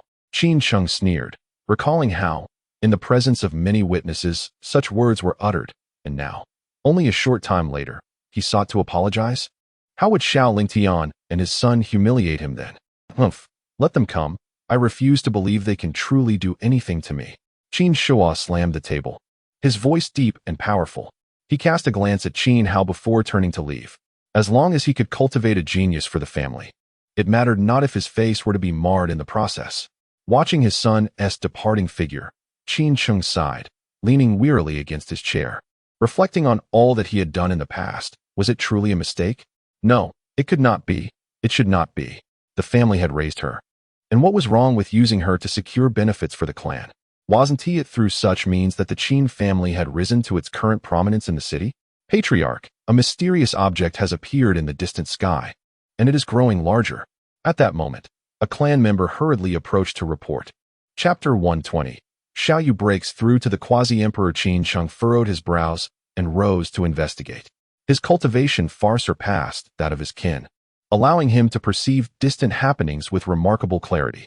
With a mere glance, he discerned several enormous ships gracefully descending. Where did these ships come from? Wangxian Pavilion? What faction is this? I have never heard of it before. Gazing at the name emblazoned on the ship's banner, Qin Sheng's expression tightened. Suddenly, a thought struck him, causing his body to stiffen, and he exclaimed in alarm. Could this possibly be a force from the starry sky? He had clearly overheard the dialogue between the Taishan sect and the Xiao family father and son. The youth had mentioned that a power from the starry sky was about to descend. Could this unfamiliar Wangxian Pavilion be the very force he spoke of? How could they arrive so swiftly? Anxiety welled within Qin Sheng. He had not forgotten the words of Qin Lu's son, who had remarked that supreme beings were commonplace, rendering saints as insignificant as ants. If this were indeed the case, then someone of his cultivation, merely on the cusp of the spiritual wheel, would be no more than a mere insect. Yet, it need not necessarily be a power from the starry sky. It could very well be another local faction. Contemplating this, he immediately dispatched individuals to probe the location of the ship's landing. Meanwhile, within the eternal divine city, a formidable aura resonated through the air, instilling fear in many members of the Xiao family, who turned their gazes toward the location of the Year's Tower. At this moment, outside the Year's Tower, Xiao Yu stood resolutely, waves of immense energy emanating from him, tearing the surrounding space asunder. Once a figure of great stature, his physique had now become remarkably balanced. With every muscle honed to perfection, each drop of blood and flesh within him brimming with unparalleled strength. He practiced not the paths of cultivation, but solely the refinement of his body, and coupled with the 3,000 universes scripture created by Xiao Chen. Even without the aid of sacred realms like the Thunder Pool, his cultivation surged upward with astonishing momentum. As Xiao Yu stepped out of the Year's Tower, releasing his aura without reservation, the Heavenly Dao sensed his presence. The Year's Tower, being a supreme artifact, eluded the scrutiny of the Heavenly Dao, prompting the voice of the Heavenly Dao to resonate. Congratulations to Xiao Yu on achieving the first level of the Quasi-Emperor realm, ranking 47th on the Heavenly Dao Golden List. With a reward of the Imperial level body technique, the Great Wilderness Heavenly Steel. What? This fellow Xiao Yu actually broke through to Quasi-Emperor? Many members of the Xiao family, including Xiao Ran, were left dumbfounded. He had entered the Year's Tower for several days, and now he had reached the Quasi-Emperor realm? Everyone was filled with envy. Some speculated that perhaps they too could amass enough contribution points to make a similar leap in cultivation. Simultaneously, outside, Xiao Zhan, Xiao Yan, and others were astonished. Looking up at the name that suddenly appeared on the Heavenly Dao Golden List, their brows furrowing in confusion. Xiao Yu? Could it be our Xiao Yu? In the inn, Xiao Yan gazed at the Heavenly Dao Golden List, murmuring to himself, "Is this Xiao Yu one of your family?" Yunair inquired, puzzled. The name coincides with that of a member of our clan, yet when I departed from the family, his strength was still beneath mine. He could never have become a quasi-emperor. Perhaps it is merely a coincidence that there exists someone in the universe sharing the same name. However, the odds are rather extraordinary. Aside from the chief elder, Xiao Ling Tian, Xiao Feng, and Xiao Yu astonishingly share names with several members of our family. Xiao Yan furrowed his brow. While one or two could be dismissed as mere coincidence, the emergence of 4 individuals had begun to raise his suspicions. Yunair displayed a look of astonishment. Realizing that these individuals were indeed from the Xiao clan, she immediately remarked, perhaps they truly are your kin. After all, your clan leader is immensely powerful. That is not the same. The clan leader is an innate divine being. Could it be that the others are as well? This is evidently impossible, especially the other 3, who previously possessed rather low cultivation levels and had been bullied to the brink of extinction by the other 3 clans in 9 Extreme City. If they indeed wielded the prowess of a grand emperor, how could they have been oppressed to such an extent? Never mind. I shall seek clarity upon our return to the clan. Meanwhile, Yi Kai and his daughter, residing in a secluded city within the southern region, also took note of the announcement on the Heavenly Dao Golden List. Yi Kai turned to his eldest daughter and inquired, did you not mention that the person pursuing you from the Xiao clan is named Xiao Yu? Father, you cannot possibly mean that this Xiao Yu is the very same. Can you? Yi Rumeng, adorned in a flowing red gown, asked in astonishment. That is absolutely impossible. Not long ago, I encountered him, and his cultivation was undeniably limited to the Soul Palace realm. How could he suddenly ascend to the realm of a quasi-emperor? While he was uncertain about the previous 2 Grand Emperors' affiliations with the Xiao clan, he was certain that this Xiao Yu was not one of them, for they had been in close proximity, and Yi Rumeng was well aware of his cultivation level. But do not forget, the Xiao clan is under the protection of a powerful elder. Perhaps they possess means to facilitate rapid breakthroughs to the quasi-emperor realm. Yi Kai cautioned. Of course, this did not imply that he intended to compel his daughter to associate with members of the Xiao clan. Regarding marriage, he believed it should depend on his daughter's wishes. As long as they found happiness, he was indifferent to whom they chose to marry. Yet, as Yi Rumeng pondered these matters, the sky suddenly resounded with a thunderous roar. Looking up, she beheld a warship that had inexplicably appeared above their city. In the Divine City, Xiao Yu received a sharp reprimand from the Grand Elder, who scolded, why can't you be a bit more discreet? You just emerged from seclusion and are already exuding your aura everywhere. Do you not realize that many of our clan members possess much lower strength? Can they withstand the powerful aura you are radiating? Haha, I simply lost control for a moment, Xiao Yu chuckled, rubbing the back of his head before stowing away the rewards from the Heavenly Dao. Nonsense. Do you think I am unaware of your intentions? You simply wish to flaunt your achievements from seclusion. Now the entire universe knows that you, Xiao Yu, are ranked 47th on the cultivation leaderboard. Hurry and conceal your aura. All right. Xiao Yu hastily complied, retracting his aura as the void fissures surrounding him gradually mended, returning to their original state. The elder was taken aback by the chilling aura emanating from the other party. The clan leader had previously remarked that individuals like Xiao Lang and Xiao Yu possessed the strength to combat across 2 major realms. Such assertions were undoubtedly not mere fabrications. As a quasi-emperor, the aura radiating from Xiao Yu could easily rival his own as a supreme emperor. This, indeed, is the terrifying nature of the unparalleled divine physique. The elder mused. At that moment, Xiao Yu spoke. Elder, I intend to venture out for some training. Training? Is it to meet your beloved from your dreams? The elder shot him a knowing glance. As someone who had been through similar experiences, he could certainly discern what Xiao Yu was contemplating. Go ahead, young man. It is essential to broaden your horizons. However, do not forget that every day, members of our clan enter the Time Tower. Be cautious not to become so enraptured by romantic pursuits that you neglect your cultivation, lest you find yourself surpassed by other clansmen. Chapter 121. Xiao Yuanshan achieves the Supreme Path Emperor, the great Tao Heavenly Sound Body. Rest assured, Elder, I shall not allow any delay in my cultivation. Upon deciding to leave the clan, Xiao Yu took on several challenging tasks to earn contribution points, as he now required an abundance of resources to expedite his breakthrough.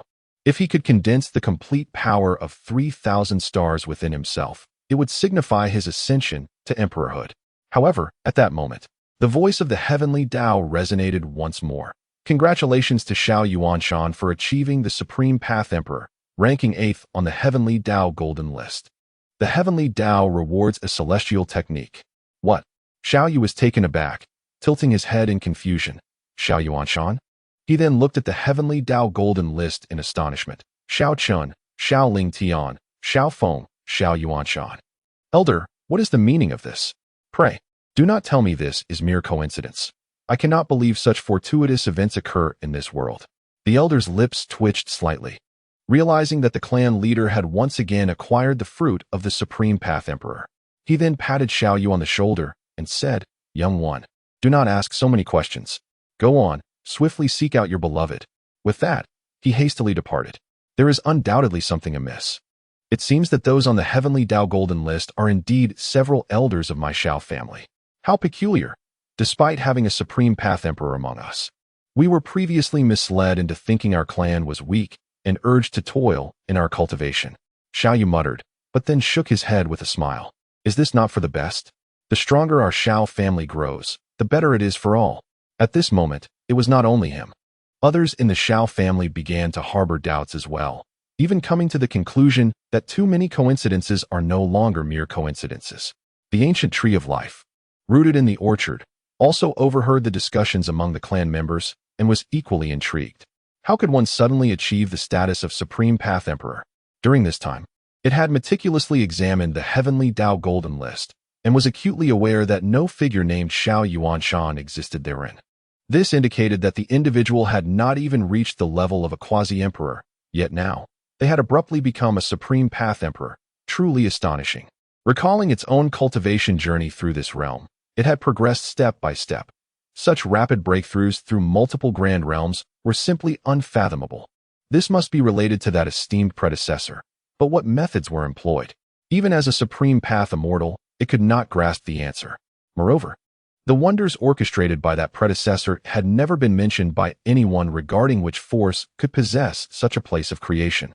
For instance, the Tower of Time, the Thunder Pool, and even the city beneath its roots, especially the traces of the Tao contained within the Tower of Time and this city, as a Supreme Path Immortal. It could not comprehend them, and the laws encompassed were not of the immortal path, but rather exceedingly bizarre. The ancient tree of life was curious. From whence did these treasures originate? Meanwhile, upon hearing of yet another Supreme Path Emperor's emergence, and one from the Xiao family no less, cultivators across the universe were utterly bewildered, speculating on the extraordinary capabilities of the Xiao family, which could continuously produce Supreme Path Emperors. The time and space sovereign, who had entered the Nine Extremities Mountains, paused his movements and gazed skyward, murmuring, As I visit the Xiao family, I wonder if I might uncover the secret behind their ability to produce such numerous sovereigns of the extreme path. Meanwhile, in the inn, Xiao Yan expelled a mouthful of tea in astonishment, his eyes drawn to the ethereal Heavenly Dao Golden List floating outside the window. What's wrong, Brother Yin? Yuner inquired. The name just announced by the Heavenly Dao, Xiao Yuanshan, is identical to that of our family's second elder. It seems this is no mere coincidence. Such coincidences are rare indeed. Perhaps it is true. That elder may possess extraordinary abilities that enabled your kin to achieve the status of sovereigns of the extreme path. Xiao Yin nodded in agreement. Considering that the clan leader had procured the mysterious essence of one's physique, it was indeed plausible that, as Yuner suggested, he had the means to assist several elders in attaining the status of extreme path sovereigns. Not only Xiao Yan believed that these sovereigns were their clan's elders, but even Xiao Zhan shared this sentiment. However, he found himself more intrigued by the recent emergence of formidable forces. The Starry Sky forces? Excellent. I have grown weary of the inadequacies of opponents on this planet. I did not anticipate their arrival. Let me witness just how powerful the Starry Sky forces truly are. Within the Divine City, Xiao Chen fused the Tao fruit of the Sovereign of the Extreme Path with the Second Elder and subsequently integrated the Supreme Divine Body, the Heavenly Sound Body Essence, into Xiao Ruoming. This physique is immensely profound. It is distinct from those of Xiao Lang, Xiao Tian, and others. Devote yourself to its comprehension, and you shall not fall short of them. Remember, even the most potent physique requires a master. If that master lacks diligence and fails to cultivate earnestly, then having a formidable physique becomes futile. Xiao Chen addressed the blushing Xiao Ruoming. The heavenly sound body leans towards the path of music. Yet do not underestimate it merely because it concerns harmony. Being one of the supreme divine bodies is no trivial matter. Rest assured, clan leader, Ruoming will not disappoint you. Xiao Ruoming replied earnestly, genuinely fond of this physique. Very well, I happen to possess a weapon that is perfectly suited for you, and I shall bestow it upon you. With a wave of his hand, an ancient zither materialized before Xiao Ruoming. This was a Dao artifact of the extreme path, a mere ornament in Xiao Chen's possession, as he was not fond of playing the zither, and thus he gifted it to her. Upon seeing the zither, Xiao Ruoming was overjoyed, caressing the strings which emitted a crisp sound. Thank you, clan leader, she expressed, bowing deeply. Now go and cultivate. Xiao Chen waved his hand and resumed his fishing, lamenting his recent lack of luck, as he had yet to catch anything of worth. Master, Xiaoli has returned. Xiaoli bounced back into Xiao Chen's courtyard. How was it? Did you have fun today? Xiao Chen asked with a smile. Yes, it was delightful. Today, I met an aunt who is about to have a baby. She said she hopes her little one will be as adorable as I am. Xiaoli nodded, a smile gracing her face. She had undergone a complete transformation. Appearing entirely different from the deformed dragon encountered in Zulong City, she now radiated a delightful, rosy charm. Oh, is that so? Ha ha. It seems our little Li is indeed quite endearing, Xiao Chen remarked. He insisted that she spend several hours each day engaging in leisure activities, a necessary measure to soothe the scars within her heart, enabling her to journey further in the future. For a prodigy of her caliber, cultivating was as effortless as sipping water. Merely dedicating a brief period each day to her practice allowed her to outshine others effortlessly. Chapter 122. Qin Cheng's second injury. Upon hearing Xiaoli mention the expectant mother soon to give birth, Xiao Chen chuckled and remarked, "It seems our family is about to welcome an extraordinary prodigy into the world." At that moment, outside the Nine Extremes city, a figure gazed in astonishment at the colossal floating city suspended in the sky, exclaiming, "How can there be such a massive floating city here? And how does it even float? I never imagined such astonishing feats existed in this world." In the South region, even a formidable power like the Falling Sunset sect could not achieve the levitation of a city of this magnitude. Whose handiwork could this possibly be? Clearly, it's your first visit to Nine Extremes City. You're unaware of this? Allow me to enlighten you. It is the work of the Xiao family. A passing cultivator casually replied upon overhearing the inquiry. The Xiao family? Which Xiao family? Who is their clan leader? Qin Shuo inquired, taken aback. The clan leader? The current clan leader is named Xiao Chen. The individual answered. Xiao Chen. Qin Shuo frowned, having never heard of this person. It seemed he was not the Xiao family he sought. However, the next statement left him frozen in place. Their previous clan leader was named Xiao Ling Tian. Xiao Chen is his son, and since Xiao Chen assumed leadership, the Xiao family has transformed entirely, becoming shrouded in mystery and power. Xiaoling Tian, Xiao Chen.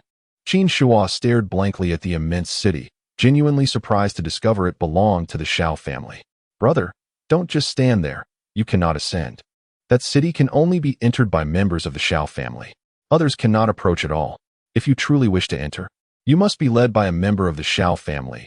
Otherwise, it is a futile dream. The man shook his head, patted Qin Shuo's shoulder, and then turned to leave. Unable to step foot? Humph, that is merely due to your inadequacy. Qin Shuo scoffed, dismissing the man's words. After all, he was merely a lowly door realm cultivator. How could he be compared to himself? With that thought, he soared into the air, heading directly towards the colossal city. If he could not meet Qin Lu in person, there was no way he could reclaim Qin Hao's opportunity. He understood well that if the father and son of the Xiao family encountered him, they would never grant him the chance hidden within the pit. Only by meeting Qin Lu and leveraging her feelings for their Qin family could there be hope.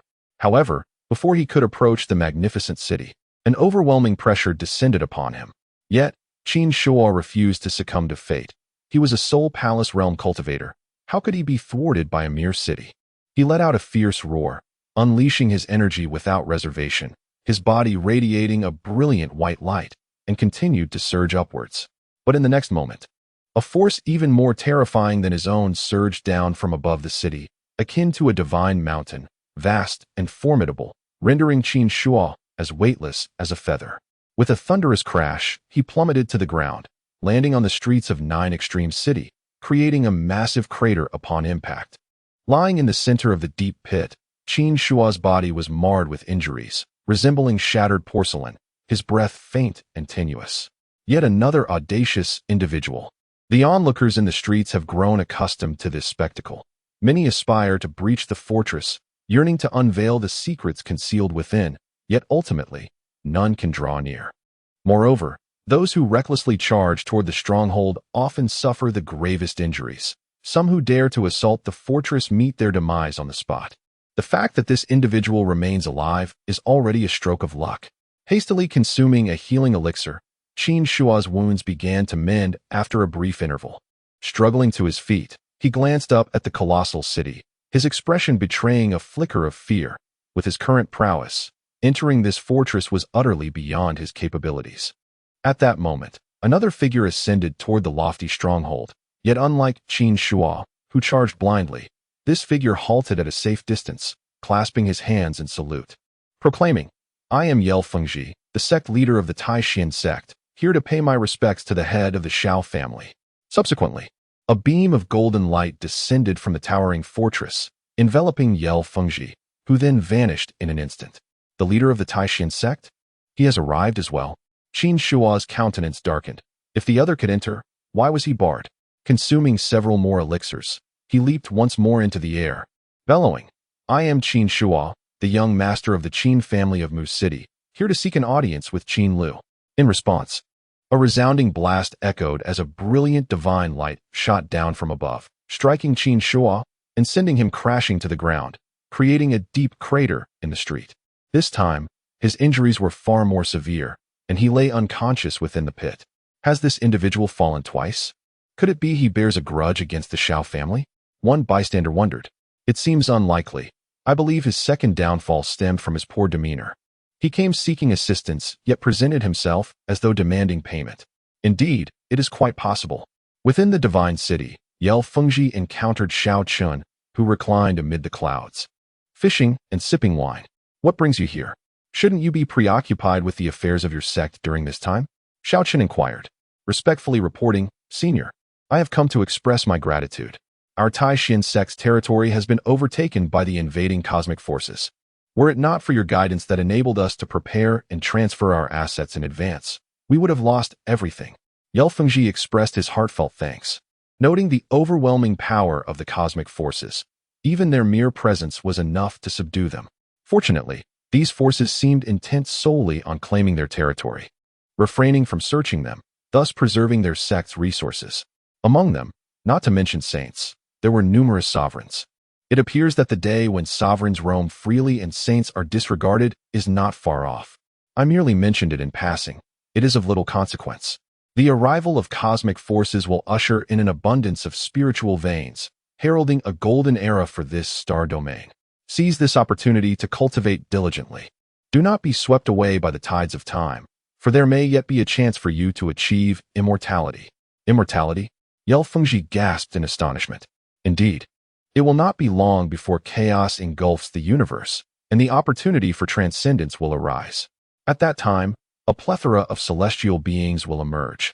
Therefore, it is imperative that you live well before this opportunity presents itself. Otherwise, you may squander this golden age. Chaos in the universe? Oh, I was just about to inquire why those powers from the starry expanse have chosen to converge in our celestial domain, Yel Fengji asked eagerly. They are driven by fear, for I stand as the guardian of this region.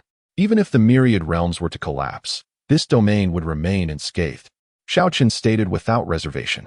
Chapter 123. The Great Opening of the Underworld Passage. Why are some able to discern the vitality of the universe within the primordial star domain?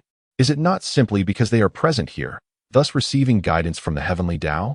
Ultimately, it is the Heavenly Dao's desire to draw these individuals closer, to have them cling to its support in hopes of securing a sliver of survival. The specific reason lies in the similarity of yin and yang, which permits the beings of the underworld to infiltrate the realm of the living. These entities absorb yang energy, rapidly enhancing their cultivation, thereby making the beings of the living realm their prey. Upon hearing Xiao Chen's explanation, Yi Lifu was rendered speechless. Such so-called underworld beings were entirely foreign to him.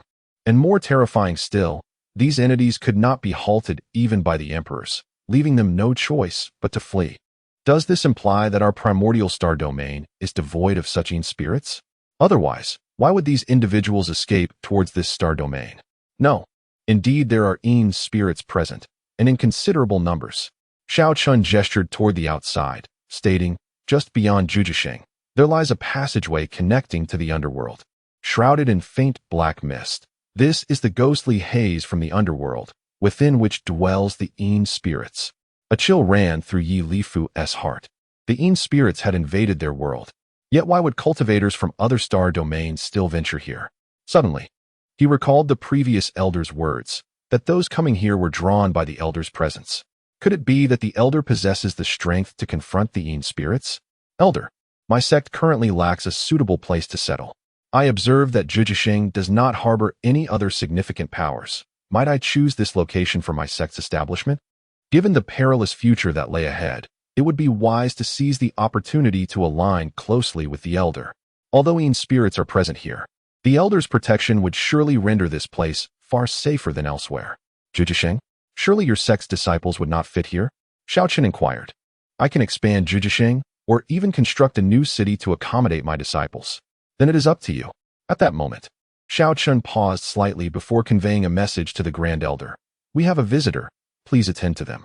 The Grand Elder, who had been in seclusion, was taken aback. A visitor? Who? The Emperor of Time and Space.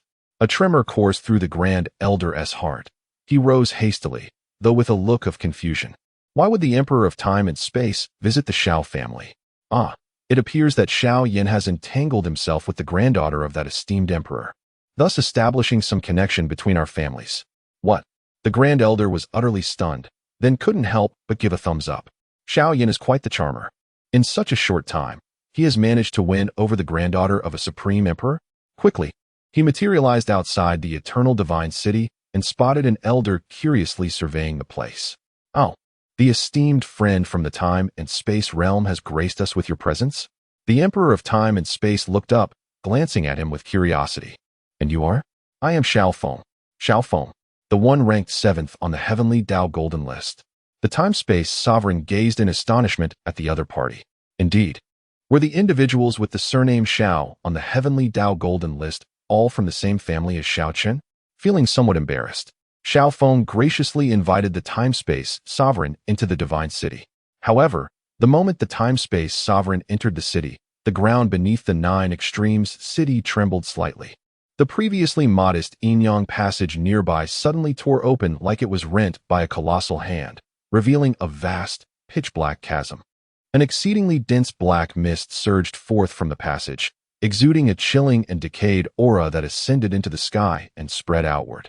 As the black mist enveloped the surroundings, the once vibrant and lush ancient trees and greenery in the mountains were instantaneously stripped of all vitality, transforming into a lifeless black void.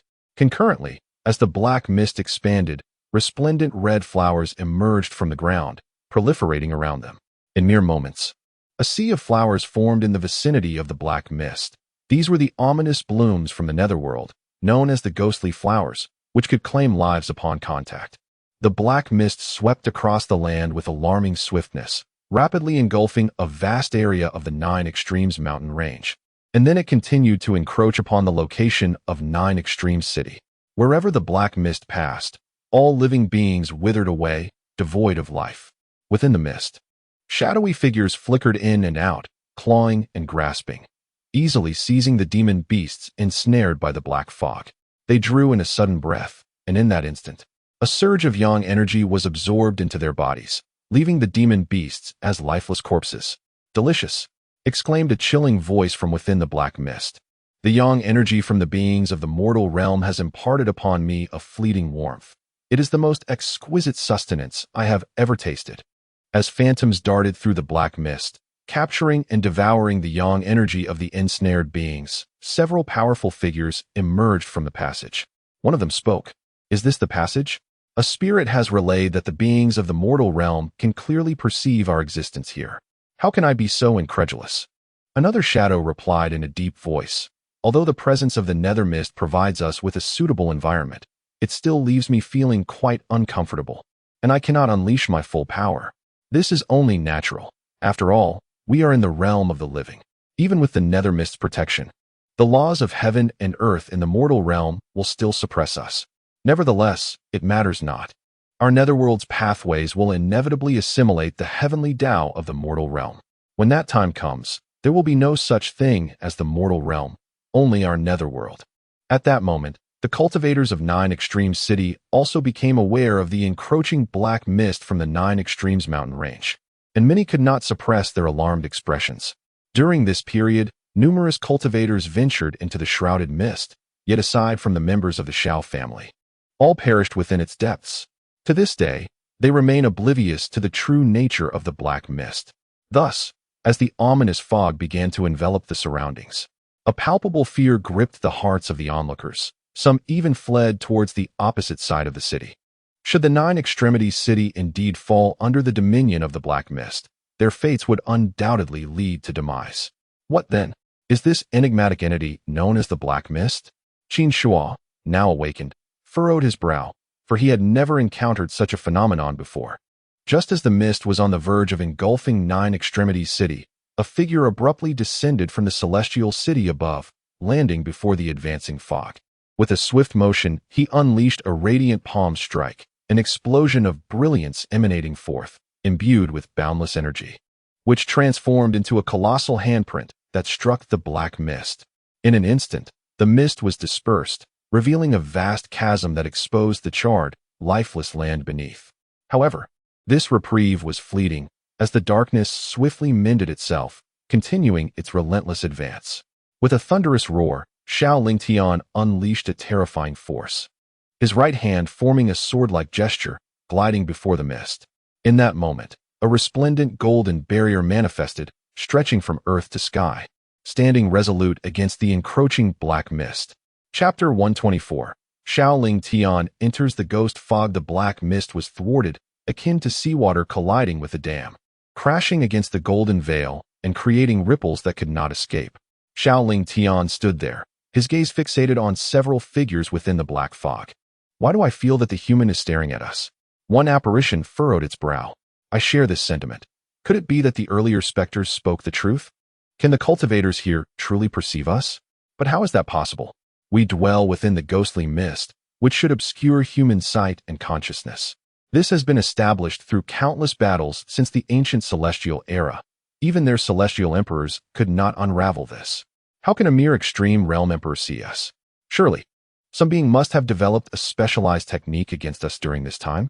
As these phantoms whispered among themselves, Xiao Lingtian unexpectedly stepped into the ghost fog. How bold! Is this a provocation? One apparition exclaimed. The ghost fog was their domain, although their strength would be suppressed by the laws of the earthly realm. The ghost mist equally restrained the powers of earthly beings, rendering both parties on equal footing. At that moment, upon witnessing a being from the earthly realm enter the ghost fog, one shadowy figure with twin horns completely dissipated, silently appearing behind Xiao Lingtian without a trace of energy fluctuation, its massive hand lunging towards his head. The ghostly mist could entirely conceal the movements of the specters, allowing them to traverse and unleash their energy without detection by earthly beings. This was one of the primary reasons the underworld had held the advantage during the celestial wars. However, just as the figure was about to make contact with Xiao Lingtian, at the instant it believed the human could not possibly perceive it, Xiao Lingtian suddenly moved. His figure vanished from its original spot, and with a punch that erupted in golden light, the horned specter's head was obliterated, dispersing into countless wraiths within the mist. Yet, the figure did not collapse. It swiftly reappeared elsewhere, its severed throat issuing a sound. Human, you can indeed see me. Is it so strange to see you? Xiao Lingtian inquired, his gaze shimmering with runes as he regarded the entity. It was indeed a peculiar being. Had it been an extreme realm emperor from the earthly realm who had been struck in such a manner, their soul would likely be obliterated. Yet this entity, despite lacking a head, seemed to remain unscathed. Indeed, it appears that over endless ages, you earthly beings have exerted considerable effort upon us, even developing such techniques. Nay, you overestimate it. This technique is merely a trivial invention created casually by my son. It certainly cannot be regarded as a significant effort. Xiao Lingtian replied. Nonsense. In those days, Even the celestial emperors could not devise methods against us, let alone your son. The headless specter suddenly grew agitated, spewing vulgarities. Celestial emperors? Humph. Do they even deserve to be compared with my son? Xiao Ling Tian scoffed. The headless spirit remained silent. Is the immortal emperor truly inferior to your son? Does this figure even comprehend the true nature of an immortal emperor? It seems not. For those immortal emperors in the mortal realm have created a realm of immortality to evade them. Whether the cultivators of the celestial domains are aware of this immortal realm remains an enigma, which is indeed a lamentable thought. At that moment, the ghostly mist surrounding the headless spirit began to swirl, creeping toward its neck, and before long, a head sprouted anew. Xiao Lingtian observed this scene quietly, refraining from interference. They were still unfamiliar with such beings. Thus, he needed to gather as much information about the spirits as possible to ensure the future generations of the Xiao family would not suffer losses. It appeared that the ghostly mist had the capacity to aid in rapid recovery from injuries. As the spirit's head completely reformed, two other spirits emerged on either side of Xiao Lingtian, forming a triangular formation that trapped him in the center.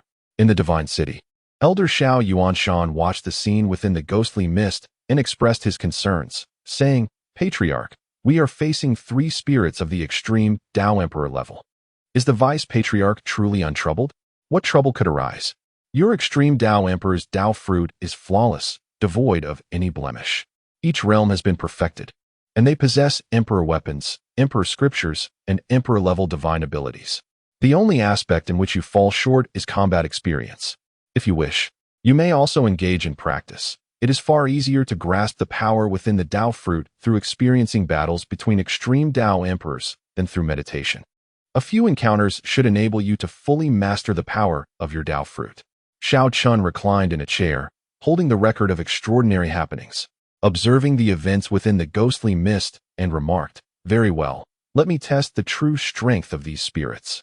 With that, Xiao Yuanshan vanished from the Divine City. Meanwhile, the ancient life tree rooted in the orchard gazed at the black mist beyond Joji City.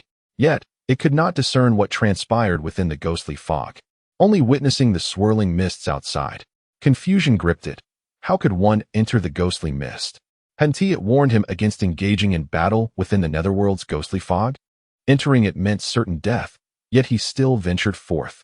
The ancient life tree shook its head, even in the bygone era of the immortals. Those immortal emperors dared not recklessly enter the ghostly mist, as ambushes were commonplace.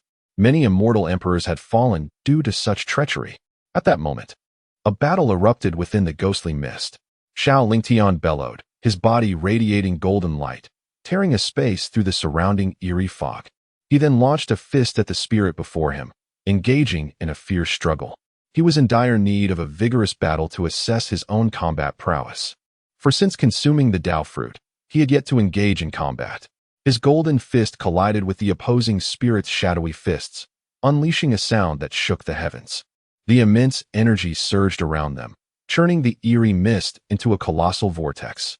Meanwhile, two ethereal specters behind him sprang into action. One specter unleashed a powerful strike, conjuring a colossal ghostly visage that opened its maw, aiming to devour Xiao Lingtian. The other specter opted for close combat, instantly materializing behind Xiao Lingtian. Its 5 fingers splayed like sharp daggers, exuding a chilling aura as they lunged toward his back. Whoosh! Although Xiao Lingtian's combat experience was not particularly extensive, he understood that only a fool would endure an opponent's assault head-on. Thus, he swiftly maneuvered his body to the side, causing both attacks to miss their mark. A thunderous explosion erupted, reverberating throughout the entire space shrouded in ghostly mist. Chapter 125. The Imperial Battle in the Ghostly Mist, the Sky-Vanquishing Hand. With a thunderous shout, Xiao Lingtian struck down with a palm, unleashing a brilliant golden radiance that manifested a vast azure sky infused with unfathomable power, descending upon the shadowy spirit with whom he had first clashed. This was an Imperial-level divine technique from his family's Divine Arts Pavilion, acquired by Xiao Chen. Ghost Whale. The shadowy spirit, with its dual feet atop its head, roared, releasing a torrent of ghostly images from its mouth to counter the azure hand descending upon it. With a resounding crash, all the ghostly images were obliterated in an instant, as the massive hand, imbued with the might to rend the heavens, struck the spirit's face. This time, Xiao Tian held nothing back, unleashing his full strength. With a single blow, the spirit's form erupted, leaving no trace behind. Yet, Xiao Tian remained vigilant. His gaze darting with urgency, his pitch-black pupils shimmering with a hint of gold as his consciousness expanded to seek the spirit's whereabouts. Wary of a possible feigned death followed by a sneak attack. What terrifying combat prowess! To instantaneously annihilate a supreme emperor-level spirit? We must act in unison, or we shall meet our demise. The spirit that had just executed the ghostly visage spoke solemnly. The might of the previous strike was overwhelmingly fearsome, capable of outright slaying their kin. Such an assault was particularly lethal to them, for should they survive the initial blow, they could swiftly recuperate their injuries within the ghostly mist, thereby wearing down their adversaries. Is it truly over? It seemed rather unimpressive. Xiao Tian pondered, doubting that his full-force strike could result in such a swift death. It is not that they lack strength, but rather that your power is exceptional. The voice of Xiao Yuanshan resonated, and soon his figure appeared behind one of the spirits. My power is exceptional. What do you mean? Xiao Tian queried, perplexed. The Dao fruit bestowed by Su Chun is a flawless one, embodying the pinnacle of all realms. Both your Dao mastery and physical prowess have reached an immaculate level, rendering it rare for other supreme emperors to possess comparable strength, barring any extraordinary physiques. I wonder if any of the spirits possess the unique attributes found among beings of our realm? Xiao Yuanshan mused, eyeing the spirit whose fingers had transformed into sharp spikes, eager to engage. From Xiao Tian's earlier strike, it seemed that if they could completely obliterate the spirit's form with a single blow, it would no longer be able to rely on the ghostly mist for recovery. Is this correct? Suddenly, he acted, launching an assault upon it. Having just ascended to the realm of Supreme Emperor, he had yet to learn the Emperor's canon and imperial techniques. Thus he could only rely on his fists to press forward. Can you truly see us? The spirit attacked by Xiao Yuanshan gasped in astonishment, as this bald elder evidently possessed the same ability as the human encountered earlier, perceiving their existence even amidst the ghostly mist. This was not merely due to a singular individual possessing a unique physique. It seemed that beings from the earthly realm had indeed devised methods to counter them. Is it not real, or is it merely an illusion? Xiao Yuanshan wielded his fists with reckless abandon, akin to a madman, launching a relentless assault against his opponent. Do you fear me? The specter bellowed, countering with its own fists. However, after only a few exchanges, its hands were shattered, unable to withstand the force of Xiao Yuanshan's strikes. In a moment of desperation, the specter unleashed a roar, a dark light erupting from its brow, aimed directly at Xiao Yuanshan's head. Simultaneously, its shattered fists rapidly mended under the influence of the ghostly mist. A soul attack? Let us see if your soul strike can pierce through my corporeal defenses. Without flinching, Xiao Yuanshan boldly met the attack head-on. Boom! The specter's dark soul energy collided with his head, causing a momentary disorientation. A mere tremor of his spirit that proved insufficient to inflict real harm. This astonishing scene startled Xiao Tian, who was engaged with another specter nearby. The second elder truly fears nothing. How is it that you remain unscathed? The specter inquired incredulously, as their soul attack was among their most formidable techniques. Why? Because your soul cannot breach my physical defenses. How then could it harm the spirit safeguarded by my flesh? Xiao Yuanshan retorted with a cold smile, his fists aglow with radiant golden light, intertwined with arcane principles, striking forth with ghostly afterimages. Once more, he shattered the specter's hands, reducing them to countless wisps of ghostly energy that scattered into the ether, followed by the specter's body. He relentlessly dismantled the specter's form, while the surrounding ghostly mist continually converged to aid in its restoration. Suddenly, the specter, under siege, vanished, attempting a sneak attack from behind Xiao Yuanshan, yet was met once more by his indomitable fists. Cursed beings of the mortal realm, this news must be reported. We must alert the higher-ups to devise a countermeasure. The specter roared, realizing their ability to conceal themselves within the ghostly mist had failed, rendering them incapable of executing a surprise assault. Otherwise, that last strike would surely have struck true. This also signified the loss of a powerful tactic, significantly diminishing their combat efficacy in the mortal realm. Upon receiving the command, The lesser specters lingering nearby immediately fled towards the Yin-Yang passage, intent on conveying this intelligence to the underworld. Meanwhile, the specter battling Xiao Yuanshan extended its right hand, summoning a pitch-black banner adorned with a white skull, its imperial weapon, imbued with immense power. With a gesture of its left hand, the specter activated the banner, and in an instant, 3 identical banners materialized around Xiao Yuanshan, ensnaring him in their midst. The 4 banners ghost refinement formation, the specter murmured, as the white skull designs on the 4 banners seemed to animate, transforming into 4 colossal white skulls that charged towards Xiao Yuanshan. Simultaneously, a dark formation materialized beneath his feet, emanating ghostly energy that surged upwards, penetrating into his very being. At this moment, Xiao Yuanshan could not help but shudder, feeling a chill seep through his body. He let out a low growl, unleashing a surge of energy that radiated a brilliant light, repelling the malevolent spirits that sought to encroach upon him. Though he had not mastered imperial-level divine abilities nor studied the imperial scriptures, his cultivation as a supreme emperor was undeniably profound. Furthermore, he sensed the energy within him rapidly depleting, a result of the 4 swirling skeletons that encircled him. The 4 banners ghost refining formation? I am a human, not a specter. With a fierce roar, Xiao Yuanshan hurled a punch at one of the white skeletons, shattering it into fragments. Yet, the ghostly figure bore a mocking grin, as if deriding his efforts. Chapter 126. The Extinction of Yin Spirits Indeed. As Xiao Yuanshan struck at the next white skeleton, the one he had previously shattered reemerged, voraciously consuming the energy within him. Ha ha ha, human! Perish in despair within my 4 banners of ghost refinement. Xiao Yuanshan relentlessly swung his fists, creating shadows of his attacks. Yet the skeletons assailing him seemed to possess an endless capacity for regeneration.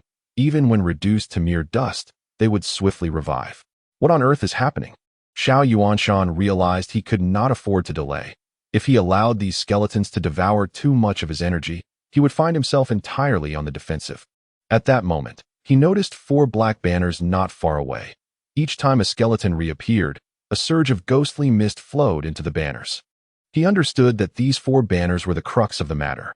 He attempted to rush towards them, only to discover that the formation beneath his feet was binding him, preventing his escape. Ha ha ha, human, do not harbor foolish hopes. Even in my realm of the dead, countless supreme emperors have perished within my 4 banners of ghost refinement. Submit and become a lost soul in my grasp. The Yin spirit laughed heartily at the sight of the helpless human trapped in the center. Xiao Yuanshan paused, golden light radiating from him, and furrowed his brow. It seems that without the cultivation of the Emperor's scripture and divine powers, I am utterly powerless. He glanced towards another battlefield, where Xiao Lingtian was fiercely battling another Yin spirit. Despite the adversary not employing imperial-level divine powers, he was still pressing the spirit hard. Was he merely honing his skills against the Yin spirit? Xiao Yuanshan quickly discerned that Xiao Lingtian was not in haste to eliminate the spirit. He was using the confrontation to refine his own imperial combat prowess. Need my assistance? Xiao Lingtian halted, turning to the second elder. Who requires your help? I was merely contemplating how to break this peculiar formation. Xiao Yuanshan retorted with a light snort. With a smile, Xiao Lingtian struck towards him, with a resounding boom. The 4 dark banners encircling Xiao Yuanshan were instantly shattered. Hasten your cultivation of the Emperor's scripture and divine powers upon your return, and refine the Supreme Emperor's weapon. Xiao Lingtian urged. Must you remind me? I am aware, but I simply haven't had the time. Xiao Yuanshan replied, then let out a mighty roar, charging once more at the Yin spirit. With his arms outstretched, he tore the spirit in 2, yet regrettably, he still could not vanquish it. Though he possessed the strength of a supreme emperor, he lacked their means. However, he remained unfazed, for he had entered this place with the intention of honing himself to swiftly master the powers of a supreme emperor. Thus, seeing that he could not obliterate the spirit in an instant, he charged again. If one strike was insufficient, he would gradually wear it down. He refused to believe that such a Yin spirit was truly invincible. Alas, disappointment awaited him. No matter how many times he suppressed the spirit, it would invariably recover at an astonishing speed with the aid of the ghostly mist. Damn it, my Supreme Emperor's weapon. The spirit of Yin was engulfed in a tumult of sorrow and fury, for his supreme weapon had been annihilated by another human. leaving him bereft of effective means to eradicate his foe. Now, the only recourse to vanquish his adversary lay in depleting the energy within their body. Yet, he too was not immune to pain. Each instance of being torn apart was a brutal torment beyond comprehension. Seizing the opportune moment, he unleashed his mystical powers, transforming his fingers into chains of law that tore through the void to ensnare his opponent. In a swift movement, he appeared before them, face to face. And with a thunderous roar, he inhaled deeply, drawing in a surge of yang energy. However, the instant he did so, a pallor washed over Xiao Yuanshan's face, sending a chill coursing through his body. The primary objective of the Yin spirit in hunting the living was to absorb their yang energy, a potent elixir that could rapidly enhance their cultivation. As the Yin spirit savored the influx of yang energy, a look of delight crossed his visage. Yet he was soon met with Xiao Yuanshan's fists, which shattered him. The Yin spirit had to concede that the power and physique of this supreme emperor were indeed formidable. Perhaps only those of the Bone Emperor rank could hope to slay him. Xiao Yuanshan shuddered, feeling as if he had been hollowed out by the loss of that single mouthful of yang energy, a truly bizarre sensation, and alarmingly, the yang energy he had lost could not be restored in the short term. Ha ha ha, human, prepare to meet your demise. The Yin spirit bellowed as he charged forward once more, intent on exchanging wounds to absorb more of the yang energy within his opponent, thereby weakening him while simultaneously augmenting his own power, a most advantageous endeavor. At that critical juncture, Xiao Lingtian intervened, his hand curling into a claw as he lunged at the opponent. In an instant, the air resonated with the roar of dragons as his hand morphed into an expanse of the firmament, 5 fingers transforming into 5 colossal dragons that enveloped the Yin spirit, who was then obliterated amidst their ferocious cries. Just then, the Yin spirit that had previously engaged Xiao Lingtian launched a surprise attack, but with no escape in sight. Xiao Lingtian shouted, "Purple thunder armor." Instantly, a striking suit of purple armor crackled with lightning enveloped him, imbuing him with an imposing presence. This was a defensive supreme weapon, infused with the might of thunder. The attack from the Yin spirit's weapon collided with Xiao Lingtian, the immense force causing him to stagger back a few steps. However, he quickly regained his footing. The Yin spirit fared no better, as the thunderous onslaught from the armor unleashed torrents of ghostly energy from his body. The power of thunder, being the epitome of strength and light, was particularly effective against these Yin spirits. At that moment, with a sweeping gesture, Xiao Lingtian summoned forth a radiant golden light, executing the imperial divine ability, Heavenly Destruction. A palm descended like a clear sky, yet the Yin spirit was prepared, brandishing his supreme weapon to deflect Xiao Lingtian's full-force strike. Nevertheless, the weapon shattered upon impact. Upon entering the realm of the living, not only was their own combat prowess diminished, but even their supreme weapons were weakened by the laws of the Yang realm. Otherwise, even a supreme emperor would not have been so easily vanquished. Seeing the adversary continue to advance, the spectral entity hesitated to strike further, its form flickering as it retreated towards the yin-yang passage. But escape was futile. With a furious shout, Xiao Yuanshan delivered a powerful palm strike to sever the foe's retreat, compelling the spirit to a halt. "Damn the beings of the Yang realm. Even in death, I shall take you down with me." The specter's face contorted with rage as it bellowed, then, with resolute determination, charged at Xiao Yuanshan. Simultaneously, its body began to swell rapidly, an aura of dread emanating from within. Self-detonation? Xiao Yuanshan was taken aback. This spirit was indeed driven to desperation. "Do you truly possess the capacity for self-destruction before me?" Xiao Lingtian roared as he arrived in an instant, delivering an unrelenting punch. Chapter 127. Signing in for the immortal emperor's Dao fruit with a resounding boom. The heavens and the earth trembled, and the entire area of ghostly mist churned violently, creating a region devoid of this fog. The malevolent spirit was naturally obliterated. "Elder Second, are you all right?" Xiao Lingtian inquired, noticing the pallor of his companion's countenance. "That accursed spirit managed to siphon my vital energy. I will likely need some time to recuperate. However, this is a fortuitous opportunity to address my deficiencies." Xiao Yuanshan replied, his complexion tinged with an ashen hue. "If only I had mastered imperial-level divine abilities and possessed an extreme imperial weapon, I would not find myself in this predicament." Xiao Lingtian nodded. Indeed, Having just attained the status of an extreme emperor, there is much ground to cover. We should venture into the temporal tower. It will save you a considerable amount of time. I had the same thought. Next time, I must annihilate that group of spirits. Yet, these spirits are rather peculiar. They cannot be exterminated with a single strike, as they continuously regenerate. It presents quite the challenge. Moreover, our powers are suppressed by the ghostly mist here. Upon our return, I shall consult Xiao Chen to see if he possesses any strategies to enable us to unleash our full potential amidst this fog. Xiao Yuanshan concurred, and without lingering, he swiftly returned to the divine city. Xiao Ling Tian retreated beyond the golden barrier he had established, his brow furrowed as he gazed at the ghostly mist ahead. With a wave of his hand, he erected another golden light barrier, containing the mist that continued to spread outward. If left unchecked, the entire 9 extreme mountain range would surely become a desolate wasteland. In the passageway, formidable spirits of the extreme emperor level had already emerged, and it would not be long before their numbers increased. As Xiao Chen had mentioned, both the underworld and the mortal realm are vast worlds teeming with powerful beings, including numerous celestial spirits, though they have yet to manifest.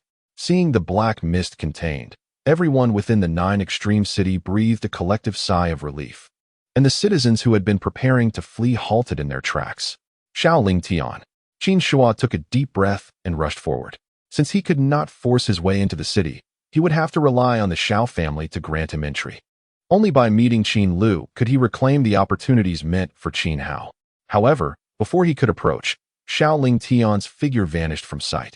It was deliberate. He must be doing this on purpose. Qin Shua's frustration boiled within him, feeling as though he was being avenged.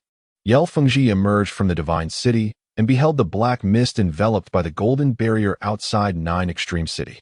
Could this be the passage connecting the realms of Yin and Yang mentioned by the elder? He pondered, though it posed some danger. He felt assured that with the elder's presence, no grave issues would arise. After some contemplation, he ultimately decided to establish the new site of the Taishan sect in close proximity to 9 extreme city, regardless of where one chooses to venture. The looming threat of the celestial forces persists. However, this location appears to be the safest haven. He hastily departed, intent on returning to inform the disciples of his sect. Meanwhile, the ancient tree of life was taken aback, as 2 formidable emperors from the Xiao clan had entered the enigmatic fog and emerged unscathed, with one of them remarkably untouched. What could possibly explain this? Was it that no imperial-level cultivators resided within that mysterious mist, thus sparing them from harm? The fog obscured all, rendering both perception and sight futile. He could only observe the tumultuous churn of the fog, as if some entities were engaging within. Surely, they must be lesser spirits. The ancient tree of life speculated. Upon the return of the second elder, he plunged into the Hall of Time, where, as an elder, he had unrestricted access to the family's resources without the need to expend contribution points. While recuperating, he also delved into the imperial scriptures and transcendent abilities, having brought along 2 supreme imperial weapons, one for offense and one for defense, intending to refine them into his personal treasures. The next time he emerged from seclusion, he would ensure the obliteration of the spirits within the fog.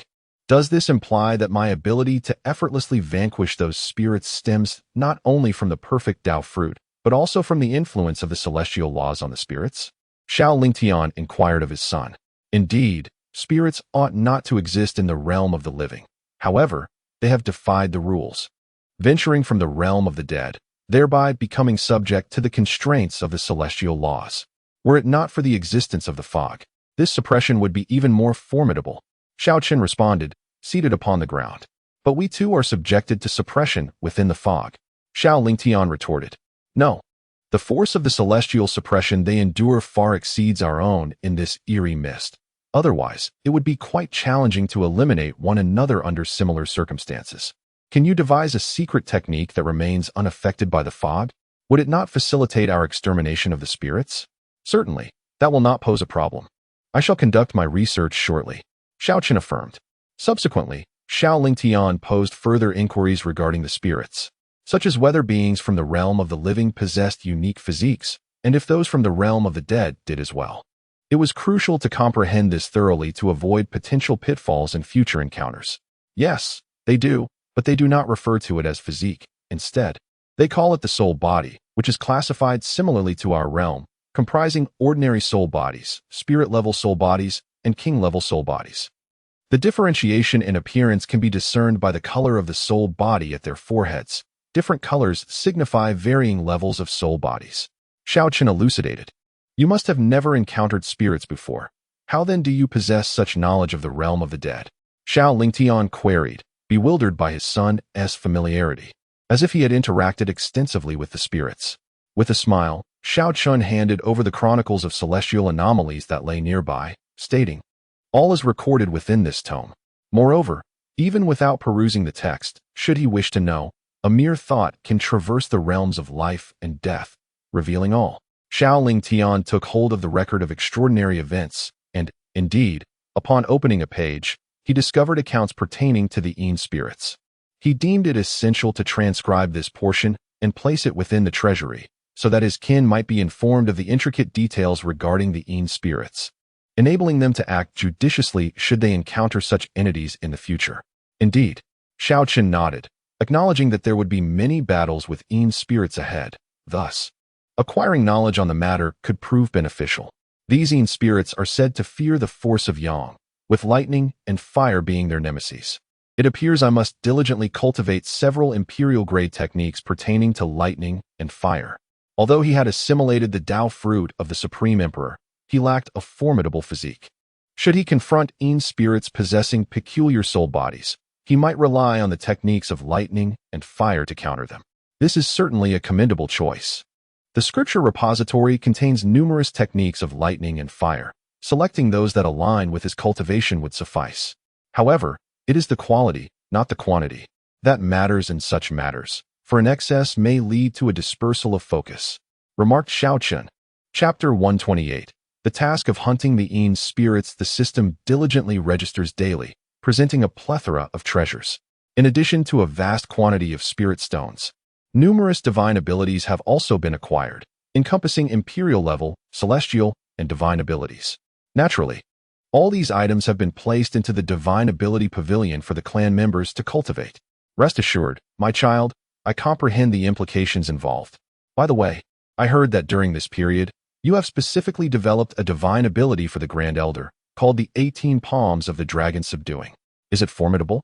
Xiao Lingtian inquired suddenly, as the Grand Elder had been diligently practicing this divine ability recently, and from his own words, it seemed quite impressive.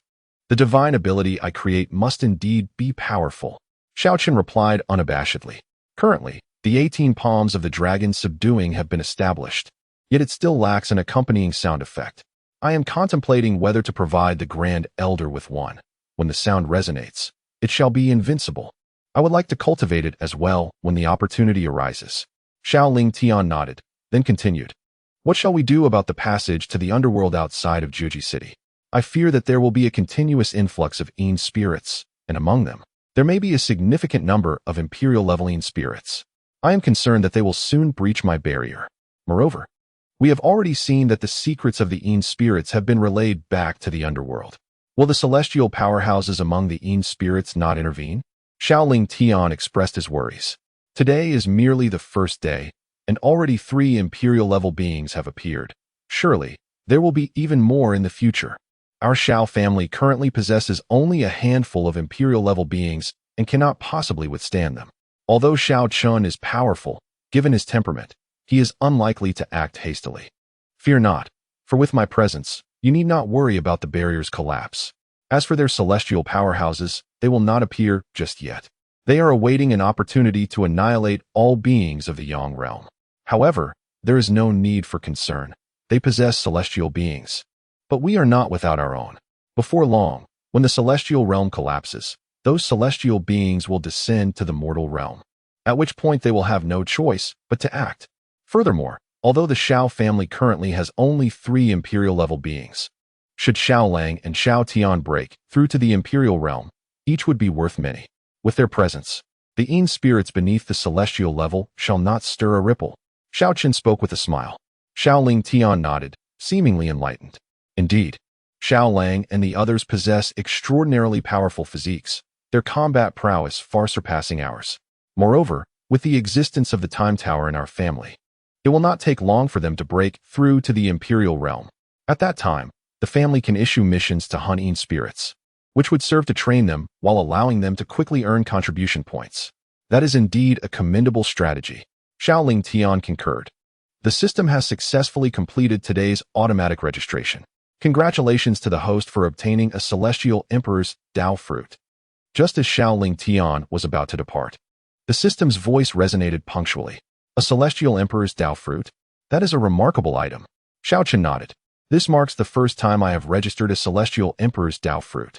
Reflecting upon the matter, he chose not to immediately bestow the Dao fruit upon the elders, for their current abilities were inadequate to wield the formidable powers contained within the higher realm of the Immortal Emperor's Dao fruit.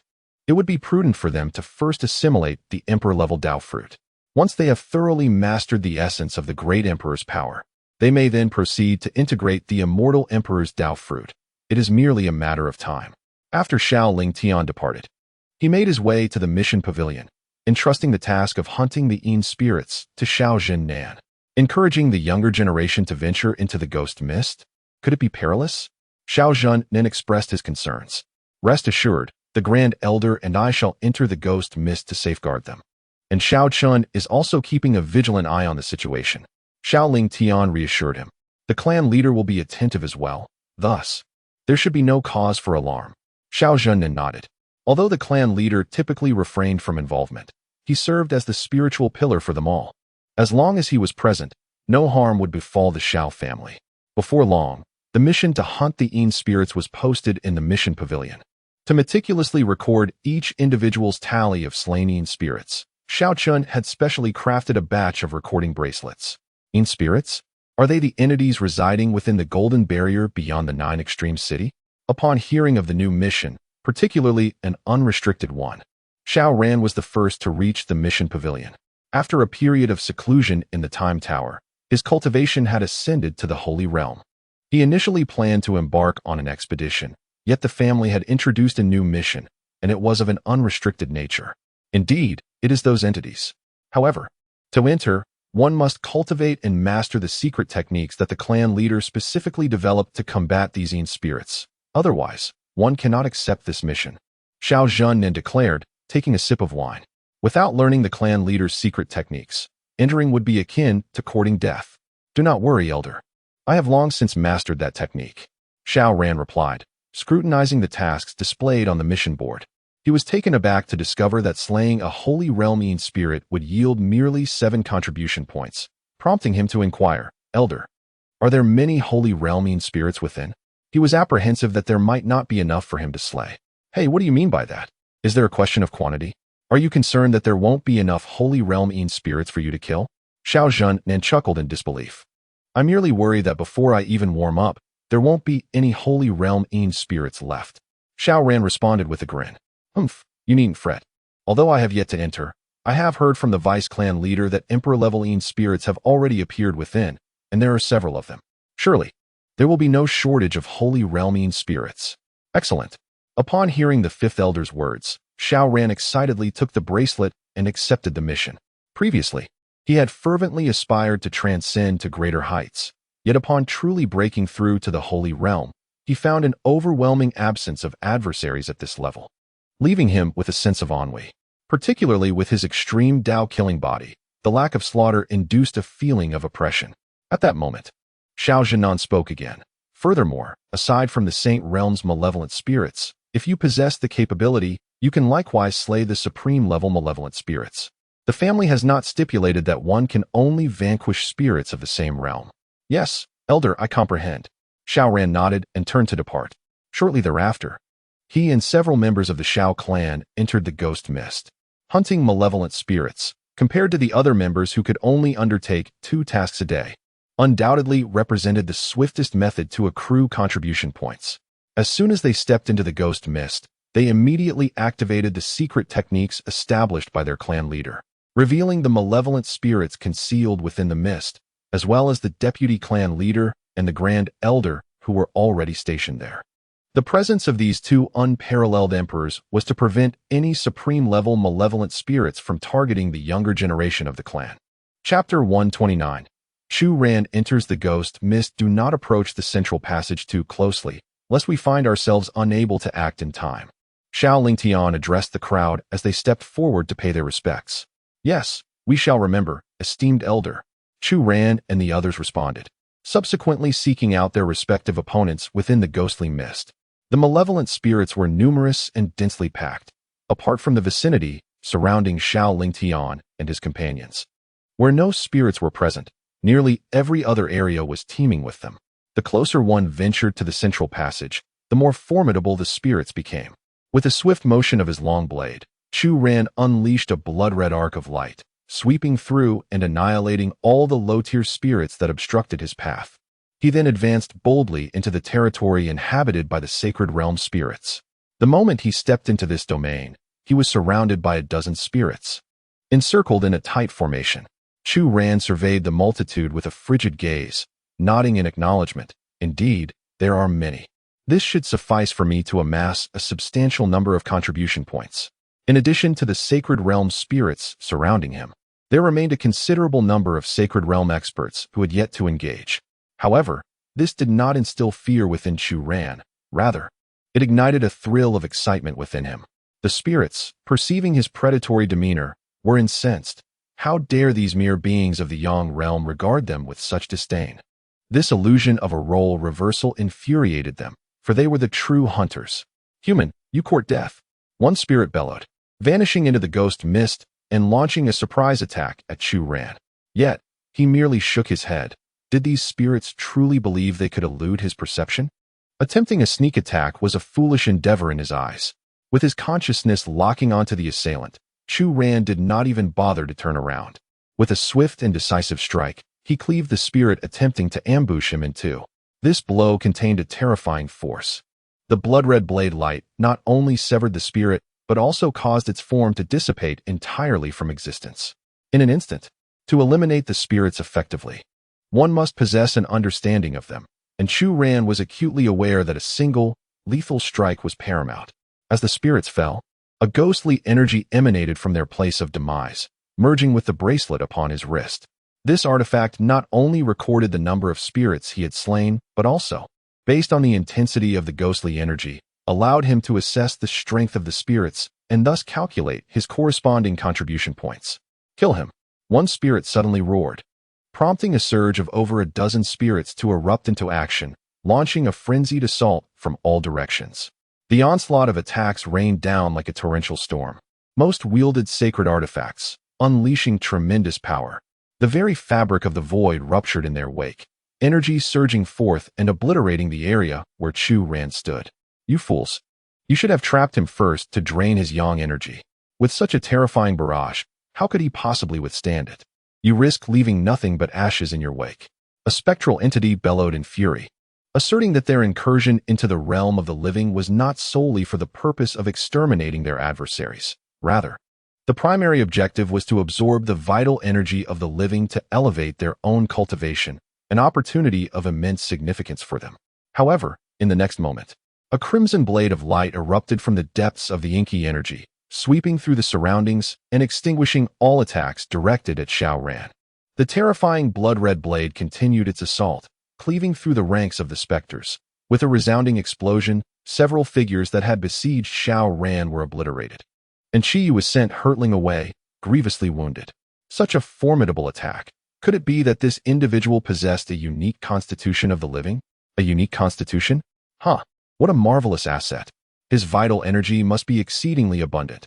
If we could absorb it, our powers would undoubtedly ascend to new heights.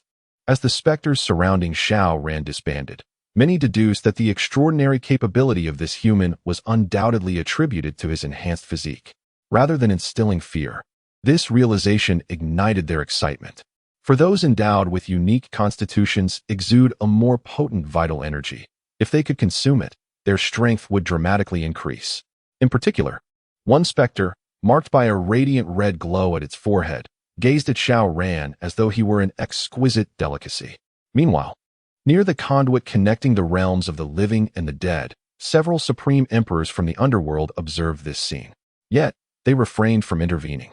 For every unique constitution in the realm of the living, The underworld possessed corresponding extraordinary souls, rendering them unperturbed. Moreover, this mere saint, even with a unique constitution, was not worthy of their attention. Their focus remained fixed on the two human supreme emperors seated amidst the ghostly mist, yet they did not act rashly. The underworld was currently investigating a matter. Should it be confirmed, countless supreme emperors would subsequently descend through this passage. Thus, the demise of their opponent was merely a matter of time, making it unnecessary to engage in a desperate struggle at this juncture. A unique soul? Xiao Ran regarded the specter before him, whose forehead radiated a crimson light.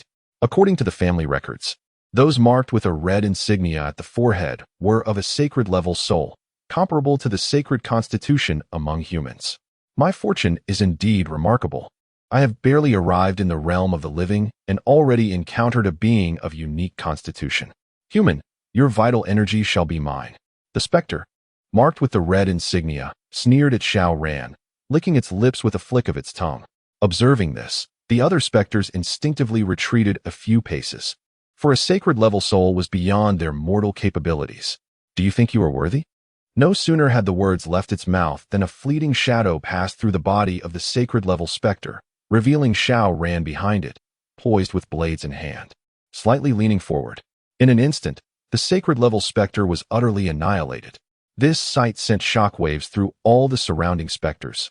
How could a sacred-level soul be so effortlessly vanquished? Was this individual more than just a mere possessor of a sacred constitution? Above the sacred physique lies the celestial body, and beyond that, the supreme celestial body. Contemplating this, all the specters displayed expressions of profound terror, for such physiques confer immense enhancements to combat prowess, rendering their mortal forms nearly incapable of contending with such foes. Xiao Ran turned, confronting the trembling specters before him, and coldly declared, "Are you afraid? Then kneel in submission and depart from my realm. This place is not meant for your kind." His domineering tone caused the surrounding specters to momentarily halt their breaths, as the oppressive aura he exuded was overwhelmingly potent. A group of fools. Could you not unite your strengths to confront him? Witnessing their own sacred realm being paralyzed by fear, the great emperors seated near the passage could no longer maintain their composure and immediately bellowed at the specters in fury. Chapter 130. Amidst the ghostly mists. It appears that the saints of the underworld have been so frightened by the younger generation of my clan that they dare not make a move. If that is the case, why not kneel and beg for mercy and swiftly retreat? Upon hearing the proclamation of the underworld's supreme emperor, Xiao Feng laughed heartily. Humph, humans of the Yang realm, do not be so arrogant. This place is merely one of the countless gateways from my realm to the Yang realm. And those who come are but mediocre beings. The true geniuses will not take long to arrive, and when they do, your Yang beings shall become nothing more than lifeless corpses. The underworld's supreme emperor retorted coldly, casting a discontented glance at the saints of their realm, wishing he could strike down this ineffectual group with a single blow. Do you think you can use formations against me? We shall see if you have the opportunity. Xiao Ran bellowed, wielding a long blade, his figure transforming into a fleeting shadow as he plunged into the gathering of the saintly spirits. With a fierce sweep of his blade, the crimson light cut through the ghostly mists. Influenced by his innate physique, when Xiao Ran refrained from striking, he was merciful. However, once he unleashed his power, he showed no mercy, employing the most straightforward methods to dispatch his foes. The long blade fell, cleaving a terrified spirit in half. And with a swift punch from his left hand, he obliterated another spirit with a resounding crash. Possessing an unparalleled celestial body, he found slaughtering other beings of the saintly realm as effortless as dispatching poultry. Just then, a multitude of attacks from surrounding saintly spirits rained down upon him, encircling him completely. Facing the deluge of assaults from dozens of spirits, Xiao Ran did not attempt to withstand them head-on. Instead, he employed the divine arts he had cultivated in his family's treasury, instantly swapping positions with a spirit at the center of the onslaught. Boom! Countless attacks struck the spirit, sending it into a state of utter disarray. Despicable humans of the Yang realm. One of the spirits roared in fury. Had their attacks landed upon Xiao Ran, even if he were strong, he would have perished instantly. Little did they expect him to employ such a tactic, exchanging positions with one of their own, resulting not only in failing to harm him, but also in the demise of one of their formidable allies. Xiao Ran, now entrenched in the heart of the fray, had gone utterly berserk. His eyes and brows turned crimson, resembling a vast sea of blood, devoid of any emotion. This transformation was a result of partially activating his physique. In this moment, he seized a saintly spirit by the throat with his left hand, using it as a shield, while his right hand wielded the long blade, relentlessly striking at another spirit before him. Unlike other beings, spirits do not experience injuries in the conventional sense. Even if wounded, as long as they do not perish, any harm is inconsequential to them. With the presence of the ghostly mists, they can rapidly recover. Only by completely annihilating them can one ensure their true demise. Conversely, beings of the yang realm suffer injuries that, even if they can recover swiftly, still require the energy within them. Thus, Xiao Ran's aim was clear: to seize a spirit and attack it relentlessly until it was utterly extinguished. Otherwise, no matter how severe the attacks or how many enemies he harmed, it would all be in vain. In an instant, the surrounding spirits descended into chaos. The specter beside Xiao Ran attempted to flee, while those further away relentlessly launched their assaults, resulting in a scene of utter disarray. Upon hearing the Emperor's guidance, one spirit, possessing a grand array, immediately activated it, swiftly distributing the array discs to the formidable figure of Qiyu. This was a combined grand formation. 9 silhouettes, each wielding an array disc, materialized around Xiao Ran, and in a heartbeat, a massive pitch-black array diagram manifested beneath his feet. The moment the diagram emerged, Xiao Ran found himself immobilized at its center, unable to move, while the surrounding spirits hastily retreated from the battlefield. Within this brief interval, several sacred realm spirits had perished entirely at the hands of their adversaries. Their meticulously coordinated assaults were evaded by the enemy through various means, and many of their own spirits suffered injuries as a result. Human, I must concede, your power indeed surpasses our expectations. The ability to slay a sacred-level soul with a single strike is remarkable. However, this is where it ends. This is the Netherworld's mystical extermination formation, capable of annihilating all sacred realm experts. Under the aegis of our 9 saints, even many sovereigns would meet their end here. I refuse to believe you can escape. A spirit wielding an array disc cast a frigid gaze upon Xiao Ran, and then an explosion of ghostly energy surged from within, infusing the array disc.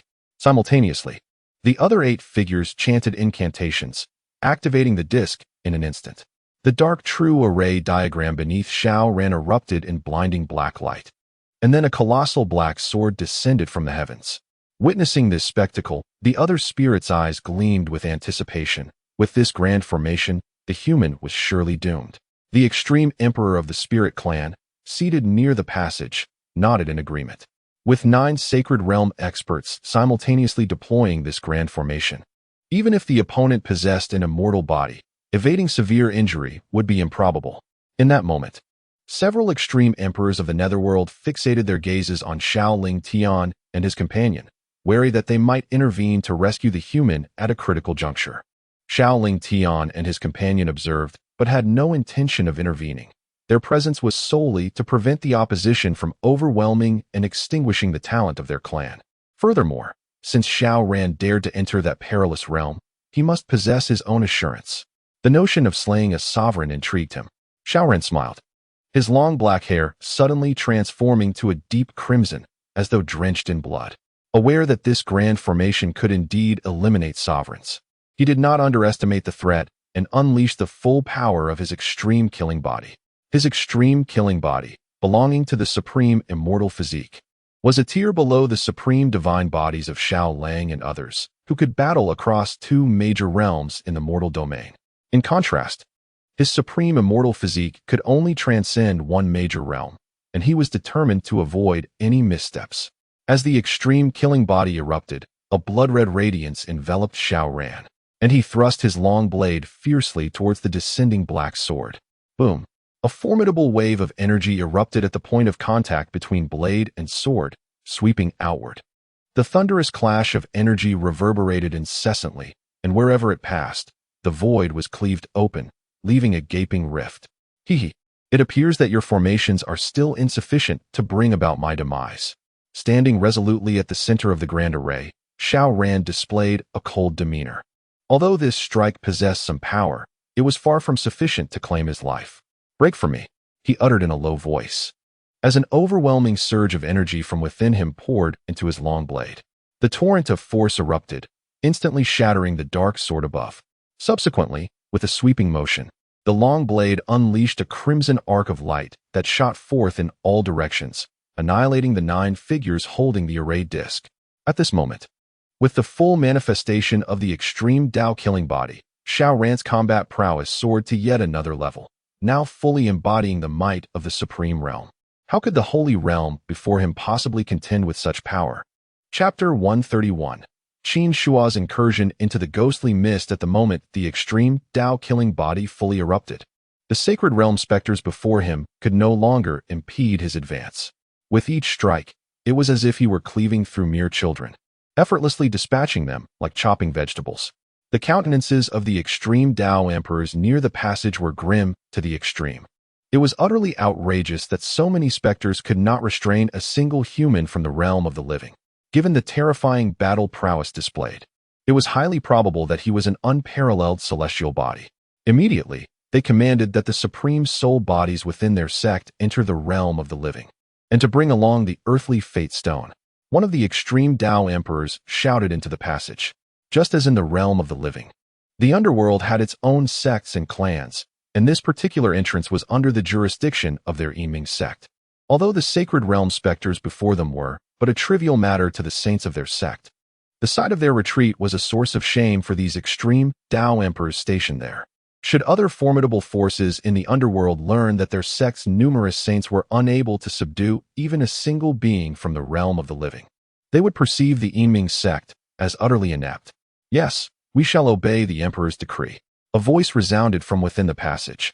The extreme Dao emperor of the Yiming sect cast a glance at Xiao Ran, his eyes brimming with murderous intent. Even within their vast underworld, it was rare to encounter an exceptional prodigy rivaling an unparalleled celestial body. Unfortunately, at the very moment he unleashed his murderous aura, Xiao Ling Tian and Xiao Feng locked onto him through the swirling black mist. Should he make any move, they would strike, compelling him to halt. Finally, after Xiao Ran had lost count of how many saints he had dispatched, a supreme realm specter arrived to intervene. Undaunted, Xiao Ran engaged in fierce combat once more. Just then, a figure broke through the ghostly mist. It was Qin Shua, who had been lingering in 9 Extreme City. He sought to find Xiao Ling Tian, determined to meet Qin Lu at all costs. Otherwise, Qin Hao might never attain that opportunity. However, upon entering, he was taken aback. Before him lay an impenetrable darkness, obscuring all vision and rendering his spiritual sense utterly ineffective, as if he were confronting a void. What manner of place was this? Qin Shua was startled, turning to scan his surroundings, yet he could not discern anyone from the Xiao family. What was happening? Hadn't numerous people entered before him? Why was there not a soul in sight now? While he pondered this, a sudden thud resounded as a gaping wound appeared in his chest, revealing his heart suspended before him. Qin Shua's body went rigid, his gaze fixated on the gash in his chest. Then he turned to look back, but found nothing amiss. Whoosh! His blood-soaked heart seemed to be seized by an unseen force and dragged behind him. The excruciating pain elicited a howl from Qin Shua, followed by a violent spurt of blood. Nevertheless, as a soul palace realm cultivator, he had already birthed his primordial spirit. Although the loss of his heart left him grievously wounded, it did not spell his demise. Thus, he dared not linger in this eerie place for even a moment longer and turned to flee, for the atmosphere here was indeed too bizarre. Before he had taken but a few steps, Qin Shua abruptly halted, cold sweat beading on his forehead as he felt as though an unseen hand had seized his head. Yet he could perceive nothing. Who is stealthily attacking me? Terror laced his voice as he unleashed a powerful punch before him. With a resounding thud, a sensation coursed through him. Although invisible, he distinctly felt the entity grasping his head being propelled away by his blow. Yet, despite this, he still could not discern the nature of his assailant. Panic surged through Qin Shua as his hair stood on end, and he continued to sprint towards the exit. However, in the next instant, his figure was violently thrust backward, accompanied by the ominous crack of bones. He could unmistakably feel something strike his chest. Blood gushed from his mouth as he broke into a cold sweat, his eyes darting about while his consciousness expanded in search of the source of his assault. Can this human not see us? A voice echoed from the darkness, tinged with confusion. Indeed, it seems this individual truly cannot perceive us. Unlike those engaged in combat with my sect's disciples, who possess a certain strangeness that has thwarted our attempts at ambush. Those individuals have slain countless disciples of ours, and we have been powerless to retaliate. At last, a human has fallen into our grasp, my esteemed colleagues. How shall we deal with him? How to deal with him? I shall ensure he endures every conceivable torment. I will flay him alive and extract his sinews, drain his vital essence, and refine him into a corpse of shadows, which I will then use to slay the living beings of the realm above.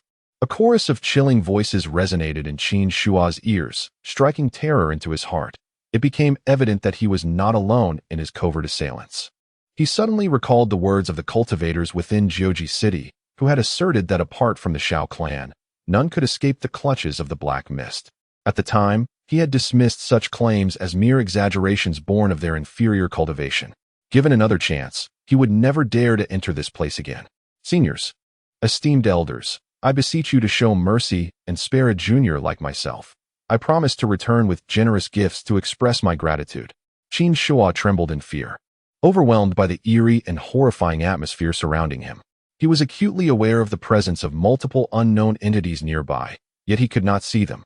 What manner of invisibility is this? Most unsettling was the realization that both sight and consciousness had lost their efficacy in this place. He felt akin to a blind man. Generous gifts? Gratitude? The offerings you speak of hold no value for us. Consider yourself as the gift of thanks. A spine-chilling voice echoed in Qin Shua's ears, sending chills down his spine and igniting a profound sense of despair born from the unknown. Unable to suppress the terror within, he let out a howl and suddenly leaped from the ground, racing swiftly towards freedom. Without any unexpected occurrences, his body was once again hurled backward, as the creature lurking in the shadows seemingly aimed to torment him to death, piece by piece. No, I can no longer restrain myself. Allow me just one sip. An urgent voice echoed from the darkness. However, Qin Shua's form was uncontrollably propelled into the air, and he distinctly felt something grasping his neck, lifting him upward. A surge of inexplicable energy flowed from within him, causing Qin Shua's complexion to instantly turn pale, and his body involuntarily shivered.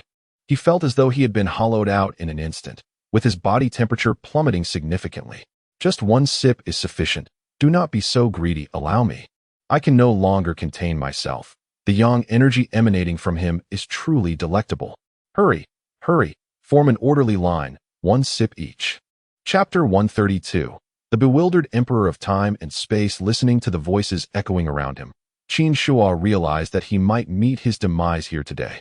Reflecting on his journey since arriving at 9 Extreme City, he recalled how he initially ignored the warnings of others and recklessly ventured into the upper city, sustaining severe injuries. Subsequently, he dismissed further advice, believing that if the members of the Xiao family could enter, so could he. Despite the undeniable strength of Xiao Lingtian and his son, it was improbable that every member of the Xiao family surpassed him in power. Since those weaker than him dared to enter, why should he not? This led to his current predicament. If given another chance, he would certainly refrain from such folly. Just as an unknown entity gripped his neck, a sudden sound of a zither resonated through the air. In that moment, beams of white light erupted, accompanied by several agonizing screams from nearby. The mysterious being that had clutched Qin Shua's throat abruptly cast him to the ground, with the enchanting melody of the zither lingering around him. More and more white lights shot forth from the encroaching darkness, resembling a curved blade slicing through the air. Qin Shua could not discern what was being struck by these luminous rays, yet he felt a chill run down his spine, as the cries of agony clearly originated from numerous unknown entities.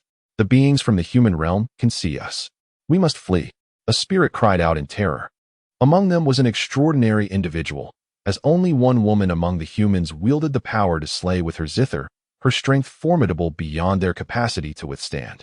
As Qin Shua stood bewildered amidst the panicked spirits, a girl clad in a flowing white gown, her hair styled in twin ponytails, approached him.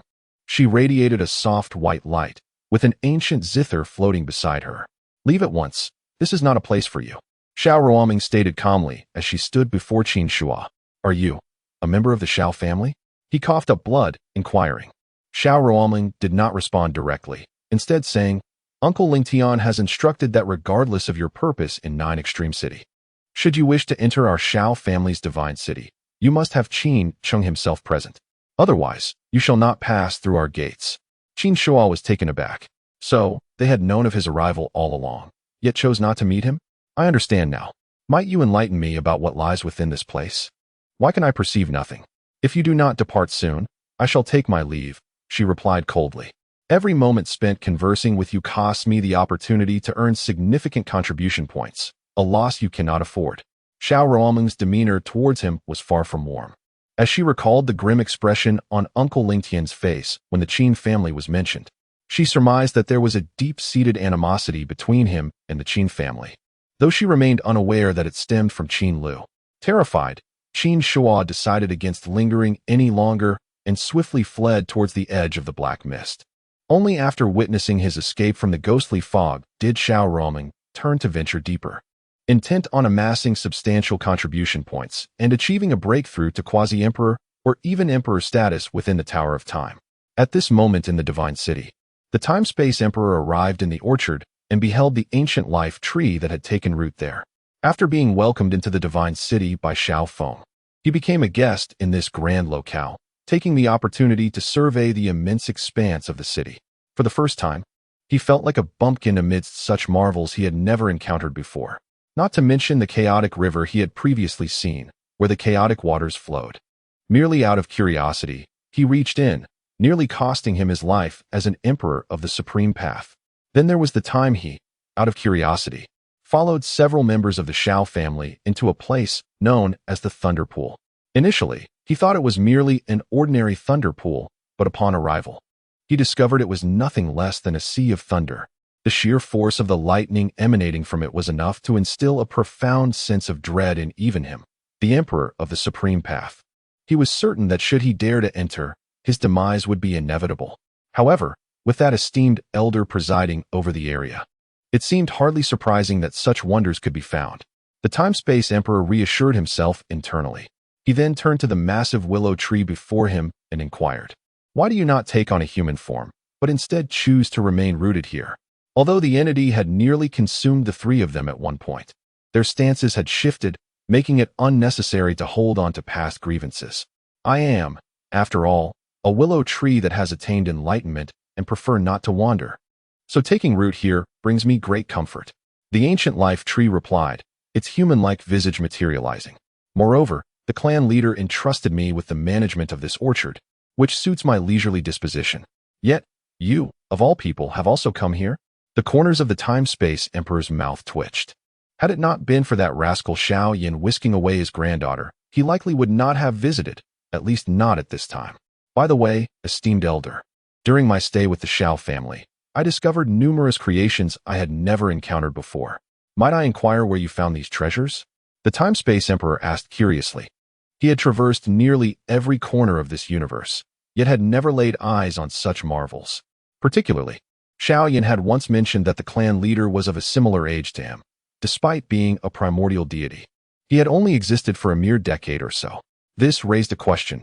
Where had he procured these treasures, which even they, the emperors, had failed to uncover? I do not know. Many things here I have not seen myself. For instance, that Tower of Time. Its inscriptions are beyond my comprehension. And the Thunder Pool, even I would perish if I entered. As for that great river, it is called the chaotic Heavenly River, placed there by the clan leader a few days ago.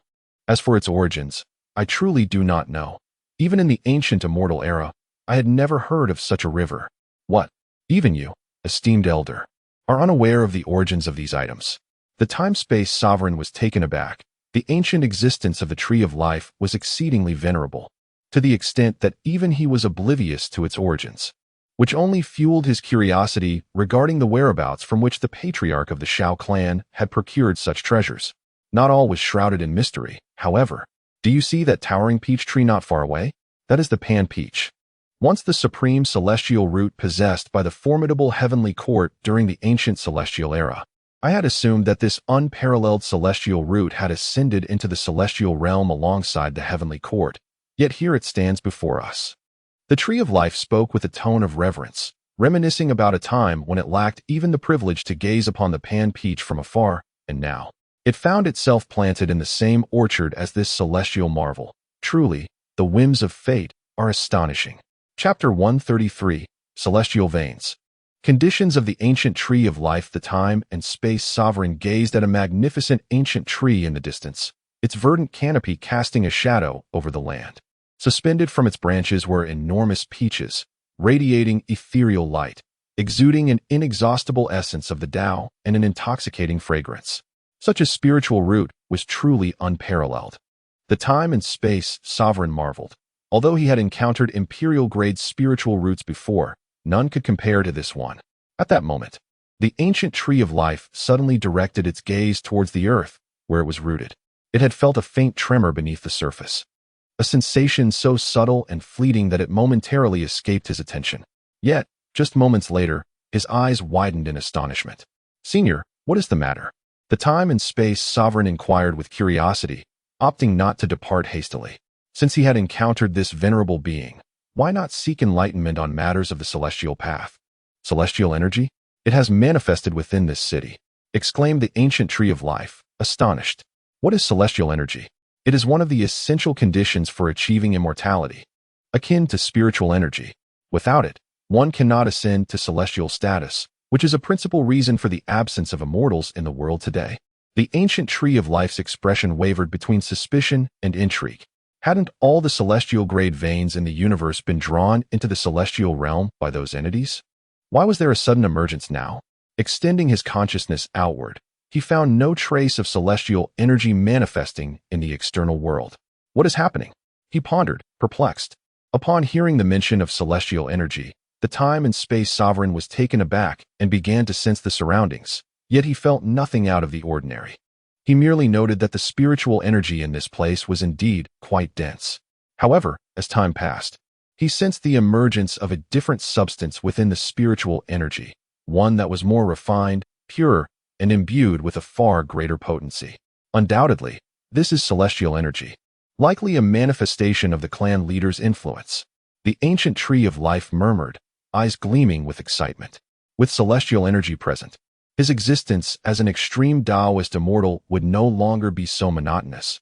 He could devote his time to cultivation. As soon as he finished speaking, Xiao Chen's figure appeared. He flicked his fingers, and a celestial vein from his hand sank into this area of the orchard. The earth quivered slightly, and a surge of spiritual energy erupted forth.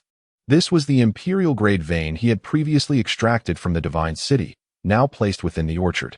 The sovereign is here as well. How have you been faring these past few days? Xiao Chen inquired with a smile. Thank you for your concern, esteemed senior. I am quite well here. The time and space sovereign immediately bowed respectfully in response. We are all family here, so there is no need for such formality. Moreover, I am of the same generation as Xiao Yan.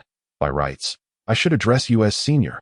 Nay, knowledge knows no hierarchy. The accomplished are the true teachers. It is only right that I address you as senior. The time-space emperor was cautious, aware that despite his connection with Xiao Yan, his granddaughter had yet to be wed.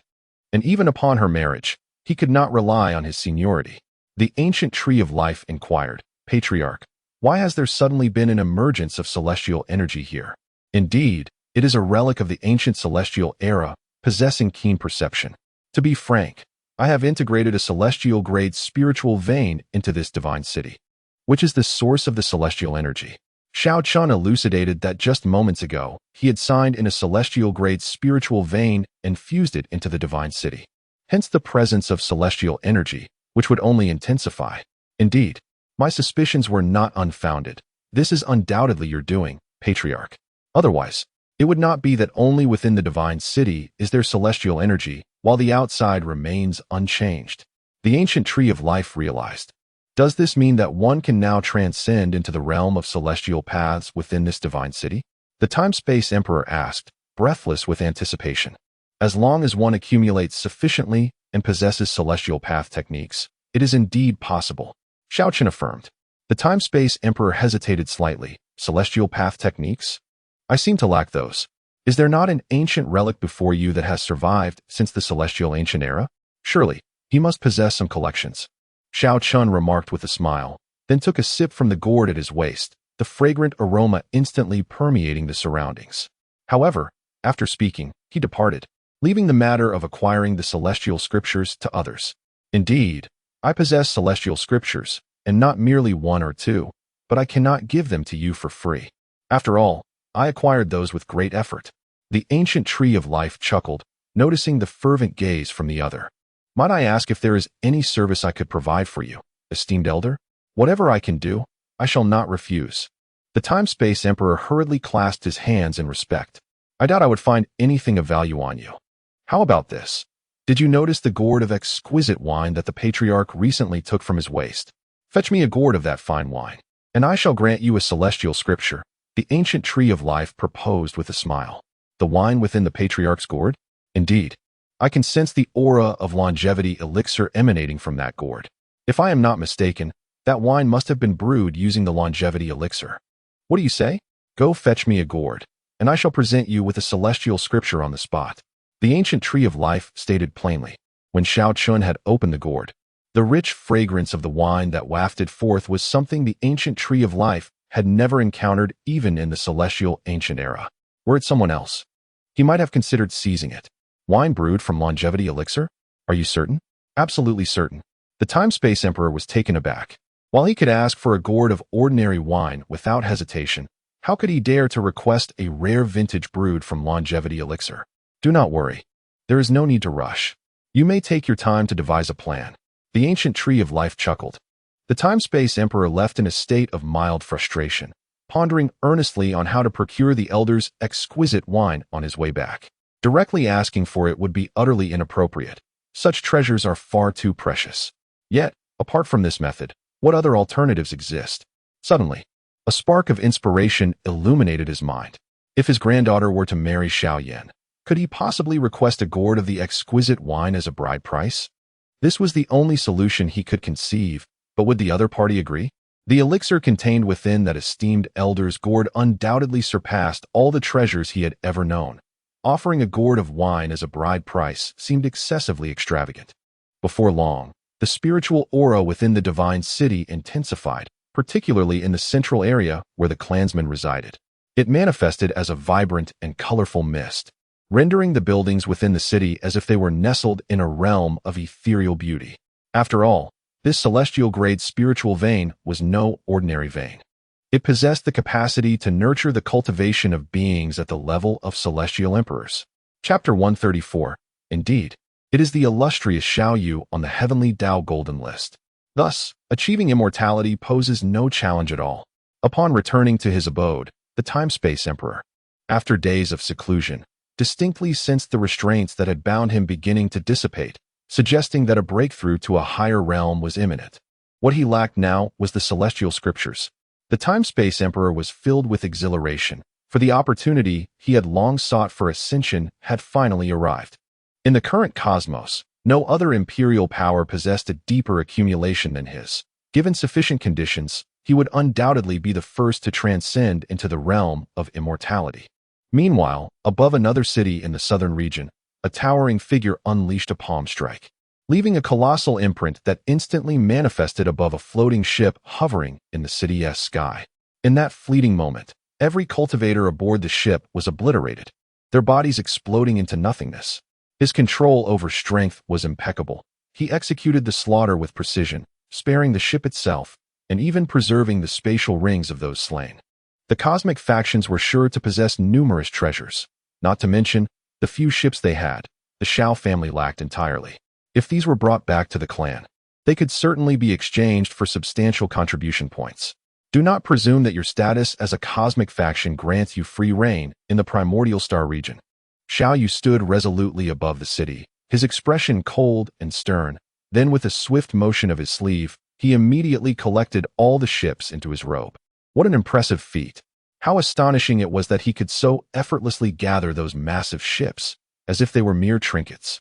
All the cultivators in the city were left in a state of shock by Xiao Yu's prowess. It was beyond their wildest imagination and transcended their comprehension. Standing in the city were Yi Rumong, Yi Linglong, and Yi Kai. The trio was equally astonished by the scene before them. They had just witnessed the formidable strength of those aboard the ship. Even Yi Kai, a saint, could not stir a ripple in the face of their might, nearly falling to their blades. Yet, This individual before them had effortlessly vanquished all with a single strike. Who is this person? His tone suggests he might be a cultivator from our star region, yet his power is of such magnitude. Ye Kai pondered. Recalling his own breakthrough had been facilitated by a drop of liquor from a predecessor. How had this man achieved such an elevated state? Furthermore, why had he chosen to intervene at this critical juncture to assist the Yi family? It is Xiao Yu, Yi Rumeng replied, her voice tinged with awe. Xiao Yu? The very same Xiao Yu of the Xiao family? Were you not saying he was merely at the Soul Palace stage? Ye Kai questioned, his eyes widening in realization. Could he truly be the Xiao Yu listed on the Heavenly Dao Golden List? He had once speculated whether it was the same individual when the name appeared on the list, and now it seemed that his suspicions were indeed correct. Yi Rumeng also grasped this notion, but was bewildered as to how he had managed to ascend to quasi-emperor status in such a brief span. Just then, Xiao Yu appeared before them, inquiring with concern, "Are you all unharmed?" "It is of no concern. I am grateful for your timely intervention, or else my father might have." Yi Rumeng spoke with lingering trepidation. Just moments ago, a pair of imposing vessels had descended upon the skies of their city, immediately issuing a domineering command for them to vacate the premises. The Yi family, well aware that this was the force of the starry skies, sought to avoid any confrontation and prepared to leave. However, the other unsuspecting cultivators within the city vehemently disagreed, promptly engaging in a verbal clash with the celestial authority. As tensions escalated and the opposing force noticed their reluctance to depart, they resolved to make an example of them. The mightiest within the city was naturally Ye Kai, a sage who, left with no other option, was compelled to act. Yet, the invaders were far too formidable, and the one who struck was a being transcending the sage level. In a single move, Ye Kai was subdued. Just as the assailants prepared to deliver a fatal blow, Xiao Yu appeared, rescuing Ye Kai and setting the stage for subsequent events. "What brings you here so unexpectedly?" Yi Rumeng inquired, her brow furrowed in confusion. "It's been a long time since I last saw you. I missed you, so I came to find you," Xiao Yu replied, summoning courage. He recalled the clan leader's advice, to express one's feelings boldly, without hesitation, and to not be disheartened by the possibility of rejection. Yi Rumeng's cheeks flushed crimson as she shot him a look, momentarily forgetting that her father and sister were in close proximity. "Ah, you two continue your conversation. I have matters to attend to," Ye Kai chuckled, displaying a keen awareness as he turned to leave. "Xiao Yu, do remember to visit our family later. I feel on the verge of a breakthrough. I must go cultivate," Yi Linglong exclaimed, hastily departing, eager to avoid being a third wheel. As she left, she playfully called to her sister, "Sister, good luck." Yi Rumeng glared at her swiftly retreating sibling. They then wandered through the city, with Yi Rumeng curiously inquiring about Xiao Yu's transformation. He had once been a remarkably robust figure, yet now he appeared less imposing, and she was intrigued by how he had suddenly ascended to the threshold of imperial power. In response to her inquiries, Xiao Yu recounted every detail, as those matters were no longer secrets within his family. "Just as my father suspected, it indeed relates to that esteemed elder," Yi Rumeng nodded, acknowledging the extraordinary power of that individual and the potential for remarkable abilities beyond comprehension. "Rumeng, why not consider relocating your family to 9 Extreme City?" Xiao Yu suggested. "I have previously consulted with the clan leader.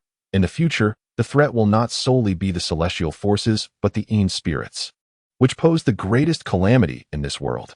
If your family moves to 9 Extreme City, we can mutually safeguard one another should the Yin spirits emerge." Yin spirits? They could manifest as well. Yi Rumeng's thoughts raced back to the terrifying entities encountered in the imperial ruins, sending a chill through her.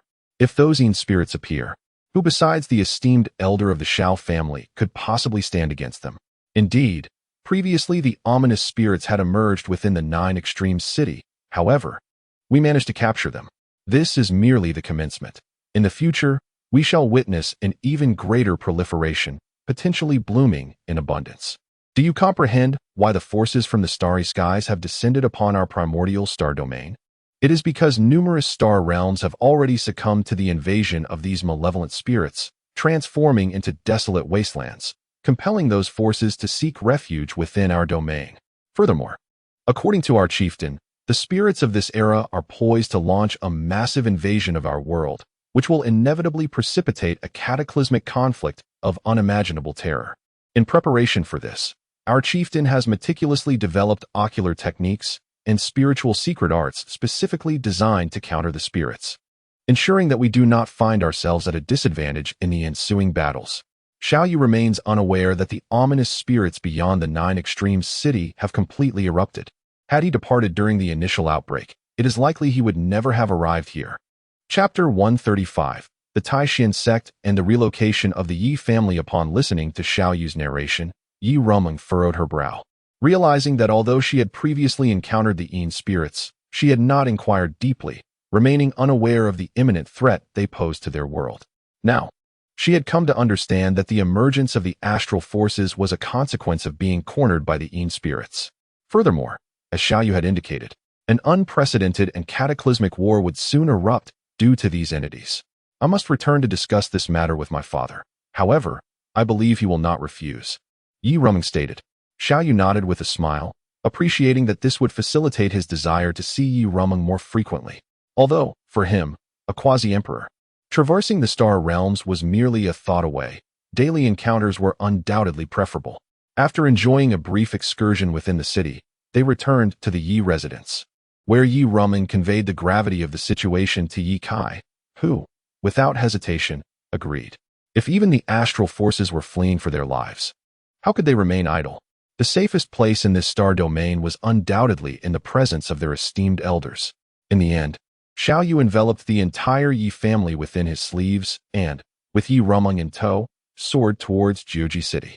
Upon their arrival, they found that Yelfengji, the leader of the Taishan sect, had also reached the city.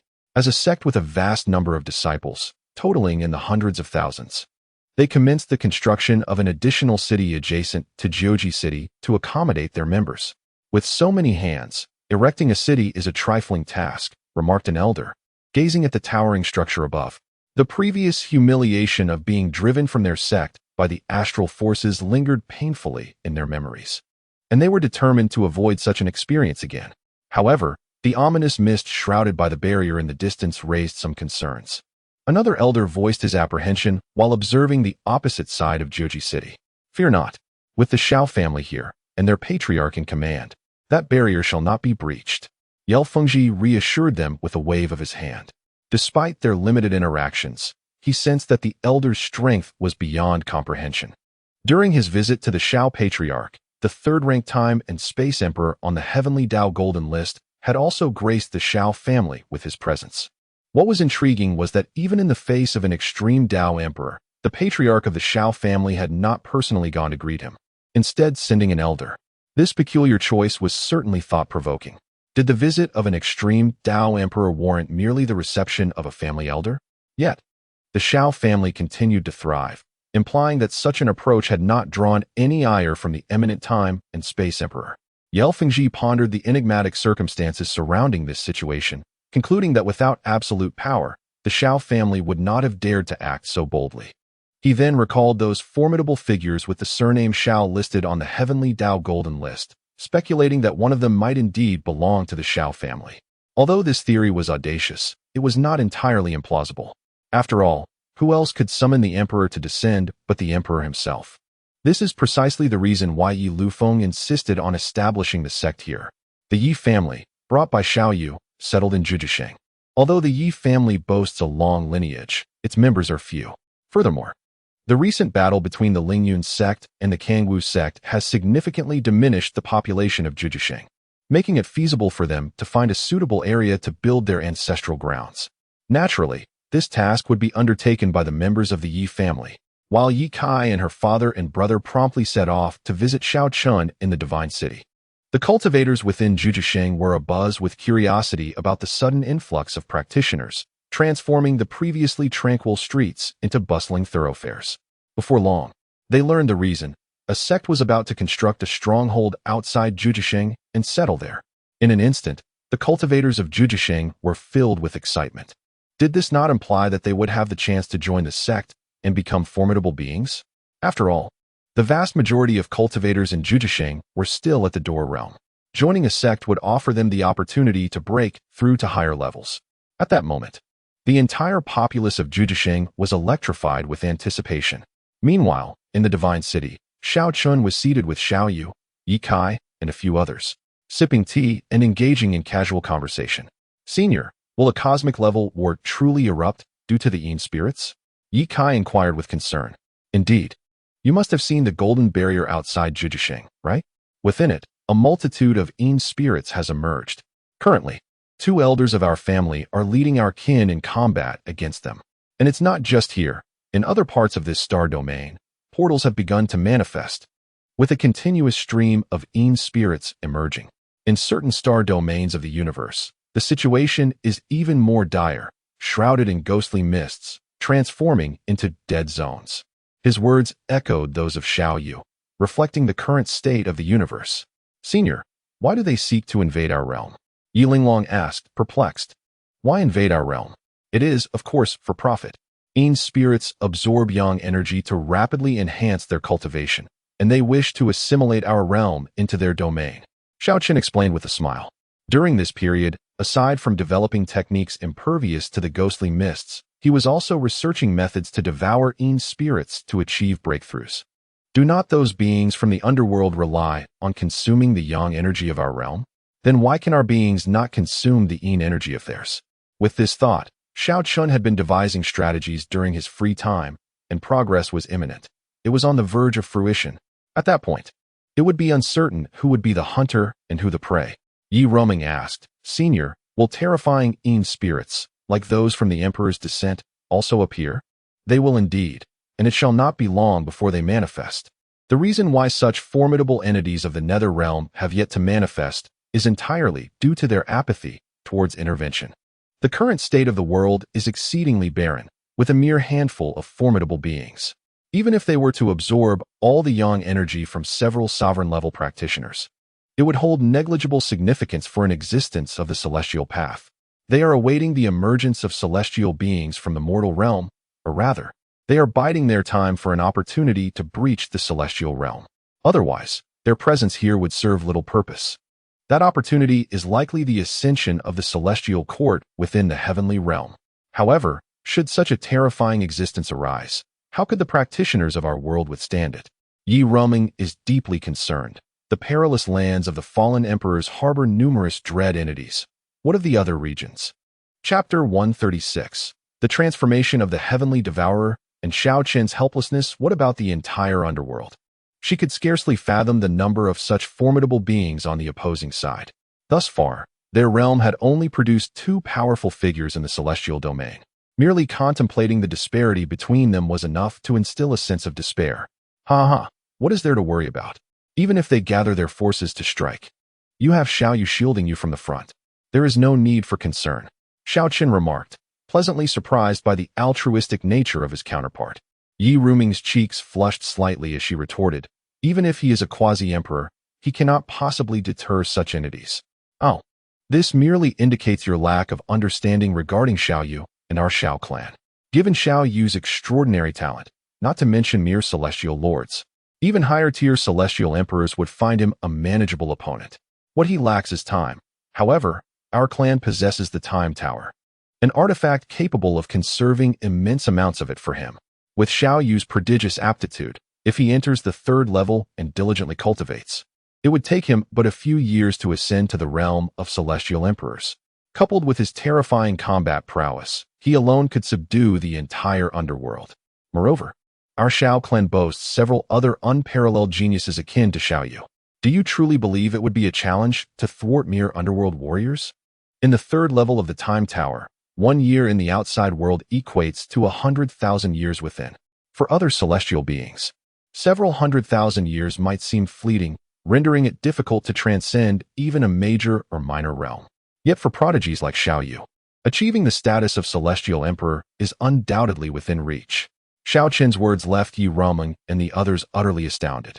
To attain the terrifying strength of a celestial emperor in just a few years, it was unfathomable to conceive the talent and training environment required to achieve such heights. Clan leader, is it truly possible to break through to celestial emperor status in just a few years? Xiao Yu inquired with palpable excitement. The emperor represents the pinnacle of the mortal realm, while the celestial emperor signifies the zenith of the celestial realm. This was a notion easily grasped. Absolutely. If not, it simply means you have not exerted your utmost effort. Rest assured, clan leader, I will certainly achieve the celestial emperor rank within these few years, Xiao Yu declared, his fists clenched and voice resonant with determination. At that moment, he was brimming with passion, eager to commence his cultivation immediately. Yi Kai and the others were equally invigorated. One dared to assert, the other dared to believe. However, considering Xiao Chen's first-place prowess on the Heavenly Dao Golden List, they did not perceive this as mere boastfulness. Suddenly, amidst their conversation, a resounding dragon roar erupted. A magnificent golden dragon, spanning several dozen feet in length, soared from the pond in the neighboring courtyard.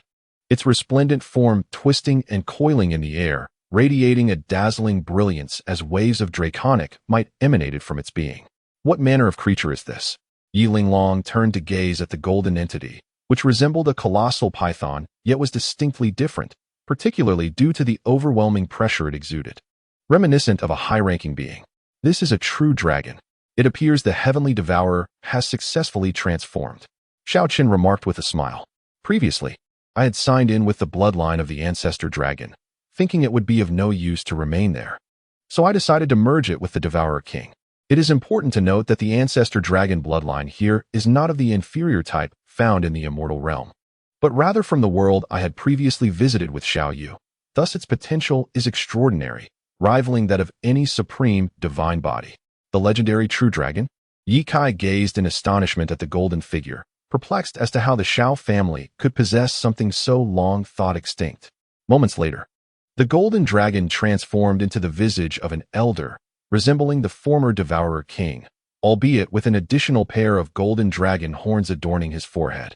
The Devourer King hastily approached Xiao Chen, kneeling in reverence, and expressed, "Thank you, Master, for bestowing upon me the ancestor dragon bloodline." This gratitude emanated from the depths of his heart. Had it not been for his master drawing him out, he would have likely remained confined in that lowly world, his cultivation stagnant, and the prospect of transformation into a dragon forever out of reach. For him, this was an unparalleled opportunity. Merely a trifling matter, Xiao Chen replied. Yet now that your innate talent has undergone significant enhancement, remaining in the pond would be a waste. Go to the Divine Techniques Pavilion and select a few techniques. In the future, you shall, like your kin, earn contribution points and partake of the family's myriad cultivation resources. Yes, thank you, Master. The Devourer King responded with excitement, as he had previously lived in trepidation, fearing he might inadvertently incur his master's wrath. However, he felt that he could now breathe easier. Furthermore, since Anai Huang had undergone a transformation of her bloodline through their master's methods and began enjoying the family's resources, her strength surged dramatically, instilling him with envy. Now, it was finally his turn. Well then, attend to your own affairs. Xiao Chen waved his hand. Once the Devourer King departed, Xiao Yu inquired, Patriarch. The presence of that individual felt distinctly extraordinary. This was not to imply that the individual possessed overwhelming strength, but rather that there was something peculiarly captivating about him. Indeed, extraordinary. The bloodline within him is certainly comparable to your supreme divine body. So formidable. Patriarch, where did you acquire such a terrifying bloodline dragon? Do tell. I would like to procure one myself as a mount. Xiao Yu's interest was piqued. He had always desired a majestic and imposing steed, yet had never found a suitable one. Where to find it? Just over there. Xiao Chen pointed towards the nearby celestial fishing lake. Xiao Yu fell silent, recalling his previous experience of being dragged into the lake while fishing, where he witnessed the unfathomable terror of that world. Now, he had developed a psychological aversion to the celestial fishing lake. At that moment, a thought suddenly struck him, and he asked, Patriarch, I heard you took on a disciple. Where is she? I am curious to see what kind of extraordinary talent has caught your eye. She has gone out for some leisure. A child is being born in her family today, and she went to join in the celebration. Xiao Chen replied with a smile, as the reincarnated individual was about to make her entrance into the world. A child is to be born? Since the family introduced a reward system for childbirth, the number of pregnant members within the clan has recently surged. Xiao Yu remarked, it is indeed delightful to witness an increase in our clan's members. Our lineage has been sparse, lacking the grandeur characteristic of a prominent family. Just observe those illustrious families in the cosmos, presided over by quasi-emperors and emperors, each boasting populations in the hundreds of thousands. In stark contrast, our Xiao clan currently counts fewer than 10,000 souls. The divine city we prepared for our lineage remains desolate and devoid of vitality. I wonder when our Xiao family members will finally inhabit this grand edifice. Xiao Chen felt a sense of helplessness. Nurturing the population of the clan is an arduous journey, one that cannot be hastily expedited but must instead unfold over time. The dilemma lies in the daily system sign-ins. Currently, the abundance of cultivation resources is beyond imagination. There are simply too many to utilize fully. Chapter 137. The birth of the reincarnator from ordinary spirit stones to celestial crystals and then to divine crystals. An overwhelming accumulation has transpired. Space rings and storage bags can no longer contain them. Thus, Xiao Chen has no choice but to establish a realm of his own to house all the resources he has signed in. If it were not for the need to instill a sense of competitive spirit among his kin, there would be no necessity for the so-called contribution points. Even if they were to squander excessively, it would be impossible to deplete the family's resources entirely. The clan leader need not fret. The number of clan members will inevitably rise over time. Xiao Yu reassured.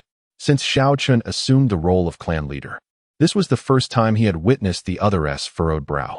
Xiao Chen shook his head in exasperation, clearly unaware of the sensation of possessing an inexhaustible wealth. At that moment, a half-height figure clad in a pink dress dashed in with exuberance, exclaiming joyfully, "Master, it's a girl. Aunt Rulin has given birth to a girl."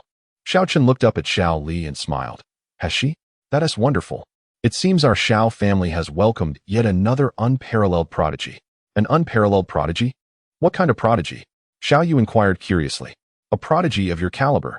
Xiao Yu was taken aback. A being of the same caliber as himself?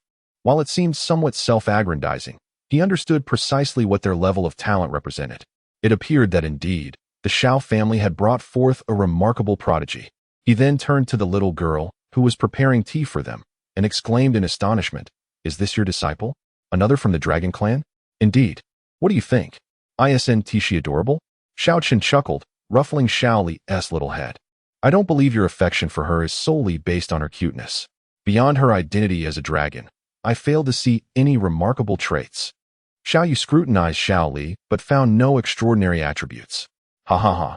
It would be strange if you could discern them. So far, Xiao Li is one of the two individuals with the potential to reach the same heights as I, and the other is you." Xiao Yu's eyes widened in astonishment. "Clan leader, my potential is truly that formidable?" "Your potential is indeed substantial, yet attaining my level through physical means is arduous. Especially after encountering those individuals in the realm we visited last time, progress will be exceptionally slow. Nevertheless, there remains a glimmer of hope for you to reach my realm, and you shall understand this in due course. The path of body refinement is inherently challenging. The reason for Xiao Yu's rapid advancement at this stage lies in his robust physique and the formidable level of the attack of the 3,000 universes he cultivates. As long as there is a sliver of hope, I shall never relinquish my pursuit, no matter how arduous the journey." Xiao Yu clenched his fists, his voice resolute. At that moment, Xiao Chen suddenly gazed towards the sky above the divine city, where an endless web of interwoven rules manifested as a thundercloud, descending like an imperceptible net aimed to suppress below. Was this a consequence of Xiao Daoling's formidable constitution, prompting the laws of heaven and earth to bind her? Xiao Chen discerned the cause at a glance. If this net were to indeed envelop her, Xiao Daoling would suffer the same fate as the former Xiao Tian, becoming a cripple of heaven, forever unable to cultivate. "Patriarch, should we intervene to thwart this rule's binding?" Xiao Yu inquired urgently, as a quasi-emperor. He too perceived the ominous nature of the net. "There's no need. The laws of heaven and earth cannot yet affect the divine city," Xiao Chen replied with unwavering confidence. Indeed, as the net woven from the power of thunder descended upon the divine city, a faint light erupted above, instantly dissolving the rule's net into nothingness. The laws of heaven and earth could not exert their influence here. Xiao Yu was taken aback. The very city beneath their feet had unleashed its might to obliterate the celestial edicts. Never before had he realized the city possessed such power. Meanwhile, the infant Xiao Daoling was equally astonished, witnessing the descending force of the laws. Initially, she had intended to confront it with the remnants of her soul from her past life, only to find that the city's power had extinguished the celestial decree. Could it be that I have been reborn into a lesser realm? Otherwise, why would the laws of heaven seek to seal me? Xiao Daoling pondered. In her previous life, while the supreme divine body was rare, its emergence would herald auspicious signs rather than provoke the sealing of heavenly laws. However, it appeared that this family in this small world was extraordinary, possessing not only the immortal spirit pool, but also the strength to resist the laws of heaven. This is even better. With such profound family heritage, I can swiftly enhance my power. This time, aided by the Six Paths Reincarnation Mirror. Along with the Six Paths Reincarnation Body and the Genesis level technique, the Six Paths Reincarnation Art, I shall undoubtedly surpass my past self. At that moment, the spiritual energy within the city surged, converging from all directions towards Xiao Daoling. The dense spiritual essence coalesced into a white mist, forming a colossal vortex in the chamber where she lay, astonishing the clan members surrounding her, who were bewildered by the unfolding spectacle. As Xiao Daoling absorbed this energy, her aura began to ascend steadily, reaching the thresholds of the Door realm, the Scenery Sea realm, the Spiritual Vein realm, and the Soul Palace realm. Witnessing the infant's rapidly escalating essence, everyone was left in stunned silence. How could her cultivation progress so drastically right after birth? They had never encountered such a peculiar phenomenon. My child, Jiang Rulin expressed her concerns. Fear not. This is simply due to her extraordinary aptitude. Xiao Chen appeared, offering clarification to the gathered crowd. Certain extraordinary prodigies, due to their exceptionally powerful physiques, naturally absorb the essence of heaven and earth upon birth, possessing remarkable cultivation that warrants no surprise. Particularly, this individual's physique had already awakened in the womb, unlike Xiao Yin and Xiao Ran, who required postnatal awakening. Chief, are you suggesting that this child is a genius? Xiao Daoling's father inquired, astonished. Indeed, he possesses a highly potent and unique physique. Xiao Chen remarked, gazing at the swaddled Xiao Daoling. A chill ran through the latter. Could this person possibly discern her true nature? It seemed implausible, for in other realms, it was certainly impossible for anyone to perceive her Six Paths Reincarnation physique. What exactly is the nature of my daughter's physique? Xiao Daoling's father asked, filled with anticipation. The Six Paths Reincarnation Physique. Chapter 138. The Supreme Body from the Netherworld. Xiao Chen's words astonished Xiao Daoling, as the revelation of her unique physique was utterly unexpected. Intrigued, she instinctively extended her spiritual awareness to probe Xiao Chen's cultivation level. However, Xiao Chen raised a hand and gently stroked her chin, saying, "Little one, do remain calm." In that moment, Xiao Daoling froze, for as his hand approached, her nascent spiritual awareness was forcefully retracted. Despite having endured severe damage to her soul in the past, she could still contend with even the mightiest of celestial emperors. Yet, before this individual, she found herself utterly powerless. Quite adorable. Xiao Chen chuckled, caressing her cheek, though his smile appeared hauntingly terrifying in Xiao Daoling's eyes. He then turned to her parents, stating, "In a few days, the three of you should enter the Time Tower. It will greatly aid in your child's rapid development. Otherwise, the time required for her to mature naturally would be far too lengthy. But our contribution points are insufficient." Xiao Daoling's father protested. "Fear not, it shall be complimentary. When your child reaches 18, she will emerge as a formidable powerhouse." The rationale behind his insistence for the trio to enter together was solely to ensure that they could accompany their child as she grew. At this juncture, Xiao Chen deemed it necessary to send all the younglings of the clan into the Time Tower for swift growth. "Understood. We shall obey the clan leader's command." Xiao Daoling's father replied respectfully. Separating from Yiru Meng and the others, Xiao Yu submitted the spoils from his previous annihilation of the stellar forces to the clan, exchanging them for a considerable number of contribution points. These points would suffice for an extended seclusion, yet he was not in haste to enter the Time Tower. Instead, he ventured into the Ghost Mist. Although his foundation was exceedingly solid, he was eager to ascertain the strength of the Imperial realm in the underworld. Thus, he boldly approached the vicinity of the Yinyang Passage and engaged in fierce combat with several Imperial realm specters.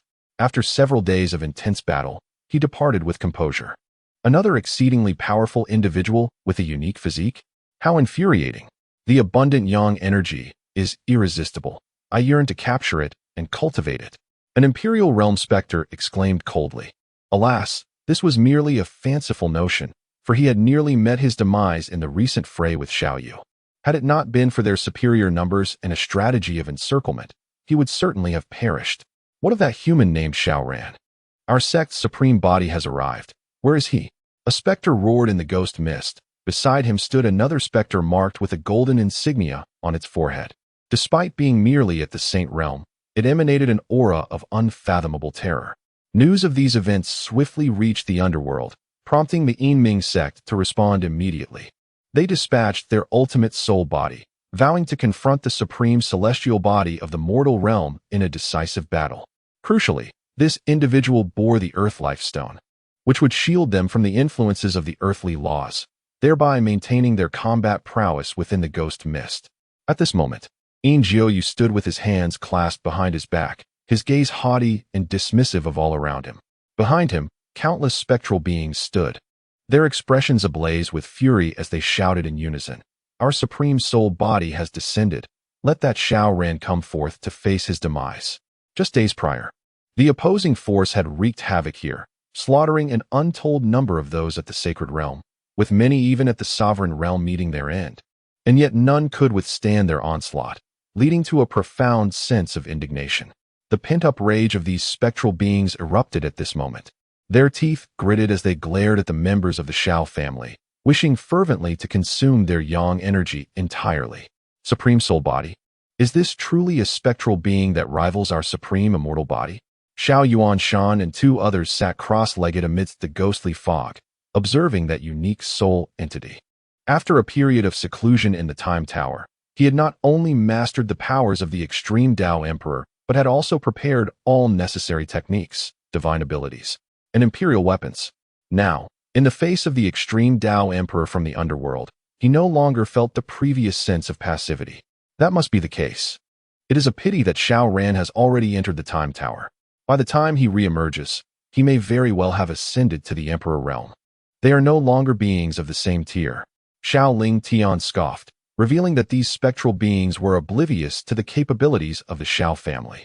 Even after just a few days' absence, their strength could undergo astounding transformations. There's no need to wait. Your cultivation is far too weak.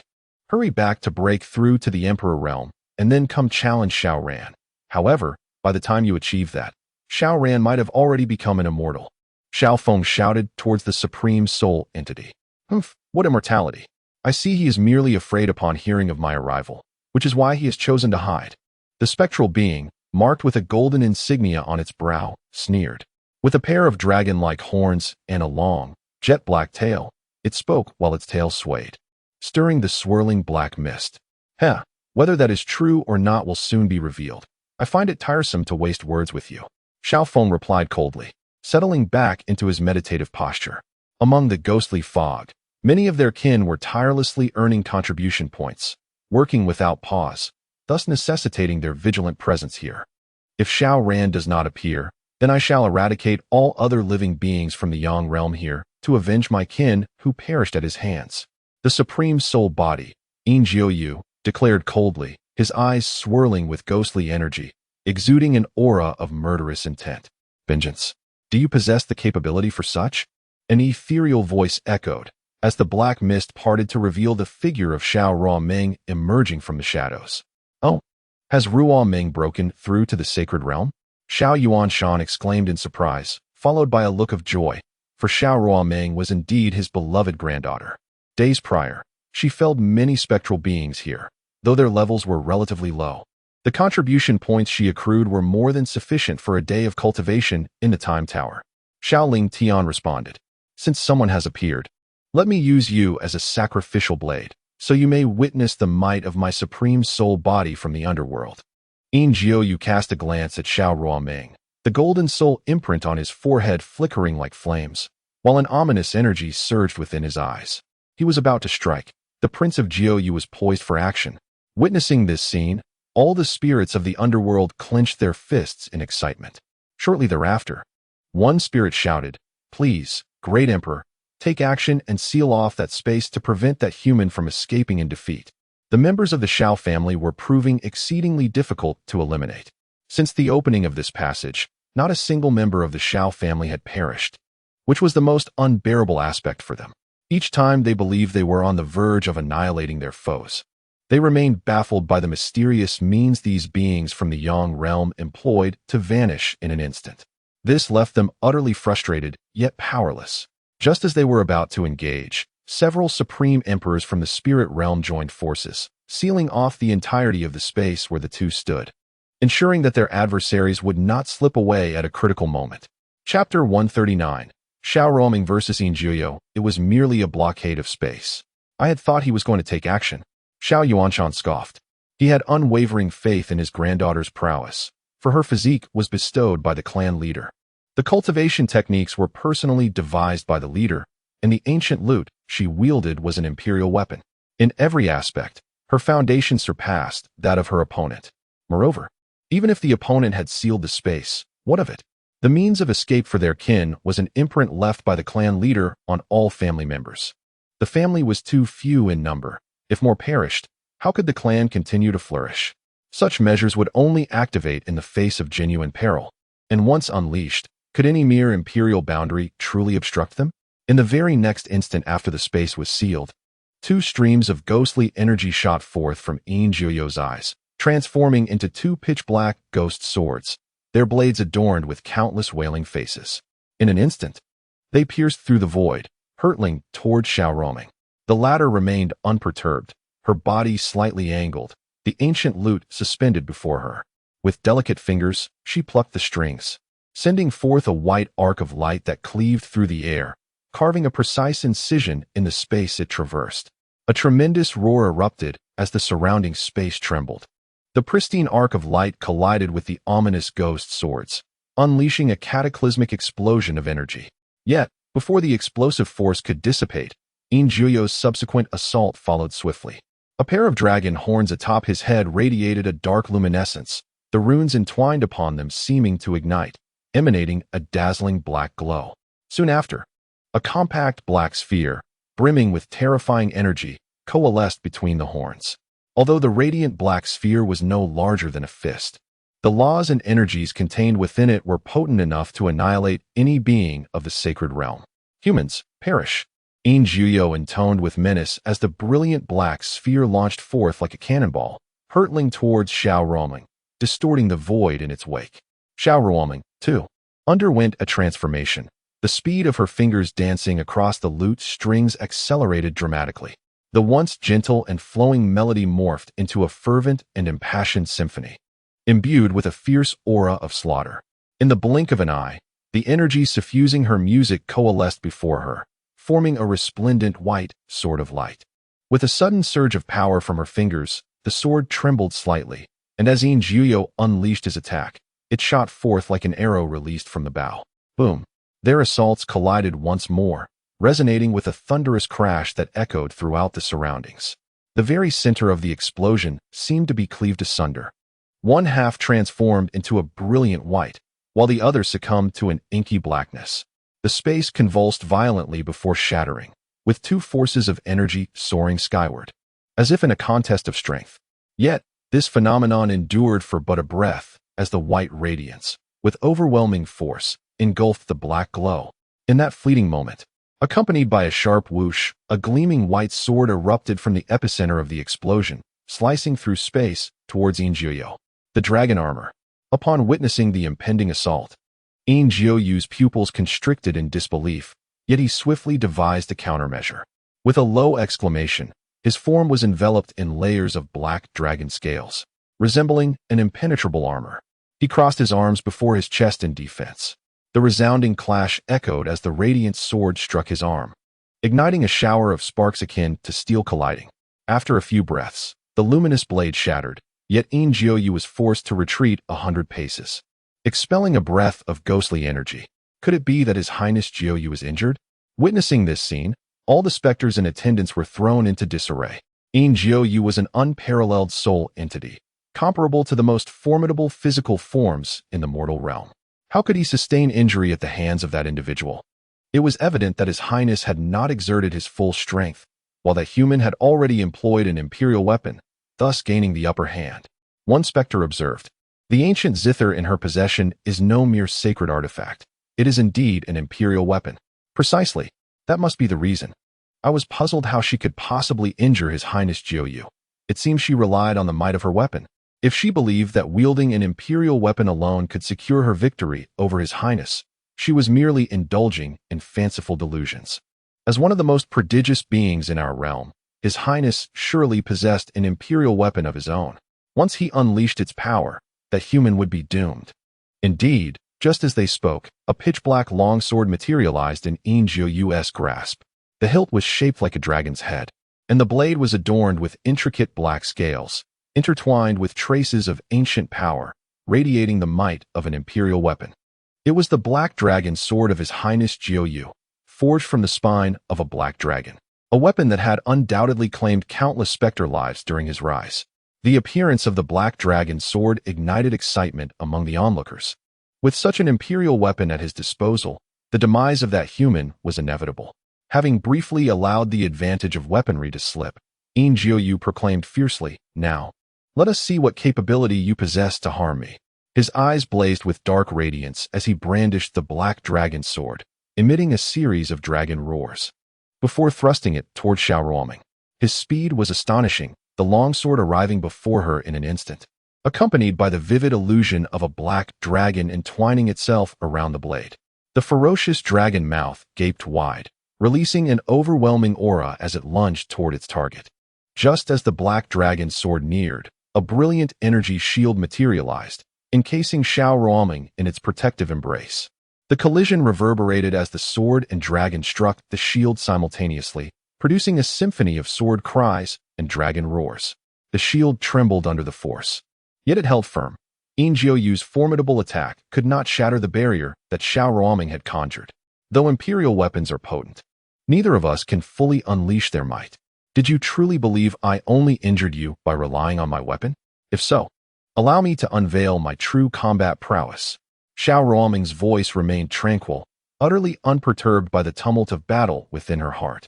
If her opponent were a supreme soul body of the highest order, possessing the ability to contend with her on equal footing, it would have been a different story.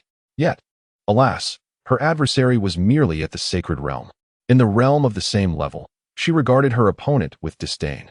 Her fingers swiftly glided across the strings of the zither, emitting waves of sound that rippled through the surrounding space, resonating with the notes of her melody. The sound transcended the barrier, reaching the ears of the spectating spirits nearby. In the next instant, anguished cries erupted from those spirits, as a dense miasma of ghostly energy seeped from their 7 orifices.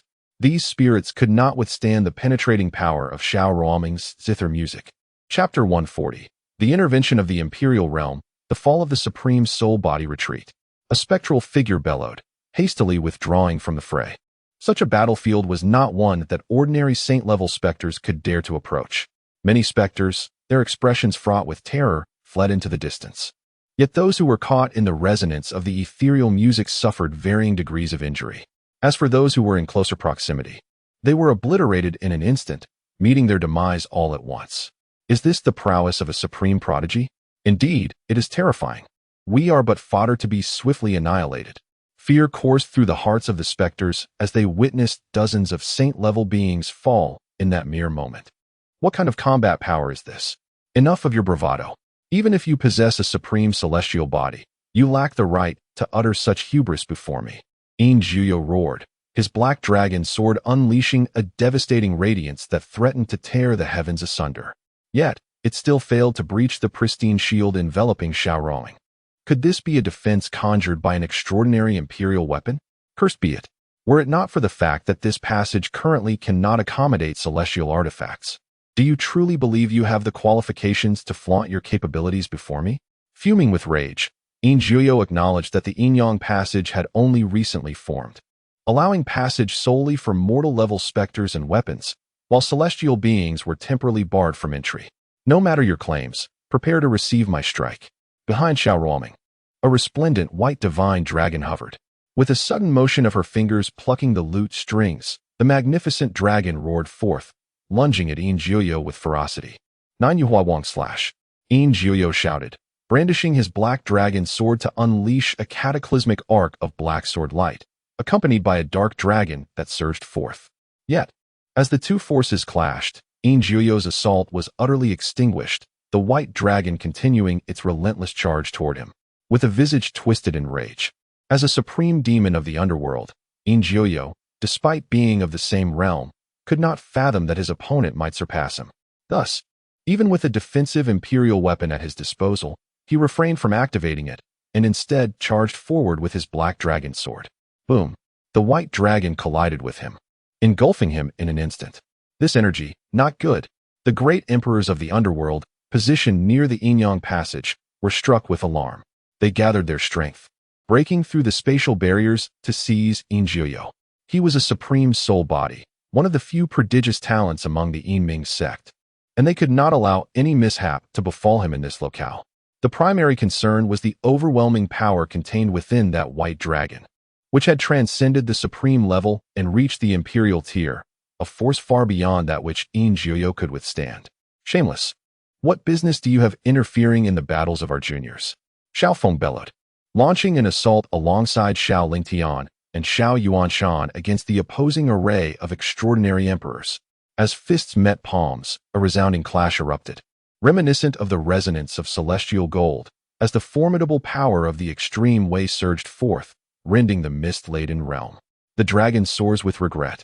Xiao Feng led the charge, his legs positioned in a horse stance, his hands moving with exquisite grace. Suddenly, he thrust both palms forward, and in that instant, a deep dragon's roar resonated as a massive golden dragon apparition surged forth, targeting the approaching extreme emperors of the Yinming sect. Kill! Bellowed the extreme emperors of the Yinming sect, showing no signs of retreat as they simultaneously struck to suppress the golden dragon's apparition. Boom! In the next moment, the golden dragon apparition pierced through the bodies of several extreme emperors, instantly reducing them to ash. This scene left all the Yin spirits nearby gasping in shock. How could their extreme emperors of the underworld be incapable of withstanding even a single strike from the extreme emperors of the earthly realm? This was inconceivable. Despite the suppression of this realm upon them, the disparity in strength should not be so vast. Moreover, those individuals did not possess any special physique. Could what you just employed be the 18 palms of the dragon subduing? Xiao Ling Tian inquired in astonishment, acknowledging the terrifying power of that palm strike. Indeed, this is the 18 palms of the dragon subduing, personally created for me by the clan leader. Its power is formidable, isn't it? Unfortunately, I have only mastered the first palm, the Kong Long Yu Hui, and even that is but a superficial understanding. Xiao Feng replied with a smile, clearly satisfied with the power of the earlier strike. This makes no sense. Why would the clan leader create a divine ability solely for you? Did you perhaps take the back door? Xiao Yuanshan questioned, puzzled. What back door? This merely signifies that the clan leader values me. Xiao Feng retorted, lifting his head high. Xiao Yuanshan, with a look of deep resentment, curled his lips in disbelief, convinced that this fellow had indeed taken the back door. He resolved to have the clan leader create a unique divine ability for him as well. In the future, whenever people spoke of this ability, they would surely think of him, Xiao Yuanshan. Meanwhile, beneath their fierce engagement, as the white dragon dissipated, the figure of Jiuyo also vanished completely, leaving only a wisp of ghostly energy that was absorbed into Xiao Ruoming's bracelet. Dead. Prince Jiuyo is dead? Upon witnessing this scene, the Yin spirits were left utterly frozen. Jiuyo was one of the few supreme soul bodies within their Yinming sect's ordinary realm, an undeniable prodigy and key disciple. Moreover, he bore the Earth Life Stone, rendering him immune to the suppression of this world's rules, allowing him to unleash his full power. Yet, he had perished at the hands of this earthly being. What on earth transpired? Before coming to the earthly realm, didn't the sect elders proclaim that earthly beings were weak, mere prey for us? Why, then, were they so powerful now? Ultimately, our advantages have vanished. In the ghostly mist, we were supposed to be invincible, yet that advantage has been utterly lost. Coupled with the influence of this realm's laws, we find ourselves not only without an advantage, but actually at a disadvantage. One cannot help but wonder what the higher-ups are doing and why they have yet to dispatch a great army to the earthly realm to obliterate this universe completely. Surely, an army will enter the earthly realm. Prince Jiuyo has fallen here, and the earthly beings in this star domain are about to face the full wrath of our Yinming sect. As some Yin spirits engaged in hushed discussions, Xiao Ruoming approached, cradling an ancient zither. Flee swiftly, for this woman is not one we can impede. The sinister spirits trembled in fear, hesitant to obstruct Xiao Ruoming's advance, lest they be slain by her melodic prowess. Xiao Ruoming merely cast a fleeting glance in their direction before continuing her journey deeper into the abyss.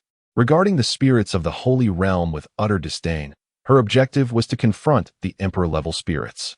Enhancing her combat prowess was one goal, while accruing contribution points was another. When she next entered seclusion, she would undoubtedly amass sufficient contribution points to strive for the Emperor realm.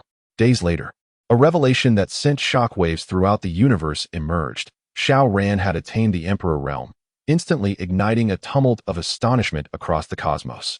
Yet, scarcely had the dust settled from this revelation when Xiao Yu achieved a breakthrough to the Emperor realm as well, further stirring the universe into a frenzy. Just as the populace was still reeling from the astounding emergence of two emperors, the voice of the Heavenly Dao resounded once more, proclaiming Xiao Zhenfei's ascension to the ultimate emperor. Chapter 141. Sowing the seeds of love. Within a mere span of 10 days, 3 individuals of imperial stature emerged, all hailing from the Xiao family. The entire universe was left in utter astonishment. How could the mighty emperors, who once towered over the cosmos, suddenly seem so trivial? What transpired within the family? Both Xiao Yin and Xiao Zhan, who were away honing their skills, were baffled. After witnessing the repeated appearances of Xiao Lingtian, Xiao Feng, and Xiao Yuanshan on the celestial ranking, they realized that those individuals were undoubtedly their kin, for such coincidences in the affairs of the world were implausible. Yet, despite racking their brains, they could not fathom what had transpired within the family to yield such a succession of imperial beings. Particularly, as they continued their training, they understood that the universe could only accommodate 9 emperors. How then could their family defy cosmic laws to produce so many? It made no sense. Xiao Zhan pondered over the numerous fortuitous encounters he had experienced in his journey, and now, standing just a step away from the sacred realm, he questioned how Xiao Yu and the others had ascended to emperor status. He felt perplexed. Since departing from the family, he had never once relaxed in his endeavors. Yet his growth paled in comparison to that of his relatives. A profound curiosity gnawed at him regarding the events unfolding within the family.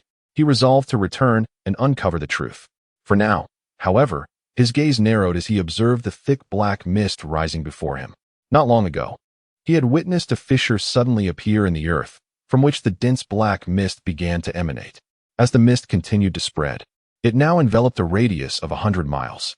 Initially, he had intended to investigate immediately, but he was dissuaded by the Imperial Sword's warning of the immense peril within, leading him to refrain from recklessness. Moreover, during this time, not a single being that had ventured into the mist had returned. Imperial Sword, are you unable to sense the strange spirits lurking within the black fog? Xiao Zhan inquired, his brow furrowed. There is no recourse, the voice from the Imperial Sword replied. Not only can I not perceive it, but even an emperor of the utmost path would be blind to its mysteries. In the past, during my travels through the cosmos, the 9 Extremes Sword Emperor once entered a star domain completely shrouded in black mist, seeking to uncover its secrets. However, upon entering, he found himself in an exceedingly precarious situation, nearly perishing within. Since that time, he has held an intense aversion to the black mist. Even the star domain that birthed him ultimately succumbed to it, and he dared not step foot into its depths. The 9 Extremes Sword Emperor's voice echoed within Xiao Zhan's consciousness. Having accompanied him, Xiao Zhan had witnessed much, though emperors stood tall in the cosmos. The black mist and the eerie entities within were indeed forces beyond even the mightiest of emperors. Xiao Zhan frowned. Would this star domain also be consumed by the black fog? Just then, a furious shout rang out. Where do you think you're going, Xiao Zhan? Several figures rushed from the distance, swiftly surrounding him. The celestial sacred palace? You truly are persistent. Xiao Zhan coldly regarded the cultivators encircling him, who hailed from a power within the starry expanse. Have you killed a disciple of the Heavenly Vault's sacred palace, and do you still wish to escape unscathed? A practitioner of the sacred realm pointed accusingly at Xiao Zhan. What else can you expect? A prestigious force in the starry sky, shamelessly committing acts of oppression in broad daylight. If I had not witnessed it myself, I might have let it pass, but since I have seen it, I can't remain indifferent. Nonsense. What do you mean by oppression? That was merely my sect's disciple sowing seeds of love. It is her fortune accrued over several lifetimes. How dare you tarnish the reputation of my Heavenly Vault's Sacred Palace's disciple? Hearing the absurd excuse concocted by his adversary, Xiao Chen was taken aback. Sowing seeds of love? What an outrageous pretext to utter. He regarded the leader of the practitioners with incredulity etched across his face. How is it that a force such as yours can dominate even a corner of the starry sky? It is utterly unfathomable how you have managed to survive until now without being annihilated. Humph. The depth of the Heavenly Vault's Sacred Palace is beyond your imagination. No one has ever succeeded in extinguishing us. I advise you to kneel and accept your fate, lest you provoke my wrath personally. Zheng Xian of the Heavenly Vault's Sacred Palace spoke coldly, pointing at Xiao Chen. However, as soon as he finished speaking, Xiao Chen acted swiftly, his right hand forming a sword gesture as he struck downwards. A brilliant beam of sword light erupted from his hand, slicing through the void towards the practitioner of the sacred realm. How dare a mere manifestation realm practitioner strike at me? Who gave you such audacity? Zheng Xian roared, slapping towards the dazzling sword energy. Once I capture you, you will wish for neither life nor death. A manifestation realm practitioner daring to challenge a saint? Did he fancy himself some unparalleled genius? The other saints present regarded Xiao Chen with indifference. The Heavenly Vault's Sacred Palace had just arrived on this planet, establishing a base of power, and yet, due to some undisciplined disciples sowing seeds of love among the female disciples of a previous sect, they had suffered the loss of dozens at the hands of a native. What kind of force was the Heavenly Vault's Sacred Palace? They ruled over several star domains, and even in the vastness of space, none dared to defy them.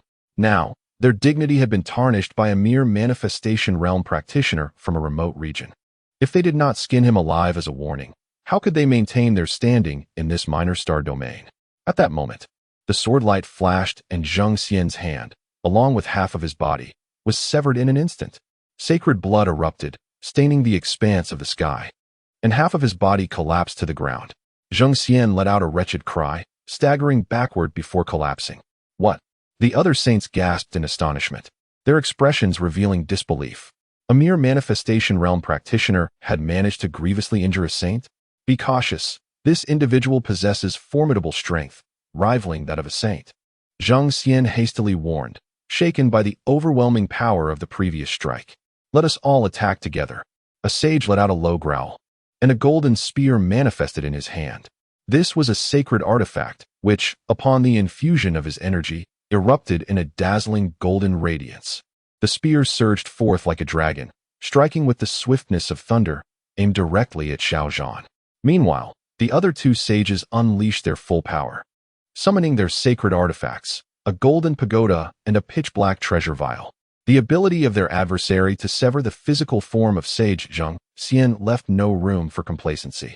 Under the sage's command, the golden pagoda radiated brilliant light, resembling a great sun suspended in the sky, before soaring upward, expanding to the size of a house, and then descending fiercely to suppress Xiao Chen below. The obsidian vial hovered above the head of another sage, its mouth directed at Xiao Chen, slowly rotating. In an instant, it exhaled boundless sacred laws, transforming into a beam of light that swept toward Xiao Chen.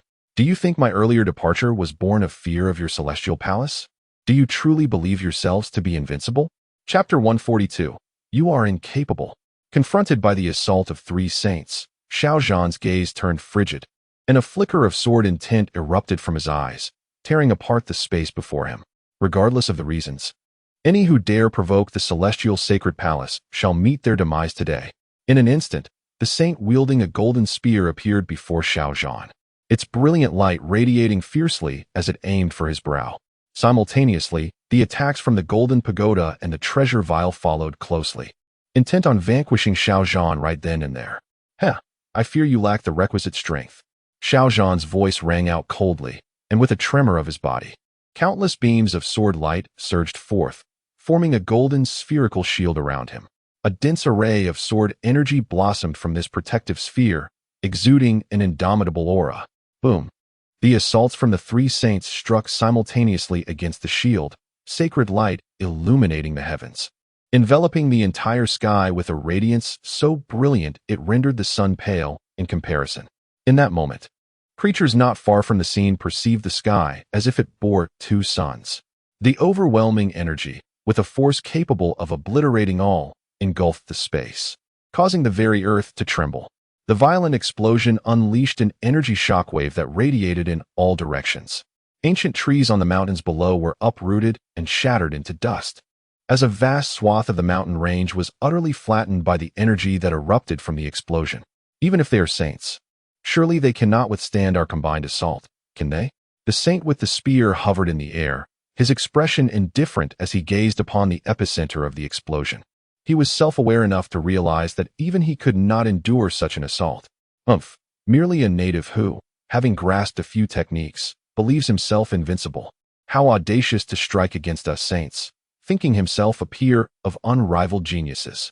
The saint holding the treasure vial scoffed, acknowledging that those with the grace of emperors indeed possess the strength to battle across realms. However, such prodigies are exceedingly rare, and one would never emerge from this desolate star domain.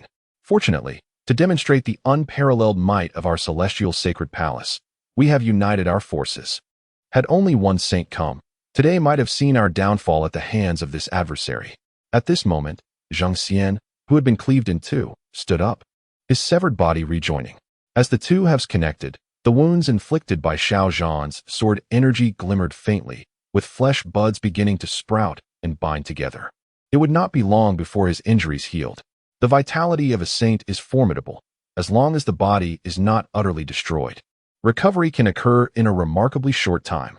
Yet, just as the others believed their foe to be undeniably doomed, as the energy gradually dissipated, they discovered that the sword energy shield had steadfastly remained at the center of the residual energy. Could he still be alive? The four of them felt their pupils constrict sharply, their heartbeats quickening. Descend. The master of the pagoda bellowed, and the hovering golden pagoda crashed down with thunderous force, enveloping the sword energy shield within its confines. Gentlemen, let us refine this tower together. Excellent. The other three nodded in agreement, and in the next instant, four figures were positioned around the treasure tower, simultaneously channeling their power into it. In that moment, the tower blazed with radiant light and began to spin rapidly, activating its refining power aimed at subduing Xiao Zhan. Even Xiao Chen, whose injuries had yet to heal, dared not hold back, despite blood gushing from his wounds. He remained unfazed. He understood that if Xiao Zhan were not utterly vanquished, his own recovery would be of no solace to his troubled heart. However, as the four men roared, pouring their sacred energy into the Huang's sacred tower like a mighty river, an alarming crackling sound suddenly echoed, sending shivers down their spines. They beheld, to their horror, numerous fine cracks appearing on the tower's surface. In that instant, dread engulfed their hearts. Withdraw. The master of the sacred tower's expression shifted dramatically, his voice tinged with terror. He sensed that Xiao Zhan, trapped within, was about to break free. The tower could no longer contain him. Before they could react, a resounding explosion erupted, unleashing an onslaught of sword energy from the myriad cracks, and the golden tower shattered, scattering countless fragments in all directions. Xiao Chen let out a piercing scream as a shard pierced his chest, spraying sacred blood everywhere. The force of the explosion sent the other three reeling, blood spurting from their mouths. You are powerless. Xiao Zhan emerged, disappointment evident in his gaze directed at them. On this planet, there were no true saints. This was his first encounter with such beings, and he had hoped to gauge their strength. Yet, the outcome left him disheartened.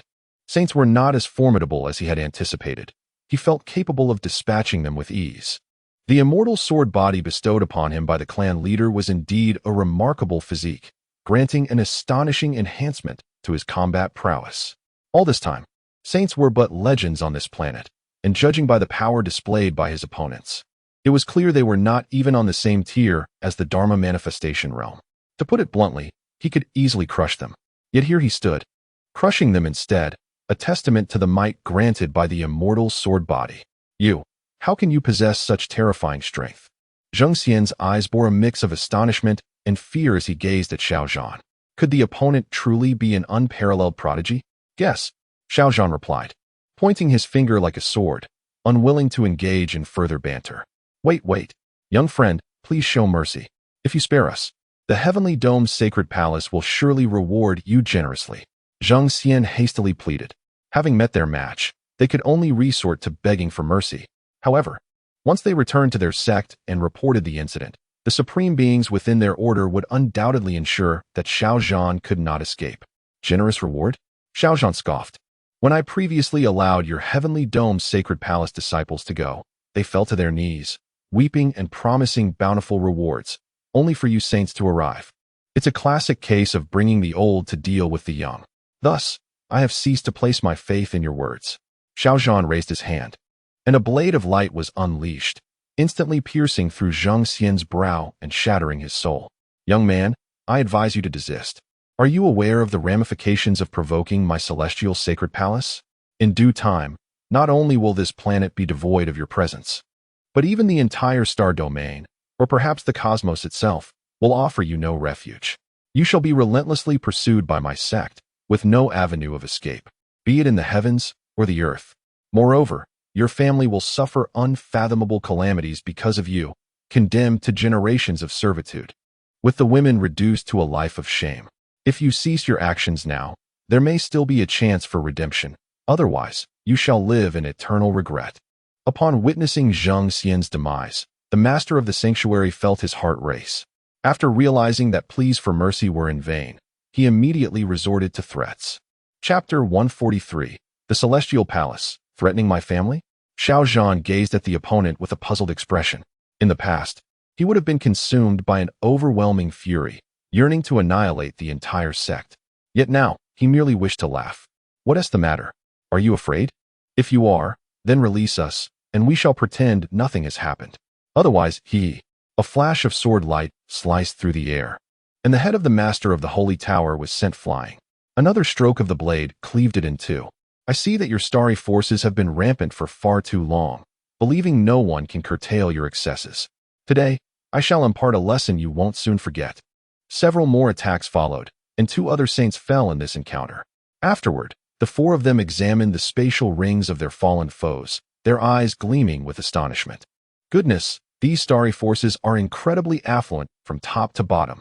The spoils acquired from the slaughter of dozens of disciples from the Celestial Palace were even more bountiful than what he had gained from the obliteration of one of the 12 tyrants of the southern region, the Jade Cauldron sect, not to mention the treasures possessed by these saints and elders.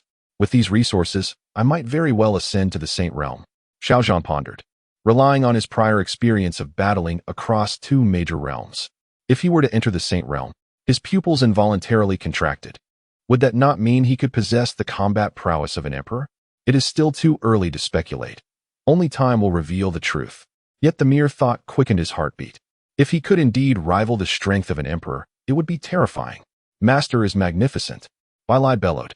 Having just returned from fulfilling the task assigned by Xiao Zhan, he had witnessed the terrifying fluctuations and overwhelming combat firsthand. The aura emitted by those 3 had instilled fear in him, yet they were merely dispatched with a few strokes of the master's sword. What have you discovered? Xiao Zhan inquired. I have gathered intelligence. In the southern region, there are indeed multiple locations where this peculiar black mist has emerged, rapidly spreading outward. All life in its wake has perished, and some cultivators and sects in certain cities have been compelled to relocate. Bai Lai responded, Is it possible that our star domain cannot escape the fate of being consumed by the black mist? I wonder if the family has any means to counter this. Xiao Zhan mused, glancing at the namesake members of the Xiao family on the Heavenly Dao Golden List. If the emperor could not devise a solution, perhaps the top-ranked Xiao Chen would have a remedy? Xiao Chen, how have you managed to secure the first position on the Heavenly Dao Golden List? While he had confirmed that those individuals were indeed from his clan, he could not fathom what had transpired within the family to produce so many emperors. Master, where shall we go next? Bai Lai asked. Let us remain here. What? Stay here? But this will only attract more powerful foes from the Celestial Palace. I seek to attract their formidable champions. You are unaware of the immense wealth possessed by these celestial forces. The resources carried by those 4 saints alone are sufficient for me to ascend to the sacred realm. Should a few more benevolent souls arrive with their offerings, the resources necessary for your own breakthrough into the sacred domain will also materialize. Are these 4 truly saints? Bai Lai was taken aback. Previously, the master had mentioned that he could easily slay a saint, but that was merely conjecture, never having been realized. Bai Lai found it hard to believe.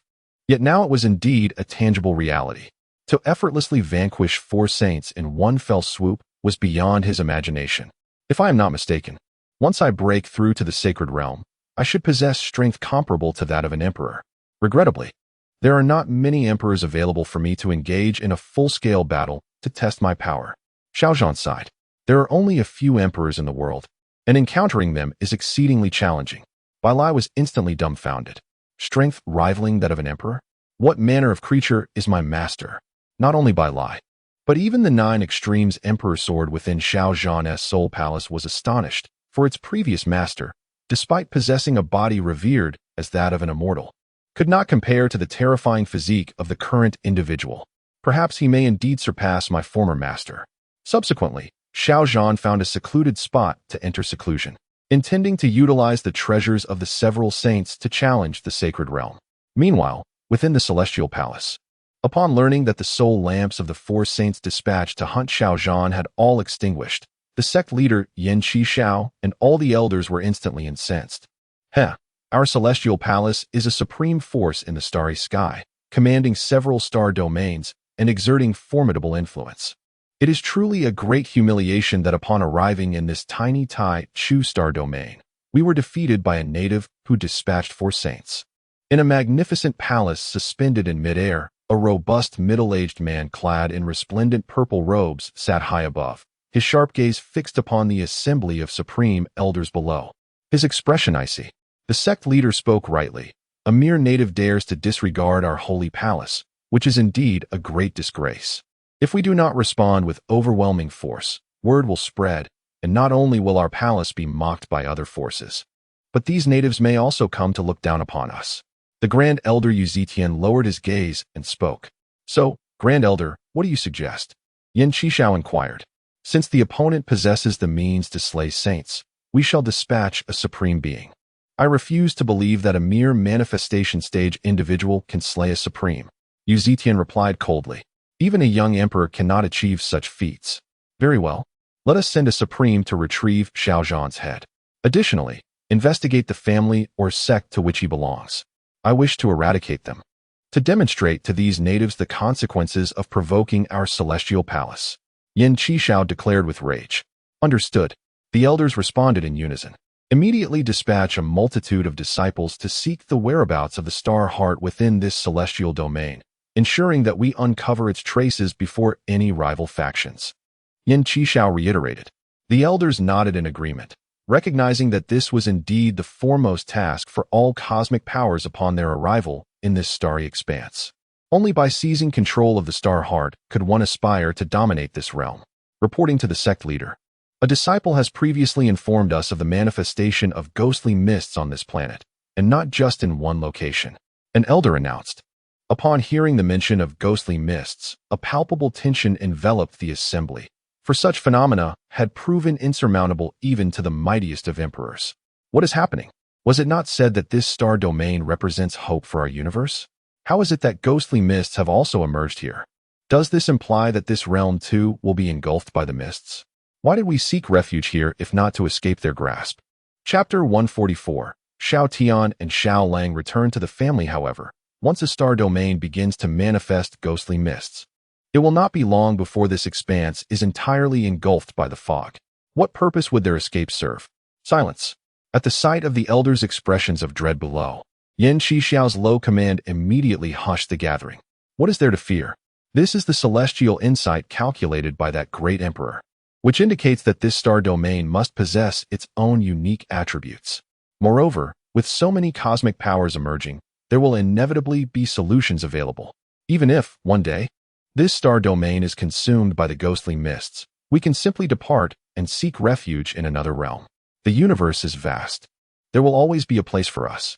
Yin Qishao perceived the situation with clarity.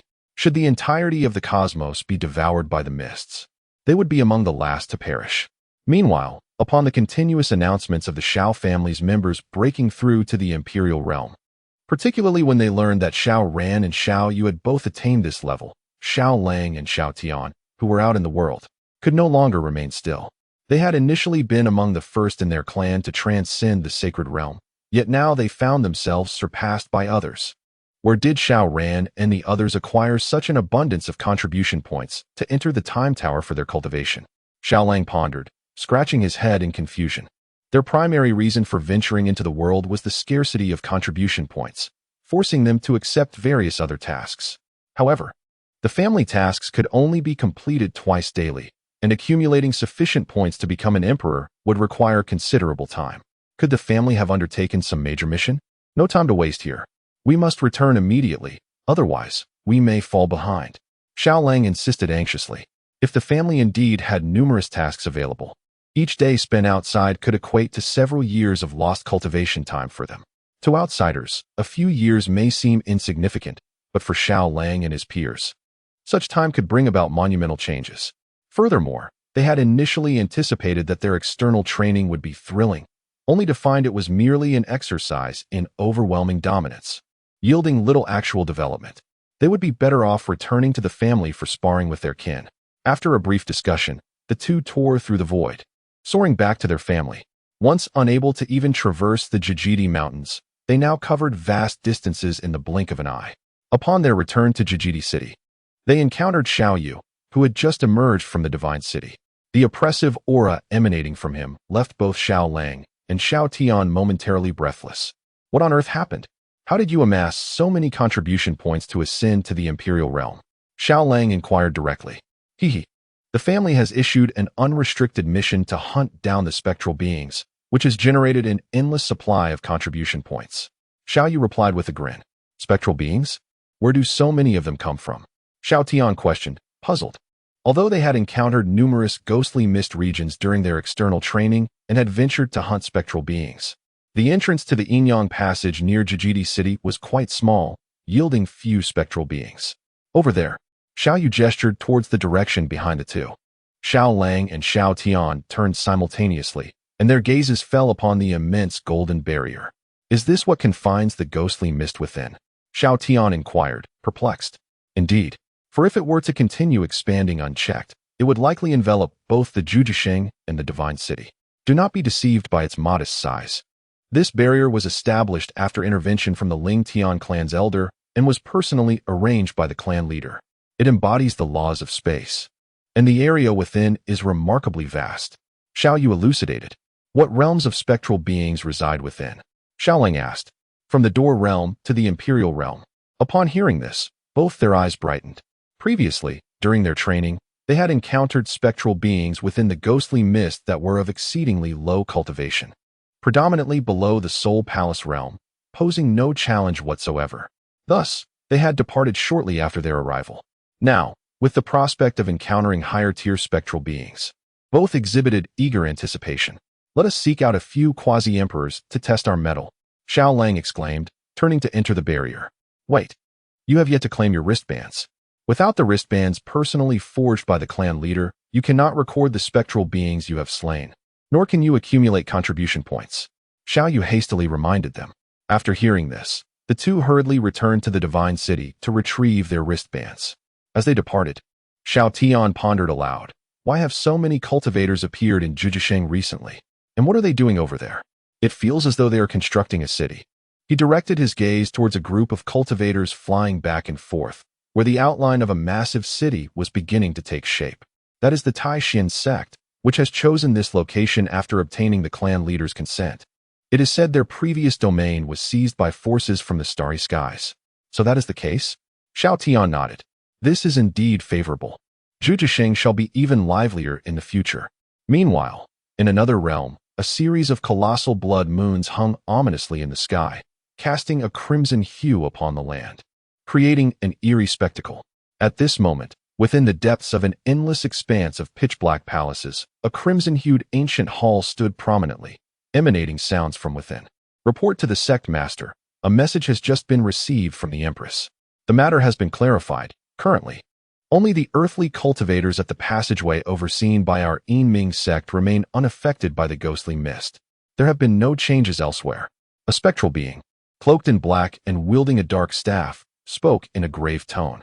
The purple soul imprint blooming from his brow indicated that he was a special soul entity of celestial rank. Seated upon the throne above, a spectral being composed entirely of golden bones sat in meditation. As his eyes opened and closed, scenes of horrifying hellscape unfolded within, interwoven with endless celestial laws. Why is it that other earthly cultivators remain oblivious to our spectral existence within the ghostly mist, yet only the passageway we oversee has exhibited such phenomena? It seems that the issue does not lie with us, but rather with the monks from that place, mused Luo Yuming, the master of the Yining sect. The master is correct, according to the information relayed by our disciples from the passage. It appears that only a family known as the Xiao clan can perceive our spectral beings amidst the ghostly mist. Other reckless cultivators who dare to venture into the mist seem unable to see us, remarked the elder with the black cane, the vice master of the Yining sect. A formidable figure on the brink of becoming an immortal emperor. The Xiao clan? Does this family possess some unique attribute? Luo Yuming inquired with a furrowed brow. It is rather peculiar. Upon investigation, it has been revealed that their ability to perceive us stems from the fact that their clan leader has developed a specialized ocular technique and a secret mental art specifically designed to counter our spectral forms, thus enabling their eyes and consciousness to detect our presence. Chapter 145. The army mobilizes awe, targeting our Yin spirits with eye techniques and divine consciousness secret arts? Luo Yuming exclaimed in astonishment. How intriguing! Even during the ancient celestial era, the 3,000 celestial emperors of the mortal realm and that supreme celestial emperor were unable to devise techniques specifically aimed at us. Who is their clan leader that could achieve such a feat? The clan leader has never revealed himself, and his identity remains a mystery. However, it is peculiar that the Xiao family has recently risen to prominence, rapidly producing figures of imperial realm within their ranks, shattering the long-held notion that only 9 emperors can coexist in the mortal universe. All of this seems to be connected to their clan leader. During this time, our Yin spirits have suffered considerable losses at the hands of the Xiao family. Even the unparalleled soul body, Yin Jiu has perished at their hands. The elder in black robes faithfully reported the news received from the mortal realm to the sect master. Yin Jiu has fallen? Could it be that an imperial realm being intervened? Or perhaps a being from the mortal realm with a supreme celestial body beyond his realm? Luo Yuming was bewildered. After all, Yin Jiu is an unparalleled soul body, carrying with him the earthly fate stone. Unless it was a being of equal rank or one exceeding him by 2 major realms, no other entity could possibly contend with him. No, according to the reports, the opponent is a sage of the same realm. Same realm? How did Yin Jiu fall then? Luo Yuming was genuinely astonished. Although our Yin Ming sect boasts countless disciples, the number of unparalleled soul bodies is indeed limited. He had paid attention to Yin Jiu's circumstances, knowing he was not inferior to any other unparalleled celestial body of the same realm. While it is somewhat unbelievable, it is indeed the case. Moreover, according to the reports, the opponent defeated Yin Jiu in a fair fight. The elder in black robes affirmed. Same realm, defeating our unparalleled soul body in a straightforward manner. How fascinating, truly fascinating. A cold smile spread across Luo Yuming's face. Sect Master, should we not directly dispatch our celestial path Yin spirits to eradicate the Xiao family? Otherwise, I fear this clan will become the greatest obstacle to our invasion of the mortal realm in the future, especially with the secret arts they have developed, which have stripped away our sole advantage in the mortal realm. If those techniques spread to the celestial realm, it will indeed become quite troublesome. Does the mistress have any edicts? Luo Yuming inquired. The mistress's edict is that all beings in the mortal realm who possess such secret arts must be annihilated. The deputy sect master replied. Luo Yuming rose from his seat, contemplating. Our stronghold in the celestial realm has also reported back. The collapse of the celestial realm is imminent, likely within the next decade. Meanwhile, the various celestial emperors of our underworld are awakening from their meditative states and injuries, preparing for the invasion of the mortal realm. If, at this sensitive time, our celestial beings from the underworld rashly enter the mortal realm, it may trigger the vigilance of the celestial realm. They might even delay their ascension, which would be counterproductive. For the time being, we shall refrain from dispatching celestial beings into the mortal realm. Did you not just mention that the Xiao family merely possesses a few supreme emperors? One drop of saliva from a supreme emperor of my Yinming sect could easily drown them. Luo Yuming scoffed. For to the formidable forces governed by celestial emperors, supreme emperors are no more significant than minor practitioners in the gates of existence. Only by entering the celestial domain can one truly be considered to have embarked upon the path of cultivation. Issue a decree. Let the legions of the Yinming sect, from the sacred to the emperor realm, advance through that passage, ensuring the annihilation of all mortal cultivators who possess such arcane techniques. Luo Yuming could not fathom how a handful of mortal supreme emperors could impede the progress of the Yinming sect. Indeed, as Luo Yuming commanded, the spirits of the Yinming sect began to mobilize, a swarm of ethereal beings gathering densely from the sacred to the emperor realm, akin to a locust plague, darkening the skies as they surged towards that passage. Their singular aim was to eradicate all mortals aware of this secret technique. Meanwhile, within the divine city, as Xiao Chen flicked his fingers, two beams of light soared into the scripture pavilion. At the request of his kin, he had developed a cultivation technique and secret art. The technique, known as the ghostly evil canon, bore a rather sinister name, and its nature was even more so, capable of devouring the ghostly aura within spirits to transcend one's own limits. The secret art lacked offensive capabilities but allowed mortal beings to remain unaffected within the ghostly mist. It served as a supportive technique. With this technique and secret art, even when his kin faced spirits within the ghostly mist, they would no longer experience any adverse effects and could even regard their adversaries as nourishment for their own advancement. System has successfully logged in today. Congratulations to the host for acquiring the extraordinary artifact, Sword Mountain. A Sword Mountain? A place conducive to understanding the sword path? The Sword Mountain is a peak infused with profound sword essence, encircled by a staircase winding from the foot to the summit, comprising 81 tiers. At the pinnacle lies the supreme sword path, a level just beneath the divine emperor realm. Quite an impressive treasure indeed. Xiao Chen selected a spot, extending his finger, his divine powers surging forth as golden light erupted from his fingertip, manifesting a golden portal within a structure inscribed with the characters for Sword Mountain. Henceforth, the family's sword cultivators would have a designated place for training. Xiao Chen nodded in satisfaction. Just then, Xiao Li approached, bubbling with excitement, exclaiming, "Master, I have successfully broken through to the Soul Palace realm. Do you still intend to take me out for a jaunt as you promised? You've broken through to the Soul Palace realm? Excellent. I certainly honor my word. Let us set forth at once." After spending some time in the family, Xiao Chen felt a tinge of boredom and decided it was time to venture out. "Yes, master. Upon our return, I wish to enter the temporal tower and the ghostly mist for my own trials." "Oh, what makes you desire to cultivate within the temporal tower?" Xiao Chen inquired with curiosity. Xiao Li is still quite young, and considering her past experiences, Xiao Chen has mandated that she must spend some time each day playing with children of her own age, in order to soothe the wounds of her heart. As Sister and I Huang once said, only by becoming stronger can one share the burdens of our master. Hence, Xiao Li is determined to grow stronger and alleviate the pressures on her master. Xiao Li stated earnestly, "Ha ha, I am delighted to hear such sentiments from you, my dear disciple. However, I assure you, I bear no burdens that require your assistance. Regarding the matters of the yesteryear tower and the ghostly mist." Xiao Chen pondered and replied, "Since you wish to enter, then by all means, do so. There is no harm in enhancing your strength, for a great battle is indeed on the horizon. With your talents, you will undoubtedly become a cornerstone of our faction." Xiao Chen gently ruffled Xiao Li's hair as he spoke. Chapter 146. The arrival of the Yinming sect's army. Rest assured, Master, I shall not disappoint you, Xiao Li declared with unwavering resolve. "Let us proceed. Our planet has recently become quite lively. It would be prudent to explore." With that, he departed the divine city alongside Xiao Li.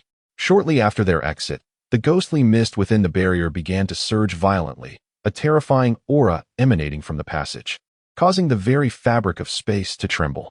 This unusual occurrence instantly captured the attention of Xiaoling Tian and his companions.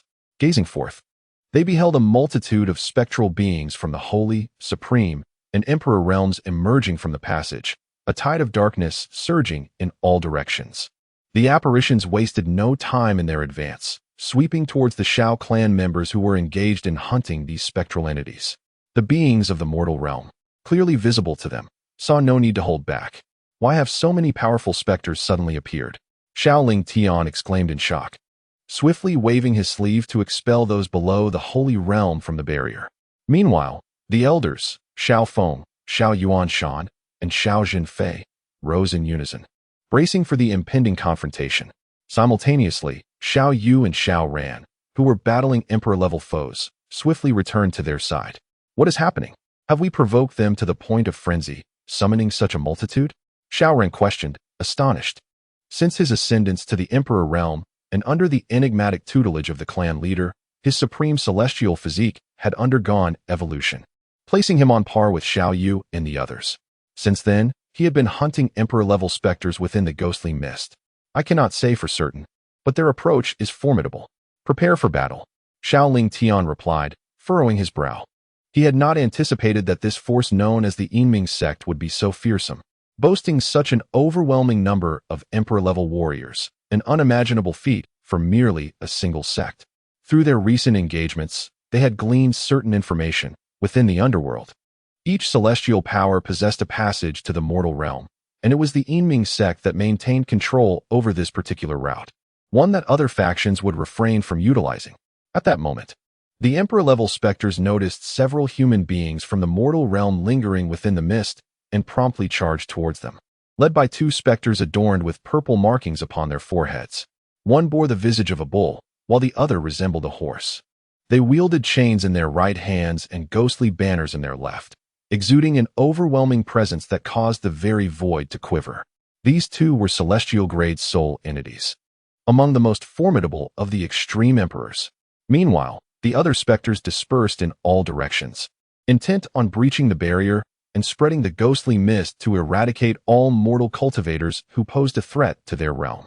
However, Xiao Ling Tian and his companions remained unperturbed.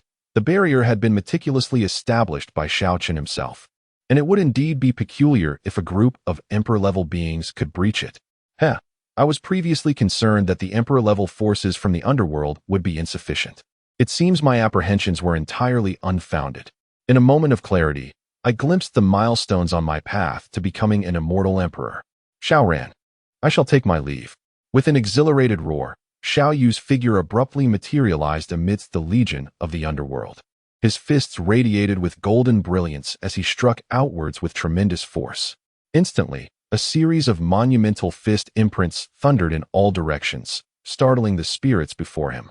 Who would dare to intrude upon their ranks? However, they reacted swiftly, some spirits conjuring imperial weapons to slash at him, while others performed intricate hand seals to unleash formidable attacks aimed at Xiao Yu. Furthermore, a group of spirits collaborated to form a grand formation, intent on refining him within its confines. With a resounding crash, the imperial weapons shattered as they were met with his overwhelming fist light, leaving their wielders no chance to respond before being obliterated. Simultaneously, divine abilities and the formation erupted, resulting in the annihilation of several imperial realm spirits by his all-encompassing fist light. How audacious of a mere human! The bull-headed spirit bellowed furiously, wielding the soul-binding chain and summoning banner, his chains swirling with ghastly energy, embodying the unique laws of the underworld. With a resounding whoosh, the chains slithered through the air like a colossal serpent, ensnaring Xiao Yu. What will you do about my audacity? Do you wish for me to spare you? Surrender at once and retreat to the underworld. Xiao Yu roared, relentlessly advancing against the imperial spirits before him. With each spirit he vanquished, streams of ghostly energy flowed into the bracelet on his wrist, filling him with exhilaration. Each imperial realm spirit was worth 9 contribution points. Thus, by eliminating over 1,000 of them, he could amass nearly 10,000 contribution points. Such a bounty would grant him access to the 3rd level of the Time Tower for a day, equating to over 270 years in internal time. He pondered whether that duration would suffice for him to ascend to the realm of immortality.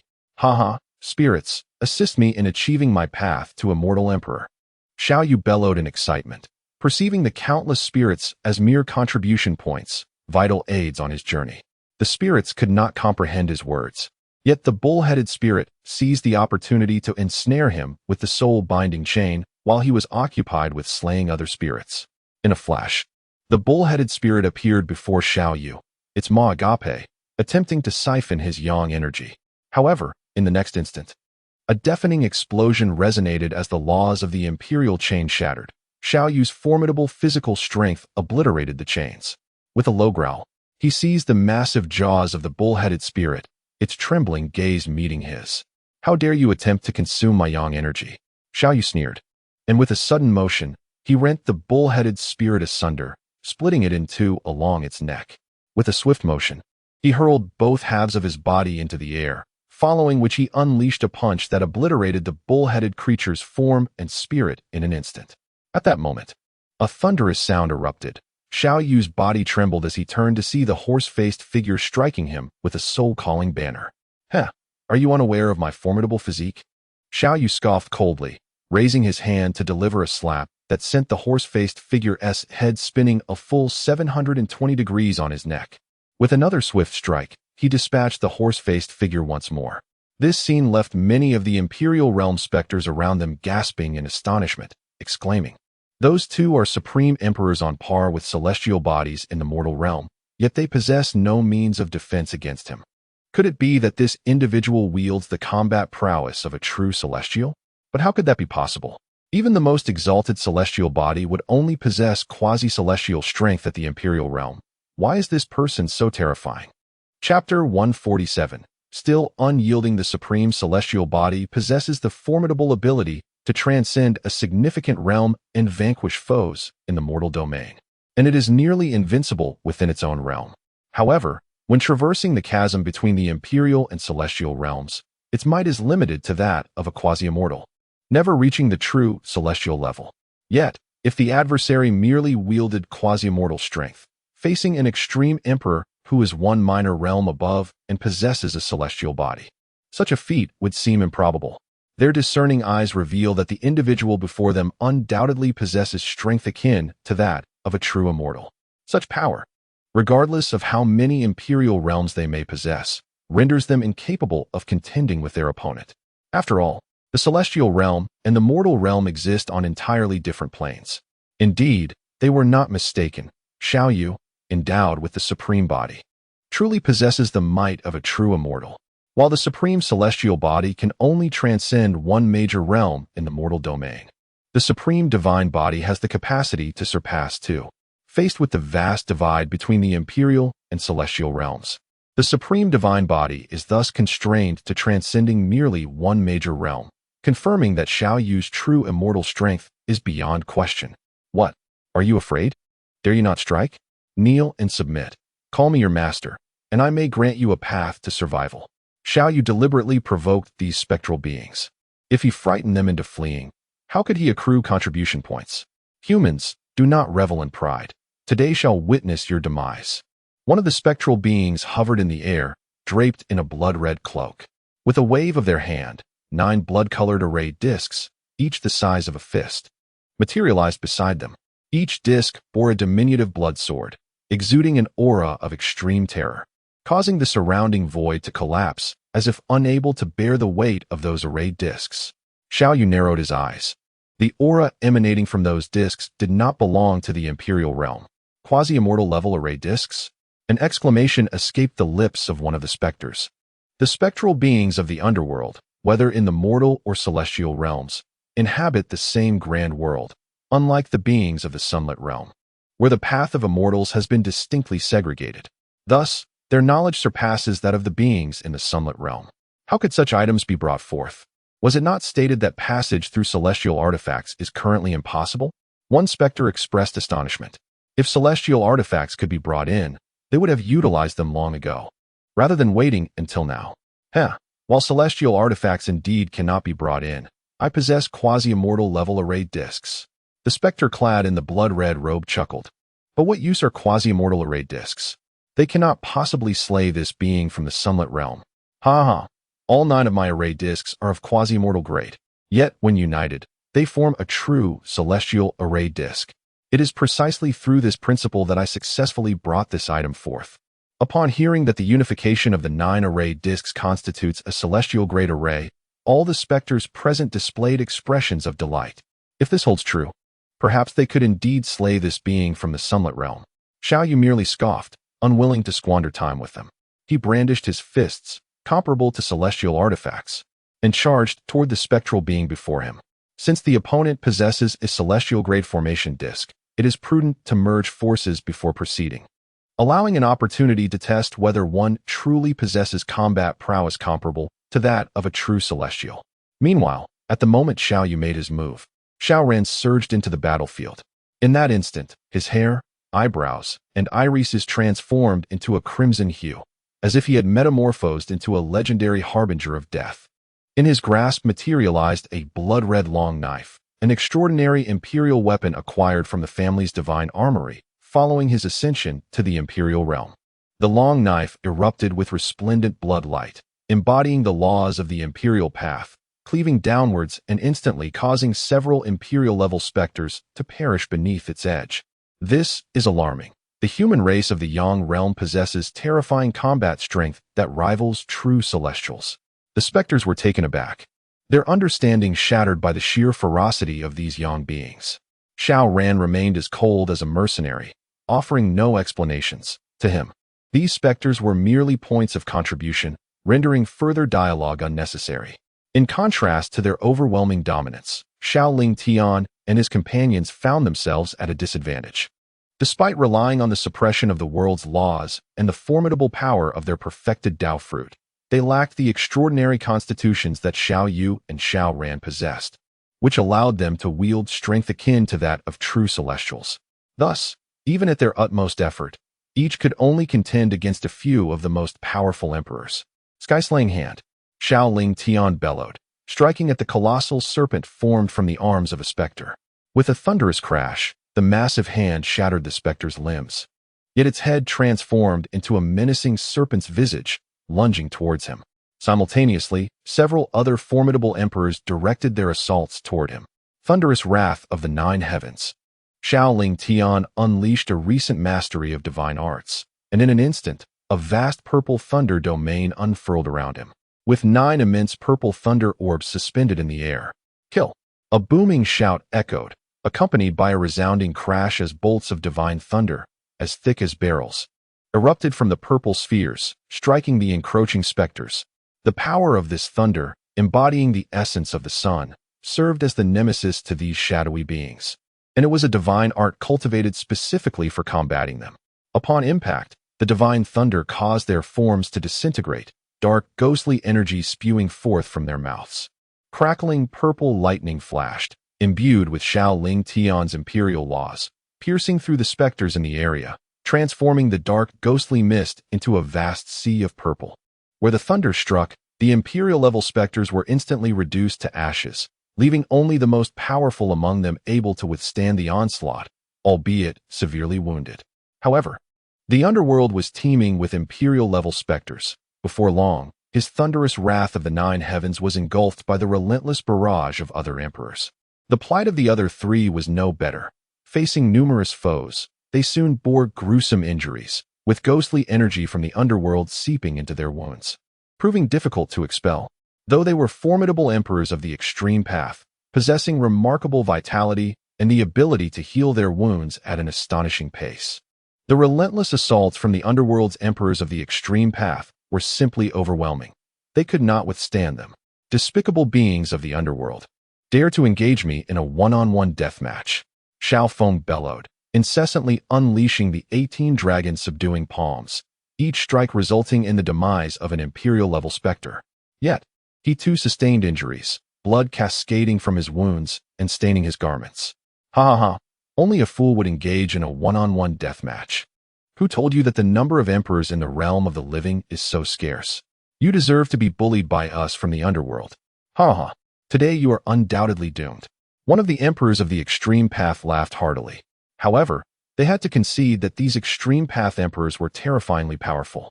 Even though their strength was suppressed, it could only diminish by a minor realm at most. Chapter 148. The Great Overcomes the Small.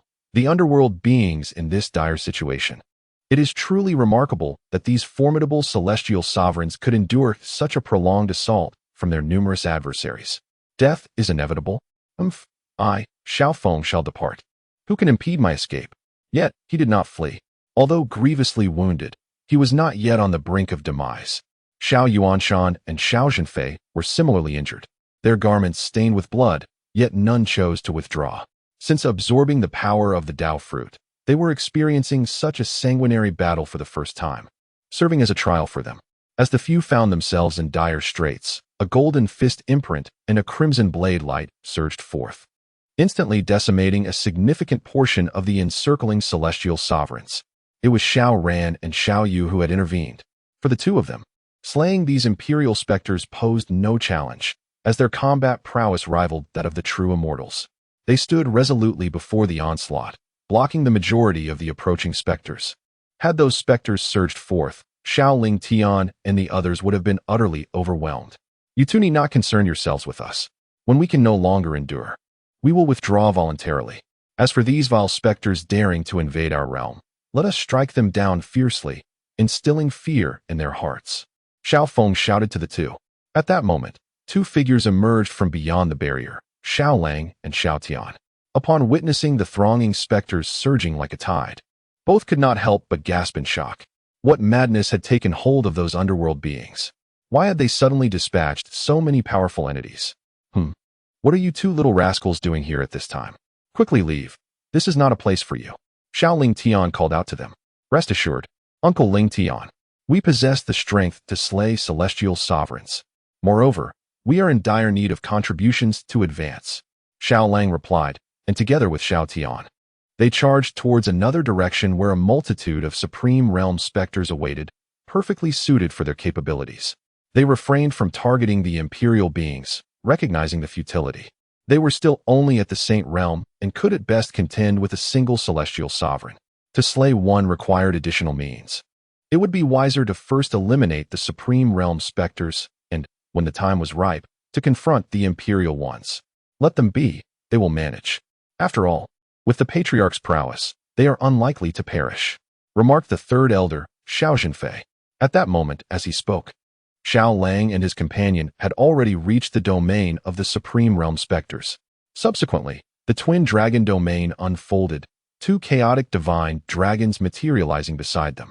In an instant, his figure appeared before two Supreme Realm specters, his hands seizing their necks with ferocity, while the two chaotic true dragons surged forth, obliterating them in an instant. The twin dragons expanded, radiating outward, transforming into a chaotic expanse, within which the dragon's might surged, chaos roiling, continuously extinguishing the supreme specters within the area. As he swung his fists, he unleashed the divine technique of the twin dragon arms, his palms transforming into dragon claws, striking down upon his foes with relentless ferocity. Meanwhile, Xiao Tian was equally formidable, his dual pupils rotating as if they contained the myriad star realms, piercing through illusions with boundless might. Chaotic energies flowed around him, and from his gaze erupted two beams of chaotic divine light, manifesting into two vast chaotic worlds that instantly obliterated the Supreme Realm specters before him. The chaotic light emanating from him rendered him akin to a chaos celestial emperor, with the chaotic mists swirling around him like a celestial being descended from the heavens, exuding an awe-inspiring presence. The two continued their onslaught, the Supreme Realm specters utterly defenseless against their might, falling one after another. You despicable beings of the mortal realm, if you have the gall, confront the Emperor of the Underworld. One specter shrieked in fear. Your words do not sit well with me. It is you from the Underworld who have invaded our realm. Yet you twist it as if we are in the wrong. Furthermore, your cultivation surpasses ours, making it seem as though we are the bullies. Xiao Lang retorted with a cold laugh. Countless star realms have already been consumed by your specters, rendered into desolate voids. Are we not merely defending our homeland? The true fault lies with the invaders. With a fierce roar, he summoned the churning chaotic twin dragons at his side, their massive claws intertwining with the chaotic energies, swiftly dispatching the specter that had dared to speak. However, their carnage soon drew the attention of the Emperor Realm specters, and several ghostly figures surged towards them in an instant. The battle had raged for a while. Yet the Yinming sect had not managed to eliminate or capture a single member of the Xiao family, a humiliation unprecedented for such a supreme power under the command of a celestial emperor. Moreover, a dire decree had been issued. All the mortal beings capable of perceiving them through the ghostly mists must perish, disregarding any notions of martial ethics. As long as the objective was achieved, you beings of the underworld are truly despicable, relying only on your superior numbers. Xiao Tian exclaimed in fury. Yet he did not retreat. Instead, he faced an emperor head-on. The two fists collided, unleashing a tremendous explosion of energy that spiraled into an uncontainable storm, causing the very fabric of space around them to collapse under the weight of their might. The shockwave obliterated everything in its vicinity, claiming the lives of numerous Supreme Realm specters. However, the emperor attacking them was not alone. Several others joined the fray, and within moments, both Xiao Tian and Xiao Lang found themselves battered and bruised. "Humans, surrender now. Your escape is futile," one emperor declared, landing a devastating blow upon Xiao Lang, sending him flying and causing him to choke on blood. Regaining his footing swiftly, Xiao Lang enveloped himself in chaotic light, intertwining the chaotic laws as the twin dragons coiled around him, resuming his assault on the already severely injured Emperor Spectre he had previously wounded. The opponent's head had already been obliterated, and half of their body lay shattered. Yet, amidst the ghostly mist, they could swiftly regenerate with the aid of its power. However, Xiao Lang would not grant them this opportunity. With a flicker, he appeared before them, accompanied by a deep, resonant dragon's roar, as he unleashed a devastating strike with arms entwined by two chaotic divine dragons. "Help me." "No." The expression of the great emperor morphed into one of sheer terror as he let out a frantic scream, only to be engulfed entirely by the chaotic light in the next moment. Boom. Xiao Lang was once again sent hurtling away by the combined assault of two great emperors, with his shoulder blade and one leg utterly reduced to a mist of blood. "Ha ha ha. So you delight in bullying the weak, do you? I shall remember this grievance today, and when next we meet, you will truly understand the meaning of despair," Xiao Lang declared, a cold smile gracing his blood-stained face as he regarded the two extreme path great emperors charging at him once more. Chapter 149, Partitioning the Barrier to Seal the Space. "Do not let them escape." A figure unleashed a furious roar, halting his assault as he summoned a grand square cauldron to envelop Xiao Lang. Yet, he was ultimately a step too late. Before the cauldron could descend, Xiao Lang's form vanished from sight. Damn it, damn it." The countenance of the emperor twisted in rage as he bellowed repeatedly. Despite their combined efforts, they had failed to capture even a single saint-level entity, a disgrace indeed. Turning his gaze elsewhere, he discovered that the peculiar-eyed human from the mortal realm had also disappeared without a trace, leaving no remnants of a corpse behind. "Ah!" An emperor shouted in fury, the surrounding dark mist roiling in response. What kind of means did these beings from the mortal realm possess that allowed them to escape under their joint suppression? Swish!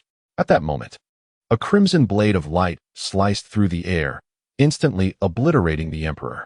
"How delightful it must be for a dignified emperor to conspire to slaughter my kin," Xiao Rant's cold voice echoed, followed by a burst of blood light from the black mist, transforming into a torrent of blade light that annihilated all the shadow spirits in the vicinity. Beyond the barrier, the severely injured Xiao Lang materialized, and not far from him stood Xiao Tian, in a pitiful state, half of his body obliterated. "Those accursed shadow spirits. Once I retreat into seclusion, I shall settle the score with them." Xiao Tian's voice was frigid. Meanwhile, within Juzhisheng, many cultivators observing the barrier gasped in shock upon seeing the two grievously injured individuals emerge, astonished that they were still alive despite such horrific injuries. What could possibly exist within the barrier to inflict such severe wounds upon members of the Xiao clan? Others were filled with trepidation, regarding the dark mist with heightened suspicion. The Xiao clan had, in their eyes, transformed into a formidable force, as any member they summoned commanded their utmost reverence. Yet now, even they had sustained such heavy injuries. Not far away, numerous disciples and elders of the Tai Xin sect witnessed the scene, unable to suppress their gasps. They could not discern the cultivation levels of the two, but the terrifying aura emanating from them made them feel as though they were facing an ancient behemoth, exuding an overwhelming pressure. Wounded, Xiao Lang and his companion returned to the Divine City, eagerly exchanging their bracelets for the corresponding contribution points before hastening into the Hall of Time to cultivate. Suddenly, a multitude of emperor-level shadow spirits had appeared within the barrier. Xiao Zhen furrowed his brows. Yet, he was not overly concerned. The barrier had been personally arranged by the clan leader, and those shadow spirits could never breach it. He wondered when the clan leader would be able to acquire another emperor's Dao fruit. Otherwise, with his aptitude, he knew not when he could hope to cultivate to the emperor level. Xiao Zhen raised his gourd and took a hearty swig. feeling an itch to enter and engage in combat with those shadow spirits. However, given the current circumstances, that was evidently unfeasible. Perhaps the clan leader could devise a way to partition the barrier into various zones? Xiao Chen pondered, how could so many Emperor Realm entities surge within the barrier, allowing the other disciples of the family to cultivate? With this thought, he promptly made his way to the Patriarch's residence, only to find that the Patriarch was absent. How strange. The Patriarch, a recluse by nature, was not present today. Xiao Chen shook his head, preparing to depart when a voice suddenly whispered beside him, "You may speak to me." "Who is it?" Xiao Chen spun around in surprise, yet found nothing amiss. Only noticing a round cauldron suspended amidst the clouds where the Patriarch usually fished. Before he could scrutinize it further, the cauldron transformed into a magnificent tower, which then morphed into a long sword. "Could it be that you were the one speaking just now?" Xiao Chen inquired, filled with curiosity. "Indeed, it was I." The voice emanated from the weapon, now resembling a long spear. "You must be the deity residing within this weapon?" "Correct." "Remarkable. A weapon capable of such transformations?" The Xiao family had amassed considerable wealth, yet they had never encountered such an artifact. "I am the Weapon Emperor, the essence of my Master's weapon. As the Weapon Emperor, I can naturally manifest all manner of divine arms and treasures. My master is away, leaving me to guard the family." "What brings you here?" The Weapon Emperor inquired. "I have heard that numerous Emperor Realm specters have emerged within the barrier outside Juji City. I initially wished to request the Patriarch's assistance in segmenting the barrier into different zones, allowing the less formidable disciples of our family to cultivate safely." "Ah, I see. Indeed. The overwhelming presence of Emperor Realm entities is unsuitable for our weaker kin.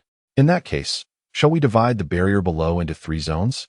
One exclusively for the Emperor Realm, another for the saints and supreme beings, and the final one for the Soul Palace, Spirit Wheel, and Dharma Aspect realms?" The Weapon Emperor proposed. "That sounds splendid." Xiao Chen nodded in agreement. Then, a radiant golden light erupted from the Weapon Emperor, merging into the barrier below. In an instant, the specters within the barrier felt an unstoppable force that segregated them according to their respective cultivation levels, placing them in designated zones. Who was exerting such power? The Emperor Realm specters within the barrier were startled. They could not resist the sudden, inexplicable force that had relocated them. However, upon inspection, they found that despite being divided by cultivation level, there were no further repercussions. Some specters observed the golden light barring the path between the Emperor Realm and the saints and supreme beings, and immediately launched attacks with their ultimate Emperor weapons. With a resounding crash, they were met with a disheartening sight. A supreme Emperor wielding an ultimate Emperor weapon could not even stir a ripple upon the barrier. Could it be that the celestial powers in this realm had intervened? This newly manifested barrier, like the outermost barrier, was impervious, beyond the reach of mere mortal specters. Damn it! Which wretched celestial being has interfered in our mortal realm's battle? Does this not imply that we, the emperors, are rendered incapable of striking against the beings of the other realms? One formidable emperor of the extreme path thundered in indignation, and scarcely had his words left his lips when his figure instantaneously disintegrated into dust. The surrounding spectral beings felt a chill in their hearts. Had the wrath of that celestial powerhouse been awakened? In that moment, all the specters fell silent. Yet, many of the Emperor-level specters furrowed their brows in concern. They were powerless to breach the barrier enclosing this place, thus unable to allow the ghostly mists of the underworld to disperse. Now, with the emergence of 2 additional barriers delineating the varying cultivation levels of the different specters, the prospect of vanquishing the likes of the Xiao family appeared almost impossible, given the exceptional combat prowess possessed by these individuals. Under such dire circumstances, how could they fulfill the task entrusted to them by the elders of their sect? It was imperative to convey the situation here to the sect elders, stating that a celestial being had intervened, creating barriers that we cannot breach. Otherwise, should we fail to report this, we would be held accountable for the consequences of our inability. One specter remarked, furrowing his brow. Chapter 150. Xiao Roming breaks through to the extreme Dao Great Emperor. The surrounding specters nodded in agreement. They had witnessed countless extreme Dao Great Emperors attempt to breach this barrier, all in vain. It was prudent to report this matter swiftly, to see if a formidable force could be dispatched to dismantle the barrier and allow the ghostly mist to permeate. Moreover, after engaging in combat, All the Emperor-level specters realized that only the intervention of celestial beings from their sects could hope to subdue the Xiao family members. Relying solely on their Emperor-level strength seemed impractical, particularly against the two terrifying entities before them, each possessing true celestial combat capabilities. Overwhelming numbers alone would likely not suffice to vanquish them. However, retreat was not an option. Should the elders discover their cowardice, there would be no mercy. Ha! It must be the clan leader who has taken action. Xiao Yu proclaimed from the skies, a smile illuminating his face. Surely, only the clan leader possesses such means. With that, he dove once more into the throng of specters. Meanwhile, Xiao Lingtian and his companions had already exited the barrier. Overwhelmed by the sheer number of Emperor-level specters within, each of them bore substantial injuries. The barrier has been divided into 3 distinct zones. It seems we need not remain here any longer, Xiao Feng remarked, observing the alterations within the barrier. This is beneficial. Our kin can select their preferred areas for training without facing excessive peril, he continued. Nevertheless, the abundance of Emperor-level specters necessitates our swift return to recuperate. Once we are healed, we can return to engage in a fierce battle, Xiao Lingtian declared. The group nodded in agreement and retreated to the divine city. Emperor of Weapons. What exactly is your cultivation level? Xiao Zhenan inquired, intrigued by the effortless manner in which the weapon had resolved the situation. I am but a mere weapon, devoid of any cultivation. However, if one were to assess my rank based on the weapon's tier, I would correspond to the same level as my master's cultivation. The Emperor of Weapons replied, Is it possible that you, too, have transcended the Heavenly Dao? Xiao Zhenan gasped, his expression one of disbelief as he scrutinized the ever-shifting form of the Emperor of Weapons. Transcending the Heavenly Dao? The Heavenly Dao is not as formidable as you presume. Once your strength reaches a certain level, you can obliterate the Heavenly Dao with a mere wave of your hand, and create it with but a thought. Xiao Zhenan was once again astounded. Could it be that Xiao Chen's strength had already attained the level to create the Heavenly Dao? A tremor ran through him. What realm must one achieve to accomplish such feats? At that moment, a figure emerged from the Tower of Time, and the voice of the Heavenly Dao resounded once more. Congratulations to Xiao Ruoming for achieving the rank of Extreme Dao Great Emperor, placing 10th on the Heavenly Dao Golden List. The Heavenly Dao rewards you with a piece of 9-turn immortal gold. The Xiao family? Again, the Xiao family? Oh, who can enlighten me on the happenings within the Xiao clan? How is it that they can defy the laws of heaven and earth, continuously producing emperor-level powerhouses? Can anyone inform me where the Xiao family resides? This emperor is willing to marry his most beloved princess into the Xiao family, or even allow the crown prince to be adopted into their clan. In this sacred moment, I long to join the esteemed Xiao family, or even serve as their gatekeeper. I fervently pray, beseeching the great emperor of the Xiao clan to hear my voice. This desire resonates throughout the cosmos, revealing the profound admiration and yearning these souls harbor for the Xiao family. This lineage is indeed peculiar, continuously producing emperors who defy the ancient cosmic laws, akin to an omnipresent existence. Should they dare to enter the barrier beyond the 9 extremes city, they would find emperors in abundance. Yet, due to the celestial realm's plundering, the mortal universe remains incomplete, allowing at most 9 emperors to coexist. Presently, all factions across the universe are in pursuit of the Xiao family's location, seeking their methods of transcending the earthly constraints to achieve emperorship. Outside the Tower of Time, the aura surrounding Xiao Ruoming fluctuates, although she maintains a low profile. The energy emanating from her causes the surrounding space to quiver.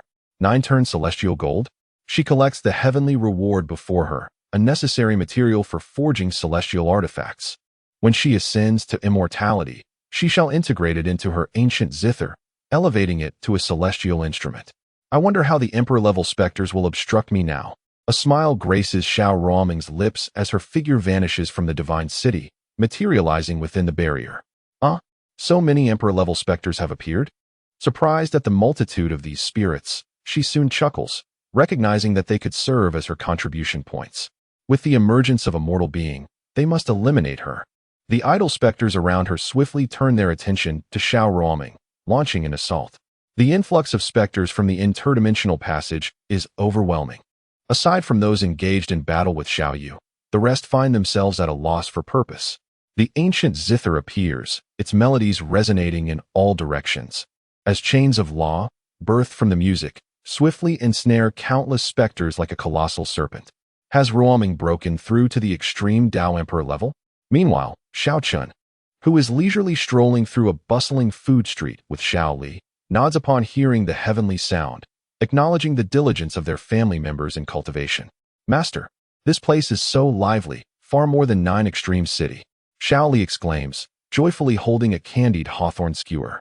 Indeed, it is quite vibrant. However, it won't be long before 9 Extreme City becomes equally bustling.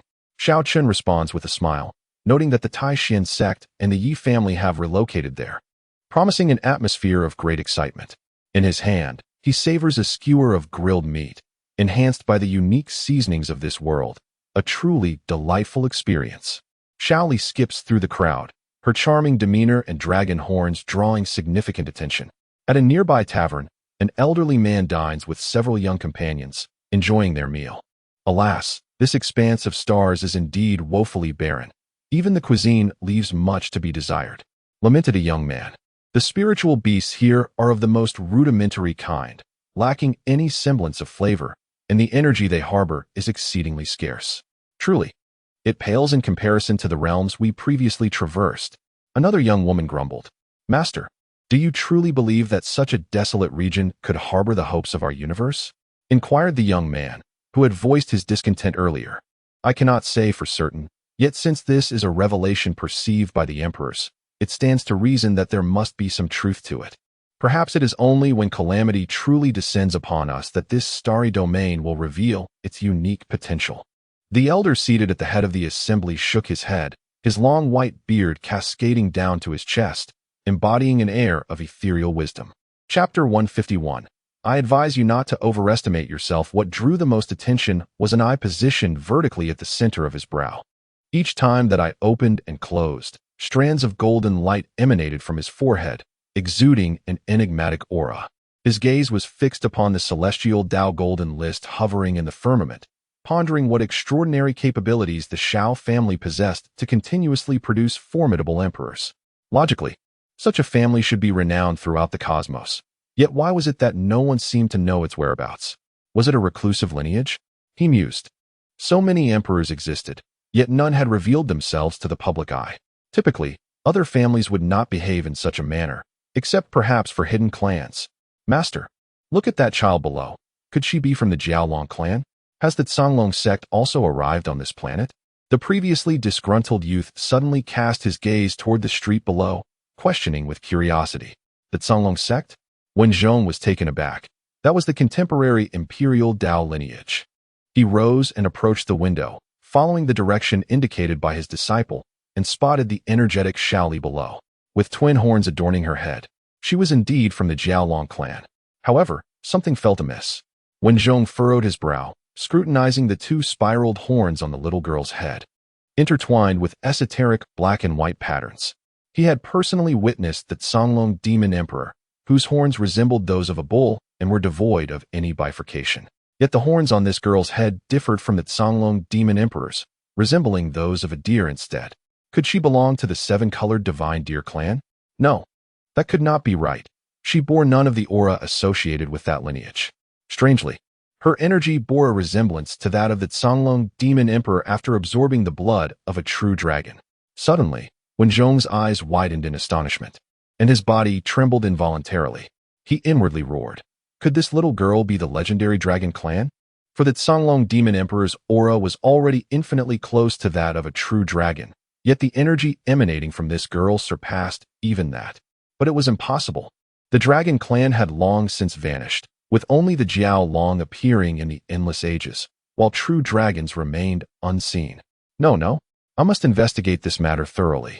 A tempest of emotions surged within Wen Zhong, leaving him unable to maintain his composure. He turned and hastened downwards. If she truly were a true dragon, her potential would undoubtedly exceed imagination, for true dragons were legendary divine beasts.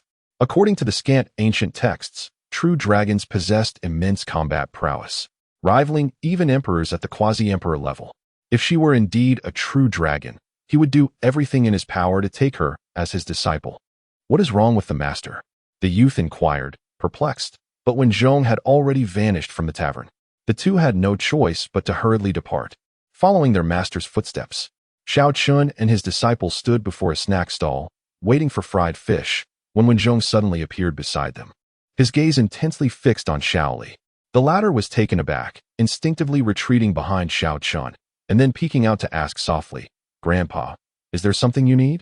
After spending some time at the Xiao family, her courage had grown significantly. She no longer trembled at the sight of strangers. "Little girl, are you of the Dragon Clan?" When Zhong inquired, his voice carefully subdued. "Yes, why?" Xiao Li responded, perplexed. "Is it truly the Dragon Clan?" When Zhong's body stiffened, his pupils narrowing to pinpricks, and then he became visibly agitated. "Young lady, your extraordinary bones and unparalleled talent are a rarity throughout the ages. Would you be willing to take me as your master? I shall dedicate all my efforts to imparting my lifelong knowledge to you." When Zhong exclaimed, regarding Xiao Li as if she were a precious gem, Xiao Chen was taken aback. Could this old man be attempting to seize his disciple? "No." Xiao Li resolutely shook her head, replying, "I already have a master." "You have a master? Who?" When Zhong asked, taken aback and eager. "I do." Xiao Chen shot a glance at him and answered, You? You think you have the right to be her master?" When Zhong scoffed, "Young man, I advise you not to overestimate yourself. Such a talent is beyond your guidance." He regarded Xiao Chen, noting that aside from his good looks, he appeared rather ordinary. "What? I lack the qualifications?" Xiao Chen laughed, retorting, "Are you suggesting that you alone possess the qualifications? Indeed, I am far more qualified than you. I am backed by the celestial cliff of the firmament. Do you know what kind of power that entails? It is an ancient lineage with imperial weapons stationed there. And now even quasi-emperors reside within the sect. The resources for cultivation are beyond your imagination. Young man, if you are wise and do not wish to squander this young girl's talent, you should willingly sever your master-disciple relationship and allow her to take me as her master. That would be the correct course of action." When Zhong threatened Xiao Chen, unwilling to miss the opportunity of nurturing a disciple from the Dragon Clan. Should he cultivate her into a quasi-emperor, she would possess terrifying combat prowess equivalent to that of an emperor. In these chaotic times, such a talent would be invaluable, both for him and the celestial cliff of the firmament. No. Upon hearing that he wanted to sever her bond with her master, Xiao Li immediately grasped Xiao Chen's arm tightly in rejection. "Do not worry, he cannot take you away." Xiao Chen comforted her, patting her head. He turned to the three-eyed elder before him and asked, "Celestial cliff of the firmament? A power of the starry sky? Indeed, young man, what do you think? Let her stay by my side. Only then can she become a formidable force. Staying with you would merely squander her talents." When Zhong asserted with a stern expression, "A formidable force? What level of strength are you referring to?" Is that even a question?" "Naturally, I mean a quasi-emperor." When Zhong huffed dismissively, "A quasi-emperor? Why not an emperor?" "An emperor? Do you think you hail from that hidden Xiao family and can just claim the title of emperor?" When Zhong scoffed derisively, "In the present cosmos, apart from the Xiao family, who else can transcend the imperial realm? Even those formidable beings at the pinnacle of quasi-imperial strength continue to strive, yet remain unable to break through the imperial boundaries, as the laws of heaven and earth impose an unyielding restraint upon all. Disciple, reveal your name." Xiao Chen said with a smile. "Grandfather, I am Xiao Li." "What of Xiao Li? What does it matter to me?" "Wait, you bear the surname Xiao?" When Zhong abruptly gasped, for the entire universe is currently particularly sensitive to the Xiao surname. "Ha!" Xiao Chen laughed heartily, turning with Xiao Li to depart. "Master, could it be that the surname Xiao does not belong to that mysterious Xiao family on the Heavenly Dao Golden List?" A young man hurriedly inquired from behind Wen Zhong. "Master, let us not forget that there are indeed some families bearing the name Xiao in the starry sky that impersonate the Xiao family on the Heavenly Dao Golden List." Another female disciple added, "Indeed, Master, we cannot dismiss a disciple of exceptional talent solely based on the fact that they share the surname Xiao." Chapter 152. The agitated Wen Zhong. The adversary is a member of the Dragon Clan, an exceedingly rare encounter. Relinquishing this opportunity would be utterly regrettable. Originally, Wen Zhong had been intimidated by the mere mention of the name Xiao, deterred from harboring any untoward ambitions. However, under the persuasion of his two disciples, he ultimately altered his decision. He truly did not wish to concede so easily to this Dragon Clan disciple. Thus, He pursued once more. Ahead, Xiao Chen furrowed his brow, turning to regard the approaching three-eyed elder, and inquired with a frown, "What is it? Do you dare to come after me?" "Humph, young man. How dare you attempt to use the Xiao family to ensnare me? It is simply outrageous. Were it not for this young lady from the Dragon Clan, I would certainly have taught you a lesson today." Wen Zhong gazed sternly at Xiao Chen. "So, are you intent on forcibly seizing my disciple?" Xiao Chen chuckled lightly. Discerning that the elder bore no malice, he simply desired to take Xiao Li as his apprentice. Otherwise, he would have dealt with the elder long ago. "I am unsure of the meaning behind your earlier claim of being from the Xiao lineage. I shall assume you refer to the Xiao family, renowned as the first family of the universe. If you hail from such a prestigious lineage, your disciple must indeed be formidable, certainly capable of surpassing her contemporaries. So, what precisely do you propose?" Xiao Chen's brow knitted in contemplation. "It's nothing much. I merely wish for this young one to understand that only by following me can she aspire to greater heights. Thus, I propose a contest. If your disciple can best mine of the same realm, I shall concede that your disciple is superior. However, if my disciple triumphs, it would signify that I am more deserving of being her master, and she would then need to acknowledge me as her teacher. What do you think of this proposition?" Wen Zhong inquired. "Not at all. My disciple remains my disciple, regardless of any defeat she may suffer at the hands of others. Your words are rather reckless." Xiao Chen shook his head. Moreover, within the same realm, Xiao Li would undoubtedly dominate them. "Humph, reckless? I perceive your fear of embarrassment, young man. If you are so concerned about losing face, it would be wiser to relinquish your master-disciple bond with this young lady and allow me to guide her. I assure you, I can cultivate her into a formidable quasi-emperor." Wen Zhong remained obstinate, even resorting to provocation. "Quasi-emperor?" Xiao Chen scoffed inwardly. A disciple with the potential to become an immortal or divine being is to be molded into a mere quasi-emperor under his tutelage. Just as he was about to refuse, Xiao Li stepped forward, declaring, "Master, I accept the challenge. I will never sever my bond with you." Upon hearing the suggestion of relinquishing her master-disciple relationship, Xiao Li could no longer contain herself and took the initiative to step forward. Observing her determination, Xiao Chen nodded with a smile, saying, "Very well, then.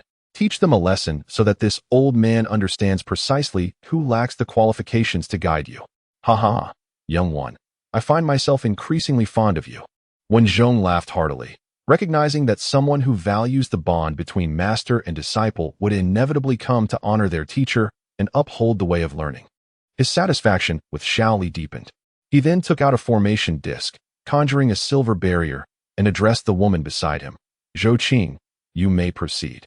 This is your future junior sister. Do not strike too harshly." "Understood, master." Zhou Qing stepped forward, adorned in a delicate light blue gown, the cinched waist accentuating her graceful figure. Her long, raven hair cascaded down her back, complementing her exquisite features, stirring admiration among the onlookers. "Junior sister, step into the barrier." Zhou Qing smiled at Xiao Li. Even before their confrontation, she had altered her address, confident in her impending victory. However, Xiao Li shook her head and looked at Wen Zhong, saying, "Elder, I kindly request you set the barrier's limit to the spirit wheel realm and allow your two disciples to join the fray, so you may grasp the disparity between your teachings and my master's. This will also help you relinquish any hopes regarding me." Her current cultivation was at the Soul Palace realm, and her request was unmistakably clear. She aimed not only to transcend a significant realm to defeat her opponent, but also to vanquish his two disciples, thereby proving their utter unworthiness to be her master. "Huh." Wen Zhong and his two disciples were taken aback.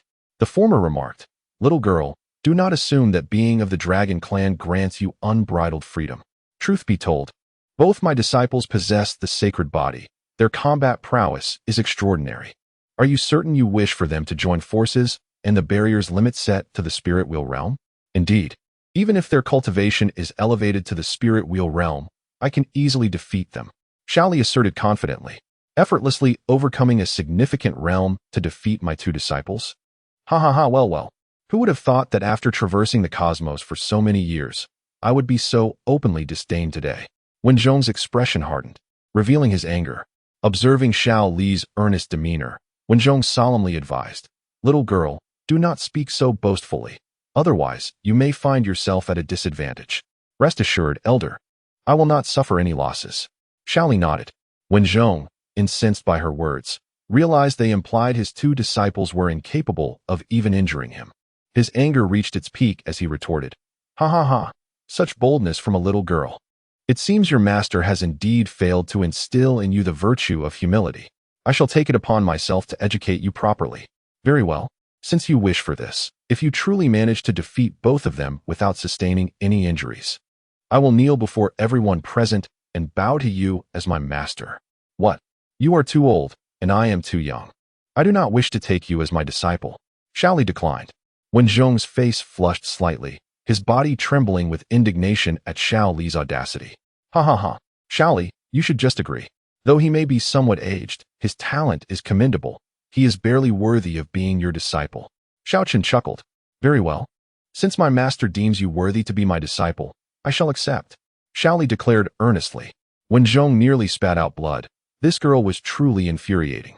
With a cold snort, he retorted, "Let us see you first defeat my two disciples without injury." If it weren't for the fact that she belonged to the Dragon Clan, a rarity in the ages, he would have gladly given her a slap for her insolence. The three entered the barrier, and the expressions of Xiao Chen and her companion turned grim. This was not merely due to their cultivation being suppressed to the spirit wheel realm, but rather because they felt belittled by Xiao Li. They were both formidable talents among their peers, undeniably powerful geniuses. And now they were looked down upon by a mere child. Be careful, little sister. I am about to strike, the young man cautioned, as a golden spirit wheel emerged behind him. In an instant, his body transformed into a fleeting shadow, and he struck towards her with a palm. Xiao Chen followed closely, not using her full strength, but exerting about 70% of her power. After all, this was her future junior sister. Despite her irritation, she certainly did not intend to strike with lethal force. Chapter 153. Overwhelming ease. Such a youthful spirit wheel realm? From which powerful faction does this young prodigy hail? The area surrounding the barrier was already crowded with numerous onlookers, all curious to witness the unfolding battle. At that moment, some individuals caught sight of the spirit wheels floating behind Xiao Chen and her companion, and they couldn't help but express their astonishment. While they had encountered the spirit wheel realm before, they had seldom seen one so young. After all, in the southern region, the most powerful practitioners were merely at the Dharma aspect realm. The spirit wheel realm was typically reserved for elder figures within the major sects, often elderly men. Now, witnessing such a youthful spirit wheel realm left them in awe. Hey, you might not know this, but they are from the formidable force known as the Celestial Path Cliff, which has begun establishing a sect in the nearby mountains. It is said that this sect is home to exceedingly terrifying powerful beings, likely those who have ascended the Heavenly Dao Golden rankings. Someone murmured. So, it is a force from the starry skies. No wonder their disciples are so formidable. I've heard that numerous forces from the starry skies have descended upon the southern region recently. I truly cannot fathom what these celestial factions seek on our planet. Some voiced their confusion, pondering why these celestial forces would have any interest in a world where even saints cannot be born. Who knows? Perhaps this planet harbors secrets unbeknownst to us. However, for us, this may not be a bad thing. Have you not noticed that the spiritual energy in our vicinity has become noticeably denser? One speculated. It is rumored that this might be connected to the arrival of these celestial forces. Perhaps it won't be long before our planet witnesses the birth of saints or even supreme beings. As the crowd engaged in discussion within the barrier, the two figures attacking Xiao Li were sent flying back. With a single punch, Xiao Li had rendered them incapable of resistance. What just happened? How did they get thrown back after I merely spoke a few words? Someone questioned in bewilderment. Seeing this scene, when Zhong's expression darkened as he barked, "What are you two doing? Why aren't you exerting your full strength?" As soon as his words fell, the two figures within the barrier experienced a surge of brilliance emanating from their spirit wheels, and their momentum escalated significantly. The spirit wheel, a manifestation of a practitioner's essence, spirit, and will, possesses no inherent offensive power. However, it can enhance a practitioner's combat prowess. Whoosh, whoosh. The two figures unleashed their rapid divine abilities, transforming into streaks of light aimed at Xiao Li. Simultaneously, the young man executed a powerful technique, summoning a colossal black mountain within his palm, exuding a grand aura. As it pressed down towards Xiao Li, Xiao Chen, on the other hand, swung her fist, with numerous stars of varying colors swirling around it, resembling a great celestial body descending with a thunderous roar, creating an imposing atmosphere. Wenzhong nodded approvingly. As their master, he understood that these were their ultimate techniques, divine abilities of the Saint Realm. With such powers unleashed, what could possibly stand in their way? At the very moment the two launched their attacks, Xiaoli began to unleash her celestial powers, with two dragon horns radiating the light of yin and yang, coalescing into two spheres of energy imbued with the essence of these dual forces. The energy orbs spun in unison, their brilliance intensifying, resembling two miniature suns, and a powerful aura emanated from them, causing Wenzhong to furrow his brow in concern from beyond the barrier. Boom! The energy spheres trembled slightly, hurtling toward the two like cannonballs. The resounding crashes followed, as the attacks, infused with yin and yang energy, collided with the techniques of Xiao Chen and her companion, producing an ear-splitting roar. The unleashed energy erupted, creating a terrifying storm that swept outward. Bang! Bang! The two figures were hurled backward from the swirling energy, crashing to the ground. It was Xiao Chen and her ally. How could this be? Wenzhong exclaimed in disbelief. Just moments ago, they had unleashed their strongest techniques, yet they had still been defeated. He hurriedly glanced to the other side, where Xiaoli stood unfazed, a spectral dragon coiling around her, shielding her from the energy's impact. And not a single injury marred her form. The onlooking cultivators gaped in astonishment, having initially believed that the two young practitioners of the spirit wheel realm were formidable. Yet now, they faced an even more formidable opponent. It seems the victor is clear, Xiao Chen remarked with a smile. How could this be? Is the dragon clan truly so terrifying? Wenzhong's voice trembled with shock. Previously, he had only encountered mere fragments of knowledge about the dragon clan in ancient texts. But witnessing their overwhelming power firsthand left him astounded. It is not merely the terror of the dragon clan, but rather the fact that she is my disciple that renders her so formidable. Xiao Chen responded. Even the pureblood dragons of the celestial realm, as powerful as the ancestral dragon, could at best be deemed supreme celestial bodies, falling far short when compared to Xiaoli. After all, her physique had been refined through his divine power, incomparable to that of the ancestral dragon. Master, we are sorry. Xiao Chen and her companion bowed their heads before their master, their voices tinged with embarrassment. There is no need for apologies. You have done your utmost. It is I who underestimated the opponent's strength. Wenzhong shook his head, acknowledging that his two disciples had exerted themselves to the fullest. Now, it seems it is time to pay your respects to a master, Xiao Chen remarked with a smile. Wenzhong's expression stiffened, and the corner of his mouth twitched as he looked at the small girl before him, who was but a mere Soul Palace realm practitioner. Could it be that he, a venerable supreme, was truly to kneel before a girl of merely 10 years? Do not be overly oppressive, esteemed one.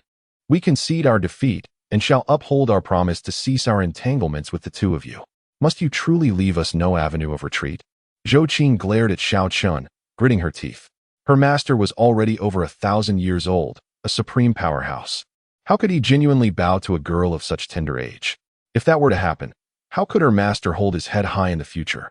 Moreover, her master was the grand elder of the celestial cliff, making it unreasonable both emotionally and rationally to bow to her. Is it then that you intend to go back on your word?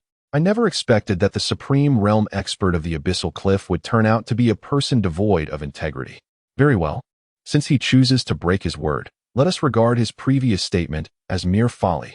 Xiao Chen shrugged his shoulders, displaying nonchalance. The supreme realm? The onlookers were momentarily taken aback, casting their gazes at Wenzhong, who suddenly rendered them mute with astonishment. This old man is a supreme realm expert? Is this true? Come, my disciple. Fortunately, you emerged victorious. Otherwise, who knows how this untrustworthy master might have ensnared you in the future? Xiao Chen remarked to Xiaoli. Indeed, master. Xiaoli nodded, swiftly following in Xiao Chen's wake as they made their way out of the crowd. Hold on, did I permit you to leave? Wenzhong's voice erupted in anger, a terrifying aura emanating from him. The skies above the city transformed dramatically, dark clouds surged ominously, and thunder crackled through the tempest. The surrounding spectators were instantly overwhelmed by this dreadful force, collapsing to the ground, rendered immobile. A sense of dread gripped everyone. Could this truly be the might of a supreme realm expert? How else could such formidable power manifest? Wen Zhong's expression was frigid, his third eye at the center of his brow radiating brilliant divine light, exuding an awe-inspiring presence. Chapter 154. Wen Zhong's apprenticeship. How? Do you still intend to silence us? Xiao Chen inquired, turning around with a smile that danced on the edge of mockery. Wen Zhong advanced with a formidable presence, step by step, fixing his gaze on the fearless Xiao Li, before suddenly kneeling down with a resounding thud. The cobblestones of the street cracked beneath the force of his knees. Master! Zhou Qing and the others exclaimed in astonishment, their eyes widening in disbelief. They had anticipated that their master would unleash his power to subdue the two. Yet what unfolded was an utterly perplexing scene. Boom, boom, boom. The ground reverberated as Wen Zhong's head struck the earth, creating a significant crater. Disciple Wen Zhong pays his respects to master, he proclaimed, his voice emanating from his bowed position, leaving all present in shock. Xiao Chen's expression shifted to surprise. This old fellow genuinely knelt down? He had merely prodded him moments ago. Master! Xiao Li quickly raised her head to look at her mentor, her face a picture of confusion. Well, since he has offered his allegiance, you should accept him. After all, the old man's talent is commendable, with a little refinement. He is indeed worthy of being your disciple and my grand disciple, Xiao Chen declared, gesturing to produce 2 chairs, one for Xiao Li and one for himself, before seating himself with a flourish. Seeing this, Xiao Li mimicked his actions and sat down as well. Since the apprenticeship had been established, it was only fitting to offer tea to their master and grandmaster. After the tea ceremony, he would officially become Xiao Li's disciple and thus my grand disciple. Ha ha ha. Xiao Chen laughed, pleased at the unanticipated addition to his lineage during this outing. Wen Zhong took a deep breath, retrieving a teacup and tea leaves from his spatial ring. Though his expression remained impassive, he meticulously followed the ritual without omission. Master, please enjoy the tea. Grandmaster, please enjoy the tea. This spectacle did not go unnoticed by the disciples of Tsang Qiongdaoya, who were aghast at their elder's public act of bowing to a young girl. Such a thing was unthinkable. Consequently, news of the event was swiftly reported back to Tsang Qiongdaoya. Since you have pledged your fealty, we are now family. Let us celebrate at the tavern, Xiao Chen suggested. No need. My grand disciple has many affairs to attend to within the sect. I shall not impose on master and grandmaster's meal. Wen Zhong was eager to take his leave, for his earlier words had been spoken in haste. Deceit was not his way. Oh, I see. Very well, then. Attend to your matters. We can dine together another time. Xiao Chen understood the unspoken thoughts of his companion, yet it mattered little, for the commitment had already been honored. He then led Xiao Li to the largest tavern in the city. As a connoisseur of fine cuisine, it was Xiao Chen's customary practice to savor the local delicacies whenever he ventured to a new place. At this moment in the divine city of the Xiao family, it was only due to the Emperor of War's notification that Xiao Zhenan became aware of the ghostly evil scripture and the secret technique that remained unaffected by the mysterious fog, which had been established by the clan leader. Subsequently, all members of the Xiao family embarked on the practice of this secret technique, as it was instrumental in enhancing their combat prowess. As for the ghostly evil scripture, while it was accessible to all, not everyone would necessarily master it. However, upon discovering its ability to devour spirits and elevate one's cultivation, some lower-ranked clan members, including the renowned King of Devouring, expressed a desire to learn this technique. Despite his considerable cultivation level, now at the Saint Realm, he felt that this technique was tailor-made for him, resonating with his own path of consumption. Not only could it absorb spirits to enhance his cultivation, but it also allowed him to earn contribution points, a truly advantageous arrangement. He eagerly began to delve into its mysteries. Meanwhile, at the Divine Armament Pavilion, a young man clad in black with bright, piercing eyes approached a large square cauldron. Gazing at the faint glow emanating from the cauldron, infused with the forces of yin and yang as well as the 5 elements, he found his mind irresistibly drawn to it, only to discover that verses began to materialize upon the cauldron's surface. This cauldron was the very one that Xiao Chen had retrieved from the abyss, and it had remained undiscovered until now. On the other side, within the Qin family of Mu City, Qin Shua's injuries had finally healed completely. He entered the conference hall and saw his father, the clan leader, seated there. Father, why are you still unwilling to concede to the Xiao family? If you personally go to apologize to Qin Lu, I believe she will surely forgive you, Qin Shua urged. Humph, Words once spoken cannot be taken back. I shall never apologize, Qin Cheng declared, striking the armrest of his chair with force. Could you not consider the family's interests for once? The fact that Qin Lu married Xiao Lingtian has indeed caused our Qin family to miss out on a tremendous opportunity. But now, if you simply admit your mistake, we could potentially gain an even greater chance. Imagine not just reaching the spirit wheel realm, but possibly even attaining the Dharma aspect realm. If you admit your error and secure that inheritance, it would allow Qin Hao to fully mature, ensuring our family's future stability. Qin Shuo pressed on.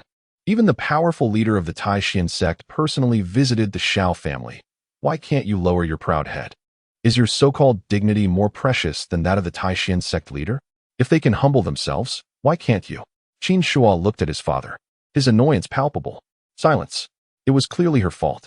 The will of the parents and the matchmaker's decree. She defied me first, so why should I apologize? Is there no sense of propriety left? When has a father ever apologized to his daughter? I refuse to believe that our Qin family will never have a chance to rise.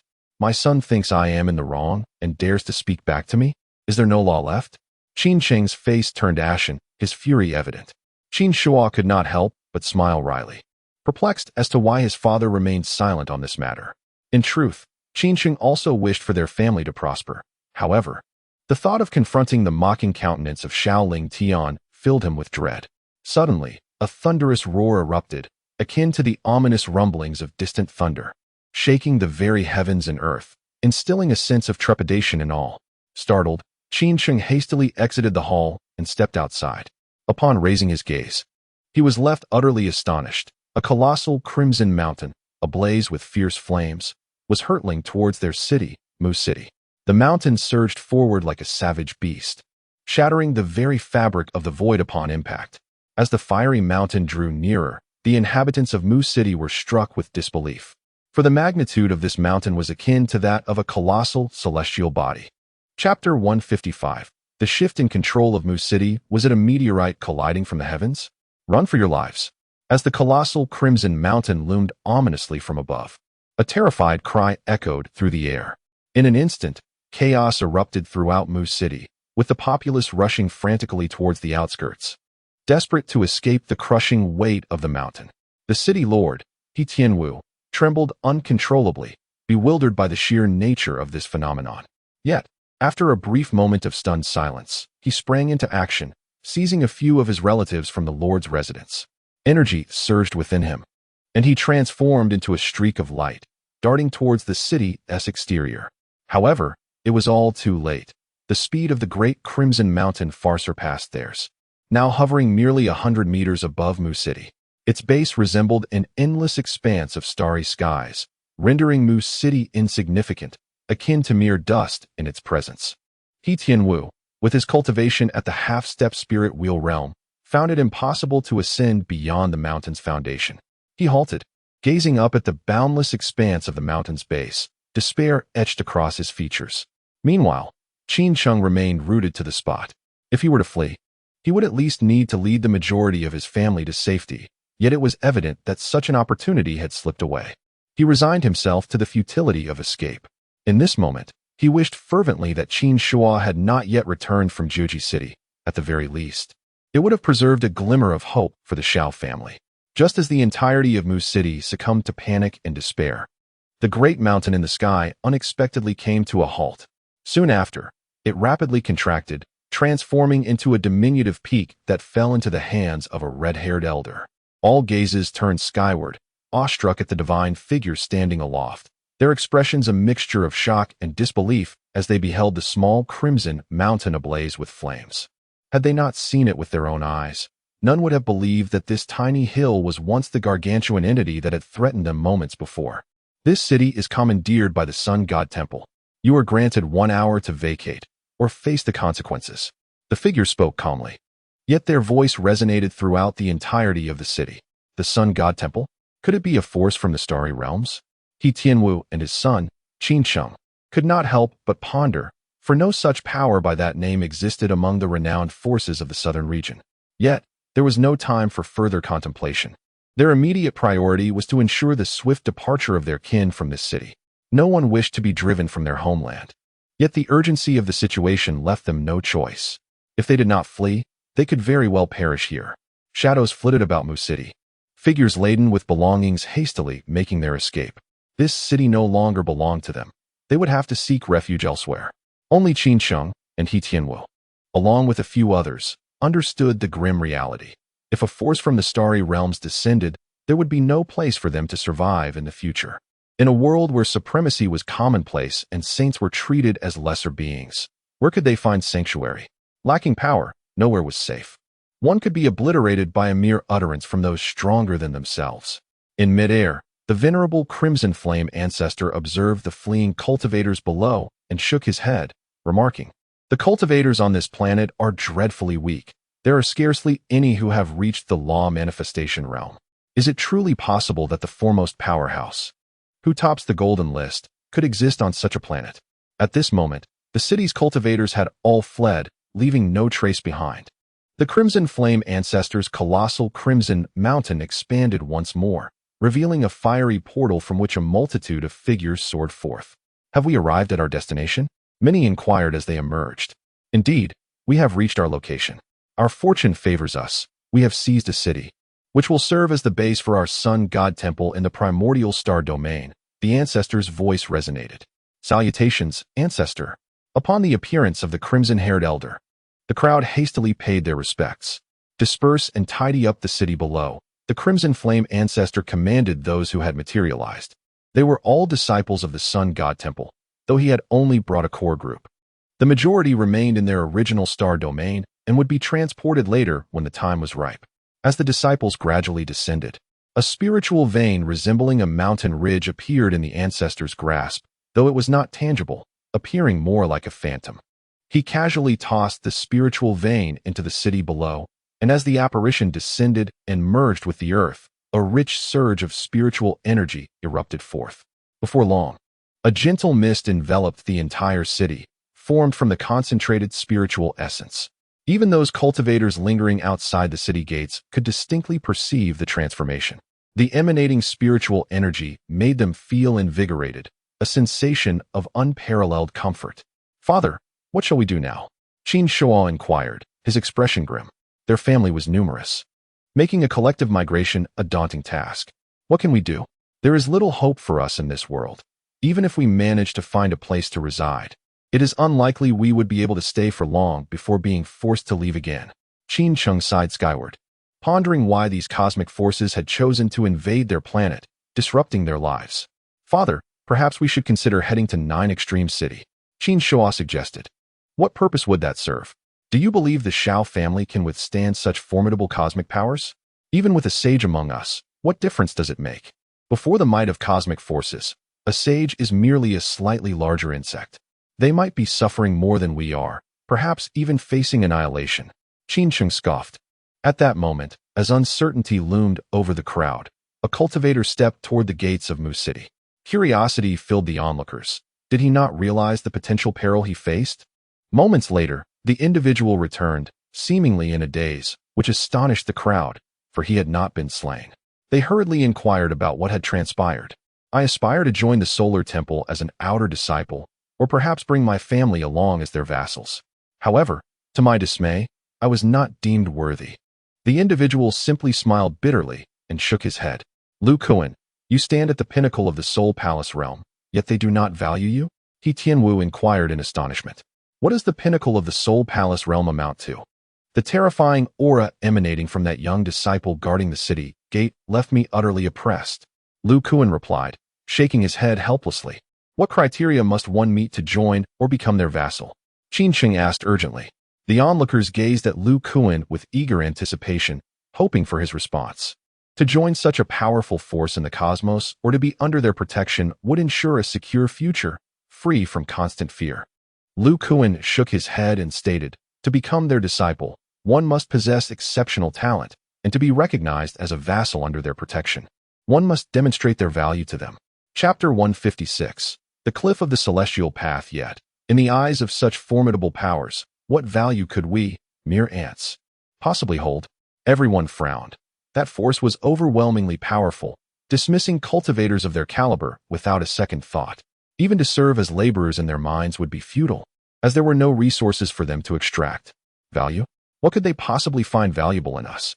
Qin Cheng pondered, and after a moment, his eyes brightened. Perhaps he indeed possessed some utility for them. He then led Qin Hao towards the city of Mu. What is father intending to do? Is he going to have Qin Hao join the Sun God Temple? Qin Shua questioned, filled with uncertainty. Under the watchful gazes of the crowd, Qin Cheng truly entered Mu City with Qin Hao, a scene that astonished all. What method had he employed to gain entry into that city?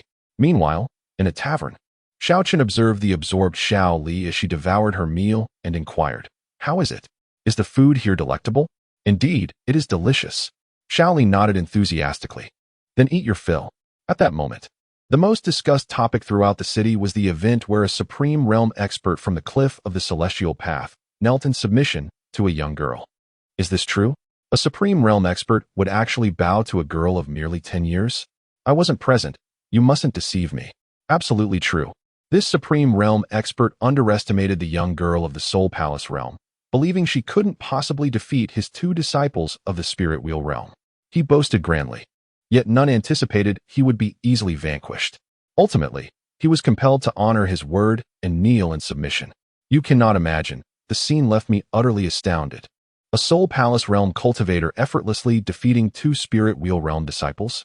Where did such a genius emerge from? Surely, such talent cannot arise from our planet.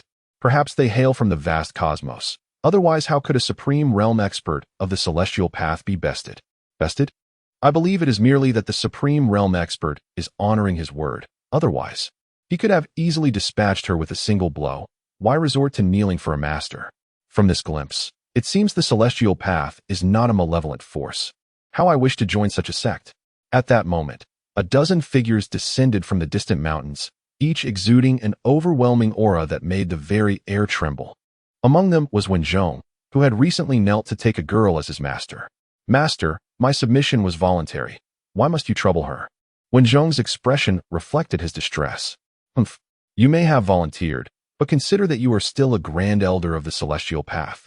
Does our sect not care for its reputation? If word of this spreads, we will surely become a laughingstock." A middle-aged man clad in a Taoist robe glared at Wen Zhong, his voice filled with ire. This was Dao Yizi, the sect leader of the celestial path, who nearly fainted upon learning that his grand elder had bowed to a young girl. What laughingstock? She is of the Dragon Clan, destined to grow into a powerhouse rivaling the Emperor realm. I do not regret taking her as my master. Wen Zhong murmured. Humph, the Dragon Clan. If they truly existed, would it be for you to uncover? The Azure Dragon Demon Emperor has searched for countless years without a trace of the Dragon Clan, and those ancient powerhouses have pursued the signs of divine beasts, yet none have succeeded in their quest. Dao Yazi looked helplessly at Wen Zhong. After thousands of years, he still could not discern the truth of such matters. "Master, we have discovered the whereabouts of those 2. An elder announced. "Let us proceed. If we do not resolve this matter flawlessly today, my celestial Dao Cliff shall truly find it difficult to establish itself in the cosmos." Dao Yazi swiftly led the group to the tavern where Xiao Chen was located. Upon seeing Xiao Li, Dao Yazi was momentarily taken aback. The pair of horns atop her head bore a striking resemblance to the legendary dragon horns. "Is this not my disciple? How could we meet again so soon?" Xiao Chen smiled at Wen Zhong. The latter inhaled deeply and approached, bowing twice. "I pay my respects to the ancestor and to my master." "Silence!" Dao Yazi bellowed, his chest heaving in rage. How could the other party still be performing such gestures of respect in front of himself and so many elders? What is the matter? Are these your sect members? It seems they are quite displeased with your show of respect. Xiao Chen observed with a smile that was not quite a smile. Wen Zhong sighed. Indeed, the sect does not recognize my actions. Is their grand purpose for coming here to sever your master-disciple relationship? Xiao Chen inquired. May I ask from which starry power you hail? Dao Yazi questioned with a cupped fist. We are not from any starry power. We are merely a local force. So it is quite normal that you have not heard of us. Ah, I see, Dao Yazi nodded. In that case, there is no need to regard you highly. For what significant power could possibly exist on this planet? With a shift in demeanor, he declared with authority, as you stated earlier, your apprenticeship is not valid. Wen Zhong is the grand elder of my celestial Dao Cliff. How could he take a little girl as his master? Therefore, I hope you will swear an oath to the heavens to dissolve this master-disciple relationship between the young lady and our grand elder. Boom. Just as Dao Yazi uttered these words, a thunderous sound resonated from the heavens. It was the roar of thunder. In the next instant, a crimson bolt of lightning, traversing the void, narrowly missed the tavern and struck Dao Yazi directly, sending his body flying. Master, the elders of Celestial Dao Cliff were taken aback, turning to see their wounded leader lying on the ground, his body ravaged by the destructive crimson lightning. Wen Zhong hurried towards him, but as he was about to reach Dao Yazi, he too was struck by the rampant red lightning. Ah! A cry of anguish escaped his lips as he was sent hurtling backward, a ghastly wound appearing on his chest where the red lightning had struck. Do not touch me. This is the power of divine retribution. Dao Yazi gritted his teeth and growled. Divine retribution? Everyone's complexion changed dramatically. How could the esteemed leader fall victim to divine retribution without cause? Had the leader committed some heinous act that provoked the wrath of the heavens? Xiao Chen gazed at the sky. Indeed, that bolt of lightning was a sign of divine punishment, but why had it manifested so suddenly? Could it be due to Dao Yazi's urging him to swear an oath to the Heavenly Dao? As he suspected, the will of the Heavenly Dao was trembling in fear, apprehensive that Xiao Chen, this formidable deity, might genuinely make a vow to it. Such a minor Heavenly Dao could hardly bear the weight of his oath. Should that occur, it would surely collapse. That reckless Dao Yazi, are you intent on bringing about the demise of this Heavenly Dao? If you dare utter another word prompting that great being to swear, I shall ensure that you bear the consequences before my own end. Chapter 157. The descent of divine authority. The will of the heavens roared, and in an instant, the skies above the city darkened with ominous clouds. Thunderbolts of divine retribution coursed through the stormy sky like mighty dragons, while an inexplicable pressure locked onto Dao Yazi below. At that moment, all the elders of the Sky Dao Cliff gathered in the tavern felt an overwhelming celestial might enveloping them, as if the slightest movement would lead to their demise under this divine force. What grave mistake had the sect leader committed? Why had the heavens unleashed their punishment? An elder cried out in terror. He was a supreme practitioner who had not experienced such a deathly threat in countless years. This sensation was infinitely more horrifying than facing an emperor. Beside him, Wen Zhong was equally perplexed, bewildered as to why divine punishment had manifested at this moment. He recalled the sect leader's recent words and then abruptly turned to gaze at the two figures nearby, who remained unfazed while enjoying their meal. There stood his little master, observing them with curiosity, while the ancestral master savored the delicacies with a calm demeanor, seemingly unfazed by the chaos unfolding around them. In desperation, he knelt before Shaoli, banging his head on the ground as he implored, "Master, I beseech you, show mercy and spare our sect leader. His previous transgressions were entirely unintentional. I hope you, with your magnanimity, will not hold his actions against him." His uncharacteristic display instantly drew the attention of all the elders, who now recalled that the sect leader had seemingly invoked a heavenly oath to sever his master-disciple relationship moments before the punishment descended. Could it truly be related to these two individuals? A tremor of fear coursed through them as they gazed at the pair, questioning the nature of their existence. What power did they wield that could invoke divine retribution with merely a word from the sect leader? I did nothing," Shaoli exclaimed, utterly bewildered, unaware of the events transpiring. "Ancestral Master, I implore you, show your boundless compassion and spare our sect leader. He truly did not mean to utter such disrespectful words." Wen Zhong hastily bowed again, pleading with Xiao Chen to spare the sect leader's life. Xiao Chen set down his chopsticks and looked at him, saying, "Your previous initiation as a disciple was conducted openly under the heavens, recognized by the cosmos. Now, he wishes to sever that bond. Does he truly disregard the heavenly will? Or do you think so little of me, believing I can be easily manipulated?"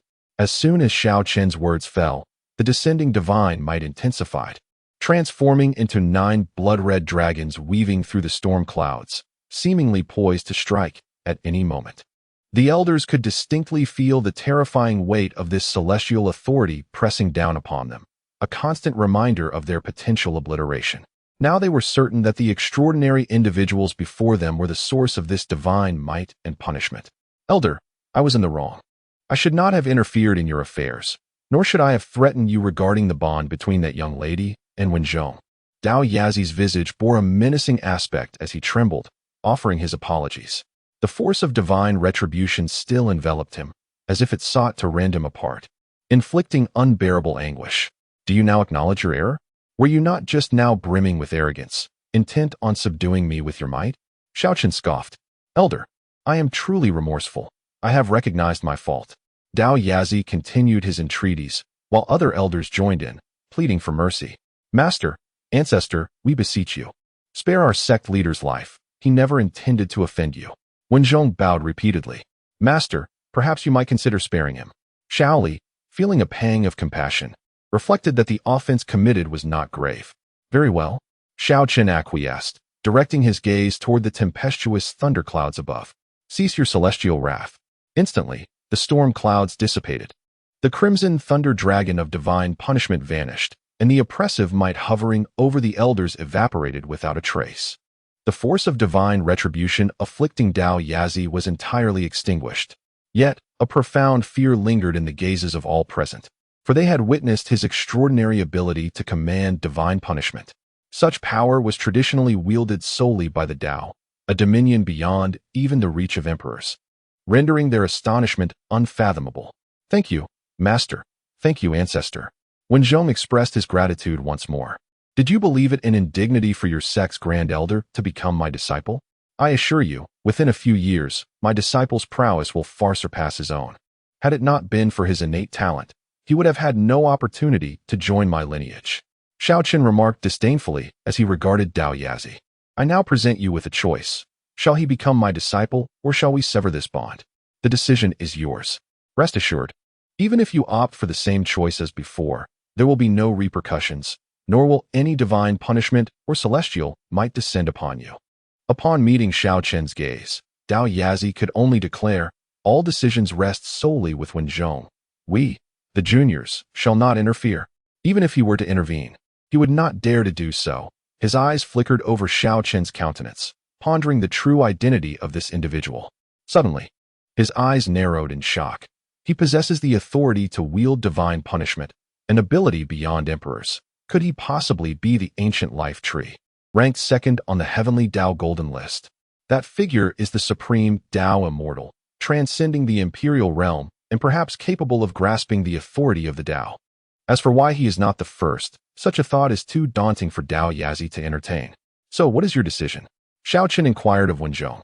From the moment my disciple took me as his master, he has never contemplated severing this bond. Wenzhong replied candidly. Although he felt a twinge of embarrassment, he had indeed never wished to dissolve their relationship. He had been coerced by the sect leader and other elders, which was far from his desire. Haha, splendid. You shall soon realize that joining my lineage is the greatest fortune of your life. Xiao Chen remarked with a smile. My purpose in venturing out this time is merely to accompany my disciples on an excursion, yet this planet has little to offer. You, hailing from the depths of the starry skies, must be aware of intriguing locales beyond our reach, correct? Intriguing locales? Are you referring to places of indulgence and merriment, Ancestor? Wenzhong inquired. Indeed, or perhaps some forbidden realms that even the emperors dare not enter. I shall take your master to broaden his horizons. Forbidden realms that even the emperors fear to tread? Wenzhong furrowed his brow and replied, I happen to know of a place called the Shattered Star Sea. It is fraught with terrifying, unparalleled lethal forces, where several emperors throughout history have met their demise. Chapter 158. The bloodline of the three-eyed divine clan is at the Shattered Star Sea? Very well, I shall take a look when the time comes. Xiao Chen nodded. Master, I urge you to reconsider. Even the ancient emperors have perished there, and in recent hundreds of thousands of years. Not even the strongest among the emperors dare to tread upon that ground. Wenzhong cautioned. Precisely, that is exactly the sort of forbidden zone I wish to explore. While I shall broaden your horizons, it would be an added fortune to encounter some treasures along the way. Xiao Chen replied with a smile. Only in such unvisited realms can one hope to discover truly rare artifacts. If a place is frequently visited, what treasures could possibly remain? Am I to accompany you as well? Wenzhong's expression changed, for that place was notorious for its dangers, and he had never contemplated setting foot in such a location. What? You do not wish to go? This is a once-in-a-lifetime opportunity. Fear not. It is not a place where one meets their demise. Very well, since Master insists. I shall accompany you on this journey. Wen Zhong resolved within himself. His master possessed unfathomable strength. Perhaps they would indeed enter safely. Enough. Wen Zhong shall remain. The rest may take their leave. Xiao Chen gestured dismissively. Yes, we shall take our leave. The members of the Dao Cliff were eager to depart. Though this figure before them appeared unassuming, the earlier sensation had instilled a fear greater than that of facing an emperor. At that moment, they felt as if granted a reprieve, hastily fleeing the scene. Even the severely injured Dao Cliff was no exception. Please, have a seat and enjoy your meal. Do not be overly formal. We do not consume humans. Xiao Chen indicated the chairs beside the dining table. Indeed, Wen Zhong obediently took a seat. Disciple, why is there a vertical eye upon your forehead? Suddenly, Xiao Li, who had been gazing intently at Wen Zhong, inquired. To be honest, Master, I am not entirely certain about it myself. I did not possess it at birth, but as I cultivated to the saintly realm, this vertical eye inexplicably manifested. To avoid arousing suspicion, I have claimed it to be the eye of a mystical beast that I absorbed. However, this eye does hold significant power. When I unleash the three-eyed divine technique, I become invincible among those of the same realm. Ah, does this mean that as one's cultivation increases, one might sprout an additional eye? Oh, Master, I do not wish to grow a third eye. Xiao Li exclaimed in terror, rushing to Xiao Chen and clutching his arm. The thought of a third eye sprouting upon her forehead was simply too unappealing. Ha, fret not. You shall not grow a third eye. He is unlike others. Wen Zhong has awakened his hidden bloodline due to his cultivation reaching the saintly realm, thus manifesting the third eye. Such a bloodline is rare among the populace. Xiao Chen affectionately ruffled Xiao Li's hair, chuckling. Oh, I see now. You nearly frightened me to death. I thought I too would develop a third eye. Xiao Li exhaled in relief, her heart still racing. Hidden bloodline? Wen Zhong was taken aback and hurriedly inquired, Master Ancestor, what is this hidden bloodline within me? Despite perusing numerous ancient texts, he had never comprehended the sudden emergence of a third eye. Yet now, his master ancestor casually proclaimed it was due to the awakening of a concealed bloodline. It was the bloodline of the three-eyed divine clan, a formidable lineage from the ancient immortal era, now rendered extinct. Even within the celestial realm where no trace of this clan remained. Xiao Chen remarked, the three-eyed divine clan? The celestial realm? Wen Zhong expressed astonishment. He had never heard of such entities. There is no need for haste. When the time is right, you will come to understand. Xiao Chen gestured for him to partake in the meal. Wen Zhong, feeling reluctant to say more, joined in the dining.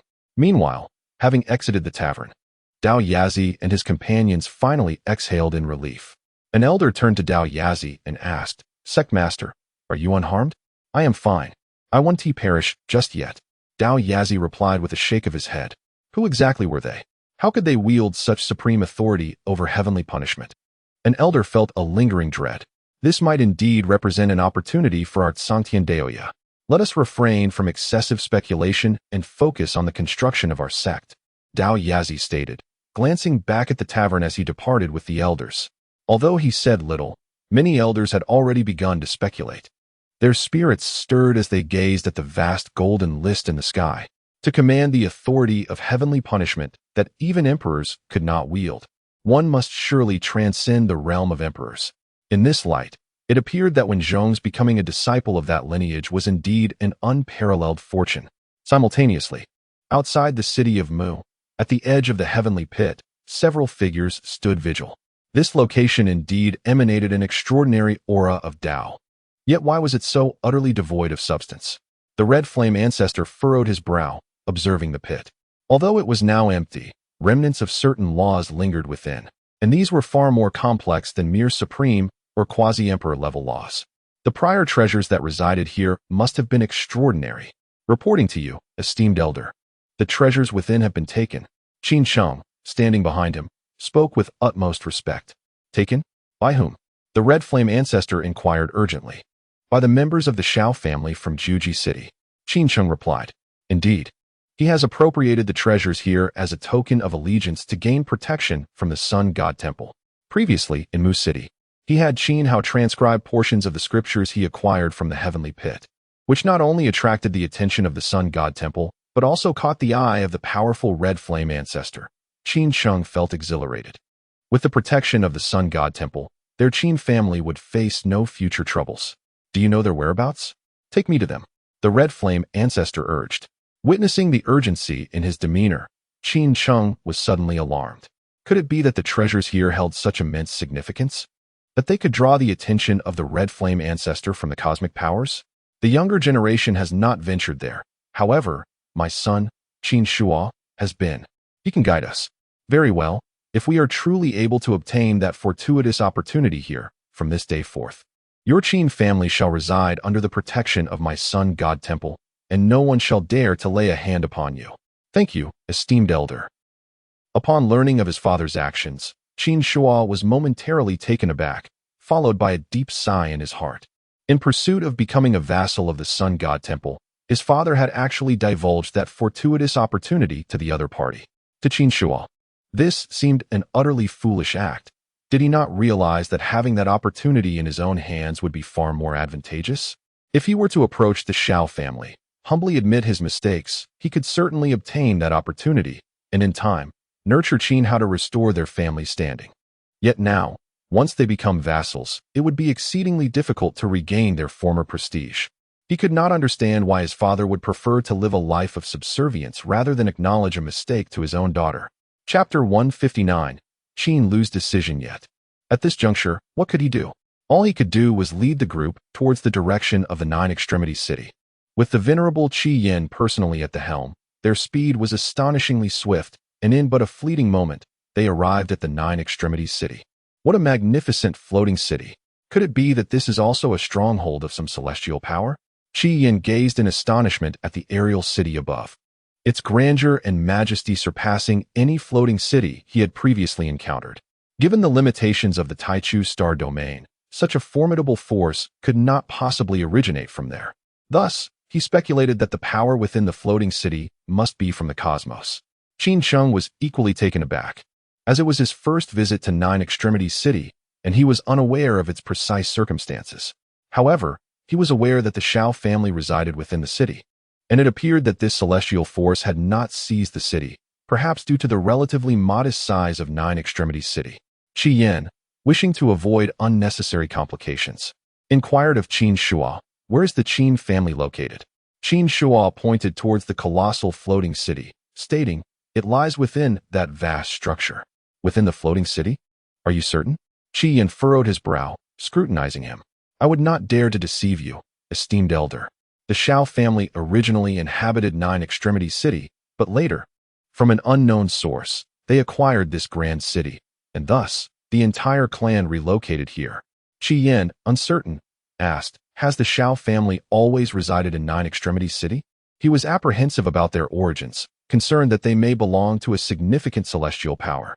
The Sun God Temple had only recently arrived in this star domain, and without firmly establishing themselves, it would be unwise to provoke such formidable entities, especially those with quasi-emperor level experts in their ranks. Indeed, esteemed elder, they have always lived in Nine Extremities city, yet it is unclear what fortuitous event allowed their family to give birth to terrifying sacred realm powerhouses. Qin Cheng lamented, gazing at the colossal city in disbelief, truly taken aback that such a grand city belonged to the Xiao family. "Is that so? How splendid." Qi Yin suddenly chuckled. "I shall claim the opportunities within the abyss, and I shall seize this grand city as well. What right does a native force have to occupy such an expansive stronghold? Moreover, they are merely saints. They could be extinguished with a mere flick of a finger."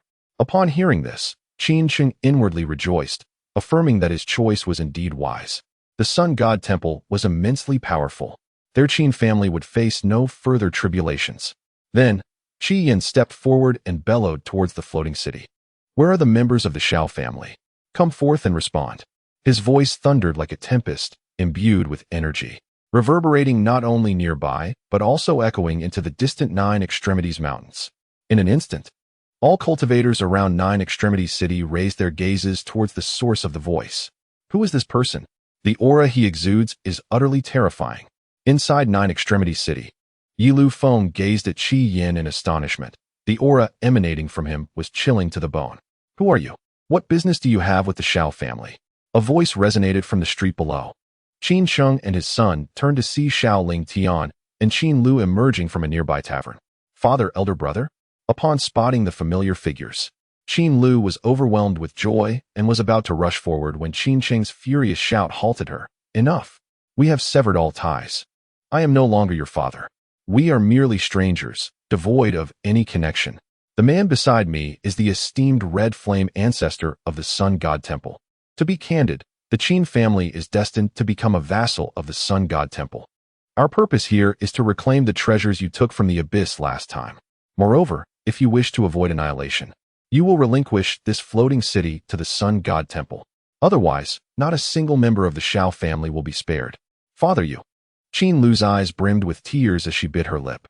Her heart ached.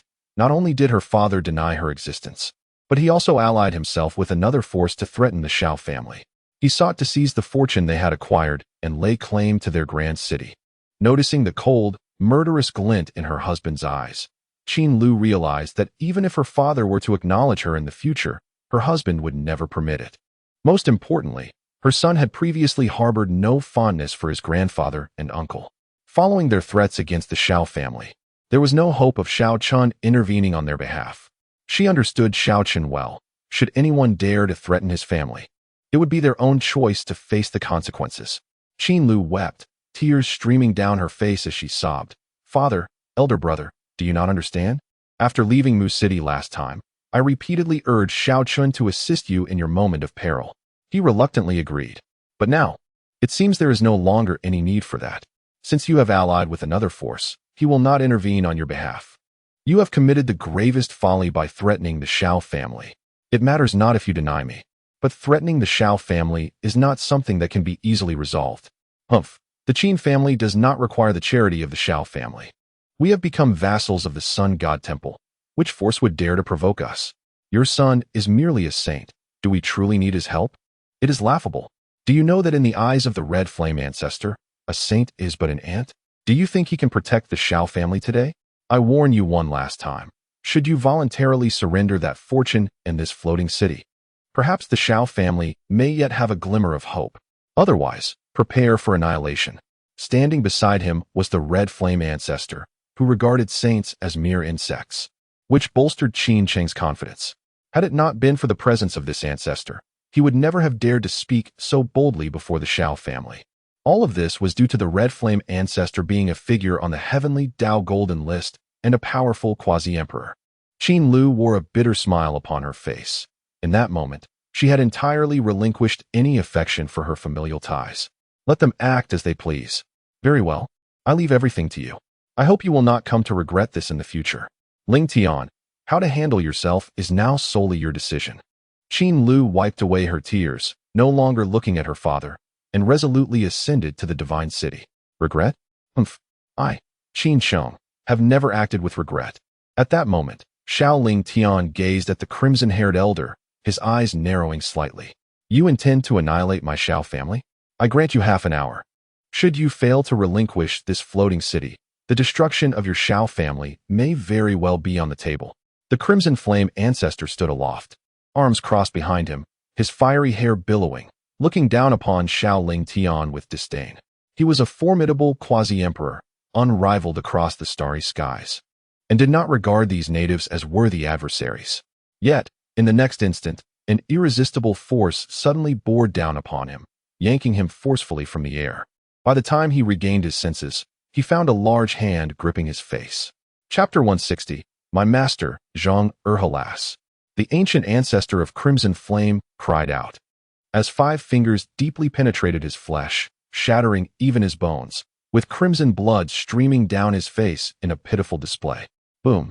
A terrifying energy erupted from his being, as the ancient ancestor of Crimson Flame suddenly radiated a blazing fire, as if intending to incinerate heaven and earth. Yet, in an instant, the flames he unleashed were once again suppressed back within him. Witnessing this scene, Qin Cheng and his son stood frozen in place, their eyes filled with disbelief. The ancient ancestor, who regarded saints as mere ants, was now being held aloft by Xiao Lingtian with a single hand gripping his head. How could this be? Qin Cheng's body trembled uncontrollably. Could it be that the ancient ancestor of Crimson Flame was not a match for Xiao Lingtian? A mere quasi-emperor dared to act wantonly before the Xiao family. Who bestowed upon you such audacity? Xiao Lingtian increased his grip, and with the ominous sound of cracking bones. Qin Sheng and his son felt a chill run down their spines. So now I ask, how do you intend to annihilate my Xiao family? Xiao Lingtian's gaze was icy as he regarded the elder he held captive. To dare threaten their Xiao family, one truly did not know how to spell death. Senior, I have been presumptuous. I failed to recognize the greatness before me and should not have coveted your family's treasures. Please, Senior, show mercy and spare my life. The ancient ancestor of Crimson Flame hurriedly pleaded for mercy, realizing that the opponent's strength completely overshadowed his own quasi-emperor cultivation, rendering him as powerless as an ordinary mortal. Spare you? Have you lost your mind? You intend to obliterate my family and still expect me to show you mercy? Xiao Lingtian scoffed at him, his expression filled with disdain. These celestial forces were indeed arrogantly presumptuous, believing themselves to be invincible, showing utter disregard for the local cultivators. Senior, I truly did not know you were stationed here. Otherwise, even with 1,000 boldness, I would not have dared to utter such reckless words. At that moment, the ancient ancestor of Crimson Flame harbored profound resentment towards Qin Sheng and his son, wishing to rend them into 1,000 pieces. They spoke incessantly of being a local family. Yet could a local family truly have such a terrifying existence in their midst? Did they not realize that even without my presence, my Xiao family is not a place for rabble like you to casually intrude? Xiao Lingtian exerted his strength once more, instantly crushing the elder's skull. He then seized the fleeing soul with a swift motion. Hold on, I implore you, Senior. For the sake of the Time-Space Emperor, please spare my life. Realizing escape was futile, the ancient ancestor of Crimson Flame hastily called out. The Time-Space Emperor? Xiao Lingtian furrowed his brow, intrigued by the connection. Indeed, I am a disciple of the Time-Space Emperor. I beseech you, Senior, to show leniency. The ancient ancestor of Crimson Flame clung to this glimmer of hope, desperately explaining. But just as his words fell, another voice echoed. I have no such disgraceful disciple. Following the source of the voice, the ancient ancestor of Crimson Flame was immediately struck with terror. The Time-Space Emperor? He was utterly bewildered. Why was the temporal sovereign here? Upon hearing the name of the temporal sovereign, Qin Sheng and his father suddenly froze, gazing at the elderly figure that had materialized before them. The man exuded no discernible aura, resembling an ordinary old man among mortals, leaving no one to suspect that he was indeed an emperor. Yet, since these words had come from the venerable Qi Yan, who hailed from the cosmos, there could be no mistake. This unremarkable elder was indeed the temporal sovereign, the third on the Heavenly Dao Golden List. In that instant, both men felt their bodies weaken, uncontrollably tumbling from the sky to kneel upon the ground with a resounding thud. They were not intimidated by the other's imposing presence, but rather by the sheer weight of his reputation. Merely the name of the temporal sovereign was sufficient to compel their submission. Qin Sheng clenched his fists in frustration. While he had reveled in his association with a quasi-emperor, the Xiao family had already aligned themselves with a true sovereign. Moreover, Xiao Lingtian's strength was even more formidable than that of Qi Yan, which seemed utterly unjust. It turned out the fool was truly himself. Was this the reason Qin Lu had cautioned him against regret? Nearby, Yi Kai and Yi Lufeng, who had just arrived, stood frozen in disbelief as they beheld the approaching temporal sovereign. The crimson-haired elder, captured by Xiao Lingtian, was indeed from the cosmos, and in this context, he had no reason to lie. Thus, it was evident that a true emperor had appeared before them. In that moment, all present displayed expressions of reverence. Fellow Taoist, the temporal sovereign approached, offering a respectful gesture towards Xiao Lingtian. Fellow Taoist, Qi Yan's heart jolted. Who in this world could be deemed worthy of being addressed as a fellow Taoist by an emperor? Surely, only those of the same imperial realm could qualify. Could it be that he had unwittingly provoked a being of such stature? Xiao Lingtian nodded, inquiring, fellow Taoist, could this individual truly be your disciple? However, the temporal sovereign merely shook his head, replying, I have indeed heard of the Sun God Temple, but there should be no disciple of mine within that faction. And I have never encountered this person. Impudent. To seek kinship with an emperor for the sake of survival is tantamount to courting death. Xiao Lingtian bellowed, poised to eliminate the individual. Master, I truly am your disciple. My master is Zhang Er. Qi Yan hastily proclaimed. Zhang Er, how could you possibly be his disciple? Er is known for his sincerity, He could never have trained a disciple so devoid of discernment and so arrogant. The temporal sovereign paused, frowning. It is indeed true. My master's master is Zhang. I am one of his 10 disciples. He frequently speaks of you, and we have long wished to pay our respects. Yet your whereabouts remain elusive, and no one knows your exact location, which is why you have not met us. Xiao Lingtian regarded the temporal sovereign, stating, It appears he may indeed be your disciple. It seems that this assertion might hold some truth. The time-space sovereign sighed, acknowledging that his disciple indeed possessed keen insight. Targeting the Xiao family upon arriving in the primordial star domain, which would undoubtedly invite trouble. In light of our friendship, I shall leave this individual in your capable hands. After all, he has yet to commit any grave offense against my Xiao family. Xiao Lingtian released the spirit figure he held. Thank you, my friend. I shall ensure he is well disciplined. The time-space sovereign clasped his hands in gratitude. After Xiao Lingtian departed, it appeared in his grasp. With a thud, the elder red flame's primordial spirit knelt before him, head bowed, too afraid to speak. You truly possess remarkable abilities. Targeting the most formidable force in this star domain upon your arrival. Who has taught you to be so arrogant? This struck the elder red flame's back with a resounding crack, eliciting a pained scream, causing his spirit to tremble. This was no ordinary object, but an imperial weapon. Despite its seemingly gentle touch, it delivered lethal force. Chapter 161. 2 Supreme Emperors of the Underworld. You reckless youth, if it were not for my presence today, you would have been slain for your indiscretions. In such a case, your master would undoubtedly seek vengeance, only to perish here as well. Then I would have to exact revenge for your master, leading to yet another demise. Are you intent on bringing ruin upon our lineage? Such occurrences are tragically common in the annals of the time and space emperor, where the fate of an entire sect or family is often sacrificed for a single kin. Yet, he never imagined that such a calamity would nearly befall him. The elder of Crimson Flame was taken aback. Does this imply that even he could fall at the hands of the Xiao family? At that moment, a chill ran down his spine. What formidable terror does this Xiao family wield? Even the venerable Supreme Emperor trembles before them? As the elder of Crimson Flame's spirit weakened, ready to shatter upon the ground, the time and space emperor finally ceased his admonitions. Return to your corporeal form, he intoned solemnly. Yes, master. The elder dared not resist, as his spirit reluctantly merged with his headless body. Gradually, his head reformed, though his complexion remained alarmingly pale. Master, how did you come to be here? Despite his grievous injuries, the elder maintained a respectful demeanor. Had it not been for his master's timely intervention, he would surely have met his end. It was all due to the wretched Qin Sheng and his son. Had they not insisted that the Xiao family was merely composed of saints, he would not have acted so rashly, nearly sealing his fate. Naturally, I am in pursuit of the path to immortality. The path to immortality? Do you have any leads? Indeed, I am merely awaiting the right opportunity, which may arrive at any moment. The time and space emperor stored away his measuring rod. Any moment? Then allow me to extend my early congratulations on your impending transcendence, master, exclaimed the elder of Crimson Flame with elation. Humph, just refrain from causing me any further troubles. The time and space emperor snorted coldly. Yes, I acknowledge my errors and shall not repeat them.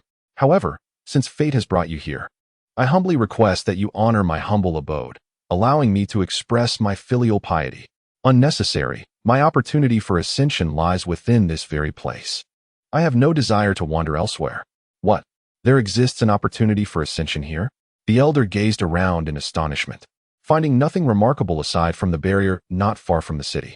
Humph, if you could discern such truths, then everyone would already be aware. The time and space emperor shot him a sidelong glance. Indeed, I am dull-witted and cannot perceive the profundities of this place. Yet, I am curious. What manner of force does the Xiao family represent, and what is their extraordinary nature? What compels you, master, to descend upon this location? Are you devoid of thought? Can you not see the evident truth? Look up and observe that golden list in the sky. Who among those ranked before you bears the surname Xiao? Surname Xiao? The elder of Crimson Flame was momentarily taken aback as he gazed at the Heavenly Dao Golden List, and in that instant, his complexion grew even paler. The one who had just seized you is named Xiao Lingtian. Do you, you foolish creature, now comprehend the caliber of the individual you have provoked? The elder staggered, nearly collapsing to the ground. Xiao Lingtian, the sixth-ranked emperor of the Heavenly Dao Golden List. No wonder he could subdue me effortlessly with a single hand. It is inconceivable. How could Xiao Lingtian possibly be the one ranked sixth on the Heavenly Dao Golden List? Impossible, impossible. Qin Cheng's forehead bulged with veins as he screamed hysterically. That individual is the mightiest emperor in the cosmos. How could he, Xiao Lingtian, be anything but a mere insignificant cultivator in the eyes of the Qin family? The Emperor of Time and Space looked at him, shaking his head as he advised the Elder of Crimson Flame. In the future, avoid interactions with such individuals. Here lies an extraordinary opportunity presented before him, yet he has willingly destroyed it with his own hands. Such a person is unlikely to achieve greatness. Yes, Master. I shall remember. The Elder of Crimson Flame nodded, his desire to eliminate these two individuals surging within him. And how could he possibly wish to maintain any connection with them? He longed for their swift departure.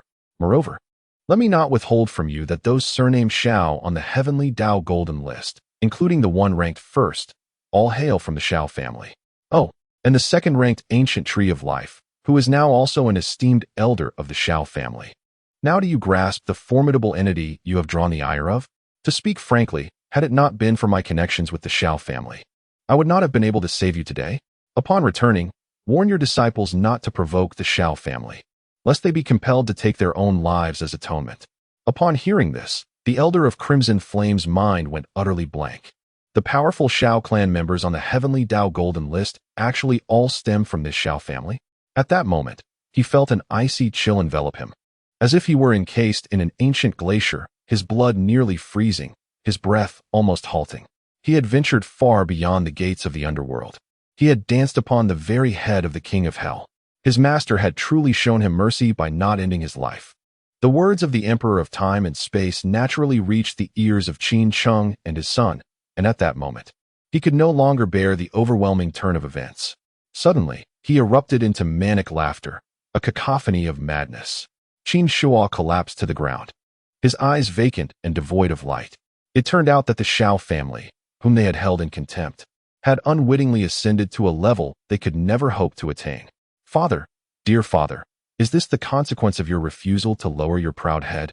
Had you heeded my advice earlier, given our relationship with the Xiao family, the Qin family would have inevitably emerged as a transcendent force in the future.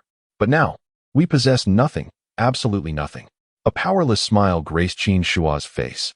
Not far away, Yi Kai and Yi Lufeng, among others, shook their heads in disbelief, witnessing how a seemingly assured victory had been squandered before their very eyes.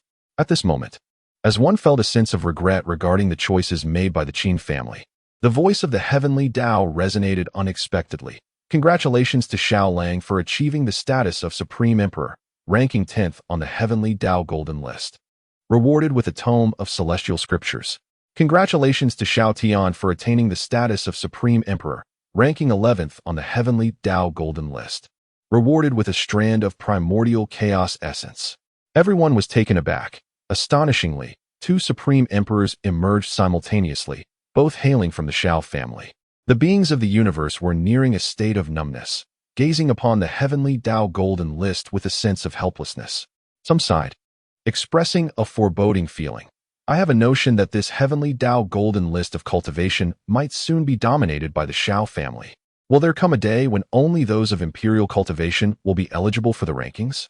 With each new imperial figure, a peak sovereign will inevitably be displaced from the rankings, leading to a future where even the pinnacle of sovereign cultivation could be entirely ousted from the list. It is not beyond the realm of possibility that the rankings may be exclusively filled with imperial cultivators. After all, the Xiao family is truly enigmatic and exceedingly peculiar. Chapter 162. Xiao Daoling becomes an emperor. Do not panic. Even if the cultivation rankings are entirely occupied, there is still the forthcoming physique ranking. I refuse to believe that every member of the Xiao clan possesses an extraordinary physique. A cultivator encouraged. The announcement of the cultivation rankings was nearing its one-year mark, at which point the physique rankings would be revealed. Although the means by which the Xiao family enabled numerous clan members to continuously break through to the emperor realm remained a mystery, it was unlikely that they had inexplicably acquired such exceptional physiques. Indeed, while cultivation can be developed postnatally, physique is innate. One cannot cultivate a special physique through training alone. Therefore, there must be a place for us on the future Heavenly Dao Golden List. With my sacred body aptitude, I can undoubtedly secure a spot in the top 10. Many, seeing their hopes of entering the cultivation rankings dashed, turned their attention to the impending physique rankings, hoping to leave their mark there. At that moment, the voice of the Heavenly Dao resounded once more. Congratulations to Xiao Daoling on achieving the status of an extreme emperor, ranking 12th on the Heavenly Dao Golden List. The Heavenly Dao rewards him with a celestial herb, the 6 paths of reincarnation grass. Goodness, can someone explain what secrets the Xiao family possesses? How have they managed to produce 3 extreme emperors consecutively? Some felt on the brink of madness. This seemed to defy the very laws of heaven and earth. The emergence of extreme emperors that will made everyone feel that the Xiao family was entirely unbound by the celestial rules. O esteemed emperors of the Xiao family, I am a sovereign. I am willing to serve you as a humble servant, merely seeking an opportunity to break through to the emperor realm. Many pleaded, hoping that the emperors of the Xiao family would hear their heartfelt wishes. Even the emperors in the starry sky were shaken. With over a dozen emperors present in the world, the Xiao family claimed half of them, and perhaps even more in the future. What secrets did they possess? Regrettably, those they had dispatched still had not discovered the whereabouts of the Xiao family. In the 9 Extremes city, the Crimson Flame ancestor exclaimed in astonishment, "Master, could it be?" Indeed, who else besides the Xiao family could achieve such heights? The Time and Space Emperor gazed upon the eternal divine city. The Crimson Flame ancestor gasped, stunned, "Master, I do not comprehend why the Xiao family remains unbound by the laws of heaven and earth, constantly producing breakthroughs into the emperor realm. You are utterly unaware of the profound heritage of the Xiao family. Their foundation is beyond your imagination." The Time and Space Emperor shook his head. "Enough. Return now, and conduct yourself more discreetly in the future to avoid attracting such troubles." He added, "I too must continue to accumulate strength within this city. When the time is right, I shall strive for the immortal realm." The Crimson Flame ancestor had initially wished to request his master to venture to the City of Mists, but the figure of the Time and Space Emperor had already vanished. He sighed in resignation, casting a glance at the dazed father and son, Qin Cheng, on the street before turning away with a cold snort. Within the sacred city, the 2 individuals, Xiao Lang and Xiao Tian, who were inspecting the rewards from the heavenly path, were still lost in their joy when suddenly 3 figures appeared beside them, followed by the reverberating voice of the heavenly path. Xiao Daoling.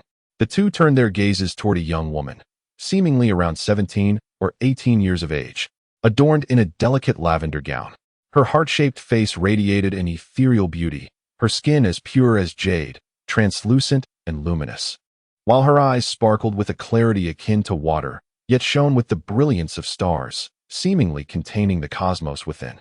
In contrast to the adorable Xiao Ruoming, she exuded an indescribable aura of heroism. "Esteemed elder brothers, I have met you before." Xiao Daoling greeted warmly, devoid of any arrogance, having fully embraced her identity. "Daoling, why have we not encountered you before?" Xiao Tian inquired with curiosity. "I entered the Tower of Time with my parents shortly after my birth, and I trained there for over a decade before emerging, hence you would not recognize me." "Ah, I see." Xiao Tian nodded in understanding. "Elder sisters, it is said that this Tower of Time was crafted by our clan leader. May I inquire about the source of such a treasure?" Xiao Daoling asked, her insight surpassing that of others present. The Tower of Time bore inscriptions of divine-level paths, flowing with divine laws, undoubtedly a divine artifact, one that transcended her understanding.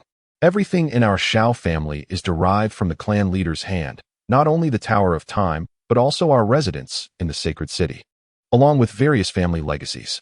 However, as for the origins of these treasures, that remains a mystery beyond our comprehension. The clan leader's prowess is beyond our imagination. "So, it is thus?"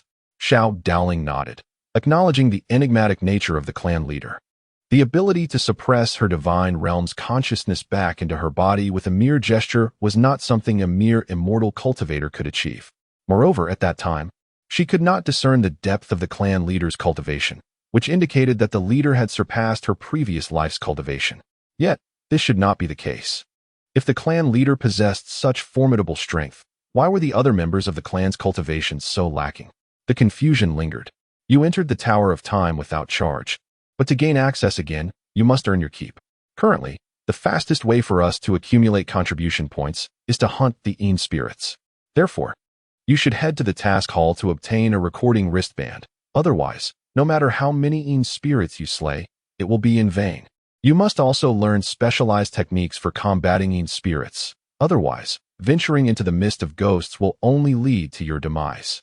Xiaoling advised. Een spirits? What are Een spirits? Xiao Daoling asked, perplexed, as she had never encountered such beings in her past life. They are entities that originate from the netherworld, invading our realm. Currently, they are trapped within a barrier, and the clan has issued missions for us to hunt them down. The netherworld? Is such a legendary realm still in existence? Xiao Daoling's curiosity deepened. Very well, I shall prepare at once. She replied, intrigued by the nature of these beings from the netherworld. In a certain star domain within the vast expanse of the cosmos, Xiao Chen and his companions found themselves reveling in the splendor of a bustling city. It is undeniable that the cities among the stars far surpass those in the primordial star domain in both grandeur and vibrancy. The streets were teeming with a multitude of cultivators, many of whom exhibited far superior prowess compared to their counterparts from the primordial star domain. The spirit wheel and dharma aspect realms were commonplace, and on rare occasions, one could witness saints and even supreme beings soaring through the skies. Master, Dao Ling has ascended the Heavenly Dao Golden List, exclaimed Xiao Li, her voice brimming with excitement upon hearing the celestial announcement. Indeed, not only has she made it to the Heavenly Dao Golden List, but when you return, you will find that she has grown significantly taller than you. Xiao Chen replied with a smile. Absolutely. She has entered the Time Tower, where one day outside equates to approximately 3 years within. Given that it has been several days since her entry, she must now be in her teenage years. Chapter 163. The Sea of Shattered Stars. Absolutely not. Upon my return, I shall also enter the Hall of Time. I yearn to grow up swiftly. Xiao Li declared earnestly, her small fists clenched with determination. Behind her, Wenzhong felt a jolt of surprise and could not refrain from inquiring, Master, do you know the esteemed Xiao Daoling, who has just ascended to the realm of the Extreme Emperor? Indeed, I do. I was present at her birth, Xiao Li replied. What? Wenzhong was momentarily bewildered, finding her statement hard to comprehend. If the master had witnessed her birth, how could it be that she remained a mere child, while Xiao Daoling had already attained the status of an extreme emperor? Explaining that is rather complicated. You shall understand when you visit the Xiao family in due course, Xiao Li decided, opting not to elaborate further and letting him discover it for himself. Visit the Xiao family? Wenzhong glanced at the Heavenly Dao Golden List, realizing that the Xiao family mentioned by his master must refer to the powerful clan spoken of by those of the Xiao lineage on the list. With this thought, excitement surged within him. The entire universe was currently seeking this enigmatic Xiao family, and now it seemed he had stumbled upon them. The system has successfully completed today's automatic sign-in. Congratulations to the host for obtaining a fruit of the Extreme Emperor. The system's voice chimed at the designated time, startling Xiao Chen slightly. Another fruit of the Extreme Emperor? During his excursions, he had already signed in for 3 of them. However, such items did not hold his interest. Only the fruits of the Immortal Emperor were worthy of his attention. Nonetheless, it was fortuitous. 3 elders had already fused their fruits to attain the realm of the Extreme Emperor. With the addition of these 3, there would be a total of 6 Extreme Emperors, leaving only 2 elders yet to achieve that status. Originally, there had been 6 elders in the family, but after Xiao Yuyang's eyesight was restored, he returned to the position of elder, bringing the current count to 8. Xiao Chen had resolved that should he continue to sign in for more emperor fruits, he would bestow them upon the venerable elders of the family, while any fruits of physical origin would be granted to the ambitious youth. After several days of exploration among the stars, Xiao Chen, accompanied by his disciples, set forth towards the so-called Forbidden Realm, the Sea of Shattered Stars. Located in the profound depths of the universe, this place was seldom visited by mortals, as reaching it required traversing the void with one's physical body, a feat achievable only by those who had surpassed the sage level. Yet, those powerful beings who had attained such heights were well aware of the perils that lay here, and thus none would willingly venture forth to meet their doom. After crossing an expanse of pitch-black void, the trio arrived at the edge of the Sea of Shattered Stars. Upon their arrival, Wenzhong's demeanor became grave. It is utterly dark here. There is nothing, Xiao Li remarked, gazing into the inky void before them, where not even a glimmer of light could be seen. That is merely a reflection of your insufficient cultivation. You are unable to perceive the true nature of this place. Xiao Chen's divine power enveloped the two, propelling them deeper into the darkness. He charged forward recklessly, showing no signs of evasion. Wen Zhong could only hear the sudden and continuous explosions around them, yet regrettably, he could see nothing. This place. Xiao Chen narrowed his eyes slightly, realizing that it harbored the laws of a demigod. One of these laws belonged to the realm of the living, while the other was of the underworld. Particularly, the demigod law left behind in this area bore an uncanny resemblance to the aura discovered on the Heavenly Emperor's sacred dragon steel and the fragmented golden seal found in the heavenly pit. The three emanated from the same individual, who was indeed a formidable demigod.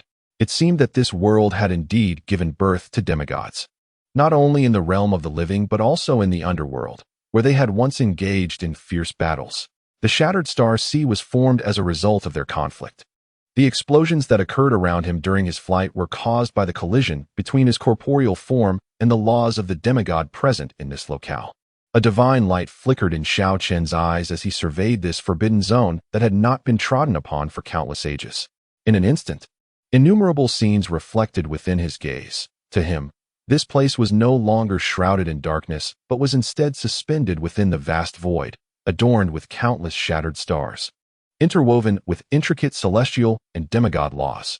It was no wonder that even emperors had fallen here. Such terrifying laws of power were beyond the comprehension of mortal beings. What was most unfortunate was that mortal cultivators could not perceive the celestial laws densely woven in the void. Should they recklessly intrude and touch these celestial and demigod laws, their demise would be inevitable. After a moment, he discerned a peculiar locale. The laws of the demigod there were exceptionally dense, as if they originated from a source, converging together to radiate a golden light of law. Xiao Chen led the two of them forward, and throughout their flight, explosions continued to erupt around them. Yet they remained unscathed. Moments later, they landed on a colossal fragment of a star. "Master, where have we arrived? It feels as though we are standing on something.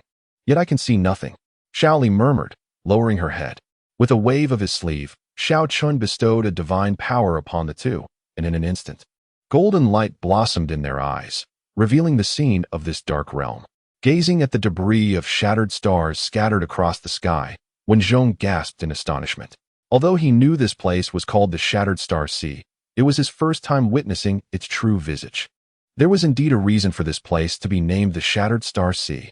At that moment, he realized they were standing upon a fragment of a star, and before them lay an object radiating golden light.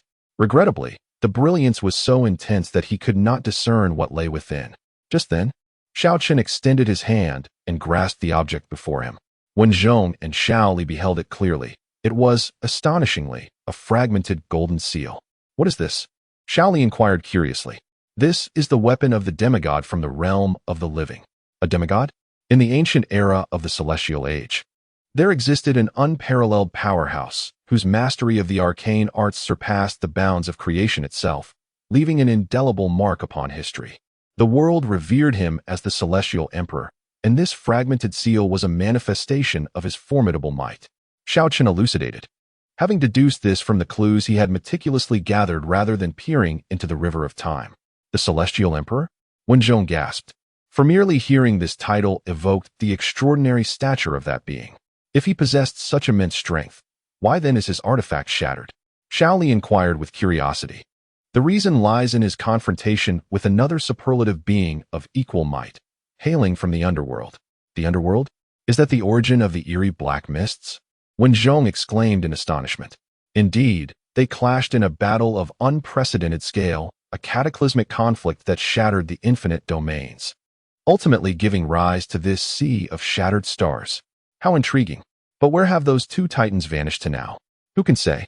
Perhaps they have perished, or perhaps they linger still, or have already departed from this realm. Chapter 164. Xiao Daoling enters the ghost fog. Xiao Chen carefully stowed away the half of the Grand Seal, anticipating that upon his return, he could merge it with the other half of the Golden Seal to form a complete semi-divine weapon. Indeed, this was a commendable acquisition. Nodding thoughtfully, Xiao Chen turned to Wen Zhong and remarked, "Let us proceed. Ahead lies a fortune destined for you. My fortune? Before Wen Zhong could fully comprehend, they had already vanished from the current location. When they reappeared, it was beside a lifeless body. Staring at the corpse before him, Wen Zhong was momentarily stunned, for there was a vertical eye at the center of its brow. Is this an ancestor of our three-eyed divine clan? Wen Zhong pondered in astonishment. Indeed, this corpse is remarkably well-preserved and possesses considerable strength. Perhaps you can obtain a unique legacy belonging to your lineage from it. Xiao Chen pointed at the body, and astonishingly, the seemingly lifeless corpse sat up as if animated. Go forth. Thank you, ancestor. Wen Zhong knelt in the void, bowing deeply to Xiao Chen. Joining this lineage might indeed be the greatest opportunity of his life. As he sat before the corpse, perhaps sensing their shared bloodline, a golden light suddenly erupted from the vertical eye in the corpse's forehead, linking with the vertical eye on Wen Zhong's brow. Is he receiving a legacy? Xiaoli inquired. Indeed, certain exceptional races in the universe can pass on their abilities even after becoming corpses. This body, with its impressive power, is merely a step away from the immortal Emperor realm, making it possible for the three-eyed clan's bloodline to leave a legacy without difficulty. Xiao Chen observed the body, noting its pallid complexion, reminiscent of the spectral corpses encountered in the Emperor's fall. Strikingly, it bore no wounds, only the absence of its yang energy. Clearly, it had been drained of its yang by a formidable entity from the underworld, and the assailant was likely an immortal emperor. Otherwise, it would have been impossible to siphon the energy of a quasi-immortal emperor without inflicting any injuries. In truth, he could have revived the being, but lacking any personal connection, he chose not to expend his energy unnecessarily. While Wen Zhong was engaged in receiving the legacy, Xiao Chen's eyes shimmered with golden radiance as he traversed the boundless void, continuing his search for opportunities amidst the sea of shattered stars. Although he possessed a signing-in system and his family lacked for nothing in terms of resources, who would ever disdain an abundance of such treasures? In just a brief moment, he discovered another auspicious location and subsequently sent Xiaoli there. This site was located on a shattered planet, where a vein of celestial energy had coalesced into a lake, creating an ideal environment for cultivation. Since Wen Zhong's acceptance of the legacy would not be a fleeting endeavor, Xiaoli could not afford to waste this precious time. As for Xiao Chen, he ventured to the deepest part of this celestial vein, where he unearthed a treasure known as divine marrow. Such a substance could only form within a celestial-grade spiritual vein after at least 1,000,000 years, and it was exceedingly rare. To cultivate and break through to the semi-divine realm in the mortal world, divine marrow was an indispensable necessity. Xiao Chen gazed at the droplet of silver divine essence before him and smiled, surmising that the demigod from the mortal realm had likely attained his status through this very essence. Nevertheless, that achievement was formidable indeed. In a world where the immortal emperors stood as the pinnacle, breaking through the barriers of the immortal emperor to attain the rank of demigod revealed the terrifying prowess of the individual. After collecting the divine essence, Xiao Chen continued his search for various treasures amidst the sea of shattered stars, reassured by the presence of Xiao Li and Wen Zhong, who bore his mark and thus posed no danger. Meanwhile, within the divine city, Xiao Daoling had mastered 3 secret techniques specifically designed to combat the shadow spirits. She then ventured into the ghostly mist enveloped by the barrier.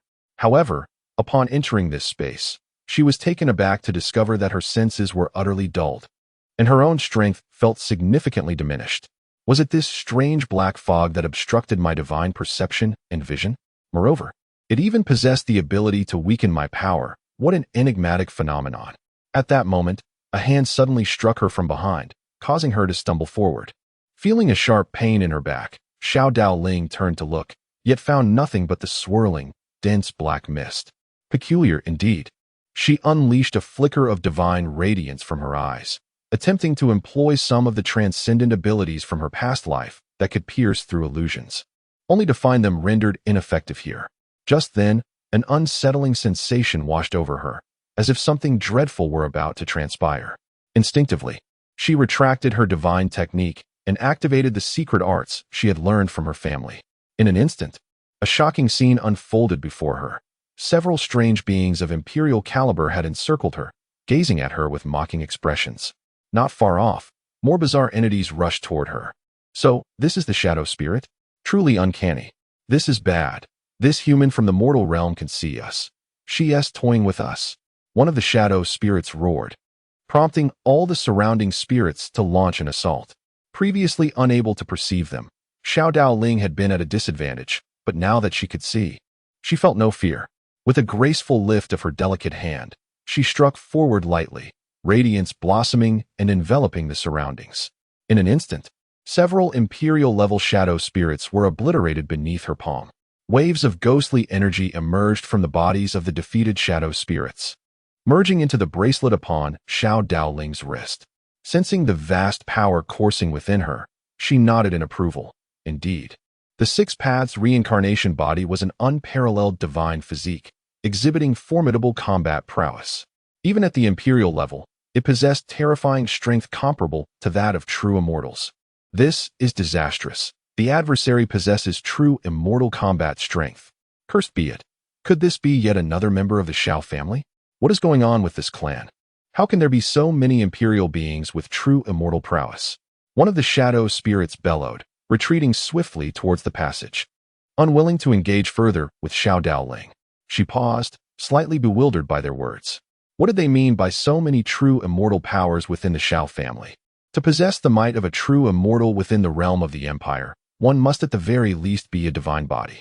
The members of the Xiao clan, to which she belongs, are few in number, and it seems improbable that there are many divine bodies or supreme divine bodies among them.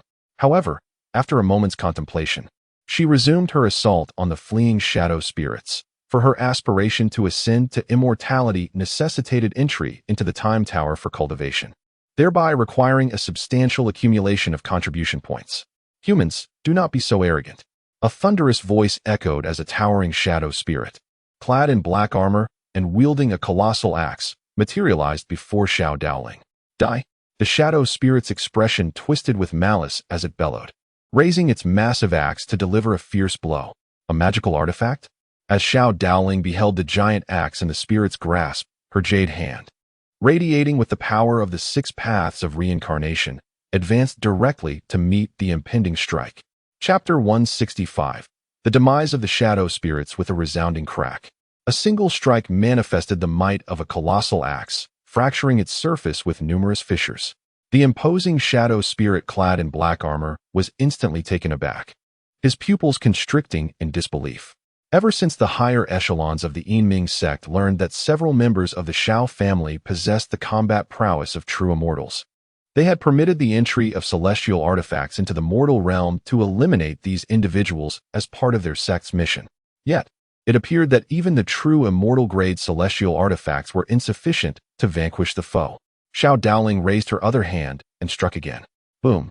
The colossal axe erupted, shattering into countless fragments that scattered in all directions. With a resounding pop, the towering shadow spirit wielding the axe was obliterated, meeting its demise here and now. Having dispatched all the shadow spirits in the vicinity, Xiao Daoling made her way toward the heart of the barrier. Through the dense fog, she discerned a congregation of shadow spirits in the central area, where numerous members of the Xiao family were engaged in battle. She hurried forward and witnessed the shadow spirits being relentlessly forced back by her kin. As her consciousness swept over the scene, Xiao Daoling's astonishment grew. Each of these Xiao family members displayed combat strength comparable to her own. Could it be that they all possessed the supreme divine body? That was inconceivable. Even in the world of my past life, no major power could assemble such a multitude of supreme divine bodies. Yet, what could account for their formidable strength? What to do now? The shadow spirits were being driven back, many retreating into the passage. If this continued, the imperial-level shadow spirits might not dare to show themselves. Xiao Yu hovered in midair, furrowing his brow. If only there were true immortal shadow spirits among us, the imperial-level ones would be no match for our might. Perhaps we should seek out the clan leader. Surely he would have a solution to summon the true immortal shadow spirits from the underworld, or devise a means for us to enter the nether realm and slay those true immortals. Xiao ran, with her flowing crimson hair resembling a blood-soaked mane, stood poised with her blood-red long knife, embodying the essence of a reaper. Initially, the shadow spirits were fierce, but soon the few members of the Xiao family instilled fear in them, causing many imperial-level spirits to shrink back into the passage. Yet, how could they accumulate contribution points this way? There was, in fact, another avenue. Xiao Lang pondered aloud. During our previous excursions, we discovered similar ghostly mists in other locations. Moreover, we heard from factions originating from the starry expanse that certain star domains had been entirely engulfed by these mists, rendered into dead zones. Surely, within those dead zones, many powerful shadow spirits must reside. According to the shadow spirits from the Yinming sect, each of their factions control the passage, implying that those in the dead zones might be entirely unaware of the events unfolding here. Given this, why not each claim a star domain for ourselves? This way, we could avoid contention over shadow spirits and reap vast amounts of contribution points. What could be better? One individual occupying an entire star domain. Indeed, it is a splendid choice. After listening, Xiao Ruoming nodded in agreement, stating that not only could they recklessly slay the malevolent spirits, but they could also drive the ghostly mists back to the underworld, thus making a contribution to our world. Furthermore, with so many of them crowded together, it would be futile to accumulate significant merit points. Without these points, how could one swiftly transcend into the realm of immortality? After deliberation, they unanimously decided that each would take responsibility for their respective star domains, vanquishing the malevolent spirits while simultaneously forcing the ghostly mists back to the underworld, restoring clarity to their realm. In light of this, I shall remain in our star domain, overseeing all the malevolent spirits therein, declared Xiao Yu. The others nodded in agreement, and without further delay, they transformed into streaks of light, soaring into the heavens. Vanishing from this particular star domain, Xiao Daoling also departed, venturing into the cosmos in search of star domains besieged by the ghostly mists. Regardless of the origins of these entities, she required a substantial number of merit points to break through into the realm of immortality. Thus, the group was thoroughly dispersed across the universe. In the sea of shattered stars, Xiao Chen became aware of their actions, as the War Emperor, stationed at their family stronghold, was also monitoring them. They dare to complain that the malevolent spirits are too few? Ha ha ha. It seems they are quite eager. Moreover, their ambition is commendable, each taking charge of a star domain. Since you wish to compel the ghostly mists back to the underworld, I shall lend you my assistance. With a flick of his right hand, several golden orbs of light materialized. With a gentle toss, the orbs swiftly exited the sea of shattered stars, entering the star domains. These orbs could form a protective barrier, should all malevolent spirits within the barrier be eradicated. It would continuously contract until it ultimately obliterated all pathways of malevolent spirits within the star domain. As the orbs approached the group, Xiao Chen's voice resonated, informing them of their purpose. It appears the clan leader also approves of our course of action. Xiao Tian grasped the golden orb before him. His imperial consciousness expanded, and before long, he discovered a star domain consumed by the ghostly mists within the cosmos. This shall suffice. He hurled the golden orb forth, and in an instant, golden light erupted from it, enveloping the vast star domain and forming an immense barrier that ensnared all areas afflicted by the ghostly mists. Subsequently, Xiao Tian entered the barrier, commencing the extermination of the malevolent spirits within. Upon stepping onto a planet, Xiao Tian was immediately struck by the sight of skeletal remains scattered across its surface. Remnants of beings whose life essence had been devoured by the malevolent spirits, their corpses now decaying. Particularly within some cities, the ground was littered with corpses, a chilling sight of white bones strewn across the earth. These malevolent spirits spare even ordinary folk. Among the bones, some belonged to cultivators, while the majority were from commoners. This was Xiao Tian's first encounter with the cruelty of the malevolent spirits. After all, during the previous massacre outside the Nine Extremities city, the malevolent spirits had been decimated, leaving no opportunity to witness their murderous actions. Yet in these star domains, he finally comprehended the grim reality. Wherever the malevolent spirits tread, no living being from the realm of light survives. His consciousness expanded outward, enveloping the planet beneath his feet. He beheld countless cities strewn with skeletal remains, witnessed the numerous corpses littering towns and villages, and even saw many small, incomplete skeletons with parts already weathered by time. These were the bones of children. Xiao Tian took a deep breath, suppressing the surging anger within him. His fists clenched tightly, the sound of cracking bones resonating within. The malevolent spirits must perish. He uttered a fierce shout. His consciousness locked onto the planet below, identifying the myriad of wandering malevolent spirits. With a surge of intent, he unleashed several waves of spiritual energy, obliterating those spirits in an instant across the vast expanse. Golden light radiated from the luminous orb that formed the barrier, cascading down to envelop the planet, causing even the ghostly mists above to dissipate under the protective shield. This planet, shrouded in darkness for countless ages, finally basked in the warmth of light once more. Chapter 166. Beings in the Sea of Shattered Stars. Xiao Tian's pace remained unceasing as his consciousness expanded outward, relentlessly seeking the traces of the malevolent spirits. Upon detecting their presence, he would obliterate them across the vast void with his mind alone. As he found himself on the fringes of the star domain, he encountered only weaker malevolent spirits, who were easily dispatched. A series of barriers descended once again, enveloping several celestial bodies and dissipating the ominous mist above them. The same fate befell others, for on any planet harboring life, skeletal remains lay strewn across the ground. It was the first time all present witnessed the ruthless methods of the malevolent spirits, should they launch a widespread invasion of the realm of the living. It would spell doom for all life therein. In that moment, a collective fury ignited within the hearts of all but Xiao Dowling. Having witnessed too much in her previous life, the demise of a being from this star domain scarcely stirred her emotions.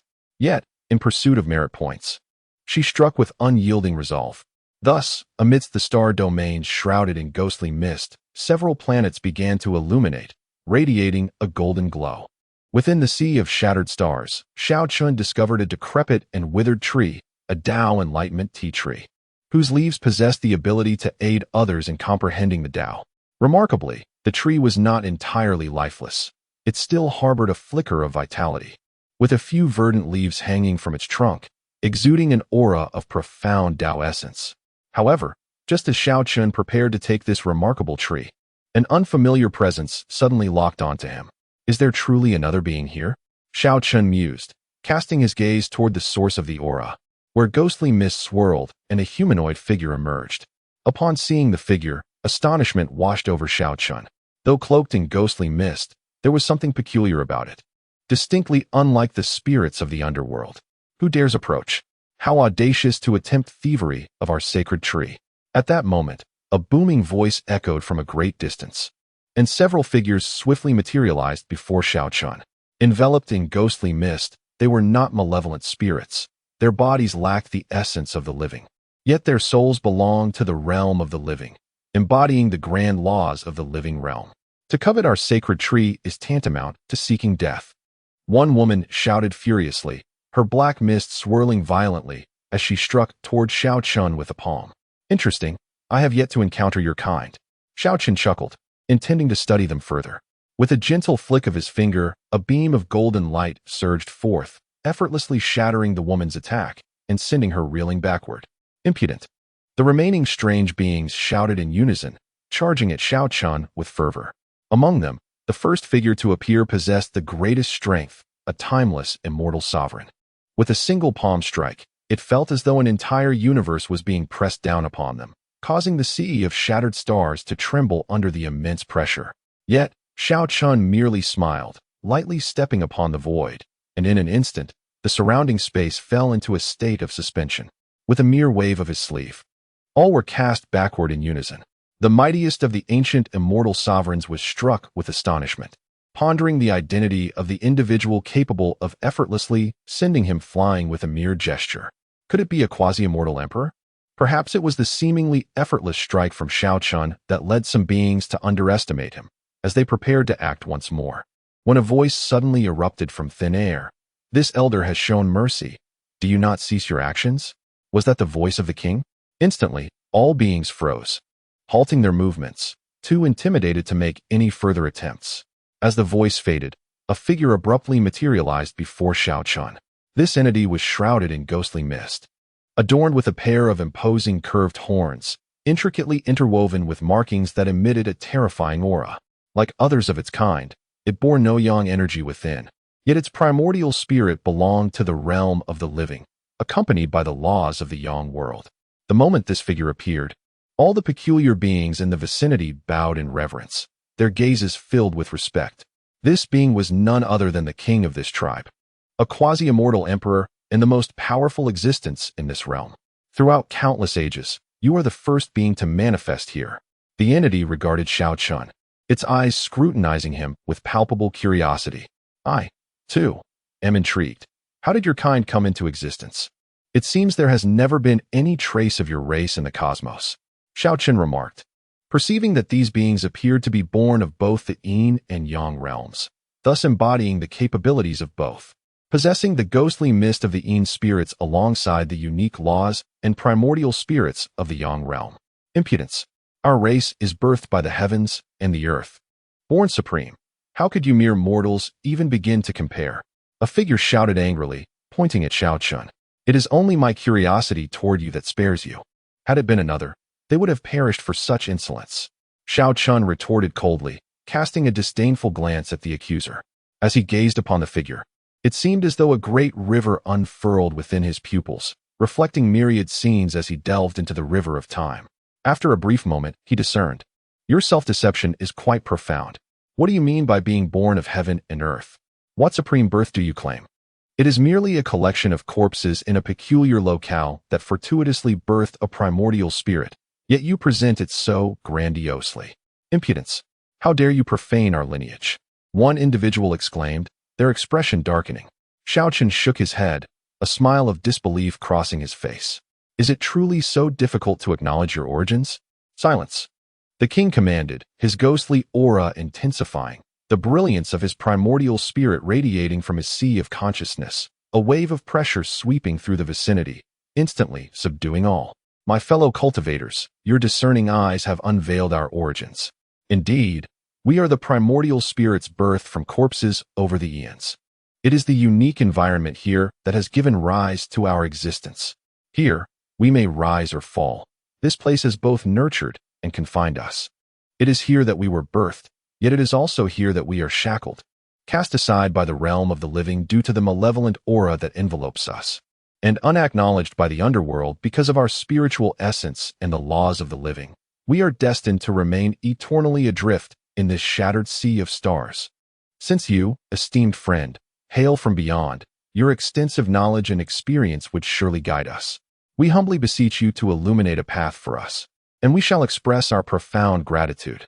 Wang bowed deeply, as the prospects in the shattered sea appeared bleak.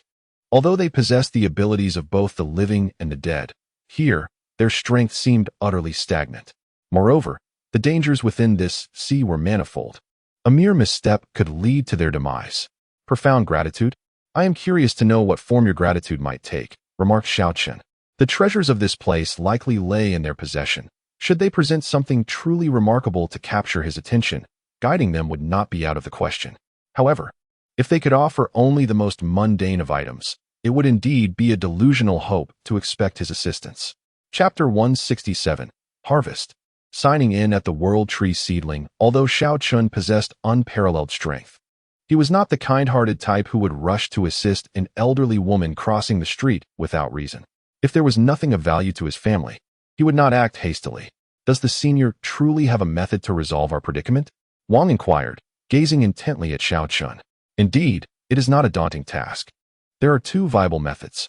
The first involves creating a realm that aligns with your existence, while the second entails completely transforming you into beings of the mortal realm or the underworld, a realm that aligns with us.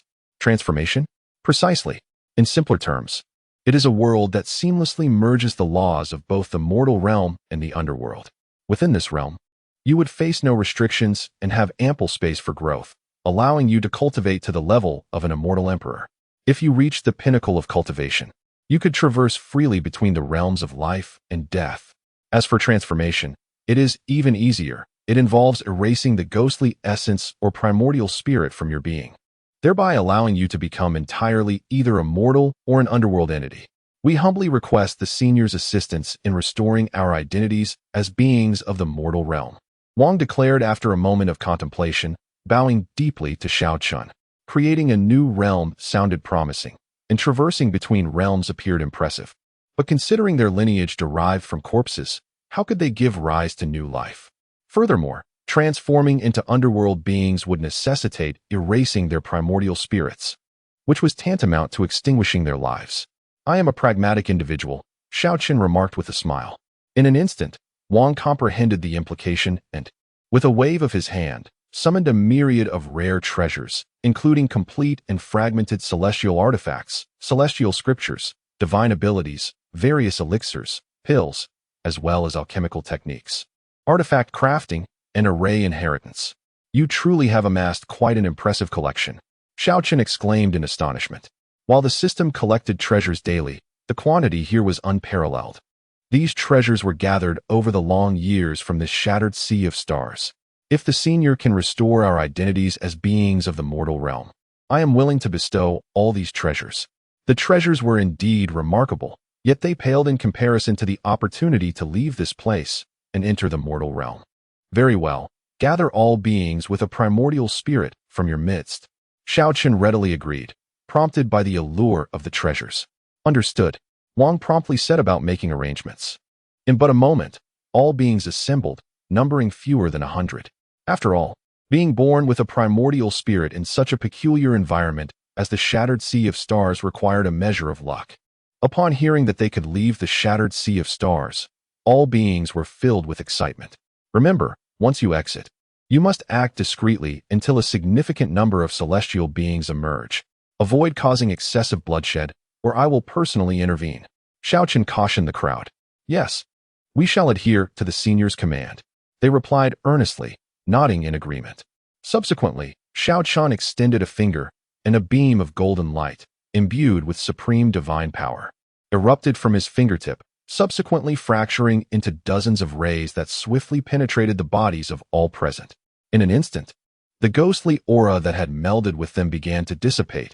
The infernal laws that coursed through their beings started to shatter, ultimately vanishing, while a surge of yang energy was birthed from within them.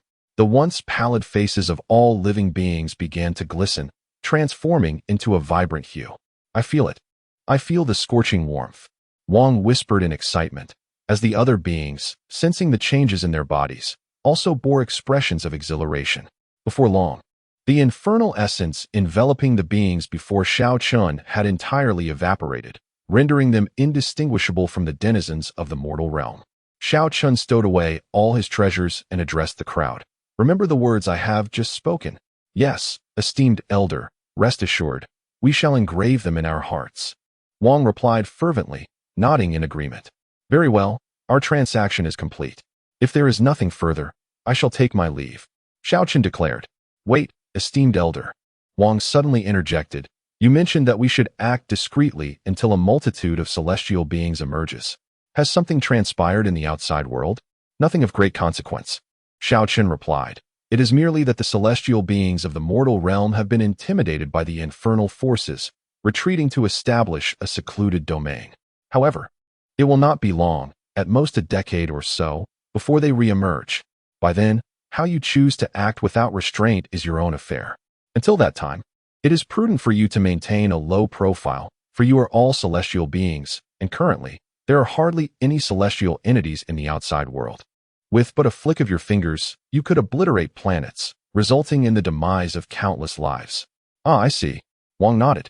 For their primordial spirits had only recently manifested within their corporeal forms, leaving them unaware of prior events. Now, I shall take my leave. What you choose to do is up to you. With that, Xiao Chen vanished from their sight. Esteemed elder, how shall we find you in the future? Wang called out urgently. Tai Chu Star Domain. Echoed Xiao Chen's voice throughout the space. Wang mentally noted this location, knowing that should the need arise, he could seek out this venerable elder there. Xiao Chen then appeared in the realm where Xiao Li was cultivating, placing the many fragmented celestial herbs he had just acquired into a green gourd for brewing wine. Observing that when Zhong was still engaged in the transmission of legacy, he retrieved a lounge chair and reclined to rest. System, automatic sign-in successful for today. Congratulations to the host for acquiring a sapling of the world tree. A sapling of the world tree? Xiao Chen paused in his task with the wine gourd, momentarily taken aback as he examined the uses of this item. It has the potential to bear world fruits, which, when consumed, could facilitate an effortless comprehension of the 3,000 avenues. Upon realizing its capability to produce fruit, Xiao Chen first thought of how splendid it would be to use this item for brewing wine. Let us cultivate this as a fruit-bearing tree. Xiao Chen lingered here for several days, until when Zhong completed the acceptance of the inheritance contained within the corpse, after which they departed. Xiao Li also made considerable gains, having successfully advanced to the spirit wheel realm. As for Xiao Chen himself, he meticulously categorized and inspected all the items he had acquired during this venture. The bounty was abundant, ample enough for the family to thrive on for an extended period. It appears that in times of leisure, he might venture into more forbidden realms that others dare not approach. As they traversed the cosmos with Xiao Li, he beheld numerous star domains shrouded completely in ghostly mist, and witnessed many planets from which dense specters of fog erupted, obscuring the skies. He observed countless cultivators fleeing their homes, and many souls consumed by despair as they were engulfed by the ghostly haze. Xiao Chen paused, furrowing his brow as thoughts began to crystallize in his mind. Subsequently, he led Xiao Li and Wen Zhong into the depths of the mist, allowing them to witness the malevolent tactics of these phantoms. As his disciples, they were destined to dominate an era. They could not remain sheltered forever in a greenhouse. Thus, exposing them to such scenes in advance would prepare their hearts for the trials to come. Although Wen Zhong hailed from the starry skies, it was his first encounter with the sight of malevolent spirits devouring the life force of the living. Chapter 168. In the starry sky, what a malevolent spirit! It spares even the mortal beings. Wen Zhong wore a grim expression. In the eyes of these malevolent entities, any being imbued with yang energy from the mortal realm, be it a commoner or a cultivator, is merely fodder for their insatiable hunger. Xiao Chen remarked, "Master, your disciple can hardly restrain the urge to strike." Previously, during the transmission of inheritance, Wen Zhong learned that the three-eyed divine clan had been annihilated by these malevolent spirits. "Very well," Xiao Chen declared, placing a finger upon Wen Zhong's forehead, imparting to him several secret techniques specifically designed to counter these malevolent beings. Absorbing this knowledge, Wen Zhong's eyes widened in astonishment. "Master, you possess such techniques here? Had we possessed such power earlier, perhaps we would not have witnessed the downfall of so many star domains." He sighed deeply. "You are overestimating our capabilities. The imperial-level malevolent spirits in the netherworld are as numerous as the stars in the sky. The strength from the mortal realm is utterly insufficient to withstand them. Are there truly so many imperial-level entities in the netherworld?" Wen Zhong gasped in disbelief. Countless as grains of sand in the vast sea. Wen Zhong's heart trembled. It seemed he had underestimated the terrifying strength of the netherworld. "In that case, I shall eliminate some of them first." His gaze sharpened, and with a series of leaps, he soared towards the billowing mists of spirits, engaging the supreme-level malevolent beings in fierce combat. A three-eyed human? How can you perceive our existence?" One malevolent spirit bellowed in shock.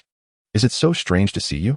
Wen Zhong shouted, his third eye emitting a beam of silver light that instantaneously obliterated the shadow before him. After acquiring the complete inheritance of the three-eyed divine clan, Wen Zhong's strength surged significantly, far surpassing his prior capabilities. However, the supreme-level malevolent spirits here were abundant, compelling him to wield a supreme artifact, a golden mace that radiated brilliant light. In the next moment, the golden mace clashed with a pitch-black long knife brandished by a malevolent spirit. "Three-eyed human, tell me how you can perceive our existence." A serpent-headed spirit inquired coldly, flicking its forked tongue in a most sinister manner. Clearly, these spirits were unaware of the events transpiring within the Yinming sect. Wen Zhong remained silent, unleashing a silver beam from his forehead that swiftly erased the entity before him. He felt an overwhelming sense of invincibility within his realm. Meanwhile, on the other side, Xiao Li, upon witnessing several children her age being drained of their yang energy by the malevolent spirits, could no longer contain herself and charged into the fray, positioning herself protectively in front of the children as she fought against the malevolent beings. Xiao Chen nodded to himself. Although Xiao Li had engaged in combat before, it had only been sparring with family members, not true slaughter. Now she was finally applying her skills in actual battle. With her delicate hands harboring boundless strength, a yin-yang spirit wheel floated behind her, and her internal energy surged. One powerful strike unleashed a torrent of spiritual power, utterly shattering dozens of malevolent spirits that charged at the forefront.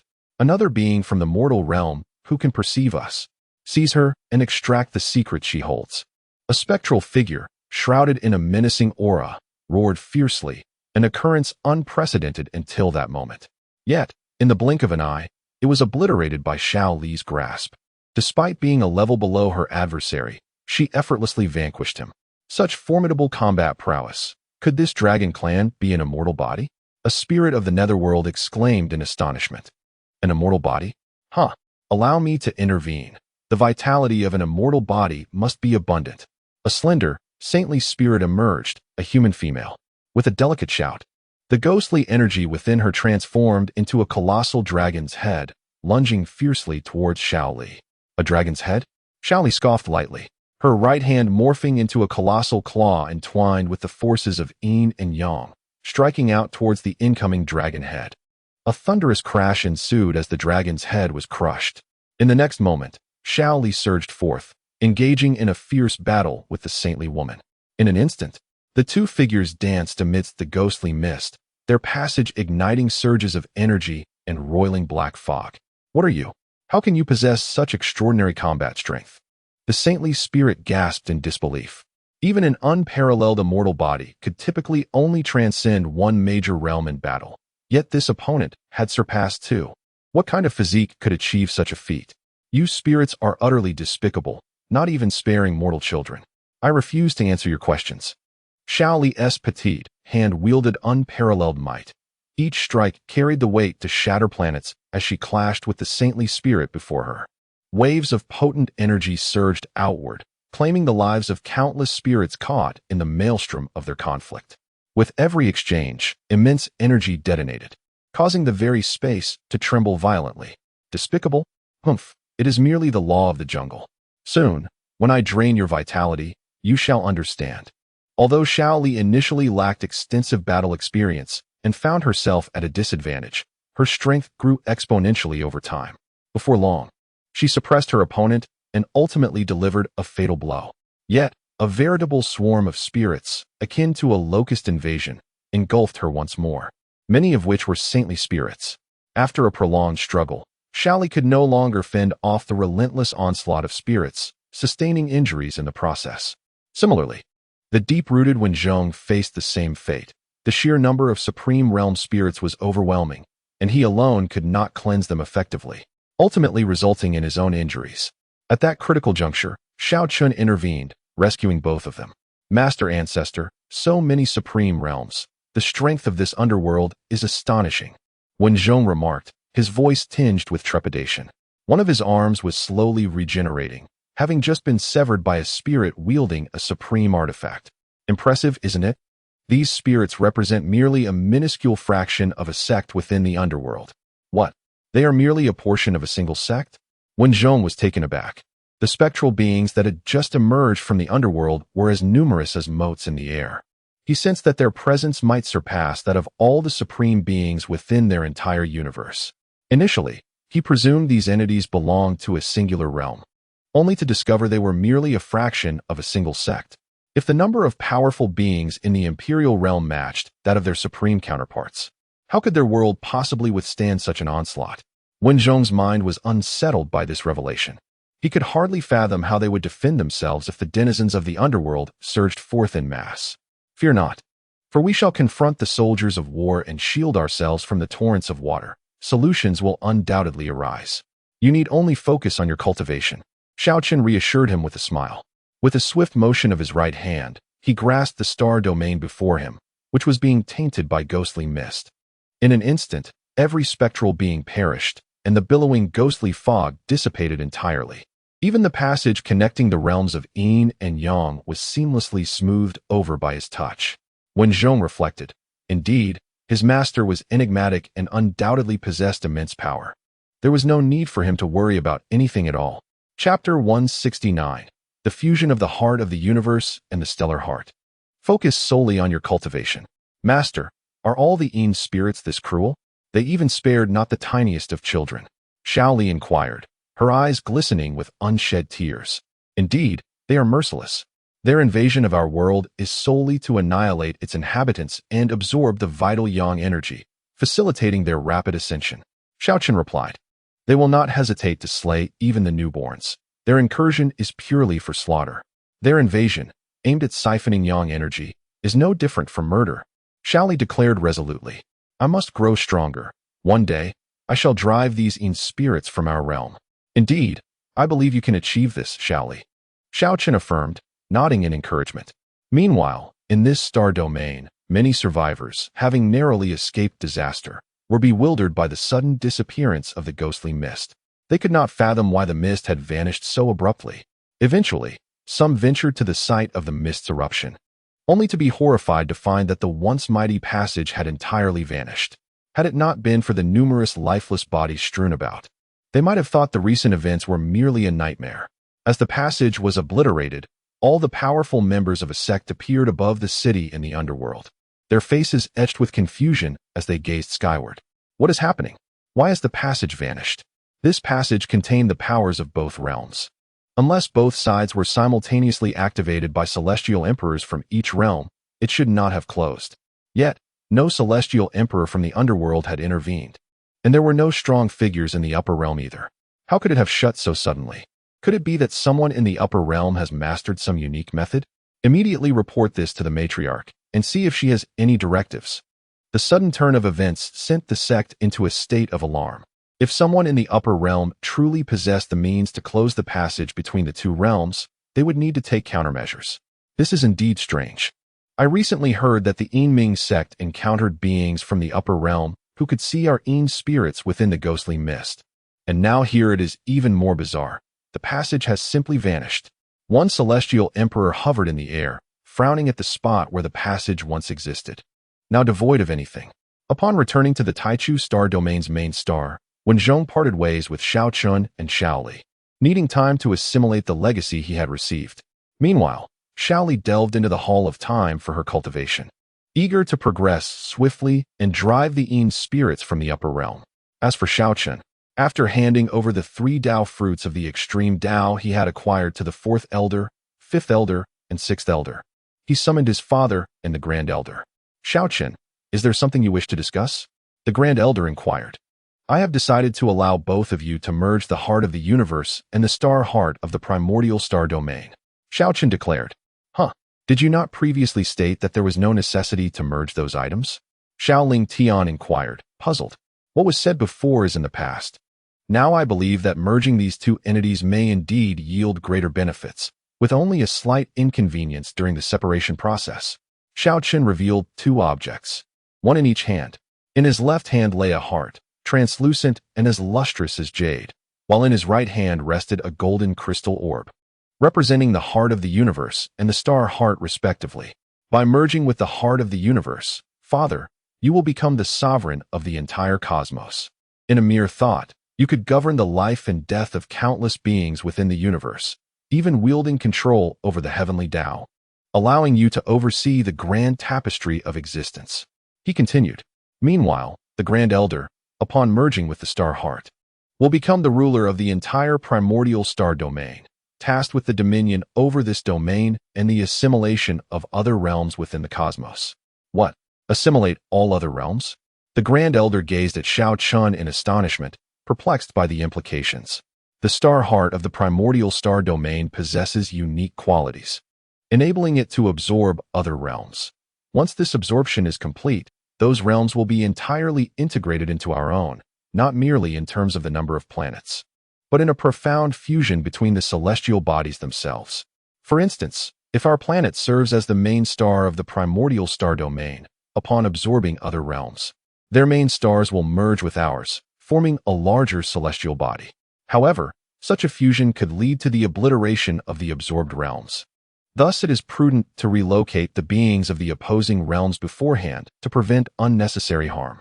This task can be collaboratively achieved by the 2 of you. Why must we merge all realms? Xiao Ling Tian questioned, still unable to grasp the rationale. Because if we remain too dispersed, when the underworld initiates a large-scale invasion, I fear we may lack sufficient manpower to suppress the multiple pathways. Merging them into a single realm would greatly facilitate our efforts. It would also simplify the process of containment. In truth, with Xiao Chen's prowess, merging the realms of the entire universe would be effortlessly achievable. He merely sought to occupy the Grand Elder and the others with a task. Upon hearing the mention of combating the malevolent spirits, both nodded in agreement. Gathering the spirits in one location is undoubtedly the optimal strategy. Just as it was outside Joji City, without the existence of a barrier, should those imperial-level malevolent spirits escape, the consequences would be unimaginable. Consequently, Xiao Chen commenced assisting the two in merging the heart of the universe and the star heart. With his aid, the process unfolded seamlessly. Nevertheless, the fusion of the star heart proved comparatively easier, given the disparity in power levels. At the moment the star heart successfully merged, a colossal golden phantasm manifested above the entire star domain, resembling a transcendent emperor surveying the realm, exuding an air of inexorable authority. Massive celestial bodies floated around this magnificent figure like mere specks of dust, emphasizing their insignificance. Such a breathtaking phenomenon instantaneously captivated the attention of all cultivators. The local practitioners were, of course, oblivious to the nature of the occurrence, yet many forces hailing from the starry expanse comprehended the cause behind this extraordinary event. Has someone merged with the heart of this star domain? Damn it, who could it be? We have searched for so long and found nothing, only for it to fall into another's hands. The high-ranking experts of the ZY Sacred Land in the central continent immediately voiced their fury. They had arrived earlier than any other faction and had dispatched individuals bearing star charts to scour every corner of this planet. Yet they had failed to uncover the existence of the star heart, which has now been merged by another. How could this not incite their wrath? There remains a glimmer of hope. The 6 months following the fusion of the star heart are characterized by a period of turbulence, during which the opposing party cannot fully control the entire star domain and cannot achieve invincibility beyond that of the Emperor. Thus, if we can locate the possessor of the star heart within this time frame, we can certainly extract it from them. Chapter 170. The rebirth of the 3 great emperors of the extreme path, not only the ZY Sacred Land, but also the forces that have descended from the starry skies share this sentiment. After all, possessing the star heart renders one invincible beneath the realm of the emperors within this star domain. Unlike the Xiao clan, where no one has been able to transcend the emperor realm, they resolve to contest for the position of invincibility beneath the emperor realm. In a fleeting moment, almost all factions dispatched numerous scouts to ascertain who had merged with the star heart. A colossal humanoid silhouette manifested momentarily before vanishing into the ether, restoring tranquility to the surroundings. However, it was not long before an even more terrifying phenomenon emerged. Above the heavens, boundless golden light spread, exuding the essence of the great Tao, as if the Tao itself had manifested its true form, enveloping the entire magnificent cosmic expanse. Standing atop the golden brilliance of the Tao was a spectral figure, poised at the pinnacle of existence, surveying the entire cosmos with an air of dominion, as though it were the sovereign of heaven and earth, the master of all creation. What manner of phenomenon is this? Someone gasped in astonishment. The earlier spectacle was undoubtedly the result of someone from the Xiao clan merging with the star heart. But what of this current marvel? The grandeur of this manifestation eclipsed that of the star heart by an immeasurable magnitude. All gazes turned skyward, yet none could discern the cause of this extraordinary occurrence. The previous anomaly could certainly be traced to the Xiao clan, but this new manifestation was even more magnificent. Could it be that the entity they had merged with surpassed the star heart in stature? Might it be the fabled cosmic heart? The time and space emperor, who was a guest at the Xiao clan, stepped out of the courtyard and beheld the celestial phenomenon, exclaiming in awe. He was aware that both artifacts resided within the Xiao clan, yet the manifestation of the cosmic heart was unprecedented. He could only speculate. Having heard that the esteemed elder Xiao Chen had returned, he pondered whether the esoteric techniques he had devised to combat the Yin spirits would permit an outsider like himself to practice them. The time and space emperor silently contemplated, resolving to inquire further soon. Beside the fishing lake of the heavens, the 2 individuals who had merged with both the cosmic heart and the star heart sensed a profound transformation within themselves. It was truly wondrous. Despite no discernible enhancement in their cultivation, it felt as though they could command the entire universe in an instant. Xiaoling Tian clenched his fist. This power surpassed that of the extreme path emperors by an extraordinary margin. Upon opening his eyes, it seemed as though the vast cosmos resided within his gaze. He could distinctly perceive events unfolding in every corner of the universe, even experiencing its joys and sorrows. Indeed, it felt as though this star domain had become an extension of his own being. He could effortlessly govern its every facet, even devouring and merging with other star domains. The Grand Elder, having fused with the cosmic heart, was acutely aware of this fact. At that moment, a spectral orb, symbolizing his status as a star master, floated at his brow. Take some time to acclimate to this power before you begin to absorb the star domains. Elder Xiao Chen instructed the two. Understood. They nodded in agreement.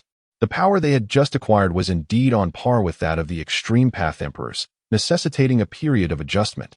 Otherwise, any misstep could lead to catastrophic consequences. After the departure of the two individuals, Xiao Chen summoned the fourth elder, fifth elder, and sixth elder. Is it finally our turn to receive the emperor's fruit? Exclaimed the fifth elder, Xiao Jinnan, with palpable excitement. Their current cultivation had reached the spirit wheel realm, yet a considerable distance remained before they could aspire to the emperor realm. In truth, with your innate talents combined with the profound heritage of our Xiao family, even relying solely on your own cultivation, you could achieve the emperor realm within a millennium at most, Xiao Chen remarked with a smile. The training environment within this divine city bore little difference from that of the ancient celestial era. In such conditions, attaining the emperor realm was not an insurmountable challenge, provided one possessed some level of talent. That is far too slow. If we wait a millennium, the flowers will have withered. The fourth elder, Xiao Yun, responded with a laugh. The accomplishments of the Grand Elder, Second Elder, and Third Elder in reaching the extreme emperor realm have left us quite envious. Indeed, Xiao Chen nodded, handing the three extreme emperor fruits to the elders. Before long, the sound of the Heavenly Dao resonating from their breakthroughs echoed throughout the cosmos once more. Once again, it was the Xiao family. The beings of the universe had grown accustomed to this. Those talented individuals now ceased to look forward to the cultivation rankings, as the expectations had become too lofty. Presently, even those who had reached the pinnacle of the supreme realm found themselves unable to make the list. Only by breaking through to the quasi-emperor realm could one hope to be recognized. However, they were not like the Xiao family. Achieving a breakthrough to the quasi-emperor was no simple feat thus.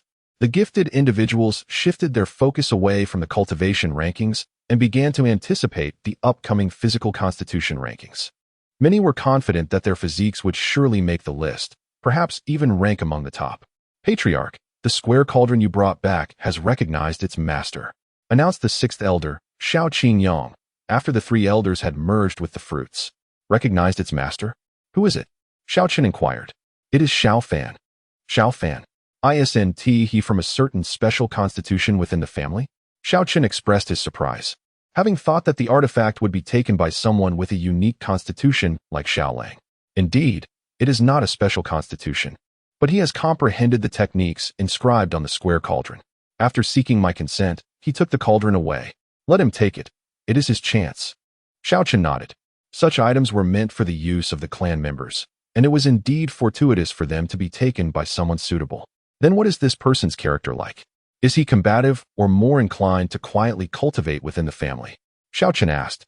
After observing for some time, I found that he frequently enters the barrier, suggesting he is of a more combative nature, Xiao Qingyang replied. In that case, summon him. I have something to bestow upon him.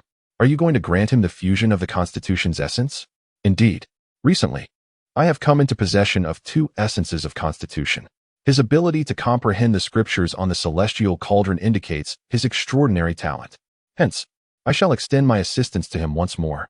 Xiao Chen gazed at the two sources he possessed. One was the ancient divine body, while the other was the martial god body. In truth, the distinction between these two physiques was negligible, as both belonged to the category of exceptionally powerful combat-oriented bodies. This was precisely why he had inquired whether the other preferred combat or the quietude of cultivation. If one favored the latter, bestowing either physique upon them would render their full potential dormant, merely allowing these two extraordinary forms to gather dust. After the three elders departed, Xiao Chen waved his hand, summoning the War Emperor. What of the matters I entrusted you with? Are there any young warriors of valor within the clan? The War Emperor replied, Esteemed Master, in my observations, two individuals from the younger generation stand out remarkably, Xiao Zongyun and Xiao Daoqing. They have frequented the barrier quite often and regularly engage in sparring with other members of the younger generation. Chapter 171. The Primordial Divine Body and the Martial God Body. Xiao Zongyun and Xiao Daoqing. Xiao Chen silently recited the names of the two individuals. subsequently conveying his thoughts to Xiao Qingyang, instructing him to bring Xiao Zongyun as well. As for Xiao Daocheng, he would have to wait until the next opportunity. Before long, the two were escorted before Xiao Chen by Xiao Qingyang. We pay our respects to the clan leader. Both bowed deeply, their faces alight with excitement. Likely having received some information from the sixth elder, Xiao Chen nodded, observing the two youths, both in their teens, possessing striking features, sharp brows and bright eyes, radiating vitality. Their gaze intense like blazing torches. Previously devoid of cultivation talent, they had embarked on the path of cultivation due to the influence of the immortal spirit pool, and their current prowess was commendable. Judging by your expressions, the sixth elder must have informed you. In response to the clan leader, the sixth elder told us that you possess a tremendous opportunity to bestow upon us. Xiao Zongyun replied, with Xiao Fan nodding in agreement beside him. They were unaware of the specifics of the opportunity that the clan leader intended to grant them, but everything the clan possessed stemmed from his hand. Thus, any opportunity conferred by him would undoubtedly be extraordinary. Moreover, drawing from the experiences of Xiao Lang and Xiao Yu, they surmised it was highly likely to pertain to some formidable physique. Indeed, there lies a remarkable opportunity for you. Two luminous orbs manifested before Xiao Chen. Choose one each. After some modest deliberation, Xiao Fan chose first, selecting the primordial divine body, while Xiao Zongyun opted for the martial god body. Subsequently, Xiao Chen fused the essence of these two physiques into their bodies. These two physiques were exceptionally powerful, on par with the terrifying physiques possessed by Xiao Lang and others. Therefore, cultivate diligently. Do not let this potential go to waste. I hope you both become the pillars of the Xiao family in the future. Yes, we will not disappoint the clan leader's expectations. The two trembled with excitement, realizing they had indeed acquired formidable physiques.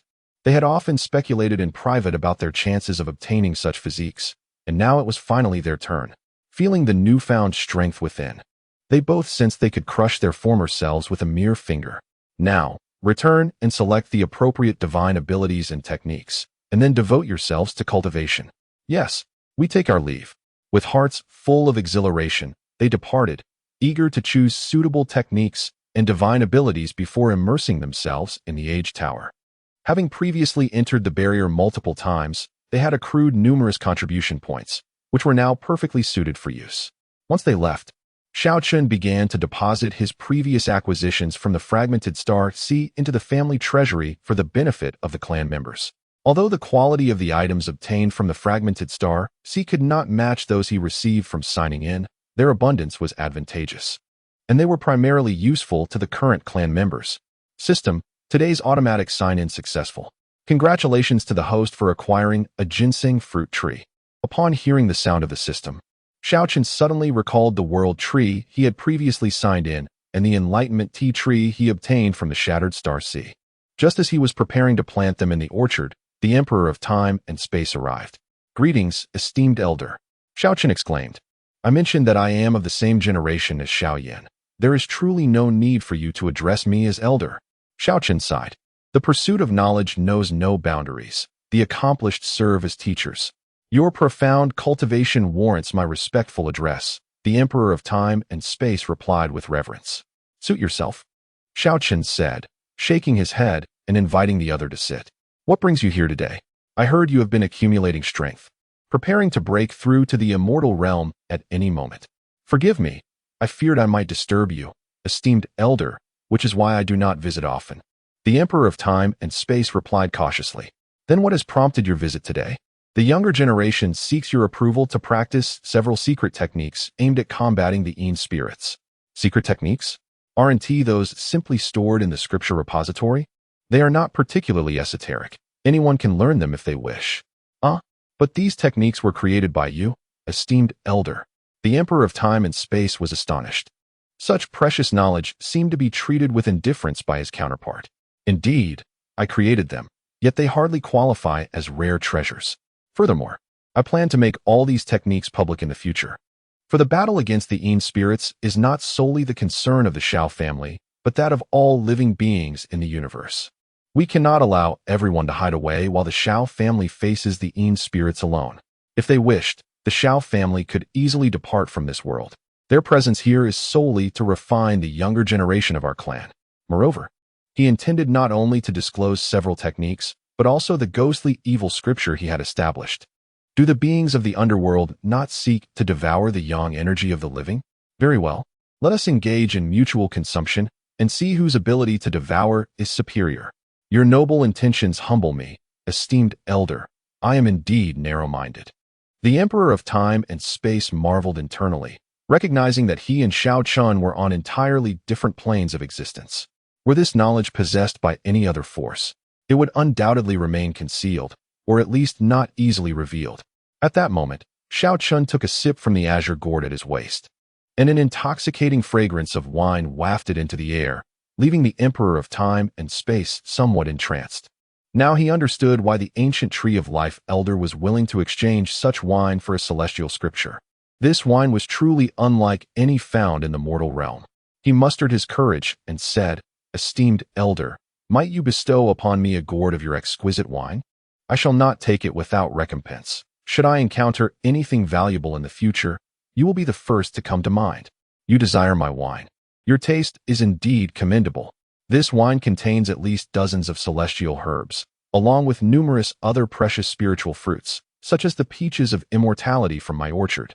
The energy contained in a single drop of this wine is sufficient to elevate a person from the realm of mortals to the domain of immortals." The Time-Space Emperor's eyes revealed a look of astonishment. He had previously heard from the ancient Tree of Life that the exquisite wine within this gourd contained celestial medicine, which had deterred him from speaking up, as such treasures were exceedingly rare. However, now he discovered not only the presence of celestial medicine, but also an impressive quantity of several dozen plants, alongside other precious spiritual fruits. This wine was undoubtedly a treasure of unparalleled rarity. Just as he was about to retract his earlier words, he heard Xiao Chen say, "Though the wine is delightful, it is not an irreplaceable gem. It can be brewed anew." "Very well, in consideration of Xiao Yan's reputation, I shall gift you a gourd." The most crucial aspect was that the wine within the gourd resembled an expansive ocean. What was a mere gourd in comparison? The Time-Space Emperor was momentarily taken aback, believing that the other party would decline his request, yet he was surprised to find an affirmative response. The prospect of attaining immortality was within reach. "Thank you, esteemed elder." The Time-Space Emperor trembled with excitement, deeply bowing in gratitude. Chapter 172. The time is 9 moments later, he cradled a wine gourd in his hands, as if it were a treasured relic, sprinting joyfully toward the orchard. The celestial scripture, was within his grasp. Once he obtained the scripture and combined it with the unique cultivation environment here, it would not be long before he transcended to the realm of true immortals. He had initially planned to wait until his granddaughter married Xiao Yan before requesting a gourd of fine wine from Xiao Chen, yet unexpectedly, it had come to him so soon. Upon locating the ancient life tree, the latter readily bestowed a complete celestial scripture upon him. After savoring a sip of the exquisite wine, the ancient life tree displayed a look of intoxication. "Marvelous, marvelous. This is truly extraordinary. Even during the ancient celestial era, I have never tasted such divine wine." Meanwhile, the Time-Space Emperor held the celestial scripture as if it were a priceless treasure, his eyes radiating a luminous brilliance. In a flash, he returned to his dwelling. With the alignment of time, place, and people, it was time to prepare for his ascension to true immortal. A chilling wind swept through, stirring up crimson dust as spectral entities traversed the land. It had become evident that without the intervention of powerful beings from the Tao of Immortals, breaching the barrier set by the Xiao clan would be an insurmountable challenge. However, we could not allow the Xiao clan to act with such unbridled audacity before the opportune moment arrived. Before the spirits of the Tao could descend en masse into the mortal realm, decisive actions must be taken to eliminate the imperial-level beings within the Xiao clan. Within the Yiming sect, the sect leader, Luo Yuming, occupied a lofty position, exuding an aura of stillness. Yet, with each blink of his eyes, the laws flowed as if he could reshape the very fabric of reality. The few emperors of the Xiao clan were terrifyingly powerful, possessing combat prowess rivaling that of true immortals. Even if our disciples of the imperial realm advanced in numbers, it would only lead to futile sacrifices. Even wielding celestial artifacts would not inflict significant harm upon them, let alone eradicate them. The elder in the black robe furrowed his brow. Given the current circumstances, such an endeavor was utterly unrealistic. Fear not, I have already contacted other sections. Some sects had contingencies in the mortal realm during the ancient celestial era, and now is the perfect time. Luo Yuming spoke solemnly, harboring a simmering anger. As a supreme celestial emperor, it was beneath him to be troubled by a mere minor faction in the mortal realm. Esteemed leader, what are these contingencies? To incite chaos among the beings of the mortal realm, certain factions imprinted their control seals within the bodies of many powerful races, enabling them to manipulate them. Although many of those beings have perished or ascended to the celestial realm over the millennia, a substantial number still remain in the mortal realm. Even after 1,000,000 years, their descendants continue to thrive. We shall make good use of them this time. Additionally, inform all disciples of the Tao of Immortals to prepare, for it may not be long before the celestial realm crumbles. Wasn't it said that we still had over a decade? The elder exclaimed in astonishment. Originally, that was the case, but circumstances have changed. A passage connecting the two realms was inexplicably obliterated, instilling in us a profound concern that some beings from the mortal realm may have devised some bizarre means to completely erase the pathway. Therefore, to preempt any unforeseen eventualities, the Empress has decreed that the celestial realm expedite its preparations. The day the celestial realm meets its demise will be the moment we harness the power of the underworld to traverse the celestial domain. Upon hearing this, the Grand Elder was utterly exhilarated, his spirit energy surging with fervor, signaling an unusual excitement. Would we finally be able to launch a large-scale assault on the mortal realm? If he could absorb a substantial amount of yang energy from the quasi-mortal emperors of the mortal realm, he might even break through to the realm of the immortal emperor. Had it not been for the presence of an immortal emperor before him, he might have howled with joy at the heavens. Boom! A formidable aura erupted from within Xiao Chen, as his cultivation instantaneously shattered the boundaries of the holy realm. A terrifying presence, interwoven with strands of sword energy, permeated the surroundings, rending the very fabric of the void. He laughed heartily, sweeping his long sword, causing the 10 or so supreme beings who had come to besiege him to spew blood and be sent flying. You must not be the supremes of the heavenly domed sacred palace, nor have I provoked you. Why then do you seek to take my life? Xiao Zhan's eyes sparkled with sharp light as he regarded the retreating supremes, his voice icy. His black hair danced in the air, radiating brilliance, each strand resembling a celestial sword slicing through the void. It seems you are yet unaware that a bounty has been placed on your head by the heavenly dome sacred palace. One supreme, wearing a grim smile, conveyed the message. What formidable combat strength you possess. The heavenly dome sacred palace? A bounty? Xiao Zhan's brows furrowed, realization dawning upon him. So it is the handiwork of those inept fools. After I dispatched 3 of their supreme elder members, they were struck with dread and fear. Hence they resorted to hiring you to bring about my demise? He regarded the assembly with a cold smirk. Not long after he had slain several of the heavenly dome sacred palace's holy realm elders, 2 supreme beings had pursued him, only to meet their end at his hands. It seemed they had recognized his terrifying prowess and were unwilling to send their own supreme elders to perish, resorting instead to issuing a bounty and paying others to attempt his assassination. But the question remains, do you truly possess the capability to kill me? Previously, in the half-step holy realm, I sent you into retreat. Now that I have broken through to the holy realm, what do you intend to use to contend against me? Xiao Zhan scoffed. 9 long swords, each emanating a different radiance, hovered before him. A fierce sword-intent soared into the heavens, a stream of imperial might resonating, shaking the firmament. Imperial weapons? Could these be the legendary 9 extreme imperial swords? Gasped one supreme, his eyes wide with astonishment at the sudden appearance of the 9 swords. Indeed, it is undoubtedly the 9 extreme imperial swords. Everyone was in awe, recognizing them as identical to the accounts of the legendary 9 extreme imperial swords. And the imperial might they emanated could not be mistaken. In an instant, all were left in shock. The 9 extreme sword emperor was a figure of great renown in the annals of time, known for his terrifying combat prowess. In his lifetime, he single-handedly vanquished the other 8 emperors, earning a fearsome reputation. His formidable imperial weapons are truly terrifying. Each one is an imperial blade, and when the 9 swords unite, they form a battle formation of unimaginable lethality. The 9 Extreme Sword Emperor was once capable of slaying the other 8 emperors, and his imperial weapons have earned him tremendous accolades. It is astonishing that the legacy of the 9 Extreme Sword Emperor has resurfaced in this young man's possession. The faces of the several sovereigns were etched with fear. This individual's combat prowess is already formidable, and with the enhancement of imperial weapons, they are even less equipped to contend with him. Thus, how do you wish to meet your demise? Xiao Chen cast a cold gaze upon the numerous figures before him, his imperial weapons humming with energy as the 9 distinct attributes of the sky-splitting sword intent erupted, unleashing unparalleled divine might. Die? Huh. I have never contemplated such a fate. Among them, a bald elder scoffed repeatedly, his gaze fixated on Xiao Chen not with trepidation, but with avarice, specifically directed at the 9 Extreme Imperial Sword floating beside him. Chapter 173. The master of the 9 Extreme Sword Youth is inherently marked by impetuosity. Yet, those of us who have ascended to the supreme realm possess our own hidden trump cards and strategies. The bald elder chuckled, wiping the blood from the corner of his mouth. With a low growl, a crimson glowing flying wheel materialized behind him, revealing itself to be a quasi-emperor weapon. Ha ha ha.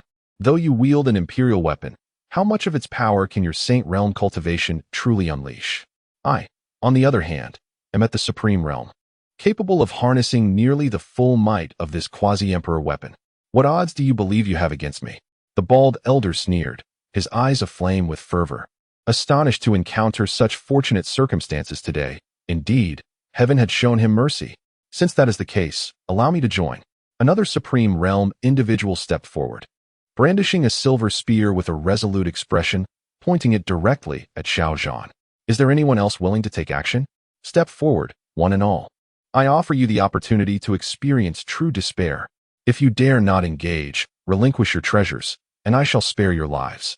Xiao Chen strode forth, exuding murderous intent, 9 long swords hovering around him, slowly rotating as waves of sword energy locked onto all present, leaving no room for escape. Wait, I bear no grudge against you. I have merely been ensnared by the temptations offered by the Heavenly Dome Holy Palace. I am willing to exchange treasures for my life. A voice called out, hurriedly tossing forth a storage ring. Not every Supreme Realm cultivator possesses a quasi-emperor weapon. Soon, several others followed suit, surrendering their storage rings and hastily departing the scene. Suddenly, one figure seized the opportunity while others diverted Xiao Zhan's attention, darting away like a streak of light. This individual sought neither to relinquish their treasures nor to engage in battle. To flee now is to underestimate me. Xiao Zhan scoffed, a beam of sword light shooting forth from his fingers, slicing through the void towards the fleeing figure's head. I have long anticipated your move. The individual shouted in alarm, conjuring a dark, glimmering turtle shell to shield their head. This too was a quasi-emperor weapon, adorned with intricate quasi-emperor runes, emanating an extraordinary aura. However, it lacked significant offensive power, serving rather as a defensive artifact. The silver sword energy, imbued with an indestructible quality, struck the obsidian turtle shell, generating ripples of darkness that halted the previously fleeing figure in their tracks. The surrounding quasi-emperors exchanged puzzled glances, bewildered by the sudden pause. Yet, in the next instant, a resounding explosion erupted as the dark turtle shell shattered into fragments, cascading in all directions to reveal the figure beneath. A gruesome, gaping wound appeared at the back of their head and between their brows. With a thud, the figure collapsed to the ground, devoid of life. A collective gasp rose from the surrounding Supremes. The turtle shell was a quasi-emperor weapon, and yet, it had been shattered effortlessly by a single, unarmed strike. What level of combat prowess does this individual possess? Upon witnessing this scene, the remaining Supremes, who had yet to relinquish their storage rings, were seized by an overwhelming sense of trepidation. Without a moment's hesitation, they surrendered all their treasures and vanished in an instant, leaving behind only 2 figures, one wielding a flying wheel and the other brandishing a long spear. At that moment, both individuals could not suppress a gulp, for even if they were to engage, they could not guarantee the demise of their adversary, let alone achieve a swift kill. Ah, my young friend, do you think there is still time for me to regret? Inquired the Supreme with the long spear, his voice laced with uncertainty. What do you think? Xiao Zhan replied with a smile. as the 9 extreme Emperor sword transformed into 9 radiant rainbows, unleashing a formidable sword aura that instantaneously cleaved through the two. He then began to inspect the storage rings of the others, exclaiming in astonishment, "The supremes of the starry sky possess such wealth." One can only imagine how affluent the celestial dome sacred palace, a force that has endured through the ages, must be. Contemplating this, Xiao Chen mused that his current combat prowess should suffice to contend with a power like the celestial dome sacred palace. With that thought, he sheathed the 9 extreme Emperor sword and became a streak of light, hurtling towards the location of the celestial dome sacred palace.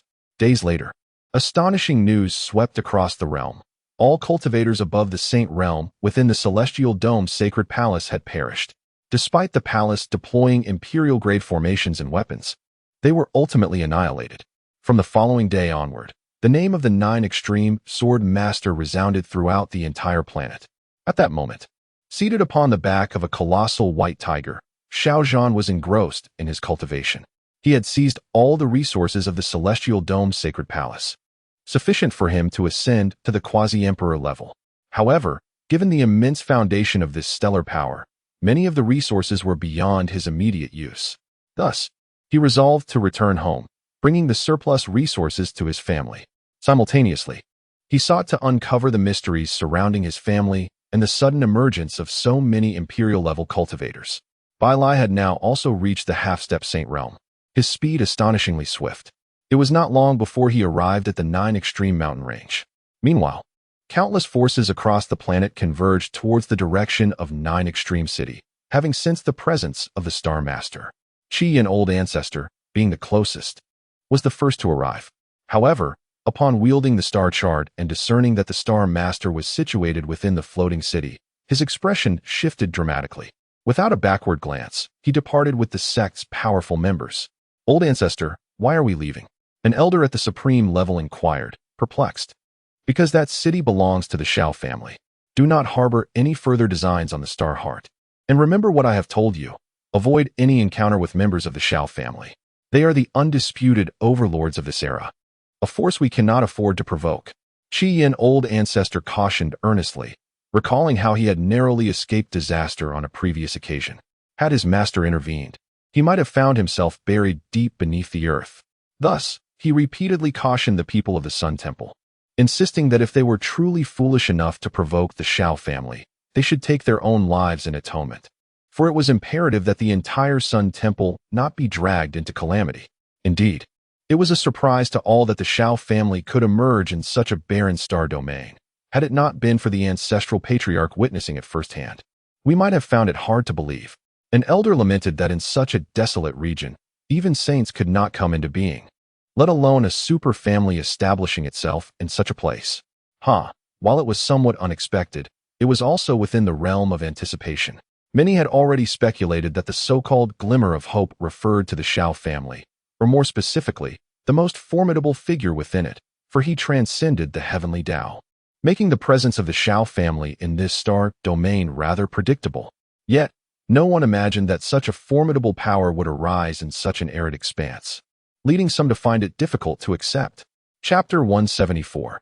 The slave mark. The Sun Temple has departed, yet other forces have arrived in droves, with nearly every celestial entity descending upon the primordial star domain. An overwhelming assembly of saints and supreme beings converges, their formidable auras creating an atmosphere of suffocating tension throughout the 9 extreme city. However, upon discerning the ownership of the floating city from the indigenous populace, all factions hesitated to act, for this aerial metropolis belonged entirely to the Xiao family, a name that, in this era, was undoubtedly a taboo in the hearts of all. If this Xiao family truly was the one inscribed on the Heavenly Dao Golden List, then provoking them would spell doom for anyone who dared. In an instant, all parties found themselves at a stalemate. Within the divine city, Xiao Chen was acutely aware of the gathering, yet he remained unfazed by their presence. Let them stir as they please. Meanwhile, in the depths of the cosmos, upon a colossal silver sphere atop a mountain peak, a heart-wrenching scream pierced the silence as a young man, drenched in sweat, fell to his knees. "I told you, your bloodline bears the slave mark left by my powerful entities from the underworld. Even after 1,000,000 years, it persists." I trust one have not misled you, Emperor Mingwe. A chilling voice emerged from a shadow cloaked in darkness. The kneeling figure, adorned with a radiant moon overhead, was none other than the once mighty Emperor Mingwe, his disheveled black hair cascading over his shoulders as he lifted his somewhat contorted visage to confront the shadowy presence. If this scene were to be witnessed by others, they would surely be left astounded. Such a formidable emperor, an invincible being in the cosmos, now reduced to a pitiful kneel. Why has this come to pass? Who are you? Emperor Mingwe's forehead bulged with veins as he glared at the elusive figure in the shadows. Did I not just declare? Your ancestor was marked by my underworld entities, and that mark has flowed through the bloodline of his descendants. You are merely one of his progeny. As for myself, I am but a spirit from the underworld. The figure stepped forth from the darkness, solidifying into a translucent apparition, gazing down at the prostrate Emperor Mingwe. Spirits? This star domain remains untouched by the ghostly mist. From whence comes such a spirit? Emperor Mingwe inquired, his expression one of terror. Who informed you that we spirits are confined to the ghostly mists? It is merely that departing from the mist subjects us to the oppressive forces of the mortal realm, rendering our powers nearly non-existent. Thus, we seldom venture out unless absolutely necessary. Upon hearing this, Emperor Mingwe acted swiftly, striking towards the entity before him. A radiant light erupted from his palm, the laws of heaven and earth in tumult, as he unleashed his attack against the spirit. Though it was a casual strike, even an average quasi-emperor would find it difficult to withstand. Yet, the spirit was prepared.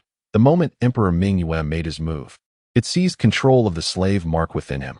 In an instant, the emperor's assault was interrupted, and he collapsed to the ground, trembling violently.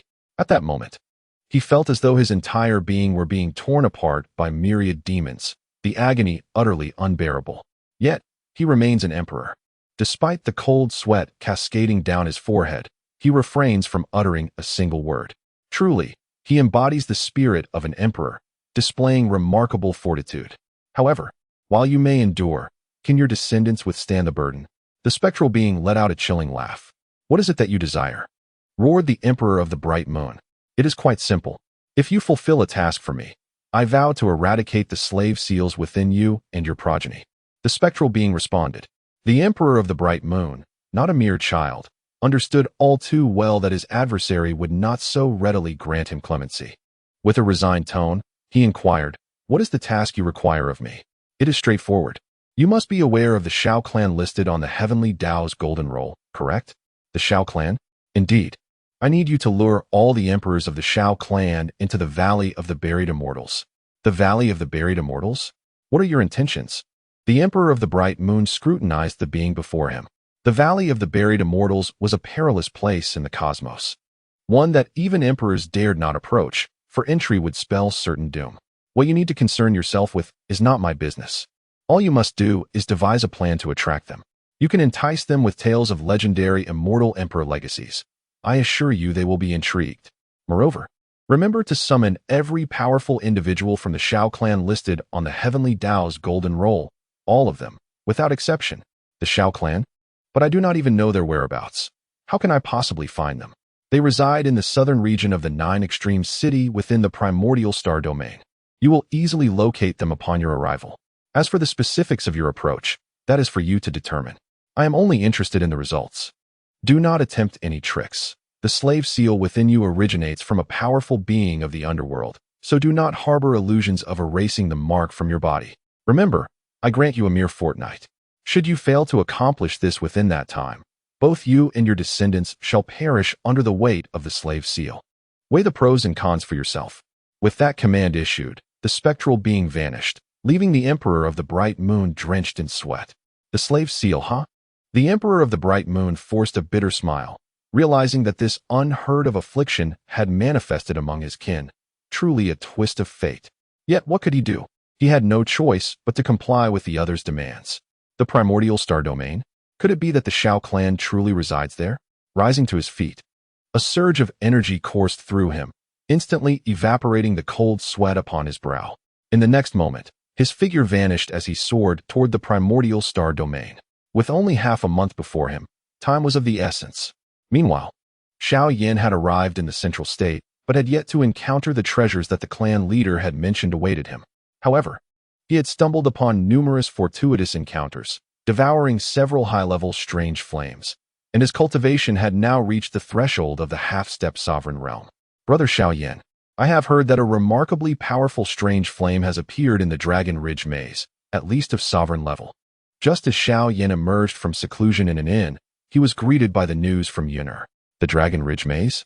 A sovereign-level strange flame? Xiao Yan's eyes sparkled with excitement. If he were to devour the supreme level, his cultivation would undoubtedly surpass the supreme realm. However, that place was shrouded in ghostly mist, making entry seem impossible. Yuner furrowed her brow. She was well aware of the terror of the ghostly mist, as even her grandfather, the great emperor, dared not venture within its confines. Ghostly mist? I thought it was something else entirely. Fear not, such a phenomenon is utterly ineffective against me, Xiao Yan declared with confidence, for he had mastered 2 secret techniques that allowed him to navigate the ghostly mist with ease. Brother Xiao Yan, are you not afraid of the ghostly mist? Yuner inquired in astonishment. Our clan leader has previously developed specialized techniques aimed at combating spectral entities. Within the ghostly mist, aside from a slight suppression of cultivation, there are virtually no other effects. Since there are clues to in that location, Yuner, I shall impart these 2 secret techniques to you now, and we shall venture forth together, Xiao Yan proclaimed. Chapter 175. The Dragon Ridge Maze. Are you truly willing to impart your secret arts to me? But weren't they originally devised by your clan's leader? Moreover, the ability to perceive the ethereal spirits without the interference of the ghostly mists must be an exceedingly rare treasure. Wouldn't you risk incurring your family's wrath by recklessly sharing such techniques with others? Yuner expressed her concerns, as many factions regarded their secret arts as priceless treasures, strictly forbidding their dissemination. Any violation would undoubtedly invite severe punishment from the clan. Do not worry, the clan leader is not a miserly man. He would not reproach me. Besides, you are not a stranger, are you? Xiao Yan gazed intently at the exquisite figure before him. Xiao Yan, brother. Yuner's cheeks flushed as she looked at him with deep affection. Moments later, the two embraced tightly. Feeling the fervent rhythm of each other's hearts and the warmth of their bodies, they succumbed to their emotions, their lips meeting in a tender kiss, which soon escalated into a passionate struggle. Before they knew it, they had moved beside the bed, shedding their garments as an intense battle ensued.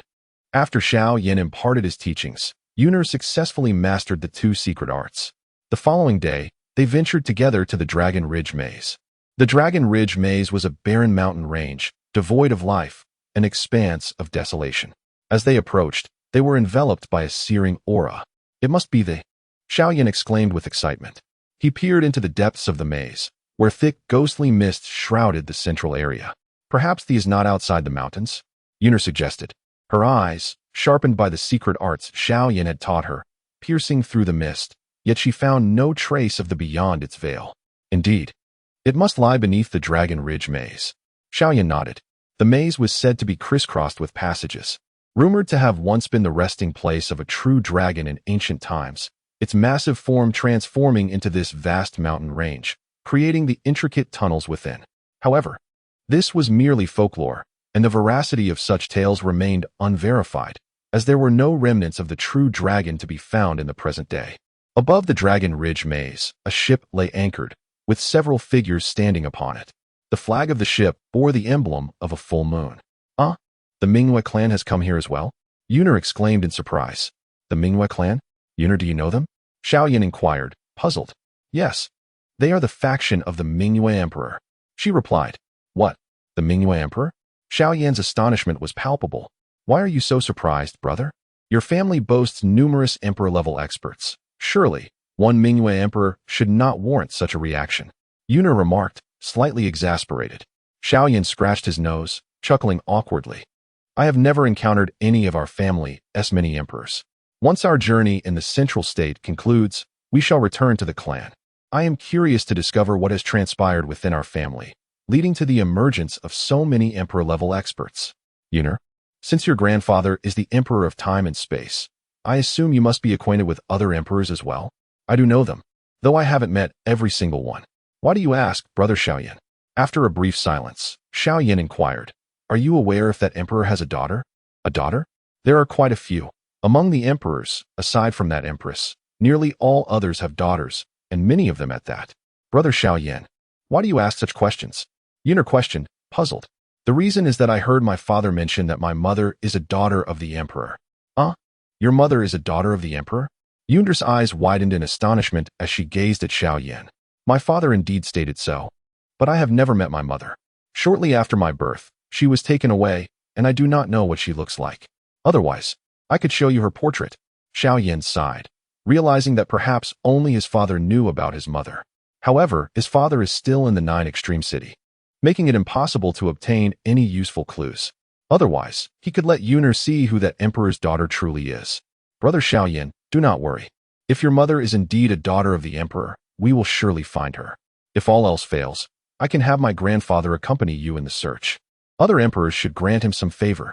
Yuner reassured him. Xiao Yan nodded, resolving to swiftly enhance his strength.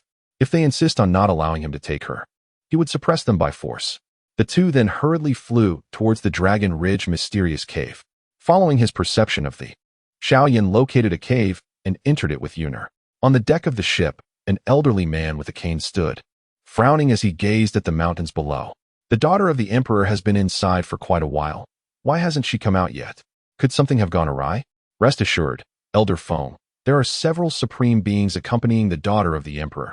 How could there be any mishaps in such a place? Someone chuckled nearby. I worry that the daughter of the emperor might venture into the ghost mist for the. That would truly be troublesome. That shouldn't be the case, right? The daughter of the emperor is not such a reckless person. The daughter of the emperor possesses her innate, and refining it can enhance her strength. She might indeed risk everything for it. Elder Feng observed the Dragon Ridge mysterious cave below and addressed the crowd on the ship. You all wait here. I will descend to take a look. But before he could make a move, the ghost mist, which had been confined to the center of the Dragon Ridge mysterious cave, erupted violently, forming a pitch-black pillar of light that shot into the sky. Subsequently, the dark mist surged forth like a tidal wave, sweeping outward. This is not good. Elder Feng exclaimed in alarm, swiftly maneuvering the ship to retreat like a streak of light. Once the ship came to a halt, the expressions of the people aboard had turned grim, for in that fleeting moment, the ghost mist had engulfed the entire Dragon Ridge mysterious cave.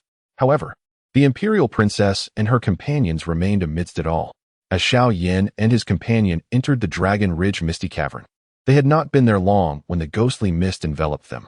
Yet, armed with secret techniques, they remained unperturbed by the mist's influence. Within the swirling fog lurked numerous specters, prompting them to engage in combat as the mist descended. Do not linger in battle. Our objective is the, Xiao Yan urged, observing Yuner becoming fervent in her attacks. Understood, she replied, having previously encountered the ghostly mist and suffering greatly at the hands of the spirits within. Without the protective talisman bestowed by her grandfather, she might well have perished. Thus, witnessing the specters now reignited Yuner's fury against them. Heeding Xiao Yan's words, she resolved to abandon her desire for combat and pressed onward alongside him into the depths. Chapter 176, The Celestial Level. Xiao Chen emerges. The interior passages of the Dragon Ridge maze are intricate and labyrinthine, with an expanse so vast that even cultivators can easily lose their way. Moreover, aside from the ghostly mists and the malevolent spirits, other beings also inhabit this realm, exuding a peculiar aura. Some cultivators, who ventured here for trials, have succumbed to the siphoning of their life force by the specters, leaving behind nothing but lifeless husks. However, Xiao Yan remains undeterred by these grim sights. Guided by his affinity for the, he navigates through the convoluted corridors, steadfastly advancing towards his objective. In order to conserve time against the spirits, he grips Yuner's hand, unleashing the blazing golden emperor dragon flame that sears through the surrounding malevolent beings. His innate, embodying the essence of pure yang, proves exceedingly effective against the specters. Even when confronted by malevolent spirits of equal cultivation, they cannot withstand the onslaught of his innate flame. As Xiao Yan forges ahead, the anguished wails of the spirits echo around him, their forms reduced to mere ashes in the wake of this fury. Thus, the duo charges onward, and before long, they arrive at the location of the. Remarkably, no trace of the ghostly mists encroaches upon this area. Scanning their surroundings, they find themselves in an immense underground chamber, akin to a miniature world, stretching endlessly before them. Yet, It is devoid of any vitality. The ground is marred by fierce heat, creating deep and jagged fissures. Simply standing in this place, one can feel an overwhelming, searing aura rising from beneath. At the center of this expansive space, a swirling mass of crimson flame captivates their attention. Waves of scorching heat radiate from the fire, distorting the very air around it, as if it seeks to melt everything in proximity. Despite being enveloped by the Golden Emperor Dragon Flame, Xiao Yin finds the heat almost unbearable, hesitant to draw near. What level of is this? Yuner exclaims in astonishment. The aura emanating from it is unlike any she has ever encountered. This sensation is even more terrifying than that of the Emperor level. Could it be the fabled celestial level? Xiao Yin is taken aback. His own dark ghost flame is indeed an Emperor level, yet its essence starkly contrasts with that of the flame before them, rendering any comparison futile. Celestial level? No wonder it has remained untouched for so long. It seems even an emperor would find it insurmountable. Brother Xiao Yin, what shall we do? Have we come here in vain? Yuner laments. The celestial level is undoubtedly a supreme treasure, yet their current strength renders them incapable of obtaining it. Even with her emperor-level techniques, they hold no sway in the face of such a formidable force. Xiao Yin furrows his brow. Yuner's words ring true. The celestial level is indeed a treasure beyond compare. Yet his own capabilities seem woefully inadequate to claim it. Is it truly destined for them to return empty-handed? A sense of reluctance wells up within him. Such a treasure is one he cannot bear to miss. Wait, the clan leader sent me to the central continent, claiming there was an opportunity for me here. Could this be what he meant? If that is the case, could it be that the patriarch has glimpsed the future? Is it possible that he knows I would come here? In other words, the patriarch is aware that, with my abilities, I cannot seize this opportunity. With this thought, Xiao Yin began to commune with the talisman within his soul palace, the very talisman that had saved their lives in the Silent Ridge. Indeed, at the moment his consciousness connected with the talisman, the ethereal figure of Xiao Chen materialized in this space. Patriarch, you truly have come. Xiao Yin exclaimed joyfully. What do you mean by saying I truly have come? When my clansmen are in distress, how can I, as their patriarch, not appear? Xiao Chen replied with a smile. Does this mean you already knew I would arrive at this place? Xiao Yin asked in astonishment. Indeed, long before this moment, I had seen everything here. That is why I sent you. The celestial grade is precisely the opportunity suited for you. Both Xiao Yin and Xiao Chen felt a jolt in their hearts. The ability to foresee the future is an extraordinary power. With a flick of his hand, a crimson orb of light appeared in his grasp from the center of this spatial realm.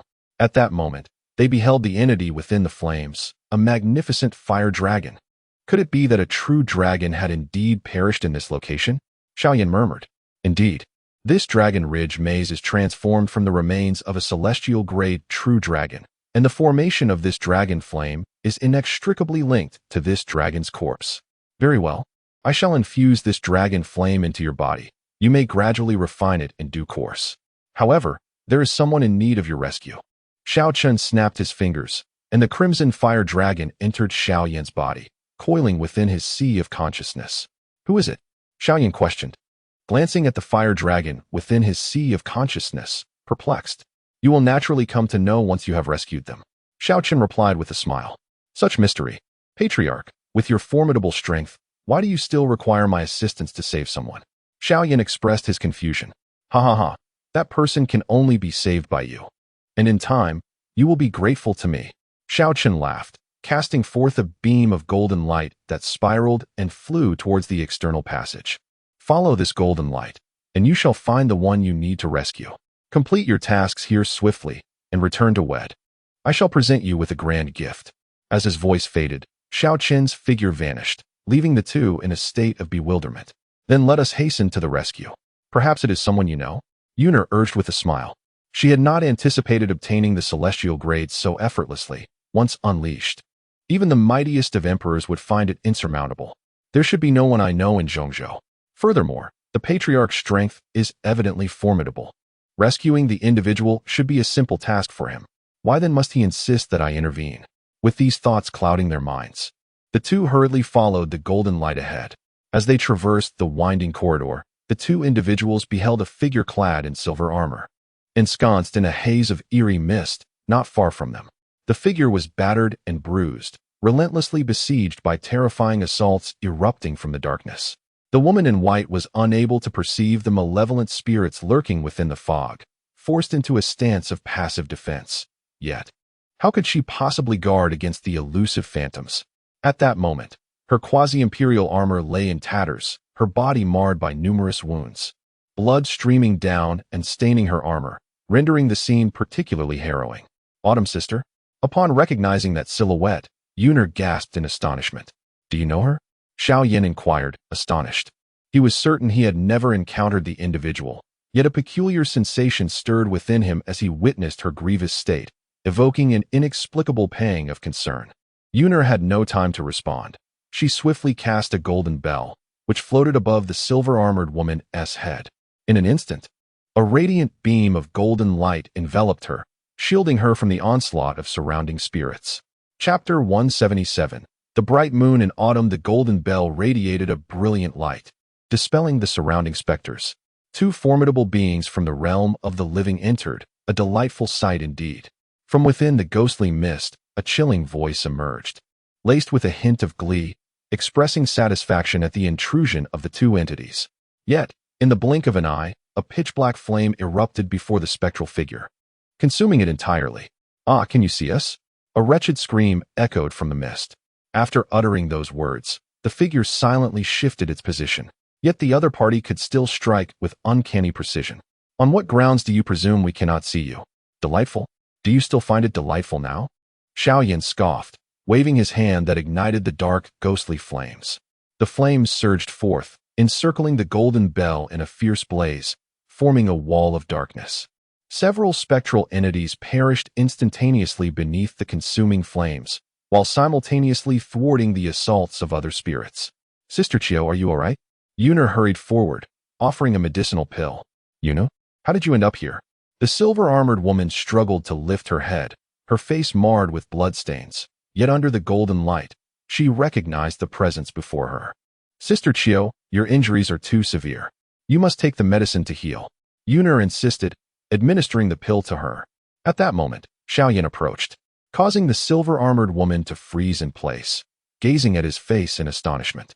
Esteemed elder, why do you look at me so? Xiao Yen questioned, puzzled. Even as an odd sensation stirred within him, he was certain he had never encountered her before. It is nothing. Merely your appearance reminds me of a dear friend from the past. Ming Weqiu's gaze was intense as she regarded Xiao Yen, for he bore an uncanny resemblance to that person. Sister Qiao, do not dwell on it too much. We must focus on healing and leaving this place.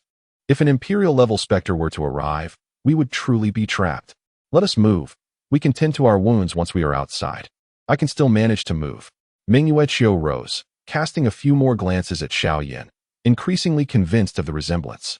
Xiao Yen led the way, with Ming Weqiu in the middle and Yuner bringing up the rear, as the trio rushed toward the Dragon Ridge abyss. Can you see the spirits within the ghostly mist? Ming Weqiu inquired, astonished.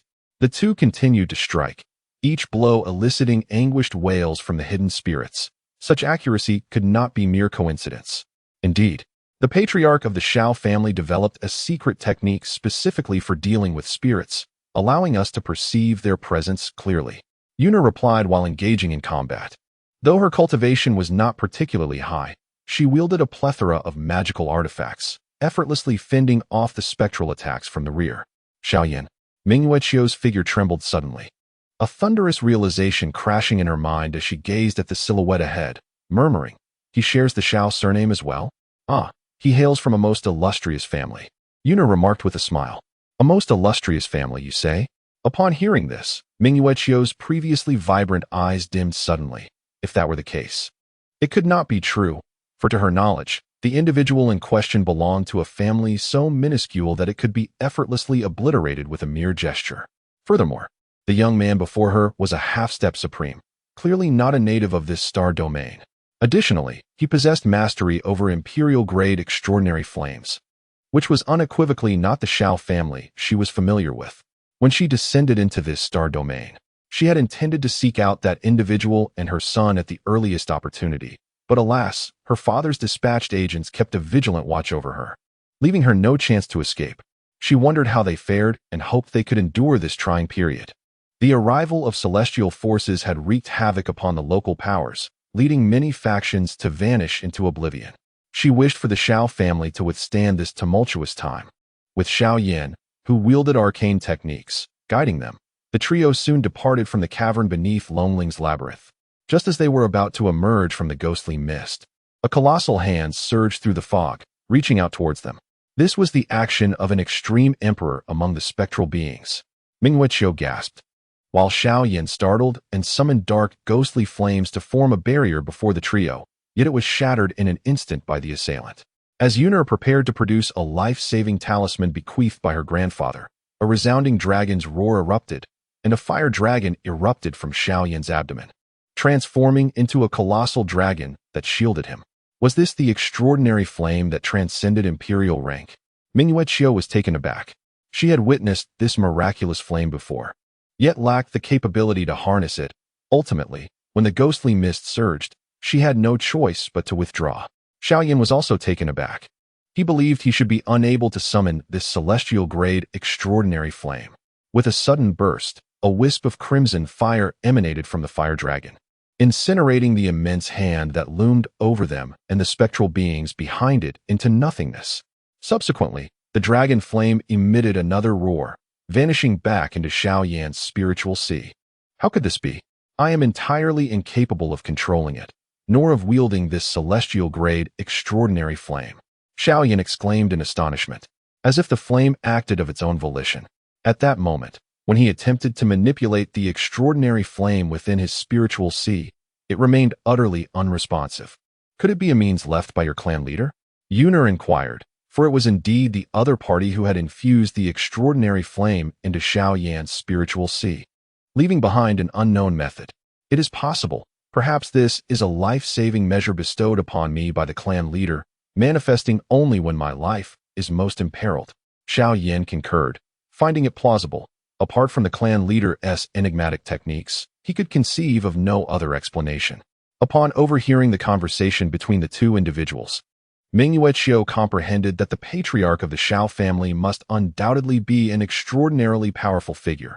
Otherwise, it would be impossible to subdue the celestial great. However, this realization further affirmed her belief that this could not possibly be the Xiao family she was familiar with. Yet, the youth before her bore a striking resemblance to that man. Before long, the group returned to the ship. Imperial Princess, you are still alive. I feared the worst for you. Elder Feng and the others immediately knelt upon the ground, tears streaming down their faces.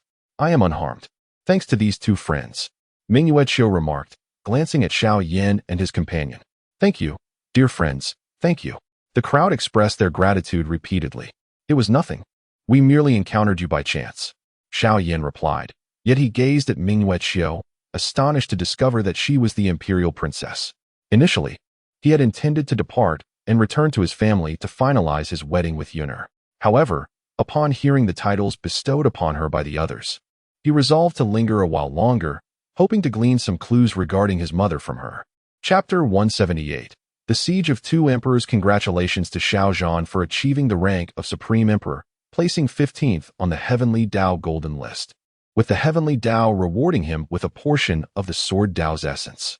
As Xiao Zhan's figure appeared outside the Time Tower, the voice of the Heavenly Dao resonated through the air. I wondered how the family could have so many individuals attaining the imperial realm. It turns out that there are such remarkable treasures within the family.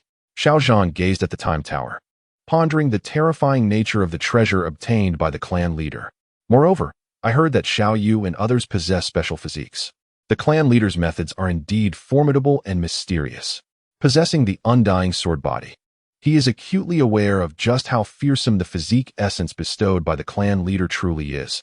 It represents a genuinely invincible constitution, even more formidable than the so-called unparalleled celestial bodies that the cosmic forces speak of as rare occurrences in a millennium. Subsequently, he wandered through the divine city. When he departed, this city had yet to be built, so he seized the opportunity to explore the bustling metropolis. Before long, he discovered a colossal sword mountain, reverberating with boundless sword energy. For a sword cultivator like him, this was undoubtedly a treasure of immense value. While this location required contribution points for entry, Xiao Zhan had previously vanquished the Celestial Palace, acquiring numerous valuable items and exchanging them for ample contribution points, making his entry into the Sword Mountain entirely feasible. A few days after Xiao Zhan entered the Sword Mountain, Xiao Fan and Xiao Tsungyun successfully broke through to the Supreme Emperor level. With their martial god body and primal ancient divine body, the breakthrough posed no difficulty for them, as such physiques are comparable to those of divine realms. Within the 9 extreme city, the various powers gathered here furrowed their brows, questioning whether this Xiao clan was indeed the same one listed on the Heavenly Dao Golden List. If so, why had no aura been leaked from the 3 supreme emperors that had emerged? Conversely, if this was not the Xiao clan in question, should they seize the opportunity to contend for the Star Sovereign among them? Yet, even amidst such uncertainty, no one dared to take the initiative. For this matter was anything but ordinary. Just as the various factions were caught in a dilemma, Xiao Feng and Xiao Ling Tian emerged from the Divine City. During this period, they had entered the Time Tower and had thoroughly mastered their powers. It was time to commence the clan leader's mission. The Star Sovereign? The moment Xiao Feng appeared, all eyes converged upon him. As Xiao Feng's consciousness swept over the crowd, he instantly understood their intentions, a cold smile creeping into his heart, though his exterior remained composed as he and Xiao Ling Tian soared toward the outskirts of the starry domain. To devour other star realms, it was essential to control the primordial star domain and draw closer to the selected star realm, a task that required the Star Sovereign, Xiao Feng, to command the entire star domain. After their departure, the formidable beings from various factions within 9 extreme city transformed into a torrent, pursuing the two. Their objective was the Star Sovereign, and now that he had revealed himself, they naturally sought to follow. Please, stay your course, esteemed sir.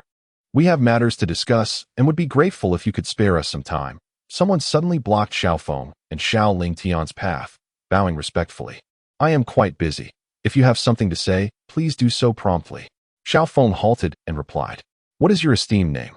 Inquired a formidable figure of quasi-emperor stature.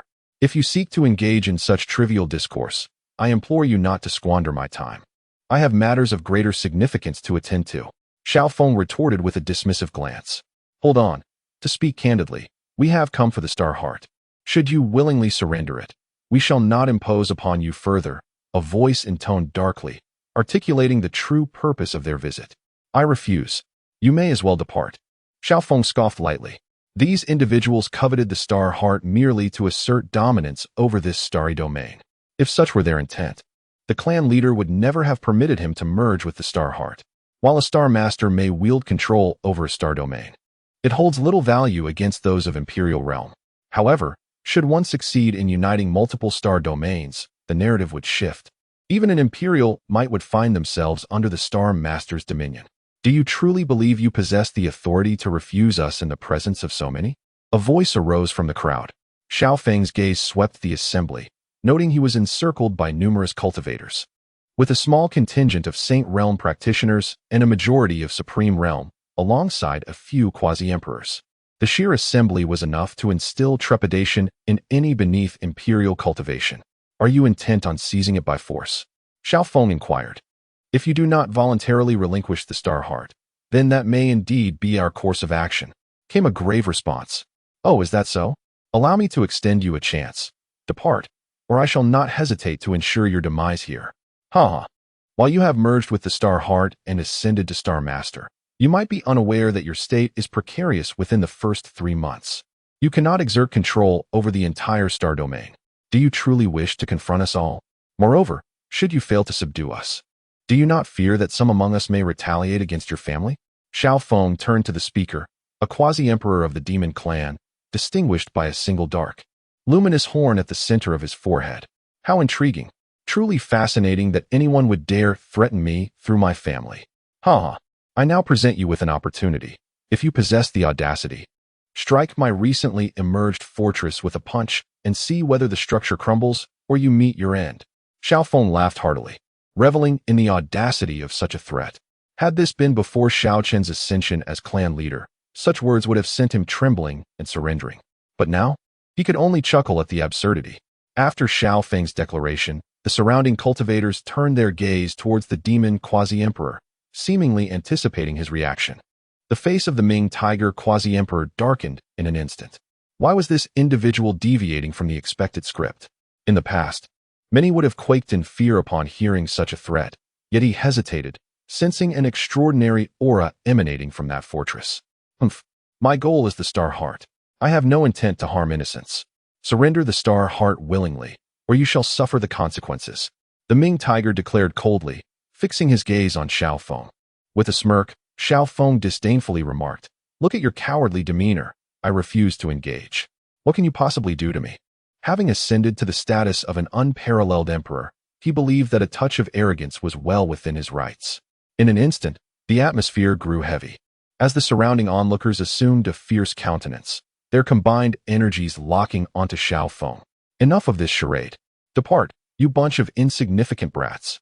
With a slight tremor of his body, a radiant golden light erupted from him, releasing a formidable aura that crashed upon all present like an iron chain spanning a river. In that moment, the multitude encircling Xiao Feng and his companion was sent sprawling like tattered sacks, crashing into the mountains below. Chapter 179. The helper of Yulinger witnessing this scene, Xiao Ling Tian shook his head in disbelief and remarked, "Have you taken to playing the role of a pig to eat the tiger? Hee, isn't this just a taste of that feeling?" Xiao Feng chuckled. At this moment, those powerful beings who had been hurled into the mountains found themselves engulfed in profound terror, particularly the quasi-emperors, who lay in deep pits, too afraid to show their faces. The aura emanating from their opponent was unmistakably that of an emperor, indicating that they were in the presence of a true sovereign. Had they actually encircled an emperor? It was over. Their adversary was indeed the Xiao family from the Heavenly Dao Golden List. I can't believe I just threatened such a colossal entity. The grim tiger felt an overwhelming sense of despair. No wonder the other party remained unfazed when I threatened his family. It turned out that he hailed from the Xiao family, a clan teeming with emperors, any one of whom could obliterate me in an instant. With this realization, fear coursed through his heart. Would they annihilate my family in a fit of rage? With this thought, he buried his head deep in the earth, silently praying, "Do not see me, do not see me." However, after waiting for what felt like an eternity without any sign of the emperor turning his wrath upon him, the Tsang tiger dared to lift his head, only to find that the figure had vanished from the sky. Gone. He breathed a sigh of relief. Then, he suddenly sprang into the air, soaring beyond the starry expanse. He no longer dared to linger in the Taichu star domain. If, on a whim, the other party recalled this incident, he would undoubtedly meet his demise, just as the grim tiger left the Taichu star domain in a state of trepidation. In the city of Juzhisheng, an elderly man with a sallow complexion and dark circles under his eyes, wearing a lewd smile, was escorting a beautiful yet despondent young woman down the street. "The Xiao family you mentioned has relocated to that floating city above," the old man remarked, glancing at the enormous city in the sky. Upon hearing the name Xiao family, the previously melancholic woman suddenly erupted with murderous intent, her eyes narrowing as she gazed at the colossal city, her fists clenching tightly. "It is all because of the Xiao family. Had it not been for them, my family and sect would not have been annihilated." Yulinger's beautiful eyes widened, her gaze fierce, wishing she could tear that city apart. Years ago, when she and her father visited the Xiao family to annul their engagement, they had not anticipated that upon their return, their family would be no more, nor would the sect they had just joined. Upon inquiry, they discovered that two ethereal giant fingers had inexplicably materialized from nowhere, directly erasing her family and sect from existence. Connecting this with the moment when Xiao Chen had inquired about the location of her family and sect and inexplicably pressed down twice in the void, at the time, she and her companions had been curious about what trick he was playing. Only later did they realize that those two presses had led to the obliteration of her family and sect. In that moment, Yulinger was left dumbfounded, realizing that she had annulled her engagement with such a formidable being. Yet, she had merely called off a betrothal, while he had annihilated her family and sect. This enmity is irreconcilable. She had been tirelessly seeking opportunities to make Xiao Chen experience suffering tenfold, 100-fold, until the arrival of the Starry Sky forces. She encountered the grotesque old man before her. "Do not be angry. I still prefer your gentle demeanor. Anger does not suit you," the lecherous elder said, lifting the woman's chin with a smile, as if he were admiring a raw gem. "By the way, how has your study of the arts of the boudoir at Ichuan Courtyard been progressing?" he inquired. "I have mastered it all. As long as you help me eliminate the Xiao family, I shall willingly serve you tonight. Yulinger replied, suppressing her disgust. For the sake of revenge. She had sacrificed much, even agreeing to this perverse elder to learn the arts of seduction in a brothel, intending to use them to please him. Recalling the repugnant movements and postures she had learned, she resolved that as soon as he avenged her, she would take her own life. Yet, she was unaware that before such a powerful being, she lacked even the qualification to end her own existence. Splendid. I look forward to your performance tonight. I hope you do not disappoint me. Ha ha ha. The elder laughed heartily as he soared towards the grand city above. While the city was magnificent, he did not believe that the Xiao family, renowned on the Heavenly Dao Golden List, could truly be found in such a barren land. After all, a family of such stature could not possibly reside in a place devoid of any formidable presence. And the absence of a potent aura emanating from the city indicated that no strong cultivators were stationed there. The elder ascended into the sky, his figure enveloped in a terrifying aura that caused the very void to tremble. Is that the aura of a quasi-emperor? Who could it be? The powerful presence instantly attracted the attention of many within Juzhisheng. Upon seeing the silhouette in midair, some paled and muttered, "Is that the lecherous elder?" This individual was infamous across the stars for his insatiable lust, having robbed numerous young, beautiful disciples from various factions using his quasi-emperor cultivation. He particularly favored young female cultivators who had just embarked on their path, or those ensnared in a breakthrough dilemma, coercing them into willingly becoming his partners through various means. It was said that he had delved deeply into the arts of the boudoir, relishing in a plethora of depraved variations. Rumor had it that in his youth, when he had just begun his cultivation journey, he had caught the eye of an elderly woman well-versed in the arts of pleasure, who forced him to become her partner. This experience, filled with grotesque and perverse acts, had twisted his psyche, transforming him into the being he was now. Some gazed at the retreating figure of the lecherous elder with trepidation. "Shut your mouth. Do you wish to die? That is a quasi-emperor," someone hissed. In an instant, the expressions of those present shifted, and they fell silent. In midair, the lecherous elder heard their whispered slanders. His cold gaze swept over them like a corpse, sending chills through those who had dared to speak ill of him. Yet he smiled ominously, saying, "Heh, I shall remember you all. Keep a close watch on your young women. If I catch sight of them, I shall ensure they serve me willingly." At that moment, the expressions of those individuals altered drastically. The old lecher was about to take action against their descendants, a most dire situation indeed. Subsequently, he directed his gaze towards the lofty city, and a colossal hand suddenly lunged forth. Witnessing this scene, Yulinger clenched her fists, as the opportunity for avenging her clan's annihilation had finally arrived. "Xiao Chen, I shall ensure your suffering is beyond measure." Yet, as these words escaped her lips, a flicker of surprise coursed through her heart, for despite her previous inability to recall Xiao Chen's visage, it now surfaced in her mind. However, just as she contemplated tearing Xiao Chen to shreds, a gush of blood erupted from her mouth, and her body collapsed to the ground. Until the very moment of her demise, Yulinger could not comprehend how the mere thought of wanting to rend Xiao Chen limb from limb could lead to her own death. Chapter 180. The evidence is clear.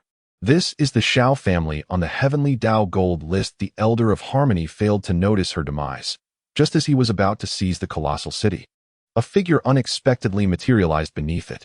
Upon recognizing the newcomer, the Elder's expression shifted dramatically, and he exclaimed in alarm, retreating swiftly, "Could it be the Emperor of Time and Space?" Observing this apparition, the knowledgeable cultivators stationed in the 9 Extremes city were taken aback, their eyes widening in disbelief. Their breaths suspended. How could the Emperor of Time and Space be here? "You old lecher." The Emperor of Time and Space glared at the Elder of Harmony, his brow furrowing. "The Emperor of Time and Space. What brings you here?" The Elder stammered. "Do I need to report my whereabouts to you? What about you? Where have you been hiding? I've been searching for you for centuries." The Emperor's countenance darkened as he regarded the Elder, then lunged forward. In an instant, his hand seemed to transform into a vast expanse of starry sky, enveloping the Elder. "And no, it's a misunderstanding. I had no idea that girl was your descendant, and I didn't even succeed." The Elder screeched, hastily attempting to flee. Yet, how could a mere quasi-emperor withstand the onslaught of an unparalleled emperor? In but a heartbeat, he was seized by the Emperor of Time and Space. "Spare me. Please spare me," the Elder cried out, only to be instantly crushed in the Emperor's grasp. To dare lay hands on my descendant and expect mercy? Preposterous. The Emperor of Time and Space scoffed. With a wave of his hand, he dispelled the blood mist before striding towards the barrier outside 9 Extreme City, eager to test a newly acquired secret technique amidst the ghostly fog. Once the Emperor departed, the onlookers began to murmur amongst themselves. Their discourse did not center on the Elder's demise, but rather on the perplexing presence of the Emperor of Time and Space. What could be concealed within this city that warranted the arrival of such a formidable figure? Many were confounded. The Emperor was known for his elusive nature. Yet he had appeared from this city, seemingly linked to the Xiao family, raising suspicions about its extraordinary nature. Could it truly be the Xiao family? At that moment, news arrived from the cultivators who had previously surrounded Xiao Feng, revealing that the figure was indeed an unparalleled emperor. However, he was not one of the 9 celestial sovereigns known throughout the universe, indicating that he must belong to the Xiao family. An unparalleled emperor, the Xiao family. Heavens! This meant that this city was indeed the Xiao family listed on the Heavenly Dao Golden List. Fortuitously, I had not acted too recklessly here. This implies that the top-ranked superpower also resides within this grand city. Alas, I should have anticipated this. The barrier outside 9 Extreme City could not possibly be crafted by an ordinary hand, especially since even the Emperor of Time and Space's prowess could not contain the expansion of the ghostly fog. In the vast cosmos, perhaps only the Xiao family can rival the terrifying methods of the Emperor of Space and Time. A glimmer of hope? Is this truly a mere flicker of hope? Could it be that the potential for survival stems from the elder of the Xiao family being able to halt the spread of the ghostly mist? Many speculated thus. Those who had arrived from the starry expanse found this reasoning compelling. They had previously focused their attention solely on the Star Master, neglecting these pivotal matters. In retrospect, this served as powerful evidence indeed. All gazed upon the colossal city, their expressions imbued with an awe that was both profound and inexplicable. If they had previously perceived the grandeur of the city, it now transformed in their eyes into an unparalleled divine metropolis capable of suppressing the universe itself. Even the once arrogant starry realm cultivators now spoke in hushed tones, fearful of disturbing the powerful entities residing within the divine city. At this moment, Xiao Tian and his companion had reached the desolate outskirts of the star domain. As the current sovereign of the universe, he effortlessly commanded its entirety. And with a mere thought, he beheld the fragmented cosmos. Countless star domains had succumbed to the ghostly realm, with many more showing signs of the ominous mist. If left unchecked, it would not be long before additional star domains fell into the abyss. It was no wonder Xiao Chen had made such a decisive choice. The ghostly mist had nearly permeated every corner of the universe, and if it continued to spread unchecked, it would indeed become unmanageable. Xiao Tian sighed, realizing for the first time how shattered the universe had become. Ling Tian, having merged with the heart of the universe, can you eradicate all the pathways that connect the realms of Yin and Yang? Xiao Feng inquired. I shall give it a try. Xiao Tian seated himself, focusing his consciousness upon a particular star domain, drawing upon the entirety of the universe's power. The cosmic energy transformed into a vast net, suppressing the ghostly mist back into the pathways. However, when he endeavored to completely obliterate the passage, he was horrified to discover a peculiar force within it, one that countered his own cosmic power. After much exertion, Xiao Tian shook his head, stating, "It is futile, it cannot be done. The passage contains a form of cosmic energy belonging to the underworld, and relying solely on the energy of the upper realm is insufficient for its eradication. To eliminate the passage, both realms must exert their power simultaneously. Even you cannot accomplish this." Xiao Feng exclaimed in astonishment. If that is the case, even if we gather all the star domains together, how can we hope to completely eradicate these pathways in the future? There is no need for concern. We must simply follow Xiao Chen's guidance. He may possess a solution we cannot yet fathom. Indeed, you are right. Xiao Feng nodded, acknowledging that Xiao Chen's abilities were beyond their imagination. Subsequently, the two began to collaborate, consuming and merging star domains. Xiao Tian commanded the forces of the entire world, responsible for relocating the surrounding star domains, while Xiao Feng focused on their consumption. Xiao Tian sat cross-legged at the edge of the cosmos. With a mere thought, the forces of the universe coalesced into an invisible hand, drawing forth a star domain that had yet to be tainted by the ominous mist. As the sovereign of the entire universe, such feats were effortlessly within his grasp. Simultaneously, his voice resonated throughout that star domain. The convergence of star domains shall commence in 1 hour. All beings are advised to secure their belongings and prepare for migration. The merging of star domains would inevitably cause considerable upheaval, significantly impacting the indigenous inhabitants of the assimilated realm. Thus, he issued a timely warning. Whether they chose to ready themselves was no concern of his. In the star domain that Xiao Chen had summoned, the myriad beings gazed around in bewilderment, searching for the source of that voice, yet ultimately found nothing. The notion of star domain convergence? Merely alarmist rhetoric. The world we inhabit is vast and boundless, an infinite expanse with no conceivable end. What, then, is this talk of convergence? Chapter 181. The Dilemma of the Moon Emperor in this celestial domain. The cultivators generally possessed modest abilities, rendering them largely ignorant of the concept of star domains, and even less aware that other celestial bodies existed beyond their immediate surroundings. Consequently, many factions disregarded the recent mysterious voice, while a handful perceived it as something extraordinary, perhaps akin to the frequently resonating sounds of the Heavenly Dao. Thus, only a select few heeded the voice's counsel, securing their treasures and keeping their families close, as the truth would soon unveil itself within the hour, posing no real risk. Before long, the hour elapsed, and the star domain trembled violently, plunging the heavens into darkness, ultimately enveloping everything in a pitch-black void.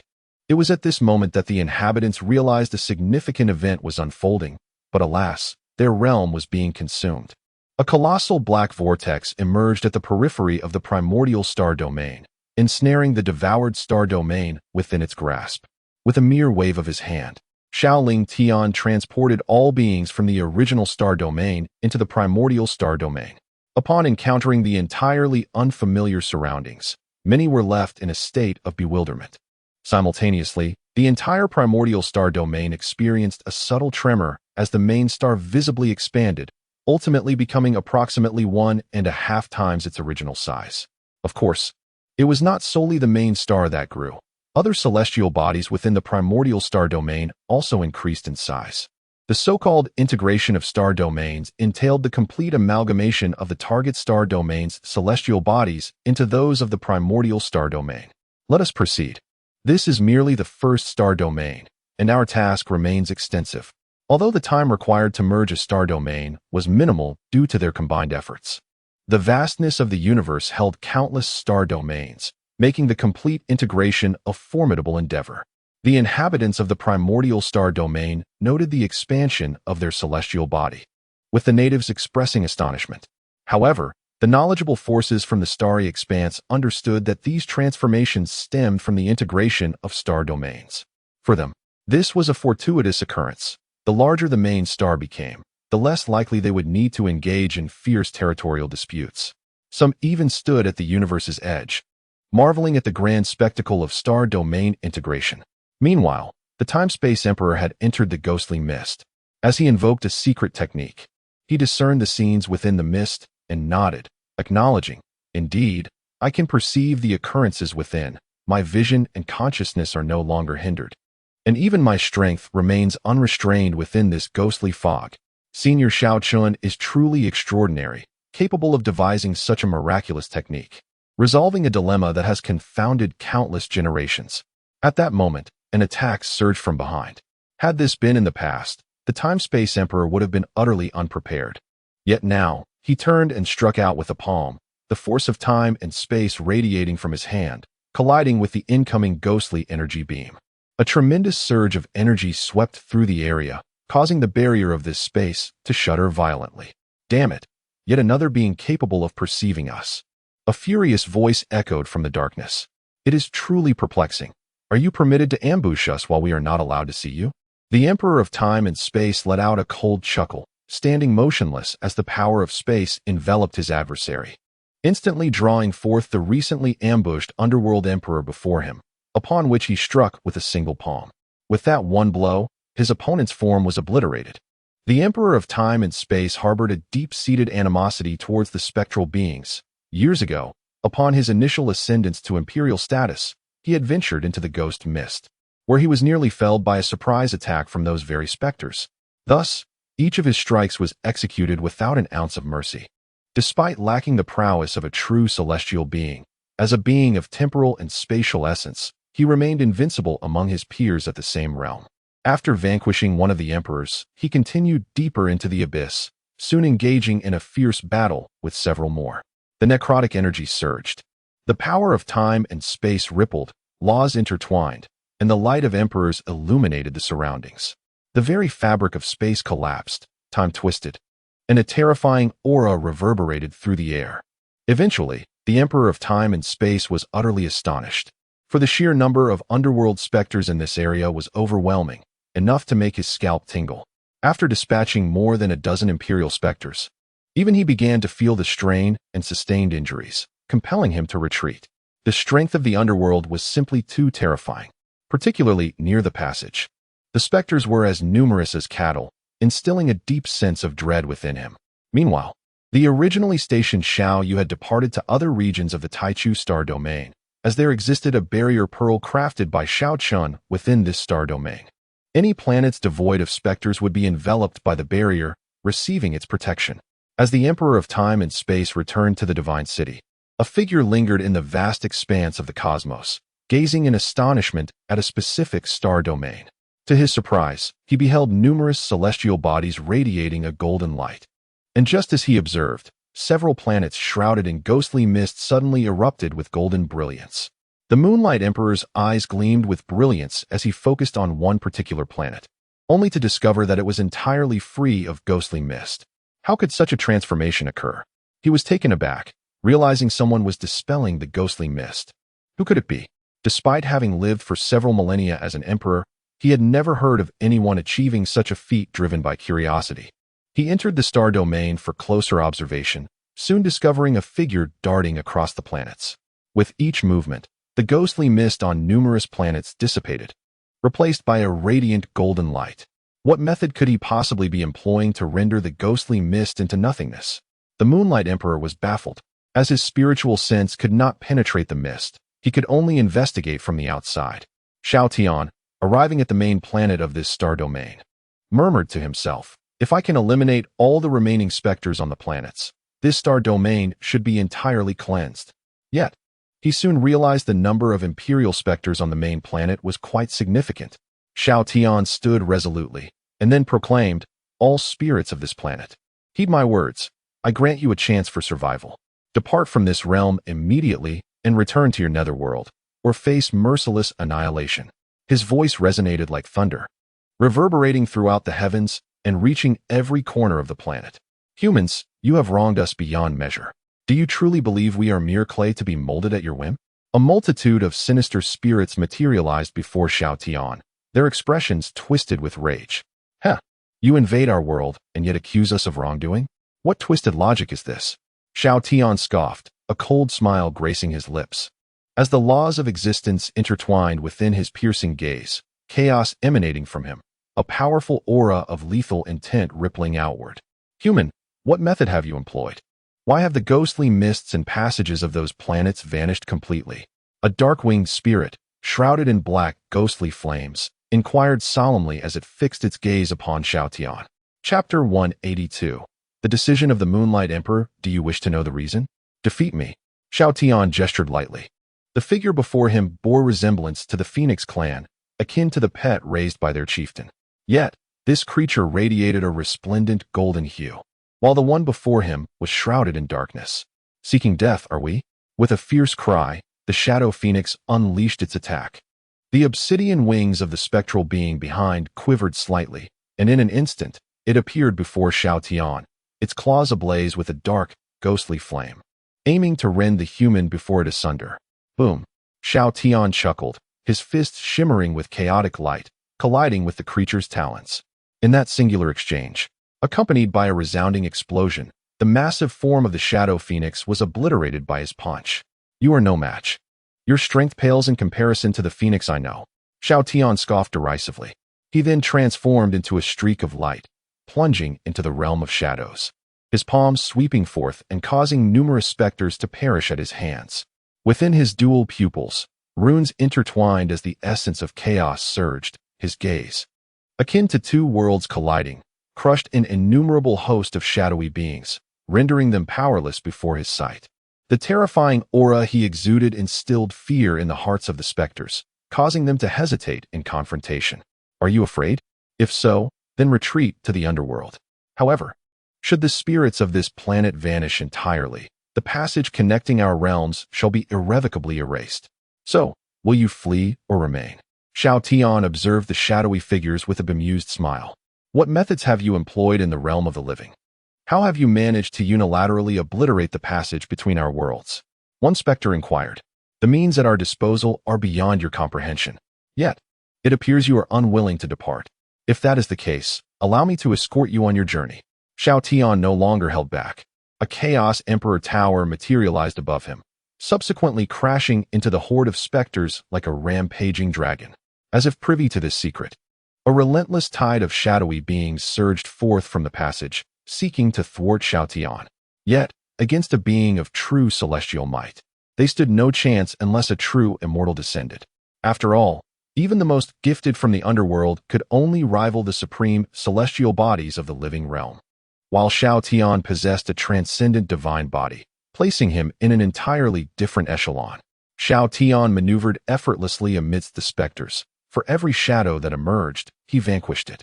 Their reluctance to flee played into his hands, allowing him to accumulate further contribution points. The Moonlight Emperor had waited long outside the ghostly mist, yet the individual within did not emerge. Ultimately, he had no choice but to continue his journey toward the primordial star domain. The specters had allotted him merely half a month. Time was no longer a luxury he could afford to squander. Upon arriving in the primordial star domain, he beheld the spectacle of the star realms merging, but he did not linger, instead flying directly toward the main star, the Nine Extremities City in the southern domain. The Moonlight Dragon City pays homage to the esteemed elders of the Xiao clan. Upon reaching the City of the Gods, the Moonlight Emperor executed a respectful bow. Below, many cultivators were taken aback, for not only had the Time and Space Emperor arrived, but now even the Moonlight Emperor had graced them with his presence. A beam of golden light enveloped the area, ushering the Moonlight Emperor into the divine city. Many wished to behold the splendor within the city. Yet it was destined that numerous individuals would not have this opportunity, as the city was not a place that anyone could tread upon lightly. The Moonlight Emperor? A rare visitor indeed. Xiao Yuanshan welcomed him. May I inquire who you are? The Moonlight Emperor asked, perplexed by the figure before him. Xiao Yuanshan. Ah, it is you. Esteemed elder. The Moonlight Emperor replied with a respectful bow. What brings you, esteemed Moonlight Emperor, to the Xiao family? Xiao Yuanshan inquired. To be honest, I have come to pay my respects to Elder Xiao Chen. Meeting Xiao Chen, it would be relatively easy, but if the matter were not of great importance, he likely would not grant an audience to anyone so readily. Xiao Yuanshan shook his head. Xiao Chen entrusted the family affairs to the elders. He would not intervene unless the situation were particularly dire. Nowadays, he spent his days fishing, tending to his orchard, and occasionally relaxing in the chaotic river, living in a state of leisurely abandon. The Moonlight Emperor sighed. I wish to ascertain whether Elder Xiao Chen can discern any issues with my bloodline. Is there indeed a remedy? What do you mean? Xiao Yuanshan inquired, puzzled. Previously, a specter appeared, claiming that I bore a slave seal passed down from ancient ancestors of the immortal era. This was later confirmed to be true, and they threatened me to cooperate in annihilating your entire clan of emperors, or else my entire lineage would perish. As an emperor, to be threatened is indeed a profound disgrace. How could one assist in such malevolence? Furthermore, the realm of the underworld and our realm are irreconcilably at odds, with an enmity that cannot coexist, thus I could never aid them. Therefore, I sought Elder Xiao Chen's assistance. It would be splendid if the slave seal could be purged from my clan, but if not, I shall have to devise another plan. Despite this, should even the strongest, ranked first on the Heavenly Dao Golden List, find no solution, I would truly be at a loss. But I could not allow my kin to bear the label of traitors in the mortal realm. At worst, I would enter the fog of specters and confront them in a fight to the death. A slave seal? Xiao Yuanshan was taken aback. The Moonlight Emperor was actually being threatened? Observing his expression, it did not seem to be a falsehood, which left Xiao Yuanshan considerably astonished. Could such insidious tactics exist among the specters? In that case, allow me to escort you to meet the clan leader. I am most grateful, esteemed elder. The Moonlight Emperor exclaimed, filled with excitement. Shortly thereafter, the two encountered Xiao Chen, who was leisurely bathing in the chaotic river, clad only in large shorts. The chaotic river was a treasure that Xiao Chen had previously signed in. The chaotic spiritual essence contained within was essential for cultivators of the divine realm. However, for the current Xiao family, such resources were far too advanced for their use, and only Xiao Chen occasionally indulged in bathing in the river. Upon seeing Xiao Chen, Xiao Yuanshan directly conveyed the Moonlight Emperor's predicament, hoping for his assistance. After all, the other party did not deceive the Xiang family into the abyss of fallen immortals as the spirit intended. This indicates that they possess at least a modicum of conscience. The mark of the slave seal, the handiwork of the celestial emperor, is indeed trivial. Xiao Chen reclined by the banks of the Chaos River, a gourd of wine in hand, gazing at the Moonlight Emperor. Upon hearing these words, the Moonlight Emperor's eyes brightened, his breath quickening, and he immediately clasped his fists, saying, I beseech you, esteemed senior, to lend your assistance. I shall surely remember this favor and repay it in the future. There is no need to speak so gravely. It is but a minor matter, Xiao Chen replied with a smile. Moreover, our families share some connection. Connection? The Moonlight Emperor was taken aback, looking at Xiao Chen in confusion. What relation could our Moonlight family possibly have with the Xiao family? Haha. However, one matter must be separated from another. It would be wise not to conflate the two. We can discuss it further when circumstances develop to that point. Chapter 183. Signing in for the Supreme Divine Ability. The annihilation of the Emperor. The Moonlight Emperor was utterly perplexed. He could not fathom when his family had ever intersected with this clan. Beside him, Xiao Yuanshan was equally intrigued, as the Xiao family had only risen to prominence in the past year, and hardly anyone had ventured into the starry expanse. What could the connection be? Esteemed elder, how should the slave mark in our bloodline be addressed? Quite simply, Xiao Chen replied, rising slightly. With a flick of his finger, a golden light instantly penetrated the other's brow.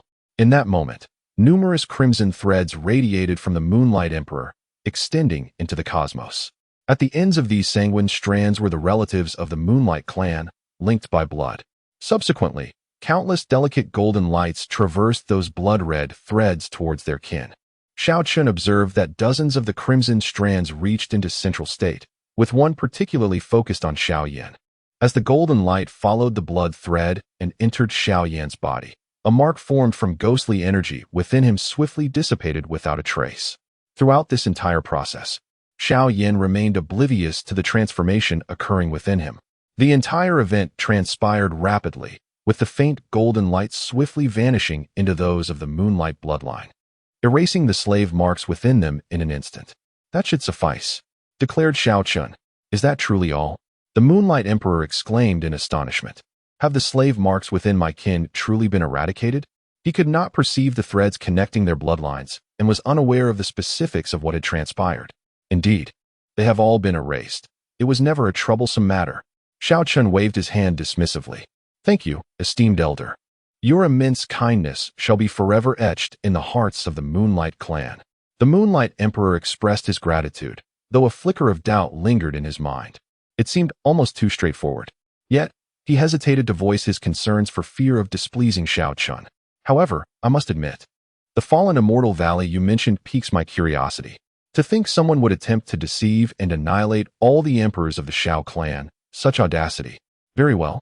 I shall pay a visit and witness how they intend to carry out their extermination. With that, Xiao Chen rose from the chaotic river of the heavens, donning his garments. Esteemed elder, I would be honored to guide you. The Moonlight Emperor eagerly volunteered, eager to ascertain whether the slave mark had truly been dispelled from within him. Excellent. When the time comes, simply state that I was lured here by you. Xiao Chen chuckled. System, today's automatic sign-in was successful. Congratulations to the host for obtaining the supreme divine ability, annihilation of the Emperor. Just as they prepared to depart, the voice of the system resonated. Annihilation of the Emperor? Xiao Chen was taken aback. Although the system provided daily sign-ins, the supreme abilities related to divine emperors were relatively rare.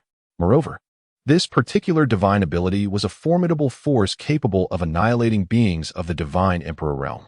Let us hope I shall have the opportunity to employ it in the future. During this period, he had amassed a plethora of items from sign-ins: enlightenment pills, enlightenment tea leaves, spirit stones, celestial crystals, divine crystals, and various techniques, the quantities of which were almost incalculable. Generally, he paid little heed to such items, opting to bestow them upon his family, reserving only a select few for his own use. As he perused the Imperial Destruction Divine Technique, Xiao Chen soared through the depths of the starry sky towards the fallen immortal valley alongside the Minghui Emperor. Senior, I have observed some individuals seemingly purifying the star domain in the cosmos. Might they be esteemed nobles or powerful emperors? The Minghui Emperor inquired with curiosity. Indeed, they are members of my clan's emperors, Xiao Chen affirmed with a nod. I surmised as much, as you alone possess such capabilities in this universe.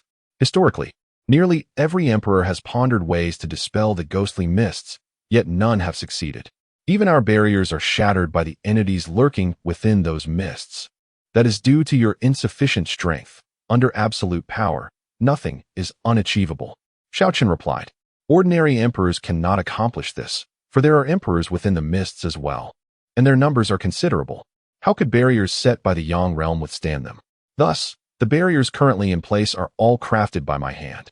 Even the celestial emperors from the Yin realm would be rendered powerless against them. The Minghui Emperor did not perceive Xiao Chen's words as arrogant, but rather acknowledged that he indeed possessed such authority, for he was a being to whom even the Heavenly Dao must show deference. As the two traversed the cosmos, Xiao Yin awaited the emergence of Minghui Qiu from her seclusion aboard the Minghui clan's ship. Thanks to the elixirs provided by Yun'er, Minghui Qiu's recovery was swift. Apologies for keeping you both waiting. Minghui Qiu hosted a banquet for them. She and Yun'er were already acquainted. One was the daughter of an emperor, and the other the granddaughter, occasionally crossing paths. Yun'er, what brings you here? Aren't you supposed to be with your esteemed grandfather? Minghui Qiu inquired with a smile, aware that the time and space emperor doted on his granddaughter, typically keeping her close. Why was it that not only was she unaccompanied by him this time, but she was also in the company of another young man? Moreover, the closeness between them raised questions. Had the time and space emperor permitted their association, or was there another familial connection? However, Minghui Qiu dismissed the former possibility, at least for the present. If the Minghui emperor were to discover that his granddaughter had become involved with another young man, the time and space emperor would undoubtedly act decisively to sever the relationship. My grandfather has gone to the southern domain to visit Xiao Yan's family. Yun'er replied nonchalantly, picking up a spirit fruit to eat. What? He is visiting Xiao Yan's family? This implies that your grandfather is aware of your relationship with Xiao Yan? Minghui Qiu exclaimed in astonishment. Yun'er's cheeks flushed slightly as she nodded. Given my grandfather's capabilities, he might, perhaps, be aware. Although he had said nothing, she sensed that he surely knew something. Minghui Qiu's surprise deepened. Her gaze filled with incredulity as she looked at Xiao Yan. What abilities did this young man possess that would lead the time and space emperor to entrust his most cherished granddaughter to him? Yun'er, dear sister, do share with me the extent of your relationship. In a playful jest, Minghui Qiu inquired. In an instant, Yun'er's cheeks flushed crimson. She cast a shy glance at the seated Xiao Yan, lowering her head in embarrassment. Meanwhile, Xiao Yan gently clasped her small hand and remarked, Since Yuna addresses you as Sister Qiu, I shall follow suit and call you Sister Qiu as well. To be candid, Sister Qiu, we plan to hold our wedding upon our return to the southern region. Should you be able to attend, I am certain Yuna would be overjoyed. The mention of a wedding startled Minghui Qiu.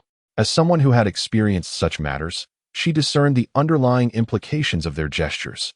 Having reached the stage of marriage, it was likely that the proverbial rice had already been cooked. Chapter 184. Reunion Goodness. What a remarkable turn of events.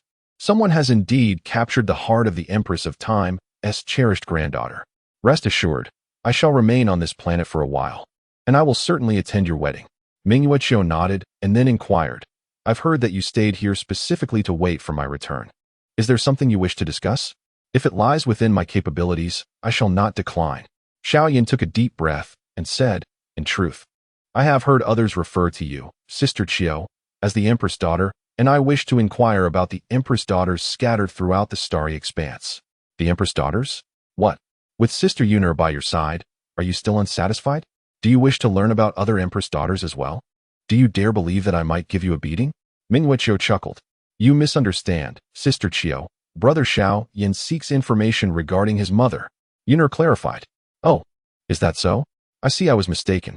Aside from the empresses of the Xiao family, I am somewhat familiar with the other empress daughters.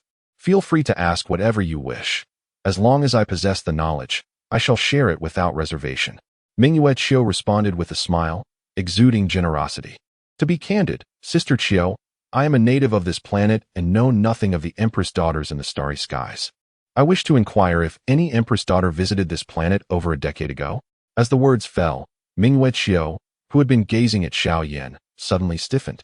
Her heart racing uncontrollably as memories from over a decade ago surged forth. Could it be? No, such coincidences are implausible. Indeed, it cannot be so fortuitous. She suppressed her excitement and asked again, why do you wish to know this? To be frank, I have heard my father mention that my mother was an empress daughter, but shortly after giving birth to me, she was compelled to leave this place and return to the starry realms. Thus, I wish to uncover which empress daughter visited this planet over a decade ago. Perhaps she is my mother. Initially, I intended to search for her once I gained the ability to traverse the stars, but since I have encountered you, Sister Qiu, it would be advantageous to ascertain my mother's identity for my future search. At that moment, Mingyue Qiu's hands trembled uncontrollably beneath the table. She gazed at Xiao Yan, her breath becoming slightly rapid. Who else, years ago, would venture to such an exceedingly remote area besides herself during her rebellious departure? No wonder Xiao Yan bears such a striking resemblance to that person. He is, in truth, her son. Sister Qiu, do you know who visited? Xiao Yan asked urgently.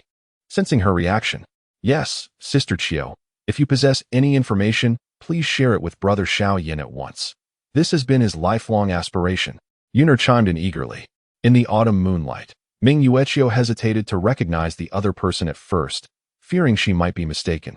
What if this individual was not the daughter of a certain great emperor, but rather a princess from a royal dynasty? What are your father's and mother's names? Mingyue Qiu inquired, suppressing her voice. My father is Xiao Xiaodian, and my mother is Yu He. The two names reverberated in Mingyue Qiu's mind like thunder, causing her already tense body to soften as she collapsed onto the table. Xiao Xiaodian, it is indeed him. Sister Qiu, what's wrong? Xiao Yan exclaimed, rushing forward to support her. Meanwhile, Yun'er, who was observant, appeared deep in thought, her eyes widening in disbelief. I'm fine. Mingyue Qiu lifted her gaze to Xiao Yan, her eyes misty, rendering his face somewhat blurred. Could it be that this child standing before her was her own son? If she had harbored doubts about being addressed as the imperial daughter before, the name Xiao Xiaodian, and Yu He confirmed her suspicions. For Yu He was the name she had chosen upon arriving on this planet. Fine. Sister Qiu, you certainly do not appear well. Is it possible that your previous injuries have not yet fully healed? Perhaps you should rest for a while? While I am also eager to learn of my mother's whereabouts, you need not force yourself. Xiao Yan expressed his concern. Child, I am your mother. Mingyue Qiu silently cried out within her heart, yet when the words reached her throat, they were stifled. Although she had mentally rehearsed their reunion countless times, she had not prepared for this particular scenario. She was caught off guard. At that moment, Yun'er suddenly spoke. Sister Qiu, you cannot possibly be the mother of Xiao Chen, can you? The words froze both of them in place. Yun'er, what are you saying? Sister Qiu could not possibly. Xiao Yan turned his head mechanically to face Mingyue Qiu, realizing that she too was an imperial daughter. At this juncture, Mingyue Qiu could only helplessly reply, indeed. I am the imperial daughter who arrived on this planet over a decade ago. My name was Yu He. With a thud, Xiao Yan sat down abruptly, staring blankly at Mingyue Qiu. Brother Yan, I now understand why your clan leader insisted on sending you to Zhongzhou and insisted that you personally rescue Sister Qiu. He must have known of your connection. The clan leader possessed extraordinary abilities, far beyond the comprehension of ordinary people, making it entirely plausible for him to orchestrate such a situation. Xiao Yan was taken aback. Indeed, it seemed so, although this outcome was beyond his expectations. He had merely sought to inquire, and yet, the person before him turned out to be his own mother. I'm sorry, I did not intend to leave back then. I'm so sorry. In the luminous moonlight of autumn, Mingyue Qiu gazed at Xiao Yan, whose cheeks were stained with tears. Prior to her arrival on this planet, she had pondered how she would confront them, should she truly encounter the father and son. Just moments ago, upon discovering Xiao Yan's true identity, She found herself incapable of facing him. She contemplated whether they should postpone their recognition. Alas, Yuner had unambiguously revealed her identity, leaving Ming Yueqiu no avenue for evasion. "Mother! Mother!" Xiao Yin cried out, throwing himself into Ming Yueqiu's embrace. "Child, my child!" The two held each other tightly, enveloped in a profound embrace. Witnessing this tender scene, Yuner could not help but wipe away her misty tears. Suddenly, she froze, her gaze fixed on Ming Yueqiu, who bore an unusual expression. After all, she was Xiao Yan's mother, which meant that the sister had now become the mother-in-law. Eventually, after a considerable time, the two began to find their calm. Ming Yueqiu started to inquire about Xiao Yan's experiences over the years. Although she had not witnessed his growth, she yearned to understand his past. Upon learning that Xiao Yan had initially cultivated with remarkable speed, only to later regress in his abilities, and that despite his relentless efforts, he could make no progress, Ming Yueqiu felt as though she could truly grasp his despair. Chapter 185. The Valley of Fallen Immortals. Little did she anticipate that all of this stemmed from the ring she had given her son. "It appears I miscalculated. My initial thought was that if the ancient spirit were to awaken, perhaps he could serve as a mentor on your path of cultivation." Ming Yueqiu sighed. For although the ancient spirit was not of the Mingyue clan, she held considerable respect for him, knowing his character was trustworthy.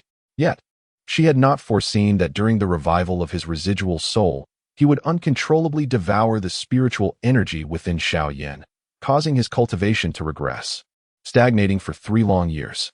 "You are correct, Mother. I have indeed taken the ancient spirit as my master, and all my alchemical skills are taught by him," Xiao Yan replied. "As for those 3 years, they were merely a trial for me. They have passed, and are of little significance. Moreover, during that time, my family provided me with unwavering support and never abandoned me due to my diminished cultivation." Observing her sensible son, Ming Yueqiu felt an immense pang of sorrow, pondering how much hardship he must have endured to attain such maturity. Compared to the arrogant and overbearing younger generation of the Mingyue clan, her son was simply far superior. "And what of your father?" "Father? He has been in a state of despair since his powers were stripped, drowning his sorrows in drink. It was only a year ago, with the ascension of our family's new patriarch, who procured a treasure for the clan, that my father's health was restored, and he has since resumed his cultivation. We had originally agreed to seek you in the starry expanse together, but now it seems we might be able to surprise him." Xiao Yan chuckled, eagerly anticipating the moment when his mother would reappear before his father and the expression that would grace his face. Upon hearing that Xiao Xiaotian was safe and sound, Ming Yueqiu's anxious heart finally found solace. "Mother, let us journey to the southern region. I am certain father will be astonished to see you. Moreover, I plan to marry Yuner upon our return. Your presence is essential. Indeed, I must attend my son's wedding, even if those old fogies attempt to prevent me," Ming Yueqiu declared resolutely. "Sister Qiu, why would they wish to stop you?" Yuner inquired, puzzled. "Actually, our visit to the Taichu Star region is also a mission from my father. Otherwise, I fear I would not have been able to leave the clan at all. Our objectives are twofold: to find the star heart of the Taichu Star region, and to seek out the Xiao family listed on the Heavenly Dao Golden ranking in hopes of finding a sliver of opportunity for the future. However, given the recent tremors in the Taichu Star region, it seems the star heart has likely been acquired by someone else, and perhaps even integrated. Thus, we must now focus on locating the Xiao family." She did not associate Xiao Yan with the formidable Xiao family on the Heavenly Dao Golden ranking, as that was undoubtedly a terrifyingly powerful entity, rightfully known as the foremost family in the universe. The Xiao family Xiao Yan belonged to was merely an obscure clan, utterly incapable of being the same lineage. The Star Heart, the Xiao family? Xiao Yan and Yuner exchanged a glance, both revealing an expression of bewilderment. "What is the matter?" Ming Yueqiu inquired, perplexed. "Mother, the Star Heart you mentioned has already been acquired by our clan leader, and the Xiao family you are searching for must be the one to which I belong," Xiao Yan replied in a hushed tone. Previously, when Xiao Chen obtained the Star Heart in the underground realm, they had been present, witnessing the event clearly. "Surely you jest. I recall your father mentioning that your family is merely a small border clan." Ming Yueqiu gazed at her son with uncertainty. "Indeed, our family was once a small border clan, but with the ascension of our new clan leader, a remarkable transformation has taken place," Xiao Yan asserted earnestly. All those surnamed Xiao on the Heavenly Dao Gold List are members of our clan, and the one ranked first is our clan leader. This is indisputable. Although those individuals ascended the Heavenly Dao Gold List after Xiao Yin left the clan, he firmly believed they were undoubtedly his kin. Stunned, Ming Yueqiu processed the revelation that all the powerful members of the Xiao family on the Heavenly Dao Gold List hailed from her son's lineage. How could this be possible? Even if their clan leader was extraordinarily powerful, could he truly have produced so many emperors? Yet, Xiaoyan had no reason to deceive her. In that case, let us visit your clan. If it truly is the Xiao family we seek, our mission shall be deemed complete. Ming Yueqiu nodded, resolute in her decision to visit Xiaoyan's family. In the starry expanse, Xiao Chen and his companion arrived at the fallen immortal valley.